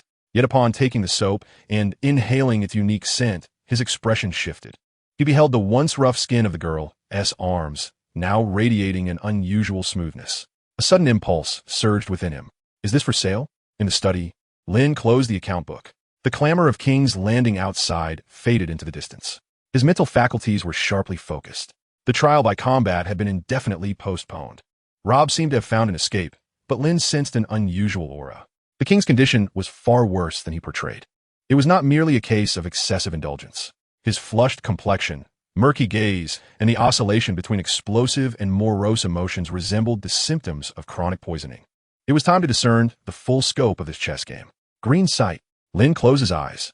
This time, he set no specific anchor points, merely enveloping his consciousness towards the Red Keep, towards the corpulent figure slumbering on the Iron Throne. Buzz. His awareness was instantly extricated. The world transformed into a web of countless threads before him. He saw Robb, frantically retracing his steps. The image sped backward. He witnessed a cupbearer pouring wine for Robb. A fleeting glimmer between the man's fingernails. He saw the cupbearer return to his quarters, retrieving a minuscule vial seamlessly integrated into the wall. He observed how that vial traversed through seemingly unrelated hands, making its way from the docked ships to the Red Keep. Ultimately, Lynn's vision pierced through the tumultuous waters of the narrow sea, arriving at a gray island shrouded in thick mist. Bravos! A black and white temple stood silently at its center. Within the temple, there were no idols, only a vast water pool and a wall adorned with countless faces. The house of the many-faced god, or perhaps the headquarters of the faceless men. A figure clad in black and white robes, obscured in anonymity, handed a small vial to another indistinguishable man. Beside them lay a heavy chest. The chest brimmed with golden dragon coins.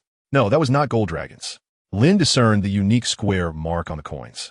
They were minted by the Iron Bank of Bravos. His consciousness followed the trajectory of the chest, retracing its path. This time, the image penetrated the entirety of Westeros. It finally froze on a castle bathed in the golden-red hues of sunset. Casterly Rock. In the innermost study of the castle, a tall, stern-faced elder with thinning golden hair cast a note from the Iron Bank into the flames of the hearth. Tywin Lannister. Lynn's eyes flew open. What Tywin? What a Lannister. This old fox had never expected Cersei to survive the trial by combat.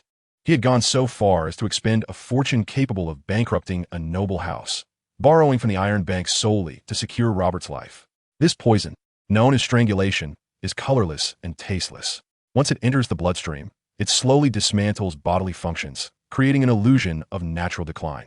Even Maester Pycelle would find no issues to report.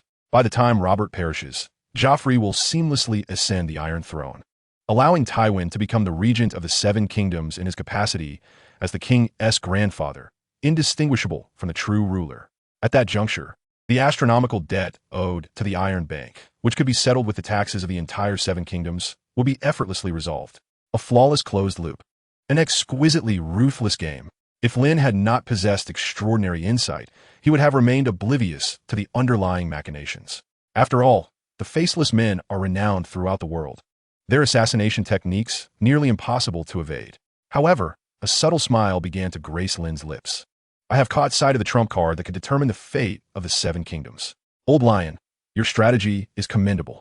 Through the verdant visions, he learned that Robert would peacefully pass away in 2 years. This also implied that Lynn had 2 years to develop. Such an abundance of time. The following day, a piece of news erupted among the men of King's Landing. All properties under Lynn's name experienced a collective surge in price. Moreover, they doubled. This was nothing short of extortion. Countless drunken patrons in taverns erupted in furious curses, vowing never to set foot in that den of iniquity again. Yet by nightfall, the entrances to Lynn's establishments were still bustling with activity, even more so than before. Have you heard? The mermaids on Silk Street have transformed entirely. And it is not just the mermaids. I visited the Rose Garden in Eel Alley yesterday, and by the 7, the maidens there were cleaner than my wife. A jeweler who had just exited wore a look of profound reminiscence.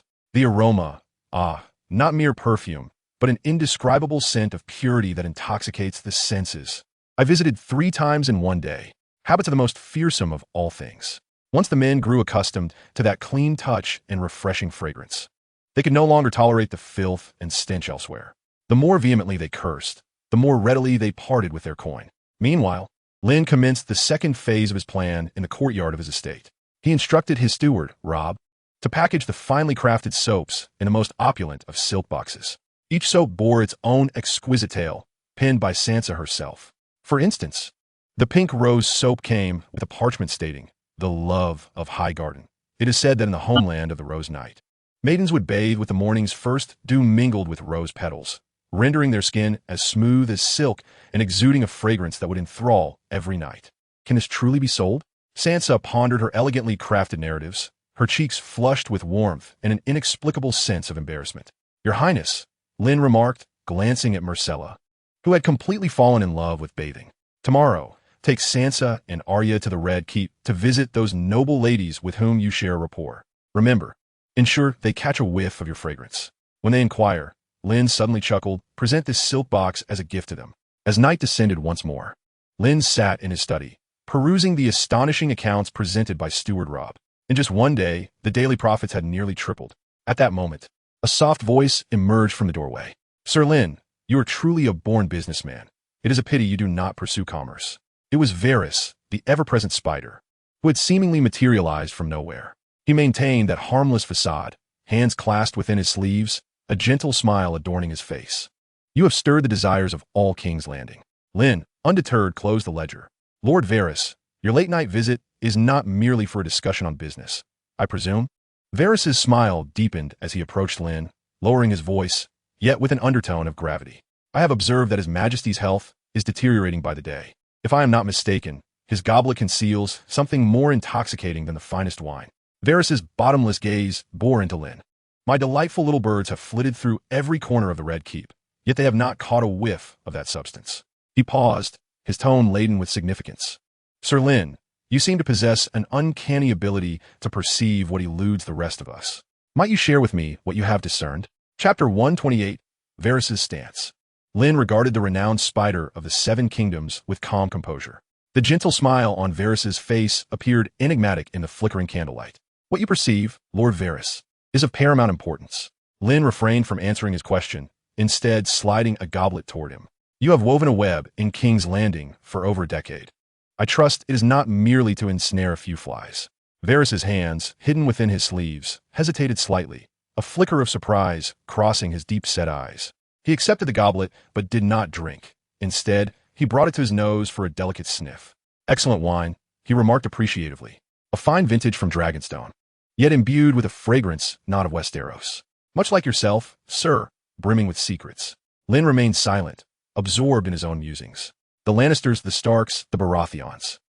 These great houses are but pawns on a chessboard, battling fiercely for a rusted iron throne. They perceive only the immediate victories and defeats, oblivious to the fact that this chessboard is on the verge of collapse. Varys's smile gradually faded, his demeanor turning grave. The Treasury's ledger is a colossal farce. The nobles indulge in debauchery, while the common folk struggle on the brink of starvation. And more alarmingly, Lynn's gaze seemed to pierce through the walls. Gazing far northward, the long summer has passed. A chilling winter, one that engulfs all, is upon us. When that time arrives, with the long nights stretching endlessly, crops failing, and the populace suffering, what significance lies in the debate over who shall occupy the Iron Throne? Varys fell into a profound silence. He observed Lynn, the remarkably youthful Black Knight, his eyes filled with unprecedented astonishment. This had always been his intent. The long night in Westeros is indeed a protracted ordeal. He needed to assist a wise king, one capable of guiding his people through the interminable winter, rather than Robert, who was nothing but a drunken leech. He would only drag the 7 kingdoms into the abyss. Varys had initially thought Lynn was another Peter, a more astute, more ruthless player. Yet he now realized his error. Lynn's ambitions had always transcended his expectations. You serve the kingdom, Lord Varys. Lynn's voice resonated in Varys's heart. So do I. Our goals have been aligned from the very beginning, to ensure the survival of this kingdom. The king's affliction may be a lion's conspiracy or the will of the gods. But ultimately, it matters not. Lynn articulated slowly. What is crucial is that, following his fall, Westeros must not descend into chaos. The death of a king may be a tragedy, yet a civil war ravaging the 7 kingdoms would be a catastrophe. Varys finally comprehended. Lynn had tacitly accepted the king's demise. He did not intend to alert Robert. His aim was to maintain a delicate balance across the continent in the aftermath of the king's death, preventing widespread turmoil. What grand ambition! What audacity! In the forest, some ancient trees are destined to fall. After a long pause, Varys finally spoke softly, a hint of resignation in his tone. A wise gardener does not expend effort propping up a dying tree. He merely ensures that the soil is fertile enough to nurture new, stronger saplings. He cast a deep glance at Lynn, draining the wine from his cup. Farewell, Sir Lynn. What do you require? Feel free to seek me out, for my little bird shall do her utmost to serve you. With these words, Varys's figure silently melded into the darkness beyond the door. As if he had never existed at all, Lynn gazed in the direction of his disappearance, remaining silent. His words had been precisely what Varys wished to hear. However, it was undeniable that they resonated deeply with his own true thoughts. Presently, he and the 8-legged spider had established a precarious understanding. Varys would not assist Robert, yet he would not impede him either. His desire for Robert's demise was sufficient. The poison from Duke Tywin could afford him at least 2 precious years of development time. A fragrant breeze swept through King's Landing, carrying the scents of roses, lavender, and mint. This delightful air effortlessly pried open the most formidable doors of the Red Keep, infiltrating the nostrils of every noblewoman. Princess Myrcella floated about like a golden butterfly, recently learned in the art of flight. Following Lynn's advice, she bathed daily in fragrant waters. Accompanied by Sansa and Arya, she flitted through the various courtyards and drawing rooms of the Red Keep. Myrcella, my dear, what is that exquisite fragrance you bear? It surpasses even the roses in the garden. By the gods, how is your skin so smooth? Initially, the noble ladies were merely curious. Yet when Myrcella presented a bar of soap, wrapped as if it were a treasure, to one of the maidens, the entire social circle erupted in excitement. This was no ordinary soap. It was a gift from a princess, a mark of status, a ticket to a more refined, pristine, and dignified society. The threshold of Lynn's estate was nearly worn thin by the stampede of noble women and their servants, drawn by the rumors. The ever-smiling steward, Rob, found joy in tallying the gold dragons that fluttered in like snowflakes. My lord, Rob reverently presented a gilded ledger to Lynn. In just 3 days, our limited release of 300 bars of exclusive soap for ladies has completely sold out. Each piece has fetched an astronomical price of over 50 gold dragons. After deducting all expenses, we netted a profit of 15,000 gold dragons.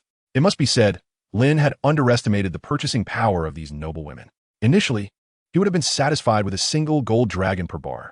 He hadn't anticipated such remarkable results. A significant part of this success was attributable to Myrcella's influence. However, this novelty would eventually wane and prices would stabilize. 15,000 gold dragons. Sansa, seated nearby with a small vial of freshly concocted jasmine oil, nearly dropped it in astonishment upon hearing the figure. Her mind went blank. Just months ago, she had believed that her father's expenditure of tens of thousands of gold dragons for the construction of a castle was unfathomable. Yet now, in mere days, Lynn had earned a sum comparable to that for a castle, merely through a few bars of soap she had personally envisioned. This revelation was more shocking than any epic tale she had ever heard. She turned her gaze towards Lynn, who calmly perused the ledger, as if the vast sum of gold dragons held no more significance than 4 copper stars. It was as though he had anticipated this outcome all along. Well done, Sansa. Lynn's gaze shifted from the ledger to her, a hint of approval glimmering in his deep-set eyes. Though Sansa possessed a touch of innocence, her contributions were undeniable. At the very least, she believed she lacked such eloquence. I quite like the name Winter Rose. Sansa's cheeks flushed with a rosy hue, her heart racing uncontrollably. This sentiment surpassed any praise she had ever received. She realized that she was increasingly relishing the sense of creating wealth through wit and creativity, far more than being a mere ornament at some prince's side, vying for attention at tedious banquets. The entire noble circle of King's Landing was stirred by a humble bar of soap. The princess's gift had become the currency of prestige among all noble maidens. The gentle, clean sensation and the enchanting fragrance lingering on their skin provided them with an unparalleled joy. Countless noble women sent emissaries to Lynn's estate, subtly seeking to procure this alchemical marvel. Yet Robb, adhering to Lynn's instructions, politely declined each request with a smile.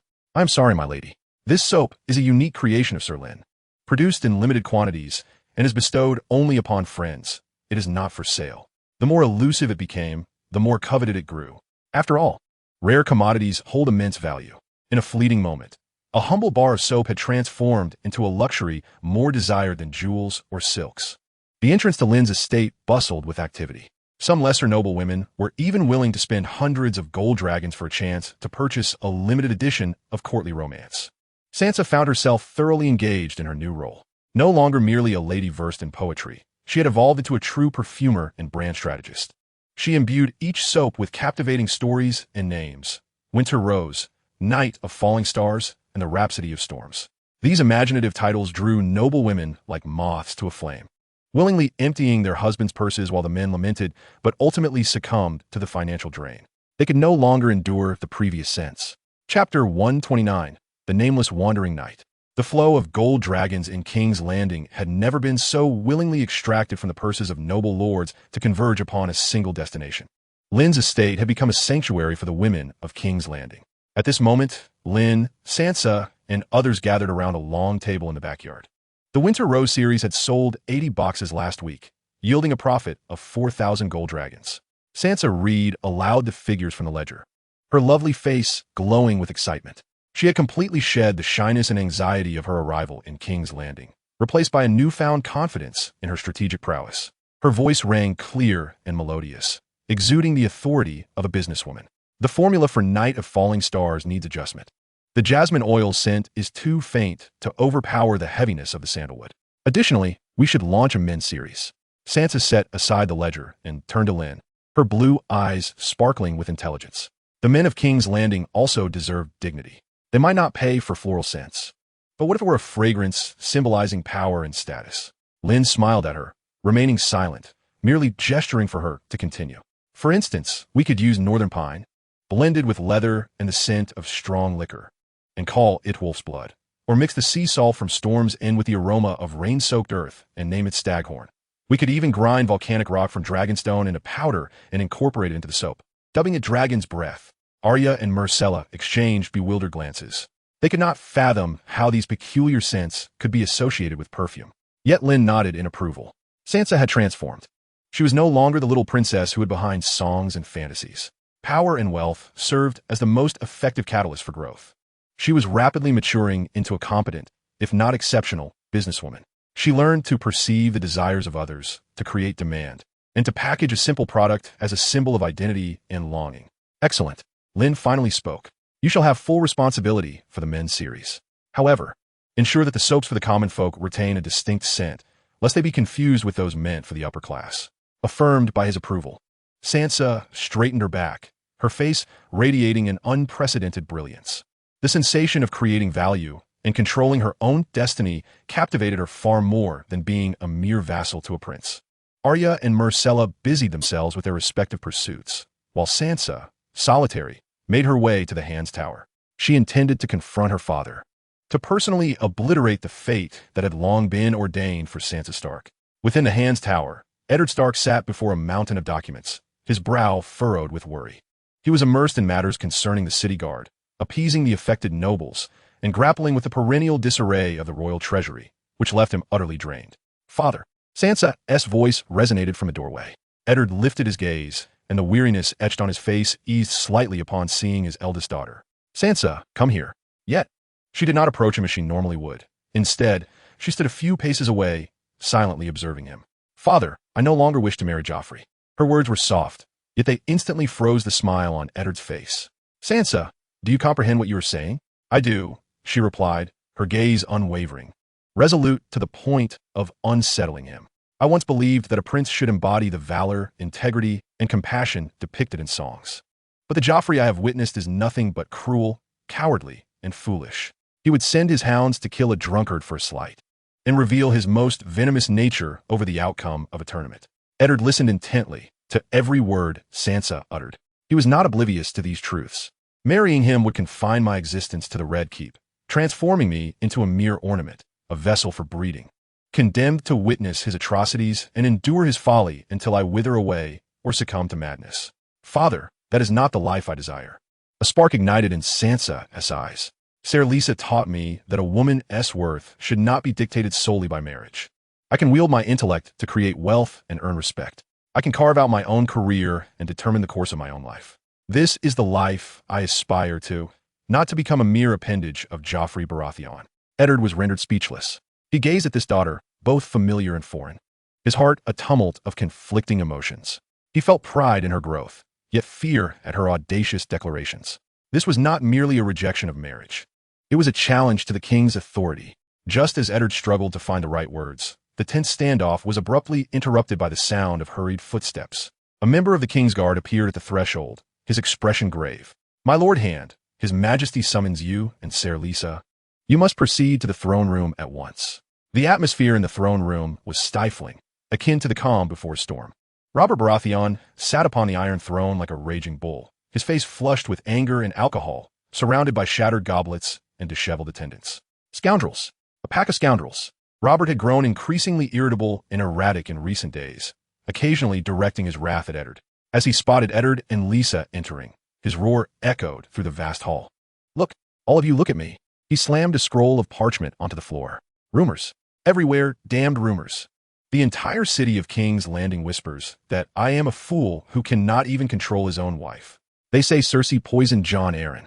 They claim I am sheltering that venomous woman. Petty schemes were festering, trampling the dignity of the king beneath their feet." Robert was a man who valued his reputation. He could not abide the mockery of his subjects. Trial by combat. His fist struck the armrest of the Iron Throne with fury. "Now, immediately, I demand silence from everyone at once." Eddard's expression turned grave. "Your Majesty, but you have already ordered a postponement. I have changed my mind." Robert interrupted brusquely. "I have decided that Lisa shall serve as Cersei's champion." He glared at Eddard, his bloodshot eyes ablaze. "Who will be my champion? Who dares to step forward and fight for the glory of the king?"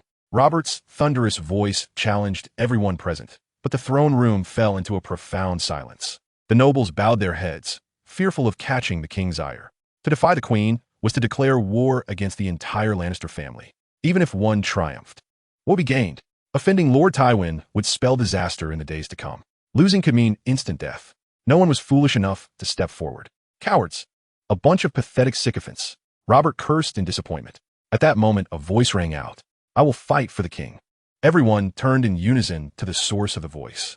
A man clad in tattered leather armor, gaunt to frame, emerged from the crowd. He appeared to be in his 30s, his weathered face marked by hardship, with a plain longsword at his side. He resembled a mercenary who had wandered the wilds or an unfortunate knight of no renown. He strode to the center of the hall, ignoring the disdainful gazes of the surrounding nobles, and knelt before Robert's throne.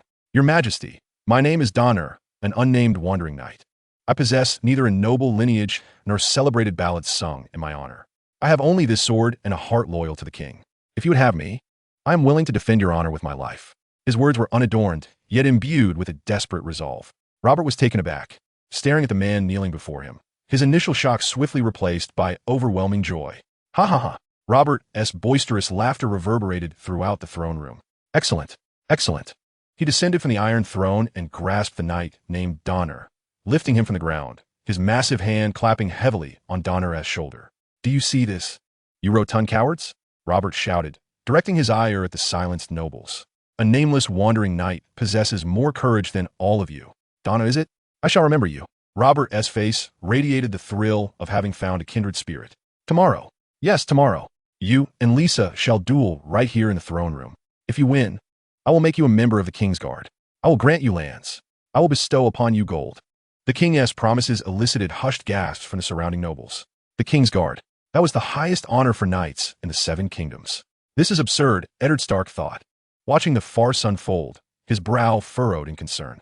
He glanced at Lisa, only to find his companion's expression inscrutable, quietly observing the man named Donner with a profound gaze, lost in thought. As they departed the throne room and walked the path back to their residence, Eddard's apprehension finally spilled over. This is utterly ridiculous. Allowing an unknown wandering knight to represent the king in a trial by combat? Robert cannot command respect this way. Lisa's response was calm. He simply requires someone to bolster his fragile pride. But that man named Donner Eddard began. "My lord, do not worry," Lisa interrupted. "I will handle this. The man named Donner is not as simple as he appears. Tomorrow's trial by combat will surely be most exhilarating." Observing Lisa's confident demeanor, Eddard felt a measure of his anxiety subside. Upon returning home, Lisa dismissed Arya's inquiries and retreated directly into his study. He sat upon the chair, his mind replaying the scenes that unfolded within the throne room. The man named Donner. Everything felt too fortuitous, as if it were a meticulously orchestrated drama. Just when the king's dignity was trampled to its nadir, in his most desperate hour, a perfect loyalist descended from the heavens. With eloquent speeches and unwavering fidelity. Hailing from humble beginnings, he served to starkly contrast the cowardice of the nobility, thus gratifying Robert's morbid vanity. This scent was all too familiar. Was it aimed at him? The only ones privy to his mere pretense were Robert, Ned, Cersei, and perhaps Varys. Cersei could not be the one. Her demise would follow his own.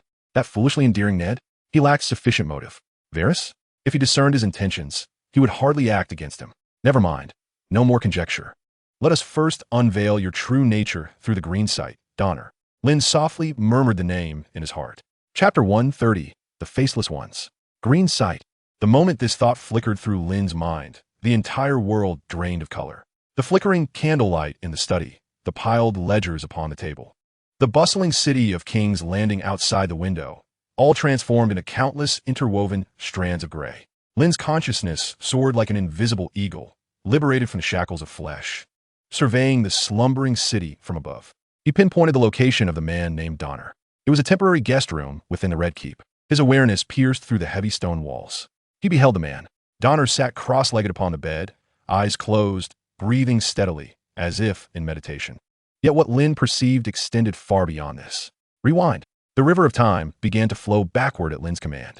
Donner's visage contorted and blurred amidst the rapidly shifting images, ultimately crystallizing into the face of a completely unfamiliar youth. A conversation with Belric. Thoughts drifted once more across the narrow sea. The free trade city-state of Bravos. A black and white temple, standing amidst the gray mist, abruptly materialized within Lynn's view. The temple of the many-faced god. The lair of the faceless men. Lynn's vision followed the youth as he entered the frigid sanctuary. He witnessed the boy, day after day, scrubbing the floors, learning to abandon his name and past. How to become a complete nobody. He saw the boy in a dim chamber, mastering the art of identifying and concocting hundreds of colorless, odorless, lethal poisons. The scene shifted again. The youth stood beside a cold corpse, wielding a sharp dagger, meticulously peeling away the skin of the deceased with an almost artistic finesse. The motion was practiced and precise. He had performed it countless times. Subsequently, he observed the boy before a reflecting pool, constantly altering his voice, mimicking individuals of various ages and identities. He could even replicate a woman's voice. Finally, Lynn glimpsed his most adept weapon, needles as fine as a hair, laced with deadly poison. They were concealed within the seams of his garments, hidden within the layers of his boots, and even nestled within the hilt of his dagger. A mere prick from these needles would result in instant death. Ding! Through the green sight, you are deciphering the skills of the faceless ones. Deciphering successful. You have acquired the fundamentals of disguise, including the crafting of skin masks and voice imitation techniques. Deciphering successful. You have acquired the basics of hidden weapons, encompassing the use of poison needles, throwing knives, and more. Deciphering successful. You have acquired the fundamentals of toxicology. You will be able to concoct some common and rare poisons. With the acquisition of toxicology, your experience in herbalism has significantly increased. A cascade of system notifications echoed in Lynn's mind. A vast influx of information surged into the depths of his memory, as if he had himself once endured that sunless apprenticeship within the temple of the many-faced god. Disguise, poisoning, assassination. These dark and lethal skills had now become a part of his arsenal. Lynn's consciousness gradually withdrew from the rewind, refocusing on the man seated cross-legged in the guest room. A top-tier assassin, a loyal subject willing to wager his life for the glory of the king. This performance was indeed commendable. The assassin's skills were impressive. Alas, he had seen through the script. The skills were now his as well. A playful smile curled upon Lynn's lips. He had not anticipated that Lord Belric would prepare such a surprise for him, summoning a faceless man to assassinate him, drawing upon their prior acquaintance. Such grandiosity. However, it seemed this underhanded scheme would bear no fruit against him. Dear little mouse, Lynn mused softly to himself. Shapeshifter activated. In the guest room, Donner remained engrossed in meditation. He was adjusting himself, readying for the fateful duel that awaited him on the morrow. Suddenly, an irresistible, frigid will crashed through his mental defenses without warning. His body shuddered violently, and his tightly shut eyes flew open, yet they reflected nothing but emptiness and confusion. He stood, his movements as stiff as a marionette. Under Lynn's control, Donner began to search his own body. From the compartment of his boots, he retrieved 3 needles glowing with a blue light. From the seam of his collar, he pulled out 5 more. Finally, he pried open the hilt of his dagger, extracting the last 2, the most lethal ones. A full set of 10 poison needles. This was the surprise he had prepared for Lynn for the following day. Donner approached the window. Outside, several gold-clad guards leaned listlessly against the wall, keeping watch over him to ensure his attendance at the trial by combat, preventing any chance of escape. He extended his hand, silently casting the 10 needles into the dung heap below the windowsill. Having completed this task, Donner returned to the bedside, seated cross-legged once more, closing his eyes as if nothing had transpired. Moments later, d'una julta awaka. He gasped for breath, beads of cold sweat dotting his forehead. What had happened? It felt as if he had just experienced a nightmare. No, wait, that was not a dream. A profound sensation of violation and surveillance surged from the depths of his soul. Instinctively, he reached for his boots. The compartment was empty. His face turned ashen. He quickly checked his collar, scanned his weapons. Everything was gone. All his poison needles, the fangs upon which he relied for survival, had vanished without a trace. How could this be? This was the Red Keep. There were gold-clad guards at the door. No one had entered. Fear flashed in Donner's eyes.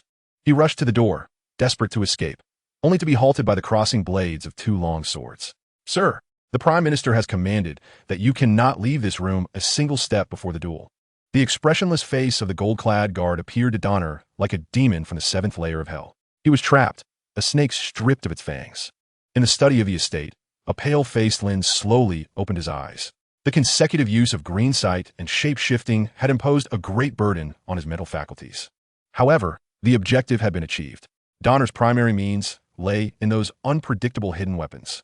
Lynn could sense that his grasp over his own body and the application of his power had deepened, granting him an instinct that belonged to an assassin.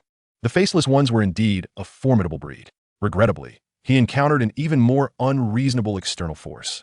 Lynn rose from his seat and approached the window, gazing at the towering silhouette of the Red Keep in the distance.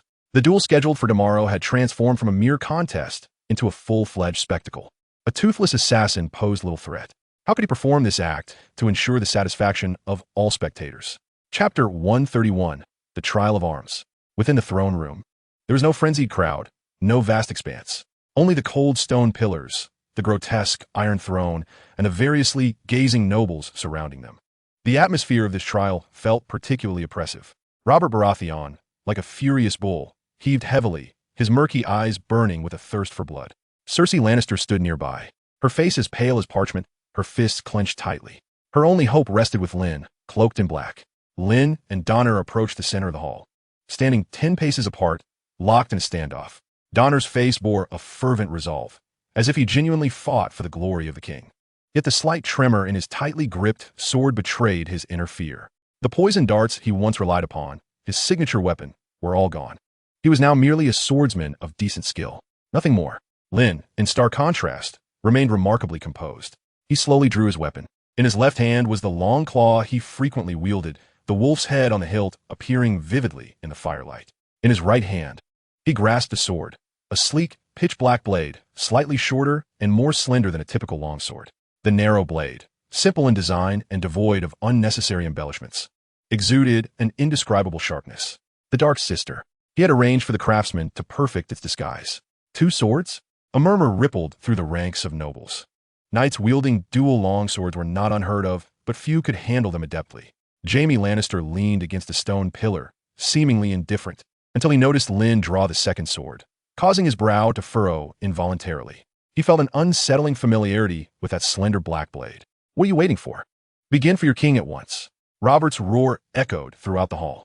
The moment his words fell, Donner sprang into action. Like a hunting cheetah, he crouched low, the stone tiles beneath his feet thundering as he lunged at Lynn. He had forsaken armor, even leather, in pursuit of unparalleled speed. Quick, faster than anyone could fathom. His longsword executed no flamboyant maneuvers, merely a straightforward and lethal thrust aimed directly at Lynn's heart. This was not the swordplay of a knight. It was the technique of an assassin. No grand flourishes, only a simple, direct stab. Clang. The sharp, metallic sound rang out. Lynn's left-handed claw deftly parried Donner's blade. The tip grazed his underarm armor, igniting a shower of sparks. Undeterred, Donner flicked his wrist, lifting the longsword upward, targeting Lynn's seemingly unguarded neck. Ruthless cunning. Yet, for all his speed, Lynn's second sword was faster still. The Dark Sister arrived first, blocking Donner's blade with a resounding clash. Sparks flew. Jaime Lannister's pupils constricted sharply. This was no mere parry. At the moment Lynn's second sword met the opponent's blade, his wrist executed an almost imperceptible twist. Not only did it dissipate Donner's force, but it also redirected the opponent's sword aside, creating an exquisite opening for his primary weapon to strike. The long claw descended, but Donner nimbly evaded. This swordsmanship, this unfathomable dual-wielding technique. Jaime's mind went blank. He had witnessed such swordplay before. In his youth, he had seen it in his idol, the Dawnbringer, Arthur Dayne. Sir Arthur Dayne, the legendary Kingsguard, the mightiest knight of the Seven Kingdoms. He wielded this very dual sword technique, one for offense, one for defense, flawless in its balance. This was impossible. Sir Arthur Dayne was dead. His swordsmanship had long been lost. How could Lynn? In Jaime's astonished gaze, the tide of battle shifted in an instant. Donner pressed forward with a flurry of attacks, all of which Lynn effortlessly countered with his 2 blades. Lynn stood like a rock, impervious to the crashing waves of assault. His feet remained steadfast, unyielding. The long claw opened and closed with the steadiness of a mountain, responsible for blocking and cleaving. Meanwhile, the Dark Sister lay in wait, striking from the most improbable angles, thwarting all of Donner's treacherous follow-ups. Donner's confidence waned with each passing moment. His once proud speed and skill felt like child's play before Lynn. Every block, every counter from Lynn seemed to anticipate his movements, perfectly timed with his rhythm. It felt as though he were not merely dueling one man, but 2 masters of swordplay simultaneously. And this profound understanding of his technique left him even more astonished, as if Lynn were intimately familiar with his every move. Fear began to spread in Donner's heart. No, he could not lose. The only outcome for failure was death. Aya! Donner let out a beastly roar, all or nothing. He abandoned all defense, adopting a suicidal stance, bringing his sword down fiercely upon Lynn's head. This was his final gamble. He wagered that Lynn would not dare to trade blows. Yet, Lynn's expression remained as tranquil as a still pond. In the face of this thunderous strike, Lynn's left-handed long claw rose to meet it. Clang! Another resounding impact. Donner felt an irresistible force surge through his sword, numbing his hands. His blade slipped from his grasp. Now, Lynn surged forward. The pitch-black Dark Sister did not aim for Donner's vitals, but precisely sliced through his wrist. Thud! A muffled sound echoed. Donner's right wrist was severed cleanly. The severed hand and warm blood splattered through the air, painting the ground nearby. The delayed agony elicited a scream from Donner. A wail so primal it scarcely resembled human sound. He staggered back, clutching his gushing wrist with his left hand, his face etched with terror and despair. All transpired in the blink of an eye. The assembled nobles had yet to comprehend the turn of events. The battle had already concluded. Lynn granted him no respite. He leaped forward, seizing Donner's sweat-drenched hair with his left hand, yanking his head back to expose his vulnerable neck. Donner's cries abruptly ceased as he felt the cold touch against his throat. The terror-stricken gaze in his widened eyes reflected Lynn's emotionless face. In the next instant, Lynn's right hand, wielding the Dark Sister, deftly sliced across Donner's throat. A line of crimson erupted from Donner's neck, warm blood gushing forth, splattering everywhere. Lynn released his grip. Donner's body slumped to the ground, convulsing briefly on the cold stone before falling still. The throne room fell into a hushed silence. The sound of a pin dropping could be heard. All were left speechless, stunned by the brutal and decisive spectacle they had just witnessed. Lynn stood beside the still warm corpse, allowing the blood dripping from the sword's tip to fall to the ground, blooming into crimson flowers. He slowly lifted his gaze, scanning the crowd until it rested on Cersei. A tremor coursed through her body as she met Lynn's eyes. There was no joy of victory nor thrill of slaughter within them, only a condescending scrutiny, a cold attachment as if regarding a mere possession. She had survived, yet her freedom had been irrevocably stripped away. Meanwhile, Jaime Lannister remained fixated on the two swords in Lynn's grasp, lost in despair. He muttered to himself, his voice scarcely audible, "Dawnbringer? Arthur Dayne? Who is he truly?" Chapter 132. Farewell. The throne room was thick with the pungent scent of blood. Donal's body had been removed, and the floor tidied. Yet, dark red stains still seeped from the cracks in the stone. The fervor on Robert Baratheon's face gradually faded, replaced by a brooding demeanor as he glared at Cersei, who stood not far off. His nominal wife, now absolved of all blame due to the triumph of his most trusted knight, presented a cruel irony. Although everything had been orchestrated, discomfort gnawed at him. The gods had rendered their judgment. Each word from Robert felt as though it was forced from between clenched teeth. Queen Cersei Lannister, not guilty. He waved his hand in disgust, as if swatting away flies. "Get out, all of you." The nobles, as if granted clemency, hurriedly retreated, eager to avoid incurring the king's wrath. Cersei inclined her head slightly, straightening her back as she turned to leave the oppressive hall, escorted by two of her loyal Kingsguard. House arrest was lifted. She was free. In the meager tower, as Cersei re-entered the lavish prison that had confined her for days, the golden-clad guard was nowhere to be seen. Everything in the room remained unchanged from the moment she had departed, yet the atmosphere felt entirely different. Approaching the window, she flung it open, and the afternoon sun and breeze rushed in, tousling her golden locks. She gazed down at her garden below, then at the bustling city of King S landing in the distance, a sense of dislocation washing over her. Yet, within this newfound space of freedom lingered an elusive shadow, Lynn's specter. Instinctively, she touched the inside of her thigh. Suddenly, the door burst open, shattering her reverie. Jaime Lannister stormed in, his face alight with the ecstasy of survival and uncontainable fervor. "Cersei, we have won." He strode forward, arms outstretched, yearning to envelop her in a tight embrace. However, just as his hands were about to graze her shoulder, Cersei recoiled like a startled cat, stepping back to evade his embrace. Jaime's gesture froze mid-air, his smile stiffening. "What is wrong? Don't touch me." Cersei's voice was icy, devoid of warmth. Her azure eyes held a detachment Jaime had never encountered before. "What?" Jaime assumed he had misheard. "Cersei, we should celebrate." He stepped forward again, attempting to grasp her hand. A sharp slap echoed through the room. Cersei had summoned all her strength to strike Jaime across the face. "I told you. Don't touch me." Jaime stood there, stunned, cupping his stinging cheek. The love that once filled his green eyes was now replaced by shock and confusion. "Have you lost your mind?" "I'm not mad." Cersei met his gaze, her eyes devoid of remorse. "I'm simply weary and wish to be alone." "Worn out?" Jaime's emotions erupted. "You nearly died moments ago, and now you tell me you're tired?" He advanced, gripping her shoulders tightly, shaking her. "Tell me, what happened? Was it Lynn? Did he say something to you?" Jaime was no fool. Lynn's unparalleled swordsmanship, the duel that ostensibly favored Cersei yet was steeped in control, and Cersei's utterly abnormal demeanor, all of it reeked of intrigue. Cersei trembled violently as Lynn's warning echoed in her mind like a devil's curse. "Your body belongs to me. Jaime cannot have you, nor can your future lover. Do not compel me to bring my golden cloak to claim you. And that mole on your thigh is indeed quite alluring." No, Lynn knew everything. She had no desire to be ensnared by him again. "Let go of me."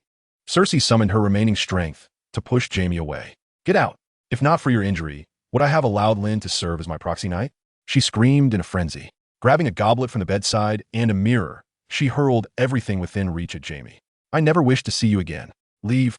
Jaime dodged clumsily, watching the woman before him, now seemingly deranged with bewilderment. He cast her one last glance, filled with disappointment and pain, before turning away and slamming the door behind him.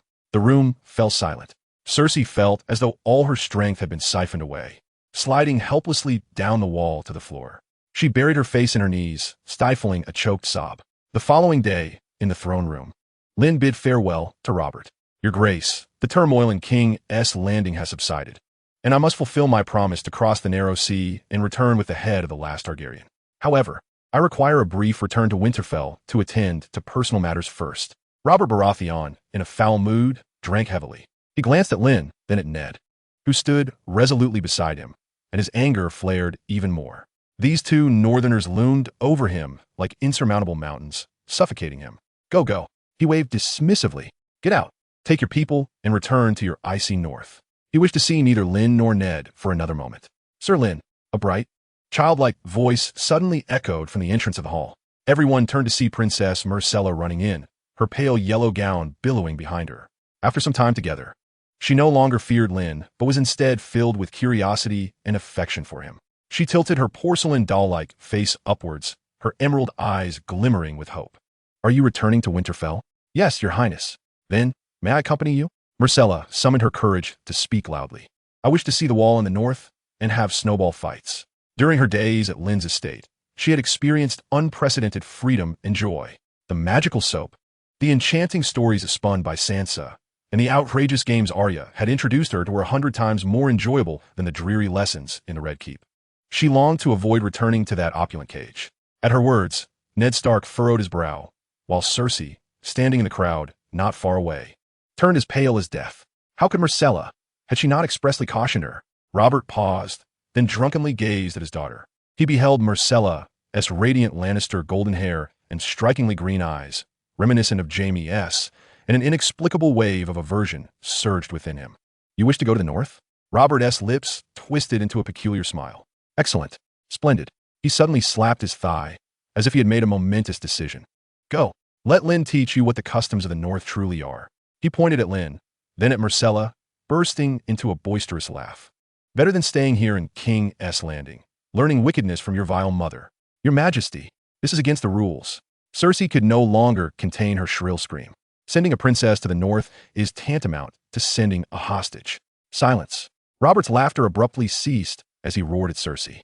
Do you have any say here? This is my daughter. Wherever I choose to send her, she shall go.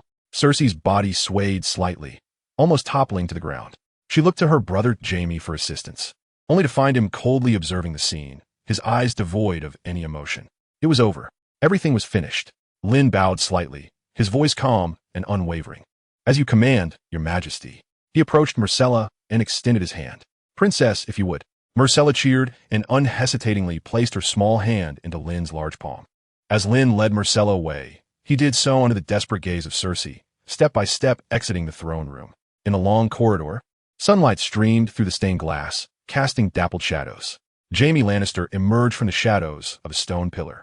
He watched as Lynn and Myrcella departed, a cold and dangerous flame igniting in his green eyes. Chapter 133. Farewell to Winter. Peter, upon returning to his residence, Lynn's demeanor turned icy. It was time to teach Peter a lesson. That rat in the gutter was truly incorrigible, daring to act against him. Did he believe that losing his wealth would allow him to remain aloof while stirring chaos from the shadows? The chaos of the staircase was but a prelude. Then I shall plunge your world into utter disarray. Lynn closed his eyes, his mental energy enveloping the crumbling refuge where Peter clung to life. In King's Landing, Peter Baelish sat alone in the study on the 3rd floor. This had once been his vantage point from which to manipulate the hearts of men. Now, it was filled only with desolation and the bitterness of failure. He had lost. Again, he could not fathom why his carefully laid plans had crumbled step by step. He had merely sought to incite a war between lions and wolves to reap the profits. Nothing more. Yet now, the war had not ignited, and he had become the greatest loser. The rumors he spread had become feeble and ineffective. That fool Robert, attempting to clear Cersei's name through the farcical manipulation of trial by combat. To ensure Robert's victory, he had even summoned the Faceless Men, all to see Cersei meet her demise. Yet Lynn had once again thwarted his plans. Peter raised his goblet, but the liquid within could not quench the anxiety and rage swelling in his heart. Suddenly, an indescribable chill pierced his mind without warning. Peter's body trembled uncontrollably. It was his own hand that moved. His right hand slowly lowered the goblet. His legs began to take stiff steps, one after the other, towards the window. His body no longer belonged to him. His hand pushed open the window before him. The evening breeze rushed in, carrying the clamor of the street below. Peter's leg lifted, crossing over the window sill. Several drunken guards patrolled the street, while a nearby vendor continued hawking inferior bread. The world felt so vibrant. Lynn sensed that his actions had triggered Peter's subconscious resistance. Lynn intensified his mental grip, compelling Peter to leap. Peter's body lost its support, and a sensation of weightlessness enveloped him. Just as he was about to fall, Lynn released his mind. Peter jolted awake, only to be horrified to realize the wind howled past his ears and the world spun rapidly before his eyes. It was over. This was his final thought. With a thud, a muffled sound echoed. He did not feel the anticipated agony of his head bursting. His legs crashed heavily onto a cart laden with fodder. Instantly, an indescribable pain exploded from his spine, radiating throughout his body. Control of his body returned. The heart-wrenching scream finally broke free from the confines of his throat. He wished to struggle, to rise, but was terrified to find that his lower body had lost all sensation. He looked down to see his legs twisted at unnatural angles, resembling two broken sticks. He had not died, yet he wished he had. Peter Baelish, once the master of coin and the shrewdest player in King's Landing, now lay like a wild dog with a shattered spine, sprawled atop a filthy cart, emitting a desperate wail. Lynn slowly opened his eyes, his complexion bearing a sickly pallor. Peter's will was far from resilient. He was certainly easier to manipulate than Jaime. However, forcing an enemy to take their own life clearly incited Peter's subconscious resistance. This also allowed Lynn to discern the patterns of the faceless men. Controlling a person's actions did not provoke resistance, as with Daenerys or Jaime. Similarly, orchestrating a person's indirect death would not elicit resistance, such as with the assassin he had manipulated. Yet, compelling someone to directly threaten their own life would inevitably meet with resistance, potentially rendering his shape-shifting abilities ineffective or even injurious. Nevertheless, Lynn had to teach this filthy rat a lesson. Vengeance must be delivered promptly. After a night of recovery, Lynn prepared to leave King's Landing. This news cast a subtle tension over the atmosphere in the residence. Sansa stared at the account books, yet her mind wandered. Their jointly crafted soap empire had only just begun, and now Lynn was departing. She feared she could not live up to his trust. She did not wish to fail him, terrified of disappointing him. Arya, on the other hand, practiced her swordsmanship with enthusiasm in the courtyard. The once novel account books quickly faded from her mind. She preferred to wield her sword rather than concern herself with dull ledgers, which Sansa and the steward were now jointly managing. In the study, Lynn summoned the three of them, Steward Robb, Sansa, and Arya. Upon my departure, all affairs of the residence will fall under your purview, Sansa, with Robb assisting you. Lynn's gaze fell upon the steward. Robb bowed respectfully, satisfied with Robb's agreement. Lynn turned his attention back to Sansa. The soap business will remain under your leadership. Specify the types of fragrances and packaging you desire, and inform Robb. He will handle it. Remember, our goal is to make the noble women of King's Landing reliant on it. Sansa nodded solemnly. Arya, Lynn finally looked at his little wildcat. Your task is to oversee the newly recruited guards. The safety of the residence is entrusted to you in my absence. Should you encounter any unsolvable issues, seek out your father. The Kingsguard can resolve most problems. If he cannot, then consult Varys. He is trustworthy for the time being. No problem, I will remember, Arya assured, thumping her chest. Once everything was arranged, Lynn retrieved a blank piece of parchment from his cloak and handed it to Steward Robb. This is... Robb took it, puzzled. From now on, each evening, you will write down the matters requiring my decision on this parchment. Lynn's voice remained calm. By the next morning, my directives will appear upon it. Robb's pupils dilated in shock. He gazed at the parchment in his hand, then turned his attention to Lynn. His mouth opening slightly, yet no words emerged. What sorcery is this? Sansa and Arya, intrigued, drew closer. To them, it appeared to be nothing more than an ordinary piece of parchment, devoid of anything extraordinary. Nevertheless, they were aware that Lynn never engaged in actions devoid of significance. My lord, you. Robb's voice trembled, as if he cradled a sacred relic. Lynn offered no explanation, merely resting a hand upon his shoulder. Remember, the existence of this parchment must remain known only to the three of you. No fourth shall be privy to it.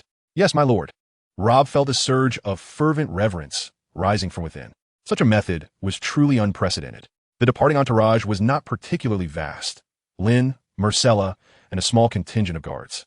Lynn, now regarded as an unparalleled master, could ensure their safety by traversing less traveled paths. As for the other guards, remaining in King's Landing to assist Ned in managing the gold cloaks was the wisest course of action. Most striking was the magnificent black steed before Lynn's storm. Impeccably ebony.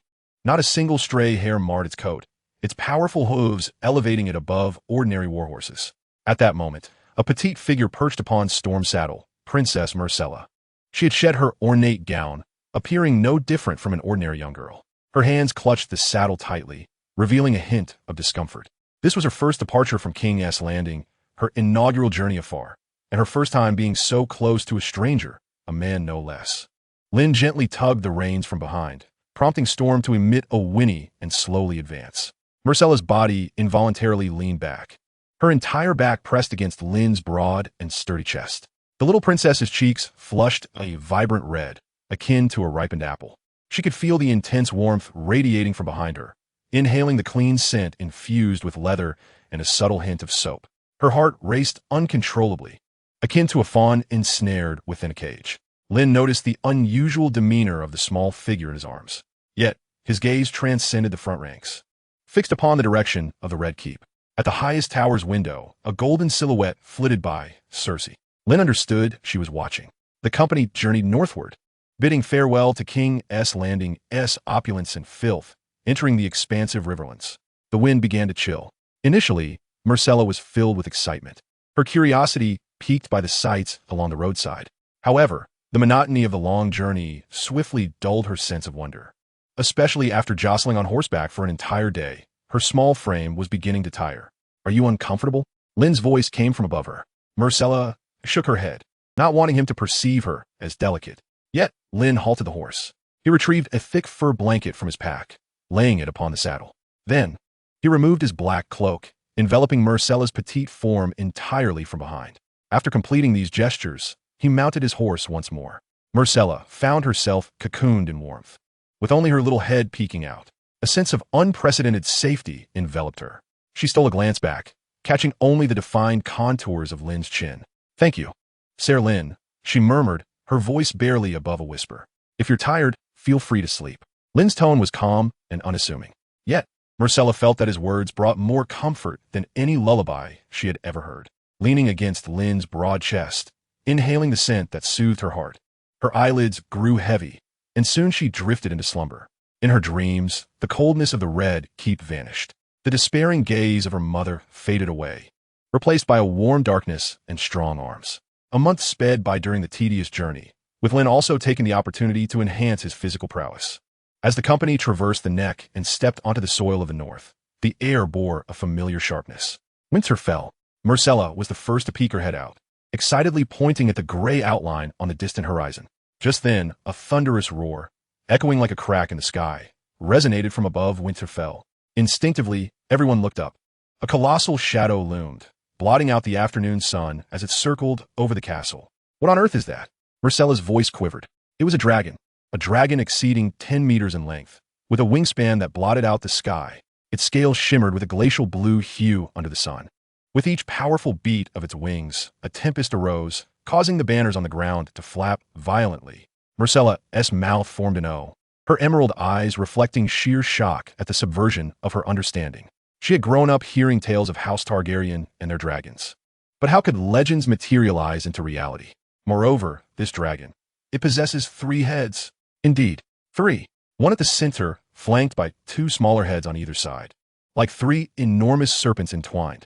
At that moment, the 3 heads seemed to be engaged in a comical tussle. The left head appeared intent on flying east, while the right head stubbornly insisted on heading west. The largest head in the middle, caught in between, seemed impatient, turning to exhale a small plume of fire at the left head. Scorched, the left head yelped, defiantly snapping back at the middle head. Seeing the skirmish unfold, the right head, embodying the principle of enjoying the chaos, joined the fray, howling in encouragement. The 3 massive dragon heads resembled bickering children in the sky, creating a scene that was at once absurdly comical. Winter fell.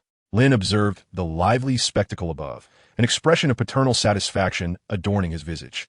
Clearly, Robb had been feeding it well. During the month of travel, it had grown. One wondered how Robb would react upon seeing it again.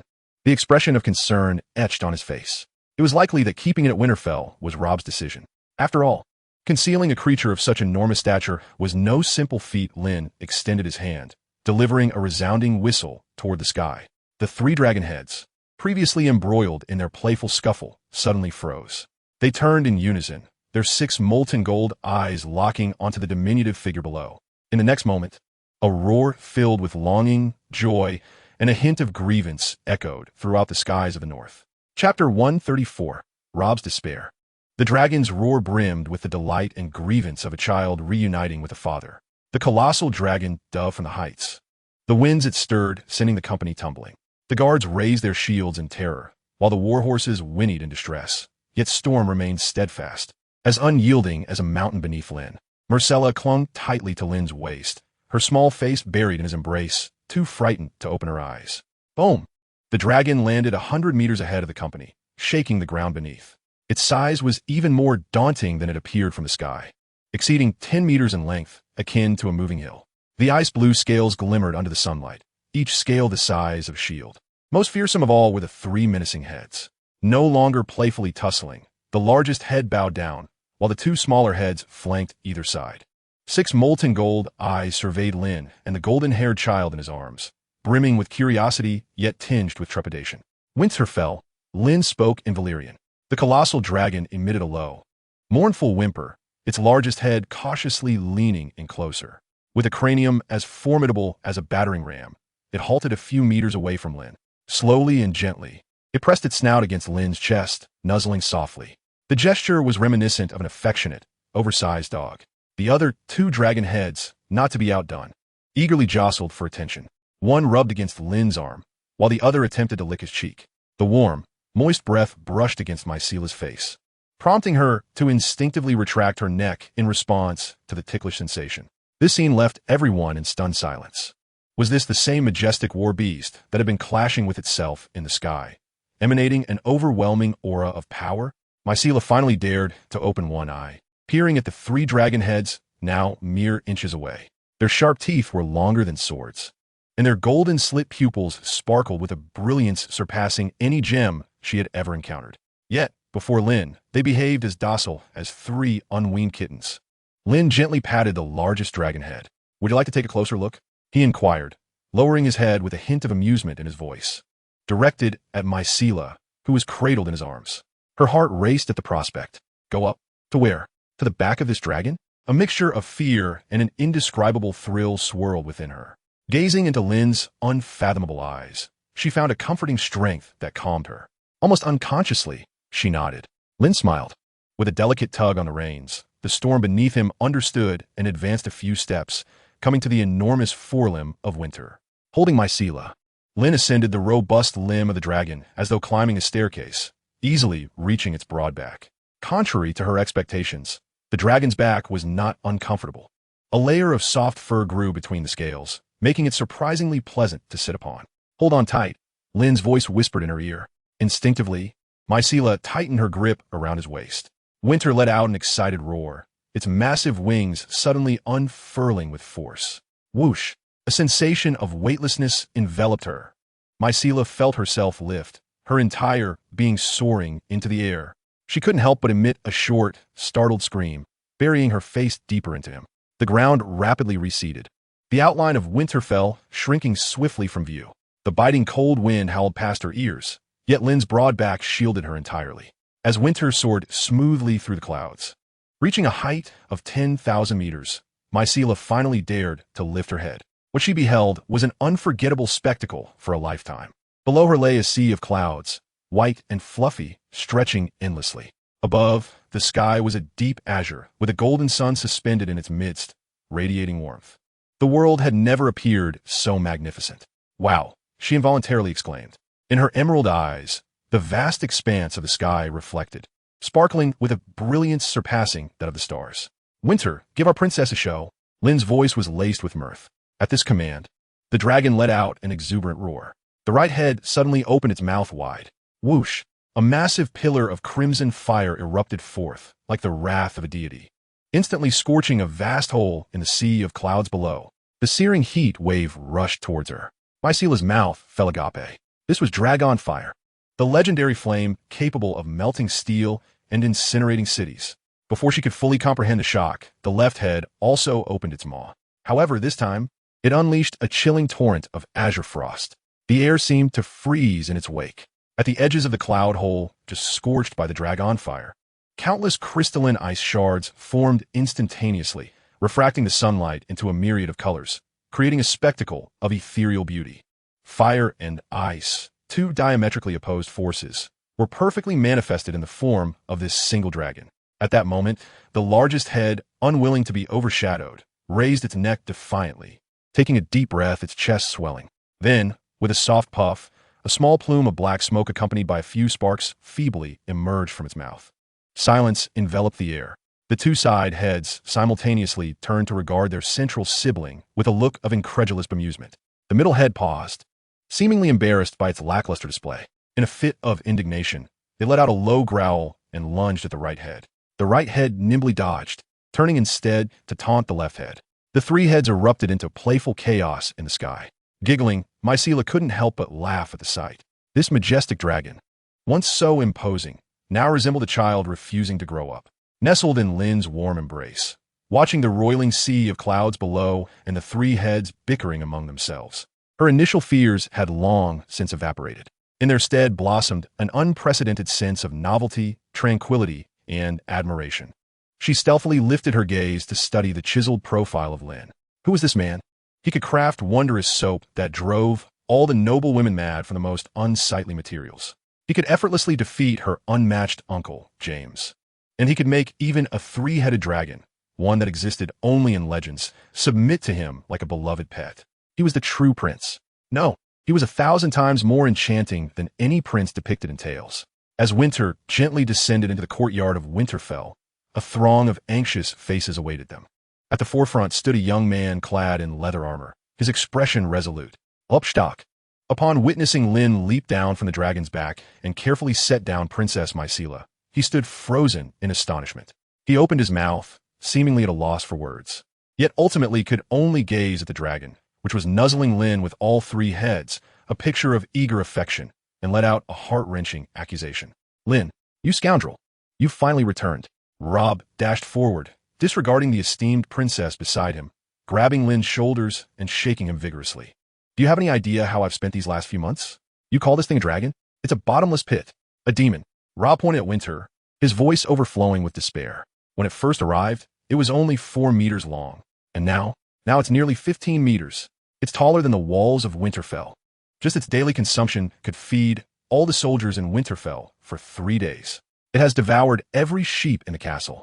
I had no choice but to shamelessly beg the northern lords for help. Do you know how Lord Glover looked at me? He thought I was plotting a rebellion, hoarding supplies for war. And it doesn't just eat. It causes trouble too. Yesterday, it demolished half of Maester Lewin's observatory tower just because it wanted to raid a crow's nest. That was the Master's beloved messenger crow he had nurtured for decades.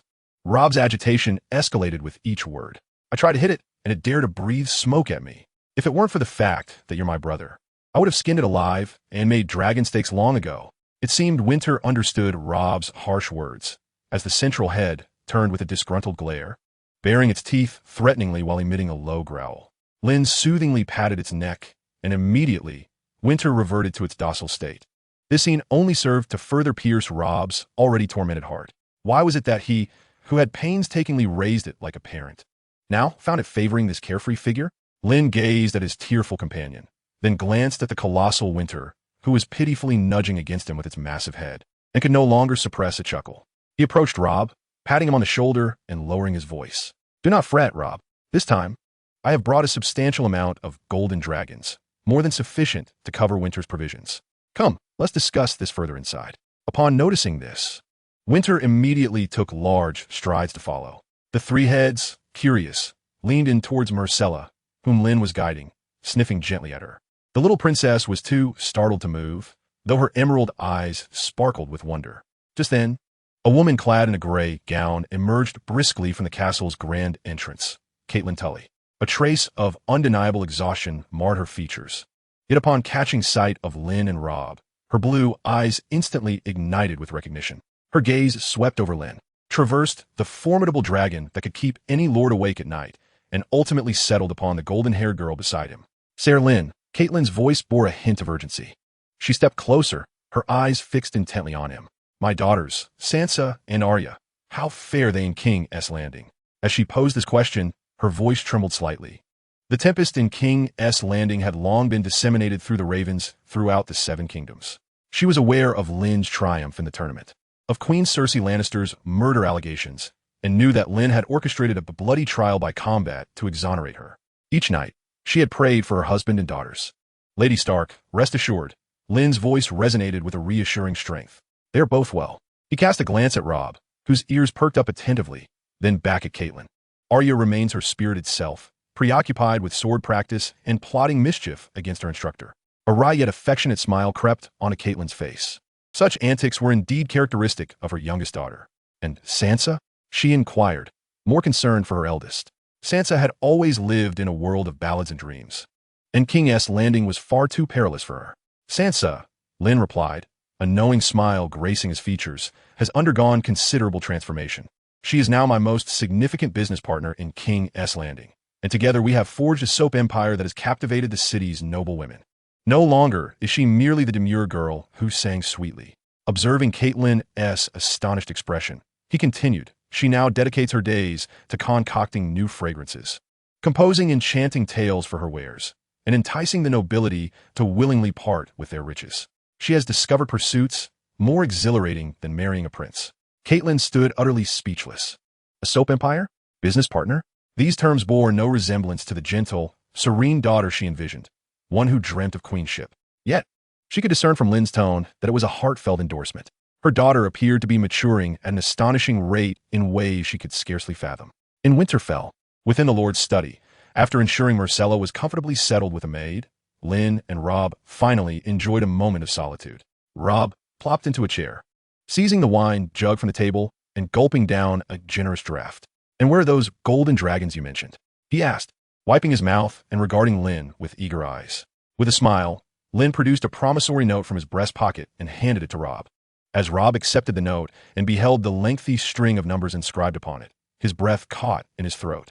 He rubbed his eyes and examined it again. Lynn, have you pilfered the royal treasury? Close enough, Lynn replied, maintaining an air of mystery. Rob clutched the note, feeling as though he held a fortune capable of purchasing all of Winterfell, his expression shifting to one of solemnity. You mentioned matters concerning the Night's Watch, he said, moving to the corner of the study to retrieve a heavy wooden box from a locked iron chest. As he opened the box, a melange of fragrant herbs and an icy essence wafted through the air. Inside lay an assortment of peculiar plants, each the size of a fist, crystalline and glistening like ice, with faint golden veins entwined around their roots. Blessed herbs, Rob exclaimed, the quantity far exceeding Lynn's expectations. The Night's Watch discovered these beyond the wall, he explained. They claim these grow solely in the frigid lands of eternal night, often surrounded by unclean entities. To gather them, they had to venture north to the land of eternal winter, incurring losses among the rangers. However, it was not the dead who caused the casualties, but the wildlings. Each of these herbs is to be delivered directly to you, as Commander Mormont personally instructed, Rob concluded. Lynn's gaze fell upon the box of herbs, his eyes igniting with fervor. He wasted no time, seizing one and popping it into his mouth. The cold herb melted instantly, transforming into a warm surge that coursed throughout his entire being. Ding! You have consumed the jade spirit grass, 1 constitution. Ding! You have consumed the celestial blue flower, 1 to all attributes. A cacophony of system notifications echoed in Lynn's mind. Name Lynn. Strength, 12-2. Agility, 11-61. Constitution, 9-92. Spirit, 26-1. Lynn could distinctly perceive the remarkable transformation occurring within his body. His muscles grew more resilient, his bones denser, and even his mental acuity experienced unprecedented enhancement. With an entire box of herbs consumed, his power surged tremendously. Lynn exhaled deeply, reveling in the explosive energy within, a satisfied expression adorning his face. Rob watched as Lynn devoured the precious herbs with the gusto of a child relishing a carrot, his eyes twitching involuntarily. Although he remained unaware of their specific utility, Lynn's expression indicated their exceptional value. Ah, there's one more matter, Rob recalled suddenly. Recently, the Night's Watch captured a group of wildlings in the Shadowlands forest. Among them was a red-haired woman who proved particularly troublesome, akin to a wildcat. Several of my brothers were injured by her arrows. Commander Mormont intended to deal with them according to protocol, but Uncle Benjen intervened, stating we should await your return for a decision. The red-haired woman? Ygritte. Lynn's eyes gleamed with excitement. Blessed herbs, wildlings. A perfect chain of clues instantaneously coalesced in his mind. Who better to understand the land beyond the wall than those who had lived there for generations? Would it not be exponentially more efficient to have them gather the herbs? I want them, Lynn declared without hesitation. What do you need them for? Wildlings are notoriously savage. Rob questioned, perplexed. To harness their latent potential, Lynn replied, casting a gaze out the window toward the distant north. His plans extended far beyond mere herb gathering. His journey to the north involved not only dealing with Ygritte, but also a far more significant objective. The ancestral peak of the First Men and the legendary Horn of Winter, said to possess the power to topple the wall. That was the true purpose of his expedition. Lynn opened the mount panel. Mount, Winter, true name, type, three-headed dragon, male, status, loyal, description, a rare dragon birth from a frozen dragon egg and the blood of true dragons, kings, and sages, with 3 independent heads for sturdy limbs and a pair of muscular wings. Strength, 78 growth stage. Agility, 52 growth stage. Constitution, 109 growth stage. Skills, bite claws, flight scales, dragon fire, ice fire, not yet awakened. Dragon language, not yet awakened. Activated after magical revival. Lynn smacked his lips. This is utterly absurd. In less than 3 months, those stats could crush him into a pulp with a single swipe. Truly the most formidable magical creature. Thus, on this occasion, he would take Winter for a joyride to the wall. Chapter 136, Ygritte. The journey from Winterfell to the wall is a lengthy trek that would take ordinary caravans several weeks, if not nearly a month, to complete. Yet for Winter, it was merely the distance of a few powerful wing beats. As the shadow, vast enough to eclipse the sun, swept over the North's last bastion, the wall. The soldiers of House Amber, stationed there, were gripped by terror, believing that the eternal winter had descended prematurely. Wail, wail, wail. 3 long, urgent blasts of the horn shattered the timeless tranquility above the wall. The Night's Watch recruits practicing in the training yard froze, their faces drained of color. 3 horn blasts. The others are upon us. All hands to the wall. Archers, take your positions. Chaos erupted within the Black Castle. Countless black-clad knights, watchmen, rushed from their posts, surging toward the massive lift. However, when they ascended the 700-foot ice wall and gazed northward, they saw nothing. No glowing blue eyes, no army of the dead. The haunted forest lay in eerie silence. What is going on?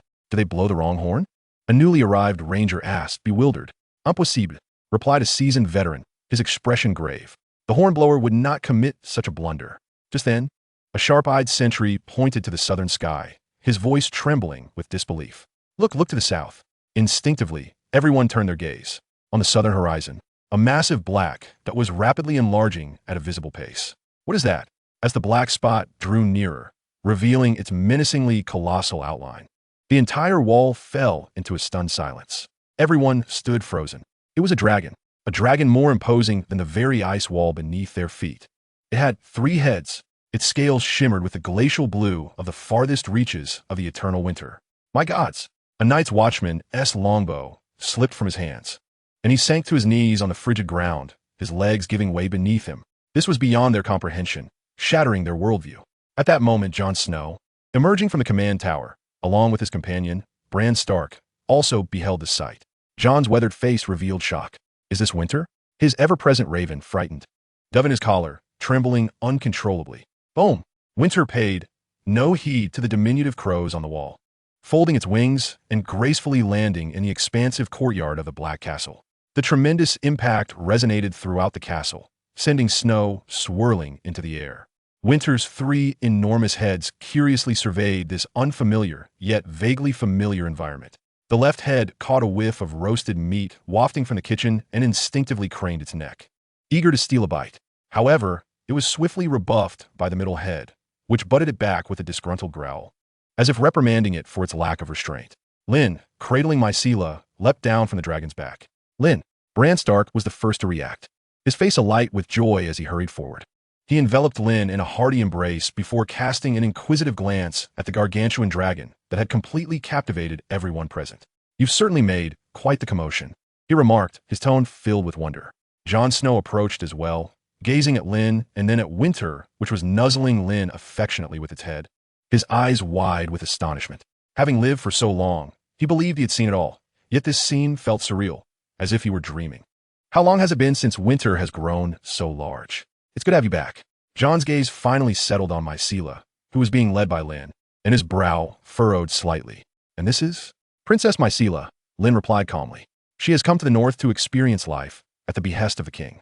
Jon's pupils dilated slightly. The waters of King S Landing are colder than the snows beyond the wall. He did not require further explanation and simply nodded, instructing his men to escort Princess Mycela to her quarters to rest. Winter appeared intrigued by this strange yet familiar environment. The left head continued to gaze longingly toward the kitchen, while the right head curiously examined the massive lift. Only the central head maintained a steady gaze on Lynn, resembling a devoted guardian. The dungeons of the Black Castle were dark and frigid. The air was thick with the foul stench of filth. Lynn followed Jon and Bran into this shadowy realm, long deprived of sunlight. "The wildlings are contained within," Jon stated, navigating through a narrow corridor. Several cages fashioned from stout iron bars came into view. Most of the wildlings huddled in corners, regarding the crows with a mix of fear and hatred. However, one cage stood apart. A lithe red-haired woman leaned against the cold iron bars, arms crossed, coldly observing the trio approaching. Her face and body were smeared with dirt, yet her gray eyes sparkled like the cold stars of the far north, bright and defiant. Her fiery red hair was the only vibrant hue in the drab space. Ygritte, upon catching sight of Lynn, a flicker of disdain crossed her features. Another soft-skinned southerner, she spat at the ground. "What are you staring at? Never seen a free folk before? A crow who kneels before the king for so long that he can't stand." Her voice was gravelly, yet brimming with wildness. Lynn's interest piqued. Bran furrowed his brow, preparing to reprimand her, but Lynn raised a hand to stay him. "It's all right, Uncle Bran. I'll handle this." Lynn stepped closer to the cage, his curiosity piqued by the thorny wildling girl. "I heard from Bran that you've injured several of his brothers," he inquired. They had it coming. Ygritte retorted defiantly, meeting Lynn's gaze with a fierce glare. "Who told them to trespass on our land?" "Your archery skills are impressive," Lynn said, sidestepping her question. Ygritte paused, then lifted her chin, a hint of pride illuminating her features. "Those born of fire are naturally the finest archers." Lynn smiled. He turned to look outside the cage at Winter, whose head was peering curiously through the courtyard window. The central dragon head saw Lynn seemingly in confrontation with a woman. It opened its mouth, emitting a low, menacing growl. With just that single growl, the terrifying aura of the dragon froze the air within the entire dungeon. The other wildlings cowered, trembling in fear, wishing to sink into the ground. Ygritte's face paled instantly. She followed Lynn's gaze. As her eyes fell upon the monstrous dragon's head that protruded through the window, a head that was nearly larger than her entire being, the proud gray of her irises was instantly supplanted by terror. "What manner of beast is this? Now, may we engage in a proper conversation?" Lynn's voice resonated once more. Ygritte's lips moved, yet no words emerged. In the face of absolute power, all defiance and pride seemed painfully futile. "I require an audience with your leader," Lynn stated plainly. "Mance Rayder," he added. The mere mention of this name caused both Mormont and Bran to exchange glances of alarm.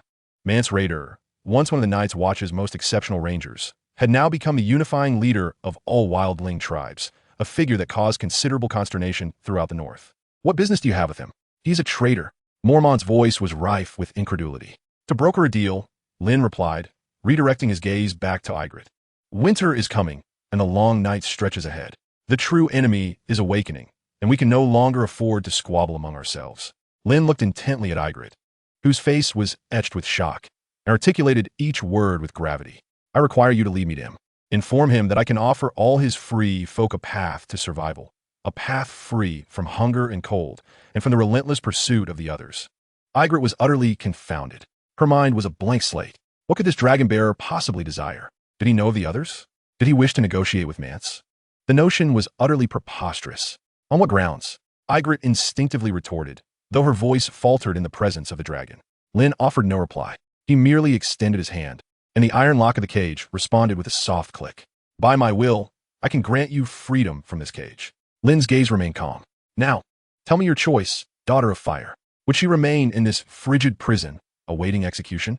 Or would she lead him to her new king, gambling for a brighter future for her people? Chapter 137, The Vote. Ygritte's breath caught in her throat.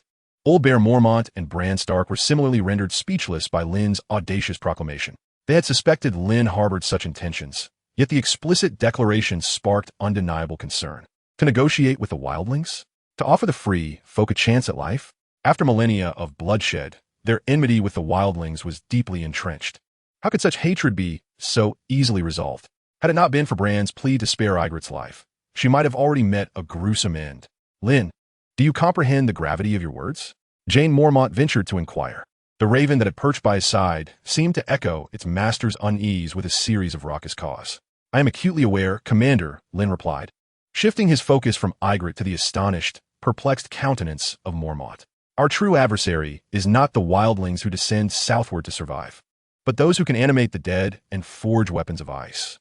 The long night approaches, and we can ill afford internal strife. Although the Night King has been unusually dormant of late, caution remains paramount. A fragile consensus today could lead to betrayal tomorrow. There are no eternal allies. Lynn resolved to alter his approach towards the wildlings. Firstly, the wildlings were amassing an army of 10,000, and he needed to venture to Essos. Uniting the wildlings under his banner was the most prudent choice to prevent 1,000 Night's Watchmen from being overwhelmed. Secondly, he had to address the threat posed by King's Landing. If Ned Stark proved ineffective, Robb and his 80,000 northern troops, combined with the wildlings' forces, would be sufficient to counter any faction. Thirdly, his journey to Essos would eliminate the need for 1,000 Night's Watchmen to slowly kill wildlings for experience. Beyond the sea lay the Dothraki, awaiting his conquest. Thus, the wildlings must be retained. Jane Mormont nodded. As the commander, he understood better than anyone what transpired beyond the wall. Bran Stark furrowed his brow. He wished to speak, but was at a loss for words. Ultimately, he grasped the critical point and posed the most pivotal question. If we let the free folk in, how will we account to the king? On what basis do you believe Mance Rayder will trust you? He was once one of us. He understands our enmity all too well. It is a matter of life and death. Lynn's ambitions were audacious and fraught with peril. Lynn smiled. The king is of little concern. He is preoccupied with his own survival and lacks the bandwidth to concern himself with our affairs. Moreover, the Night's Watch was founded to defend against the dead, not to oppose free folk. Those are mere conventions. Besides, the North is loyal to Robb. An additional 10,000 obedient free folk would only please him, not anger him. If he truly sought to pursue the matter, I possess means to address it.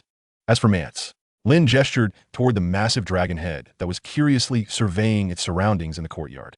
This alone suffices. Winter seemed to sense its master's call, lowering its middle head and issuing a deep, resonant roar, its golden, slit pupils reflecting a hint of curiosity. The mere display of dragon might render the very air within the prison stifling. Indeed, what could be more persuasive than a living dragon? Should they refuse, they will be met with dragon fire. Ultimately, the wildlings would yield. Very well, take her to the commander's tower, Mormont instructed, casting a complex glance at Ygritte within the cage. Provide her sustenance and drink, and see to it that she is clad in clean garments. News of Lynn's intentions to negotiate with Mance Rayder spread like wildfire, permeating every corner of the Black Castle within mere hours. In the Night's Watch dining hall, the atmosphere was oppressively heavy.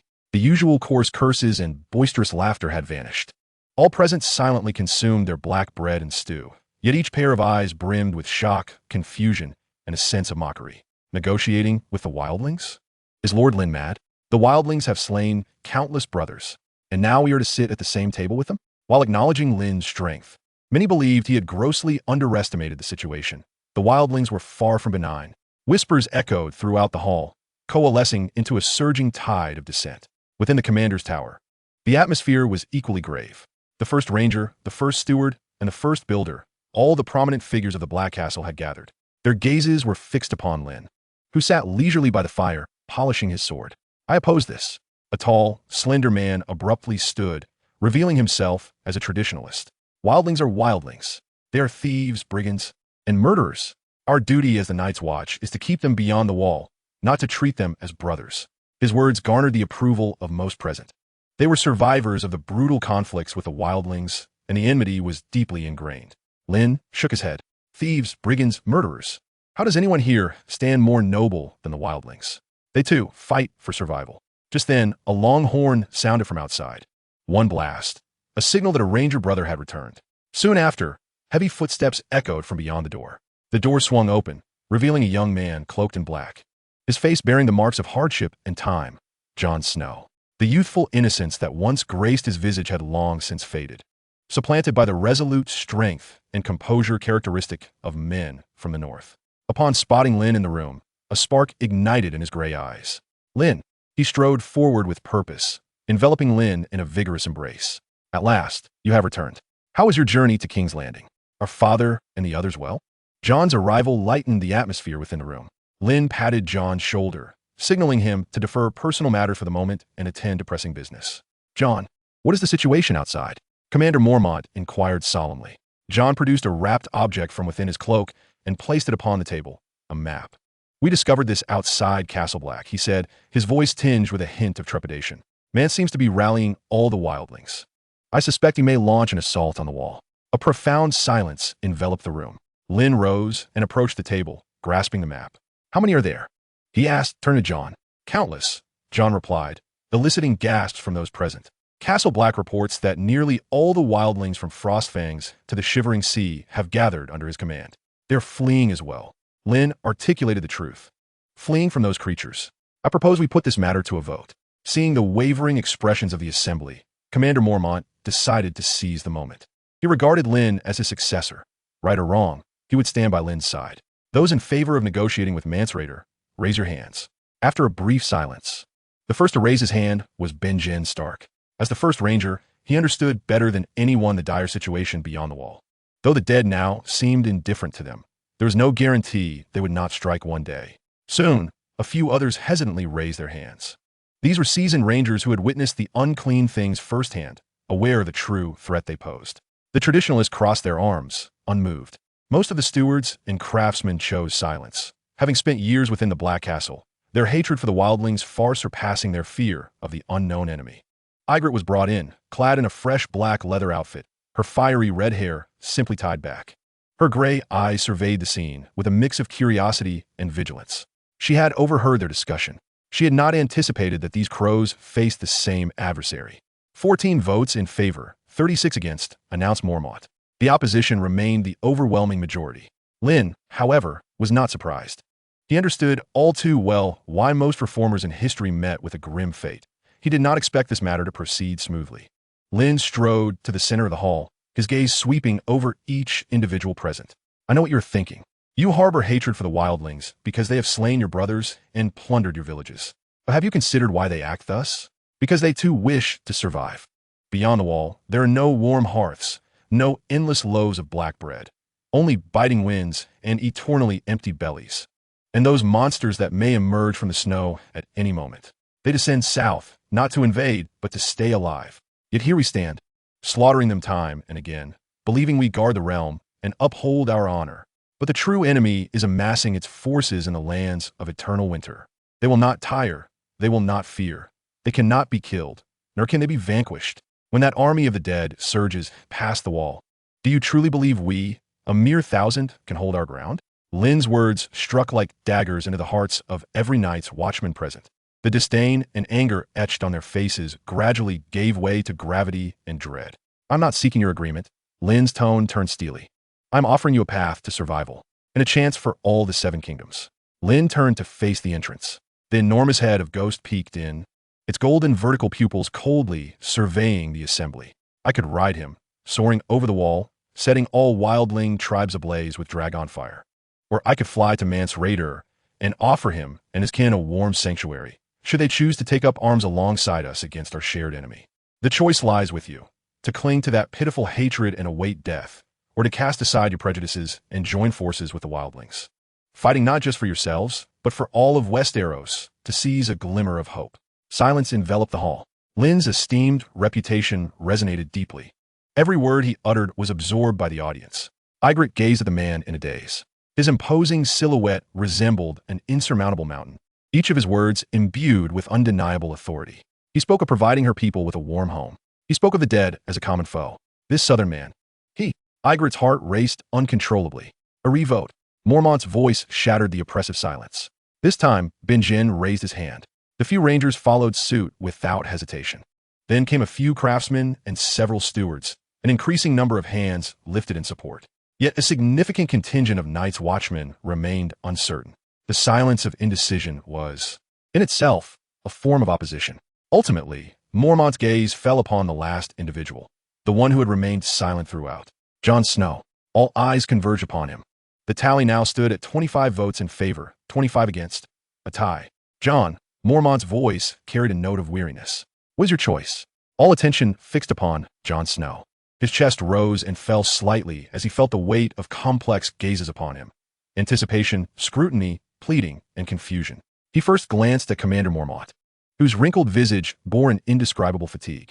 Next, he surveyed the traditionalists, arms crossed and faces etched with hostility, their stares as frigid as the winds of the north. Finally, his gaze settled on Lynn, who stood calmly, seemingly detached from the unfolding drama. Yet, Jon knew Lynn was waiting for him to make a decision befitting Stark. Jon Snow raised his hand, a slow yet resolute gesture. I agree. His voice ignited a tumultuous wave of reactions. Jon, are you mad? A traditionalist steward exclaimed in disbelief. Ignoring the outcry, Jon met the collective gaze with unwavering resolve. I too am a ranger. I have witnessed the charred remains of villages in the haunted forest.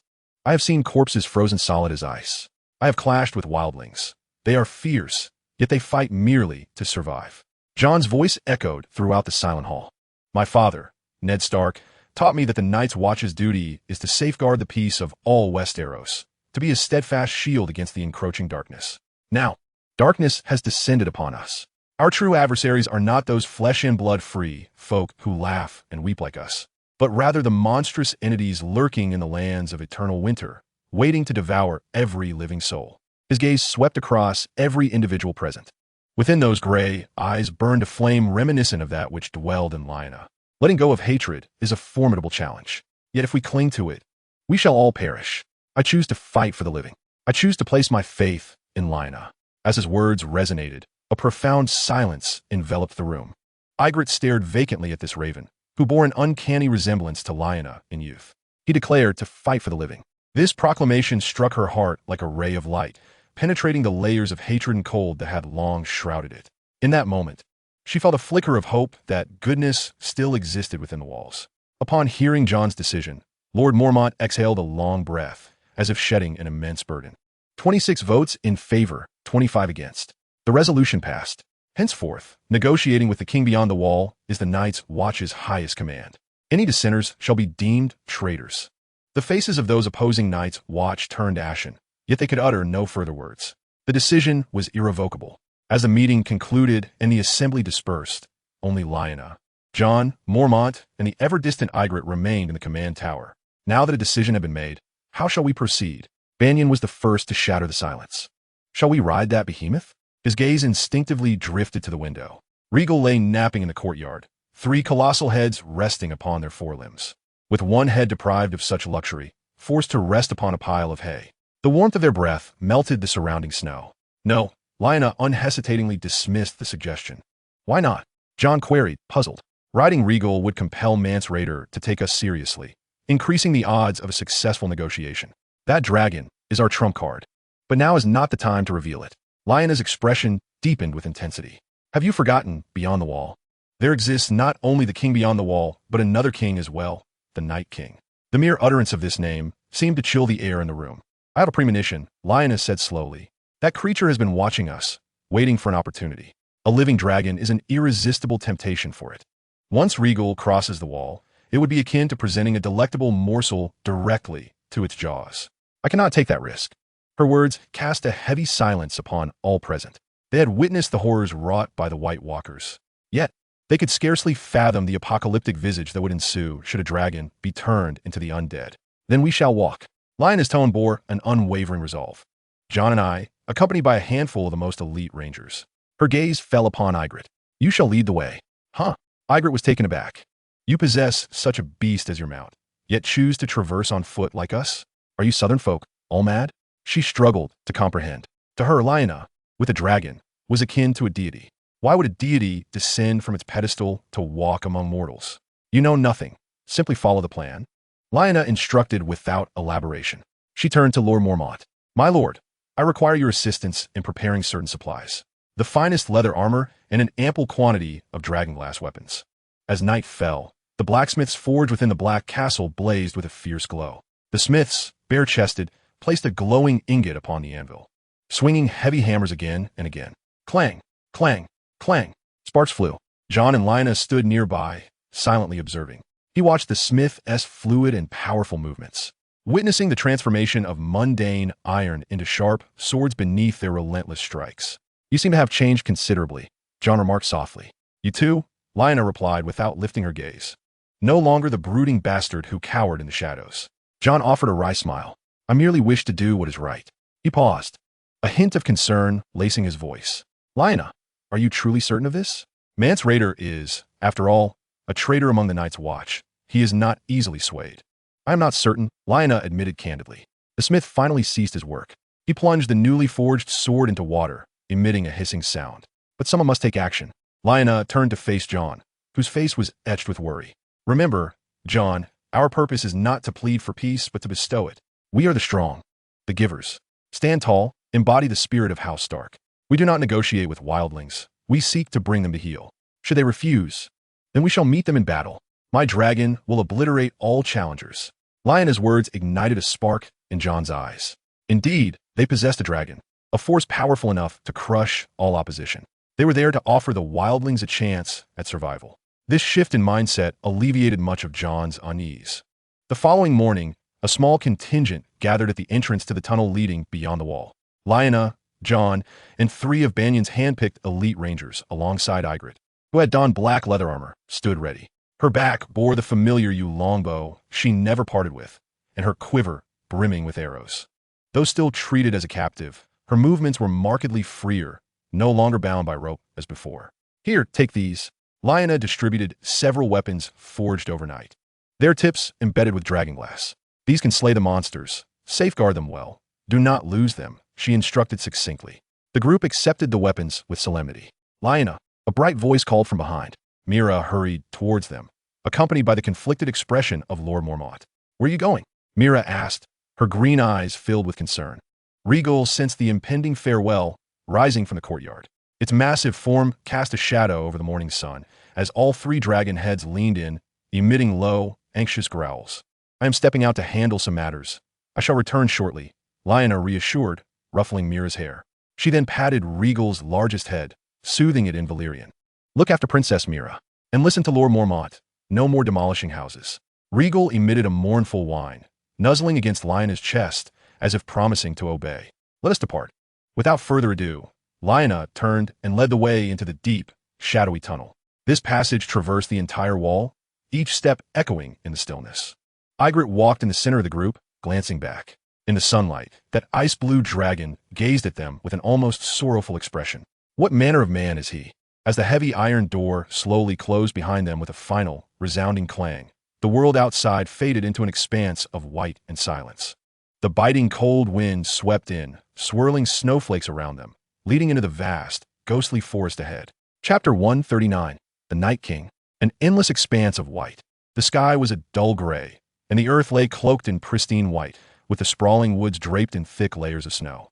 The biting wind cut like a knife, whipping icy flakes against their faces with painful ferocity. The 5 companions, mere insignificant black specks upon this pallid canvas, trudged northward, their steps alternating between deep imprints and shallow traces. Jon Snow tightened the black cloak around his shoulders, resting his hand upon the hilt of his sword, his vigilant gaze sweeping the surroundings.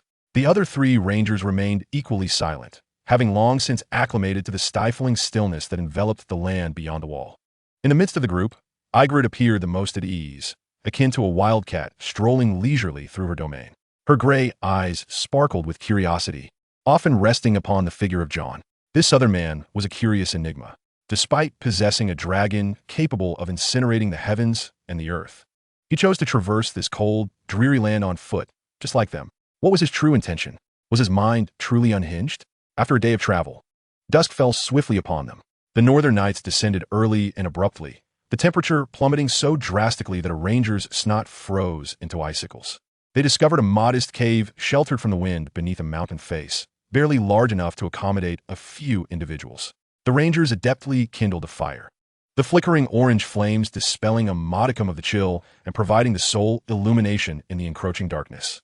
Gathered around the fire, they gnawed on hard black bread and sipped strong liquor, silence reigning among them. "Hey, Southern man," Ygritte broke the quiet, prodding the flames with a stick. "What is your name?" "John," he responded, without lifting his gaze as he wiped down his longsword. "I heard that from Mormont. I merely wish to ask again. Do you concern yourself with me?" "John," she repeated, her tone laced with intrigue. "You Southerners have such peculiar names." She discarded the half-eaten black bread, clearly unaccustomed to its texture. Her bright eyes, illuminated by the firelight, resembled two burning stars. Unable to contain her curiosity any longer, Ygritte spoke again, her voice quivering against the cold wind that seeped into the cave. "Why do you kneel before the king?" The suddenness of her question caused a nearby ranger to furrow his brow. John glanced at her, but refrained from answering directly, instead probing. "You free folk do not bow to anyone?" "Of course not." Ygritte lifted her chin, pride radiating from her countenance. "We are free people. We trust only in our bows and arrows, never bending the knee to anyone." "Then to whom do you kneel?" John's inquiry caught her momentarily off guard. "To nothing." "Wrong." He shook his head. "You kneel to the cold, to hunger, to death. When winter arrives, food runs out, and the others draw near. What does your so-called freedom provide you but a swifter path to your demise?" Ygritte opened her mouth, but found herself unable to retort. The freedom she held dear had been rendered worthless in his words. "But we have Mance. He will lead us to a warm home," she declared defiantly. "So, you still kneel?" John's tone remained calm. "It is merely that you do not kneel before a king, but rather before survival. Kneeling has never been an end. It is merely a means to acquire the resources necessary for existence. You kneel to Mance for the hope of living. We kneel to the king for order and peace. Essentially, we are not so different." Ygritte, unable to counter his logic, shifted the topic. "And why do you help us? You are a crow, a lofty northern man, and you harbor deep enmity towards us free folk. Because we share a common enemy." John's response was succinct. "Is it that simple?" Ygritte scoffed. "You Southerners are driven by land, gold, and women, are you not? Don't tell me you fancy yourself a hero yearning to save the world. I do not believe it." "You may choose not to believe." John finally raised his gaze to meet hers. "But when those monsters breach the wall, your kin, as well as mine, will perish without exception. I wish to avert that fate, nothing more." His eyes were serene, eerily calm as he spoke of a matter so critical to the survival of the world, as if merely stating a fact. Ygritte felt unnerved under his steady gaze, her own darting away as she huffed in response. "Well spoken. You must have many women in the south, yes? Are they as fair as the queens of King's Landing, with skin as white as milk and hair as bright as gold?" John and the other rangers exchanged peculiar glances, surprised by the wildling girl's boldness. "They are beautiful," John conceded, "but they're also quite dull." "Dull?" Ygritte erupted in laughter, as if she had heard the grandest of jokes. "With lovely gowns, grand castles, and the only task of looking pretty while waiting for a man like you to come along? How can that be dull?" Her crude and direct remarks caused John to frown, his discomfort palpable. "You wouldn't understand," John replied, shaking his head, unwilling to delve further into the topic. "I do not understand." Ygritte persisted, sitting up straighter. The firelight accentuated her athletic and wild allure. "Women of the free folk are taught from birth to draw bows and hunt in the snow. We sustain ourselves, choose our lovers freely, and engage with them as we please. We are free." She regarded John with a glimmer of challenge in her eyes. "Your southern women are merely caged canaries, waiting for the night to be indulged by men. No matter how beautiful, they are but pitiful pets." A brief silence enveloped the cave. John regarded the fiery-haired girl before him, a smirk breaking across his face as he recognized a kernel of truth in her words.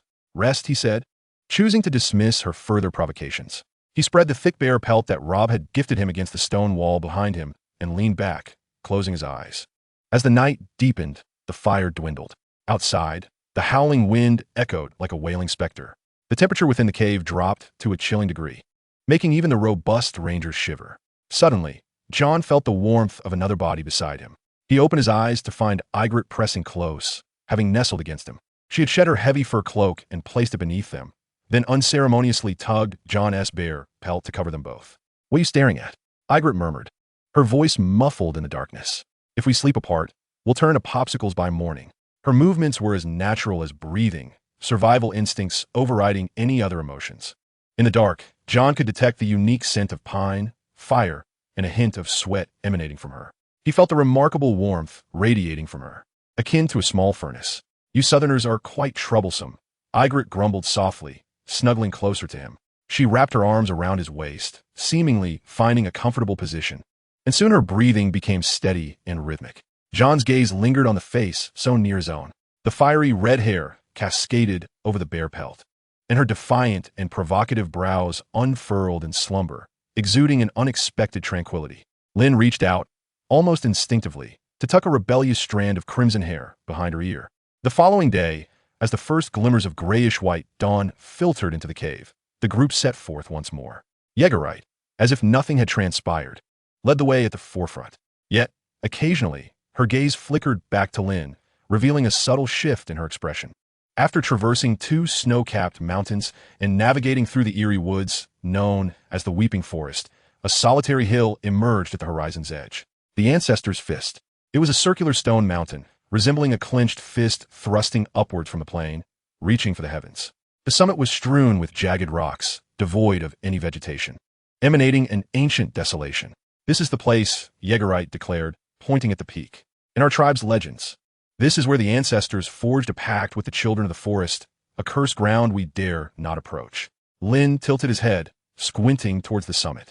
He could sense an elusive, ancient, and frigid aura emanating from the peak. The Horn of Winter must be there. We ascend. Lynn forged ahead, making his way up the mountain. The higher they climbed, the more palpable that chilling essence became. The air thickened, pressing down so heavily it was difficult to breathe. Jon and 3 rangers had drawn their weapons embedded with dragon crystals, their expressions taut with tension. Upon finally reaching the flat stone platform at the summit, all halted. In the center stood a figure, or rather, a being, towering and clad in black armor seemingly sculpted from ice, adorned with mysterious and ancient patterns. His skin was as pale as snow, and long white hair danced in the cold wind. Most striking were the grotesque horns made of ice crystals that crowned his head, resembling those of a goat. He did not turn, merely stood there, as if he had been waiting for a millennium. Yet, all understood that he was watching them. A terror so profound it felt capable of freezing souls radiated from him, rendering everyone present immobile. The color drained from Yeagerite's face. Her longbow clattered to the ground, her body collapsing as if her bones had been extracted. The 3 rangers attempted to raise their weapons, only to find their arms laden with an unimaginable weight, devoid of the courage even to lift them. The Night King. How could he be here? Lynn's heart plummeted. His hand rested on the hilt of his long claw, his gaze fixated on the figure. He had even forsaken the expedient means of riding a dragon to avoid alerting him. Clearly, the Night King had awaited his arrival. At that moment, the figure slowly turned. The Night King's eyes, ablaze with azure flames, pierced through the crowd, landing squarely on Lynn. His face bore no expression, merely raising a hand to beckon Lynn forward. Chapter 140. The Night King's strange attitude. Those eyes, burning with otherworldly blue flames, resembled 2 chilling stars from the 7th circle of hell, scrutinizing with a gaze that could freeze the very soul. Time and space crystallized in that instant. Jon Snow trembled in fear, yet the Stark blood coursing through his veins compelled him to suppress the instinct to flee. He drew his dragon crystal sword. The steel blade emitted a low, mournful wail, as if it recoiled from the extreme cold. "For the living," Jon bellowed, suppressing his fear, charging towards the nightmarish figure. "Do not move." A hand, swift as lightning, clamped down on Jon's sword-wielding wrist. The force was beyond imagination, almost crushing his bones. He turned in shock to see Lynn's impassive profile. "He does not come to fight. If he intended to engage, we would have perished long ago. Allow me to approach. You wait here for my return." Lynn released his grip and, alone, advanced towards the Night King standing atop the mountain. Step by step, each footfall sank into the snow, producing faint cracking sounds. The biting chill transformed from mere low temperatures into a magical force imbued with intent, attempting to invade his very marrow and freeze his thoughts. Lynn's mental fortitude surpassed that of the others by many folds, barely shielding him from the encroaching cold. Yeagerite had entirely crumpled to the ground, watching Lynn's retreating figure, her mind a blank slate. "Lynn," she murmured. The Night King remained expressionless, his face like a frozen sculpture devoid of any emotion. He merely raised his hand. As he did so, the snow atop the summit began to whirl violently, forming a colossal vortex. From its center, shards glimmering with faint light slowly rose. They were fragments of a horn, each radiating an ancient desolation. The Horn of Winter. It was shattered. The Night King curled his right hand.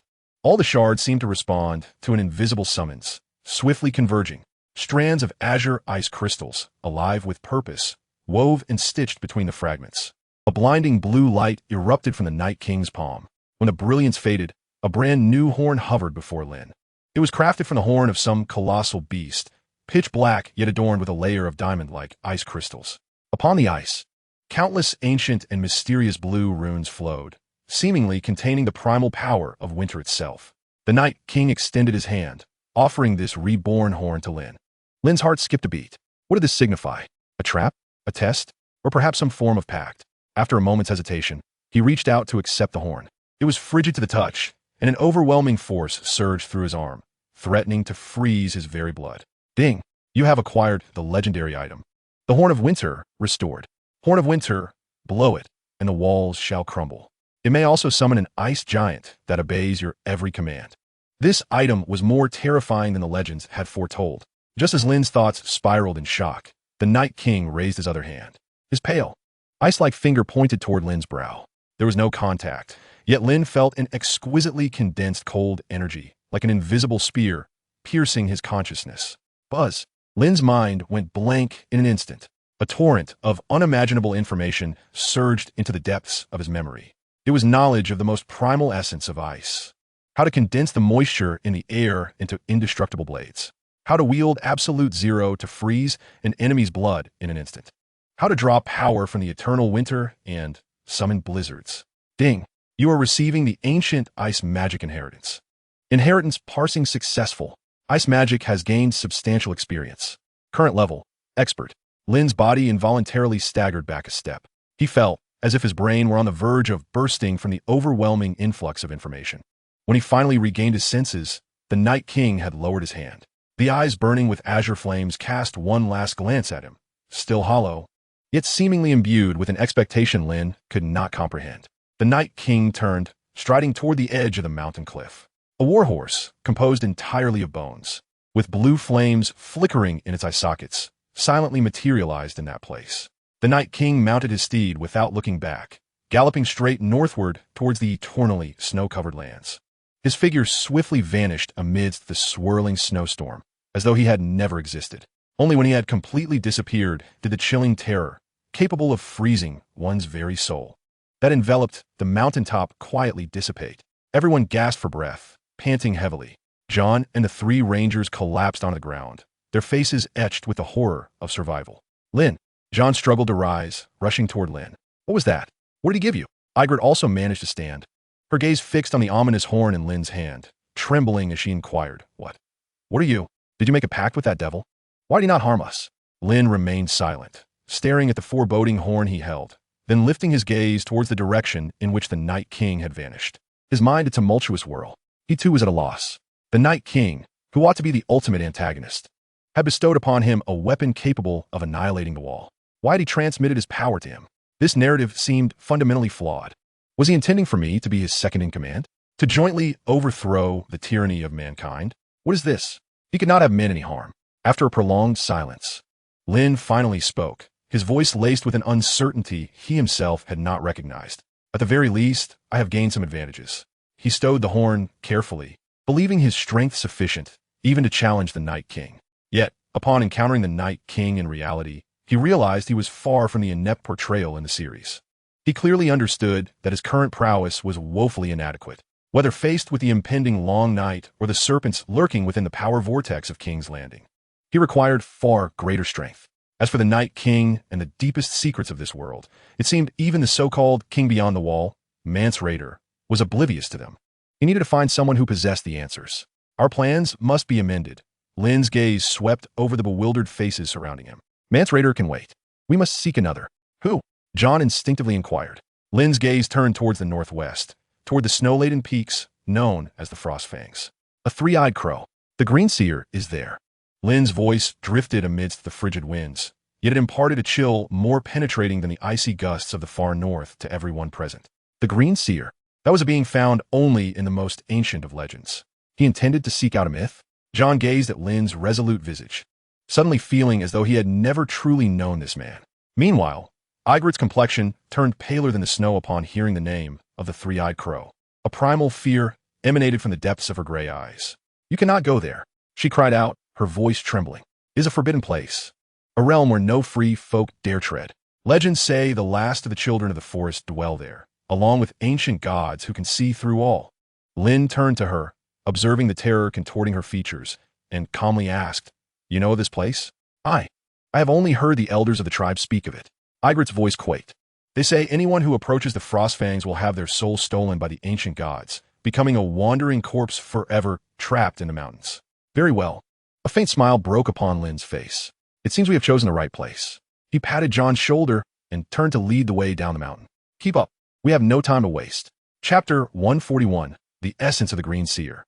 Everything witnessed here today, every word heard, must remain unspoken to anyone. Lynn's gaze swept across each face, including the still, trembling Ygritte. Even Commander Mormont must not be informed. And this horn, do not mention it. Understood? Jon was rendered speechless. If Mormont were to learn of this, Lynn would likely be branded a heretic and executed on the spot. In his eyes, Lynn was family. Such an act was beyond his capacity. But why did that devil?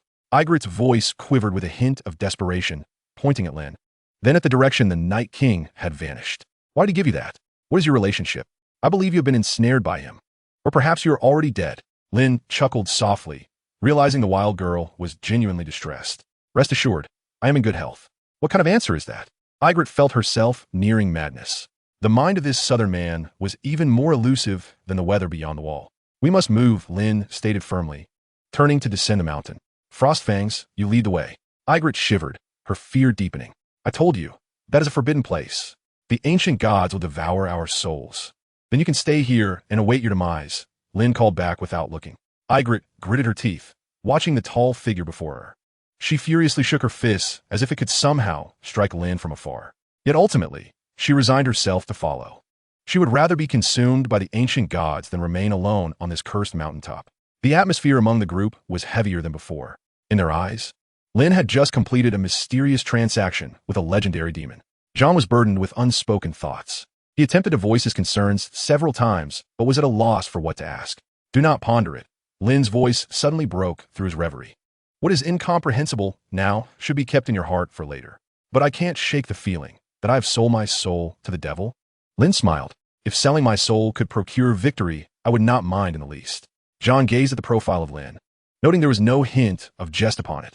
The party veered northwest toward the mountains of Frostfangs, which in legend resembled the fangs of a colossal beast. Though Ygritte was filled with reluctance, her upbringing among the free folk had endowed her with a keen sense of direction, far superior to that of these crows. She guided the group away from treacherous crevasses and beast lairs, each step taken with trepidation. 2 days later, they arrived at an expansive ice field. "Caw!"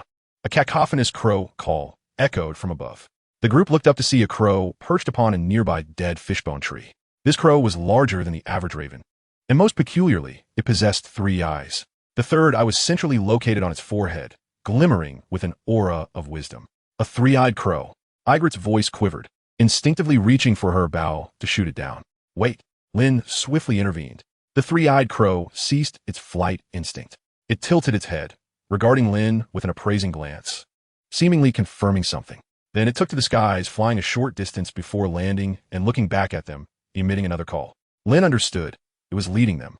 Ygritte's complexion had turned as pale as the snow. All the legends were manifesting, and she felt her legs weaken.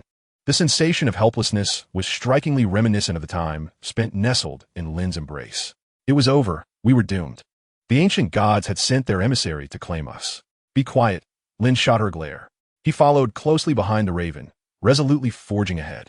The group trudged on for the better part of the day, guided by the 3-eyed raven. The scenery before them began to take on an otherworldly quality. The surrounding fish-beam trees multiplied, coalescing into a dense, white forest. Each tree bore a face, carved to weep tears of crimson resin. Thousands of silent visages watching them in the stillness of the woods. At last, the raven halted before a colossal rock face.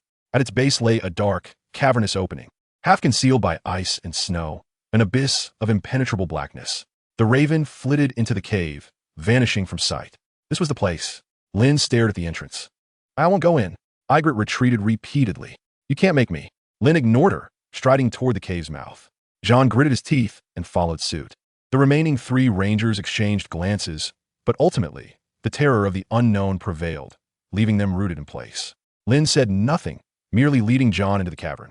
Ygritte hesitated for what felt like an eternity before finally stomping her foot in frustration and trudging inside. She feared the strange entity, but feared being left outside alone even more. Only by following Lynn could she find solace. The interior of the cave was more spacious than anticipated and not devoid of light. A type of moss exuded a gentle white glow, illuminating the entire passageway. The air was filled with a faint, ethereal melody. The sound was not of human origin, but rather an ancient, otherworldly resonance that seemed to resonate deep within the soul. After traversing several hundred meters, they emerged into a vast underground cavern, its heights stretching beyond sight. Countless luminescent plants flourished here, with a colossal fishbeam tree taking center stage. Its roots resembled gigantic serpents, entwining across the cavern floor and even piercing the stone walls, merging seamlessly with the mountain itself. Oh, the old gods! Jon was utterly mesmerized. Beneath the immense tree stood several diminutive figures, their height barely reaching Lynn's waist. Their skin resembled mottled bark, and their eyes were golden green, cat-like in appearance. They were not human. The children of the forest. A female child of the forest stepped forward, her hair entwined like twisting vines, adorned with everlasting white blossoms. She scrutinized Lynn with her large, expressive eyes before speaking, not in human language, but in a lilting song akin to wind chimes.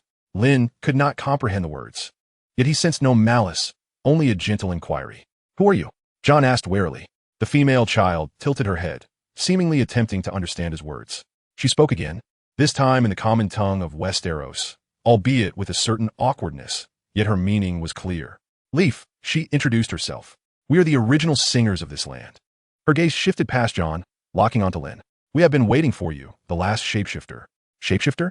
Jon questioned Lynn, perplexed. Lynn's heart jolted. They were aware of his abilities. "Take me to see him," Lynn stated directly. "He is waiting for you as well." Leaf nodded. "It has been a long time." She turned and walked toward the roots of the giant tree. To their astonishment, a natural passage formed between the gnarled roots. Lynn followed, with Jon and Ygritte instinctively trailing behind. At the end of the tunnel, the light dimmed. They arrived at the heart of the fishbeam tree. Here, countless thick roots intertwined to form a throne. Upon this throne sat an elderly man, so emaciated he appeared little more than skin and bones. His skin akin to dried parchment. Numerous slender roots sprouted from the throne, piercing his body and merging with his flesh. He possessed but a single eye. The other was a hollow socket. A blood-red root emerged from the eye socket, trailing across his cheek. He appeared to have sat here for millennia, utterly fused with the ancient fishbeam tree. He was the Green Prophet, the three-eyed raven, and also Bran. Upon seeing Lynn, he broke into a smile. "You have finally arrived." Chapter 142, A New Form of Nature Magic. Bran, or rather, the three-eyed raven, wore a smile, yet his solitary eye held no trace of human emotion, only a profound understanding of all things. Lynn remained silent, simply observing this legendary figure who had long since merged with the fishbeam tree. Jon Snow and Ygritte trailed behind, scarcely daring to breathe. The spectacle before them transcended their comprehension, especially Ygritte, who felt her legs weaken, nearly collapsing from sheer instinct to survive. "This place is entirely safe." The three-eyed raven seemed to penetrate their fears, his voice resonating once more. "As long as this tree endures, as long as the old gods continue to watch over us, this land shall remain under the protection of nature." Lynn felt a stir within. He closed his eyes, allowing his mental energy to unfurl gently. In the next moment, he beheld it. He saw countless pale green points of light, akin to fireflies on a summer night, meandering through the vast cavern. They emerged from the luminescent moss on the cave walls, ascending from the peculiar plants, ultimately converging within the colossal fishbeam tree. The roots of the tree formed a neural network throughout the mountain, absorbing, transforming, and releasing this energy. An invisible barrier was erected, isolating everything from the outside world.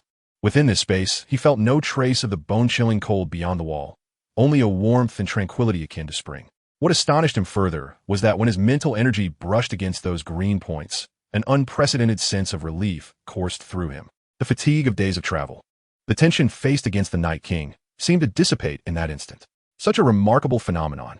No wonder the whites were disintegrated by magic upon entering this cave. A completely new form of magic. Lynn abruptly opened his eyes, a flicker of fervor igniting within. "You are the children of the forest?" Lynn directed his gaze toward Leaf, who stood nearby. "We are the last singers," Leaf replied, her golden green cat-like eyes fixed upon him, her voice as melodious as wind chimes. "Our songs can soothe wounded souls and awaken the slumbering earth. Melodic magic. Lynn realized the earlier ethereal sounds now making sense. A magic that can directly affect the soul. Imagine using this against foes. The Night King seems intent on eliminating you. Lynn inquired directly, bypassing any pretense. He harbors a grudge against the children of the forest. It is my fault, and thus, it is only natural for him to wish my demise. I can see the past and the present unfolding. The three-eyed raven's voice bore a hint of weariness. In his eyes, I am an obstruction. I am a thorn in the river of time, preventing him from fully mastering time and space. He wishes to erase all memories of the old gods, to usher in an eternal winter, leaving this world with but a singular sound, the silence of death.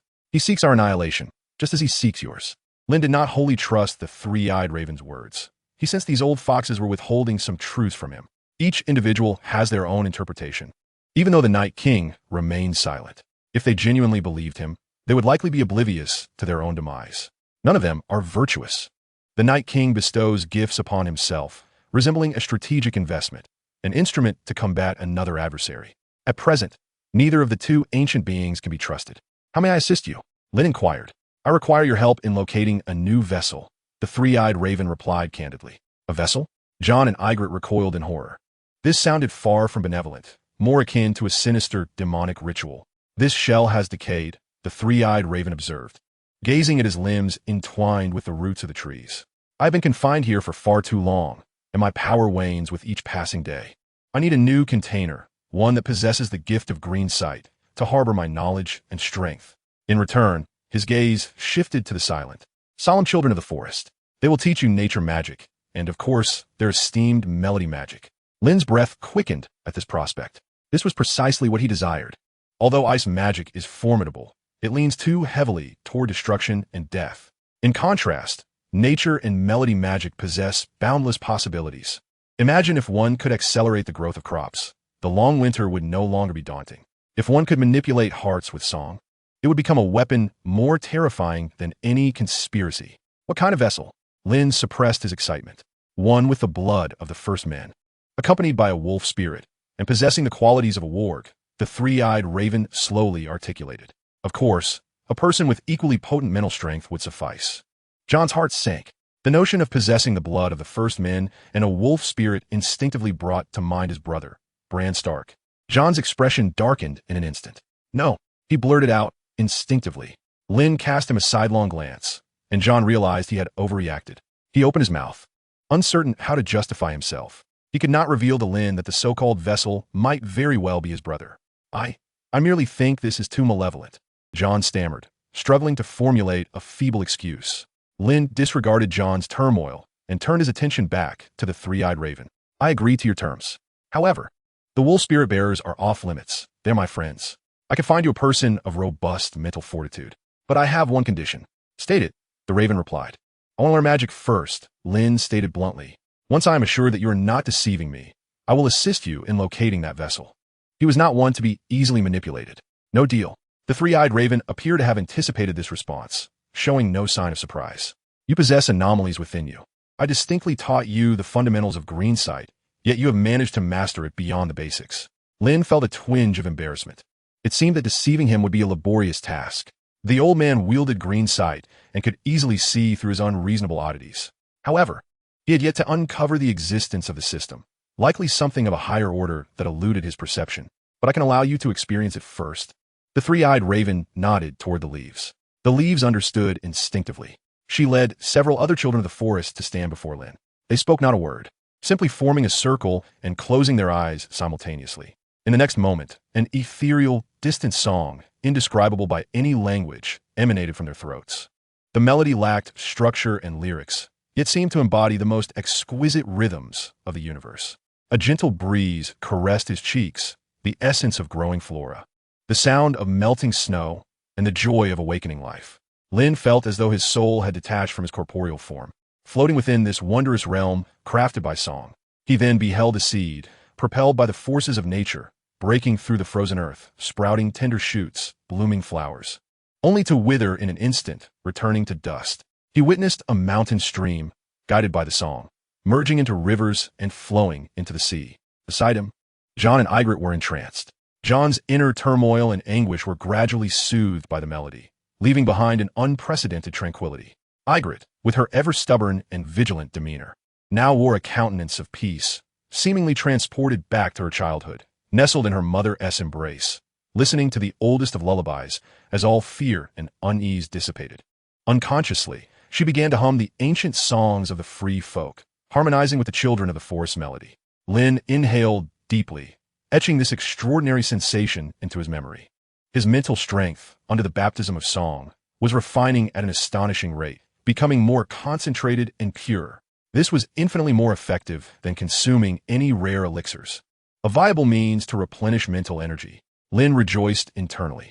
Just as he was enveloped in this remarkable experience, the three-eyed raven's voice crashed over him like a bucket of cold water, yanking him back to reality. Did you feel that? That is the power of life. As long as you can bring someone here, that power will belong to you. Chapter 143. The correct use of warding ability. As long as you can bring someone here, that power will belong to you. Jon and Ygritte felt a surge of dread swell within them. Body, legacy, magic. These words, when intertwined, radiated an eerie malevolence. Jon's hand tightened around the hilt of his sword, his vigilance palpable. Ygritte, frightened, retreated behind Lynn, as if he were her sole refuge in this moment. Yet, Lynn remained calm. He even smiled. This sounds like a fair bargain. His gaze shifted from the parched visage of the three-eyed raven to the leaves beside him. However, before I assist you in finding that unfortunate soul, I need to clarify a few matters. The three-eyed raven's solitary eye shifted slightly, seemingly awaiting Lynn's next words. Warding. Lynn uttered the term. What precisely is this ability of mine? He had long yearned to ask this question. Previously, in King's Landing, he could manipulate the faceless men, control Daenerys' writing, compel Littlefinger to leap from a height, and even make Jaime perform certain unspeakable acts. Yet, he could only manage simple influences, with varying degrees of mental backlash after each warding. For instance, controlling Daenerys bore no side effects, while compelling Littlefinger to jump nearly drained his mental strength. He had always assumed it was due to the formidable willpower of others, but now it seemed the situation was far more complex. What you possess is not warding. The three-eyed raven's tone dripped with derision. What you're doing is playing with fire. His murky single eye seemed to pierce through time, witnessing the events that transpired on Silk Street in King's Landing. The souls of animals are simple, pure. Their consciousness resembles a clear stream. You can easily traverse it and even alter its course. But humans are different. The human soul is a tumultuous ocean, rife with desires, fears, memories, and obsessions. Especially their primal instinct for survival, which is an indelible imprint etched deep within their souls, unyielding. The three-eyed raven's voice lowered. You audaciously intruded upon that ocean, attempting to command it to unleash a tsunami capable of self-destruction, an act that fundamentally contravenes the most basic laws of existence. In that fleeting moment, you faced the most frenzied and complete counterattack of your target's soul. That power was sufficient to shatter any intruder lacking in fortitude. The consequences could range from a descent into madness, transforming one into a mere drooling imbecile, to the utter disintegration of the soul, resulting in instant demise. The temperature within the cavern seemed to drop several degrees. Jon and Ygritte found themselves enveloped in confusion, yet they could sense that it was anything but benign. A fine sheen of cold sweat broke out along Lynn's spine as he finally comprehended the gravity of the situation. It was no wonder that after exerting control over his pinky, he had felt an unprecedented wave of weakness and fatigue. It was not merely a depletion of mental energy. It was his soul engaging in an invisible life and death struggle with another soul, and he had been blissfully unaware that he had danced perilously close to the gates of death. The reason for your success, the three-eyed crow continued, was twofold. First, your soul is far more formidable than you realize. Second, your target, the man known as Peter Baelish, had long been consumed by failure and fear, rendering his defenses as fragile as a dam breached by the sea. Thus, you were able to wade effortlessly into those turbulent waters. You merely stumbled upon a victory in a game of chance that you should never have engaged in.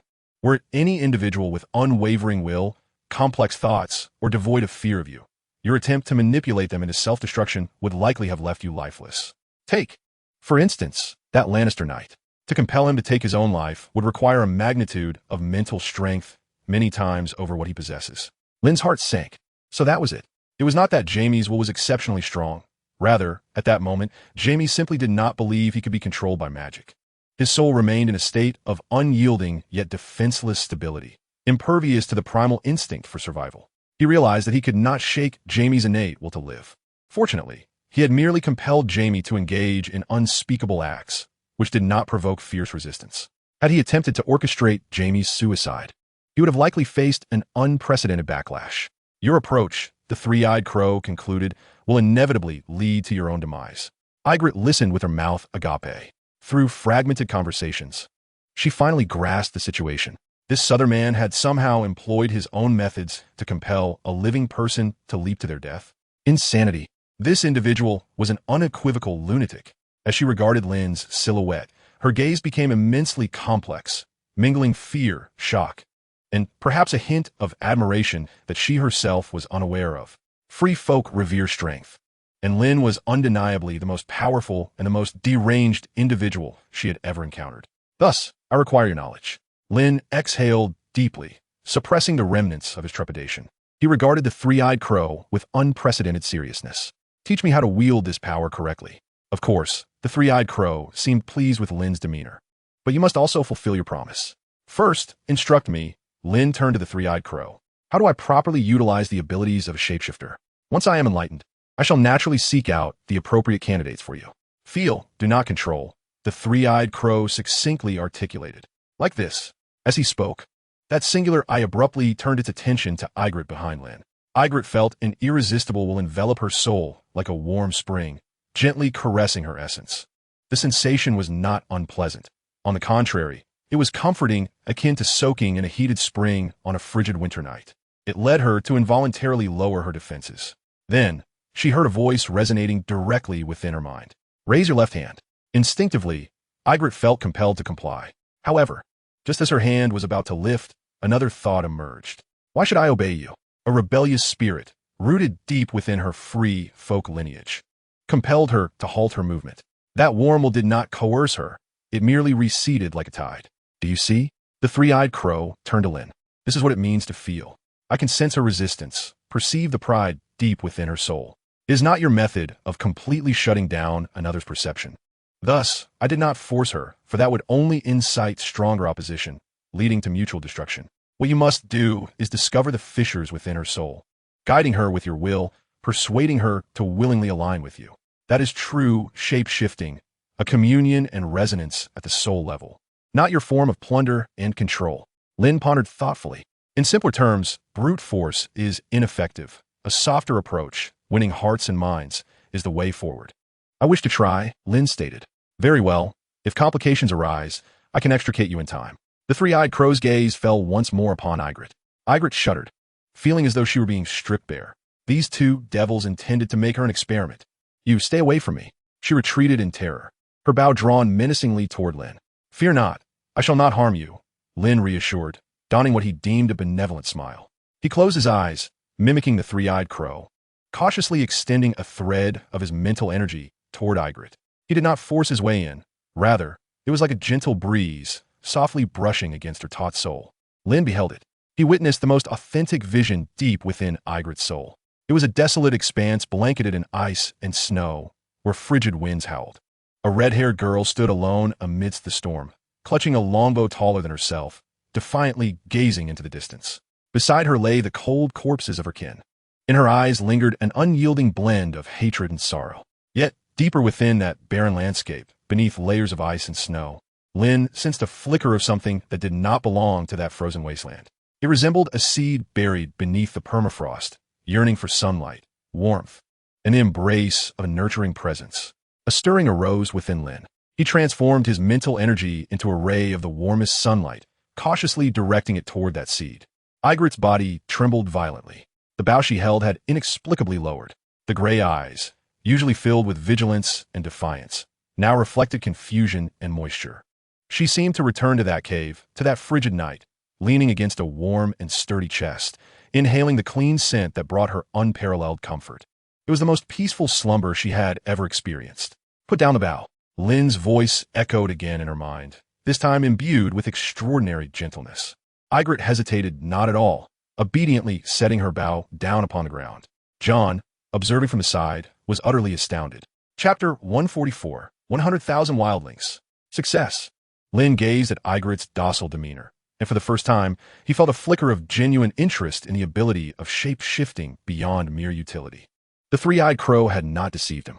Perhaps this was the correct way to unlock its potential. Very well, you may rise now.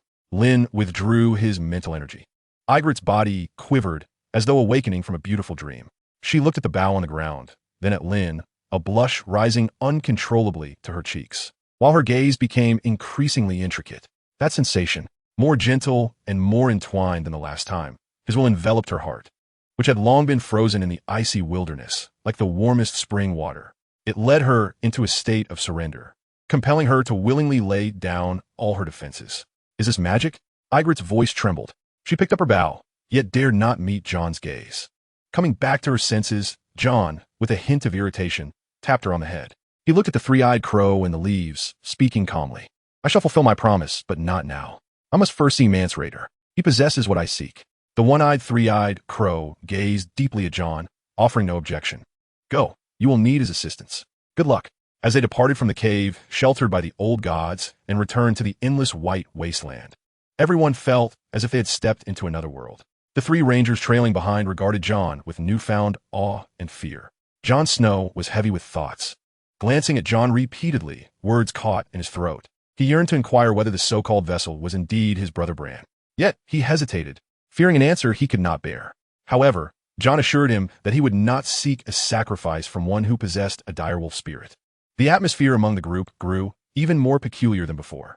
The only one appearing somewhat exhilarated was Ygritte. Hey, Southern man. As they journeyed, she instinctively leaned closer to Jon, elbowing him playfully. What now?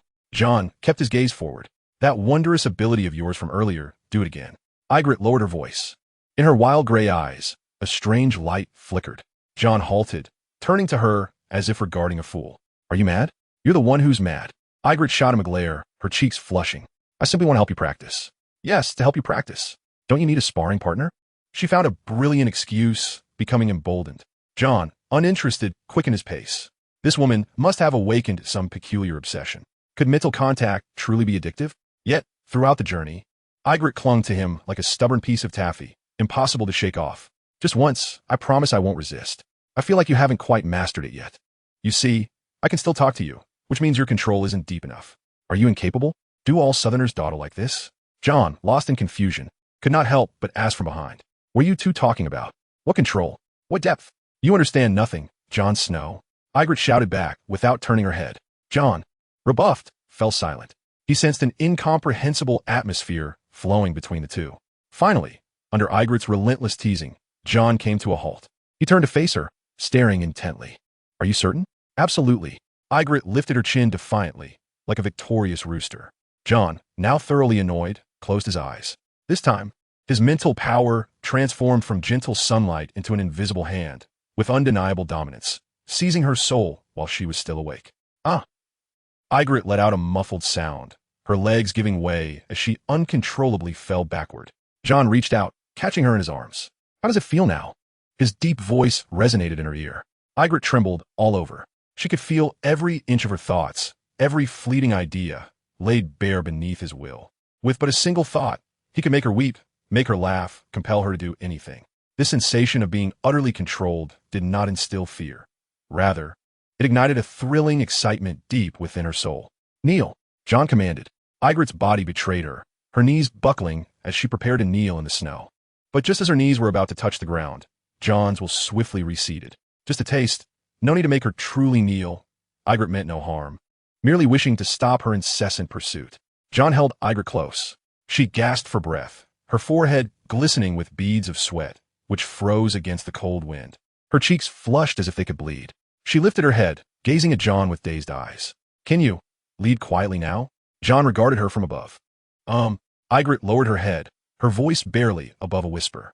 In the days that followed, she indeed became much more subdued. Yet occasionally, her glances toward Jon turned increasingly fervent and melancholic. In the northern reaches of Frostfang's Tooth, when the continuous expanse of mountains, resembling the fangs of a colossal beast, finally appeared on the horizon, a collective sigh of relief swept through the ranks. Yet, as they drew nearer, the atmosphere grew heavier. The air began to waft with the scent of countless bonfires burning, mingled with aromas of roasted meat, strong liquor, sweat, and livestock dung. Occasionally, the deep, Thunderous sound of horns echoed from the depths of the valley, accompanied by the giants' roars that resembled landslides. Here gathered nearly all the free folk north of the wall, evading the awakening of the others, congregating under their common king, Mance Rayder. They seemed poised to launch an assault southward against the wall. As Jon and his group crested the final ridge, they were struck with awe at the sight before them. Below the ridge lay an expansive valley, boundless in scope. The valley was densely dotted with tents constructed from animal hides and bones, forming a vast, chaotic, yet vibrantly primal city. Countless bonfires burned like stars in the night, illuminating every corner of the valley. Thousands of wildlings, clad in a variety of furs, wielding rudimentary weapons, traversed through, shouting, trading, and fighting.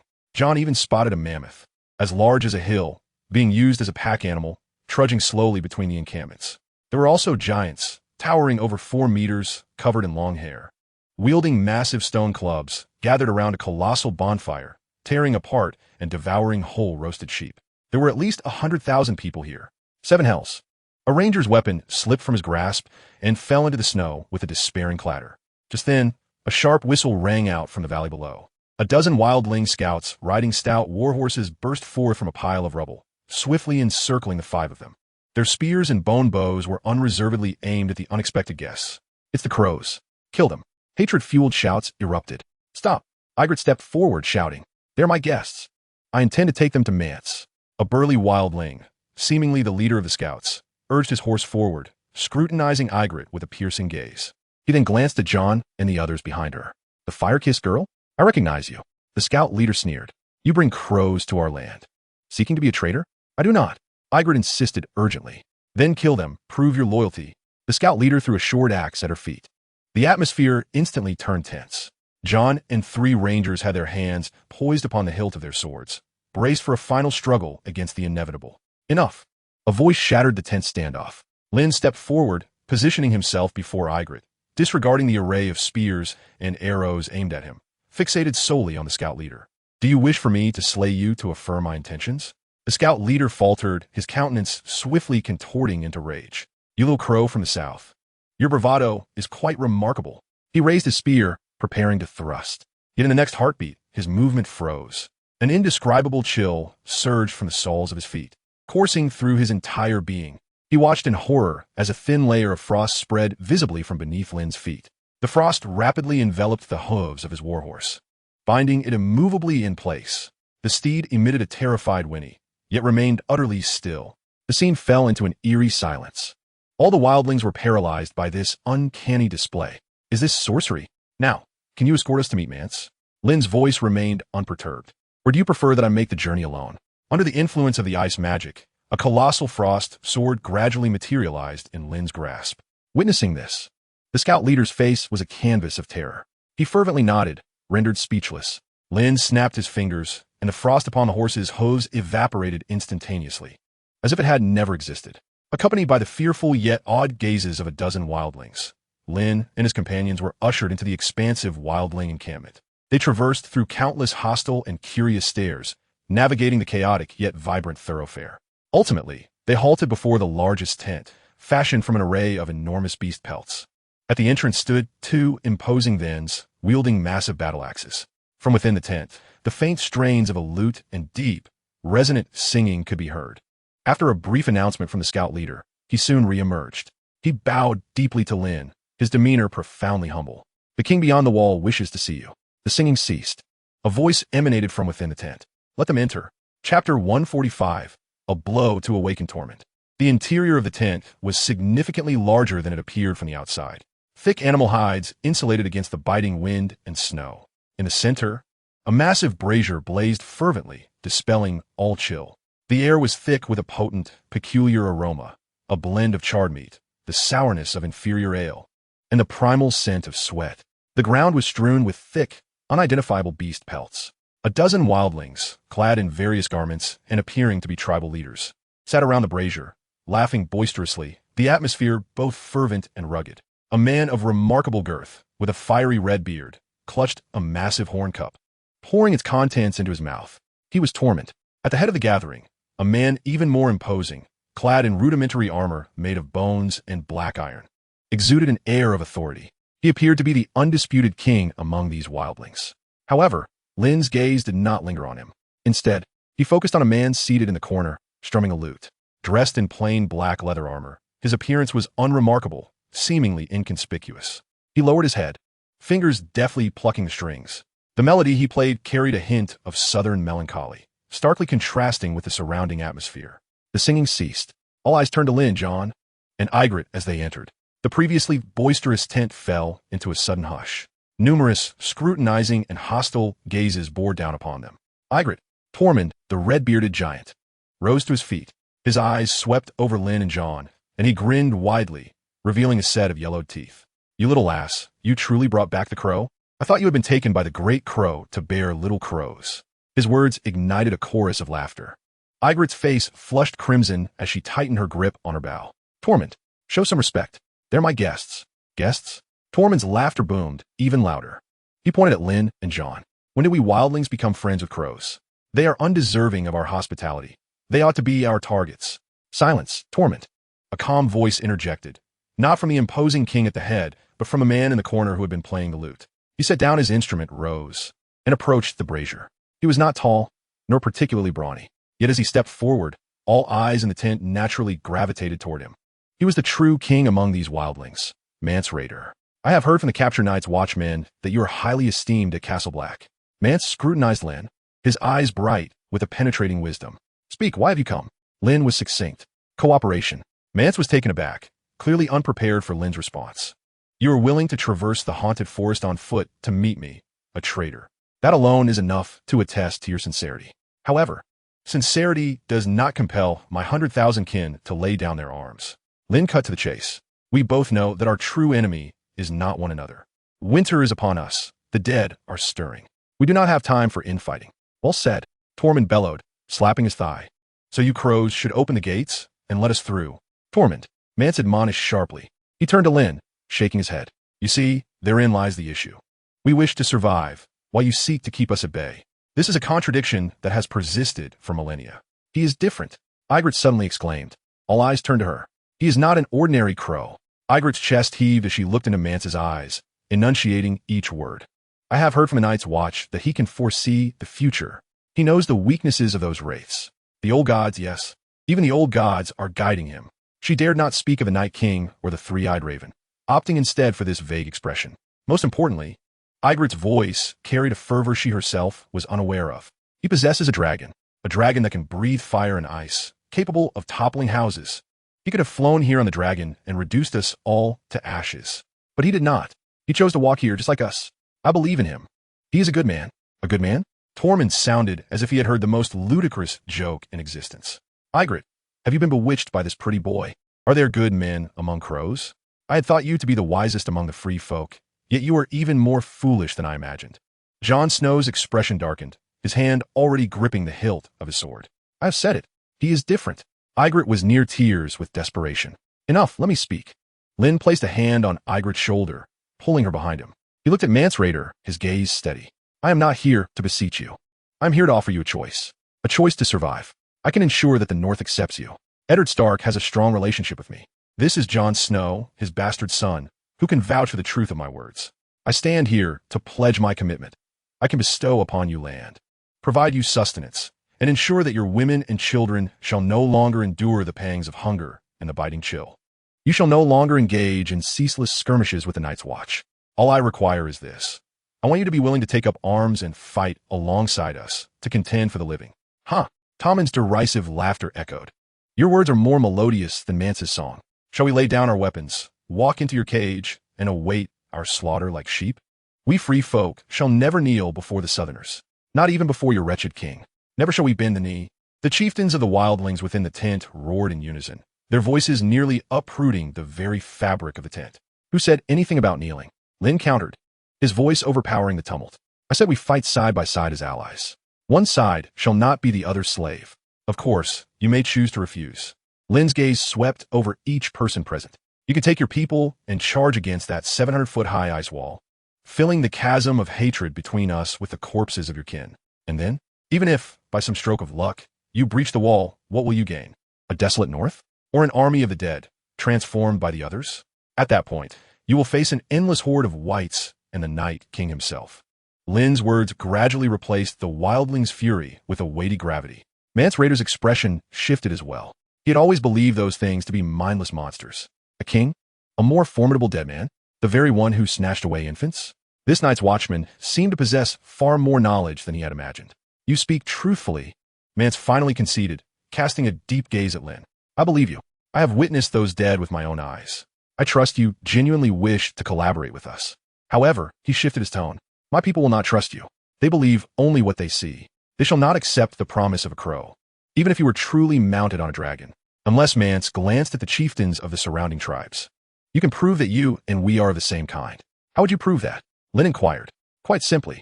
Before Mance could respond, Tommen interjected, his face adorned with a provocative grin. The customs of the North.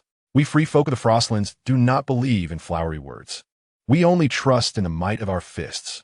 He slammed the horn cup in his hand onto the ground, pointing a finger at Lynn's nose. Let's brawl. You. With me. Right here. If you can survive my blows, I shall be the first to acknowledge you as an ally. If you lose, Tommen grinned, revealing a set of yellowed teeth. Then I shall keep your pretty head as my new drinking cup. The atmosphere within the tent plummeted to a frigid silence. Jon Snow felt his heart leap into his throat. Tommen, the giant slayer. This man's ferocity was renowned throughout the Frostlands. Many brothers of the Night's Watch had perished at his hands. He knew Lynn's swordsmanship was exceptional, but in unarmed combat against Tommen, the odds seemed grim. Just as everyone anticipated that Lynn would refuse this unreasonable challenge, he smiled. Survive? You underestimate me. Lynn discarded his heavy bearskin cloak, tossing it to Ygritte behind him. As he flexed his wrists, he strode towards Tommen. A cold flame ignited in his dark eyes. What if I win? If you manage to best me? Tommen thumped his chest, producing a series of dull thuds. Should you triumph over me, from this day forth, I, Tommen, shall be at your command. You say east. I shall go east. Should I waver, then I shall be your thrall. Very well. Lynn appreciated such forthrightness. He stepped boldly before Tommen. Come now, let me witness just how hard the giant slayer's fists truly are. Tommen assumed a fighting stance. The moment his words fell, Lynn's gaze sharpened. He did not retreat. Instead, he advanced with a sudden step, delivering a punch squarely to Tommen's chest. Though his unarmed combat skills were merely proficient, immense strength compensated for all technique. Tommen barely registered the blow. He felt an indescribable force collide violently with his chest. Bang! A sound so thunderous it resonated. Tommen's massive form was forcibly lifted off the ground, propelled backward. His great body toppled two wildling chieftains before crashing heavily against the tent's support beam. The entire tent trembled violently. Cough! Damn it! Someone help me up! Tommen's feeble voice emerged. The arena fell into a stunned silence. All the wildlings stared, wide-eyed, at the scene before them, their minds blank.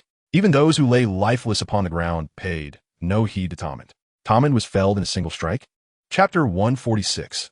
A crushing blow to the wildling chieftains. The tent was so silent one could hear a pin drop. Only the crackling of burning wood in the fire pit and Tommen's labored breaths broke the stillness. All the wildlings, including the king who had remained seated, regarded Lynn with the eyes of those who behold a monster. They had envisioned many scenarios. Lynn might refuse, be coerced by Tommen, and then be beaten to death by Tommen's fists. Yet they had never anticipated this unfolding scene. One punch, merely one punch. The figure they had revered as a war god, Tommen, was dispatched by this southerner as if he were tossing aside a ragged sack. Such strength was beyond what mere mortals should possess. Jon Snow's palms were slick with cold sweat as he observed Lynn's silhouette, his throat involuntarily tightening. Meanwhile, Ygritte's gray eyes brimmed with a mixture of shock, fervor, and obsession. Lynn continually shattered her perceptions, each instance bringing forth a thrill that resonated within her very soul. Kill him. A hoarse roar shattered the suffocating silence. It was the imposter king seated at the head, the king of bones. His armor, woven from countless skulls, rattled ominously. He surged to his feet, drawing a battle axe fashioned from the leg bone of an unknown beast. All of you attack. Kill him. His bellow was a command, igniting the wild ferocity within the other wildling chieftains. They were free folk, the most unruly warriors of the Frostlands. Fear would only drive them further into madness. Roar! The nearest bald man from the Then tribe, a massive figure, howled as he swung a colossal stone hammer toward the back of Lynn's head. The other chieftains drew their weapons, converging from all directions to assault him. They did not believe this southerner could withstand their combined onslaught. Lynn, Jon gasped, drawing his sword, poised to assist. Do not move. I can manage alone. Lynn did not even glance back. An extreme chill erupted violently from Lynn's core. The temperature within the entire tent plummeted. The flames in the fire pit flickered violently, their light dimming. Countless tiny ice crystals began to form in the air, swirling like ethereal phantoms. Crackle, crackle, a layer of glistening frost spread rapidly from beneath Lynn's feet, swiftly enveloping his entire being. First came the battle boots, followed by the calves, the chest, and the arms. Finally, a fearsome frost-encrusted helmet shrouded his face, leaving only a pair of obsidian eyes visible. An entire suit of armor, seemingly chiseled from eternal ice, materialized out of thin air. Countless ancient and enigmatic runes flickered upon the armor, emanating a haunting azure glow that sent chills down the spine. In the very moment when the stone hammer, accompanied by the sound of rushing wind, was about to crush Lynn's skull, the bald giant from the Saren tribe was left bewildered and astonished. He sensed a terrifying chill, potent enough to freeze one's soul, radiating from the armor. It felt as if his very blood were about to congeal. With a resounding thud, Lynn did not afford him a moment's respite for contemplation. He swung an elbow backward, striking the giant squarely in the chest. The bald giant let out a muffled grunt, hurtled backward, crashing to the ground, instantly rendered incapable of battle. Immediately thereafter, Lynn grasped the air with both hands. Two colossal swords, each taller than a man and forged from ice crystals, coalesced in his grasp. Now it is my turn. A voice emerged from beneath the frigid helmet.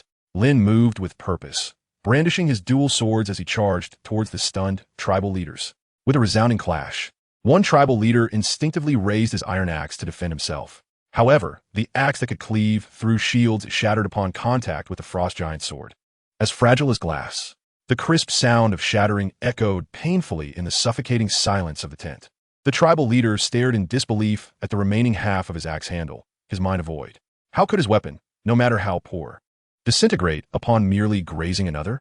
Lynn did not grant him further opportunity. He pivoted the blade, delivering a powerful strike with the broad edge of the sword against the leader's face. Next, Lynn's figure darted through the throng, akin to a tiger amidst a flock of sheep. Each swing of his twin swords unleashed a wave of icy chill and the sharp clatter of splintering weapons. With every strike, crack, crunch, boom, the bone spears, stone axes, and iron swords, which would have been lethal in the hands of the wild men, crumbled before Lynn's frost-encrusted blades. As fragile as children's toys, a mere touch was enough to reduce their weapons to countless shards. One by one, the tribal leaders were toppled by the flat of his swords, stripped of their ability to resist.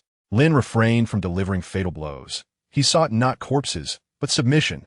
This battle had never been one of equal measure.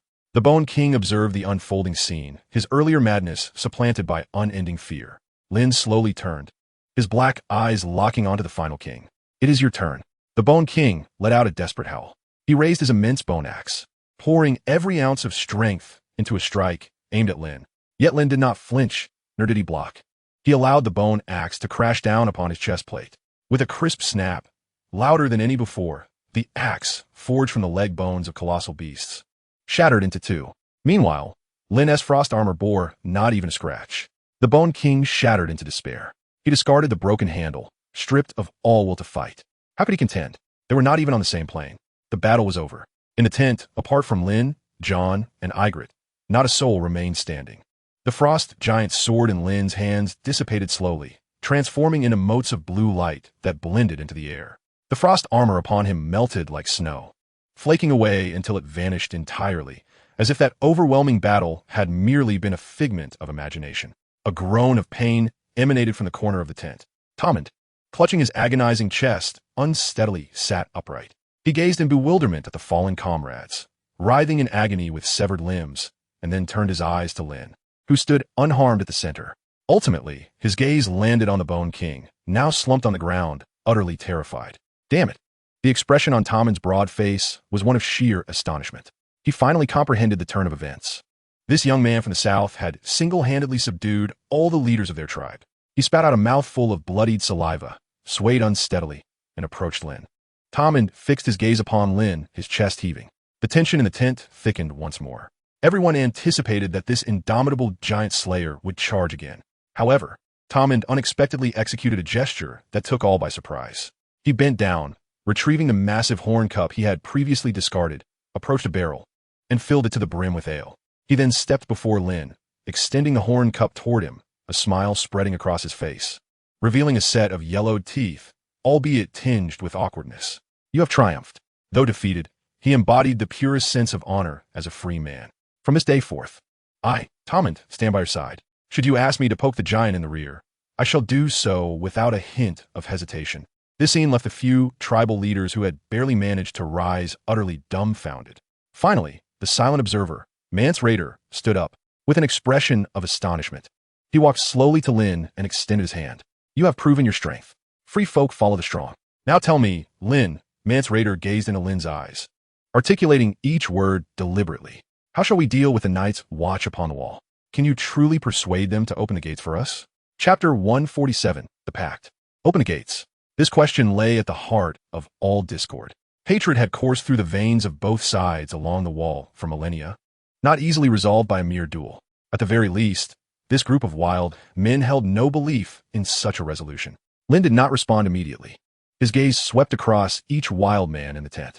From their faces, some filled with awe, others with skepticism, and many brimming with anticipation, he perceived their primal desire.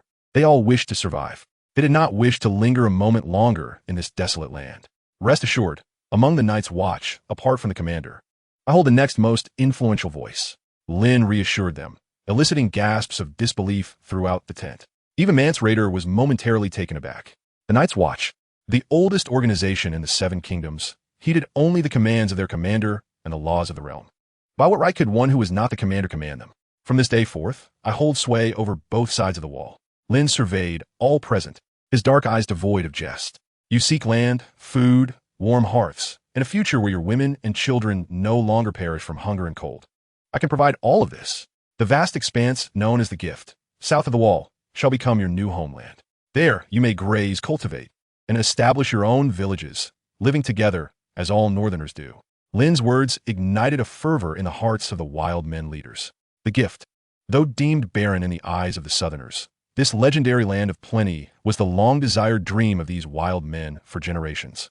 In exchange, Lynn's tone turned cold. You must take up arms and become the first line of defense for the North, standing alongside the Night's Watch to guard the wall against the abyss. You need not kneel before any king or the king beyond the wall, but you must swear allegiance to me, to all the living. Your foes are no longer the Night's Watch, but the monstrosities that crawl forth from the land of eternal winter. Anyone unwilling to abide by the rules, continuing their pillaging and slaughter in the north, I shall personally sever their head from their shoulders. My dragon shall reduce their tribe, along with their tents, livestock, women, and children, to mere ashes. A threat, a blatant threat. Yet, it is accompanied by the hope they have long yearned for. I agree. Tommen was the first to shatter the silence. His broad face flushed with excitement. It is far better than dealing with those corpses. I have longed to see the South. I have never encountered Southern women. Are they as robust as we are? His words alleviated the tense atmosphere within the tent. We shall heed your command. Indeed, as long as it allows us to go south. Mance, you must agree, I cannot endure another moment here. An increasing number of wildling leaders rose, their eyes ablaze with fervor. Mance Rayder beheld the scene before him, nearly spiraling out of control, and looked upon the young man who had single-handedly swayed the will of 100,000 free folk. He understood that the old era of the free folk had come to an end. The procession returning to the Black Castle appeared strikingly surreal. At the forefront rode Lynn upon a mammoth. Following closely behind were Jon Snow and 3 distracted rangers. Behind them trailed Mance Rayder, Tommen, Ygritte, and a score of haughty wildling chieftains. On one side were the black-clad crows, on the other, their mortal enemies with whom they had clashed for a millennium.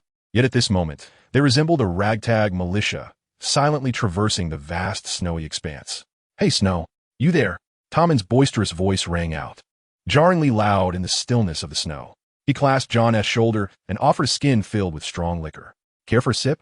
This is brewed from giant's milk. It packs quite a punch. Jon stiffened momentarily.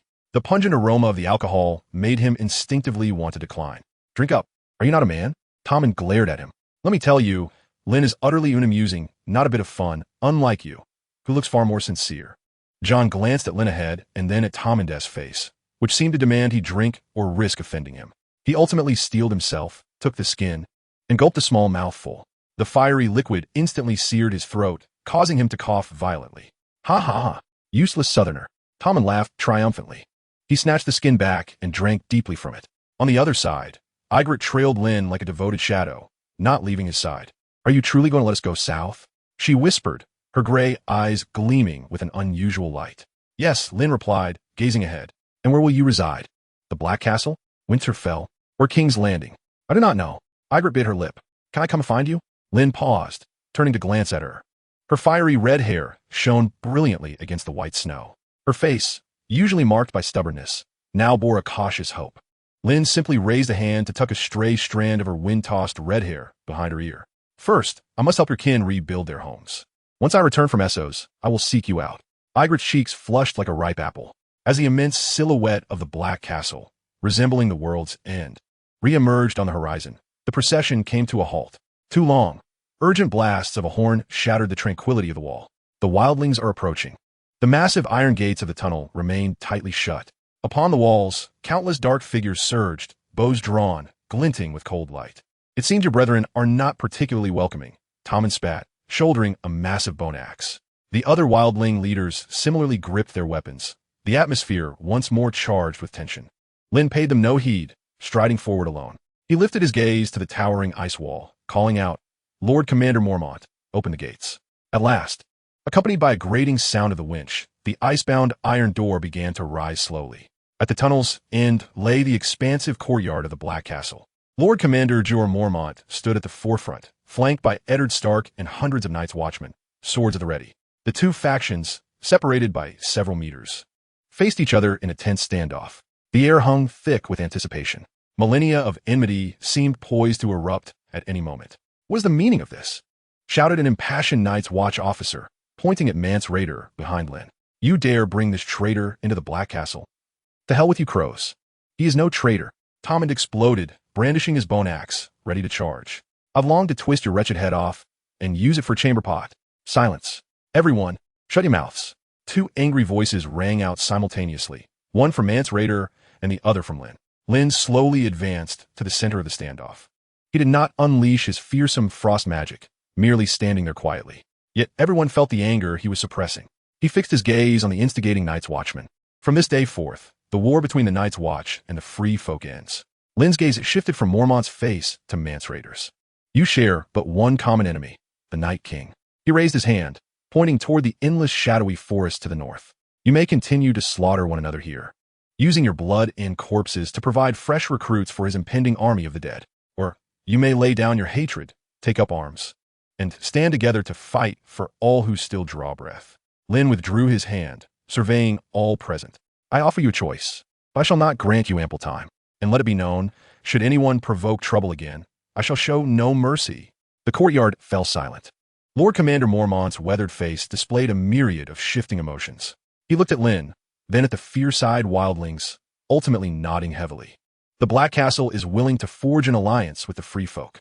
He turned to address the rest of the Night's Watchmen, many still wearing expressions of bitterness and rage. "In my capacity as the 997th Lord Commander of the Night's Watch, I command you, lower your weapons." The same was true from Mance Rayder's side. The atmosphere began to ease considerably. A fragile peace had, at long last, been momentarily achieved.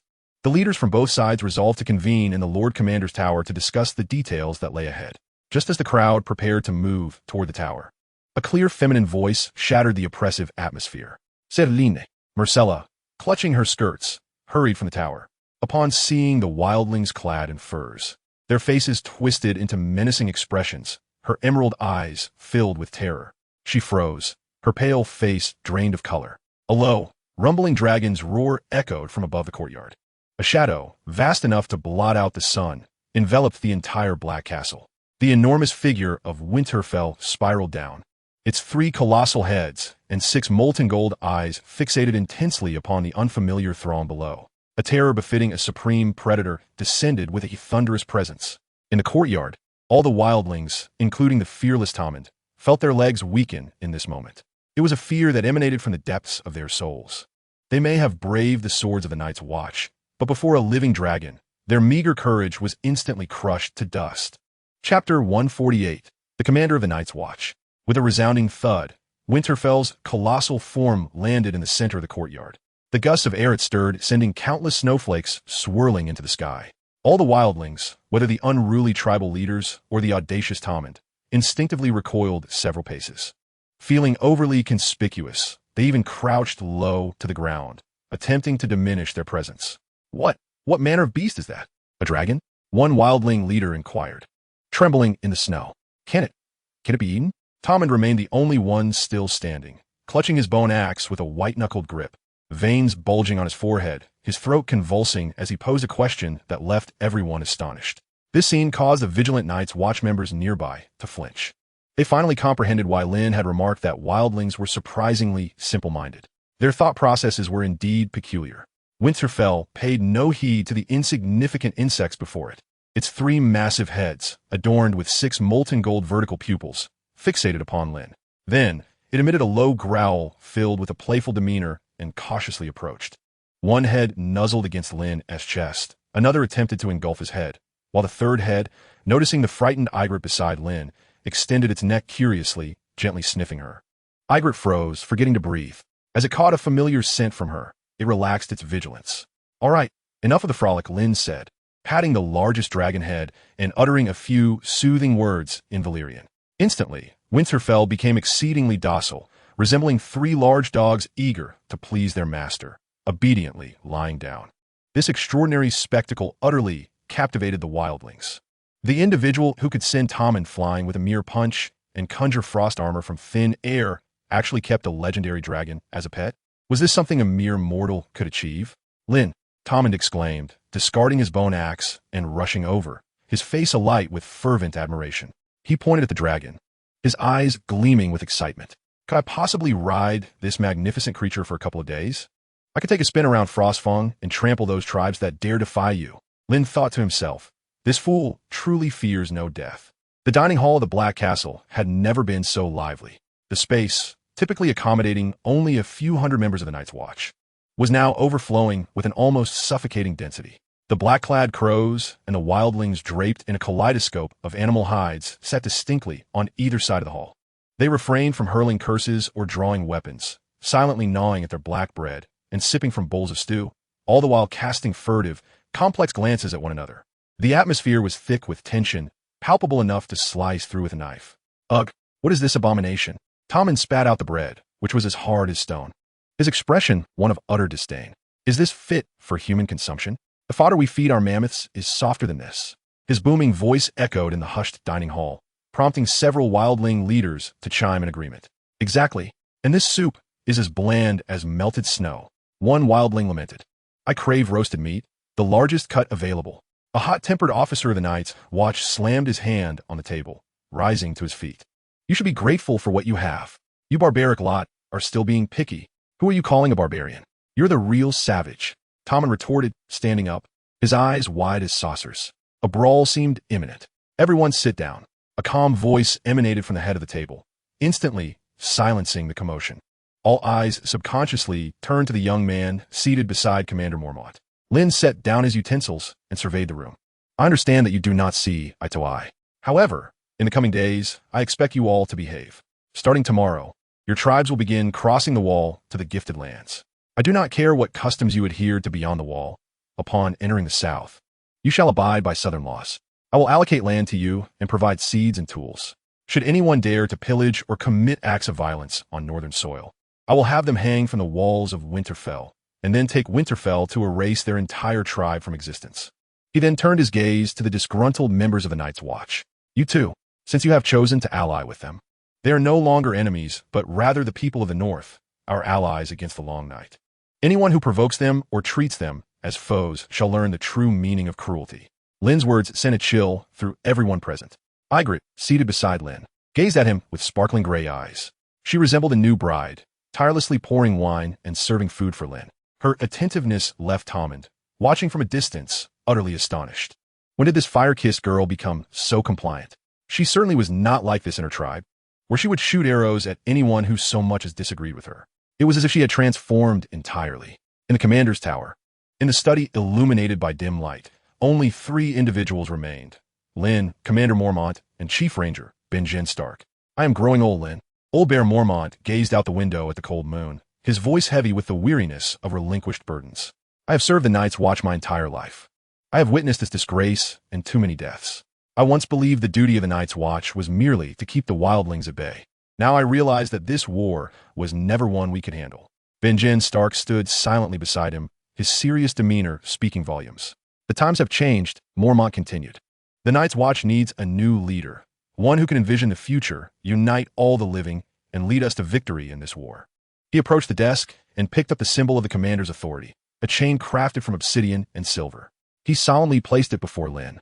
From this day forth, you are the 998th commander of the Night's Watch. Lynn had anticipated that Mormont would cede power, but he had not expected it to be so direct or sudden.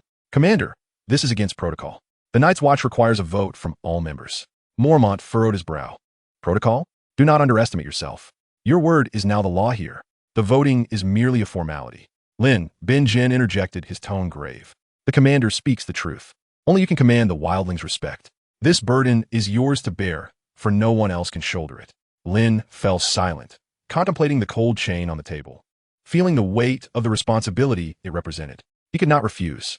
This was not merely a title. It was a new identity altogether.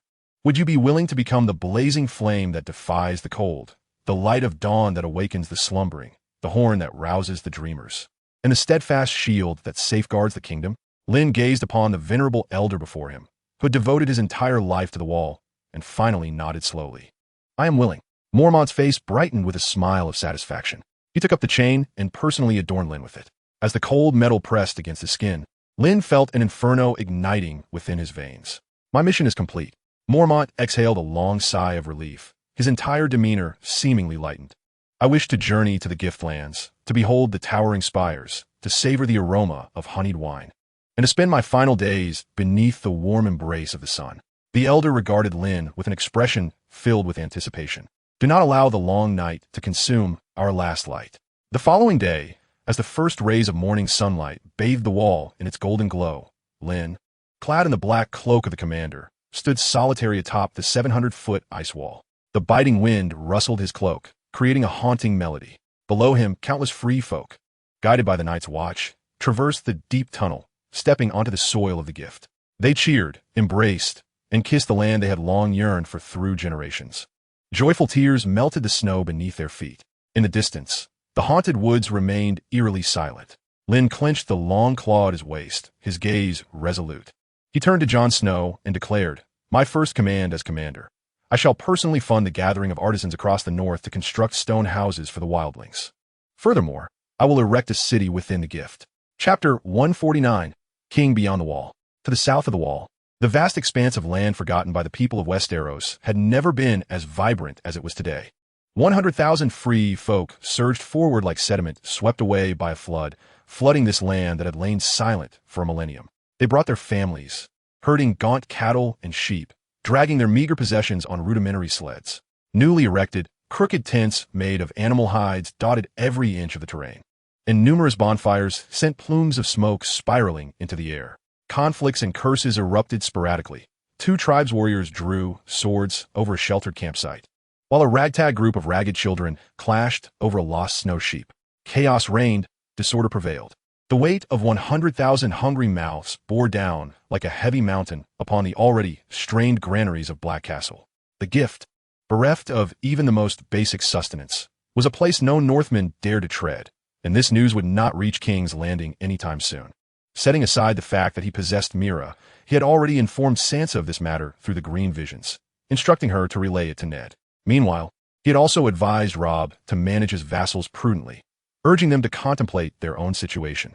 The North, tethered to Lynn like a grasshopper to a string, would inevitably share in the consequences. At that time, the entire North would be compelled to stand united. This would mean an army exceeding 150,000 poised for confrontation. Tywin had only mustered 60,000 during the War of the Five Kings. Both sides would need to contemplate their positions carefully. Moreover, a White was already en route to King's Landing. Should Robert remain obstinate, war would ensue. He possessed the ability to transform corpses into Whites, as well as the power to convert them into others and even summon ice giants. Engaging in battle would only render him more formidable. The Golden Cloaks would also be poised for action. The wildfire in King's Landing was not solely under the control of others. Lynn could wield it as well. Should war with the Seven Kingdoms erupt, he would not hesitate to become the next Night King, Cersei. To aspire for kingship, such a path was inevitable. If one could not bear such risks, then they might as well pledge loyalty to the king and serve as his dog. As a traveler from another world, he possessed a modicum of confidence. Even in failure, he could find opportunities to rise again in Essos. What was there to fear? Lynn, this cannot continue. In the commander's study, Jon Snow's face was etched with concern. Our provisions can last at most half a month. Moreover, they exhibit no discipline whatsoever. Already today, there have been over a dozen bloody confrontations. Yet, most of these were internal squabbles. For the time being, they remained compliant and had not turned against the indigenous people.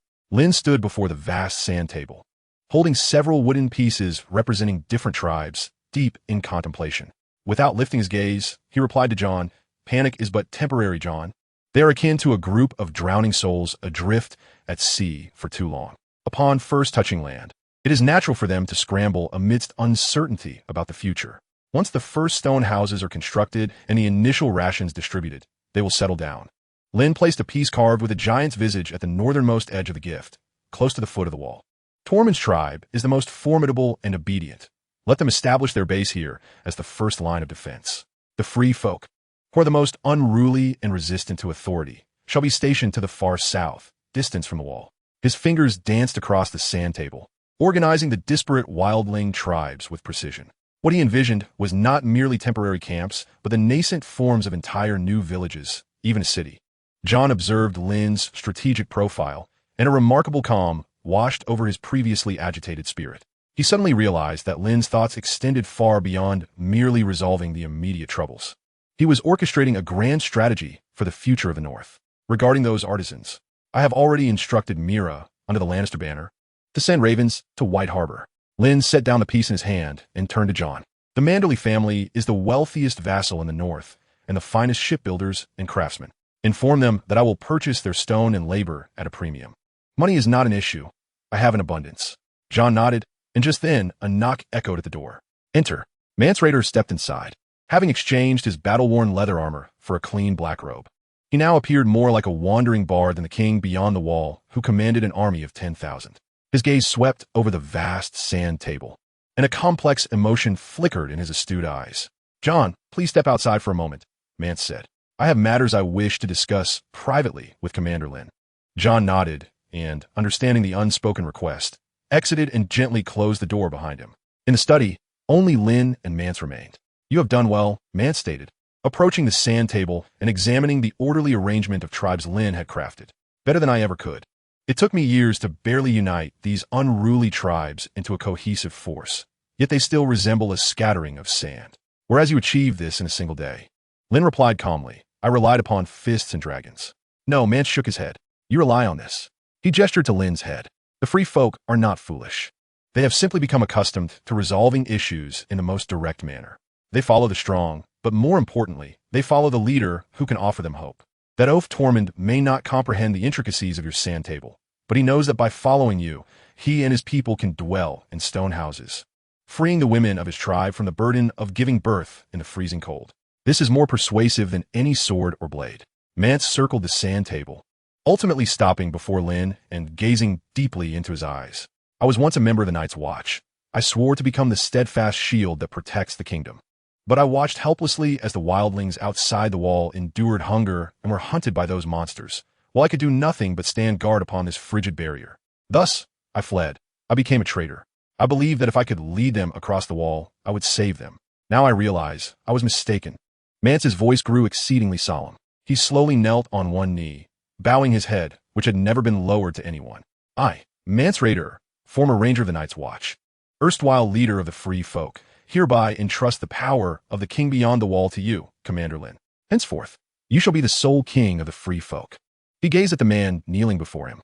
This act of submission bore the weight of profound responsibility upon his shoulders. "Rise, Mance." Lynn extended his hand to help him up. "The free folk do not kneel." Mance stood, his eyes glistening with unshed tears. He smiled, a smile of immense relief. "You are right. However, this title is not one of glory. It is a shackle. Now, it is your burden to bear. Come, new king beyond the wall." Mance gestured invitingly. "Your people await you. At the foot of the wall, on the edge of the gifted land." A temporary platform constructed of countless massive stones stood ablaze with a roaring bonfire. Tens of thousands of free folk emerged from their tents, gathering beneath the platform. They whispered among themselves, their gazes filled with curiosity, awe, and skepticism, fixed upon the figures atop the platform. Lynn, Mance Rayder, and the various tribal leaders, including Tormund. Silence. Tormund's booming voice instantly quelled the clamor. He approached the edge of the platform, surveying the throng below. I know what you're all thinking. You wonder why we should heed a southerner. You ponder if we have transformed from wolves into dogs. I tell you, Tormund pointed at Lynn, his voice brimming with fervor. It is this southerner who knocked me off my feet with a single punch. It is this southerner who single-handedly brought all our tribal leaders to their knees. He possesses magic. He can conjure ice swords harder than our sharpest axes. A gasp erupted from the crowd. Tormund did not pause. He continued to shout. He also has a dragon. 3 dragons. He could have reduced us all to ashes, but he did not. He granted us land. He provided us with food. He intends to build us stone houses. By the gods, I never imagined I would live in a stone house one day. Tormund's words, crude yet direct, ignited a flame within the hearts of all the free folk. Stone houses, warm hearts, the promise of no longer enduring hunger. Is this not the dream they have pursued for generations? At that moment, Mance Rayder stepped forward. He beheld the excited and fervent faces below. I once sang for you, singing of freedom and courage. I once led you southward, seeking life and hope.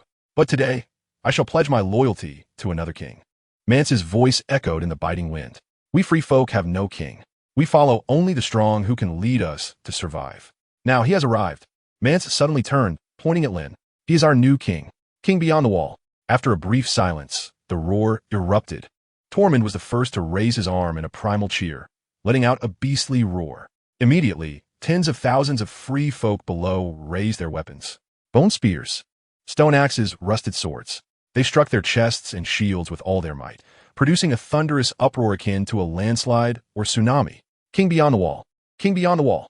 The clamor surged into the heavens, as if to shake the ice and snow from the imposing wall itself.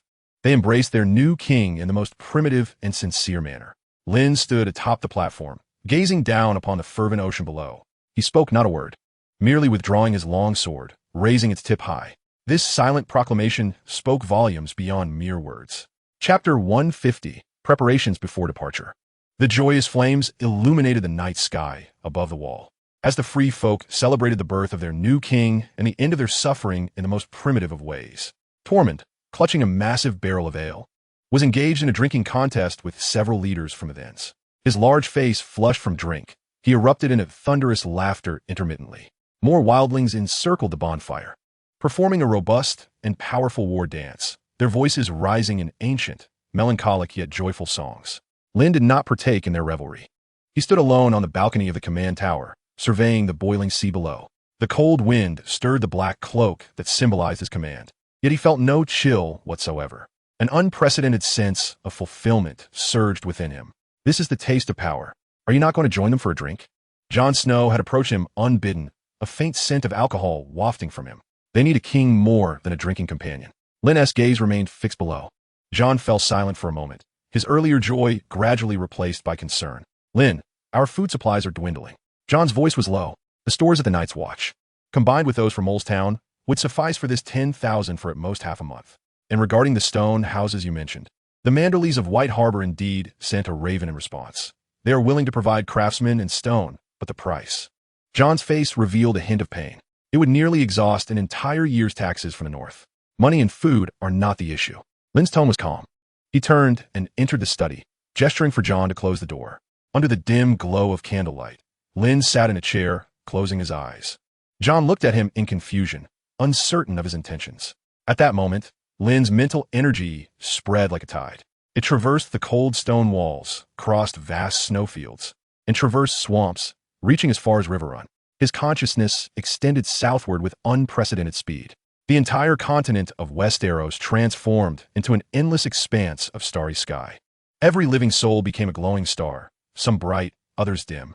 He saw Robb in Winterfell, practicing formations before a war table, his brow furrowed in concentration. He saw Lisa Tully in the Eyrie, neurotically nursing her eldest son. Lynn did not linger. He traversed the dreams of all. Ultimately, his consciousness arrived in the city rife with desire and intrigue. King's Landing. In that sea of souls, he searched for a familiar glimmer. Found it. Sansa Stark sat by the window, examining a ledger, her young face etched with worry far beyond her years. Since Lynn's departure from King's Landing, Her business had suffered considerably. Most importantly, Lynn had not written to her in a long time. That scoundrel. Hasn't he been seduced by some wild woman in the north? Has he?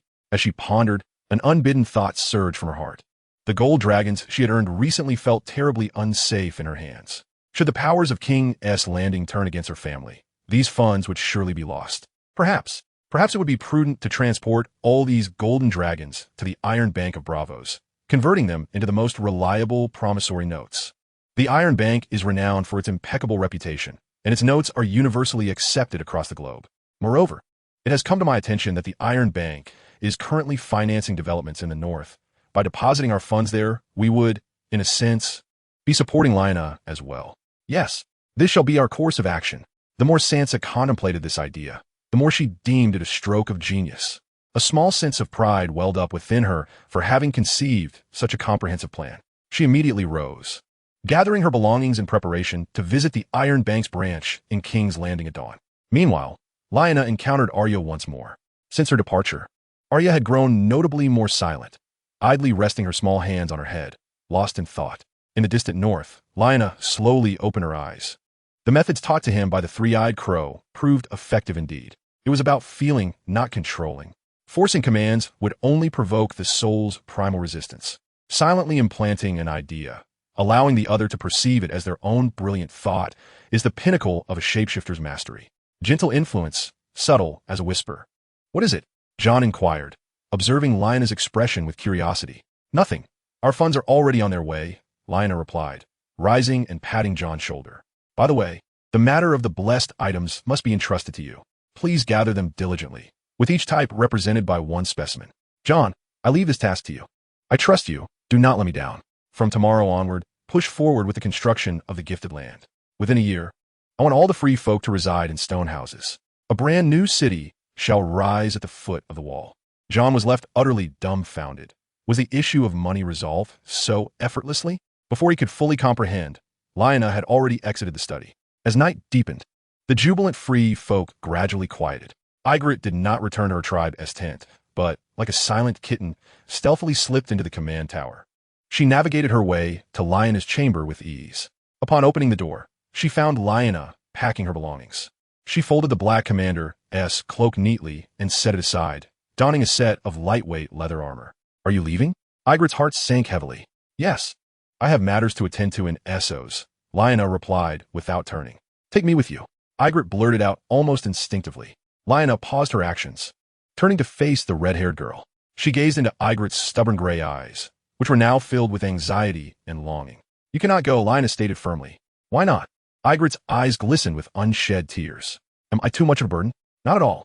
Lyanna stepped closer, gently smoothing Ygritte's wind-tousled red hair. You must remain. There are more pressing matters at hand. What matters? Lyanna glanced toward the adjacent room. Take care of Princess Myrcella. Huh? Ygritte was taken aback, convinced she must have misheard. You want me, a wildling, to look after a golden-haired southern princess? That delicate little girl who looks as if the wind could blow her away? Are you joking? Do I appear to be joking? Lyanna's expression was grave. She is the daughter of the king, the prized jewel of House Lannister. Her presence here guarantees peace between the North and King's Landing. I require someone I absolutely trust to watch over her and protect her. Ygritte's heart raced uncontrollably at the thought. Someone you absolutely trust. He trusts me? But uncertainty gnawed at her. But I know nothing about such things. You can write your name, can't you? Lyanna smiled. That already sets you apart among wildlings, and it speaks to your potential. However, that is not the crux of the matter. I'll leave you a substantial sum of money. Go to White Harbor or Old Town, and hire the finest etiquette instructors and scholars for her. Let her learn music, dance, history, and the noble customs of the Seven Kingdoms. In short, cultivate her into the most graceful and noble lady in Westeros. Ygritte was utterly bewildered.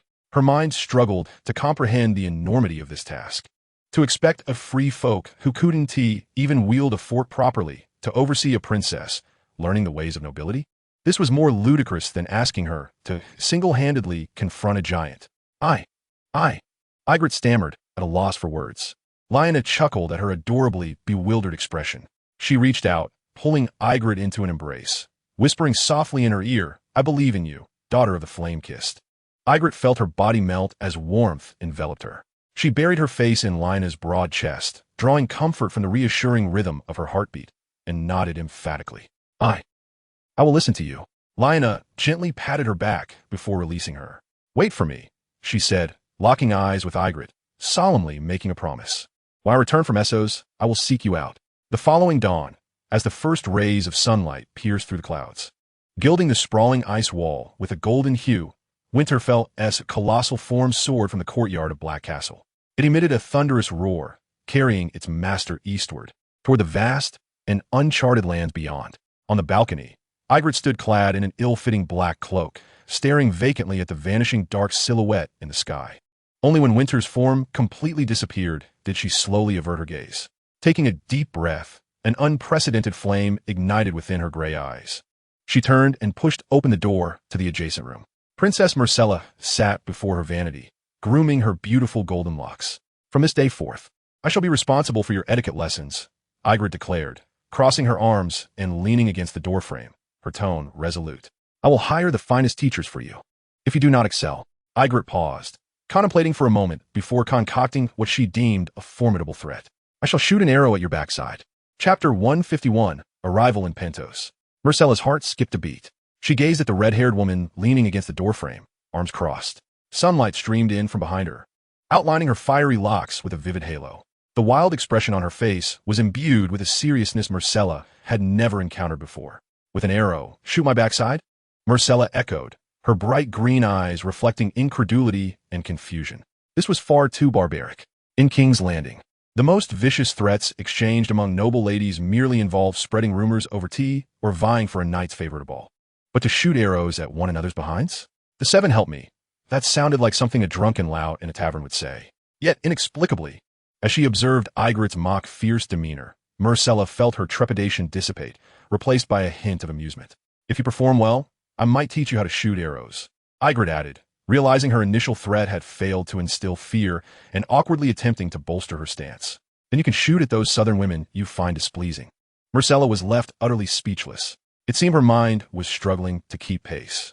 Above the narrow sea, amidst the clouds, the biting wind was held at bay by an invisible barrier, rendering Lyanna impervious to the chill. She sat upon Winter's broad neck, gazing down at the boundless azure expanse of the sea below. The continent of Westeros has now receded into a distant horizon.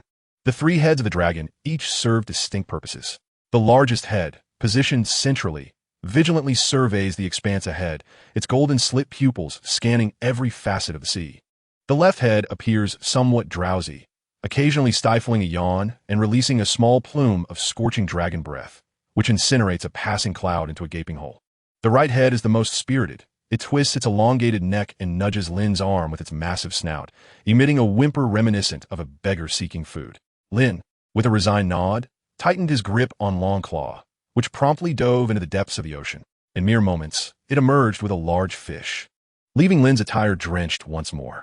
Having departed from the wall, Lynn felt an immense weight lifted from his shoulders. Titles, such as Supreme Commander and King Beyond the Wall, conferred power, but also shackled him with burdens. The cries of 100,000 hungry mouths, the ravaged north, and the Night King and the Green Seer, lurking in the eternal winter and plotting unknown schemes, were matters he temporarily entrusted to Jon and Mance. He required greater strength and more resources, all of which resided on the broader continent of Essos. Pentos, one of the free trade city-states, is a city constructed of red bricks and tiles. Its governors are immensely wealthy, and its merchants control the maritime routes to the east. More importantly, it is home to a certain Illyrio Mopatis, a rotund man with a penchant for investing in fallen nobility. Lynn's objectives were clear. He needed Illyrio's wealth and connections.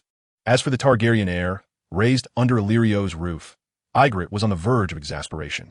Before his departure, Lynn had tossed her a heavy leather pouch filled with gleaming gold dragons, a sum she had never encountered before. In the north, they traded in the most primitive manner, 2 bags of salt for a sheep, a fine bear pelt for a reasonably sharp iron axe. Money? What is that? Can it be eaten? Clutching the pouch, she stormed into Jon Snow's quarters, where he was currently grappling with a mountain of grain accounts.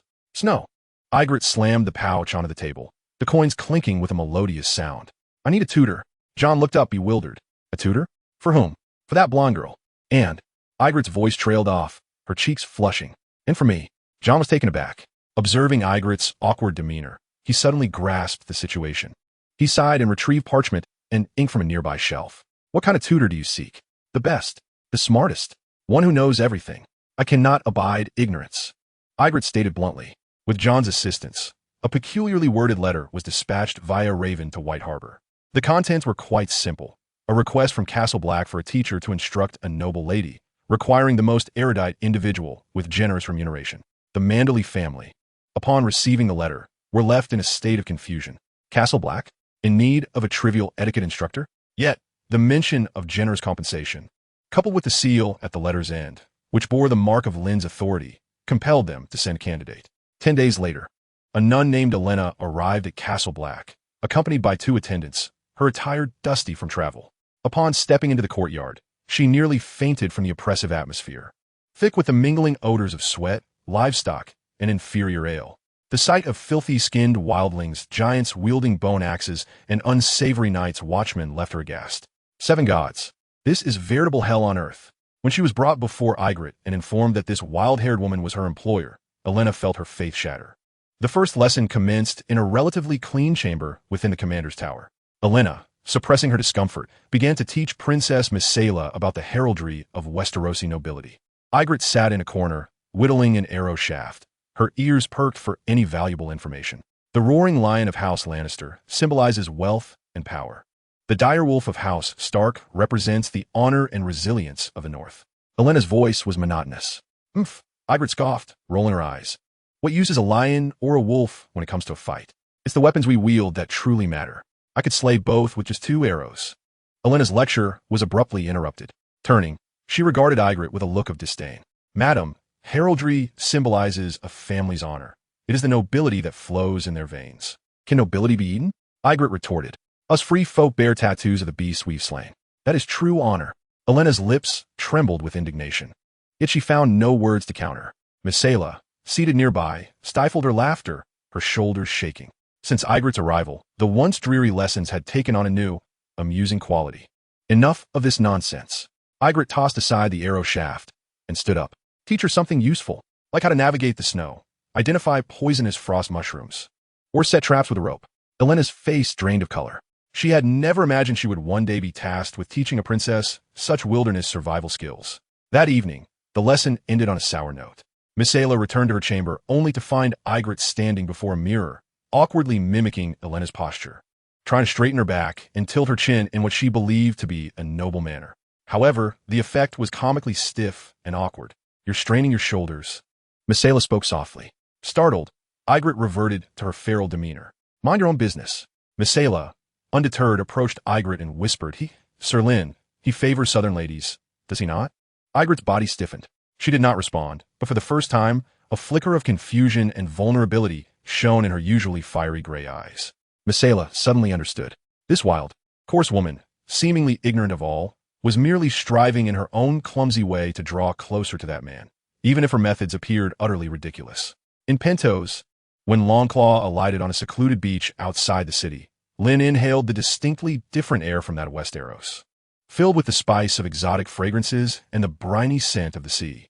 Clad in an opulent silk robe, he resembled a wealthy merchant from the east. The streets of Pentos were even more crowded and boisterous than King's Landing, bustling with dark-skinned Dothraki, noblemen carried on litters by slaves, and shadow-binders from the lands of Ashai. A veritable melting pot of cultures converged here. Navigating through the throngs, Lynn made his way directly to the most magnificent structure in the city, the governor's estate. Adorned with a square brick tower, Illyrio Mopatis' residence. He did not announce his arrival, for he knew that the master of the estate would be eager to see him. As he approached the grand door forged of bronze and black iron, it unexpectedly swung open from within. Chapter 152. The first encounter with Daenerys. The immense portal, accompanied by a heavy creaking sound, slowly revealed the warm air within, infused with a blend of sweet spices and the tantalizing aroma of food. Inside, 2 rows of slaves adorned in pristine white linen stood with bowed heads, their bare feet resting on the cold marble floor, refraining from uttering a sound. At the end of the line of slaves, a man resembling a mountain of flesh stood beside a gushing fountain. Illyrio Mopatis, the governor of Pentos, a man who had amassed boundless wealth through spices, jewels, slaves, and even warfare. He donned an opulent purple silk robe, so ample it could have fashioned 2 tents. A multitude of jewels hung around his thick neck, and his short, stubby fingers were adorned with an array of glimmering rings. He was laboriously wiping the beads of sweat that perpetually trickled down his forehead and chin with a silk handkerchief. His small eyes, hidden beneath layers of fat, sparkled with an astuteness and sharpness that belied his corpulent form. "Welcome, esteemed guest from afar." Tepento's Illyrio's voice was smooth and sonorous, a merchant's warm smile gracing his face, one that clearly indicated he had received word well in advance, perhaps even witnessing the astonishing sight of the dragon's descent upon the beach outside the city. Yet, he chose not to reveal this knowledge, instead regarding the solitary young man before him with a scrutinizing gaze. The luxurious silk from the east that draped over Lynn, paired with his dark hair and eyes, rendered him somewhat inscrutable, his peculiar hair color and complexion reminiscent of those from Essos. "Your Excellency," Lynn offered a slight nod, his demeanor composed as he stepped inside. It was as though he had returned to his own abode, ignoring the exotic opulence surrounding him, and made his way directly to Illyrio. "Surely you are aware of my purpose here." Illyrio's smile faltered momentarily. He disliked the sensation of being seen through, of relinquishing control entirely to another. "Please have a seat, my friend." He quickly regained his composure, gesturing for Lynn to sit upon a chaise upholstered in sumptuous velvet. The slave girls entered in succession, bearing chilled honeyed wine and silver platters filled with exotic fruits from the summer seas. "From the dragon lords of the west," Illyrio stated as he settled into the soft cushions, emitting a groan under the weight of his girth. "Your reputation has undoubtedly spread throughout the free city-states. I am but a humble merchant, unaware of how I might be of service to you. I seek your connections, your fleet, and—" Lynn's gaze drifted towards an independent tower deep within the courtyard. "The two dragons you harbor." Illyrio's heart constricted sharply, his flesh trembling at the revelation. He understood that the true negotiations were only just beginning. "I believe you would wish to meet them first?" Illyrio mused, pausing momentarily before clapping his hands. A servant promptly obeyed the summons. Soon, the faint sound of footsteps echoed from the depths of the corridor. Viserys Targaryen entered, clad in a well-tailored black velvet coat, the collar and cuffs embroidered with silver thread depicting the Targaryen three-headed dragon sigil. His silvery locks were meticulously arranged, and on his otherwise handsome face rested a noble smile, tinged with the aloofness characteristic of royalty. Since the failure of the deal with Khal Drogo, he appeared to have tempered his demeanor under Illyrio's counsel. He had come to realize that mere roars of the dragon's fury would not procure armies or a throne. He required allies and more valuable leverage. "Your Excellency," Viserys greeted Illyrio before shifting his gaze to Lynn. "I presume this gentleman is the esteemed guest from Westeros?" He scrutinized Lynn with an appraising glance, his pale violet eyes betraying a hint of concealed wariness and jealousy. "I am Viserys Targaryen, king of the Undulls, the Rhoynar, and the First Men, ruler of the Seven Kingdoms and protector of the realm." He proclaimed his identity in a flat tone. Lynn smiled. "You are still missing one, he who wears the golden crown." He remained seated, lifting his goblet and gently swirling the amber liquid within. This unspoken arrogance caused Viserys' smile to falter slightly. At that moment, another figure silently appeared at the entrance of the corridor, causing the opulent and boisterous hall to lose all color with her arrival. Daenerys Targaryen. She wore a pale lavender gown that flowed like liquid moonlight across the polished marble floor. Her silvery hair was intricately braided, cascading loosely down her back, with a few rebellious strands brushing against her smooth forehead. Her beauty transcended earthly standards, embodying a fragile grace.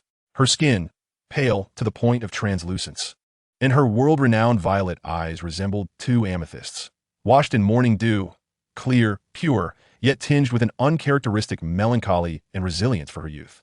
She was no longer the timid girl at the mercy of others. The memories that Lynn had altered, the prophecy that had resonated like an oracle, had long since sown a seed of hope within her heart. She stood there, as a winter bloom quietly unfurling amidst the wind and snow, delicate yet imbued with an inviolable sanctity. Her gaze transcended all present, landing squarely upon Lynn. In that moment, Daenerys' heart ceased its rhythmic beating. It was he. She did not recognize the face, but she recognized those eyes, the very eyes that had haunted her through countless midnight dreams, eyes that carried the chill of the northern winds, gazing down upon mortals like a deity.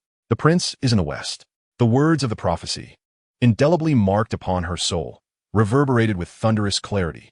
Daenerys' body trembled uncontrollably. Her breath quickened, and an unusual flush crept onto her cheeks. "Daenerys?"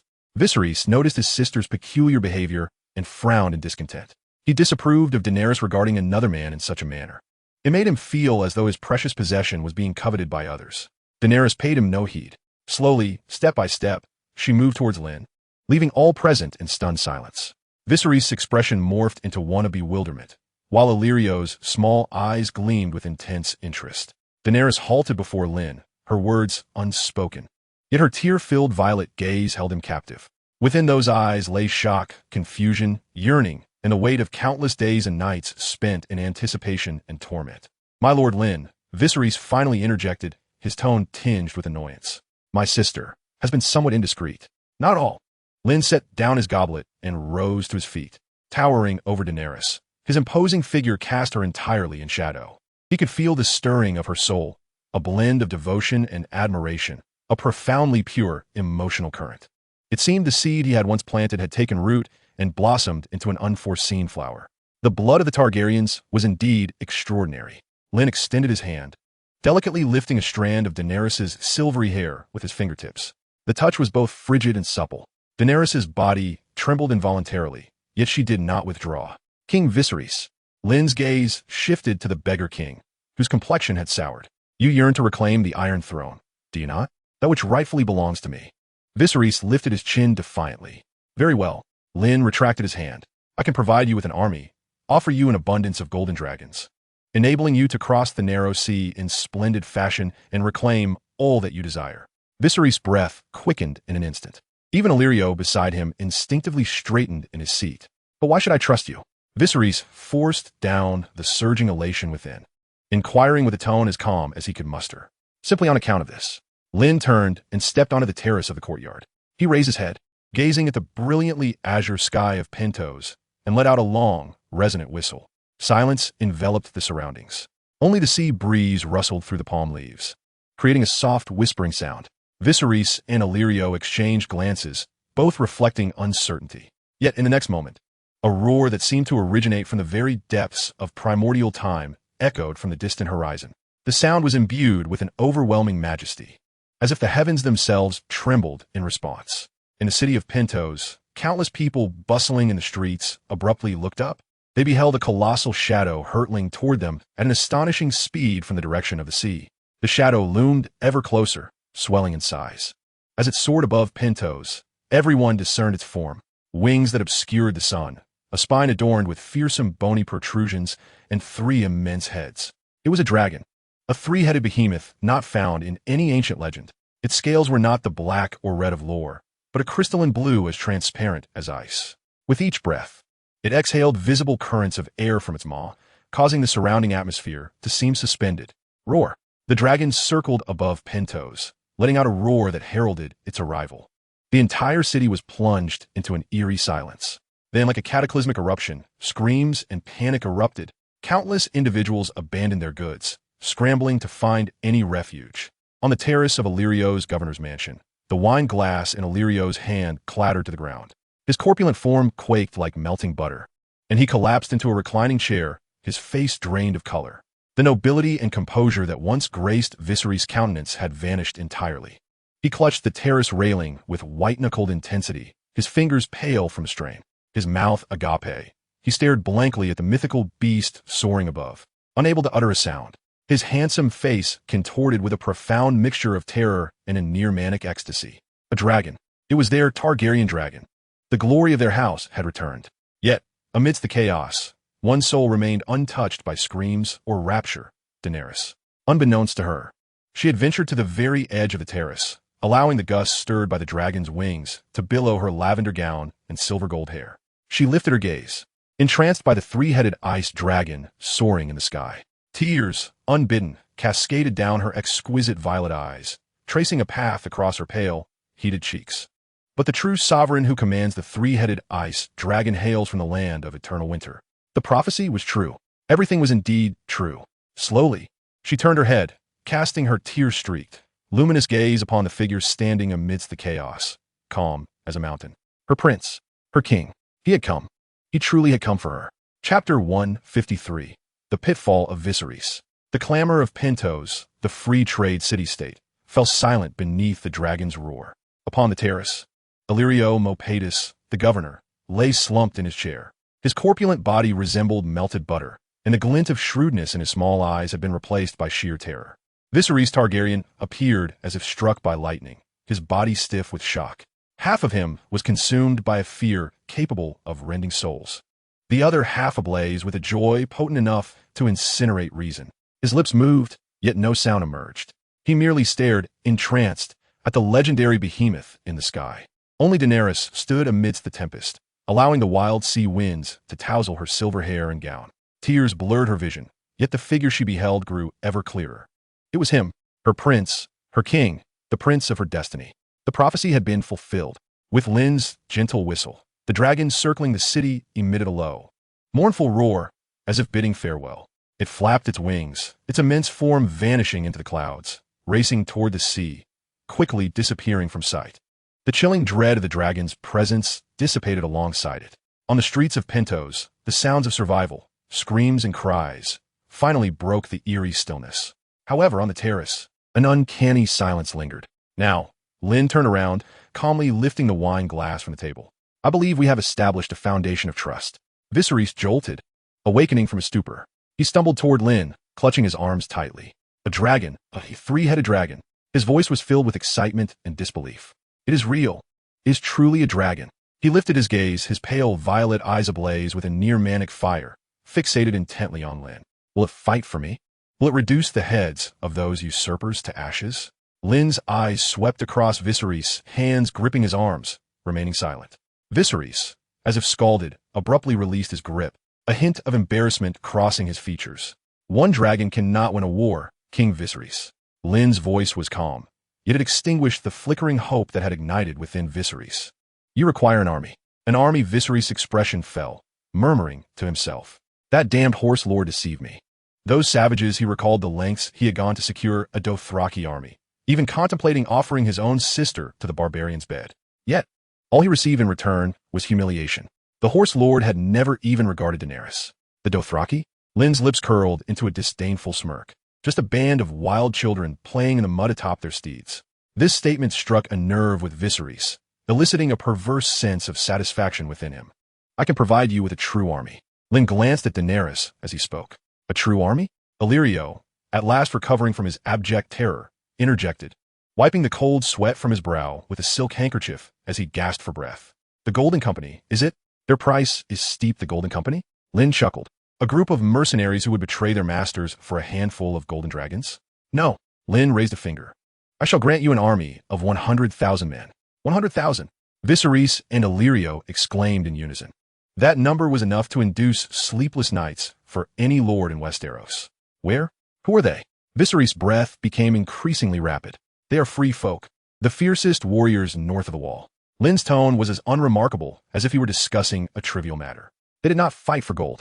They fought solely for their king beyond the wall. The wildlings? Viserys furrowed his brow, a hint of disdain crossing his features. A band of savage, bloodthirsty brutes. They are indeed savages, Lynn did not deny. A horde of barbarians charging into battle atop mammoth-like elephants. A legion that included giants standing over 4 meters tall, capable of smashing open the gates of your castle with their fists. Each of Lynn's words painted a vivid, bloody tapestry in Viserys' mind, causing his blood to boil with fervor. Now they had a new king. Lynn fixed his gaze upon him and articulated each word with precision. I, the new king beyond the wall, and I am willing to let them fight for you. The sound in Viserys' mind exploded like a thunderclap. He envisioned countless giants roaring as they tore apart the gates of King's Landing, mountains of mammoths trampling the armies of House Lannister and House Baratheon into mere pulp. The Iron Throne, belonging to House Targaryen, was tantalizingly close. Yes, just like that. A sickly flush crept across Viserys' face as he frantically waved his arms. I need them. I need this monstrous army. I want to rip the intestines from the bellies of those usurpers. 100,000 mouths. The merchant Illyrio's instinct kicked in, swiftly tempering his excitement, his plump face etched with calculation. Providing them with sustenance, such an expenditure. This is precisely where you come in, my lord governor. Lynn turned his gaze toward him. Your fleet, your connections, and your mountain of gold dragons that is almost on the verge of decay. Just imagine the kind of investment this represents. The restoration of House Targaryen, backed by a 3-headed dragon and 100,000 soldiers. Lynn's voice carried an enchanting allure. This achievement would make you the most trusted ally of the king of the 7 kingdoms. Even the Iron Bank of Bravos would be moved by such returns. Illyrio's small eyes, hidden beneath layers of fat, sparkled with interest.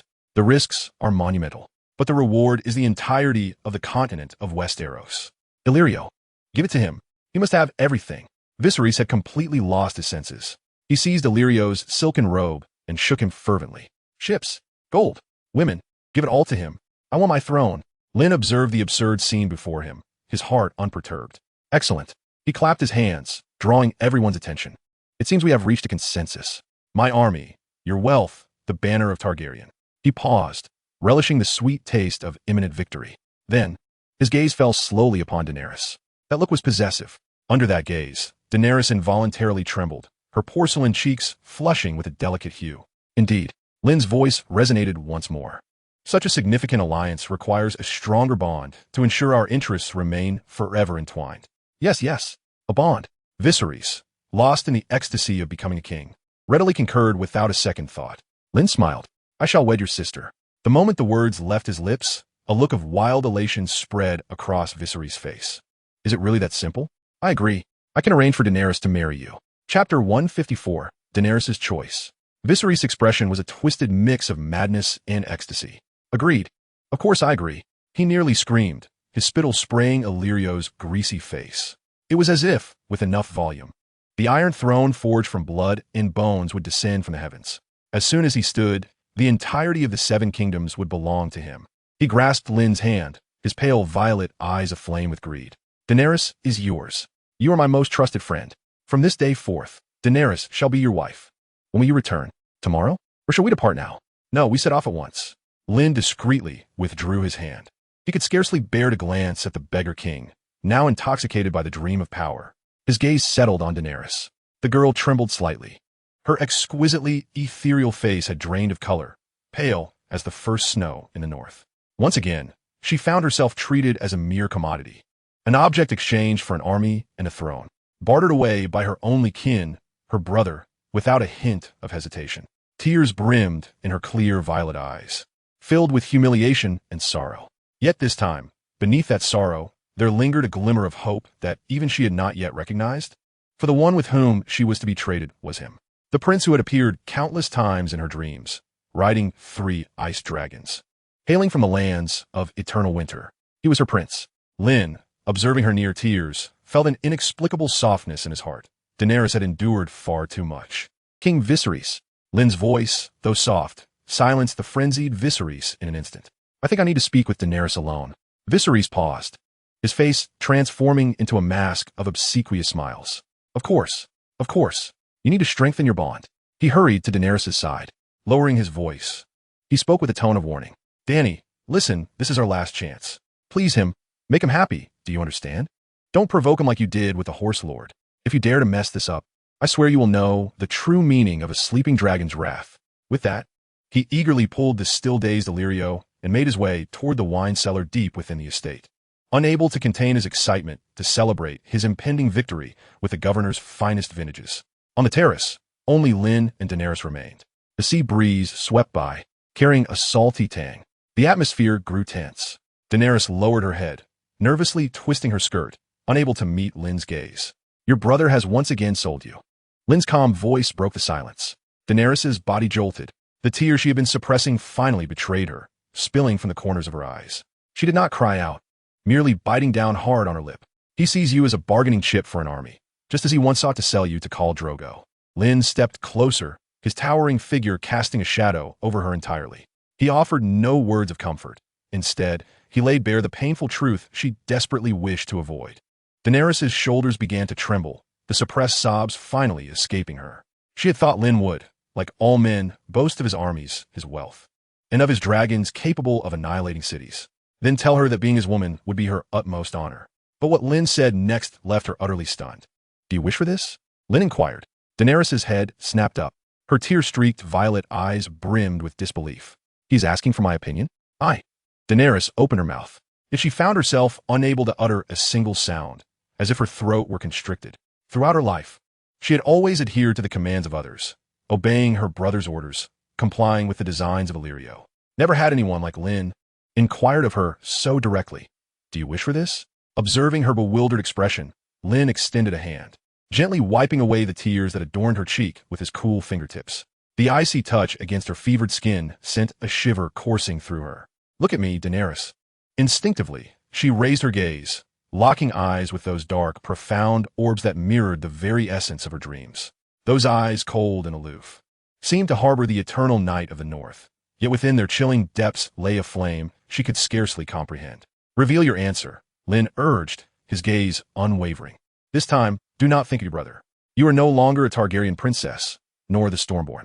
You are simply you, Daenerys. Will you marry me?" A thunderclap rang in her mind.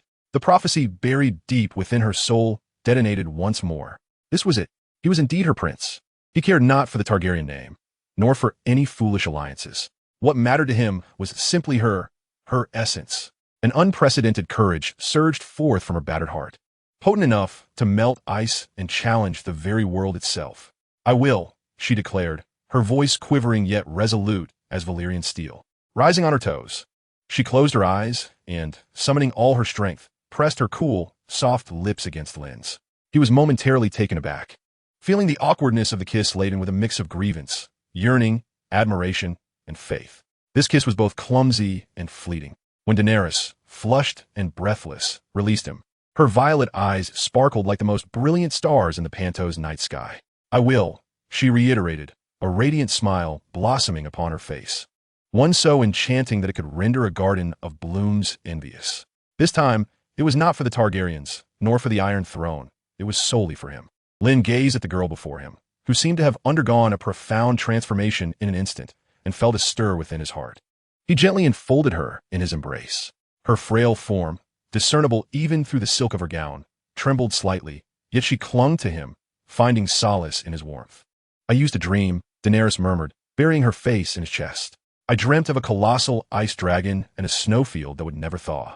I thought they were mere dreams. Now I know they were not." She lifted her gaze, her violet eyes shining like a rain-washed night sky. "You are calling to me." Lynn remained silent, listening intently. He could distinctly feel the seed he had planted within her soul had burgeoned into an indomitable tree within her heart. The outcome was almost too extraordinary. It seemed the three-eyed crow had spoken true. Daenerys pressed her cheek against his chest, absorbing the steady rhythm of his heartbeat, as if it were the most exquisite melody in existence. "Will you truly marry me?" she asked softly, uncertainty lacing her voice. "Not because of the Targaryen name, nor to ally with my brother?" Lynn lowered his gaze to the little one, seeking reassurance in his arms, a smile tugging at his lips. He tilted her chin, compelling her to meet his eyes. "I've said it before, I am marrying Daenerys." He leaned closer, whispering in a tone meant only for her ears. "As for your brother, a king who would barter his own sister, do you think he's worthy of being my ally?" Daenerys stiffened slightly. Lynn's words pierced her at her most vulnerable core. Yet this time, instead of pain, she felt an unprecedented sense of exhilaration. He simply yearned to return home. She instinctively defended Viserys, though her own voice failed to convince her. "There are many ways to return home." Lynn released her, "but selling one's sister is not among them." In a wine cellar, Viserys downed a goblet of Golden Arbor wine, a sickly flush on his face. "Illyrio, my friend, my best friend." He thumped the governor's corpulent back. "Once I reclaim the Iron Throne, I shall appoint you as my treasurer. No, I shall build you a new ducal castle right beneath King's Landing, next to me. I want you to be the wealthiest duke in all the 7 kingdoms." Illyrio's face was a mask of smiles, yet his eyes glimmered with cold calculation. He had already begun to strategize how many ships and provisions to prepare for this grand army of 100,000, and how to reap substantial profits from this lucrative venture. But Lynn appeared to be no simple matter. A man of strength, he would not be easily deceived. Illyrio felt the need to tread carefully lest he provoke Lynn into seeking other allies. Viserys, somewhat inebriated, pushed away the serving girl who attempted to refill his cup and staggered out of the wine cellar. He wished to see how his best ally and his obedient sister were faring in their growing bond. Upon reaching the courtyard, he beheld a sight that froze him in place. On the terrace overlooking the sea, his sister Daenerys was wrapped in the embrace of that man named Lynn. The sea breeze tousled her silver-gold hair, and a serene happiness radiated from her face, an expression Viserys had never witnessed before. In that instant, a wave of inexplicable bitterness and rage surged from the depths of his heart. What was that expression? The girl who had always trailed behind him like a little dog, begging for his attention. How dare she exhibit such joy? Everything she had was bestowed by him. Her life, her beauty, even her identity as a Targaryen princess. Even every Targaryen woman's duty was to bear children for her brother. How dared she? Now, he had merely given Daenerys to that man, and she appeared happier than when she was with him. A possessive frustration enveloped him, as if a cherished toy had been snatched away. Viserys clenched his fists tightly. No, this was not right. He quickly shook his head, forcibly suppressing the surge of unnameable fury. Daenerys was insignificant, just a wretched woman. What mattered was the dragon. As long as he obtained that dragon, he would not hesitate to let the world enjoy Daenerys' company. Viserys lifted his gaze to the azure sky. Unbidden, images of a three-headed ice dragon soaring above King's Landing, incinerating the Red Keep, flooded his mind. And he, Viserys Targaryen, would be atop that dragon, vanquishing all enemies and breaching the castles of rebellion, accepting the adulation of the masses. That was the essence of a true king. A yearning, stronger than the desire to reclaim the throne, spiraled within him like a poisonous vine. The dragon. That dragon should be ridden by a true Targaryen. And he was the last true dragon, instead of a barbarian from the north. The smile on Viserys' face gradually faded, replaced by a chilling expression twisted by desire. He gazed at the two entwined figures on the terrace, his demeanor shifting. Lynn was no longer his ally, but a thief who had usurped his power. The dragon must belong solely to him. Chapter 155, 3 Dragon Eggs. The morning at the governor's residence in Pentos was devoid of birdsong, only the distant cries of seagulls gliding over the rooftops. Sunlight filtered through the intricately carved window panes, casting dappled shadows upon the opulent carpet. The air was thick with a rich aroma of spices, sweet to the point of suffocation, as if to drown one in this gentle prison. Daenerys fidgeted restlessly. The handmaidens had dressed her in a gown of moonlight blue silk. The fabric flowed like liquid moonlight, accentuating her already alabaster skin to the brink of translucence. Her silver gold tresses were meticulously arranged and secured with delicate pearls. It was only when Lynn entered the room that her attention shifted. He donned the black velvet cloak prepared by Illyrio, with a subtle silver thread embroidered into a nondescript insignia depicting a fearsome three-headed ice dragon. The simplicity of his attire emanated an inherent sense of authority. "Are you ready?" Lynn's voice was calm. Daenerys nodded, then quickly shook her head. Nervously, she stood and approached Lynn. Her violet eyes brimmed with anticipation and unease. I don't know what to do." "Do what?" "Be a wife," she murmured, her voice barely above a whisper. Lynn regarded her, gazing at the girl who was to become his wife. Her beauty was enough to drive any man mad. Yet beneath that beauty lay a soul long shrouded in fear and anxiety. "You need not do anything," Lynn said, extending his hand to tuck a rebellious strand of silver hair behind her ear. "Just be yourself." His fingertips were cool, yet they brought Daenerys a sense of reassurance. Yes, to be herself. That was her prince's sole expectation of her. The wedding was stark in its simplicity, bordering on the austere. No guests, no choir, no grand ceremony. In the courtyard of Illyrio's estate, the rotund man who had nearly soiled himself in fright the day before now beamed as the officiant. Viserys stood to the side, wearing a restrained yet eager smile, as if he were the true star of the day. A septon, procured from the dock district of Pentos, clad in a faded robe, trembled as he recited the ancient vows. He likely never imagined he would one day step into the governor's residence to bless such an unusual wedding. "In the name of the Father, I declare you husband and wife. You may kiss your bride." As the septon's words concluded, Viserys was the first to break into applause, his clapping echoing loudly. "Wonderful, wonderful," he proclaimed. "Now we are family, indomitable allies." Lynn ignored his cacophony. He turned to face Daenerys. A blush graced her cheeks, and her long lashes fluttered like butterfly wings. Summoning her courage, she raised her gaze to meet Lynn's. He leaned down and kissed her. This kiss was starkly different from the one shared the previous day on the terrace. Gone were the hesitations and outbursts. In their place was a gentle yet firm proclamation of ownership. Daenerys responded awkwardly, instinctively clutching the fabric of Lynn's attire. She felt as though her body might melt, dissolving into the safety of his embrace. Illyrio had prepared a modest feast. The long table was adorned with delicacies from far-flung corners of the world, presented in gleaming gold and silver vessels. Viserys was already half inebriated, one arm wrapped around a buxom handmaiden while the other held a goblet aloft, loudly discussing how he would deal with the usurpers upon his return to Westeros. "Robert Baratheon, I shall hang his head upon the gates of King's Landing, and that Kingslayer, I shall feed him to a dragon." His voice echoed through the vast banquet hall, rendering him a figure of absurdity. Lynn paid no heed to him, methodically slicing a piece of roasted fish from the summer sea on his plate. Daenerys sat beside him, quietly pouring wine, resembling a docile kitten. She was no longer the puppet princess. She was Lynn's wife. This newfound identity bestowed upon her an unparalleled sense of belonging. At that moment, Illyrio clapped his hands. Two robust slaves entered the hall, bearing a heavy wooden chest. The chest, crafted from the fishwood of Westeros and adorned with bronze corner fittings, appeared both ancient and enigmatic.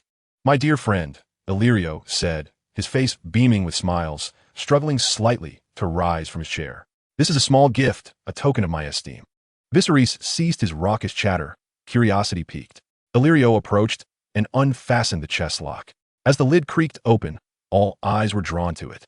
Inside, the chest was lined with thick black velvet, and upon it lay 3 enormous eggs. One was a deep green, speckled with bronze. Another was milky white, adorned with faint golden veins, and the last was pure black, resembling the depths of midnight, yet shimmering with an unusual crimson sheen. The surfaces were covered in fine scales, glistening like gems in the candlelight. "Dragon eggs?" Viserys gasped, the effects of the wine momentarily shaken off. He stumbled forward, eager to touch them. Yet the ancient aura emanating from them left him awestruck and hesitant. "Indeed, genuine dragon eggs. No counterfeit." Illyrio's face bore a hint of pride. "They hail from the Shadowlands east of Ass-High, worth a fortune. However, they have long since turned to stone," he added with a note of regret. The slaves and Septon present gasped in astonishment. This was indeed a gift worthy of Daenerys' stature. From the moment Daenerys laid eyes on the dragon eggs, she could not look away. A stirring from the depths of her blood compelled her to rise and approach the chest. She extended her slender hand to gently caress the black-red dragon egg. Its touch was cold and hard, resembling stone. Yet for some inexplicable reason, she sensed a faint pulse within, akin to a heartbeat. "Just beautiful stones." Viserys soon lost interest, a sneer forming on his lips. "I now possess a living dragon. Illyrio, you might as well have gifted me a shipload of gold." Lynn remained silent. He stepped forward, his gaze fixed upon the 3 dragon eggs. He certainly understood their significance. These were not mere stones. They were Viserion, Regal, and Drogon. Yet this time they would not bear those names. They were the 3-headed dragons that would one day scorch the slave bays and make the entire world tremble. He suppressed the joy swelling within him, mimicking Daenerys, and reached out to touch the green dragon egg. Cold, hard, no enamities. But he knew this was merely a facade. Blood and fire. Lynn's gaze inadvertently swept across Daenerys' exquisite face. His lips moved slightly as a mad and audacious plan began to take shape within his mind. He desired more than just a 3-headed dragon. He wanted all. The night deepened. In the marital chamber of Daenerys and Lyon, there was no enchanting atmosphere.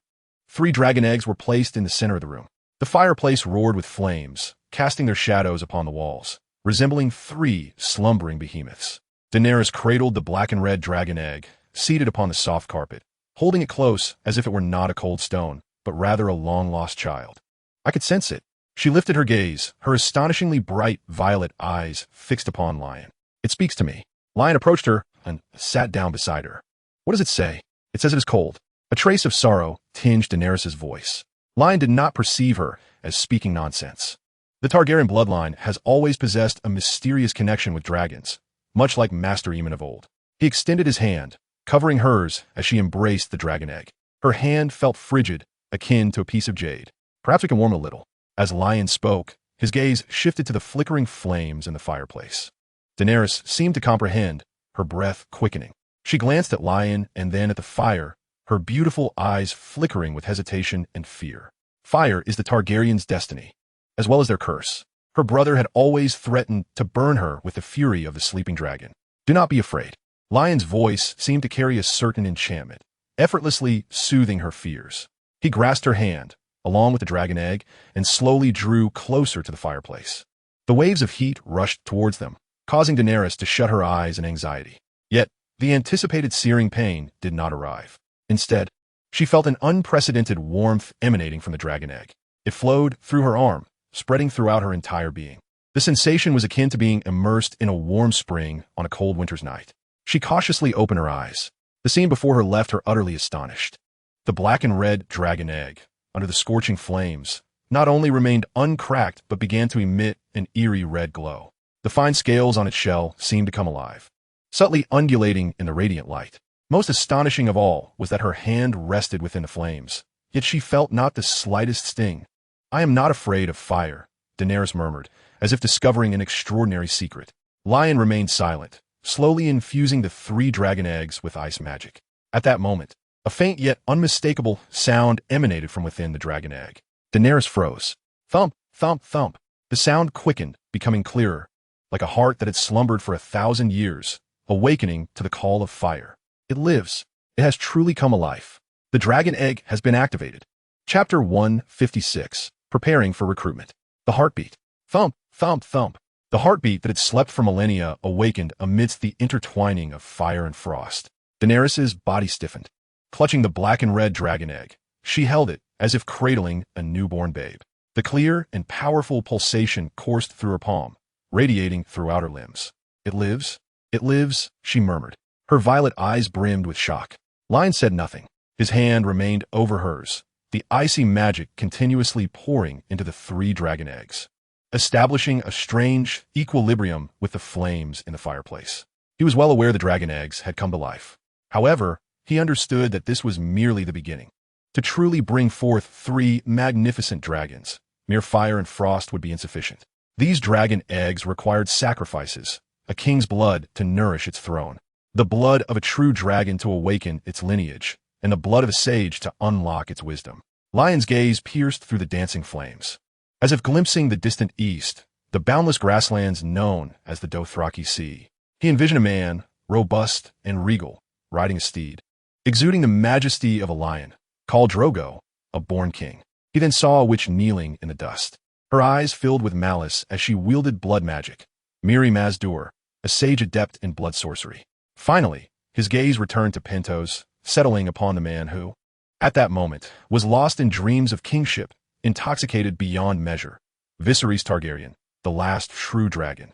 The sacrifices had been chosen. The grand feast was about to begin. Lyon, Daenerys' voice pulled him from his thoughts. She lifted her gaze, her exquisite face a tapestry of joy and confusion. "What shall we do?" "It seems to want to merge." "Not yet." Lyon withdrew his hand, retracting the frost magic. The glow and pulsation of the dragon egg dimmed instantly, eliciting a hint of disappointment from Daenerys. "It requires more nourishment." Lyon rose, pulling Daenerys up from the carpet. "A grand sacrifice awaits." Daenerys nodded, half comprehending. She did not truly grasp what Lyon meant by nourishment and sacrifice, yet she trusted him unconditionally. Her prince, her king, would never err. The next day, when Viserys awoke from his drunken stupor, he felt as though his head might split open. Stumbling out of his room, he intended to summon a handmaiden to attend to him, but his eyes were immediately drawn to the 3 dragon eggs positioned in the center of the courtyard. Bathed in the morning sunlight, their surfaces shimmered with a gentle luster. No longer cold stones, they now seemed to pulsate with life. Viserys' inebriation faded significantly. He hastened towards them, extending his hand to touch the black and red dragon egg. However, before his fingers could make contact, another hand seized his. It was Daenerys. "Do not touch it." Daenerys' voice was soft, yet carried an invisible threat.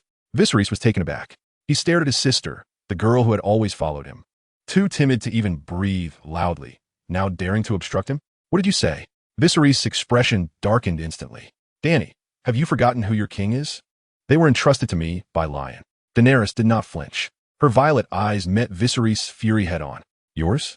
Viserys laughed, as if he had heard the most absurd joke. "Everything you have is given to you by me. Your life, your identity, even this husband of yours, all bestowed upon you by my grace. These dragon eggs belong to House Targaryen. They are mine. They belong to the last true dragon bloodline." He forcefully shook off Daenerys' hand, preparing to seize the dragon eggs. "I believe you are mistaken, King Viserys." A cold voice emanated from behind him. Viserys stiffened. Slowly, he turned to see Lyon standing there, having arrived unnoticed. "These dragon eggs are a gift from Lord Illyrio to our union. Therefore, they are now my property." Lyon stepped forward, his dark eyes calmly scrutinizing Viserys. "And you are nothing more than a beggar king living under someone else's roof. You." Viserys' face flushed with humiliation and rage, causing him to tremble all over. Beggar king. He loathed that title more than anything. "It appears you have yet to fully grasp your predicament." Lynn disregarded his ire. "Your throne, your army, your hopes for vengeance are now all firmly within my grasp. With merely a word from me, you would revert to being the beggar king, ridiculed and begging on the streets of the free trade city." Lynn's words extinguished all of Viserion fury and dignity. as he gazed upon Lynn's serene countenance. A chilling realization swept over him. He now understood that this man before him was far from a malleable ally. He was a creature more fearsome than a dragon. Viserian's lips moved, but the declaration of being a true dragon would not escape his mouth. I simply yearn too much to restore our house. After a prolonged struggle, he managed to muster a feeble excuse. Excellent. Lynn appeared thoroughly pleased with his timely prudence. If that is the case, we should set forth. Set forth? To where? Viserion was taken aback. Back to Westeros? No. Lynn shook his head. Your horde of 100,000 wildlings will await you in the north. We now need to enlist soldiers and conquer a new army. Lynn's gaze turned towards the east. The Dothraki. In the governor's residence, the atmosphere grew somewhat peculiar. Conquer the Dothraki? Illyrio, his corpulent form sunk into the armchair, bore an expression of sheer astonishment. Throughout his life, he had heard countless madcap schemes, but none rivaled Lynn's. Conquer the Dothraki? Those savages who live on horseback, like locusts sweeping through? They possess no cities, no kings, only individual Kalas that follow the strongest. They revere martial prowess and subsist on plunder. Even the formidable Valyrian freehold could do nothing against them. My lord Lynn, you may harbor some misconceptions regarding the Dothraki. Illyrio wiped the sweat from his brow. They cannot be conquered. They are like the wind, ephemeral and elusive. The wind can be directed. Lynn raised his goblet and took a sip. At present, there exists a most powerful Khalasar upon the Dothraki Sea. Their leader is named Khal Drogo, a man who has never tasted defeat in battle. If we slay him and absorb his Khalasar, we shall acquire an elite cavalry exceeding 80,000. Then, centered around this Khalasar, we can snowball, assimilating all the smaller tribes and unifying the entirety of the Dothraki Sea. Illyrio listened, his heart racing. He had to concede that while this plan was audacious, it was not without potential. Should the Dothraki Sea truly be unified, the golden trade route linking east and west would be thoroughly opened. The prophets would drive Braavos' Iron Bank to madness. This is far too perilous, Illyrio hesitated. Khal Drogo's warriors are the fiercest among the Dothraki. They only follow the strongest call. Precisely. Lynn smiled. I will demonstrate to them what true strength entails. I shall personally sever his braid and let him taste the bitterness of defeat. Viserion, listening beside them, felt a surge of excitement. He had begun to envision himself riding a dragon, leading thousands of Dothraki cavalry into the heart of King's Landing. That would be a spectacle 100 times grander than assaulting the city with a horde of wildlings. Illyrio, provide him with a ship, Viserion exclaimed eagerly. Grant him the finest vessel, the swiftest ship. I command you, fulfill all his demands. Illyrio sighed in resignation. He knew he had no choice left. I only require 3 ships. Lynn extended 3 fingers, and sufficient fresh water and provisions. Additionally, Lynn's gaze fell upon Viserion. It is essential for King Viserion to accompany us. It is necessary for the future king of the 7 kingdoms to witness the birth of his first army. Is it not? Upon hearing this, Viserion puffed out his chest, an expression of rightful pride adorning his face. Naturally, he remained blissfully unaware that the path he was about to tread was a one-way ticket to hell. He could not foresee that the true dragon blood he longed for would spill forth in a manner he most dreaded. Lynn's intentions in nurturing him now were merely to gather the dragon eggs before sacrificially offering both him and Khal Drogo. 3 days later, at the port of Pentos, 3 merchant ships belonging to Governor Illyrio unfurled their sails. Lynn stood at the bow, the sea breeze billowing through his black cloak. Daenerys, like a devoted wife, quietly stood beside him, adjusting the collar of his garment, tousled by the wind. Her countenance no longer bore any trace of timidity or unease. Instead, it radiated with an anticipation and happiness of embarking on a journey with her beloved. The 3 dragon eggs were carefully stowed in the ship's innermost hold. Wrapped in warm silk, Viserion had also donned a dapper riding suit, a superficial gilded sword hanging from his waist. He stood tall, surveying the bustling slaves and sailors at the dock with the demeanor of a lord surveying his domain. He had begun to fantasize about how, upon reaching the Dothraki Sea, those savages would revere him as the true dragon. Perhaps there would be no need for Lynn to intervene. With merely a wave of his arm, those mounted barbarians would kneel at his feet, kissing his boots. As for Lynn, a glint of cold malice flickered deep within Viserion's eyes. Merely a thief who had usurped Targaryen power. Once he had dominion over the Dothraki and reclaimed his dragon eggs and army, he would make this northern barbarian aware of who the true master was. Set sail. With the captain's command, the heavy iron anchor was slowly hoisted.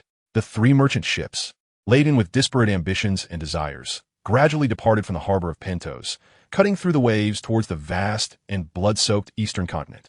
Chapter 157. The Deranged Viserion. The sea breeze from the narrow sea, laden with salt and moisture, swept across the sails of the 3 merchant ships. The continent of Westeros had long vanished beyond the horizon, leaving only the endless expanse of azure. Lynn stood at the bow, Daenerys quietly by his side. She had exchanged her elaborate silk gown for a more practical linen dress, her silver gold hair braided into a thick plait cascading down her back. On the deck, Daenerys adjusted Lynn's collar, which had been ruffled by the sea wind. The exquisite beauty of her face had shed the initial timidity and anxiety. In its place blossomed a warmth belonging to a wife and an infinite yearning for the future. Her hand naturally found its way into Lynn's, their fingers entwined. These days had been the most tranquil of her life.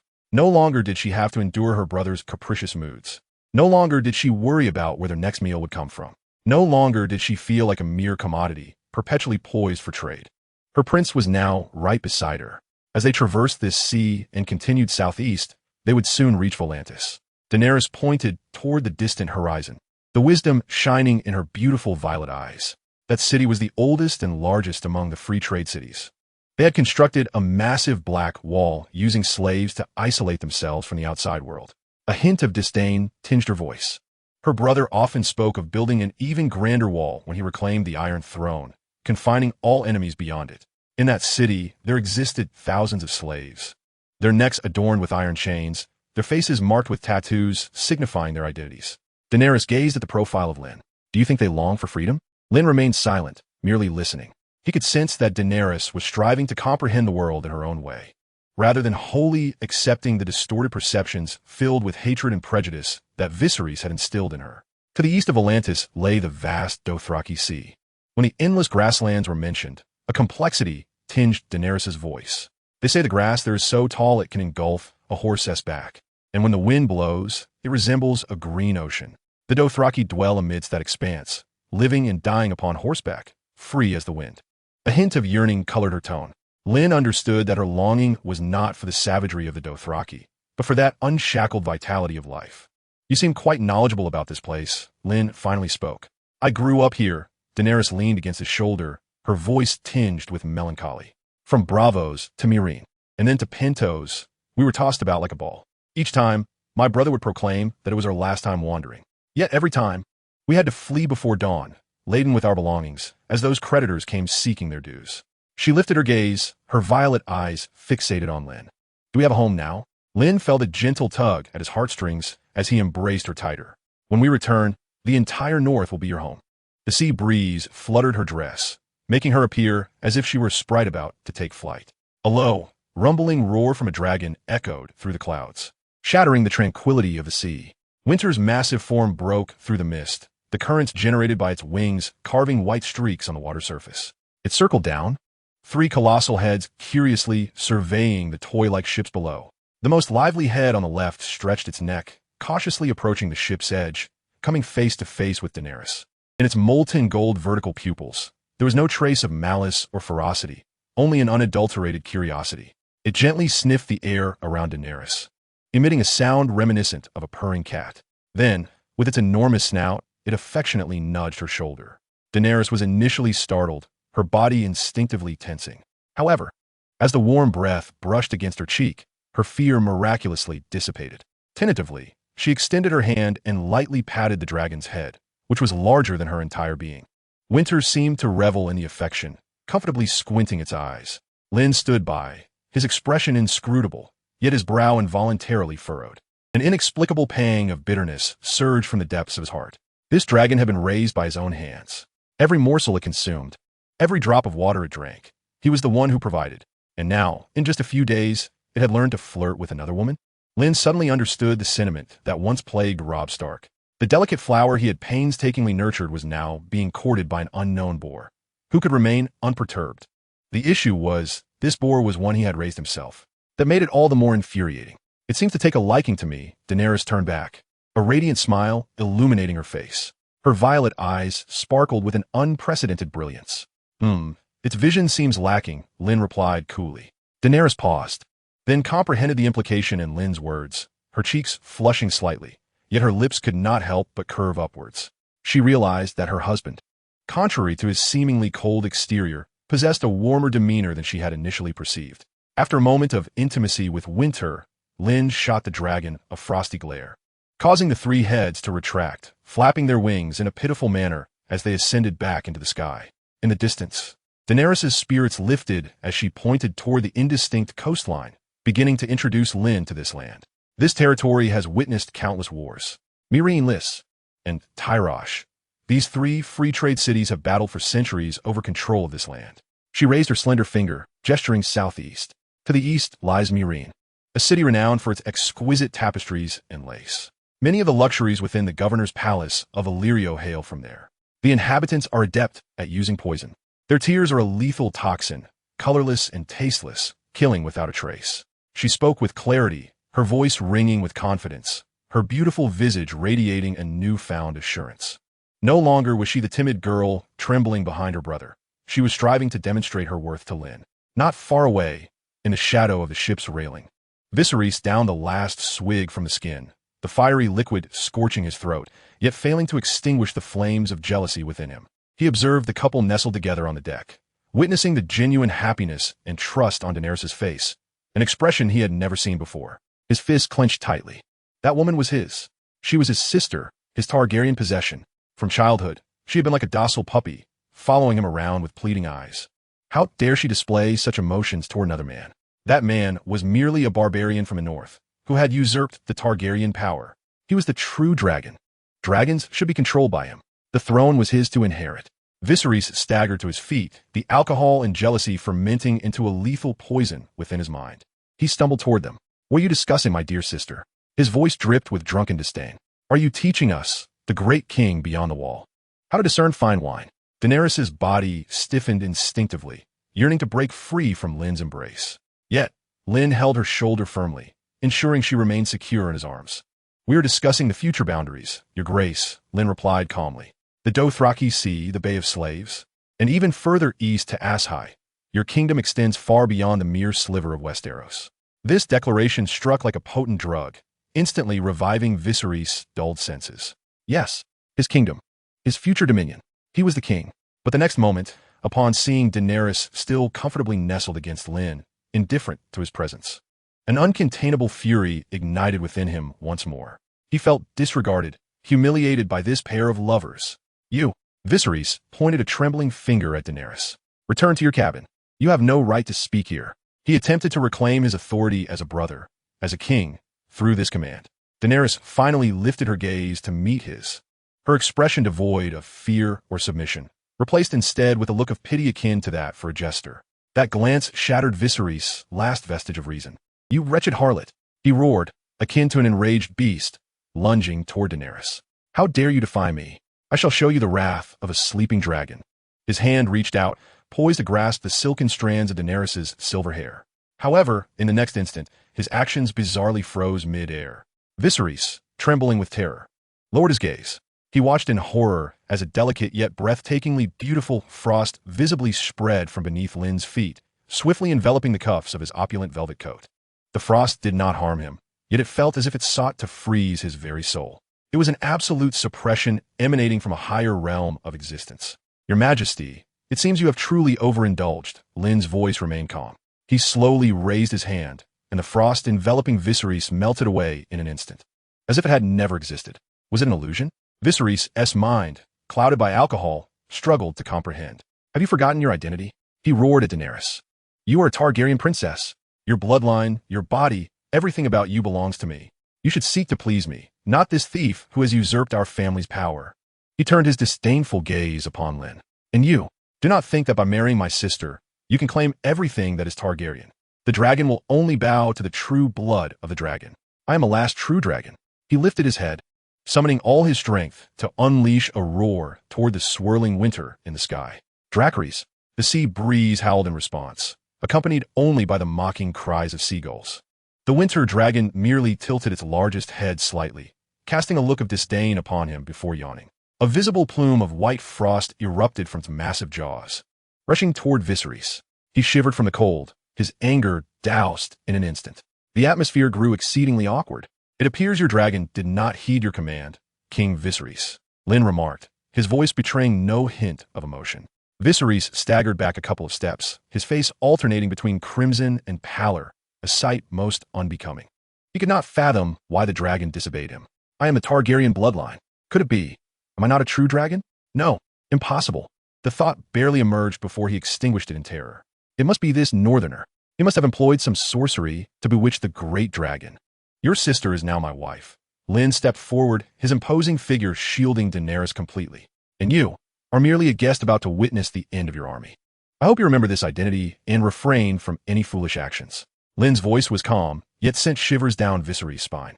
Otherwise, he did not continue, but raised his hand, lightly resting it upon the ship's railing. Crack!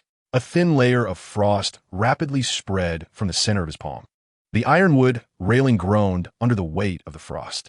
Viserys' pupils dilated sharply, the blood draining from his face. This time he truly saw. It was not an illusion. This was magic. He gazed into Lynn's eyes, dark as the night.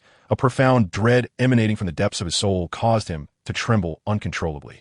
He finally realized that he had provoked not an ally, but a capricious demon capable of snuffing out his life at any moment. Viserys stammered, his lips quivering, unable to utter a single word. You see, Lynn withdrew his hand as if nothing had transpired. You should be somewhat sober now. Viserys turned and silently retreated to his cabin, his silhouette forlorn and disheveled. Daenerys watched her brother's departing figure. He, a man incapable of controlling his own emotions, was unworthy of the throne. Lynn interrupted her thoughts, his gaze icy as he observed Viserys retreat, merely a mad dog eager for death. Once we reach the Bay of Slaves, I shall use Viserys' blood to atone for the sins he has committed against Daenerys. Meanwhile, back in his cabin, Viserys kicked over the wine cup on the table. He lunged at the wooden chest containing the dragon eggs, desperately trying to open it. But the chest had long been sealed by Lynn's ice magic. He could only pummel it like a madman, his knuckles bloodied. Mine, all mine. He leaned against the chest, collapsing to the ground, emitting a frenzied growl. Fear and humiliation coalesced within him into a killing intent colder than the narrow sea. He lifted his head, his pale violet eyes devoid of any madness or rage, replaced instead by an aura of chilling intent. You will die. I will kill you. The dragons, Daenerys, the Iron Throne. Everything will belong to me. Chapter 158, The Unsullied. The merchant ship sailed across the summer sea, the air growing increasingly hot and humid. The cold winds of Westeros seemed like a distant memory. Now, the blazing red sun scorched the deck, causing every pore to ooze sticky sweat. Daenerys nestled in Lynn's embrace, the sea breeze tousling her silver-golden hair. She pointed to a name circled in red ink on the map, her voice laced with curiosity. Astapor? The Dothraki are a group of undisciplined wild horses, Dany. Lynn's voice was steady. He held Daenerys' hand, savoring its delicate warmth. They can break down a city wall, yet in the next moment, they will turn upon each other in a frenzy over a woman. They can only be conquered. Lynn's gaze turned toward the distant southeast, where a reddish-brown coastline slowly emerged. Astapor, the jewel of the Bay of Slaves. A city built of blood and brick finally came into view. The massive red brick walls glimmered under the scorching sun, as if soaked in blood.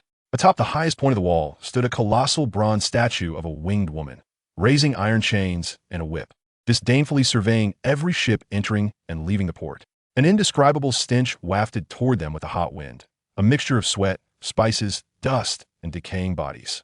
Daenerys instinctively wrinkled her brow, burying her face deeper into Lynn's embrace. This is Astapor. Viserys' voice echoed from nearby, tinged with a morbid excitement. He stood at the ship's railing, greedily gazing at the city, radiating wealth and vice.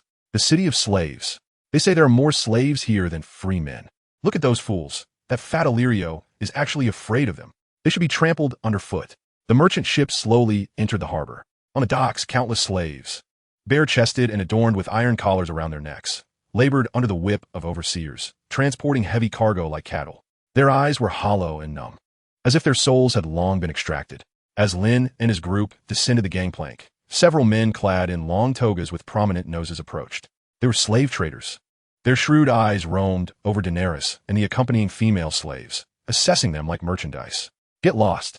Lynn did not even glance at them, merely uttering 2 words coolly. The slave traders attempted to respond, but upon meeting Lynn's gaze, which was as dark as eternal night, their words caught in their throats. Unconsciously, they took a few steps back, clearing a path. As they traversed the filthy, crowded docks, a group of individuals entered the city of Astapor. In stark contrast to the chaos of the wharf, the streets within the city were broad and immaculate, flanked by towering, pyramid-shaped red brick edifices. This was the abode of the masters. However, beneath this veneer of cleanliness lay a more profound malevolence. Along the streets, at regular intervals, slaves were nailed to wooden stakes. Most had succumbed to death, their bodies desiccated under the merciless sun. Vultures circled overhead, occasionally descending to feast upon the putrid flesh. This was the proud road of Astapor, intended to intimidate all slaves harboring treacherous thoughts. Daenerys's complexion grew increasingly pale. She clutched tightly to Ser Jorah's arm, her body trembling slightly. At that moment, a commotion erupted not far ahead in the square. It was a vast plaza, known as the Punishment Square. At that instant, in the heart of the square, a lavishly attired master was brandishing a whip adorned with ivory, directing it toward a row of young boys, their bare chests branded with the mark of the harpy. "Behold, the finest from Karth." The master's voice was shrill and self-satisfied. "Look at my latest merchandise, the purest of the unsullied. Within their bodies, there resides not a trace of fear or weakness. They are perfect killing machines." To demonstrate his claim, he snapped his fingers. An overseer emerged from the crowd, dragging forth a ragged female slave, cradling an infant still swaddled in blankets. This was the final act. The smile upon the master's face twisted into cruelty. "Sever their last emotional bond with this world," he commanded, pointing at one of the boys. "You, step forward." A boy, appearing no older than 10, emerged, his gaze vacant like that of a soulless corpse. "Kill the spawn." The master indicated the infant in the slave's arms with a casual tone. The female slave's body convulsed violently. She gazed at the master in terror, then at the boy advancing toward her, her throat emitting raspy sounds. Yet she could not utter a plea for mercy. The boy stood before her, drawing forth a short spear from his waist. A flicker of reluctance crossed his eyes. Yet soon they were replaced by a chilling indifference. With a soft, sickening sound, the infant's cries abruptly ceased. Blood splattered across the female slave's despairing, numb face. The boy, his expression unchanging, withdrew the spear, wiped the blood from its tip on the filthy edge of the slave's garment, and then turned to rejoin the ranks. Throughout the ordeal, his countenance betrayed not a hint of emotion, as if the life he had extinguished was no more significant than that of a mere insect. A piercing scream shattered the din of the square, not from the bereaved slave, but from Daenerys. She could no longer contain the horror and rage surging within her. Her violet eyes brimmed with tears. "Silence." Ser Jorah's arm encircled her waist like a vice, holding her tightly against him. His voice was low, whispering in her ear, "Look, Daenerys, truly see. Remember this face, remember the visages of these people. Recall upon what foundation their so-called pride is built." Daenerys's body trembled violently. She buried her face in Jorah's chest, her stifled sobs nearly suffocating her. Ser Jorah remained silent, merely lifting his head. He gazed impassively at the master, who continued to boast about the quality of his goods. His expression bore no anger, no pity. It was only an unfathomable coldness, as if he were observing a corpse. Viserys was momentarily stunned by the scene in the square, but soon that shock morphed into a warped yearning. Absolute obedience, absolute control. Such was the power a king should possess. He gazed upon the motionless Unsullied, his greed nearly spilling over. If he could command an army such as this. Under the guidance of a slave, Ser Jorah and his companions arrived at a magnificent estate situated atop the city. This was one of the most opulent manors in Astapor, owned by a wealthy merchant who spent most of his time abroad. Ser Jorah instructed the guide to deliver a seal bearing the image of 3 ice dragons to the steward of the estate. Within half an hour, they became the new masters of the manor. Inside, slaves clad in pristine linen scurried about, heads bowed, navigating the corridors and gardens with utmost caution.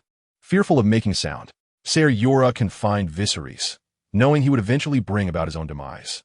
When Daenerys could no longer tolerate Viserys' presence, it would mark the end for him. Ser Jorah had no desire for Viserys to jeopardize his relationship with Daenerys. In the chamber, Daenerys remained ensnared in the horror of the day's events. She sat upon a sumptuous silk couch, knees hugged to her chest, her exquisite face devoid of color.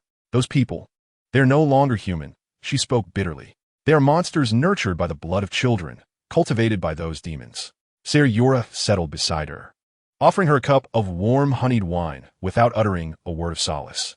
Daenerys obediently took a sip, her trembling form calming slightly. "They are the most elite warriors in this world." Ser Jorah's voice was calm. "And soon they will belong to us." "Please." Daenerys' head snapped up. her tear-filled violet eyes brimming with defiance and revulsion. Must we have these monsters? I refuse to become a slave master. I will not become a demon like them. Ser Jorah regarded her quietly, observing the purity and goodness that still resisted compromise in the face of evil. Suddenly, he smiled. He reached out, gently caressing her cheek. Who said you must be a slave master? He rose and approached the grand floor-to-ceiling window. Outside lay the lights of Astapor. The bronze harpy, a symbol of enslavement and oppression, appeared even more grotesque in the night. Did you think I brought you here to purchase a throng of slaves? Ser Jorah turned to Daenerys, his dark eyes glinting with an enigmatic light she could not comprehend. I told you, Daenerys, I am here to shatter chains, to break the iron shackles of those slaves. At that moment, a slave entered to deliver a message. My lord, a knight claiming to be Ser Jorah Mormont seeks an audience. Let him enter. Moments later, a tall man with broad shoulders stepped into the brightly lit hall. He appeared to be in his 40s, his weathered face bearing an enduring weariness and melancholy. Clad in well-worn chainmail, over which he wore a faded tunic, a black bear stood embroidered upon his chest, a knight in exile. As he entered the hall, his gaze fell first upon Daenerys. Upon seeing her signature silver hair and violet eyes, a flicker of complex emotion crossed his gray eyes. He had heard from Illyrio that Daenerys and Viserys had been taken by a mysterious young man, one who even had dragons, and it was only through relentless pursuit and inquiry that he had found them here. He knelt on one knee. Ser Jorah Mormont, at your service, my queen. Daenerys instinctively glanced at Ser Jorah, and seeing no objection, she softly replied, Please rise, Ser Mormont. Jorah Mormont rose to his feet, his gaze finally shifting to the young man beside Daenerys Lyon. Is this the enigmatic individual mentioned by Illyrio, the one who possesses 3 great dragons? He appears far too youthful. Jorah scrutinized Lyon with a composed demeanor, attempting to discern some quality that might align with the mythical beasts he was said to command. However, in the next moment, his gaze froze entirely. He was fixated on the long sword at Lyon's waist. The hilt was wrapped in black leather, yet the menacing wolf's head at its top was intricately carved from pale fishbone. 2 crimson garnet eyes glimmered with a ghostly light under the candle's glow. A Valyrian steel sword. Longclaw. A thunderous realization struck Jorah, leaving his mind blank. How could this be? This sword, the ancestral weapon of House Mormont, passed down through generations. How could it be here, on the waist of this unfamiliar man? Well, he had fled the north in disgrace. Having brought shame upon his family through the illicit trade of slaves, he left this sword behind on Bear Island, feeling unworthy to wield it again. Later, his father had sent it to the Wall, hoping it would safeguard the north forever. It should be at the Wall, in his father's possession. This sword. Jorah extended a trembling finger, pointing at Longclaw at Lyon's side. Where did you acquire it? Lyon did not respond immediately. He merely regarded the man before him with calm eyes, observing the complex emotions of shock, shame, and anguish that played across his face. A gift, Lyon finally spoke. From the Lord Commander of the Night's Watch. Jorah's body swayed violently, as if all strength had been drained from him, staggering back a step. The Lord Commander, my father. My father actually bestowed our ancestral sword upon a stranger? Why? A profound sense of abandonment and anguish washed over him in an instant. Who are you? Jorah raised his gaze, his gray eyes bloodshot. Jorah Mormont, heir to Bear Island, the only son of the late Jeor Mormont. Lyon did not answer his question, but rather unveiled his identity. For a vain woman, he sold poachers to the slavers of Lys, violating the law. A fugitive, abandoned by his own father, hunted by Ned Stark, who fled to Essos. Each of Lyon's words struck Jorah Mormont's deepest wounds, exposing the shame he had desperately tried to forget in a bloody display before the flickering light. Jorah's complexion paled instantly, his lips moved, yet no words escaped. He had thought himself a pawn sent by Illyrio to guide and surveil these individuals. Yet now he realized that before this young man, he was akin to a stripped jester, devoid of any secrets. Daenerys, too, was taken aback. She stared at Lyon in astonishment, then at the disheveled knight before her. Given Jorah's reaction, it seemed these revelations held truth. Jorah instinctively grasped the hilt of his sword, a primal response of a warrior. Yet he soon bitterly released his grip. Resist? With what means? His opponent could hardly be bothered to summon that legendary dragon. Mere words were sufficient to utterly shatter his dignity and resolve. He had anticipated humiliation or death. Yet Lyon's next words left him utterly stunned. Your father often speaks of you. Lyon's voice bore no emotion. He said he misses the days on Bear Island. He thinks of you constantly. It was a lie, but for a fugitive tormented by guilt, this falsehood was sweeter than any honey.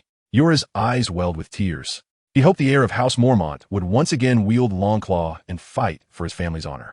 Lyon continued, rather than serving as a furtive spy under a corpulent merchant, begging for a nebulous pardon, and then swearing fealty to a beggar king who would sell even his sister. Lyon's words utterly dismantled Yora's final facade. Yes, he had been working for Varys, the Spider of King's Landing, surveilling the movements of the Targaryen siblings in exchange for a chance to return home. It was a sordid bargain. Westeros no longer harbored a place for you, Sir Jorah Mormont. Lyon approached him, his towering figure casting a shadow over Jorah. However, I can offer you a new choice. Swear loyalty to me, not to the princess of House Targaryen, but to me. Lyon's voice echoed through the vast hall. Assist me in seizing this city. Liberate all the slaves.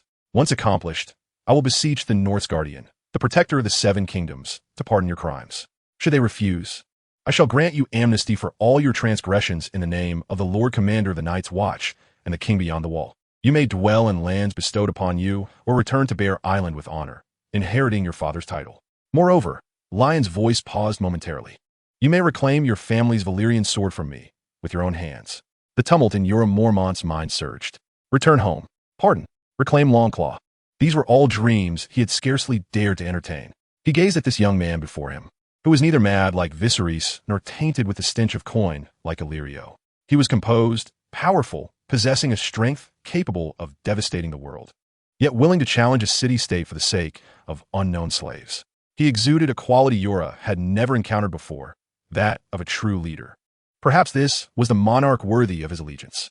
Jorah Mormont regarded Lyon once more, then glanced at the ancestral sword at his waist, a symbol of both family honor and disgrace.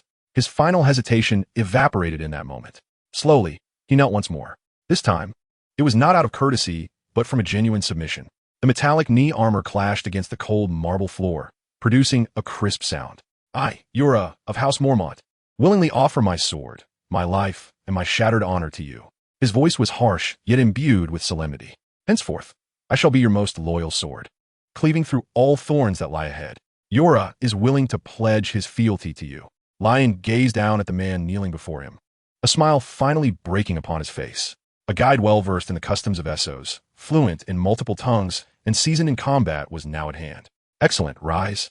Sir Jorah. Lyon extended a hand to assist him. You shall not regret today as choice.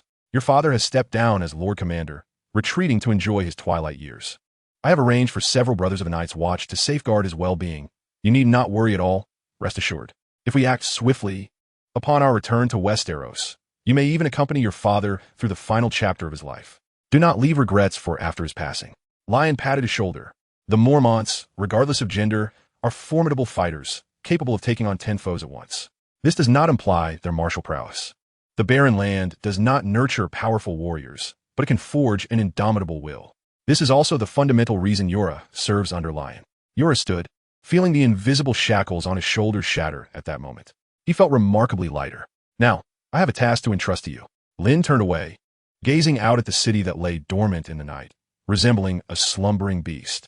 I wish to procure all the unsullied of Astapor, he declared. Jorah was momentarily taken aback, but soon grasped Lynn's intention. He sought to seize control of all the unsullied without bloodshed. But my lord, the price of the unsullied is astronomical, Jorah cautioned. Even the governor of Illyrio may not be able to muster such a sum all at once.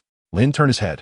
Tomorrow, you shall convey to the benevolent master of Astapor, Krasny's Emo Naklas, that I possess sufficient funds to acquire all of his unsullied. Establish a connection with him first. Chapter 160, The Lion's Demand. The night in Astapor was warm and oppressive. Jorah Mormont departed to fulfill his orders. His figure quickly vanished beyond the imposing gates forged from black iron and red bronze. In the hall, an eerie silence enveloped the room. Viserys' patience had evidently worn thin. He paced restlessly upon the lavish carpet, his pale violet eyes glinting with greed and impatience. What are we waiting for? He abruptly halted, nearly shouting at Lynn. Use your dragon. Reduce this accursed city to ashes. Turn those masters to dust. Then all the unsullied will belong to us. How simple. How swift. Lynn did not even glance at him, methodically peeling a blood orange from the summer sea with a silver knife. The crimson juice dripped along the blade, creating a shocking splash of red upon the golden platter. Daenerys sat nearby, observing Lynn's remarkably steady hands, and her own anxiety and trepidation began to miraculously subside. A king requires a loyal army, not a throng of beasts shackled by fear, Lynn stated calmly. Loyalty? Huh. Viserys laughed as if he had heard the most ludicrous jest. Power is loyalty. As long as my dragon soars above, they shall only dare kneel and kiss my boots. He gestured toward the slaves outside, their heads bowed in submission. Look at them, Lynn. They are born inferior, ingrained with obedience in their very bones. Your kindness will only be perceived as weakness. At that moment, a young slave girl clad in a linen gown carefully entered, bearing a jug of chilled honeyed wine. She appeared even younger than Daenerys, her black eyes brimming with fear and trepidation. She moved slowly and delicately, fearful that the friction of her sandals against the smooth marble floor might disturb the newly arrived nobles. Her gaze dared not meet anyone's eyes, fixated solely on the ground beneath her feet. As she approached the long table, preparing to fill Viserys' cup, he suddenly slammed his hand down upon the table. What are you dawdling about? Fool! Unable to direct his ire at Lynn for his perceived negligence, he unleashed all his fury upon the innocent girl. The roar struck her like a whip. The girl trembled violently, the silver wine jug slipping from her grasp. Clang! The jug crashed against the table's edge, then rebounded violently to collide with an exquisite Valyrian glass vase on the nearby side table. The vase, a deep azure, was adorned with golden engravings of ancient dragon totems, shimmering with an ethereal glow in the candlelight. According to the estate's steward, it was a rare treasure unearthed from the ruins of Valyria's freehold, worth enough to buy a small mercenary band of 10 men. Crack! The sound was heartbreakingly clear as the vase shattered. Azure shards scattered across the floor. The hall fell into a deathly silence. All slaves present, whether fanning in the corners or standing behind the columns, halted their movements in that instant. They held their breath, as if even their heartbeats had ceased. In Astapor, breaking a master's precious vessel meant only one fate: being nailed alive to a stake on the road of pride, allowing the sun and vultures to devour every inch of one's flesh. The girl, having committed this grave blunder, froze entirely. She knelt on the ground, her body trembling uncontrollably. The light had vanished from her black eyes, leaving only pure despair. She knelt there, devoid of even the courage to plead for mercy, for she knew that begging would be futile. She would face the most ruthless punishment, serving as a grim reminder to the other slaves of the cost of transgression. You wretched, worthless creature. Viserys' face turned a deep shade of crimson. He cared not for the vase, but rather felt his authority had been insulted. Before this northern barbarian, this supposed ally of his, a lowly slave had dared to publicly humiliate him. Kill her. Viserys pointed at the girl, now utterly lost, and screamed at Lynn. I command you, slay her at once, in the most brutal manner. Let her learn the consequences of offending a king. His voice echoed through the vast hall, sounding both jarring and deranged. Daenerys' heart tightened painfully. Instinctively, she grasped Lynn's sleeve, her violet eyes filled with pleading. She wished to witness no more death before her. Lynn gently patted Daenerys' small hand, signaling for her to remain calm. Subsequently, he disregarded Viserys' outburst. He merely set down the silver knife, rose, and slowly approached the kneeling slave girl. His tall figure overshadowed her completely, resembling a divine judgment descending. The girl trembled even more violently, a foul odor emanating from her. She had soiled herself in fear. Lynn knelt before her, disregarding the chaos and filth around them. He extended his hand, not as everyone anticipated to choke her throat, but rather to pick up the largest blue shard from the ground and place it in his palm. Quite beautiful. I assent it. His voice was soft. He spoke in High Valyrian, the language of the conquerors of the old empire. The slave girl lifted her tear-streaked, terrified face in bewilderment. You see, Lynn held the shard before her eyes. It is shattered and can never be restored. But you, Lynn's gaze shifted from a shard to the girl's vacant eyes. You're still alive. A vase, no matter how precious, is merely an inanimate object. Your life is worth more than 1,000 such vases. Upon concluding his words, Lynn retrieved a gleaming gold dragon coin from the pouch at his waist. He gently placed the coin, more than sufficient for an ordinary free man to squander for an entire year in King's Landing, into the girl's cold and trembling hand. With this, go procure yourself a fresh set of clothing and enjoy a proper meal. I grant you a day's reprieve to forget today's unpleasantness, and then return tomorrow to continue serving me. Boom! In that moment, the entire hall reverberated with astonishment in the minds of all the slaves. They stared in disbelief at the man crouched on the ground, at the coin in the girl's hand that could blind the eyes of men. They beheld the girl's face transition from utter despair to utter confusion, and finally to sheer ecstasy. They felt as though their long-held perceptions had been utterly overturned. Mercy? No. This was no mere mercy. Only a deity, descending from the heavens to deliver the suffering from their plight, could perform such an astonishing act. Viserys, too, was rendered utterly dumbfounded. He stood there, mouth agape, staring blankly at Lynn, then cast a glance at the female slave who had narrowly escaped death. He was utterly bewildered. A slave, a wretched creature as lowly as dust. How could her life possibly be deemed more precious than the treasures of Illyria? Had this northerner lost his sanity? You. Viserys pointed an accusatory finger at Lynn, trembling with rage. Do you even comprehend what you are doing? They're the most despicable of slaves. What am I doing? Lynn rose, turned to him, and regarded him calmly. In his pitch-black eyes, there was not a hint of turbulence. Yet Viserys felt an inexplicable pang of anxiety. I am telling you, King Viserys, a single life is always more deserving of respect than an inanimate object. This, indeed, is the demeanor and dignity befitting a king. You ought to learn how to treat others with kindness. Lynn's words struck Viserys like a resounding slap, causing his face, contorted with anger, to flush a vivid red and then pale, reaching an apex of intensity. In the hall, after a brief silence, the slaves almost simultaneously knelt down. They pressed their foreheads deeply against the cold marble floor, adopting the most humble of postures to offer their most silent, yet sincere, tribute to the man who had bestowed upon them unimaginable dignity and hope. Daenerys watched this scene unfold, tears uncontrollably streaming from the corners of her eyes. Yet this time, it was not from fear or sorrow, but rather from a profound sense of pride and emotion that could melt her entire being. She gazed at Lynn's silhouette. His back was illuminated by the light, and her violet eyes, dampened by tears, sparkled like the brightest morning star on the horizon. This was her king, a true sovereign. As the night deepened, the story unfolding in the mansion's hall rippled through the hearts of all the slaves like a stone cast into still waters, creating enduring waves of hope. Have you heard? That lord from Westeros, he gave a dragon coin to a slave who broke a vase and even granted her a day off. Is that true? Absolutely. My cousin was serving in the hall. He saw it with his own eyes. He also said that the value of that lord's life surpasses that of 1,000 vases. In the dark corners, outside the kitchen's back door, beside the haystack in the stable, countless whispers carried on the night breeze. The voices were laced with disbelief. A flicker of hope was passed between the slaves. Just then, a knock echoed at the mansion's door. Jorah Mormont had returned.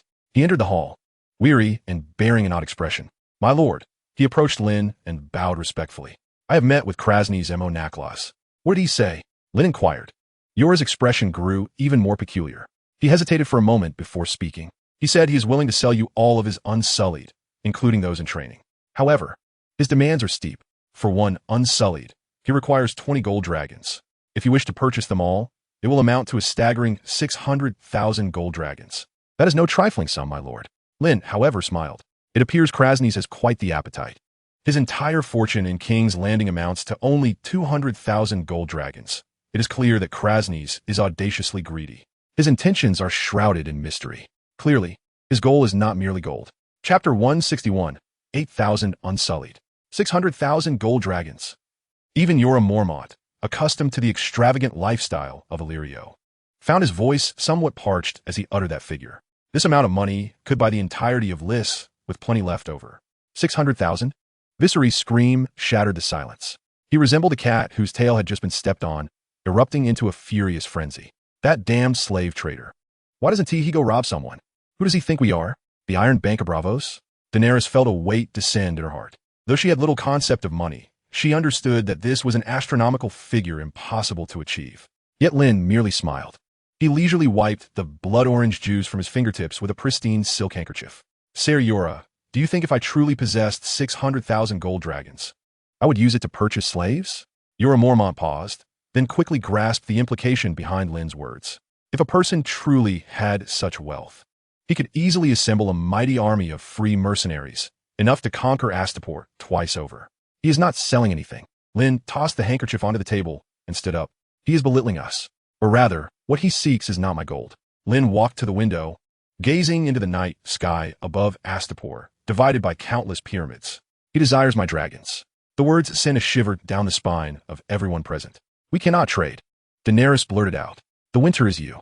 Her words faltered midway as she struggled to define the relationship between Winter and Lynn. Partner? Bait? Or something else entirely? Has he lost his mind? A hint of absurd mockery flashed across Viserys' face. Does he think dragons can be bought with gold like livestock? In the eyes of a merchant, everything in the world has a price. Lynn turned, his dark eyes appearing particularly profound in the candlelight. Krasny's is testing me. He wishes to see what price I am willing to pay to acquire his Unsullied. If I were truly foolish enough to bargain with him, he would deem me weak and malleable, someone he could easily manipulate. He would raise the stakes until I offered him what he truly desires. Lynn's analysis sent a chill down Mormont's spine. He realized that the confrontation between him and that lord had never been on equal footing. After all, they had no army, and their influence was pitifully small. The other party had never intended a trade. They merely feared that they might ride away on dragons. "My lord, what shall we do? Should we leave?" asked Astapor. Yora's voice bore a hint of uncertainty. Lynn pulled a small, heavy pouch of gold coins from his satchel and tossed it to Yora. "Leave? The army has yet to arrive. I need you to go once more, but not to see Krasny's. I need you to uncover everything about Astapor. How many Unsullied there are, how many are in training, where their barracks are, who commands them, and how they are rotated. How many guards are stationed in the city, their armaments, and their combat capabilities. Additionally, how many private soldiers the lords possess, and what their weaknesses might be." Every word Lynn uttered was a precise command. "I require a map of Astapor, one that clearly marks every street, every barrack, and even every sewer. Use this money to bribe those greedy overseers, to win over the slaves who harbor discontent toward their masters. Within a day, I want all the answers." Mormont gripped the pouch of coins, feeling its weight akin to 1,000 pounds. He finally understood that Lynn had never intended to buy. From the very moment he set foot in this city, he had been prepared to seize victory without any cost. Is it that simple? Viserys scoffed from the side, breaking the heavy atmosphere. "Send a scout to ask around? That is far too slow. If it were up to me, I would have Winter bite off Krasny's head, then inform the remaining rotund individuals that they must either surrender the Unsullied or be reduced to cinders along with their city." He gestured emphatically, envisioning himself reigning over Astapor. "You are correct. That indeed presents the simplest solution." Lynn surprisingly nodded in agreement. Viserys appeared taken aback, a smug expression gracing his features. "But what then?" Lynn countered. "We would merely acquire a horde of fear-driven, soulless automatons. And then, should we escort them to the next city and incinerate it once more? Before long, the entirety of Slaver's Bay would be aware that 2 lunatics from Westeros are riding dragons. They are capable of nothing but devastation. By that time, we would be met with a fleet united from all the free cities, alongside countless assassins summoned from the Shadowlands and Bravos. Do you wish to be a conqueror or a pyromaniac hunted by the entire world?" Lynn's words extinguished Viserys' illusions like a deluge of cold water. He opened his mouth, but could not muster a single retort. Governing a realm is far more arduous than waging war. Lynn patted Viserys on the shoulder and turned to depart, leaving Viserys standing there, pallid and clenched-fisted, the sound of his knuckles cracking echoing in the night. As darkness deepened, Daenerys tossed and turned, unable to find solace in sleep. The brutality of the day and the machinations of the night cloaked her heart, which had only just begun to feel a sense of belonging in a shroud of unease. She quietly rose and exited the chamber. On the terrace of the estate's highest point, she found the silhouette that brought her comfort. Lynn stood alone, gazing down at the city steeped in sin. The night breeze billowed his dark cloak, rendering him akin to a statue melded with the shadows. Unable to sleep, Lynn did not turn but seemed to possess eyes in the back of his head. "Aye." Daenerys approached his side, resting her elbows on the cold stone railing, emulating his stance. "I was merely contemplating whether the Unsullied still have hope. Their souls have been extinguished by those benevolent masters." "No," Lynn shook his head. "Souls cannot be killed, Daenerys. They can only be imprisoned. As long as we shatter the cage, even the faintest spark can ignite a conflagration." Daenerys, half comprehending, studied the side of Lynn's face. In the moonlight, his sharply defined features appeared somewhat austere. "Do you truly intend to liberate them?" she whispered. "Why?" "Because I made a promise to you." Lynn turned to meet her gaze, his eyes locking onto hers, those still clear violet orbs shimmering in the night. "I vowed to shatter the chains." Daenerys' heart skipped a beat. A warm surge emanated from the depths of her being, instantly dispelling all chill and trepidation. She fell silent, gently wrapping her arms around Lynn's waist. The following day, Mormont returned, dust-laden and reeking of wine. He unfurled a rudimentary map sketched on sheepskin before Lynn.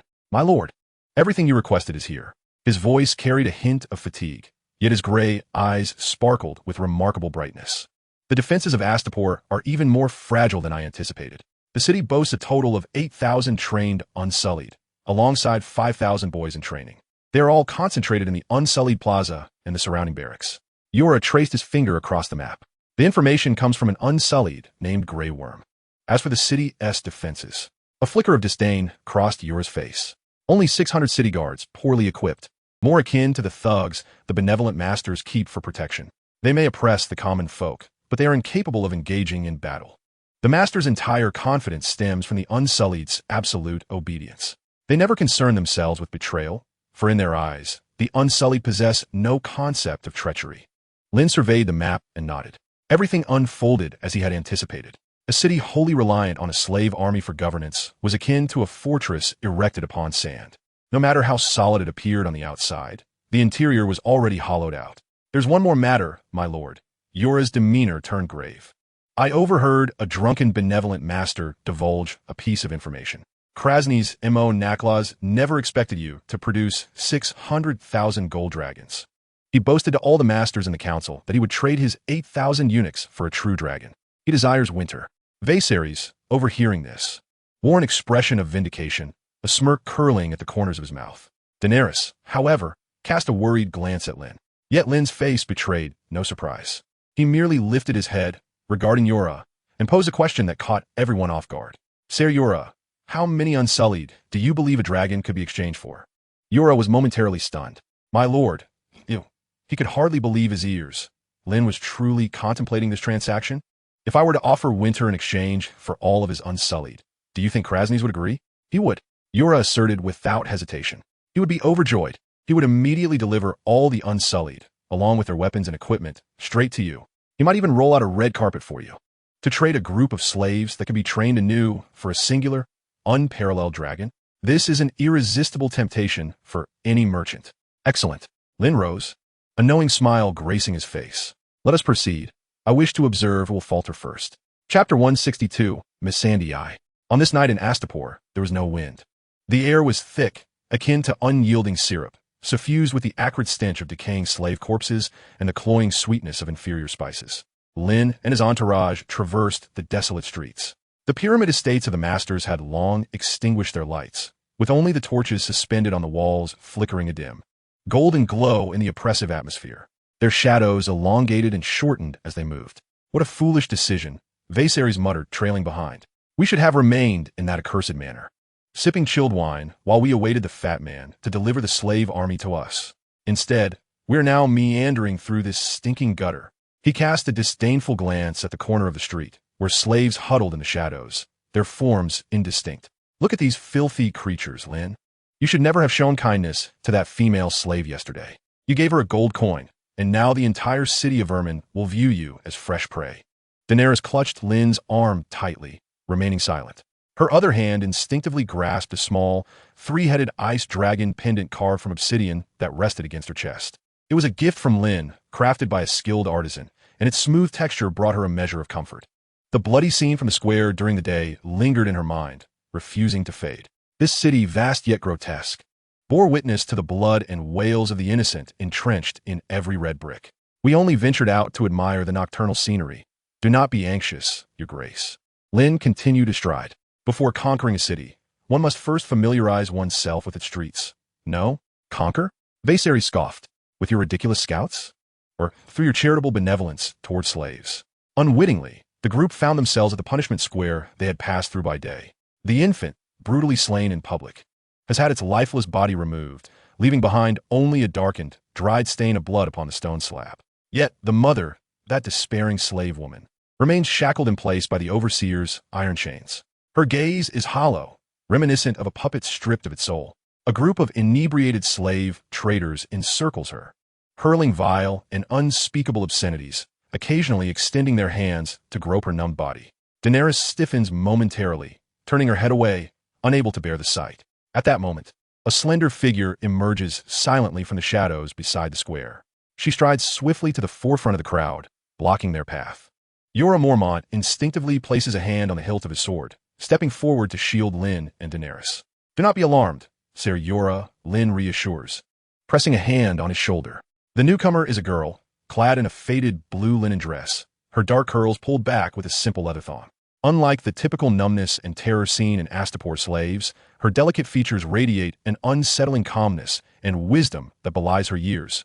her black eyes sparkling in the firelight.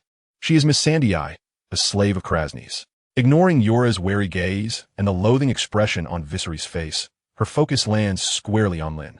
She bows slightly, addressing him in exquisitely fluent common tongue. I extend my salutations to you, noble one from the west. Viserys furrows his brow. Her accent is purer than any of the Pentoshi merchants he has encountered. Yesterday, the girl who shattered the vase. Her name is Mira. Miss Sandyi's voice is soft yet clear.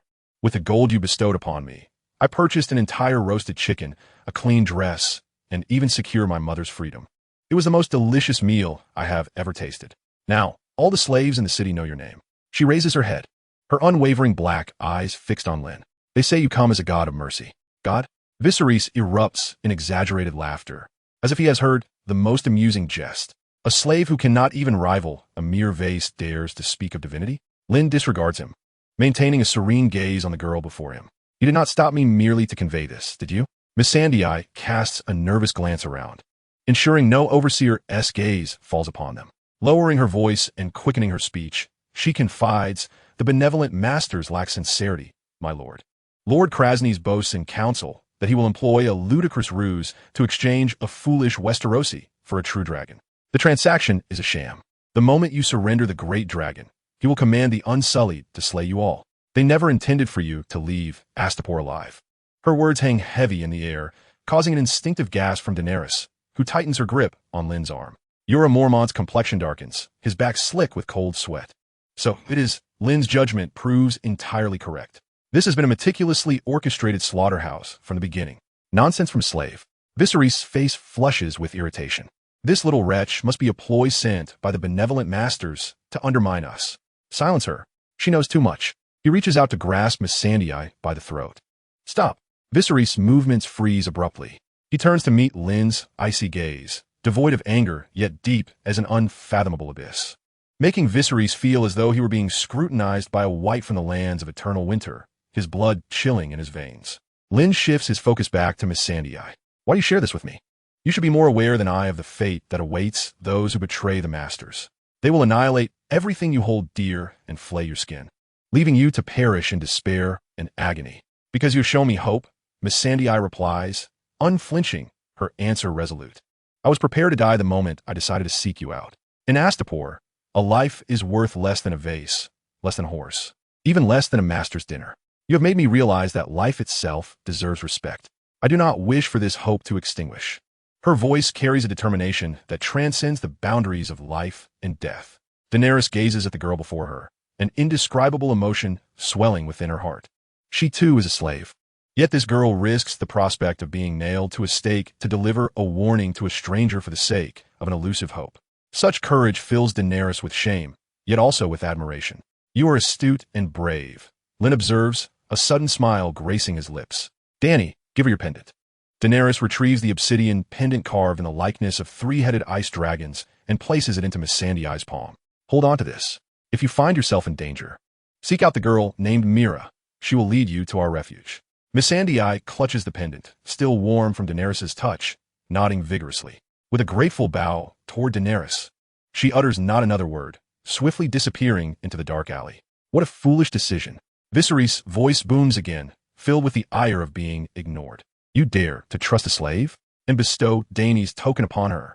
Lynn, you are leading us all into the abyss. Lynn pays no heed to his outburst. Daenerys distances herself further from this madman, feeling ashamed of her disgraceful brother. Lynn turns his attention back to the punishment square.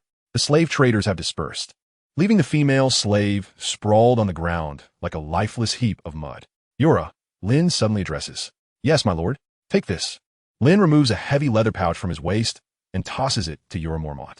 The coins collide, producing a dull yet alluring sound. Go to the slave den. Jorah pauses, puzzled. My lord, money is meant to be spent. Lynn's gaze sweeps across the dark corners of the square, where lives wriggle in the shadows, regarded as cattle by the benevolent masters. I want you to distribute this money to them. Tell them it is a gift from the Dragon Lord of the West, and convey this message. Lynn turns to meet Jorah's bewildered gray eyes. Their lives are worth more than the pyramid of gold constructed from the blood and bones of the masters. Jorah Mormont's heart races, grasping the bag of coins. He perceives not gold, but a spark potent enough to ignite the entirety of Astapor. He ceases to question why, nodding firmly before vanishing into the deeper shadows. The slave den of Astapor is the foulest sore of this city, situated at its lowest tier, adjacent to the repugnant sewage channels. Here, there are no grand red-bricked walls of the master's abodes, only haphazardly piled shanties of dirt and rubble. The air is perpetually thick with the stench of sweat, excrement, and despair. When Jorah Mormont, clad in fine attire and bearing a pouch of gold, arrives here, it incites a stir among the denizens. Countless pairs of numb eyes emerge from the shadows of ramshackle shelters, brimming with vigilance, unfamiliarity, and a subtle, almost imperceptible fear. Jorah paid no heed to their gazes. He strode into a relatively open expanse of muddy ground, unfastened his coin pouch, and let the gleaming gold coins spill onto the earth. Under the dim glow of the torches, the pile of coins radiated a brilliance that outshone the moon above. The breaths around him grew heavy and labored. Come forth. Jorah's voice resonated with calm authority. No one stirred. They merely watched from a distance, resembling a pack of beasts that had spotted bait, yet feared the trap. Jorah remained unperturbed. He unsheathed his sword and planted it firmly into the ground before him. These coins are a gift from the Dragon Lord, he declared. Your lives are worth more than the pyramids of the benevolent lords. A subtle stir rippled through the crowd. At last, a ragged old slave, leaning on a wooden staff, trembled as he stepped forth from the throng. Approaching the pile of coins, he did not reach for them, but instead fixed his murky gaze upon Jorah. My lord, is what you say true? I never speak falsehoods. The old man fell silent, gradually kneeling and extending his gnarled hand to lift a single coin from the ground. He did not gaze at the coin, but clutched it tightly in his palm. Then, he pressed his forehead deeply into the filthy mud. Two streams of murky tears cascaded from the corners of his wrinkled eyes, seeping into the earth. He was not kneeling in reverence to wealth, but in homage to the notion that his life was worth more than gold. With the first came the second, the third.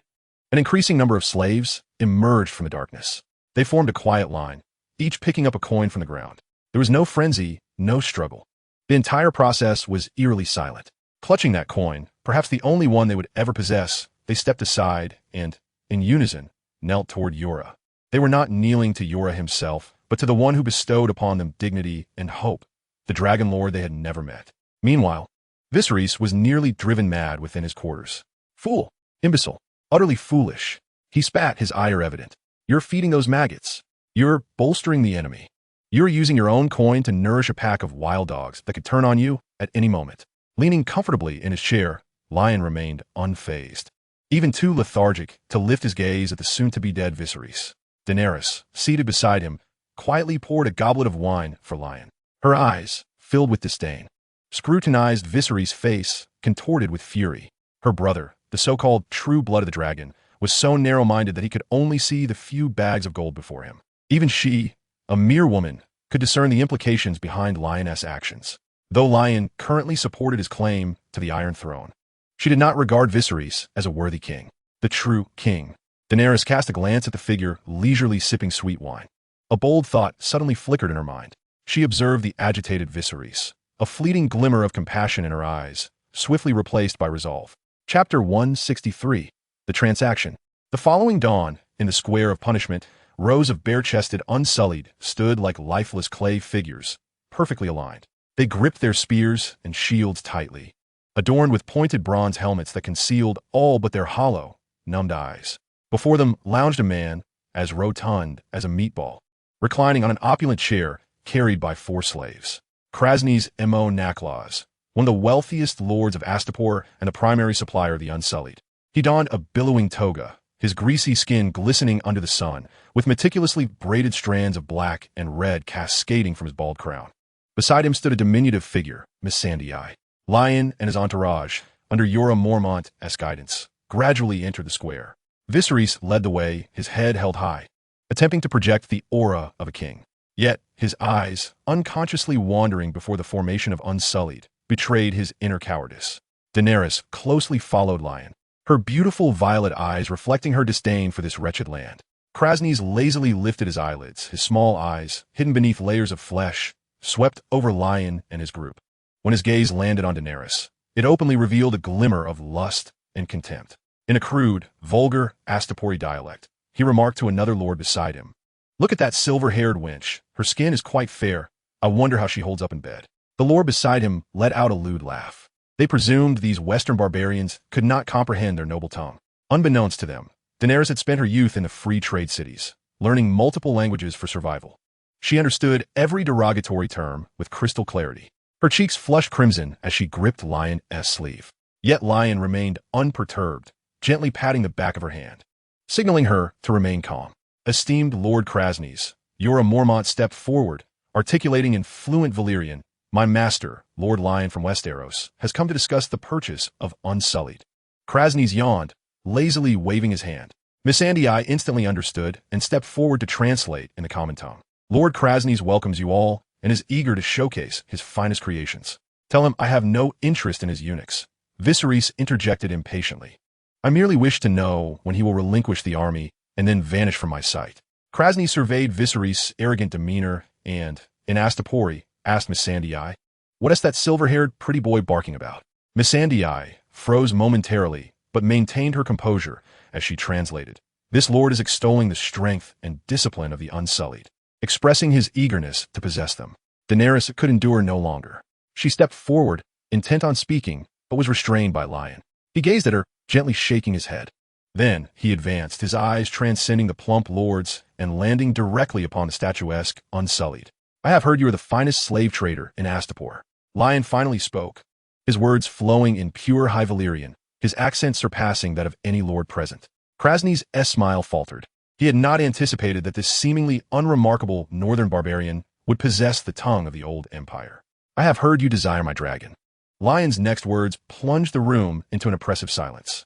Krasny's face twitched, a flicker of anger flashing in his small eyes, as if desperate to discern what else Lyon might know. "In that case, we need not waste time." Lynn's gaze swept across the entire square, encompassing the 8,000 well-trained Unsullied, as well as the boys in the distance undergoing their training. All of the Unsullied, including those still in training, would soon belong to him. Lynn did not even cast a glance at Krasny's. His attention was solely fixed on the 8,000 Unsullied, their bare torsos glistening with sweat under the scorching sun. Each bore a grotesque mark of a harpy seared into their chests, an emblem of enslavement. "Look at them." Krasny's observed Lynn's scrutiny of his merchandise, a smug smile spreading across his face.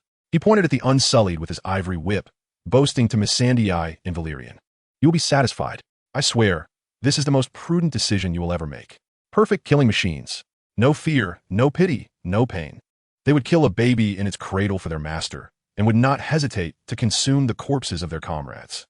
They do not even possess names, only numbers. This way, no useless emotions arise." Missandei lowered her head, translating these words. "The good master says the Unsullied are the most loyal warriors in the world. They will obey your every command." Lynn's eyes traversed the expressionless faces before him.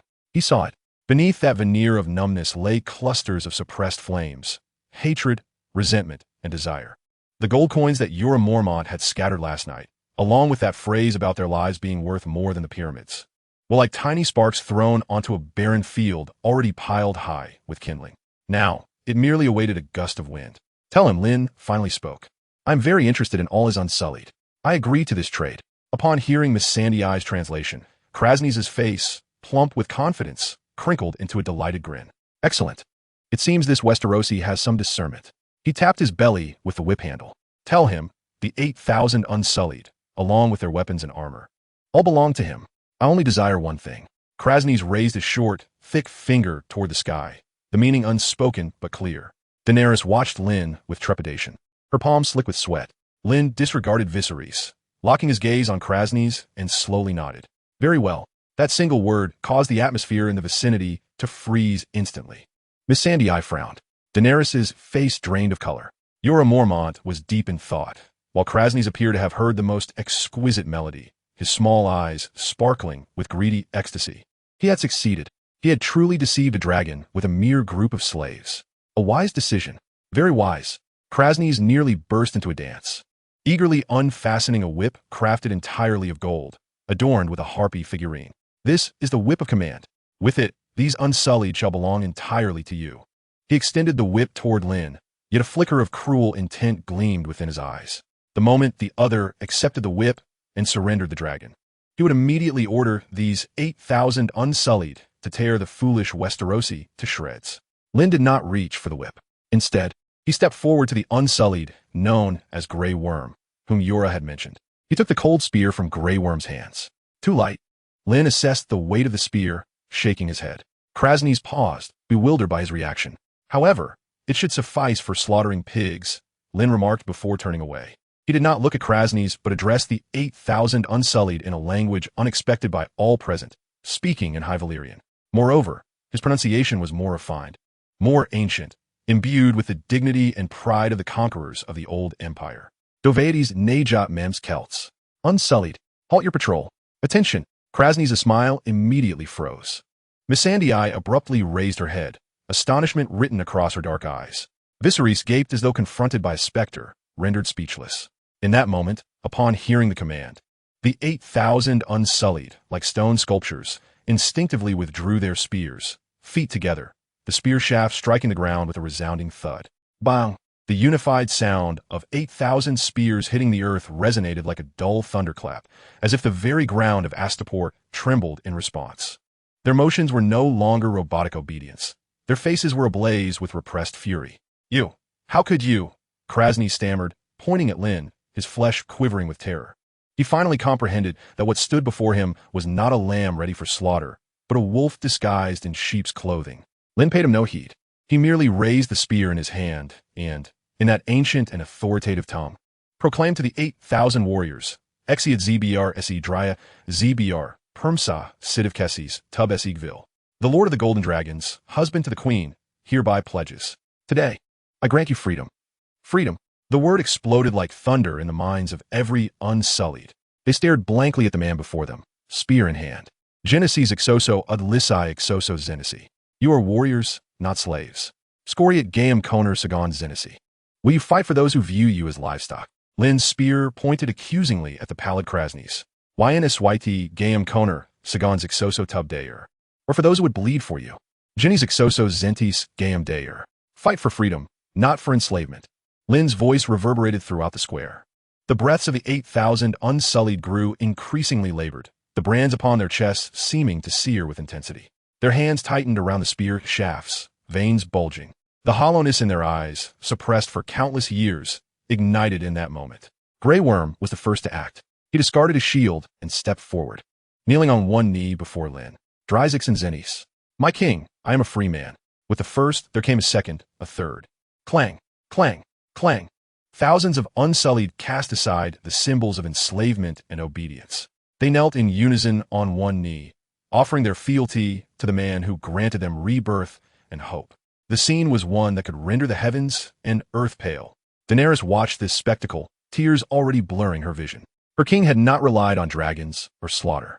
With merely a few words, he had conquered the mightiest army of this city. No, this was not conquest. This was liberation. No, it cannot be. Krasny collapsed onto the ground, emitting a desperate wail. You wretched eunuchs, dare you betray me? Slay them. I command you. Kill them. Yet, not a single Unsullied heeded his command. They merely regarded the master who once toyed with them, with an expression imbued with unending malice. Lynn slowly approached Krasny, returning the spear belonging to the Grey Worm. The transaction is complete, good master. Lynn took from Krasny the golden whip, a symbol of command. 8,000 Unsullied now belong to me.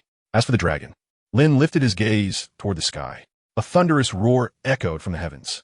The colossal form of Vinter, obscuring the sun, broke through the clouds, appearing over Astapor. 3 massive heads cast shadows of death. The chilling terror emanating from the dragon enveloped the entire square in an instant. It had arrived. Lynn smiled at Krasny. Now, let us discuss the other half of your payment. Chapter 164. The Unsullied are in hand. Krasny lay prostrate, his corpulent body trembling like waves. He tilted his head back to behold the 3 great dragon heads that loomed above, and a foul liquid swiftly spread beneath him. Fear had finally crushed the last vestiges of his reason. No, no. He emitted a sound that was less than human, scrambling backward on hands and knees in a futile attempt to distance himself from the demonic Lynn. Guard! City guards! He bellowed with all his might toward the square's edge. Kill him! Kill him for me! Slay these damned Westerlanders! That was his last card, the final hope for the masters of Astapor. Following his shrill command, a cacophony of footsteps and clashing metal erupted from the surrounding streets. 600 city guards of Astapor surged forth from the shadows. Clad in chainmail, wielding spears and curved swords, they bore the ferocity of those accustomed to oppressing slaves. However, upon witnessing the mythic three-headed dragon in the sky, their fierce demeanor instantly transformed into sheer terror.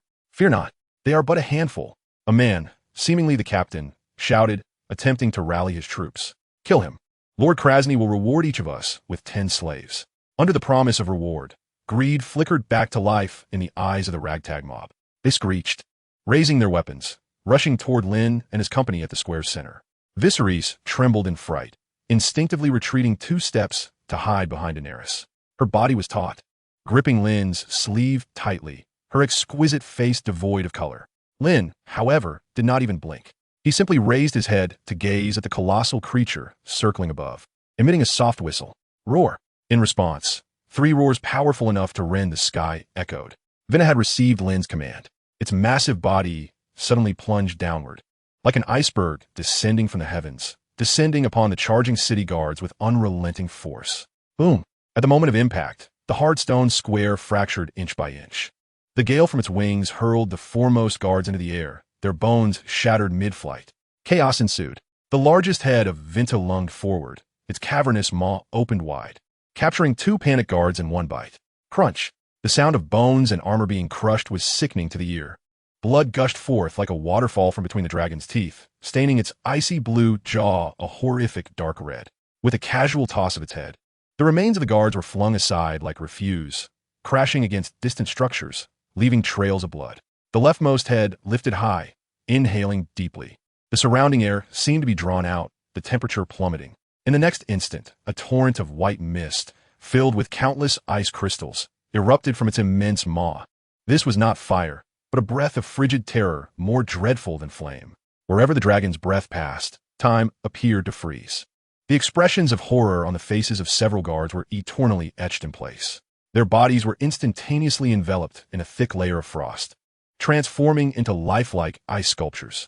Vinter's enormous wings swept through the air, shattering those ice sculptures like fragile glass, scattering them into a flurry of icy shards and blood. You have slain an Astapor city guard. Experience points 3. You have slain an Astapor city guard. Experience points 2. You have slain. A flurry of system notifications flooded Lynn's mind, the cold numbers resonating like the most exquisite symphony. A guard, mustering his last ounce of courage, hurled his spear at Vinter. Yet, that spear, capable of piercing iron armor, merely produced a sharp clang upon striking Vinter's crystalline blue scales, bouncing harmlessly to the ground. Despair began to seep into the hearts of all surviving guards. They were not facing an adversary they could conquer, but a magical creature representing unparalleled might. The massacre continued. Vinna surged forward like a butcher entering a sheepfold. It savored the slaughter with the most primal and brutal of methods. Each swipe of its claws effortlessly tore through flesh and armor. Each sweep of its colossal tail sent rows of guards flying like refuse. In mere minutes, the square transformed into a meat grinder. Severed limbs, dismembered bodies, and shattered entrails littered the ground. The pungent scent of blood mingled with the chilling air, creating an olfactory nightmare. Daenerys trembled, her stomach churning violently. Though she loathed this city of sin, the scene of such bloodshed and cruelty nearly stopped her heart. She buried her face deep into Lynn's embrace, unable to bear another glance. Viserys, however, stood stupefied, his handsome face a mask of primal fear and morbid ecstasy. Burn them. Yes, just like that. Reduce them all to ash. He hissed in excitement. It was as if the dragon wreaking havoc was under his command. But when he beheld Lynn's eerily calm profile, that ecstasy morphed instantly into a bone-deep jealousy. This power should have been his. This dragon should obey his commands. Lynn paid no mind to the foolish man beside him. His gaze fell upon the unsullied, still kneeling, awaiting orders. He raised the golden whip in his hand and, once again, issued a new command in the ancient and authoritative High Valyrian tongue. Dovaedes, unsullied. Gelt ahe Cardonan, take up your spears. 8,000 unsullied rose in unison, reg-ripping their weapons. Scaroso Gemel Syte, Zenisi, Scaroso Syte Gaum. Do you wish to be free men, or do you wish to continue the fight? Zenisi, free men. The roar of 8,000 voices coalesced into a resounding wave that even overshadowed the dragon's roar. Prove your resolve through your actions. Fight for freedom, Lynn proclaimed, his spear aimed at the terrified masters who were desperately attempting to flee the square. Sves Kessa, fly forth. Kill. Kessa, the first of the Grey Worms to respond to Lynn's command, pivoted, his spear striking like a bolt of black lightning. unhesitatingly piercing the closest master's opulent silk and plump abdomen, spilling forth a cascade of scalding blood. The master had no time to utter a scream before his eyes widened in shock, collapsing into a pool of crimson. Once the gates of slaughter were flung open, they could never be shut again. 8,000 untarnished souls, these oppressed slaves who had endured years of subjugation, at this moment finally aimed their spears at their true adversaries. Unlike the chaotic charges of the city guards, they maintained perfect formation, organized in squads, efficiently harvesting the lives of those who had once regarded them as mere livestock. One master, having barely escaped a few paces, was impaled by 3 spears striking from different angles. Another, seeking refuge behind a slave, was yanked out and skewered through the chest by an untarnished warrior. There was no mercy, no hesitation. This was the instinct honed through years of training. Yet this time, they fought for themselves. They fought for freedom. The slaves who had received gold and hope the night before erupted into action after a brief moment of terror. A frail cook seized a meat cleaver, striking ruthlessly at the overseer who had once lashed him. A group of ragged grooms used pitchforks to pin a fleeing master to the stable door. The hatred that had been suppressed for far too long erupted like a volcano. The entire Astapor transformed into a chaotic slaughterhouse. Lynn stood at the center of the square, the eye of the storm, calmly observing the carnage before him. The long winter had concluded its battle, leaving 600 city guards dead, none spared. It was now tearing apart a relatively intact corpse with its massive jaws, emitting a satisfied gurgle. You have slain 600 city guards of Astapor. Experience gained, 1368. Lynn did not immediately allocate his points. His gaze traversed the sea of corpses and blood, landing on the towering and magnificent pyramid of the masters in the distance. He understood that this feast had only just begun. Yura, Lynn's voice resonated. At your service, my lord. Yura Mormont approached Lynn briskly, his body smeared with blood, his gray eyes ablaze with an unprecedented fervor. With the gray worms and 1,000 untarnished, Lynn tossed the golden whip to Yura. Go and liberate all the slaves in the city. Tell them that from this day forth, Astapor has no slaves, only free men. Yura Mormont caught the golden whip. The handle felt cold and heavy in his grasp, the engraved figure of the harpy appearing to mock the world with its hollow gaze. He glanced at the untarnished beside him, known as Grey Worm. The lifelessness in Grey Worm's eyes had transformed into a molten fury.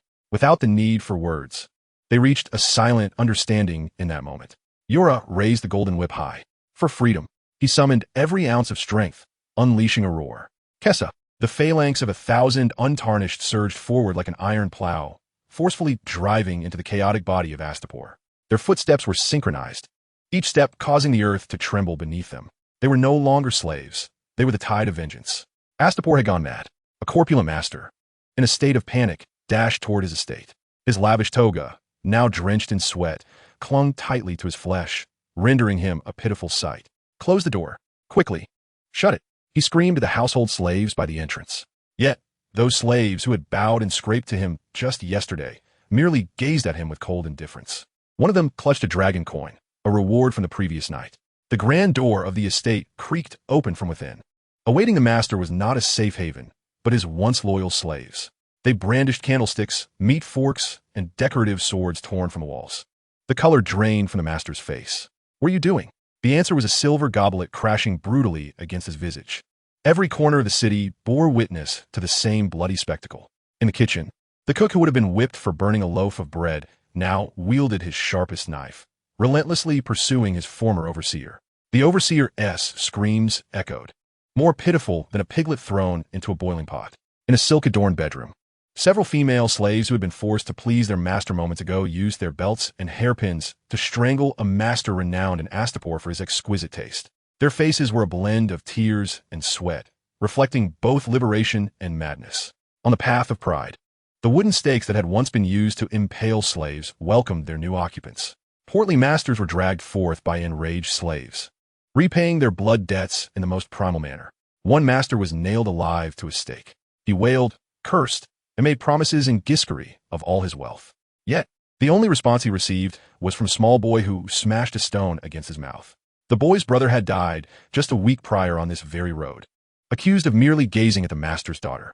In the square of punishment, blood flowed like a river. Varys turned pale, his stomach churning. Savage, far too savage, he murmured, unable to mask his disgust and fear. This is not war. This is a pack of rabid dogs biting at one another. There is no honor in this. His envisioned conquest involved dragons breathing fire, with enemies turning to ash amidst their cries, while he gracefully stepped upon their corpses, basking in the reverence of the populace. Not this. Witnessing a horde of filthy slaves slaughtering their masters in the most despicable manner. Honor cannot fill one's belly, your grace. Lynn's voice was as calm as a discussion about the weather. The long winter has feasted well. It lay in a corner of the square, toying with the corpse of a city guard, akin to a cat weary of a ball of yarn. The three heads occasionally yawned, exhaling clouds of white frost that turned the surrounding blood into ice. Daenerys still hid behind Lynn, unable to bear the sight of the gruesome scene, yet clearly hearing the cries of anguish and the roars of vengeance that had been suppressed for so long. She clutched the fabric of Lynn's sleeve, that piece of cloth being her sole anchor in this chaos. Will they stop? Her voice trembled. When the flood of hatred breaks through the dam, it will not cease until it has run its course. Lynn replied, his gaze fixed on the highest pyramid in the distance, his tone devoid of emotion. We simply need to wait. Just then, a small contingent of untarnished approached, escorting a master clad in extravagant garments to Lynn. The master, perhaps in his 50s, appeared remarkably well-preserved. Unlike his terrified companions, he maintained an air of composure befitting his station. I am Plipri, he stated, addressing Lynn in a peculiar accent of the common tongue. I am the esteemed president of the Spicers Guild, a man of considerable wealth and high standing. I can offer you riches, a veritable fortune beyond measure. I possess an abundance of gold. At this revelation, Viserys' eyes gleamed with excitement. Did you hear that, Lynn? Gold. He has an immense amount of gold. He rubbed his hands together in fervor. Agree to his terms. Do so swiftly. Lynn regarded the spice merchant, named Prilly, with keen interest. You exhibit remarkable courage. No, my lord, I am merely a merchant, Prilly replied with a beaming smile. Merchants are the most astute in weighing the pros and cons. Should you slay us, you would inherit nothing but an empty city and a multitude of worthless wretches. However, if you spare us, you shall be rewarded with an unending stream of wealth. Your reasoning is astute, Lynn nodded. Viserys' expression brightened further. Yet Lynn turned to the Unsullied, escorting Prilly. Where was he apprehended? The Unsullied responded in stilted common tongue. He was captured at his estate, my lord. He was preparing to escape through a secret passage. What else lies within the estate? Numerous spices, gold and silver, and 50 children bound in chains, their tongues severed. Lynn's gaze returned to Prilly, the playful glint in his eyes extinguished. A merchant who would go so far as to mutilate children, Lynn's voice was barely above a whisper. Do you truly believe your gold can buy your life back? The smile on Prilly's face faltered. Lynn waved his hand. The Unsullied understood the signal and promptly drove their spear through Prilly's chest. No, Viserys screamed, not for Prilly, but for the gold he had envisioned. You are insane. You madman. He rushed to Lynn, saliva flying from his mouth. That is gold. Gold that could arm our forces. How could you just... A resounding slap echoed through the air. The world fell silent. Viserys clutched his swiftly reddening cheek, staring at Lynn in disbelief. You dare strike me? His voice trembled. I am a king. I am the true dragon. A king who cannot even stand firm. Lynn withdrew his hand, too indifferent to wipe it clean. He regarded Viserys' face, contorted with humiliation. I warned you to mind your tongue. Daenerys. Lynn did not look back at him, but turned to his wife. Do you think I acted rightly? Daenerys observed her bewildered brother, then glanced at the lifeless spice merchant on the ground. She inhaled deeply and stepped forward, linking her arm with Lynn's. What you did is always right. In that moment, the last vestige of familial affection she held for Viserys dissipated entirely. Viserys felt as though struck by lightning. He beheld the couple entwined, witnessing the resolve and admiration on Daenerys' face.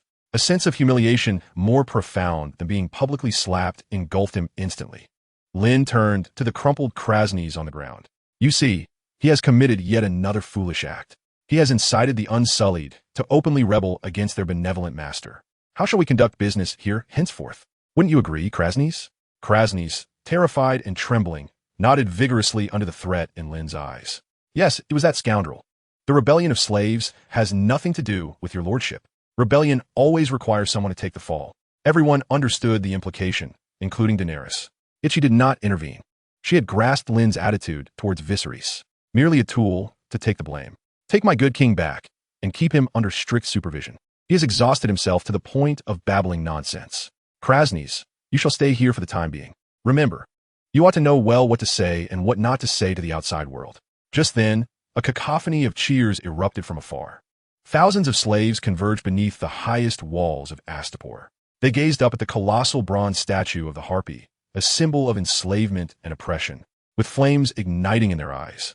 Dozens of thick ropes were tossed up, ensnaring the Harpy's neck and wings. Pull! A former stonemason, now a free man, stood aloft, hoarsely directing the effort. Countless hands grasped the ropes. 1, 2, 3. With a synchronized chant, the bronze statue groaned under the strain. It began to tilt, its base fracturing. Ultimately, with a resounding crash, the Harpy that had loomed over Astapor for centuries plummeted, shattering upon the hard stone below. In that instant, the entire city erupted in deafening cheers. That was the voice of freedom. Lynn stood in the square, witnessing the swirling dust and debris, finally breaking into a smile. Chapter 165, Preparing Armor. The Harpy of Astapor had collapsed, reduced to a scatter of cold bronze fragments. The thunderous sound resonated like the prelude to a new era. The entire city descended into a frenzy of jubilation, with slaves hoarsely chanting a single name, the Master of Dragons. Daenerys was taken aback by the overwhelming tide of sound, instinctively tightening her grip on Lynn's arm. Her violet eyes reflected the distant flames and the multitude of celebrating figures. "They have given them new life, Dean." Lynn gazed at the chaotic yet vibrant tableau before him. "From this day forth, we shall be their liberators, and all the common folk of Astapor will fight for us." Daenerys' heart raced. An unprecedented sense of responsibility and mission surged within her. However, liberating a city is far more challenging than destroying it. As the flames of vengeance began to extinguish and the cacophony of celebration subsided, a far graver issue loomed before everyone: food, order, and the future. The pyramid estate of the benevolent masters had been set ablaze, and the granaries had been looted in the chaos. Astapor transformed into a vast, desolate island, with hundreds of thousands of freed slaves standing bewildered amidst the ruins, uncertain of where to turn next. Although Lynn had liberated them, no foundation of trust existed between them. Yet Lynn had evidently foreseen this. The following day, as the first rays of dawn illuminated the ravaged city, 8,000 Unsullied had taken control of all the streets. They were no longer the mindless soldiers of slaughter. They were guardians of order. Grey Worm had been promoted to the rank of Unsullied Commander. Under the leadership of Grey Worm and Jorah Mormont, they swiftly cleared the corpses from the streets, established temporary food distribution points, and prepared large pots of porridge from a seized grain. The slaves knew only that their lives had improved under a new ruler, and that was sufficient. Meanwhile, Lynn turned his attention to the newly freed artisans. In Astapor's punishment square, the scent of blood had vanished, replaced by the scorching heat emanating from hundreds of makeshift forges. Thousands of blacksmiths, who had once crafted luxurious ornaments and instruments of torture for the benevolent masters, now gathered, gazing in awe and curiosity at the man standing upon the platform. Lynn uttered no superfluous words. He had the Unsullied bring forth several massive wooden boards. As the black cloth covering the boards was lifted, gasps of astonishment erupted from all the blacksmiths. Depicted upon the boards with charcoal were designs for armor they had never seen before. It was a full suit of plate armor that enveloped the body completely. From the fearsome helmet to the metallic gauntlets encasing each finger and the elegantly crafted breastplate and greaves, every design element epitomizes ultimate protection. Its intricate and refined structure far surpasses the armor of any lord's knights in the land of Westeros. This is a recreation drawn from memory of the finest Gothic plate armor from the late medieval period of Earth-S Europe, and it is an upgraded, fortified version. Though heavy, its protective capabilities have been enhanced significantly. The Unsullied are the finest infantry in the world, yet they lack adequate protection. Lynn's voice, conveyed through an Unsullied translator, resonated clearly in the ears of each blacksmith. The Dothraki's charge and the crossbows of the Valyrian ironclad army could easily tear through their defenses. I require you to forge entirely new armor for them. Armor sufficient to withstand cavalry. Armor that renders blades and swords blunt. The blacksmiths engaged in fervent discussion, captivated by the flawless creation illustrated in the blueprints, yet daunted by the staggering complexity of the craftsmanship. An elderly blacksmith, his beard grizzled and arms as robust as a man's thighs, stepped forward. He was the most esteemed craftsman in the vicinity. "My lord," he queried in a rough common tongue, "we are eager to serve you. However, the steel and labor required to create such armor would amount to an astronomical figure." He hesitated, but the implication was unmistakable. They lacked both funds and materials. "Materials will be procured from Valyria and Karth. You need not worry," Lynn interjected. "As for compensation..." He glanced at Daenerys beside him. Daenerys understood, signaling the Unsullied behind her to bring forth a heavy wooden chest. As the lid was lifted, the chest revealed a dazzling hoard of golden dragon coins, shimmering under the sun's rays. For each set of satisfactory armor, 5 gold dragons. The square fell into a profound silence. 5 gold dragons. In Astapor, even the most skilled craftsman might toil for an entire year under a benevolent lord for the meager reward of a single gold dragon. Yet now, they merely needed to forge a suit of armor. After a brief pause, the silence erupted into a cacophony of cheers, reminiscent of a tsunami. For the sake of the mother, for the dragon lord, the blacksmiths raised their burly arms, their soot-darkened faces alight with unprecedented fervor. They were not cheering for wealth, but for the respect that came with it. Everyone was willing to labor for Lynn had rescued them from their suffering. Inside the mansion, Jorah Mormont scrutinized the extensive budget with a furrowed brow. My lord, with 8,000 unsullied, plus the subsequent reinforcements, we will require at least 10,000 suits of armor. 50,000 gold dragons. The wealth we seize from the benevolent lord consists mostly of spices and silk, and the slave contracts have already been nullified. Converting it to gold coins will take time, and Lynn completed his unspoken thought, and it is far from sufficient, is it not? You are nodded in agreement. Lynn smiled, moving to the window to gaze at the rekindled fires in the distance. Money is not an issue. With that, he retreated into the innermost quiet room of the mansion, instructing that he not be disturbed. In the quiet room, Lynn sat cross-legged, closing his eyes, his presence seemingly dissolving into the surrounding air. An invisible force of mental energy radiated from him, instantly expanding outward. It traversed the scorching red earth, crossed the vast azure waves of the narrow sea, following an arcane path imperceptible to mortals, spanning the entire world. King's Landing, the Red Keep. Sansa Stark sat at a table attending to matters regarding soap. She had changed significantly. The youthful naivety had faded, replaced by a calm authority befitting her elevated status. Since Lynn's departure, with the assistance of Varys and Tyrion, she had quietly commandeered the city's trade network. Now, her soap was being distributed across the 7 kingdoms. Yet today, an inexplicable unease crept over her. A familiar essence surged into her consciousness. A voice resonated deep within her soul. Sansa! Sansa! Sansa! It was Lynn. Sansa's body jolted, her blue eyes brimming with astonishment. I require a substantial sum of money. Through the Iron Bank. Issue an anonymous promissory note to the governor's office in Pentos. The amount, 50,000 gold dragons. The voice arrived swiftly and departed just as quickly. When Sansa regained her composure, she found herself in the familiar surroundings once more. However, she understood it was no mere illusion. Rising without hesitation, she turned and strode purposefully toward the Tower of the Hand. When Lynn emerged from the quiet room, dusk had settled. He had resolved the financial dilemma. Yet his mind remained troubled, for an even greater issue loomed within the mansion, Viserys. Ever since the public slap he received in the square, Viserys had been confined to his own chamber.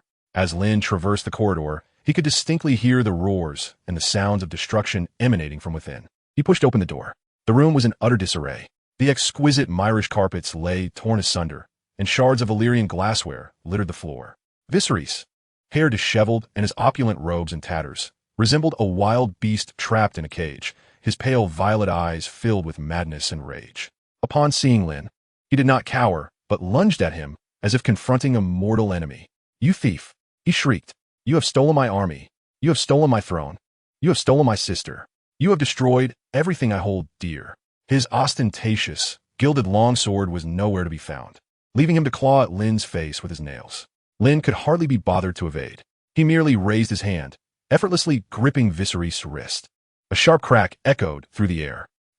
Viserys let out a piercing scream as his wrist twisted at an unnatural angle, the bone protruding grotesquely through the skin. Lynn released him, allowing him to curl into a pitiful heap upon the floor, wailing in agony. I have spared you solely for your Targaryen name, and to assist your sister in garnering support from the remnants of the old dynasty. Lynn gazed down at him from a lofty vantage. I had thought a clever beggar would understand how to play his part after receiving a promise. But I was mistaken. You are not a beggar. You are merely a rabid dog. Lynn squatted down, grasping Viserys' chin, forcing him to meet his gaze. Do you believe I truly need your laughable alliance? Do you think your so-called true bloodline holds any real value? Allow me to share a secret. Viserys, your blood's only purpose is to awaken something far more precious. Viserys' pupils constricted sharply. In Lynn's eyes, he perceived a murderous intent colder than the depths of eternal winter. He finally comprehended that this man had never intended for him to ascend the Iron Throne alive. He was merely a sacrificial pawn. No, you cannot kill me. Fear extinguished his madness, and he began to incoherently plead for mercy. I am the king. I am your wife's brother. Dany will not allow this. Chapter 166, Severing Kinship. Viserys' anguished cries echoed through the corridors of the mansion, reminiscent of a beast ensnared in a trap, each syllable steeped in pain and despair. Daenerys reclined upon the soft embrace of her bed, cradling an ancient tome unearthed from the benevolent lord's study, its pages adorned with verses of Valyrian poetry. Yet, not a word could penetrate her restless mind. The cries resonated within her, stirring a tempest of unease. She was acutely aware of her brother's culpability. His madness and folly had long since eroded the last vestiges of Targaryen dignity. The actions of Lynn were devoid of reproach, even though she was treated as chattel. Nevertheless, he remained her brother. Setting aside the book, Daenerys rose, cognizant that she ought not to intervene nor plead for mercy. She could not place Lynn in a position of discomfort.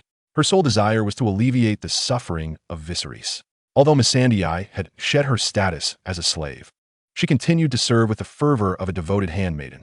Upon witnessing Daenerys' rise, the astute Missandei swiftly grasped her intentions and followed closely as Daenerys exited the chamber.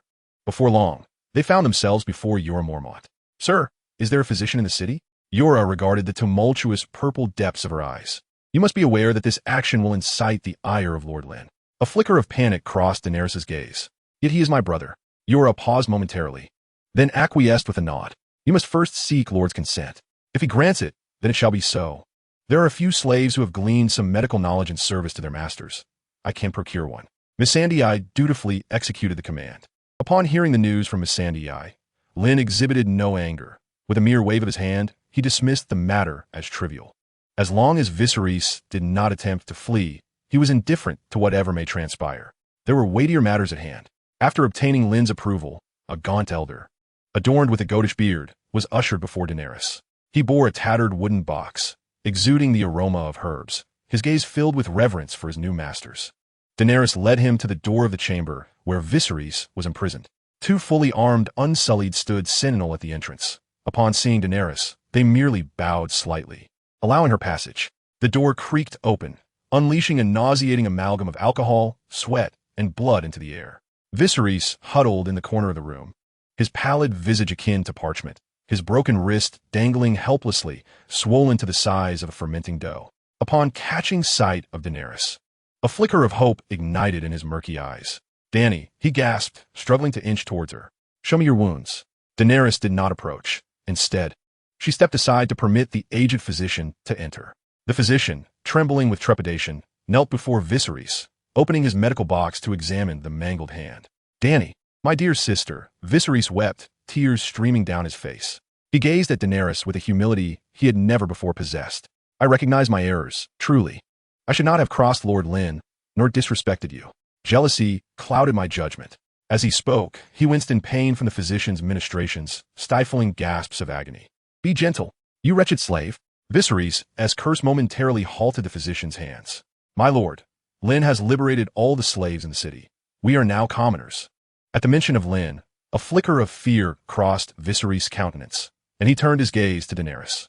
We are the last of the Targaryens, Dany. We are the blood of true dragons. We cannot turn against one another. Speak to Lord Lynn. Plead for my life. I swear, I shall be the most obedient dog. Whatever he commands, I shall obey. Prime desire notruna. I want no army. I only wish to live. Please, Dany. His weeping was pitiful, resembling that of a beggar on the streets.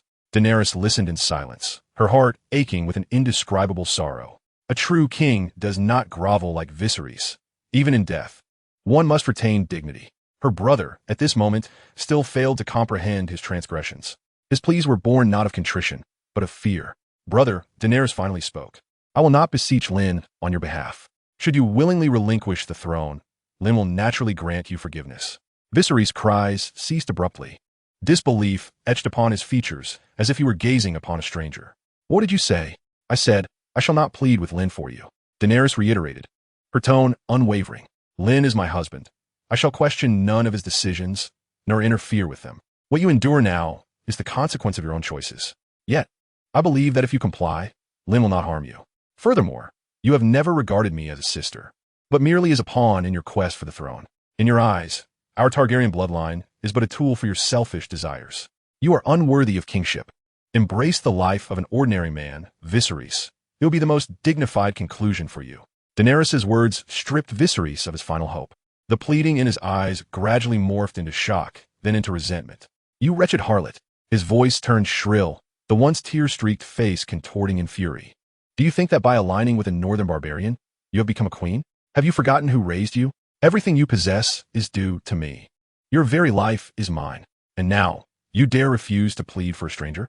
His roar echoed through the chamber, causing the elderly physician to tremble in fear, wishing to shrink into the floor. Daenerys felt no rage, merely a profound disappointment, a deep-seated disillusionment. "Physician, please tend to his wounds. Should he dare to insult you again, do not treat him. He deserves his fate." Daenerys wished to utter no further words to this madman, turning to depart. Yet in that instant, a glint of malevolence flickered in Viserys' eyes. He had seen it. Within that old physician's box lay a gleaming knife for cutting herbs. Now was the moment. With his good hand, Viserys snatched the knife in a flash, lunging toward Daenerys' back like a predatory wolf, his face twisted in a grimace of mutual destruction. "If you deny me life, then we shall perish together." He aimed to seize Daenerys, using her as a hostage, for Lynn cared for this woman. As long as she was within his grasp, a glimmer of hope remained. The physician let out a terrified scream. Daenerys sensed the impending danger and froze, her mind blank. However, Viserys' hand did not reach the hem of her garment. A shadow, swifter than his movements, intervened, with a resounding thud. The sound of a boot striking flesh reverberated through the air. An Unsullied, stationed at the door, had acted the moment Viserys erupted. He drew neither sword nor spear, merely delivering a direct and forceful kick. Viserys was sent sprawling as if a ragged sack, crashing against the wall before crumpling to the ground. The small knife clattered to the ground nearby. He curled up on the floor, clutching his chest, unable to utter a scream, gasping for breath like a fish out of water, expelling a mouthful of bile. The Unsullied stepped forward, placing a foot firmly upon the hand with which Vaesilis wielded the knife, applying pressure with a decisive grind. Crack! Another sharp sound of bone fracturing echoed through the air. Subsequently, he used his foot to flip Vaesilis over, pressing the heel of his war boot forcefully against the back of his neck, forcing his face into the cold, filthy ground. The entire sequence of movements flowed with a fluid grace, executed with utmost swiftness. Throughout, the Unsullied's face bore no expression. He was merely neutralizing a threat aimed at Daenerys. Daenerys slowly turned around. She gazed at Vaesilis, who lay beneath the heel of the Unsullied, twitching like a lifeless dog. She observed her brother's face, smeared with dust and vomit, and the eyes that bulged with agony and humiliation, threatening to burst. In those eyes, there was no longer any plea, no hint of madness, only a profound hatred directed at her. In that moment, the last flicker of familial affection within Daenerys extinguished entirely. She felt no disappointment, only a numbing indifference, akin to that one might feel towards a stranger. Without uttering a word, she adjusted the hem of her disheveled gown, then turned and exited the room without a backward glance.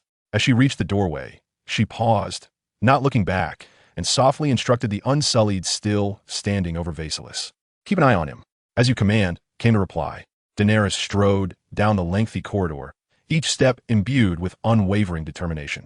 The sunlight at the corridor's end cascaded upon her, bestowing a golden sheen upon her moon-white gown. From that moment forth, the trembling little girl had been utterly laid to rest. What emerged was the wife of the king of Astapor. The Vaesilis, now lying in that filthy room, his hands rendered useless, bore no further connection to her.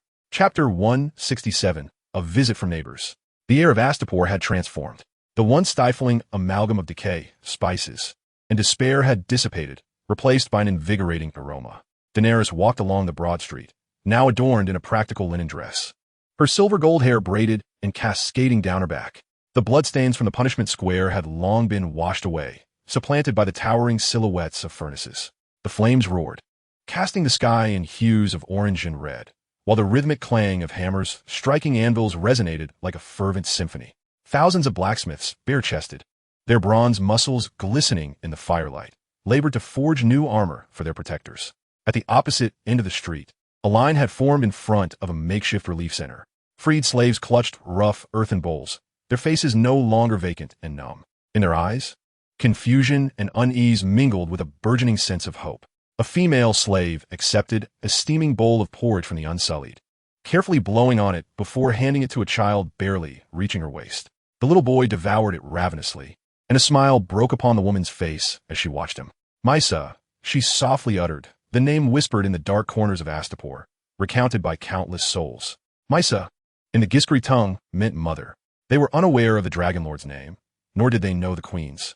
Yet they recognized that it was the man who rode 3 great dragons and the woman with hair the color of the moon who had bestowed upon them new life. They were the Mysa for all free people.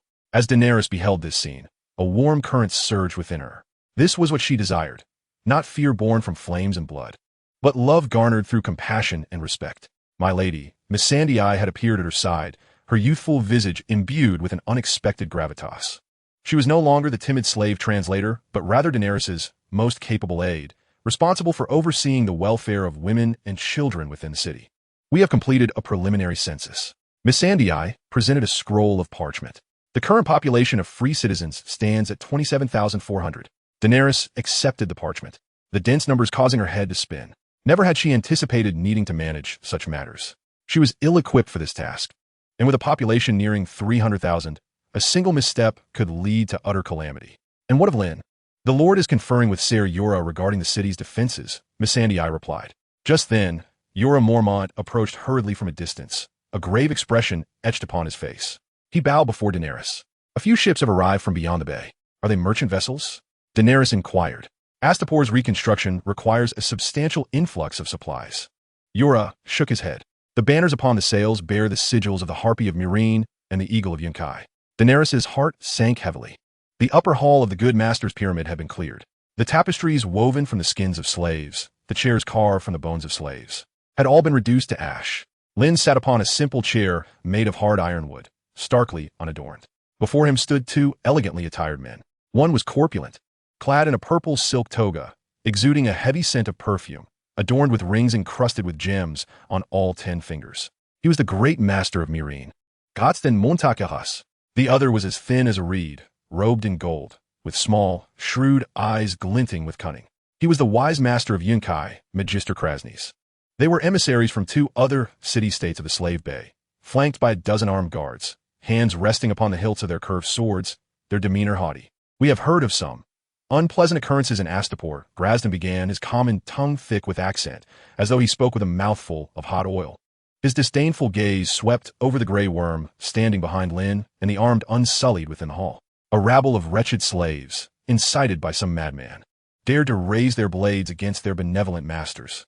His gaze ultimately settled upon a figure in the corner, chained to a chair, vaseless. He had been cleansed and donned in relatively decent attire, yet his pale, contorted face and maimed hands were stark indicators of his current plight. He was the target Lynn had presented to draw all fire. The Mad King of Targaryen, indeed, lived up to his notorious reputation. Magister Krasny's let out a hissing, derisive laugh. His father burned King's Landing, and now he has ignited an even greater inferno in Astapor. Truly remarkable.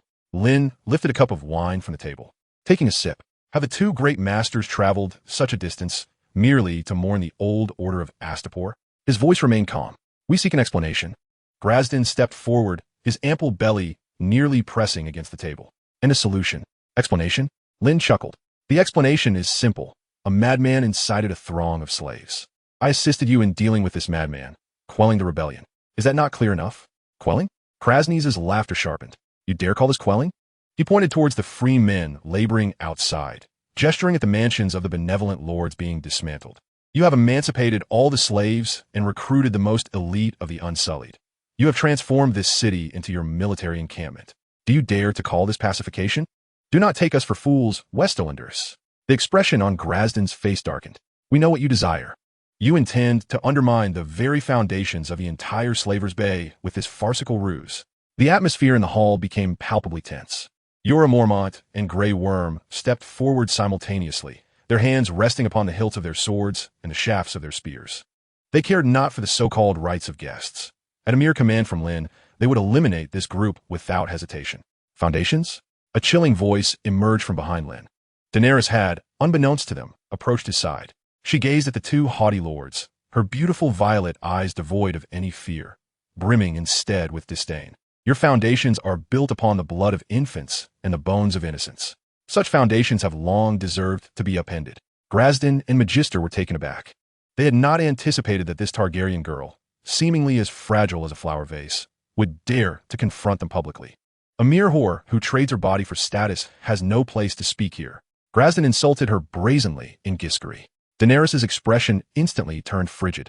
Lynn slammed his wine cup onto the table. Bang! The sharp sound made every heart skip a beat. It seems the lesson from Astapor has not sufficiently taught you how to respect my people. Lynn slowly rose, his towering figure casting an oppressive shadow. If you seek a solution, I shall provide one. His gaze swept over the two lords, whose expressions had subtly shifted. From this day forth, Astapor shall become a city of freedom. We will trade with all city-states willing to engage in equitable commerce, but we shall never deal with any slavers. As for you, Lynn sneered, either open your city gates, release all the slaves, and join us, or await the day your city is reduced to ashes by enraged slaves from within. Just like Astapor yesterday. Are you declaring war on us? Grasden trembled with rage. I am merely stating a fact. Lynn stepped closer, calmly regarding him. Slavery has become a relic of the past. Do you truly believe that a band of mud-legged farmers, merely grasping weapons, can challenge the entirety of Slaver's Bay? Magister let out a hooting laugh akin to that of an owl. Naive, we will sever all your trade routes. You will have no food, no iron, no salt. I shall delight in watching your so-called city of freedom transform into a true dead city amidst famine and plague. We will blockade the entire bay. Grasden added viciously. Your army, your people, will turn upon one another in despair. Perhaps our benevolent second sons could consider deploying here to assist you in restoring order. Such was the brazen threat. Jorah Mormont's countenance grew exceedingly grave. A blockade of the bay would be fatal for the newly war-torn Astapor, which was already struggling to recover. The city's food supplies would not last long. Its population was far too numerous. Yet Lynn merely laughed. A blockade? He approached the grand windows of the hall and flung them open. A torrent of warm air, mingled with the distant smoke of the smithy, rushed in. Feel free to try. I shall be ready at any moment. Lynn raised his head to the azure sky and let out a long whistle. In the next instant, a thunderous roar of a dragon echoed from the heavens. The colossal form of Drogon obscured the sun, appearing above the pyramid. He circled, his three massive heads curiously surveying the tiny humans below, like ants. The terrifying presence of the dragon, capable of freezing souls, enveloped the entire hall in an instant. Grasden's and Magister's faces turned ashen. The guards behind them trembled, their legs giving way, and a chorus of clattering sounded as curved blades fell to the ground. Your fleet will make excellent targets. Lynn turned, a mischievous smile gracing his face. Drogon has not had much of an appetite lately. Perhaps a change in flavor would suit him well. You. Grasden pointed at Lynn, his lips trembling, unable to utter a word. Be gone. Lynn waved his hand dismissively, as if swatting away two flies. Return and inform your masters that if they wish to negotiate, they must come with sincerity. Should I hear any further disrespect? Lynn's gaze fell upon them. I shall personally pay a visit. Grasden and Magister fled the pyramid in a hasty retreat, their disheveled appearance starkly contrasting their earlier arrogance. As they exited the hall, the sight of countless free men glaring at them with hatred sent them into a panic. Fearing that one might rashly rush forward to stab them, the hall fell silent once more. My lord, they will follow through on their threats. Jorah Mormont's face was etched with worry. The combined fleets of Meereen and Yunkai could effectively blockade the entire bay. Our food supplies will not last long. I am aware. Lynn returned to his seat, his demeanor utterly unperturbed. He looked at the anxious Daenerys and smiled reassuringly. Do not fret, Dany. He gently caressed her cheek. A city that only consumes is destined for demise. Yet a city that understands production can create everything. Do they think they can starve us into submission? Lynn's gaze shifted toward the bay. They will soon find themselves delivering food and iron to us, pleading for our acceptance. Chapter 168, The Way to Break the Blockade. The envoys from Meereen and Yunkai fled in haste from Astapor. However, the threats they left behind loomed like ominous clouds over this nascent city of freedom. The blockade had commenced. Just as Jorah Mormont feared, the waters of Slaver's Bay fell into an eerie silence. In less than half a day, no merchant vessels adorned with colorful flags entered the port to deliver food, textiles, and iron. Those merchants who had once relied on trade with Astapor, now intimidated by the threats of the Meereen and Yunkai fleets, chose to retreat. The atmosphere within the city shifted dramatically within just a few days, from a euphoria of liberation to a profound anxiety about the future. My lord, our food supplies can last at most another month, even with Illyrio's covert support. It may not suffice for long. In the hall, Jorah Mormont's tone was heavy. He unfurled a parchment filled with figures before Lynn, his weathered face etched with concern. Nearly 300,000 mouths to feed. Even with rationing, the daily consumption will reach astronomical numbers. The supplies we seize from the Lord's mansion are merely a drop in the bucket. Moreover, rumors have begun to spread throughout the city. Missandei interjected, her youthful face reflecting an anxiety beyond her years. Some are saying that the Dragon Lord has merely pushed us from one pit of fire into another. They claim that once the food runs out, they will either starve to death or be fed to the dragons. I suspect these rumors are being disseminated by other trading city-states. These malicious whispers fester in the dark corners of the city, gnawing at the confidence the people have just begun to establish. Daenerys sat quietly to the side, her heart tightly constricted. She observed Lyanna, the man who remained composed in his seat, leisurely carving a slender green stick with a small knife. The stick appeared utterly mundane, akin to a branch carelessly snapped by a child in the countryside. Thus, they intend to compel us to kneel through hunger. Lyanna finally spoke, without even lifting his gaze. Indeed, my lord, Yor nodded. It was the most effective, yet the most malicious method. In a besieged city, it is invariably the human spirit that crumbles first. Lyanna cast aside the green shavings, revealing the white, fibrous stalk beneath. He placed the stalk in his mouth, gently chewing, as a burst of sweet juice erupted on his palate. Daenerys, do try this. Lyanna offered another piece to Daenerys. Hesitant, she accepted it, and, mimicking his actions, cautiously took a bite. Her beautiful violet eyes instantly sparkled with delight. So sweet. It was a sweetness devoid of any impurities, richer than honeyed wine and more refreshing than summer fruits. What is this? She inquired with curiosity. Sugarcane, Lyanna replied, rising to his feet. I have seen it. It is a wild grass found abundantly on the continent of Essos. Those benevolent lords only know to use it to feed livestock or to entertain their slaves with idle chewing. Yet, they remain oblivious to the fact that this humble wild grass conceals the power to upend the entire world. Jorah and Daenerys exchanged bewildered glances, entirely at a loss regarding Lyanna's meaning. Come, let me show you a true form of magic. Lyanna led them to the outskirts of a plantation that once belonged to the benevolent lords. Here, vast fields of sugarcane swayed in the warm breeze, resembling a green sea. After seizing the land, Lyanna had ordered the Unsullied to oversee it, which was also the reason he dared to confront the cities of Meereen. Lyanna summoned all the craftsmen skilled in stone masonry and carpentry within the city. By the time Daenerys and Jorah arrived, the place had already transformed into a different spectacle. Under the guidance of blueprints drawn by Lyanna himself, the craftsmen hastily constructed a peculiar apparatus in their eyes. It was a press composed of two massive circular stone mills, powered by a robust draft horse. As the horse turned, the stone mills gradually ground the stalks. Bundles of sugarcane were fed into the mills, and with a creaking sound, pale green juice flowed steadily into a large clay vat through the pre-dug stone trough. The air began to fill with an intoxicating sweet fragrance. What is happening here? Jorah asked, bewildered by the liquid mixed with grass and dirt. Lyanna remained silent, directing the workers to transport vats of sugarcane juice to a row of enormous iron cauldrons. Beneath the cauldrons, fierce flames blazed. The sugarcane juice boiled within, releasing white steam. Add that, Lyanna instructed, pointing to a pile of white powder made from shells. That is lime. As the lime powder was sprinkled into the cauldron, a miraculous transformation occurred. The previously murky liquid began to clarify, and the grass and impurities reacted with the lime, coagulating into scum that floated to the surface. Workers used long-handled spoons to skim off the scum. The liquid in the cauldron gradually changed from pale green to a thick amber syrup. The sweet aroma threatened to engulf the entire plantation. My lord, is this some new honeyed wine? Jorah could not help but ask.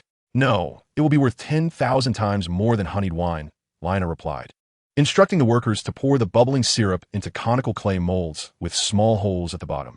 As the temperature decreased, the syrup began to cool and crystallize. Several hours later, when the workers cracked open the molds, what emerged before everyone was a series of yellow-brown, rough-textured solids. Raw sugar. Daenerys curiously broke off a small piece and tasted it. It was sweet, yet bore a hint of caramelization and a slight roughness. Is this it? Jorah expressed his disappointment.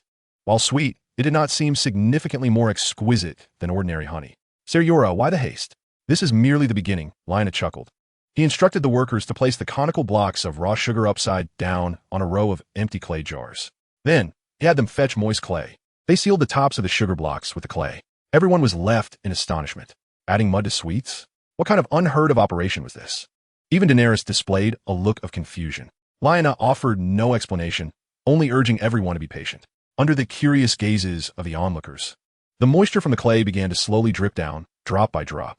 The water flowed through the crystalline gaps of the raw sugar, gradually dissolving the brown sugar syrup enveloping the crystals.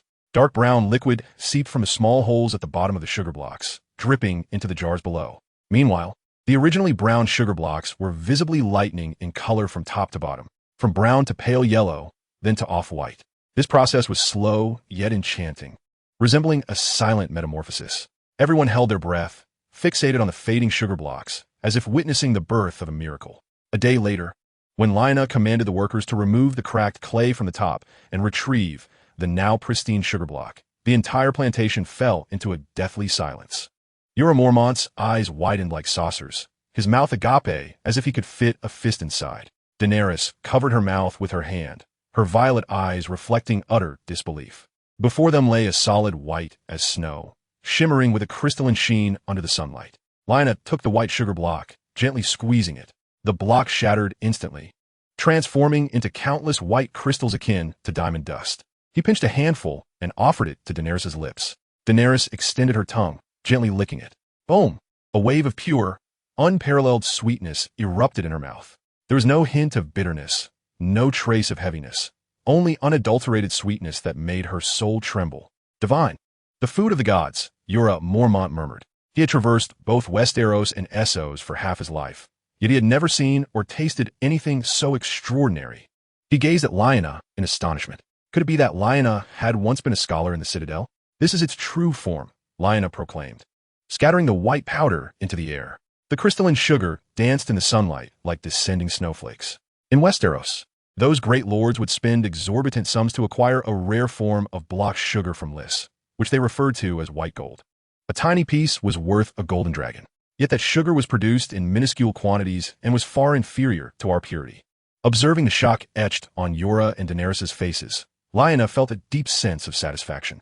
As a modern individual, any item he produced represented a dimensional strike against the current era. The sensation was exhilarating. Now, tell me, what will happen when this substance, whiter than snow and sweeter than honey, graces the banquet halls of Westerosi courts? Jorah's mind buzzed. It was as if he could already envision it. The nobles of the Seven Kingdoms, clamoring and brandishing golden dragons, would vie for a mere pouch of this white powder known as sugar. What spices, what silks, would pale in comparison to such an exquisite temptation of flavors. This was the sweetest thing he had ever tasted in his life. They would go mad for it. Jorah's voice trembled. My lord, you have created a veritable gold mine. Lynn's gaze drifted westward, towards the continent separated by a narrow sea. Meereen and Yunkai could blockade Slaver's Bay, but could they truly seal off the entire world? Though they refused to trade with us. The lords of Westeros would wail and beseech, offering their ships laden with grain and steel in exchange for the sugar we possess. Daenerys observed Lynn's profile, her violet eyes reflecting a newfound admiration akin to reverence. In the face of a blockade potent enough to suffocate a city, Lynn displayed no hint of panic. Rather, he effortlessly conjured forth a supreme weapon capable of shattering all stalemates. This transcended mortal wisdom. Relay my orders. Lynn's voice resonated within the fervent plantation. Recruit personnel from the loyal Unsullied Legion to expand the cultivation of sugarcane and the production of white sugar. I shall amass mountains of Astapor's white sugar. Furthermore, Lynn turned towards Jorah Mormont, a glint of cunning in his eyes. Dispatch someone to Pentos and reveal this news to Governor Illyrio. Inform him that I possess a business proposition that could deplete his vaults of gold, and I wish to discuss it with him. Simply state that I intend to rent all his ships. Will he agree? Jorah hesitated. Illyrio was a merchant. He would not wish to offend Meereen and Yunkai, whose assistance had always been clandestine. He will, Lynn interrupted, thrusting a small pouch of samples into Jorah's hands. No merchant can refuse a profit exceeding 300%. If one does, they're surely not a competent trader. Go, Jorah. Procure those merchant vessels swiftly. We cannot afford to wait, and neither can those nobles of Westeros. Chapter 169. Hatching Dragon Eggs. Pentos, the residence of Governor Illyrio Mopatis was, as ever, opulent. Yet this portly man, resembling a mountain, was behaving unusually. Today, he was not reclining on his soft couch. Instead, he paced restlessly in his study. His expensive silk robe clung to him, dampened by sweat, accentuating his exaggerated girth. Governor, you have been pacing for nearly an hour, a servant cautiously reminded him. Having learned of Lynn's apparent disdain for the institution of slavery, he had hastily dismissed all the slaves in his household overnight, fearing Lynn's wrath. Silence. Illyrio waved his hand impatiently. One word spun chaotically in his mind. Sugar. White sugar.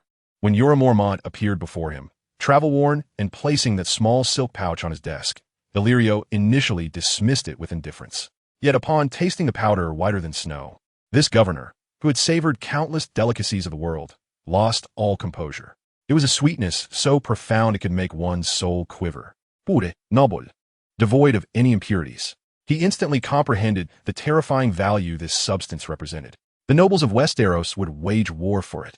No, not merely Westeros. Essos, Erith. The entire world would descend in a madness for it. My lord, Lord Lynn has stated. Jorah's voice was calm and confident.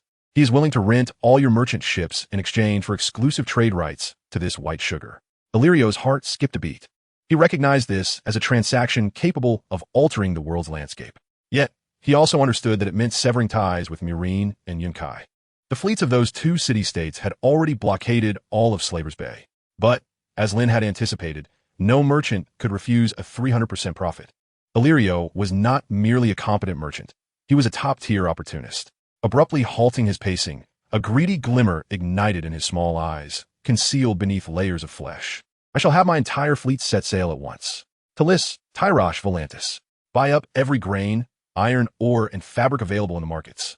Then, ship everything to Astapor. But the fleets of Meereen and Yunkai, let them be damned. Illyrio's face twisted into a scowl. Tell them if they dare touch a single one of my ships, Lord Lynn's dragons will turn their cities to glass. He did not believe Lynn would deploy his dragons for his sake, yet he understood the principle of leveraging fear better than anyone. Astapor, the residence.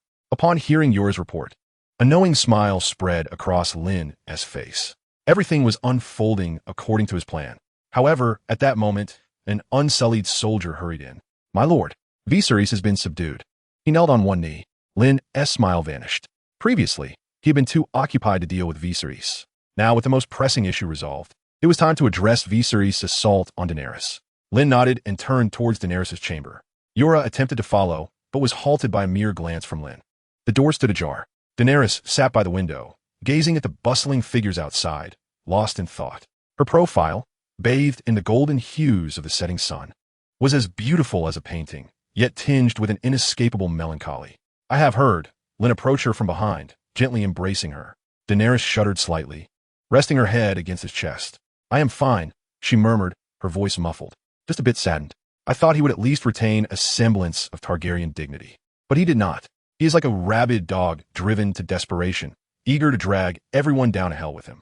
Lynn offered no comforting words, instead tightening his embrace. I am sorry. Daenerys suddenly lifted her gaze, her violet eyes reflecting a hint of guilt. If I hadn't meddled and sought out the healer. It is not your fault, Lynn interrupted her, lowering his head to kiss her forehead. You're simply too kind. Kindness is not a weakness, Dany. It never is. However, for some irredeemable souls, mercy only emboldens their misdeeds. Daenerys fell silent, aware of whom Lynn spoke. What do you intend to do with him? She asked softly. Everyone must pay for their transgressions. Death is Viserys' ultimate fate. Lynn's response was simple and direct. Daenerys stiffened momentarily. She had anticipated this outcome, but hearing it aloud gripped her heart as if an invisible hand were squeezing it. I understand. She closed her eyes, burying her face deeper. I just do not wish to see his face filled with hatred again. Very well. Lynn regarded her. Let him make one final contribution for House Targaryen. That night, the punishment square. Torches illuminated the square as brightly as day. The Unsullied, fully armed, stood silently around the perimeter, forming an impenetrable wall. Their faces bore no expression. In the center of the square, a tall wooden platform had been hastily erected. Viserys was firmly restrained atop the platform by two Unsullied. His hands were bound, his mouth gagged, only able to emit muffled, desperate whimpers from his throat. He gazed down at the object lying quietly on the velvet cushion at his feet, a dragon egg. Its surface was pitch black, adorned with intricate dark red veins, as if molten lava coursed within. Viserys' pupils dilated in sudden realization. In that instant, he comprehended Lynn's intent. He began to struggle fiercely, his pale violet eyes brimming with desperation. Lynn, however, averted his gaze, directing it instead towards Daenerys, who stood nearby clad in a flowing black gown, her silver gold hair dancing in the night breeze. Her expression was devoid of emotion, merely observing her brother, now a twisted semblance of his former self, writhing upon the wooden platform. Some say that only death can repay life. Lynn's voice resonated through the silent square. Others assert that only life can exchange for life. Today, we shall validate the ancient prophecy. With that proclamation, he drew a dagger from his waist. It was not a long claw, but a dagger fashioned from dragon glass. Entirely black and exuding a chilling aura, he ascended the wooden platform step by step. Viserys' struggles intensified. Lynn knelt down, tearing the cloth from his mouth. "No, you cannot do this to me." Viserys' scream shattered the night sky. "I am the true dragon. My blood is noble. You cannot use it for such a vile ritual. I am your king. Dany, save me. Save me." Daenerys remained coldly silent, her gaze fixed upon him. "A true dragon?" Lynn chuckled. He grasped Viserys' chin, pressing the edge of the dragon glass dagger against his throat. A dragon willing to betray even his own sister, unable to control his own emotions? "You are not a dragon, Viserys. You are merely a loathsome insect capable of human speech. Aemon, the master, bearing Targaryen blood, a sage destined to be a king. The rightful heir in every sense. He alone could fulfill all three methods of hatching the dragon eggs. Had he lived, he could have hatched all three eggs alone. But Viserys possessed only a single Targaryen bloodline worthy of mention. He was neither a sage nor capable of kingship. To ensure no waste of Viserys' blood, Lynn chose to allow him to hatch but one dragon egg. With that, Lynn hesitated no longer. The blade rose and fell. The sharp dragon glass easily sliced through Viserys' throat. Scalding blood erupted forth like a fountain. Viserys' eyes widened in shock. The light of life rapidly faded from his pupils. Lynn seized his hair, positioning his neck above the black dragon egg. "With royal blood, I summon thy spirit." The fiery blood of Targaryen poured over the dragon egg. The moment the dark dragon egg met the blood, the dark red veins upon its surface began to emit a faint glow, as if a parched riverbed was once again infused with the waters of life. The entire egg began to tremble gently. Yet this was not sufficient. Lynn raised his gaze toward the sky. Winter had long been circling above, three colossal heads curiously gazing down upon all below. "Winter," Lynn called out. "Dracarys." Winter emitted a low rumble. It drew in a deep breath. In the next moment, searing dragon fire descended from the heavens, enveloping the glowing egg with precision. Royal blood and dragon's breath. Crack! Like the sound of creation itself, the silence of the square was shattered. The dark dragon egg's surface split open. Then came a second crack, a third. Countless fissures rapidly spread like a spider's web. Boom! The shell shattered completely. A pitch-black hatchling, adorned only with a touch of eerie blood red along its spine and wing edges, emerged from the shattered shell, peering curiously into this new world.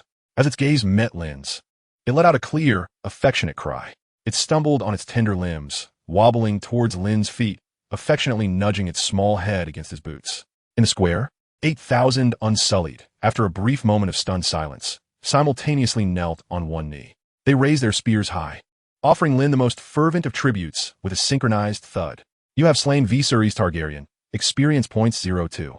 Lynn disregarded the system notification echoing in his mind. His gaze crossed over the newly hatched dragon to rest upon Daenerys. Tears had already dampened her cheeks as she watched the newly born black dragon, a tumult of emotions swirling within her. The old Targaryen had perished, extinguished by Viserys' madness and folly. And she, alongside Lynn, would usher in a new epic. "Grayscale." Lynn's voice broke through. "Yes, my lord. Behead him, and prepare his head with lime and spices." Lynn glanced at Viserys' still warm corpse. "I need to take it back to Westeros." He bent down, cradling the black hatchling that continued to nuzzle against him. The little creature was light, yet radiated warmth. Lynn gazed into its molten golden eyes, and suddenly smiled. "From now on, you shall be called Viserion." Lynn descended the platform, approaching Daenerys. "Do you like it?" He presented the hatchling before her. "It will accompany you from now on." Daenerys extended a trembling hand, gently stroking Viserion's smooth, warm scales. The hatchling purred contentedly. She lifted her gaze, meeting Lynn's deep, firelit eyes, and nodded vigorously. Chapter 170, Return to King's Landing. The blood of Viserys was washed away by the following morning. Daenerys sat upon the soft couch of the terrace, cradling the hatchling named Viserion. The little one slept soundly, its dark scales glistening in the morning light, the blood-red markings along its back resembling an unhealed scar. With each breath, its tiny chest gently rose and fell, and wisps of white smoke escaped its nostrils. Daenerys caressed it softly, feeling the warmth and vitality emanating from beneath her palm. She understood that this hatchling was a life bought with her brother as sacrifice. Yet, she felt no sorrow, only a serene acceptance. The old Targaryen had died, lost to Viserys' madness and folly. And she, alongside Lynn, would forge a new beginning. Your Grace. Miss Sandy Eye's voice echoed from behind, bearing a platter of sliced fruits and a bowl of warm goat's milk. Daenerys snapped back to reality, smiling at her. She had grown accustomed to the title. Ever since Lynn declared in the council chamber that she would handle the internal affairs of Astapor, everyone, including Jorah Mormont, had begun to refer to her as Your Grace. It was common knowledge that Lynn harbored grand ambitions. The title of queen was merely a matter of time. She gazed out the window. What was once the punishment square had transformed into the busiest place in the city. Countless craftsmen labored tirelessly by the forge, crafting new armor for the Unsullied. On the streets, free men queued under the guidance of the Unsullied, collecting food and clearing the remnants of war. Everything was orderly and brimming with vitality. Grayscale, the newly appointed commander of the Unsullied, was performing far beyond anyone's expectations. He was a man of few words, yet possessed an iron will and remarkable execution. Every command issued by Lynn was carried out to the letter, often exceeding expectations. He meticulously organized the 8,000 Unsullied into several prominent divisions. One group was tasked with the defense and patrolling of the city, another with maintaining order, while the most loyal of the Unsullied were dispatched to the sugarcane fields beyond the city limits to expand the production of white sugar. Daenerys understood that all of this was orchestrated by Lynn. He had meticulously planned everything for this city, and all she and Grey Worm needed to do was fulfill his designs. At that moment, Jorah Mormont hurriedly entered the room. My queen, he greeted Daenerys with a bow, his expression grave as he continued. Governor Illyrio's fleet has set sail and is expected to arrive in about a month. The relations between Pentos and Myr are currently fraught with tension. However, we need not worry about provisions for the time being. Daenerys' heart skipped a beat. She could set aside other concerns, but the resolution of this issue implied. Instinctively, she lifted her gaze towards the entrance of the hall. Lynn emerged from within, clad in a fitted outfit that accentuated his tall form, his black leather armor defining his silhouette, with a wolf-headed Valyrian steel sword hanging at his waist. Accompanied by a sinister dark sister, two Unsullied followed closely behind him, one carrying a wooden box wrapped in black cloth. Daenerys felt her heart plummet. So soon? She rose to her feet. Illyrio was a shrewd merchant. He understood that time equates to money. Lynn approached her, gently tucking a strand of her wind-tousled silver hair behind her ear. I must depart, Dany. Despite having anticipated this, the moment the words left Lynn's lips, Daenerys couldn't help but feel her eyes moisten. No, can you not stay a few more days? She implored, grasping his sleeve, her voice tinged with desperation. There are many matters in Westeros that require my attention, Lynn replied, meeting her gaze. Moreover, we need to find buyers for our sugar as soon as possible. My lord, Jorah interjected, his face etched with concern. It is perilous for you to return just like this. You are the king beyond the wall. You have allowed hundreds of thousands of wildlings within the wall, a fact that would make every lord in the Seven Kingdoms regard you as a thorn in their side. Furthermore, Jorah glanced at Daenerys and then at Lynn's longsword, lowering his voice. You now possess Winterfell, command an army of Unsullied, and have even married a Targaryen. While Westeros may be unaware of our affairs here, once the news spreads, your position will become precarious. Returning with Viserys' head might momentarily assuage King Robert's concerns. But do you think he would allow a vassal, who has gained such power as to threaten the very fabric of the realm, to live long? Each of Jorah's words struck a chord within Daenerys. She realized that Lynn's predicament was far more perilous than she had imagined. He stood almost single-handedly against the entire aristocracy of Westeros. Robert. Lynn's lips curled into a knowing smile. He likely has no time to concern himself with my affairs right now. The old line of House Lannister is far more of a headache for him than this northern wolf. As for danger, Lynn's gaze swept over Jorah. Said Jorah, which do you believe is more perilous, swords or gold? Jorah paused, perplexed by Lynn's implication. Swords can only slay enemies, but gold can turn enemies into allies.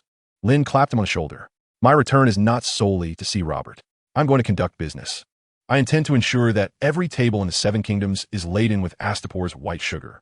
I want those noble women to vie for a mere pouch of sugar, and those great lords to grovel before me for control of a trade route. When they can no longer do without my sugar, do you think they will still care whether I am the king beyond the wall? Jorah's mind buzzed with realization. He looked at Lynn's calm demeanor, understanding that this man wielded a weapon far deadlier than the three-headed dragon. And here, Daenerys looked at him with concern. Here, I leave in your hands. Lynn turned, placing his hands on her shoulders, gazing intently into her eyes. You are my wife and also the mistress of Astapor.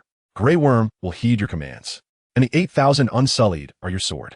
Ser Yora will assist you, and Illyrio will become your most reliable ally. Daenerys gazed into Lynn's dark eyes, filled with trust and expectation. A surge of strength welled within her. She nodded vigorously, tears escaping her control. I will safeguard our city until your return. Lynn smiled, lowering his head to place a tender kiss on her lips. It was not a passionate embrace, but rather a promise. Grey Worm. Lynn released Daenerys and turned to the silent commander. Yes, my lord. You must protect her with my life. Grey Worm's response was succinct yet earnest. Lynn spoke no further. He turned and strode purposefully towards the direction of the harbor, not looking back. Daenerys stood on the terrace, watching the dark figure grow more distant until it vanished at the edge of the city. The sea breeze dried her tears and dispelled the last remnants of her weakness. Half a month later, the massive wings of winter sliced through the clouds, revealing the vast expanse of the narrow sea below. Continuous flight for half a month proved a considerable strain even for a dragon. Winter's 3 heads appeared somewhat listless, only revitalizing when it was time to fish. At last, the familiar coastline of Westeros emerged on the horizon. Lynn did not fly directly to King's Landing. The king residing in the Red Keep would hardly welcome a dragon capable of turning him and his castle into ice sculptures. Instead, he landed on a deserted island outside Blackwater Bay, instructing Winter, stay here until my return. If you're hungry, find something for yourself, but do not create too much of a stir. Lynn patted Winter's massive head. Winter let out a low growl, nudging Lynn with its head. Lynn donned a simple traveler's garb and boarded a passing fishing boat, blending into the city of King's Landing. King's Landing remained unchanged.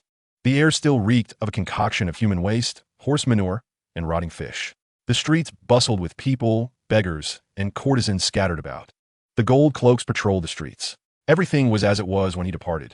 Lynn did not venture to the Red Keep, nor did he seek out Varys or Sansa. He strolled through the city, traversing the filthy, muddy alleys of Flea Bottom and the clanging smithies of Steel Street. Eventually, Lynn halted before a bustling marketplace, his attention captured by a figure.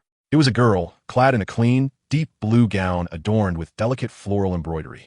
Her once disheveled raven hair was now neatly tied back with a silver hairband, lending her an air of freshness. She stood before a stall selling lace, clumsily imitating the noble ladies as she picked up a piece of lace, scrutinizing it closely under the sunlight. Sunlight filtered through the delicate lace, casting a gentle glow upon her visage, which had shed its youthful innocence, now defined by striking contours. Her complexion bore the distinctive pallor of the northern folk. Those gray eyes remained vigilant and sharp, akin to a young wolf, yet the corners of her gaze bore a hint of feminine softness. Ah, Yashtak. She had grown taller and undeniably more attractive. Lynn observed her feeble attempts to embody a lady, yet her discomfort was palpable, evoking a suppressed chuckle from him. Silently, he approached her from behind. This fabric is commendable. A familiar voice resonated by her ear. Arya's body tensed abruptly. Her fingers, which clutched the lace, tightened instinctively, while her other hand instinctively reached for her waist. That spot was empty. Gradually, she turned around, and upon seeing the familiar face behind her, her wolf-like gray eyes widened in astonishment. She opened her mouth, but uttered no sound. Shock, confusion, disbelief, an array of emotions flitted across her youthful face. Ultimately, all those feelings coalesced into a torrent of warmth, threatening to spill from her eyes. You. She managed to utter a single word, her voice already tinged with the tremors of impending tears. In the next moment, she leapt into Lynn's embrace, heedless of everything. You bastard. She buried her face in his chest, summoning all her strength to punch Lynn's torso repeatedly. The force was far greater than it appeared. You still know how to come back. Do you even realize? Do you even know?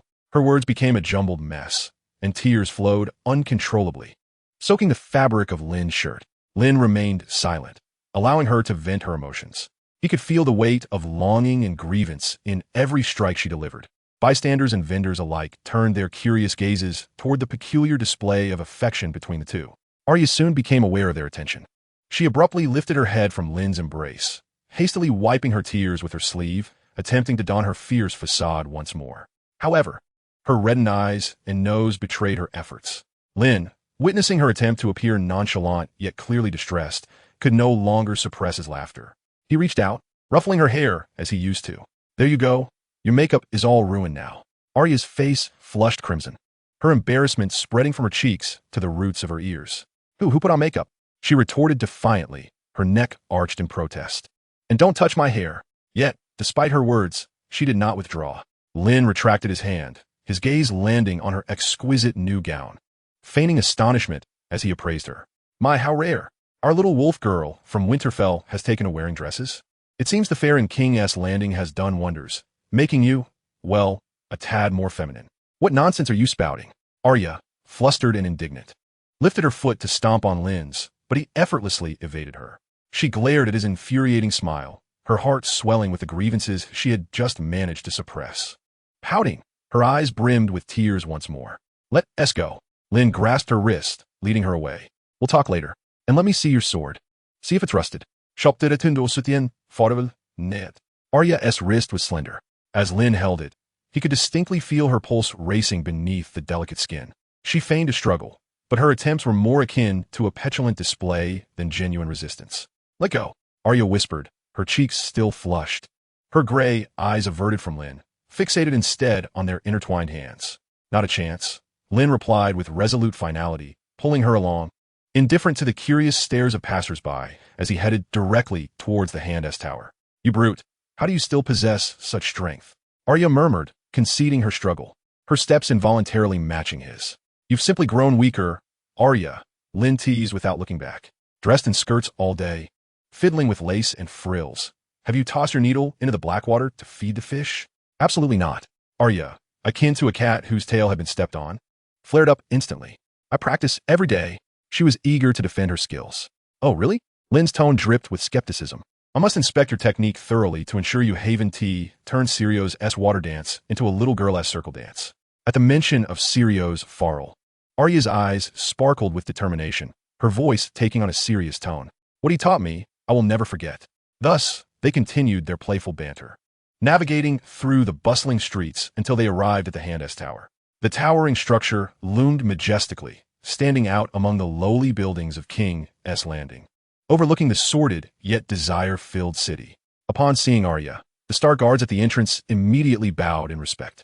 Their eyes widened in recognition upon noticing Lynn beside her, their expressions a mix of awe and excitement. My Lord Lynn, they had recognized him, the legendary figure from the north, now the formidable king beyond the wall. Lynn nodded at them, exchanged a few words, and then led Arya inside. Throughout the hall, every servant and guard they encountered paused, casting glances of curiosity and reverence. Lynn's tales had already spread throughout King's Landing, embellished versions circulating about his supposed plans to lead the wildlings against the Seven Kingdoms. In a study on the top floor of the tower, the door stood ajar. Ned Stark was standing before a vast map of Westeros, his brow furrowed in concentration. Just over a month's absence had rendered him visibly drained, thinner, and aged.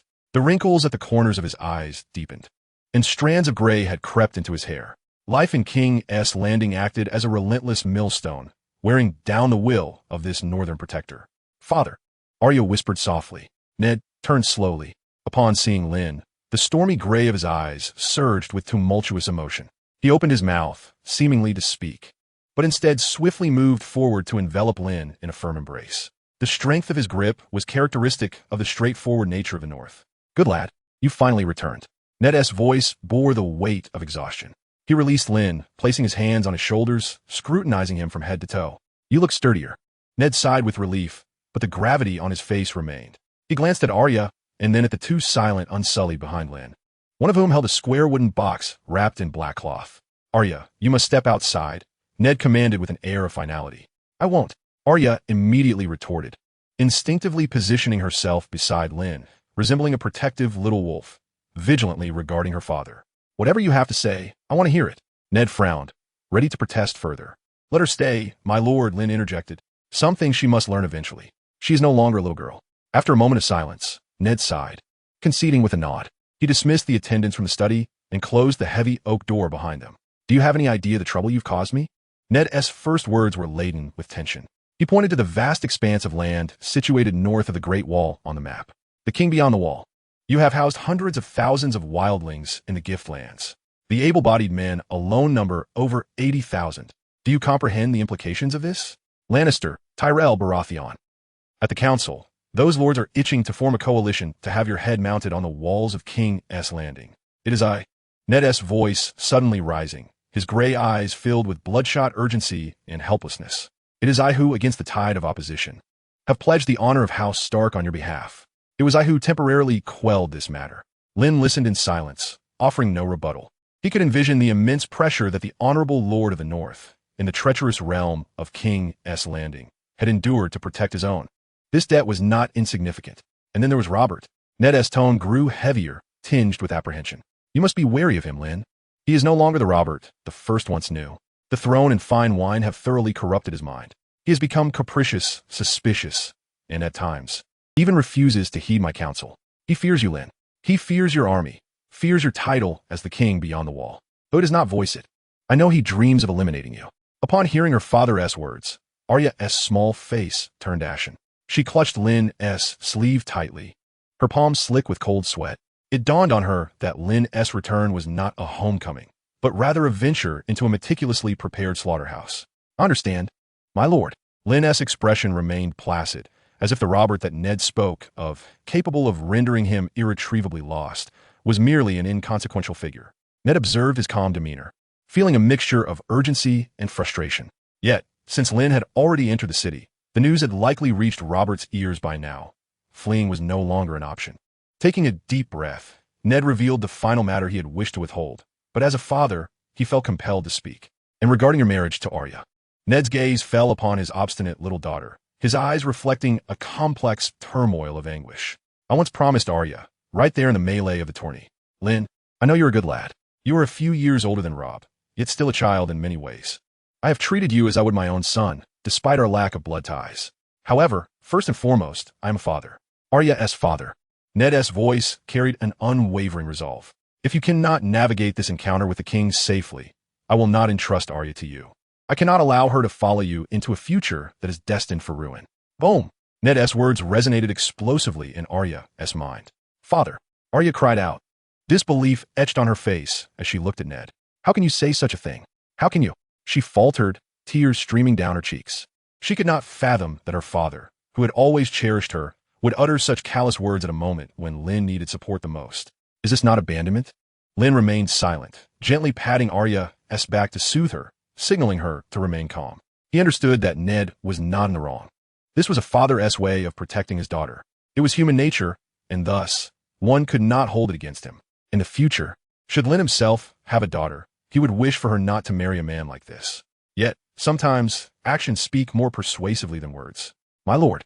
Lynn finally spoke, his voice calm and assured.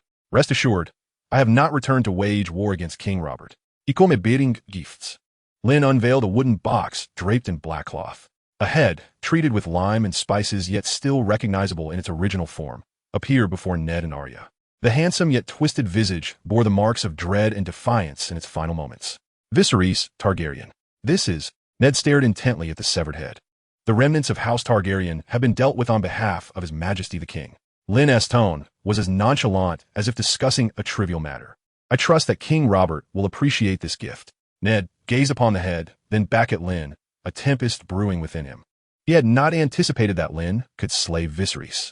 He truly accomplished it. This gift was indeed substantial enough to assuage much of Robert's suspicion. Yet, it was not sufficient. As long as Lynn remained the king beyond the wall, he would forever be a sword hanging over Robert's head. As for the rest, Lynn smiled, a hint of mystery in his expression. I'm still a merchant, my lord. I have brought something that could drive the entire 7 kingdoms into a frenzy.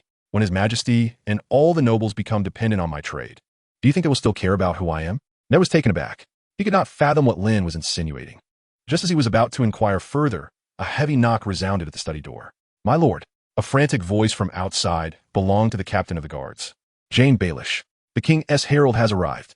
His Majesty requests your immediate presence in the Iron Throne Hall, Lord Lynn. Chapter 172, A Gift for Robert.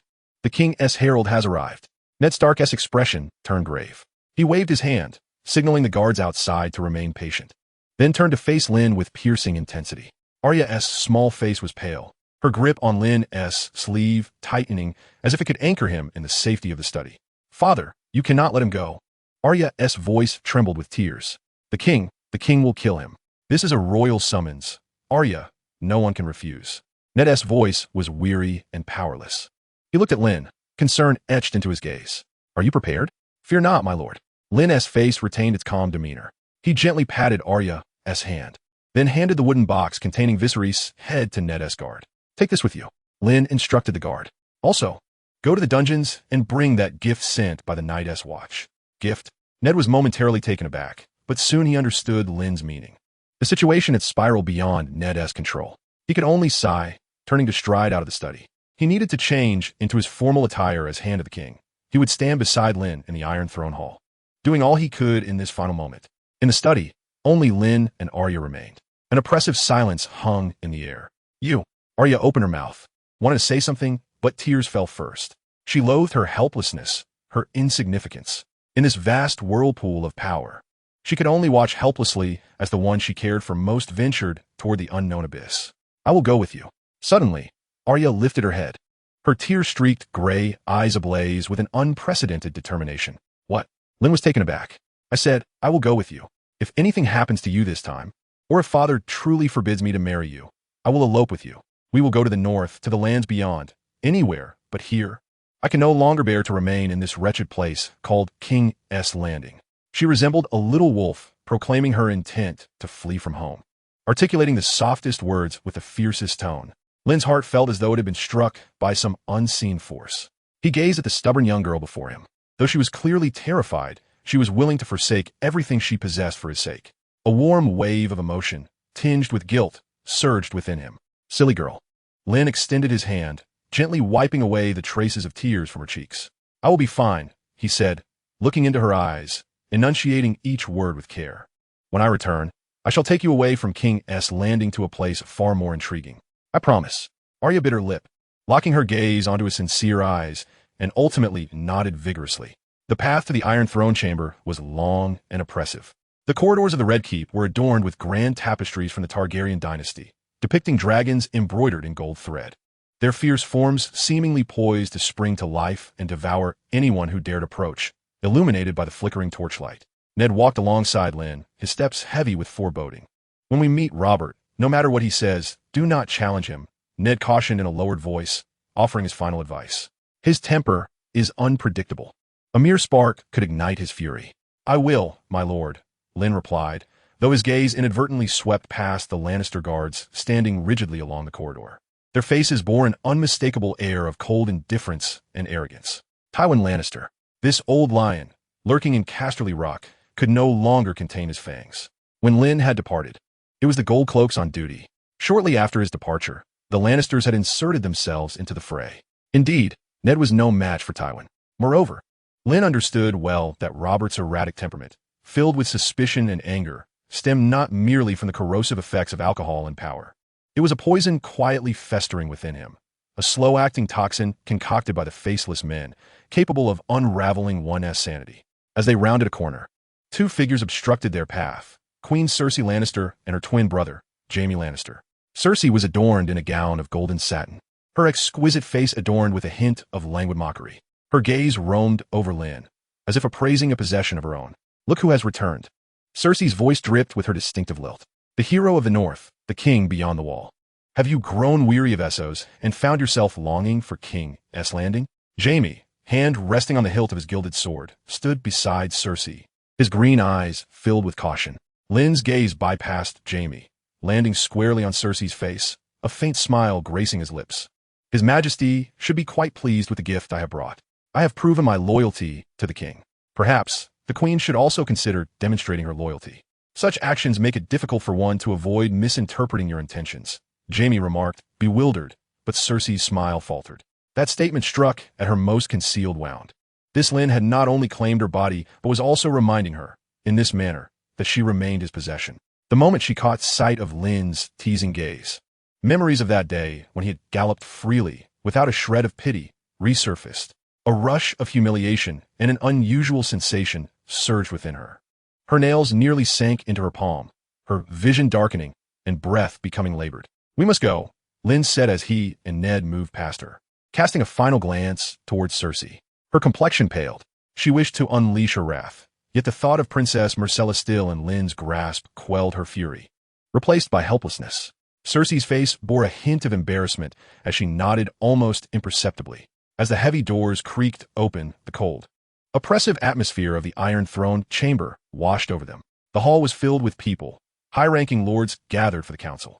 Peter Baelish, the master of coin, wore his signature ambiguous smile. Though now confined to a wheelchair, standing was an arduous task. Varys, the master of whispers, had his hands clasped in his sleeves, resembling a plump and harmless herbivore. The king's brother, Renly Baratheon, dressed in finery, exuded arrogance.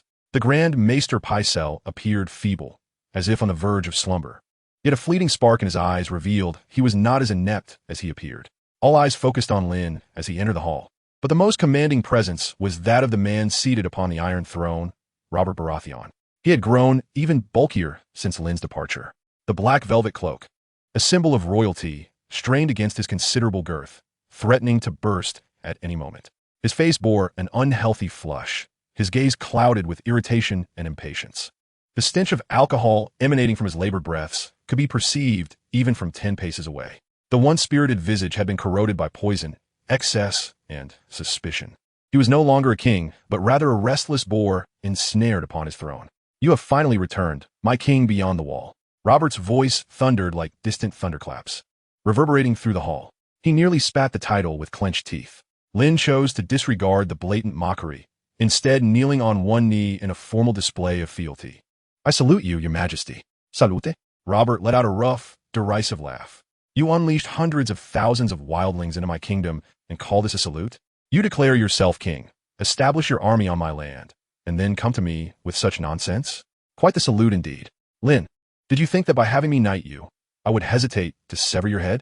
Robert erupted from his throne, his immense form casting a long shadow. His hand rested on the ornate, jeweled sword at his waist, his bloodshot eyes, aflame with rage, fixated on Lynn below. The atmosphere in the hall became instantly suffocating. Yet, amidst the tension, a fleeting glimmer of schadenfreude flickered in the eyes of those present, betraying their true sentiments towards Lynn. Previously, when Lynn had wielded power in King's Landing, everyone had been compelled to tread carefully around him. He had basked in glory, leaving them breathless. Now, as they anticipated Lynn's downfall, they eagerly awaited the unfolding of events, hoping this opportunity might rid them of him once and for all. Ned's heart raced in his throat. He contemplated stepping forward to defend Lynn, but Lynn shook his head subtly. Lynn raised his gaze, meeting Robert's furious stare with calm determination. "Your Majesty, I have come bearing a gift." "A gift?" Robert echoed, as if he had heard the most absurd of jest. "What gift?" Lynn remained silent, merely clapping his hands. A guard, cradling a wooden box, stepped forward slowly under the scrutiny of all present, raising it high. Lynn stood, personally unveiling the black cloth. As the head of Viserys, unblinking and lifeless, came into view, the hall erupted in a cacophony of gasps. Robert's breath caught sharply. He stared intently at the severed head, the face he had loathed for over a decade. The fury etched on his face gradually morphed into a twisted delight. "Targaryen! Ha! Targaryen bastard!" Robert erupted into manic laughter. "Well done, Lynn. Splendid work. You truly accomplished it." He descended from a throne, seizing the severed head, raising it aloft for all to behold. "Behold, this is the fate of the Targaryens." The sight of Robert's frenzied expression weighed heavily upon Ned's heart, plunging it into a deeper abyss. He understood that one mere head was far from sufficient. Indeed, Robert's laughter abruptly ceased as he discarded the head aside, akin to tossing aside refuse. "Do not presume that a dead man's head can absolve your sins." Robert's countenance darkened once more. "You remain king beyond the wall, your majesty." Lisa interjected, her voice cutting through Robert's roar with clarity. "The true enemy does not hail from the north. It has loomed over us all for a millennium." "What nonsense are you spouting?" Robert bellowed impatiently. "Bring forth the other gift," Lisa commanded, ignoring him, her voice echoing towards the entrance. To the bewilderment of the assembly, 2 guards entered, bearing a black-cloaked iron cage, which they set heavily upon the hall's floor. Within, something stirred restlessly, emitting a low, grating sound that sent chills down the spine. "A mere trick," Robert scowled. Lisa approached the cage and swiftly tore away the black cloth. In that instant, the hall fell into a deathly silence as all eyes beheld the creature within.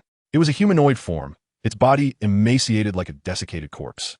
Its tattered garments revealed ashen skin and ghastly white bones. Most terrifying of all were its eyes, an eerie shade of blue, brimming with a chilling void of death. A white, What abomination is this? Duke Lancel instinctively recoiled, revulsion etched upon his face. Maester Pycelle trembled, his beard quaking in shock. A ruse. This must be some form of deception. The white seemed agitated by the light and sound, suddenly slamming itself against the cage. A resounding thud reverberated, causing every heart to skip a beat. It extended its desiccated, bony hand through the bars, reaching for the nearest Lannister guard. The guard screamed in terror and swung his sword. The blade struck the white's arm, severing it completely. Yet, the white remained unfazed, its eyes fixated on the guard. The dismembered arm continued to writhe on the ground, clawing desperately. Chaos erupted within the Iron Throne Hall. Chapter 173, Littlefinger Strikes Again. The Iron Throne Hall descended into utter pandemonium. The screams of noble women nearly threatened to tear the Red Keep asunder. Several timid courtiers collapsed, their pants soiled with foul odors. Even the once imposing Lannister guards were paralyzed with fear, their hands trembling on their swords. They had never witnessed such a grotesque creature, severed yet still menacing. The fallen hand continued to scrape against the cold stone floor, producing a horrifying scratching sound as if the limb possessed a will of its own. Burn it, quickly, set it ablaze. Ned recalled Lysa's words regarding the means to combat these undead. He instinctively drew his sword, positioning himself protectively in front of Robert, and bellowed at the surrounding guards. However, fear had rendered them incapable of rational thought. Stand back. Lysa pushed past the guards blocking her path. Retrieving a burning torch from a wall, she advanced slowly towards the white, still violently assaulting the cage. The white seemed to sense the threat of the flames. Its haunting blue eyes fixed intently on Lysa. It thrust its remaining hand through the bars, clawing at Lysa's face. Lysa stood resolute, unflinching, as she poured the prepared oil over the creature. She then extended the torch towards it. With a hiss, the flames ignited upon contacting the white's parched skin, engulfing it in a fierce blaze. The black flames rapidly spread along its arm, consuming its entire form. The white emitted a shrill, inhuman scream, thrashing wildly within the cage. A nauseating stench of charred flesh and decay permeated the hall. Lysa, expressionless, brought the torch closer to the still writhing, severed hand on the floor. Under the flame's caress, the hand quickly turned to char, finally ceasing its movement. Minutes passed, and the white's screeches gradually subsided. What was once a white now lay as a charred skeleton, exuding a foul odor. The Iron Throne Hall was enveloped in a profound silence. Awe filled the faces of those present, their gazes shifting from the smoking cage to Lysa, who held the torch, as though she had anticipated this moment. The odor of wine and rage had vanished from Robert Baratheon's visage, replaced by a profound bewilderment and terror. His corpulent form trembled slightly upon the frigid Iron Throne. "What in the name of the gods is this?" Robert's voice was stripped of its earlier bluster. "This is the shared threat that looms over all the living whites." Lysa returned the torch to the wall, turning to meet the gaze of the assembled crowd. "The soldiers of the dead are resurrected by creatures we refer to as the White Walkers. They feel no pain, tire not, and cannot be slain by ordinary swords. Only fire or dragonglass can vanquish them. They are the vanguard of the long night, the harbingers of winter. Your Majesty, this is our true enemy." "Nonsense," Maester Pycelle quavered, stepping forward, his aged face flushed with agitation. "White Walkers, whites. These are merely old wives' tales meant to frighten children. Such absurdities have long been debunked by the Citadel. And does the Southern Citadel presume to debunk anything?" Lysa smiled, gesturing towards the charred skeleton within the cage. "You ought to venture beyond the wall to witness for yourselves. Maester, since you assert such, can you explain, with the knowledge of your esteemed Citadel, why this so-called absurdity moved just moments ago?" Pycelle's lips trembled, rendering him speechless. "Your Majesty," Lysa disregarded the old fool, redirecting her attention back to Robert. "Beyond the wall, every departed soul, whether slain by sword, succumbed to frost, or perished from hunger, is transformed into such a creature by the White Walkers. Even corpses buried for centuries, reduced to mere skeletons, may be revived. They do not merely kill, Your Majesty. They conscript. For every warrior we lose, their ranks swell by one more soldier. How do we wage this war?" Robert's breathing grew labored, for he was a warrior, and he comprehended the horrifying implications of her words. "An army that multiplies with each kill. What do the wildlings have to do with this?" Lancel Baratheon inquired, furrowing his brow. "Everything," Lysa replied, her gaze sweeping over him. "For those wildlings are not our foes. They are refugees fleeing this calamity. I brought them beyond the wall for 4 reasons." Lysa raised a finger. Firstly, if I do not allow them entry, they will perish outside the wall, and those dead wildlings will become part of the White Army. Each wildling I bring in signifies one less unkillable monster we must face, and one more ally against the dead. A delicate balance. A stifled gasp echoed through the hall. The logic was stark and unassailable, yet no one could refute it. Lynn extended his second finger. Secondly, what have we gained? I have acquired 80,000 warriors, seasoned in the harshest of winters. They possess a deeper understanding of the others than we do, having battled these monstrous entities for centuries. When a long night descends and the army of the dead stands at our gates, they will be by our side, fighting for your majesty, defending this realm. Robert's eyes sparkled with intrigue. 80,000 strong. Lynn raised his third finger. Thirdly, your majesty, the north is a frigid wasteland that has remained barren for centuries. The addition of hundreds of thousands of wildlings signifies what? It means that before the long winter arrives, those desolate lands will be reclaimed. It means that the agricultural yield of the north will double. It means they will provide taxes, labor, and soldiers for the kingdom. They are no longer mere outsiders. They are your subjects. A robust and prosperous north will only solidify your reign. Ned Stark gazed at Lynn, his gray eyes filled with astonishment and relief. He had only seen the troubles brought by the wildlings, whereas Lynn had already envisioned a future capable of transforming the entire landscape of the north. Fourthly, Lynn extended his final finger. What will happen if we do not allow these wildlings entry? We would be forever positioned at the fringes of the north, guarding against an army of 100,000 that could assemble at any moment. They would incessantly harass us, attempting to breach the wall, which would deplete our manpower and resources. Or worse still, Lynn's gaze shifted toward the iron cage. We would be awaiting the moment when the others turn those 100,000 wildling warriors, along with 200,000 wildling women and children, into the undead.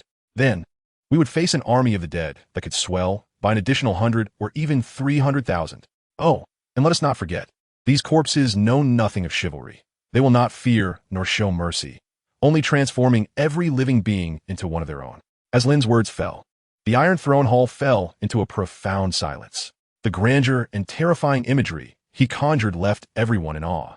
The courtiers, who had previously delighted in anticipating Lynn's downfall, now were expressions of grave concern. They realized that Lynn's actions were not merely a display of military might or treachery. He was, in his own way, salvaging the entire kingdom. 7 gods above, Robert murmured.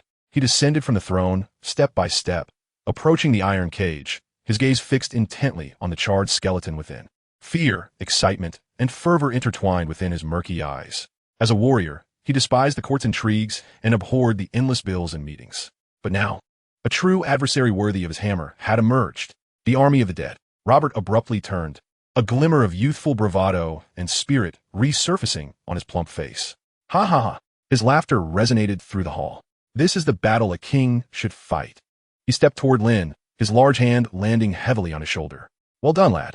Not only have you brought me the head of a Targaryen bastard, but you've also delivered an army of 80,000. King beyond the wall? To hell with him. Robert waved his hand, his voice booming like a bell. I had promised you something. As long as you could return with the head of the last Targaryen, I would grant you lands and release you from the Night's Watch oath. I keep my word. From this day forth, your land is your fief. You shall serve as Ned's vassal, dedicating yourself to the kingdom. I shall make you the first line of defense against the long night. The Night's Watch oath will no longer bind you. You may marry and sire heirs. Even if you take 100 wives, no one shall stop you. And your firstborn shall inherit your lands forever. I have heard you have become the new Lord Commander of the Night's Watch, but breaking the oath will never garner allegiance.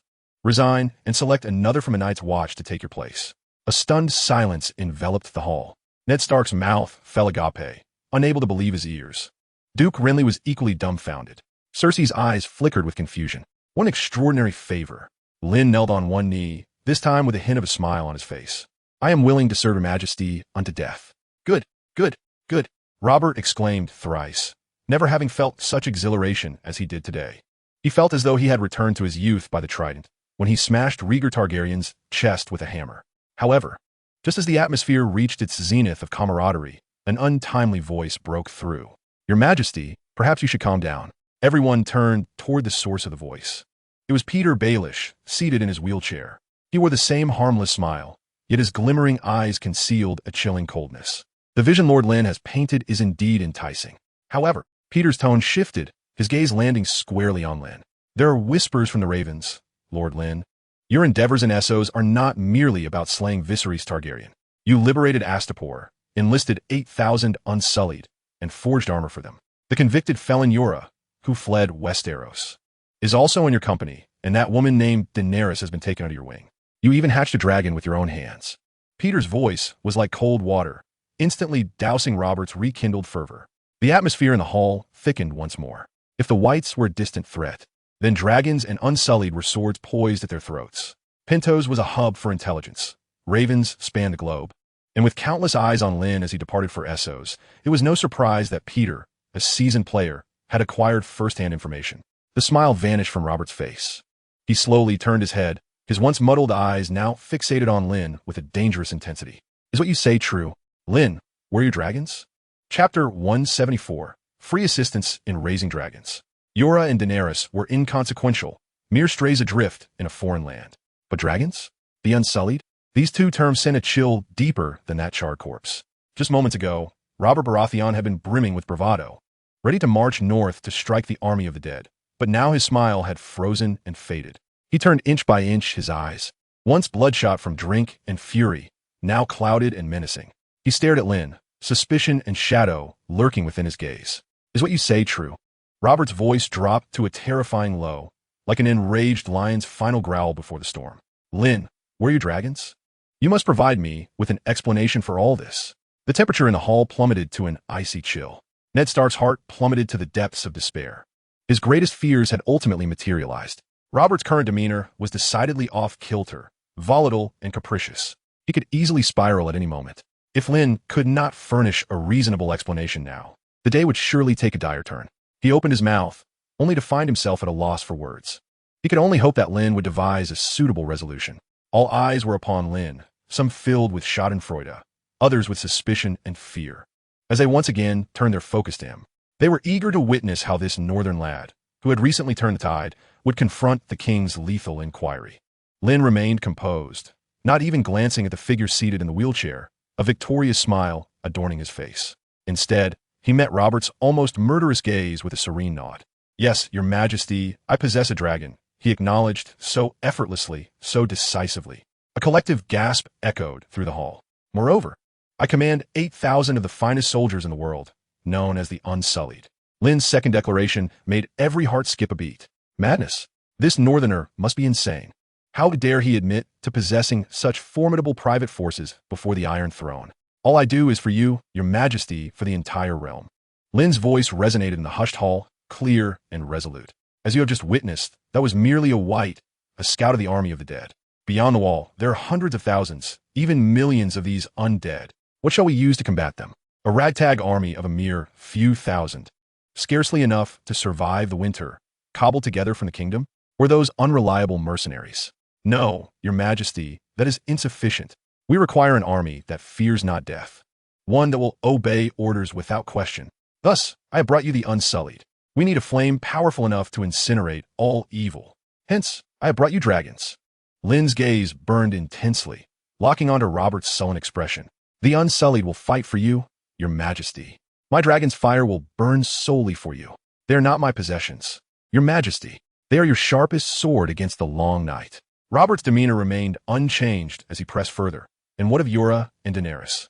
A damn slave trader and the last scion of House Targaryen. Do you truly wish to eradicate House Baratheon? Yet Lynn remained unfazed in the face of the inquiry. Ser Jorah Mormont is the descendant of the former commander Jeor Mormont, who regarded me as his successor and entrusted me with the ancestral sword, Longclaw. My connection to House Mormont does not serve as the crux of my clemency for Jorah, as that would imply favoritism. When I first arrived on the Essos continent, Ser Jorah sought me out to atone for his transgressions and pledged his loyalty to the Seven Kingdoms once more. He could have fled, yet he chose not to. He understood the risk of execution, yet he still found me. Moreover, Jeor Mormont defended the wall for many years, and I believe Ser Jorah's sins have been absolved. Your majesty should grant him a chance for redemption. Lynn's response, deftly avoiding the weighty matters, left Robert feeling anxious and impatient. What he truly wanted to know was not about Jorah, but another individual, Daenerys, the last remnant of House Targaryen. Lynn seemed to perceive Robert's subtlety. As for Daenerys, I initially intended to present her head to your majesty, but I ultimately decided to spare her. Robert's eyes widened, and he erupted, "Lynn, do you understand what you are doing?"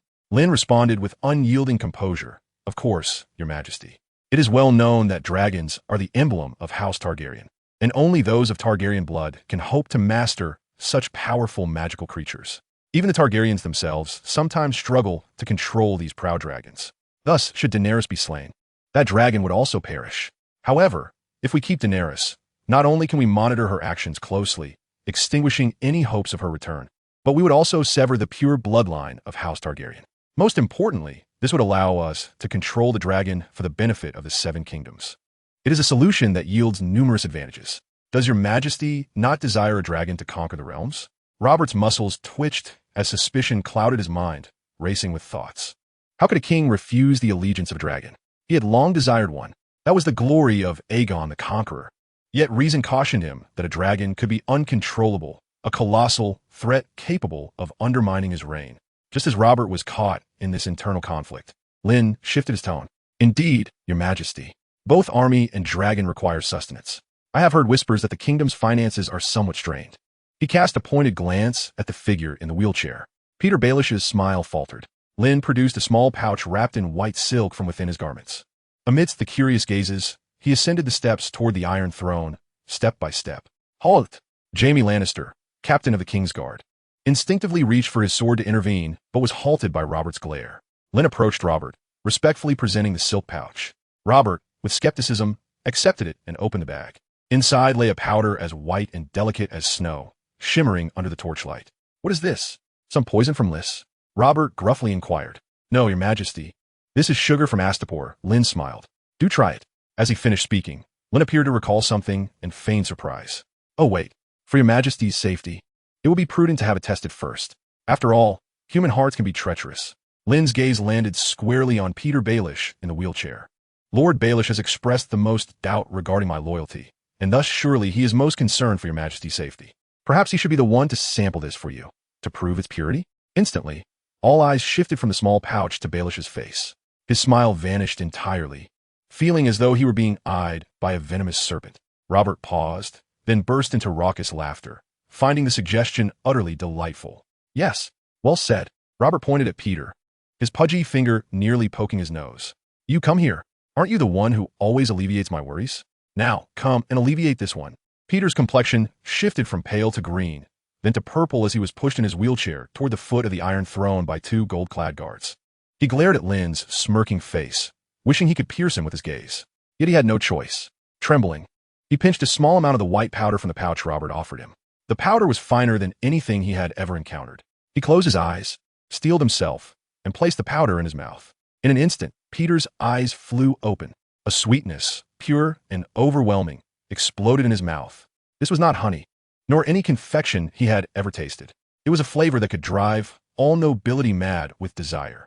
He was no fool. He instantly comprehended the value of this substance. This was a gold mine capable of overturning the entire trade landscape of Westeros. And this gold mine was now in Lynn's possession. Robert hesitated for a moment. Gazing into Lynn's unflinching eyes, he ultimately reached out his thick fingers, pinching a portion and bringing it to his mouth. In that moment, Robert Baratheon's eyes widened in astonishment.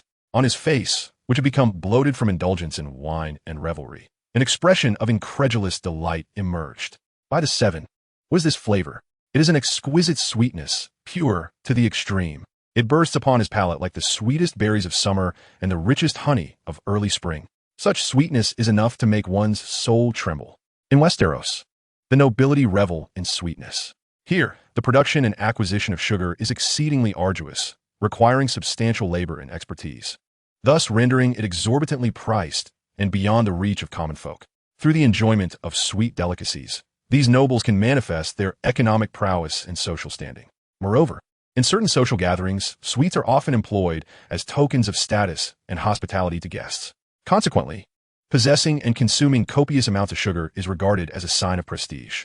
Having lived half his life, having tasted the bittersweet Dornish red wine and honey-roasted wild boar, he had never before experienced such an astonishing sweetness. He eagerly grabbed a handful and stuffed it into his mouth, chewing like a ravenous bear. By the seven, Robert mumbled incoherently, his eyes gleaming. "It is called sugar, your grace," came the beguiling voice of Lynn. "It shall become more precious than gold. I have secured its exclusive production in Astapor, and I am willing to supply the royal household at cost, whether for resale or otherwise. The wealth it brings is sufficient to fill the treasury's every deficit, enough to arm 10 legions against the White Walkers. Your Grace, are you still troubled by the expenses of war? I bring you a veritable mountain of gold. Robert was utterly stunned, his mind a cacophony of thoughts. Dragons, armies, wealth. This lad had managed to deliver all that he had ever dreamt of directly to his doorstep. Suppressing his elation, Robert feigned seriousness and posed the most crucial question. Then, Lynn, I ask you, are you willing to hand over the dragons to King's Landing? It is a course of action fraught with benefits and devoid of harm. Failing to surrender the dragons would cast doubt upon Lynn's loyalty. Surrendering them would eliminate any doubts, and the Baratheons would gain a dragon without contest. Lynn's expression turned peculiar. Who still desires to rear dragons? Is he to become the next Robb Stark? There are those who willingly help him raise dragons, particularly those from King's Landing, who are not shy of wealth and prestige. He would naturally welcome such an opportunity, even wholeheartedly endorsing it. Lynn promptly replied, that is certainly agreeable. Upon my return to Essos, I shall expedite the delivery of the dragons. However, Daenerys serves another purpose for me. Robert displayed a knowing expression that any man would understand. He was acutely aware that Lynn had already contributed substantially, and to press further would transform him into the next Mad King. Ha ha! A thunderous laugh erupted within the Iron Throne Hall. Robert clasped Lynn's shoulders, his large hand vigorously patting his back. Good lad, Ned. Look at the prodigious young man you've brought forth. He is worth more than an entire shipload of Varys and Peter. Robert's face flushed with excitement as he raised the sugar high, roaring at the astonished courtiers. Did you all witness that? A gaggle of cowards, too engrossed in gossiping behind closed doors. While you squabble over a few copper coins, this young man has conquered a city for me, bringing forth a mountain of gold. He pointed vehemently at Littlefinger in his wheelchair, his gaze filled with disdain. Peter, you claimed he was a threat, a traitor. Nonsense. He is my finest hero. The smile on Peter's face vanished completely, replaced by a pallor of despair. He could not fathom how his potentially fatal strike had devolved into this. Robert's mind raced. He must secure this young man, this dragon, this mountain of gold, firmly to his chariot, with the strongest chains. A marriage alliance. The word sprang forth in Robert's mind. Yes, a marriage. He smacked his thigh in excitement. This is the best course of action. Cersei Lannister's face turned ashen. My daughter, Myrcella, Robert bellowed. He suddenly recalled that his daughter was seemingly under Lynn's protection. This was clearly a twist of fate ordained by the Seven. Lyon, you shall wed my daughter, Princess Myrcella Baratheon. A princess in a marriage alliance could secure the loyalty of a fief, but marrying Lynn would be altogether different. His dragons could conquer two, or even more fiefs. This logic was not lost on him. Boom! The entire Iron Throne Hall erupted in commotion. Lynn is to wed the king's only daughter? Your Grace, this cannot be. Grand Maester Pycelle was the first to voice his opposition. As far as I know, Lord Lynn is already betrothed to a Stark girl. Betrothed? Robert laughed as if he had heard a jest. And so what? Have you all forgotten what I previously stated? Robert surveyed the assembly, his voice laden with undeniable authority. I declare that Lynn may marry as many as he wishes, if he desires to wed 100. I grant him leave. He shall marry my daughter, and he shall marry the Stark girl. First Myrcella, then the Stark girl. It is settled. Robert glanced at Lynn, who was rendered speechless, and grinned broadly. What is it, lad? Do you refuse? What could Lynn say? He gradually knelt on one knee. It is my honor. Outside, a small figure listened intently to all that transpired. Ah, Yashtak. She leaned against the cold wall, her small frame trembling slightly. Lynn had succeeded. He had survived. Her father could no longer thwart their union. A wave of immense joy surged within her, but shortly thereafter, another name pierced her heart like a dagger. Myrcella. That golden-haired girl, always adorned in lovely gowns, like a doll, was to be wed to Lynn first. A tide of soured jealousy surged uncontrollably within her. Lynn cast a glance at Robert's satisfied countenance, and then at the corner where Cersei and Jaime wore grim expressions. Finally, his gaze settled upon a despondent Littlefinger. Lynn flashed him a meaningful smile. Since Baelish was so intent on courting death, he could hardly blame him for being ungracious. Then Lynn surveyed the entire throne room and declared aloud, Lord Baelish is quite well informed, indeed. However, the knowledge you possess is merely the surface of matters. I have never deliberately concealed anything. Yet, I am aware of certain secrets of yours, Lord Baelish, or rather past events. For instance, the true cause of Jon Arryn's death. Lord Baelish, what explanation do you have for that? Chapter 175. The Helpless Littlefinger. The true cause of Jon Arryn's death? The ecstasy on Robert's face froze. Cersei's momentary distraction was swiftly replaced by astonishment. All eyes shifted from Lynn to the pale-faced Peter Baelish in his wheelchair. Lord Lynn, what are you implying?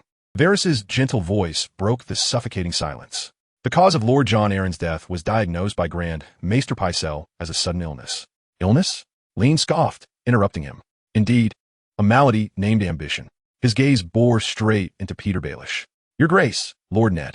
Lynn turned toward the throne and the hand. Are you not curious? Why did Lord Jon Arryn's demise come so abruptly?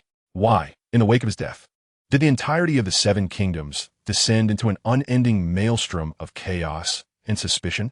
For there exists an unseen hand, deftly manipulating the fates of all. Lord Lysa's voice suddenly crescendoed as he extended a finger, directly accusing the perspiring master of coin. And that individual is you, Peter Baelish. Nonsense. Peter finally recovered from his shock, vehemently retorting, striving to maintain the last vestiges of his composure. My Lord Lysa, I understand your disdain for me, but you cannot tarnish the reputation of a king's trusted advisor with such vile tactics. What evidence do you possess? Evidence? Lysa chuckled, his smile laced with derision. Let us commence from the beginning. First, we had Bran Stark's fall, a mere 7-year-old child plummeting from tower. And while he lay in a coma, an assassin brandished a Valyrian steel dagger, intent on extinguishing his life. Lysa's gaze swept over Ned's anguished visage. That dagger, many present recognized it. It once belonged to you, Peter Baelish, yet you claim to have lost it to Tyrion Lannister at a tournament. It is you who sought to ignite the enmity between House Stark and House Lannister. I did not. Peter's voice rose dramatically. The assassination was not his doing. It was Joffrey, after overhearing Robert's drunken words that the boy was more cursed alive than dead, who acted foolishly in a bid to prove himself to his father. He merely facilitated the assassin, handing over the dagger, which had ostensibly belonged to Tyrion, thereby solidifying the Lannisters' culpability. Of course, you would deny it, Lysa interrupted, refusing him the opportunity to argue further. Then, we have Prince Joffrey's attempted assassination. In the very streets of King's Landing, a poisoned crossbow bolt aimed for the prince's back. It was I who heroically shielded Joffrey from that arrow. Subsequently, the gold cloaks searched the vicinity, yet found naught. The assassin vanished, as if into thin air. Your Majesty, do you not find it curious? Who in King's Landing possesses such influence to make an assassin evaporate? Lysa's gaze once again bore down on Peter. It is you, Peter. You orchestrated this assassination. Regardless of its success, the flames of wrath would inevitably engulf the Stark sisters accompanying the prince. Your intent was to ensure the enmity between the lion and the wolf became everlasting. You speak baseless accusations. Peter trembled in his wheelchair, realizing that Lysa's claims were unerringly accurate. This was indeed his web. How could he possibly know? Baseless accusations? Lysa's mockery intensified. Let us discuss your most exquisite masterpiece. An assassin, brazenly charging into the Iron Throne's hall, attempting to slay his majesty. Upon capture, the assassin avowed it was Queen Cersei who commanded this act. What a clumsy and malicious frame-up. Cersei's body trembled in disbelief, her eyes wide as she regarded Lysa. He dares to defend himself? Moreover, Bran witnessed the affair between herself and Jaime, yet Lysa conveniently chose to conceal this. He could have revealed it today, but chose not to. This relieved Cersei, who found herself inexplicably grateful to Lysa. Why would a queen seek to assassinate her own husband and son? It defies all logic. But what if the architect of these events aimed to sever the ties between House Targaryen and House Lannister? Each seemingly unrelated incident converges toward a singular outcome: the annihilation of the most powerful families in the Seven Kingdoms, plunging them into warfare. And you, Peter Baelish, without armies or soldiers, resort to such despicable methods. A mere master of coin, you would bask in the chaos, ascending the ladder of power built upon blood and corpses. And the catalyst for it all was Jon Arryn's death. It was you who led Lysa, intoxicated by love, to poison her husband with a colorless, odorless toxin known as Tears of Lys. It was you who coveted Lady Catelyn, while manipulating Lysa's affections, promising to marry her once your schemes bore fruit. The foolish Lysa actually believed you. Furthermore, does anyone find it peculiar that old Lord Arryn, at such an advanced age, father-child? He had known women before, yet none bore him offspring. Why, upon marrying Lysa, did she conceive almost immediately? Setting aside whether it is Lord Arryn's issue in all of Westeros, even the world at large, who at his age could still induce a woman to bear children? Surely, that child of Lisa's, still nursed, is your progeny, Peter Baelish. The gazes of others shifted towards Peter, their expressions transforming. Could it be that he revels in another's wife? Who could endure such a thing? Peter's face turned a sickly shade of green. How could such a thing be spoken of publicly? To toy with another's spouse to the point of conception, then entice her to poison her husband. This is the act of a monstrous soul. Yet, Peter Baelish is precisely the type to stop at nothing to achieve his goals. Lisa had spoken the truth. How could he possess such intricate knowledge? Was it as if Lisa could glimpse the past? Before he could muster defense, Lisa continued, denying him any opportunity to speak. Then, you penned a letter to Lady Catelyn Stark, deceitfully claiming it was the Lannisters who had struck, luring Lord Ned to King's Landing. Each of Lisa's words expertly wove together the mysteries known to all yet understood by few. The narrative unfolded with such coherence and horror. No, it was not me. Peter stammered, panic gripping him. He discerned that Lisa's assertions contained both truths and lies. The attempt on Joffrey's life was real, but the plot against Bran was not his doing. The poisoning of Jon Arryn was indeed his handiwork, and he framed the Lannisters in hopes of luring Ned to investigate, thus pitting him against the Lannisters. Should Ned succeed, Robert's reputation would be tarnished, and House Baratheon would surely turn against the Lannisters. Should Ned fail, the king would be slain, and the knowledge of Joffrey's illegitimacy would not be forgiven by the Lannisters. Robb would surely devise a means to rescue Ned, leading to a deadly confrontation between the wolves and the lions. The worst fate for Ned would be exile to the Wall, stripped of all power. And the assassin who attacked Robert and implicated Cersei was not his doing. God knows why that assassin suddenly went mad and attempted to slay Robert. But now, under Lisa's scrutiny, all blame and conspiracy coalesced into a cohesive narrative, an overwhelming burden firmly placed upon his shoulders, impossible to cast aside.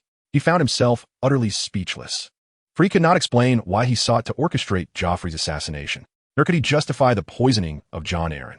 For these were undeniable truths.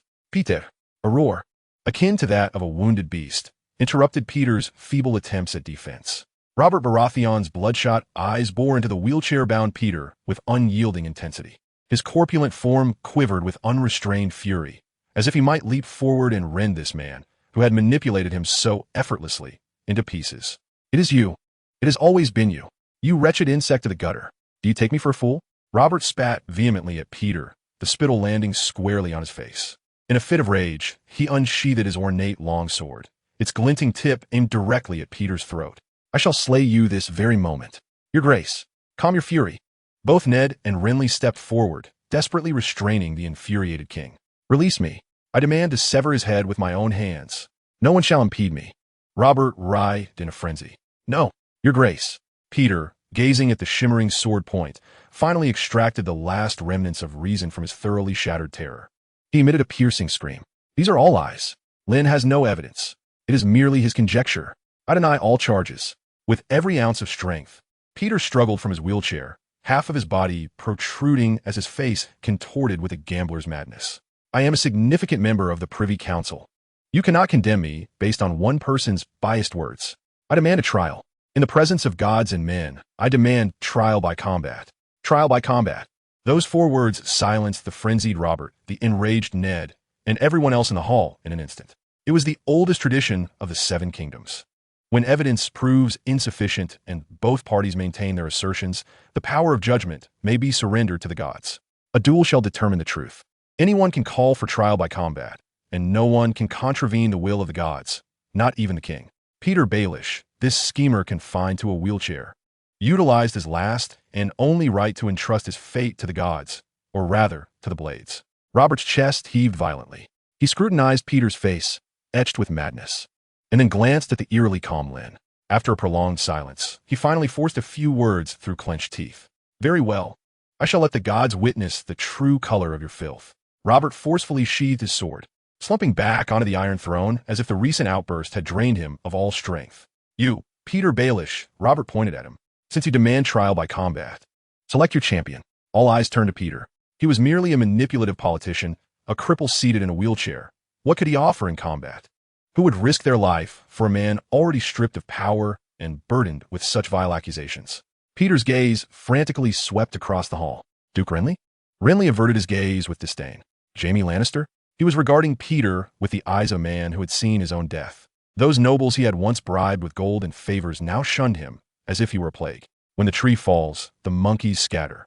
Peter looked toward those who had once called him brother, sharing secrets and profits. Yet now, they averted their eyes, studying the patterns of the stone floor beneath them. This was King's Landing, the harsh reality of it. Peter's heart sank deeper into despair. He knew he had become a political corpse. No one would wager their life for a dead man. In his desperation, his gaze eventually settled in a corner of the hall, upon a towering figure akin to a mountain, Gregor Clegane the Mountain. The Mountain, the most savage, brutal, and loyal dog of House Lannister. His prowess in battle was unquestionable. Gregor stood there, arms crossed over his chest, his heavy steel armor glinting ominously in the firelight.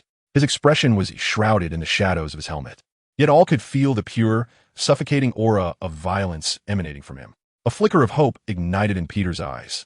He understood that the Mountain obeyed only Tywin Lannister and cared for naught but gold and blood. And he had both. Though King's Landing's assets had been surrendered to Lynn, he still had a trump card to play. A competent politician always considers his exit strategy. Clearly, Peter was competent. I choose. Peter's voice dripped with a reckless madness. The Mountain, Ser Gregor Clegane, as my champion. The hall fell into a deathly silence. Gasps of shock echoed throughout. He had dared to choose the Mountain, the very beast capable of tearing a man asunder with his bare hands. Ned Stark's complexion turned grave, for he understood the terror of the Mountain better than anyone. Elia Martell and her children had perished at the hands of this monster. Yet would the Mountain fight for Littlefinger? Jaime Lannister furrowed his brow at this thought.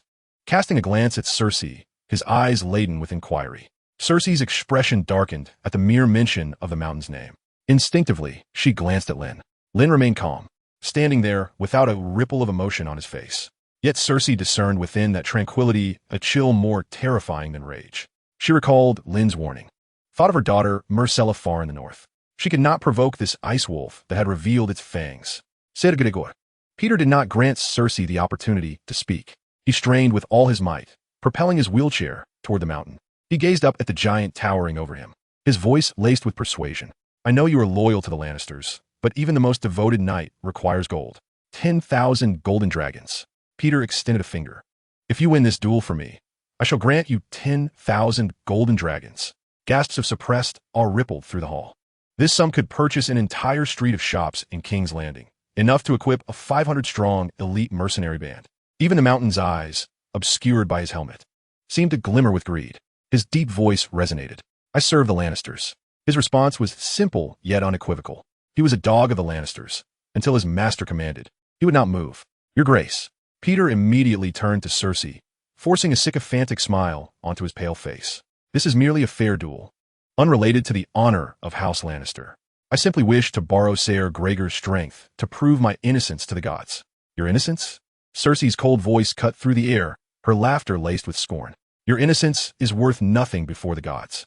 Cersei stepped forward to stand before the Mountain, asserting in an undeniable tone, Ser Gregor is a vassal of House Lannister. His sword shall only be wielded for Casterly Rock and King Robert. Cersei's gaze swept across Peter's astonished face, her voice brimming with disdain. Not for a wretched insect in the gutter, adept at manipulating hearts. Cersei's rejection was resolute and humiliating. She did not glance at Lynn as she spoke, yet every person in the hall understood to whom her words were directed. She was attempting to curry favor with Lynn, eager to distance herself from Peter. As the onlookers grasped the implications, their perspectives on Lynn shifted entirely. Meanwhile, Peter's face flushed to a deep shade of crimson. Humiliation, exquisite humiliation. He was the master of coin. Who among them does not speak to him in gentle tones? Now, having lost his influence, how dare that powerless wretch Cersei insult him? Peter gripped his wheelchair with all his might. It was over. It seemed he had lost even his last opportunity. Just as everyone believed this farce would conclude in Peter's despair, he bellowed, 20,000 golden dragons, along with all the profits from my shops and fleets in Essos for the next decade. He had gone mad. He was utterly deranged. Varys's hands, concealed within his sleeves, trembled slightly. He had informants in Essos and knew better than anyone the vastness of Peter's enterprises there. It was a veritable mountain of gold. The mountain stirred slightly, his massive form shifting ominously. His breaths grew heavy. Cersei's expression darkened further. She had not anticipated that Peter would stake such a fortune. Gregor. A note of warning crept into Cersei's voice. Yet, in Peter's eyes flickered the madness of a gambler who, having lost all his chips, no longer valued his life. Indeed, he had no choice but to gamble everything. To lose meant death. No amount of wealth could follow him to the grave. Is that not enough? Peter's gaze bore into the mountain. Then I shall add everything I own. My ancestral seat. All the land I possess on the fingers. Should you win, you will no longer be Sir Gregor Clegane. You will be the new Lord of the Fingers. You shall pledge your loyalty to His Majesty the King. And if you choose not to continue as a Lannister vassal, that is entirely your prerogative. Boom. If the previous sum was merely a temptation, then a title could cleave through any loyalty. A knight, through valor and reward, might amass considerable wealth over a lifetime. Yet to become a lord with his own castle and lands, even to attain a hereditary title, was almost an impossibility. Only someone like Lynn, a prodigy, could achieve such heights. And now, this opportunity lay before the mountain. If he could win the duel, then all of this would belong to him. The mountain slowly turned his head, his eyes concealed beneath his helmet, fixed upon Cersei. His voice, once laced with deference, now bore an undeniable weight of authority. Your Majesty, I require an answer. Cersei's heart plummeted. She realized the mountain was intrigued. No, he had already made his choice. He was not requesting, he was informing. If she refused again, this rabid dog might strike. With Tywin absent and her power diminished, Cersei's gaze uncontrollably drifted toward Lynn. She hoped to see anger or threat etched upon his face. Yet, she saw nothing. Lynn stood quietly, a faint, enigmatic smile gracing his lips. That smile resembled one witnessing a farcical spectacle, utterly indifferent. Cersei understood. Lynn did not care. He was unconcerned who Peter's champion was, be it the mountain or anyone else. It made no difference to him. Very well. Cersei forced the word from between clenched teeth. She felt her dignity trampled underfoot by Lynn, the mountain, Peter, and Robert. Crushed into oblivion. Since Sir Gregor was willing, she had no further objections. With that, Cersei's face turned ashen, and she stormed back to her seat, as if remaining any longer would suffocate her. The mountain, having received permission, emitted a low, satisfied growl. He turned, his colossal form blocking Peter's wheelchair. He had accepted.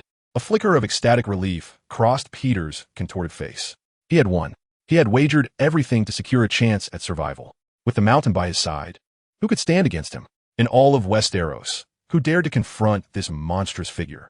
His gaze defiantly challenged Lynn. Come on, now it is your turn. Now you must choose who will die in your stead. All eyes in the Iron Throne Hall focused once more on Lynn. The mountain. That name loomed over everyone like a great weight. Ned's heart raced. He was prepared to step forward and fight in Lynn's stead, even risking House Stark's honor and his own life to secure victory for Lynn. Though aging, he was still a formidable knight. Robert's corpulent form leaned slightly forward from the throne, his eyes glinting with a mix of excitement and concern. Lynn, Robert's voice echoed in the hall. Whom do you choose as your champion? I can have Barristan and Jaime fight for you. Lynn smiled.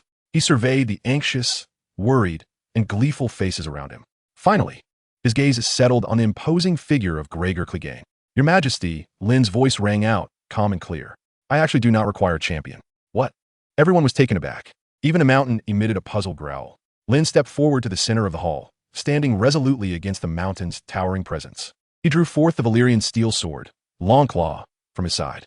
The blade gleamed with a flowing sheen in the firelight. Jaime looked on with envy at Longclaw. The Lannisters would dream of possessing a Valyrian steel sword as their family heirloom. Yet even the most destitute families would refuse to sell one to them. Lynn's voice resonated. This trial began with me, and thus it should be concluded by my hand. He must be mad. He had to be insane. A noble from the Riverlands murmured this in disbelief. Ned Stark's heart nearly leapt from his chest. He wanted to rush forward, to grasp Lynn's shoulders and shake him awake. He knew Lynn was strong. In the Seven Kingdoms, Lynn was recognized as the best in horsemanship and jousting, nearly unbeatable. But this time, it was a contest of comprehensive abilities. It was a fight to the death. His opponent was the mountain, the creature who could don a 100-pound suit of armor and wield a 6-foot sword with one hand. The demon capable of crushing a man's skull as easily as crushing a grape. Such power was beyond the reach of any mortal, in stark contrast to Ned's horror. Robert Baratheon on the Iron Throne erupted with a near-manic gleam in his murky eyes. Ha ha ha! Robert laughed heartily, his corpulent belly quaking. Now this is right. This is how it should be. This is the Northman I know, speaking with a sword, not like these southern ladies who can only flap their gums. He excitedly stood from his throne, his fan-like hand pointing at Lynn, then at the mountain, his flushed face brimming with bloodlust and desire. This is the duel worthy of a king. This is a true warrior. Robert could hardly contain his eagerness to witness bloodshed, to see a bloody slaughter worthy of legend. Even if Lynn were to lose, He had 1,000 ways to ensure Peter's demise. Yet, just as Robert was about to finalize the decision and declare the duel to commence, a voice laced with desperation and madness shattered the fervent atmosphere. "Your Majesty, I have a right to refuse." It was Peter Baelish. He struggled violently, half his body leaning out from the wheelchair. His face, twisted with fear, appeared as pale as a corpse's skin. He fixed his gaze intently upon Lynn. Others might be oblivious, but he was acutely aware. He understood better than anyone the terror that Lynn embodied. This man had traversed from the north, and every adversary he faced, every seemingly insurmountable deadlock, ultimately transformed into a staircase for his ascent. He had meticulously investigated every detail. The wildling king, the White Walkers, the benevolent lord of Astapor, the remnants of House Targaryen. He was akin to an invincible gambler.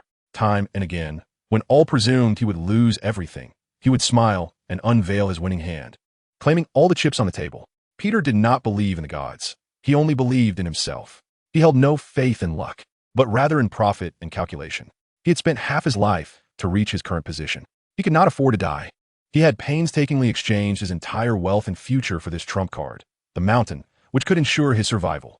He assumed Lynn would act like any normal noble, selecting a remarkably skilled knight as his champion, be it the Knight of Flowers, Loras Tyrell, or any member of the Kingsguard, even Ned Stark himself stepping into the fray. Peter had absolute confidence that the mountain would rend them to shreds. Yet, he had not anticipated that Lynn would not adhere to conventional norms. He intended to enter the fray himself.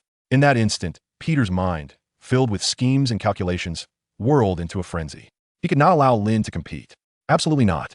Lynn must possess some hidden means unknown to him. Your Majesty, the trial by combat is a sacred adjudication witnessed by the gods. It adheres to its ancient laws and traditions.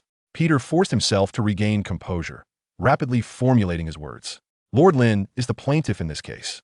I the defendant. According to tradition, the plaintiff and defendant must each select a champion knight who will determine right from wrong under the watchful eyes of the gods.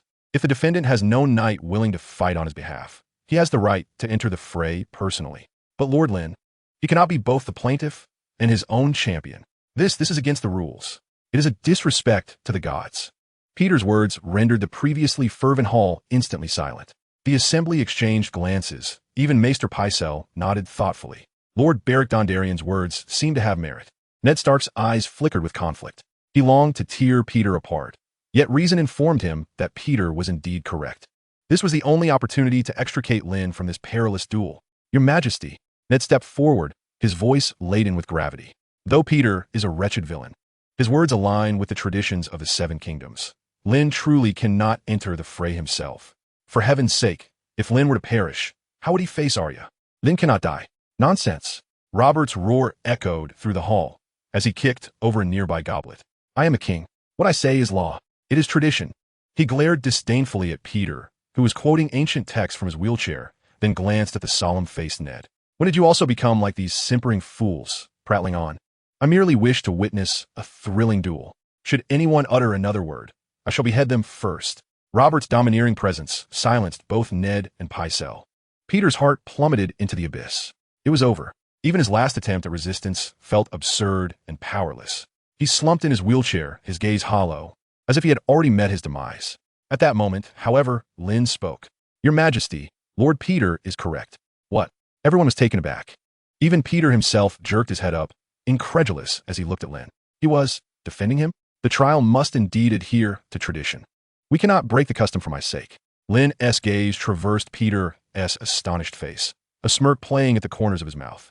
Given that, I shall select a new champion. The instant those words escaped his lips, Peter's heart, which had felt lifeless, surged back to life. Ecstasy, boundless joy. He would not have to die. As long as Lynn did not enter the fray, no one present could possibly rival the mountain. He had triumphed. He had clawed a sliver of hope from the jaws of despair. Ned also exhaled in relief, his eyes filled with gratitude for Lynn. Robert, however, pouted in dissatisfaction, as if a delicious roast had been snatched from his grasp. Yet he ultimately refrained from further comment. Very well. Excellent. Peter trembled with excitement, eagerly urging Lord Lynn, please select your champion. Is it Duke Stark, or one of the brave warriors of the Kingsguard? His gaze provocatively swept across the hall, as though he could already envision the dawn of victory. For he knew that apart from the inscrutable Lynn, None present stood a chance against the mountain. Lynn smiled. He turned, his gaze sweeping past everyone, landing at the entrance of the hall. I choose Sandor Clegane the Hound.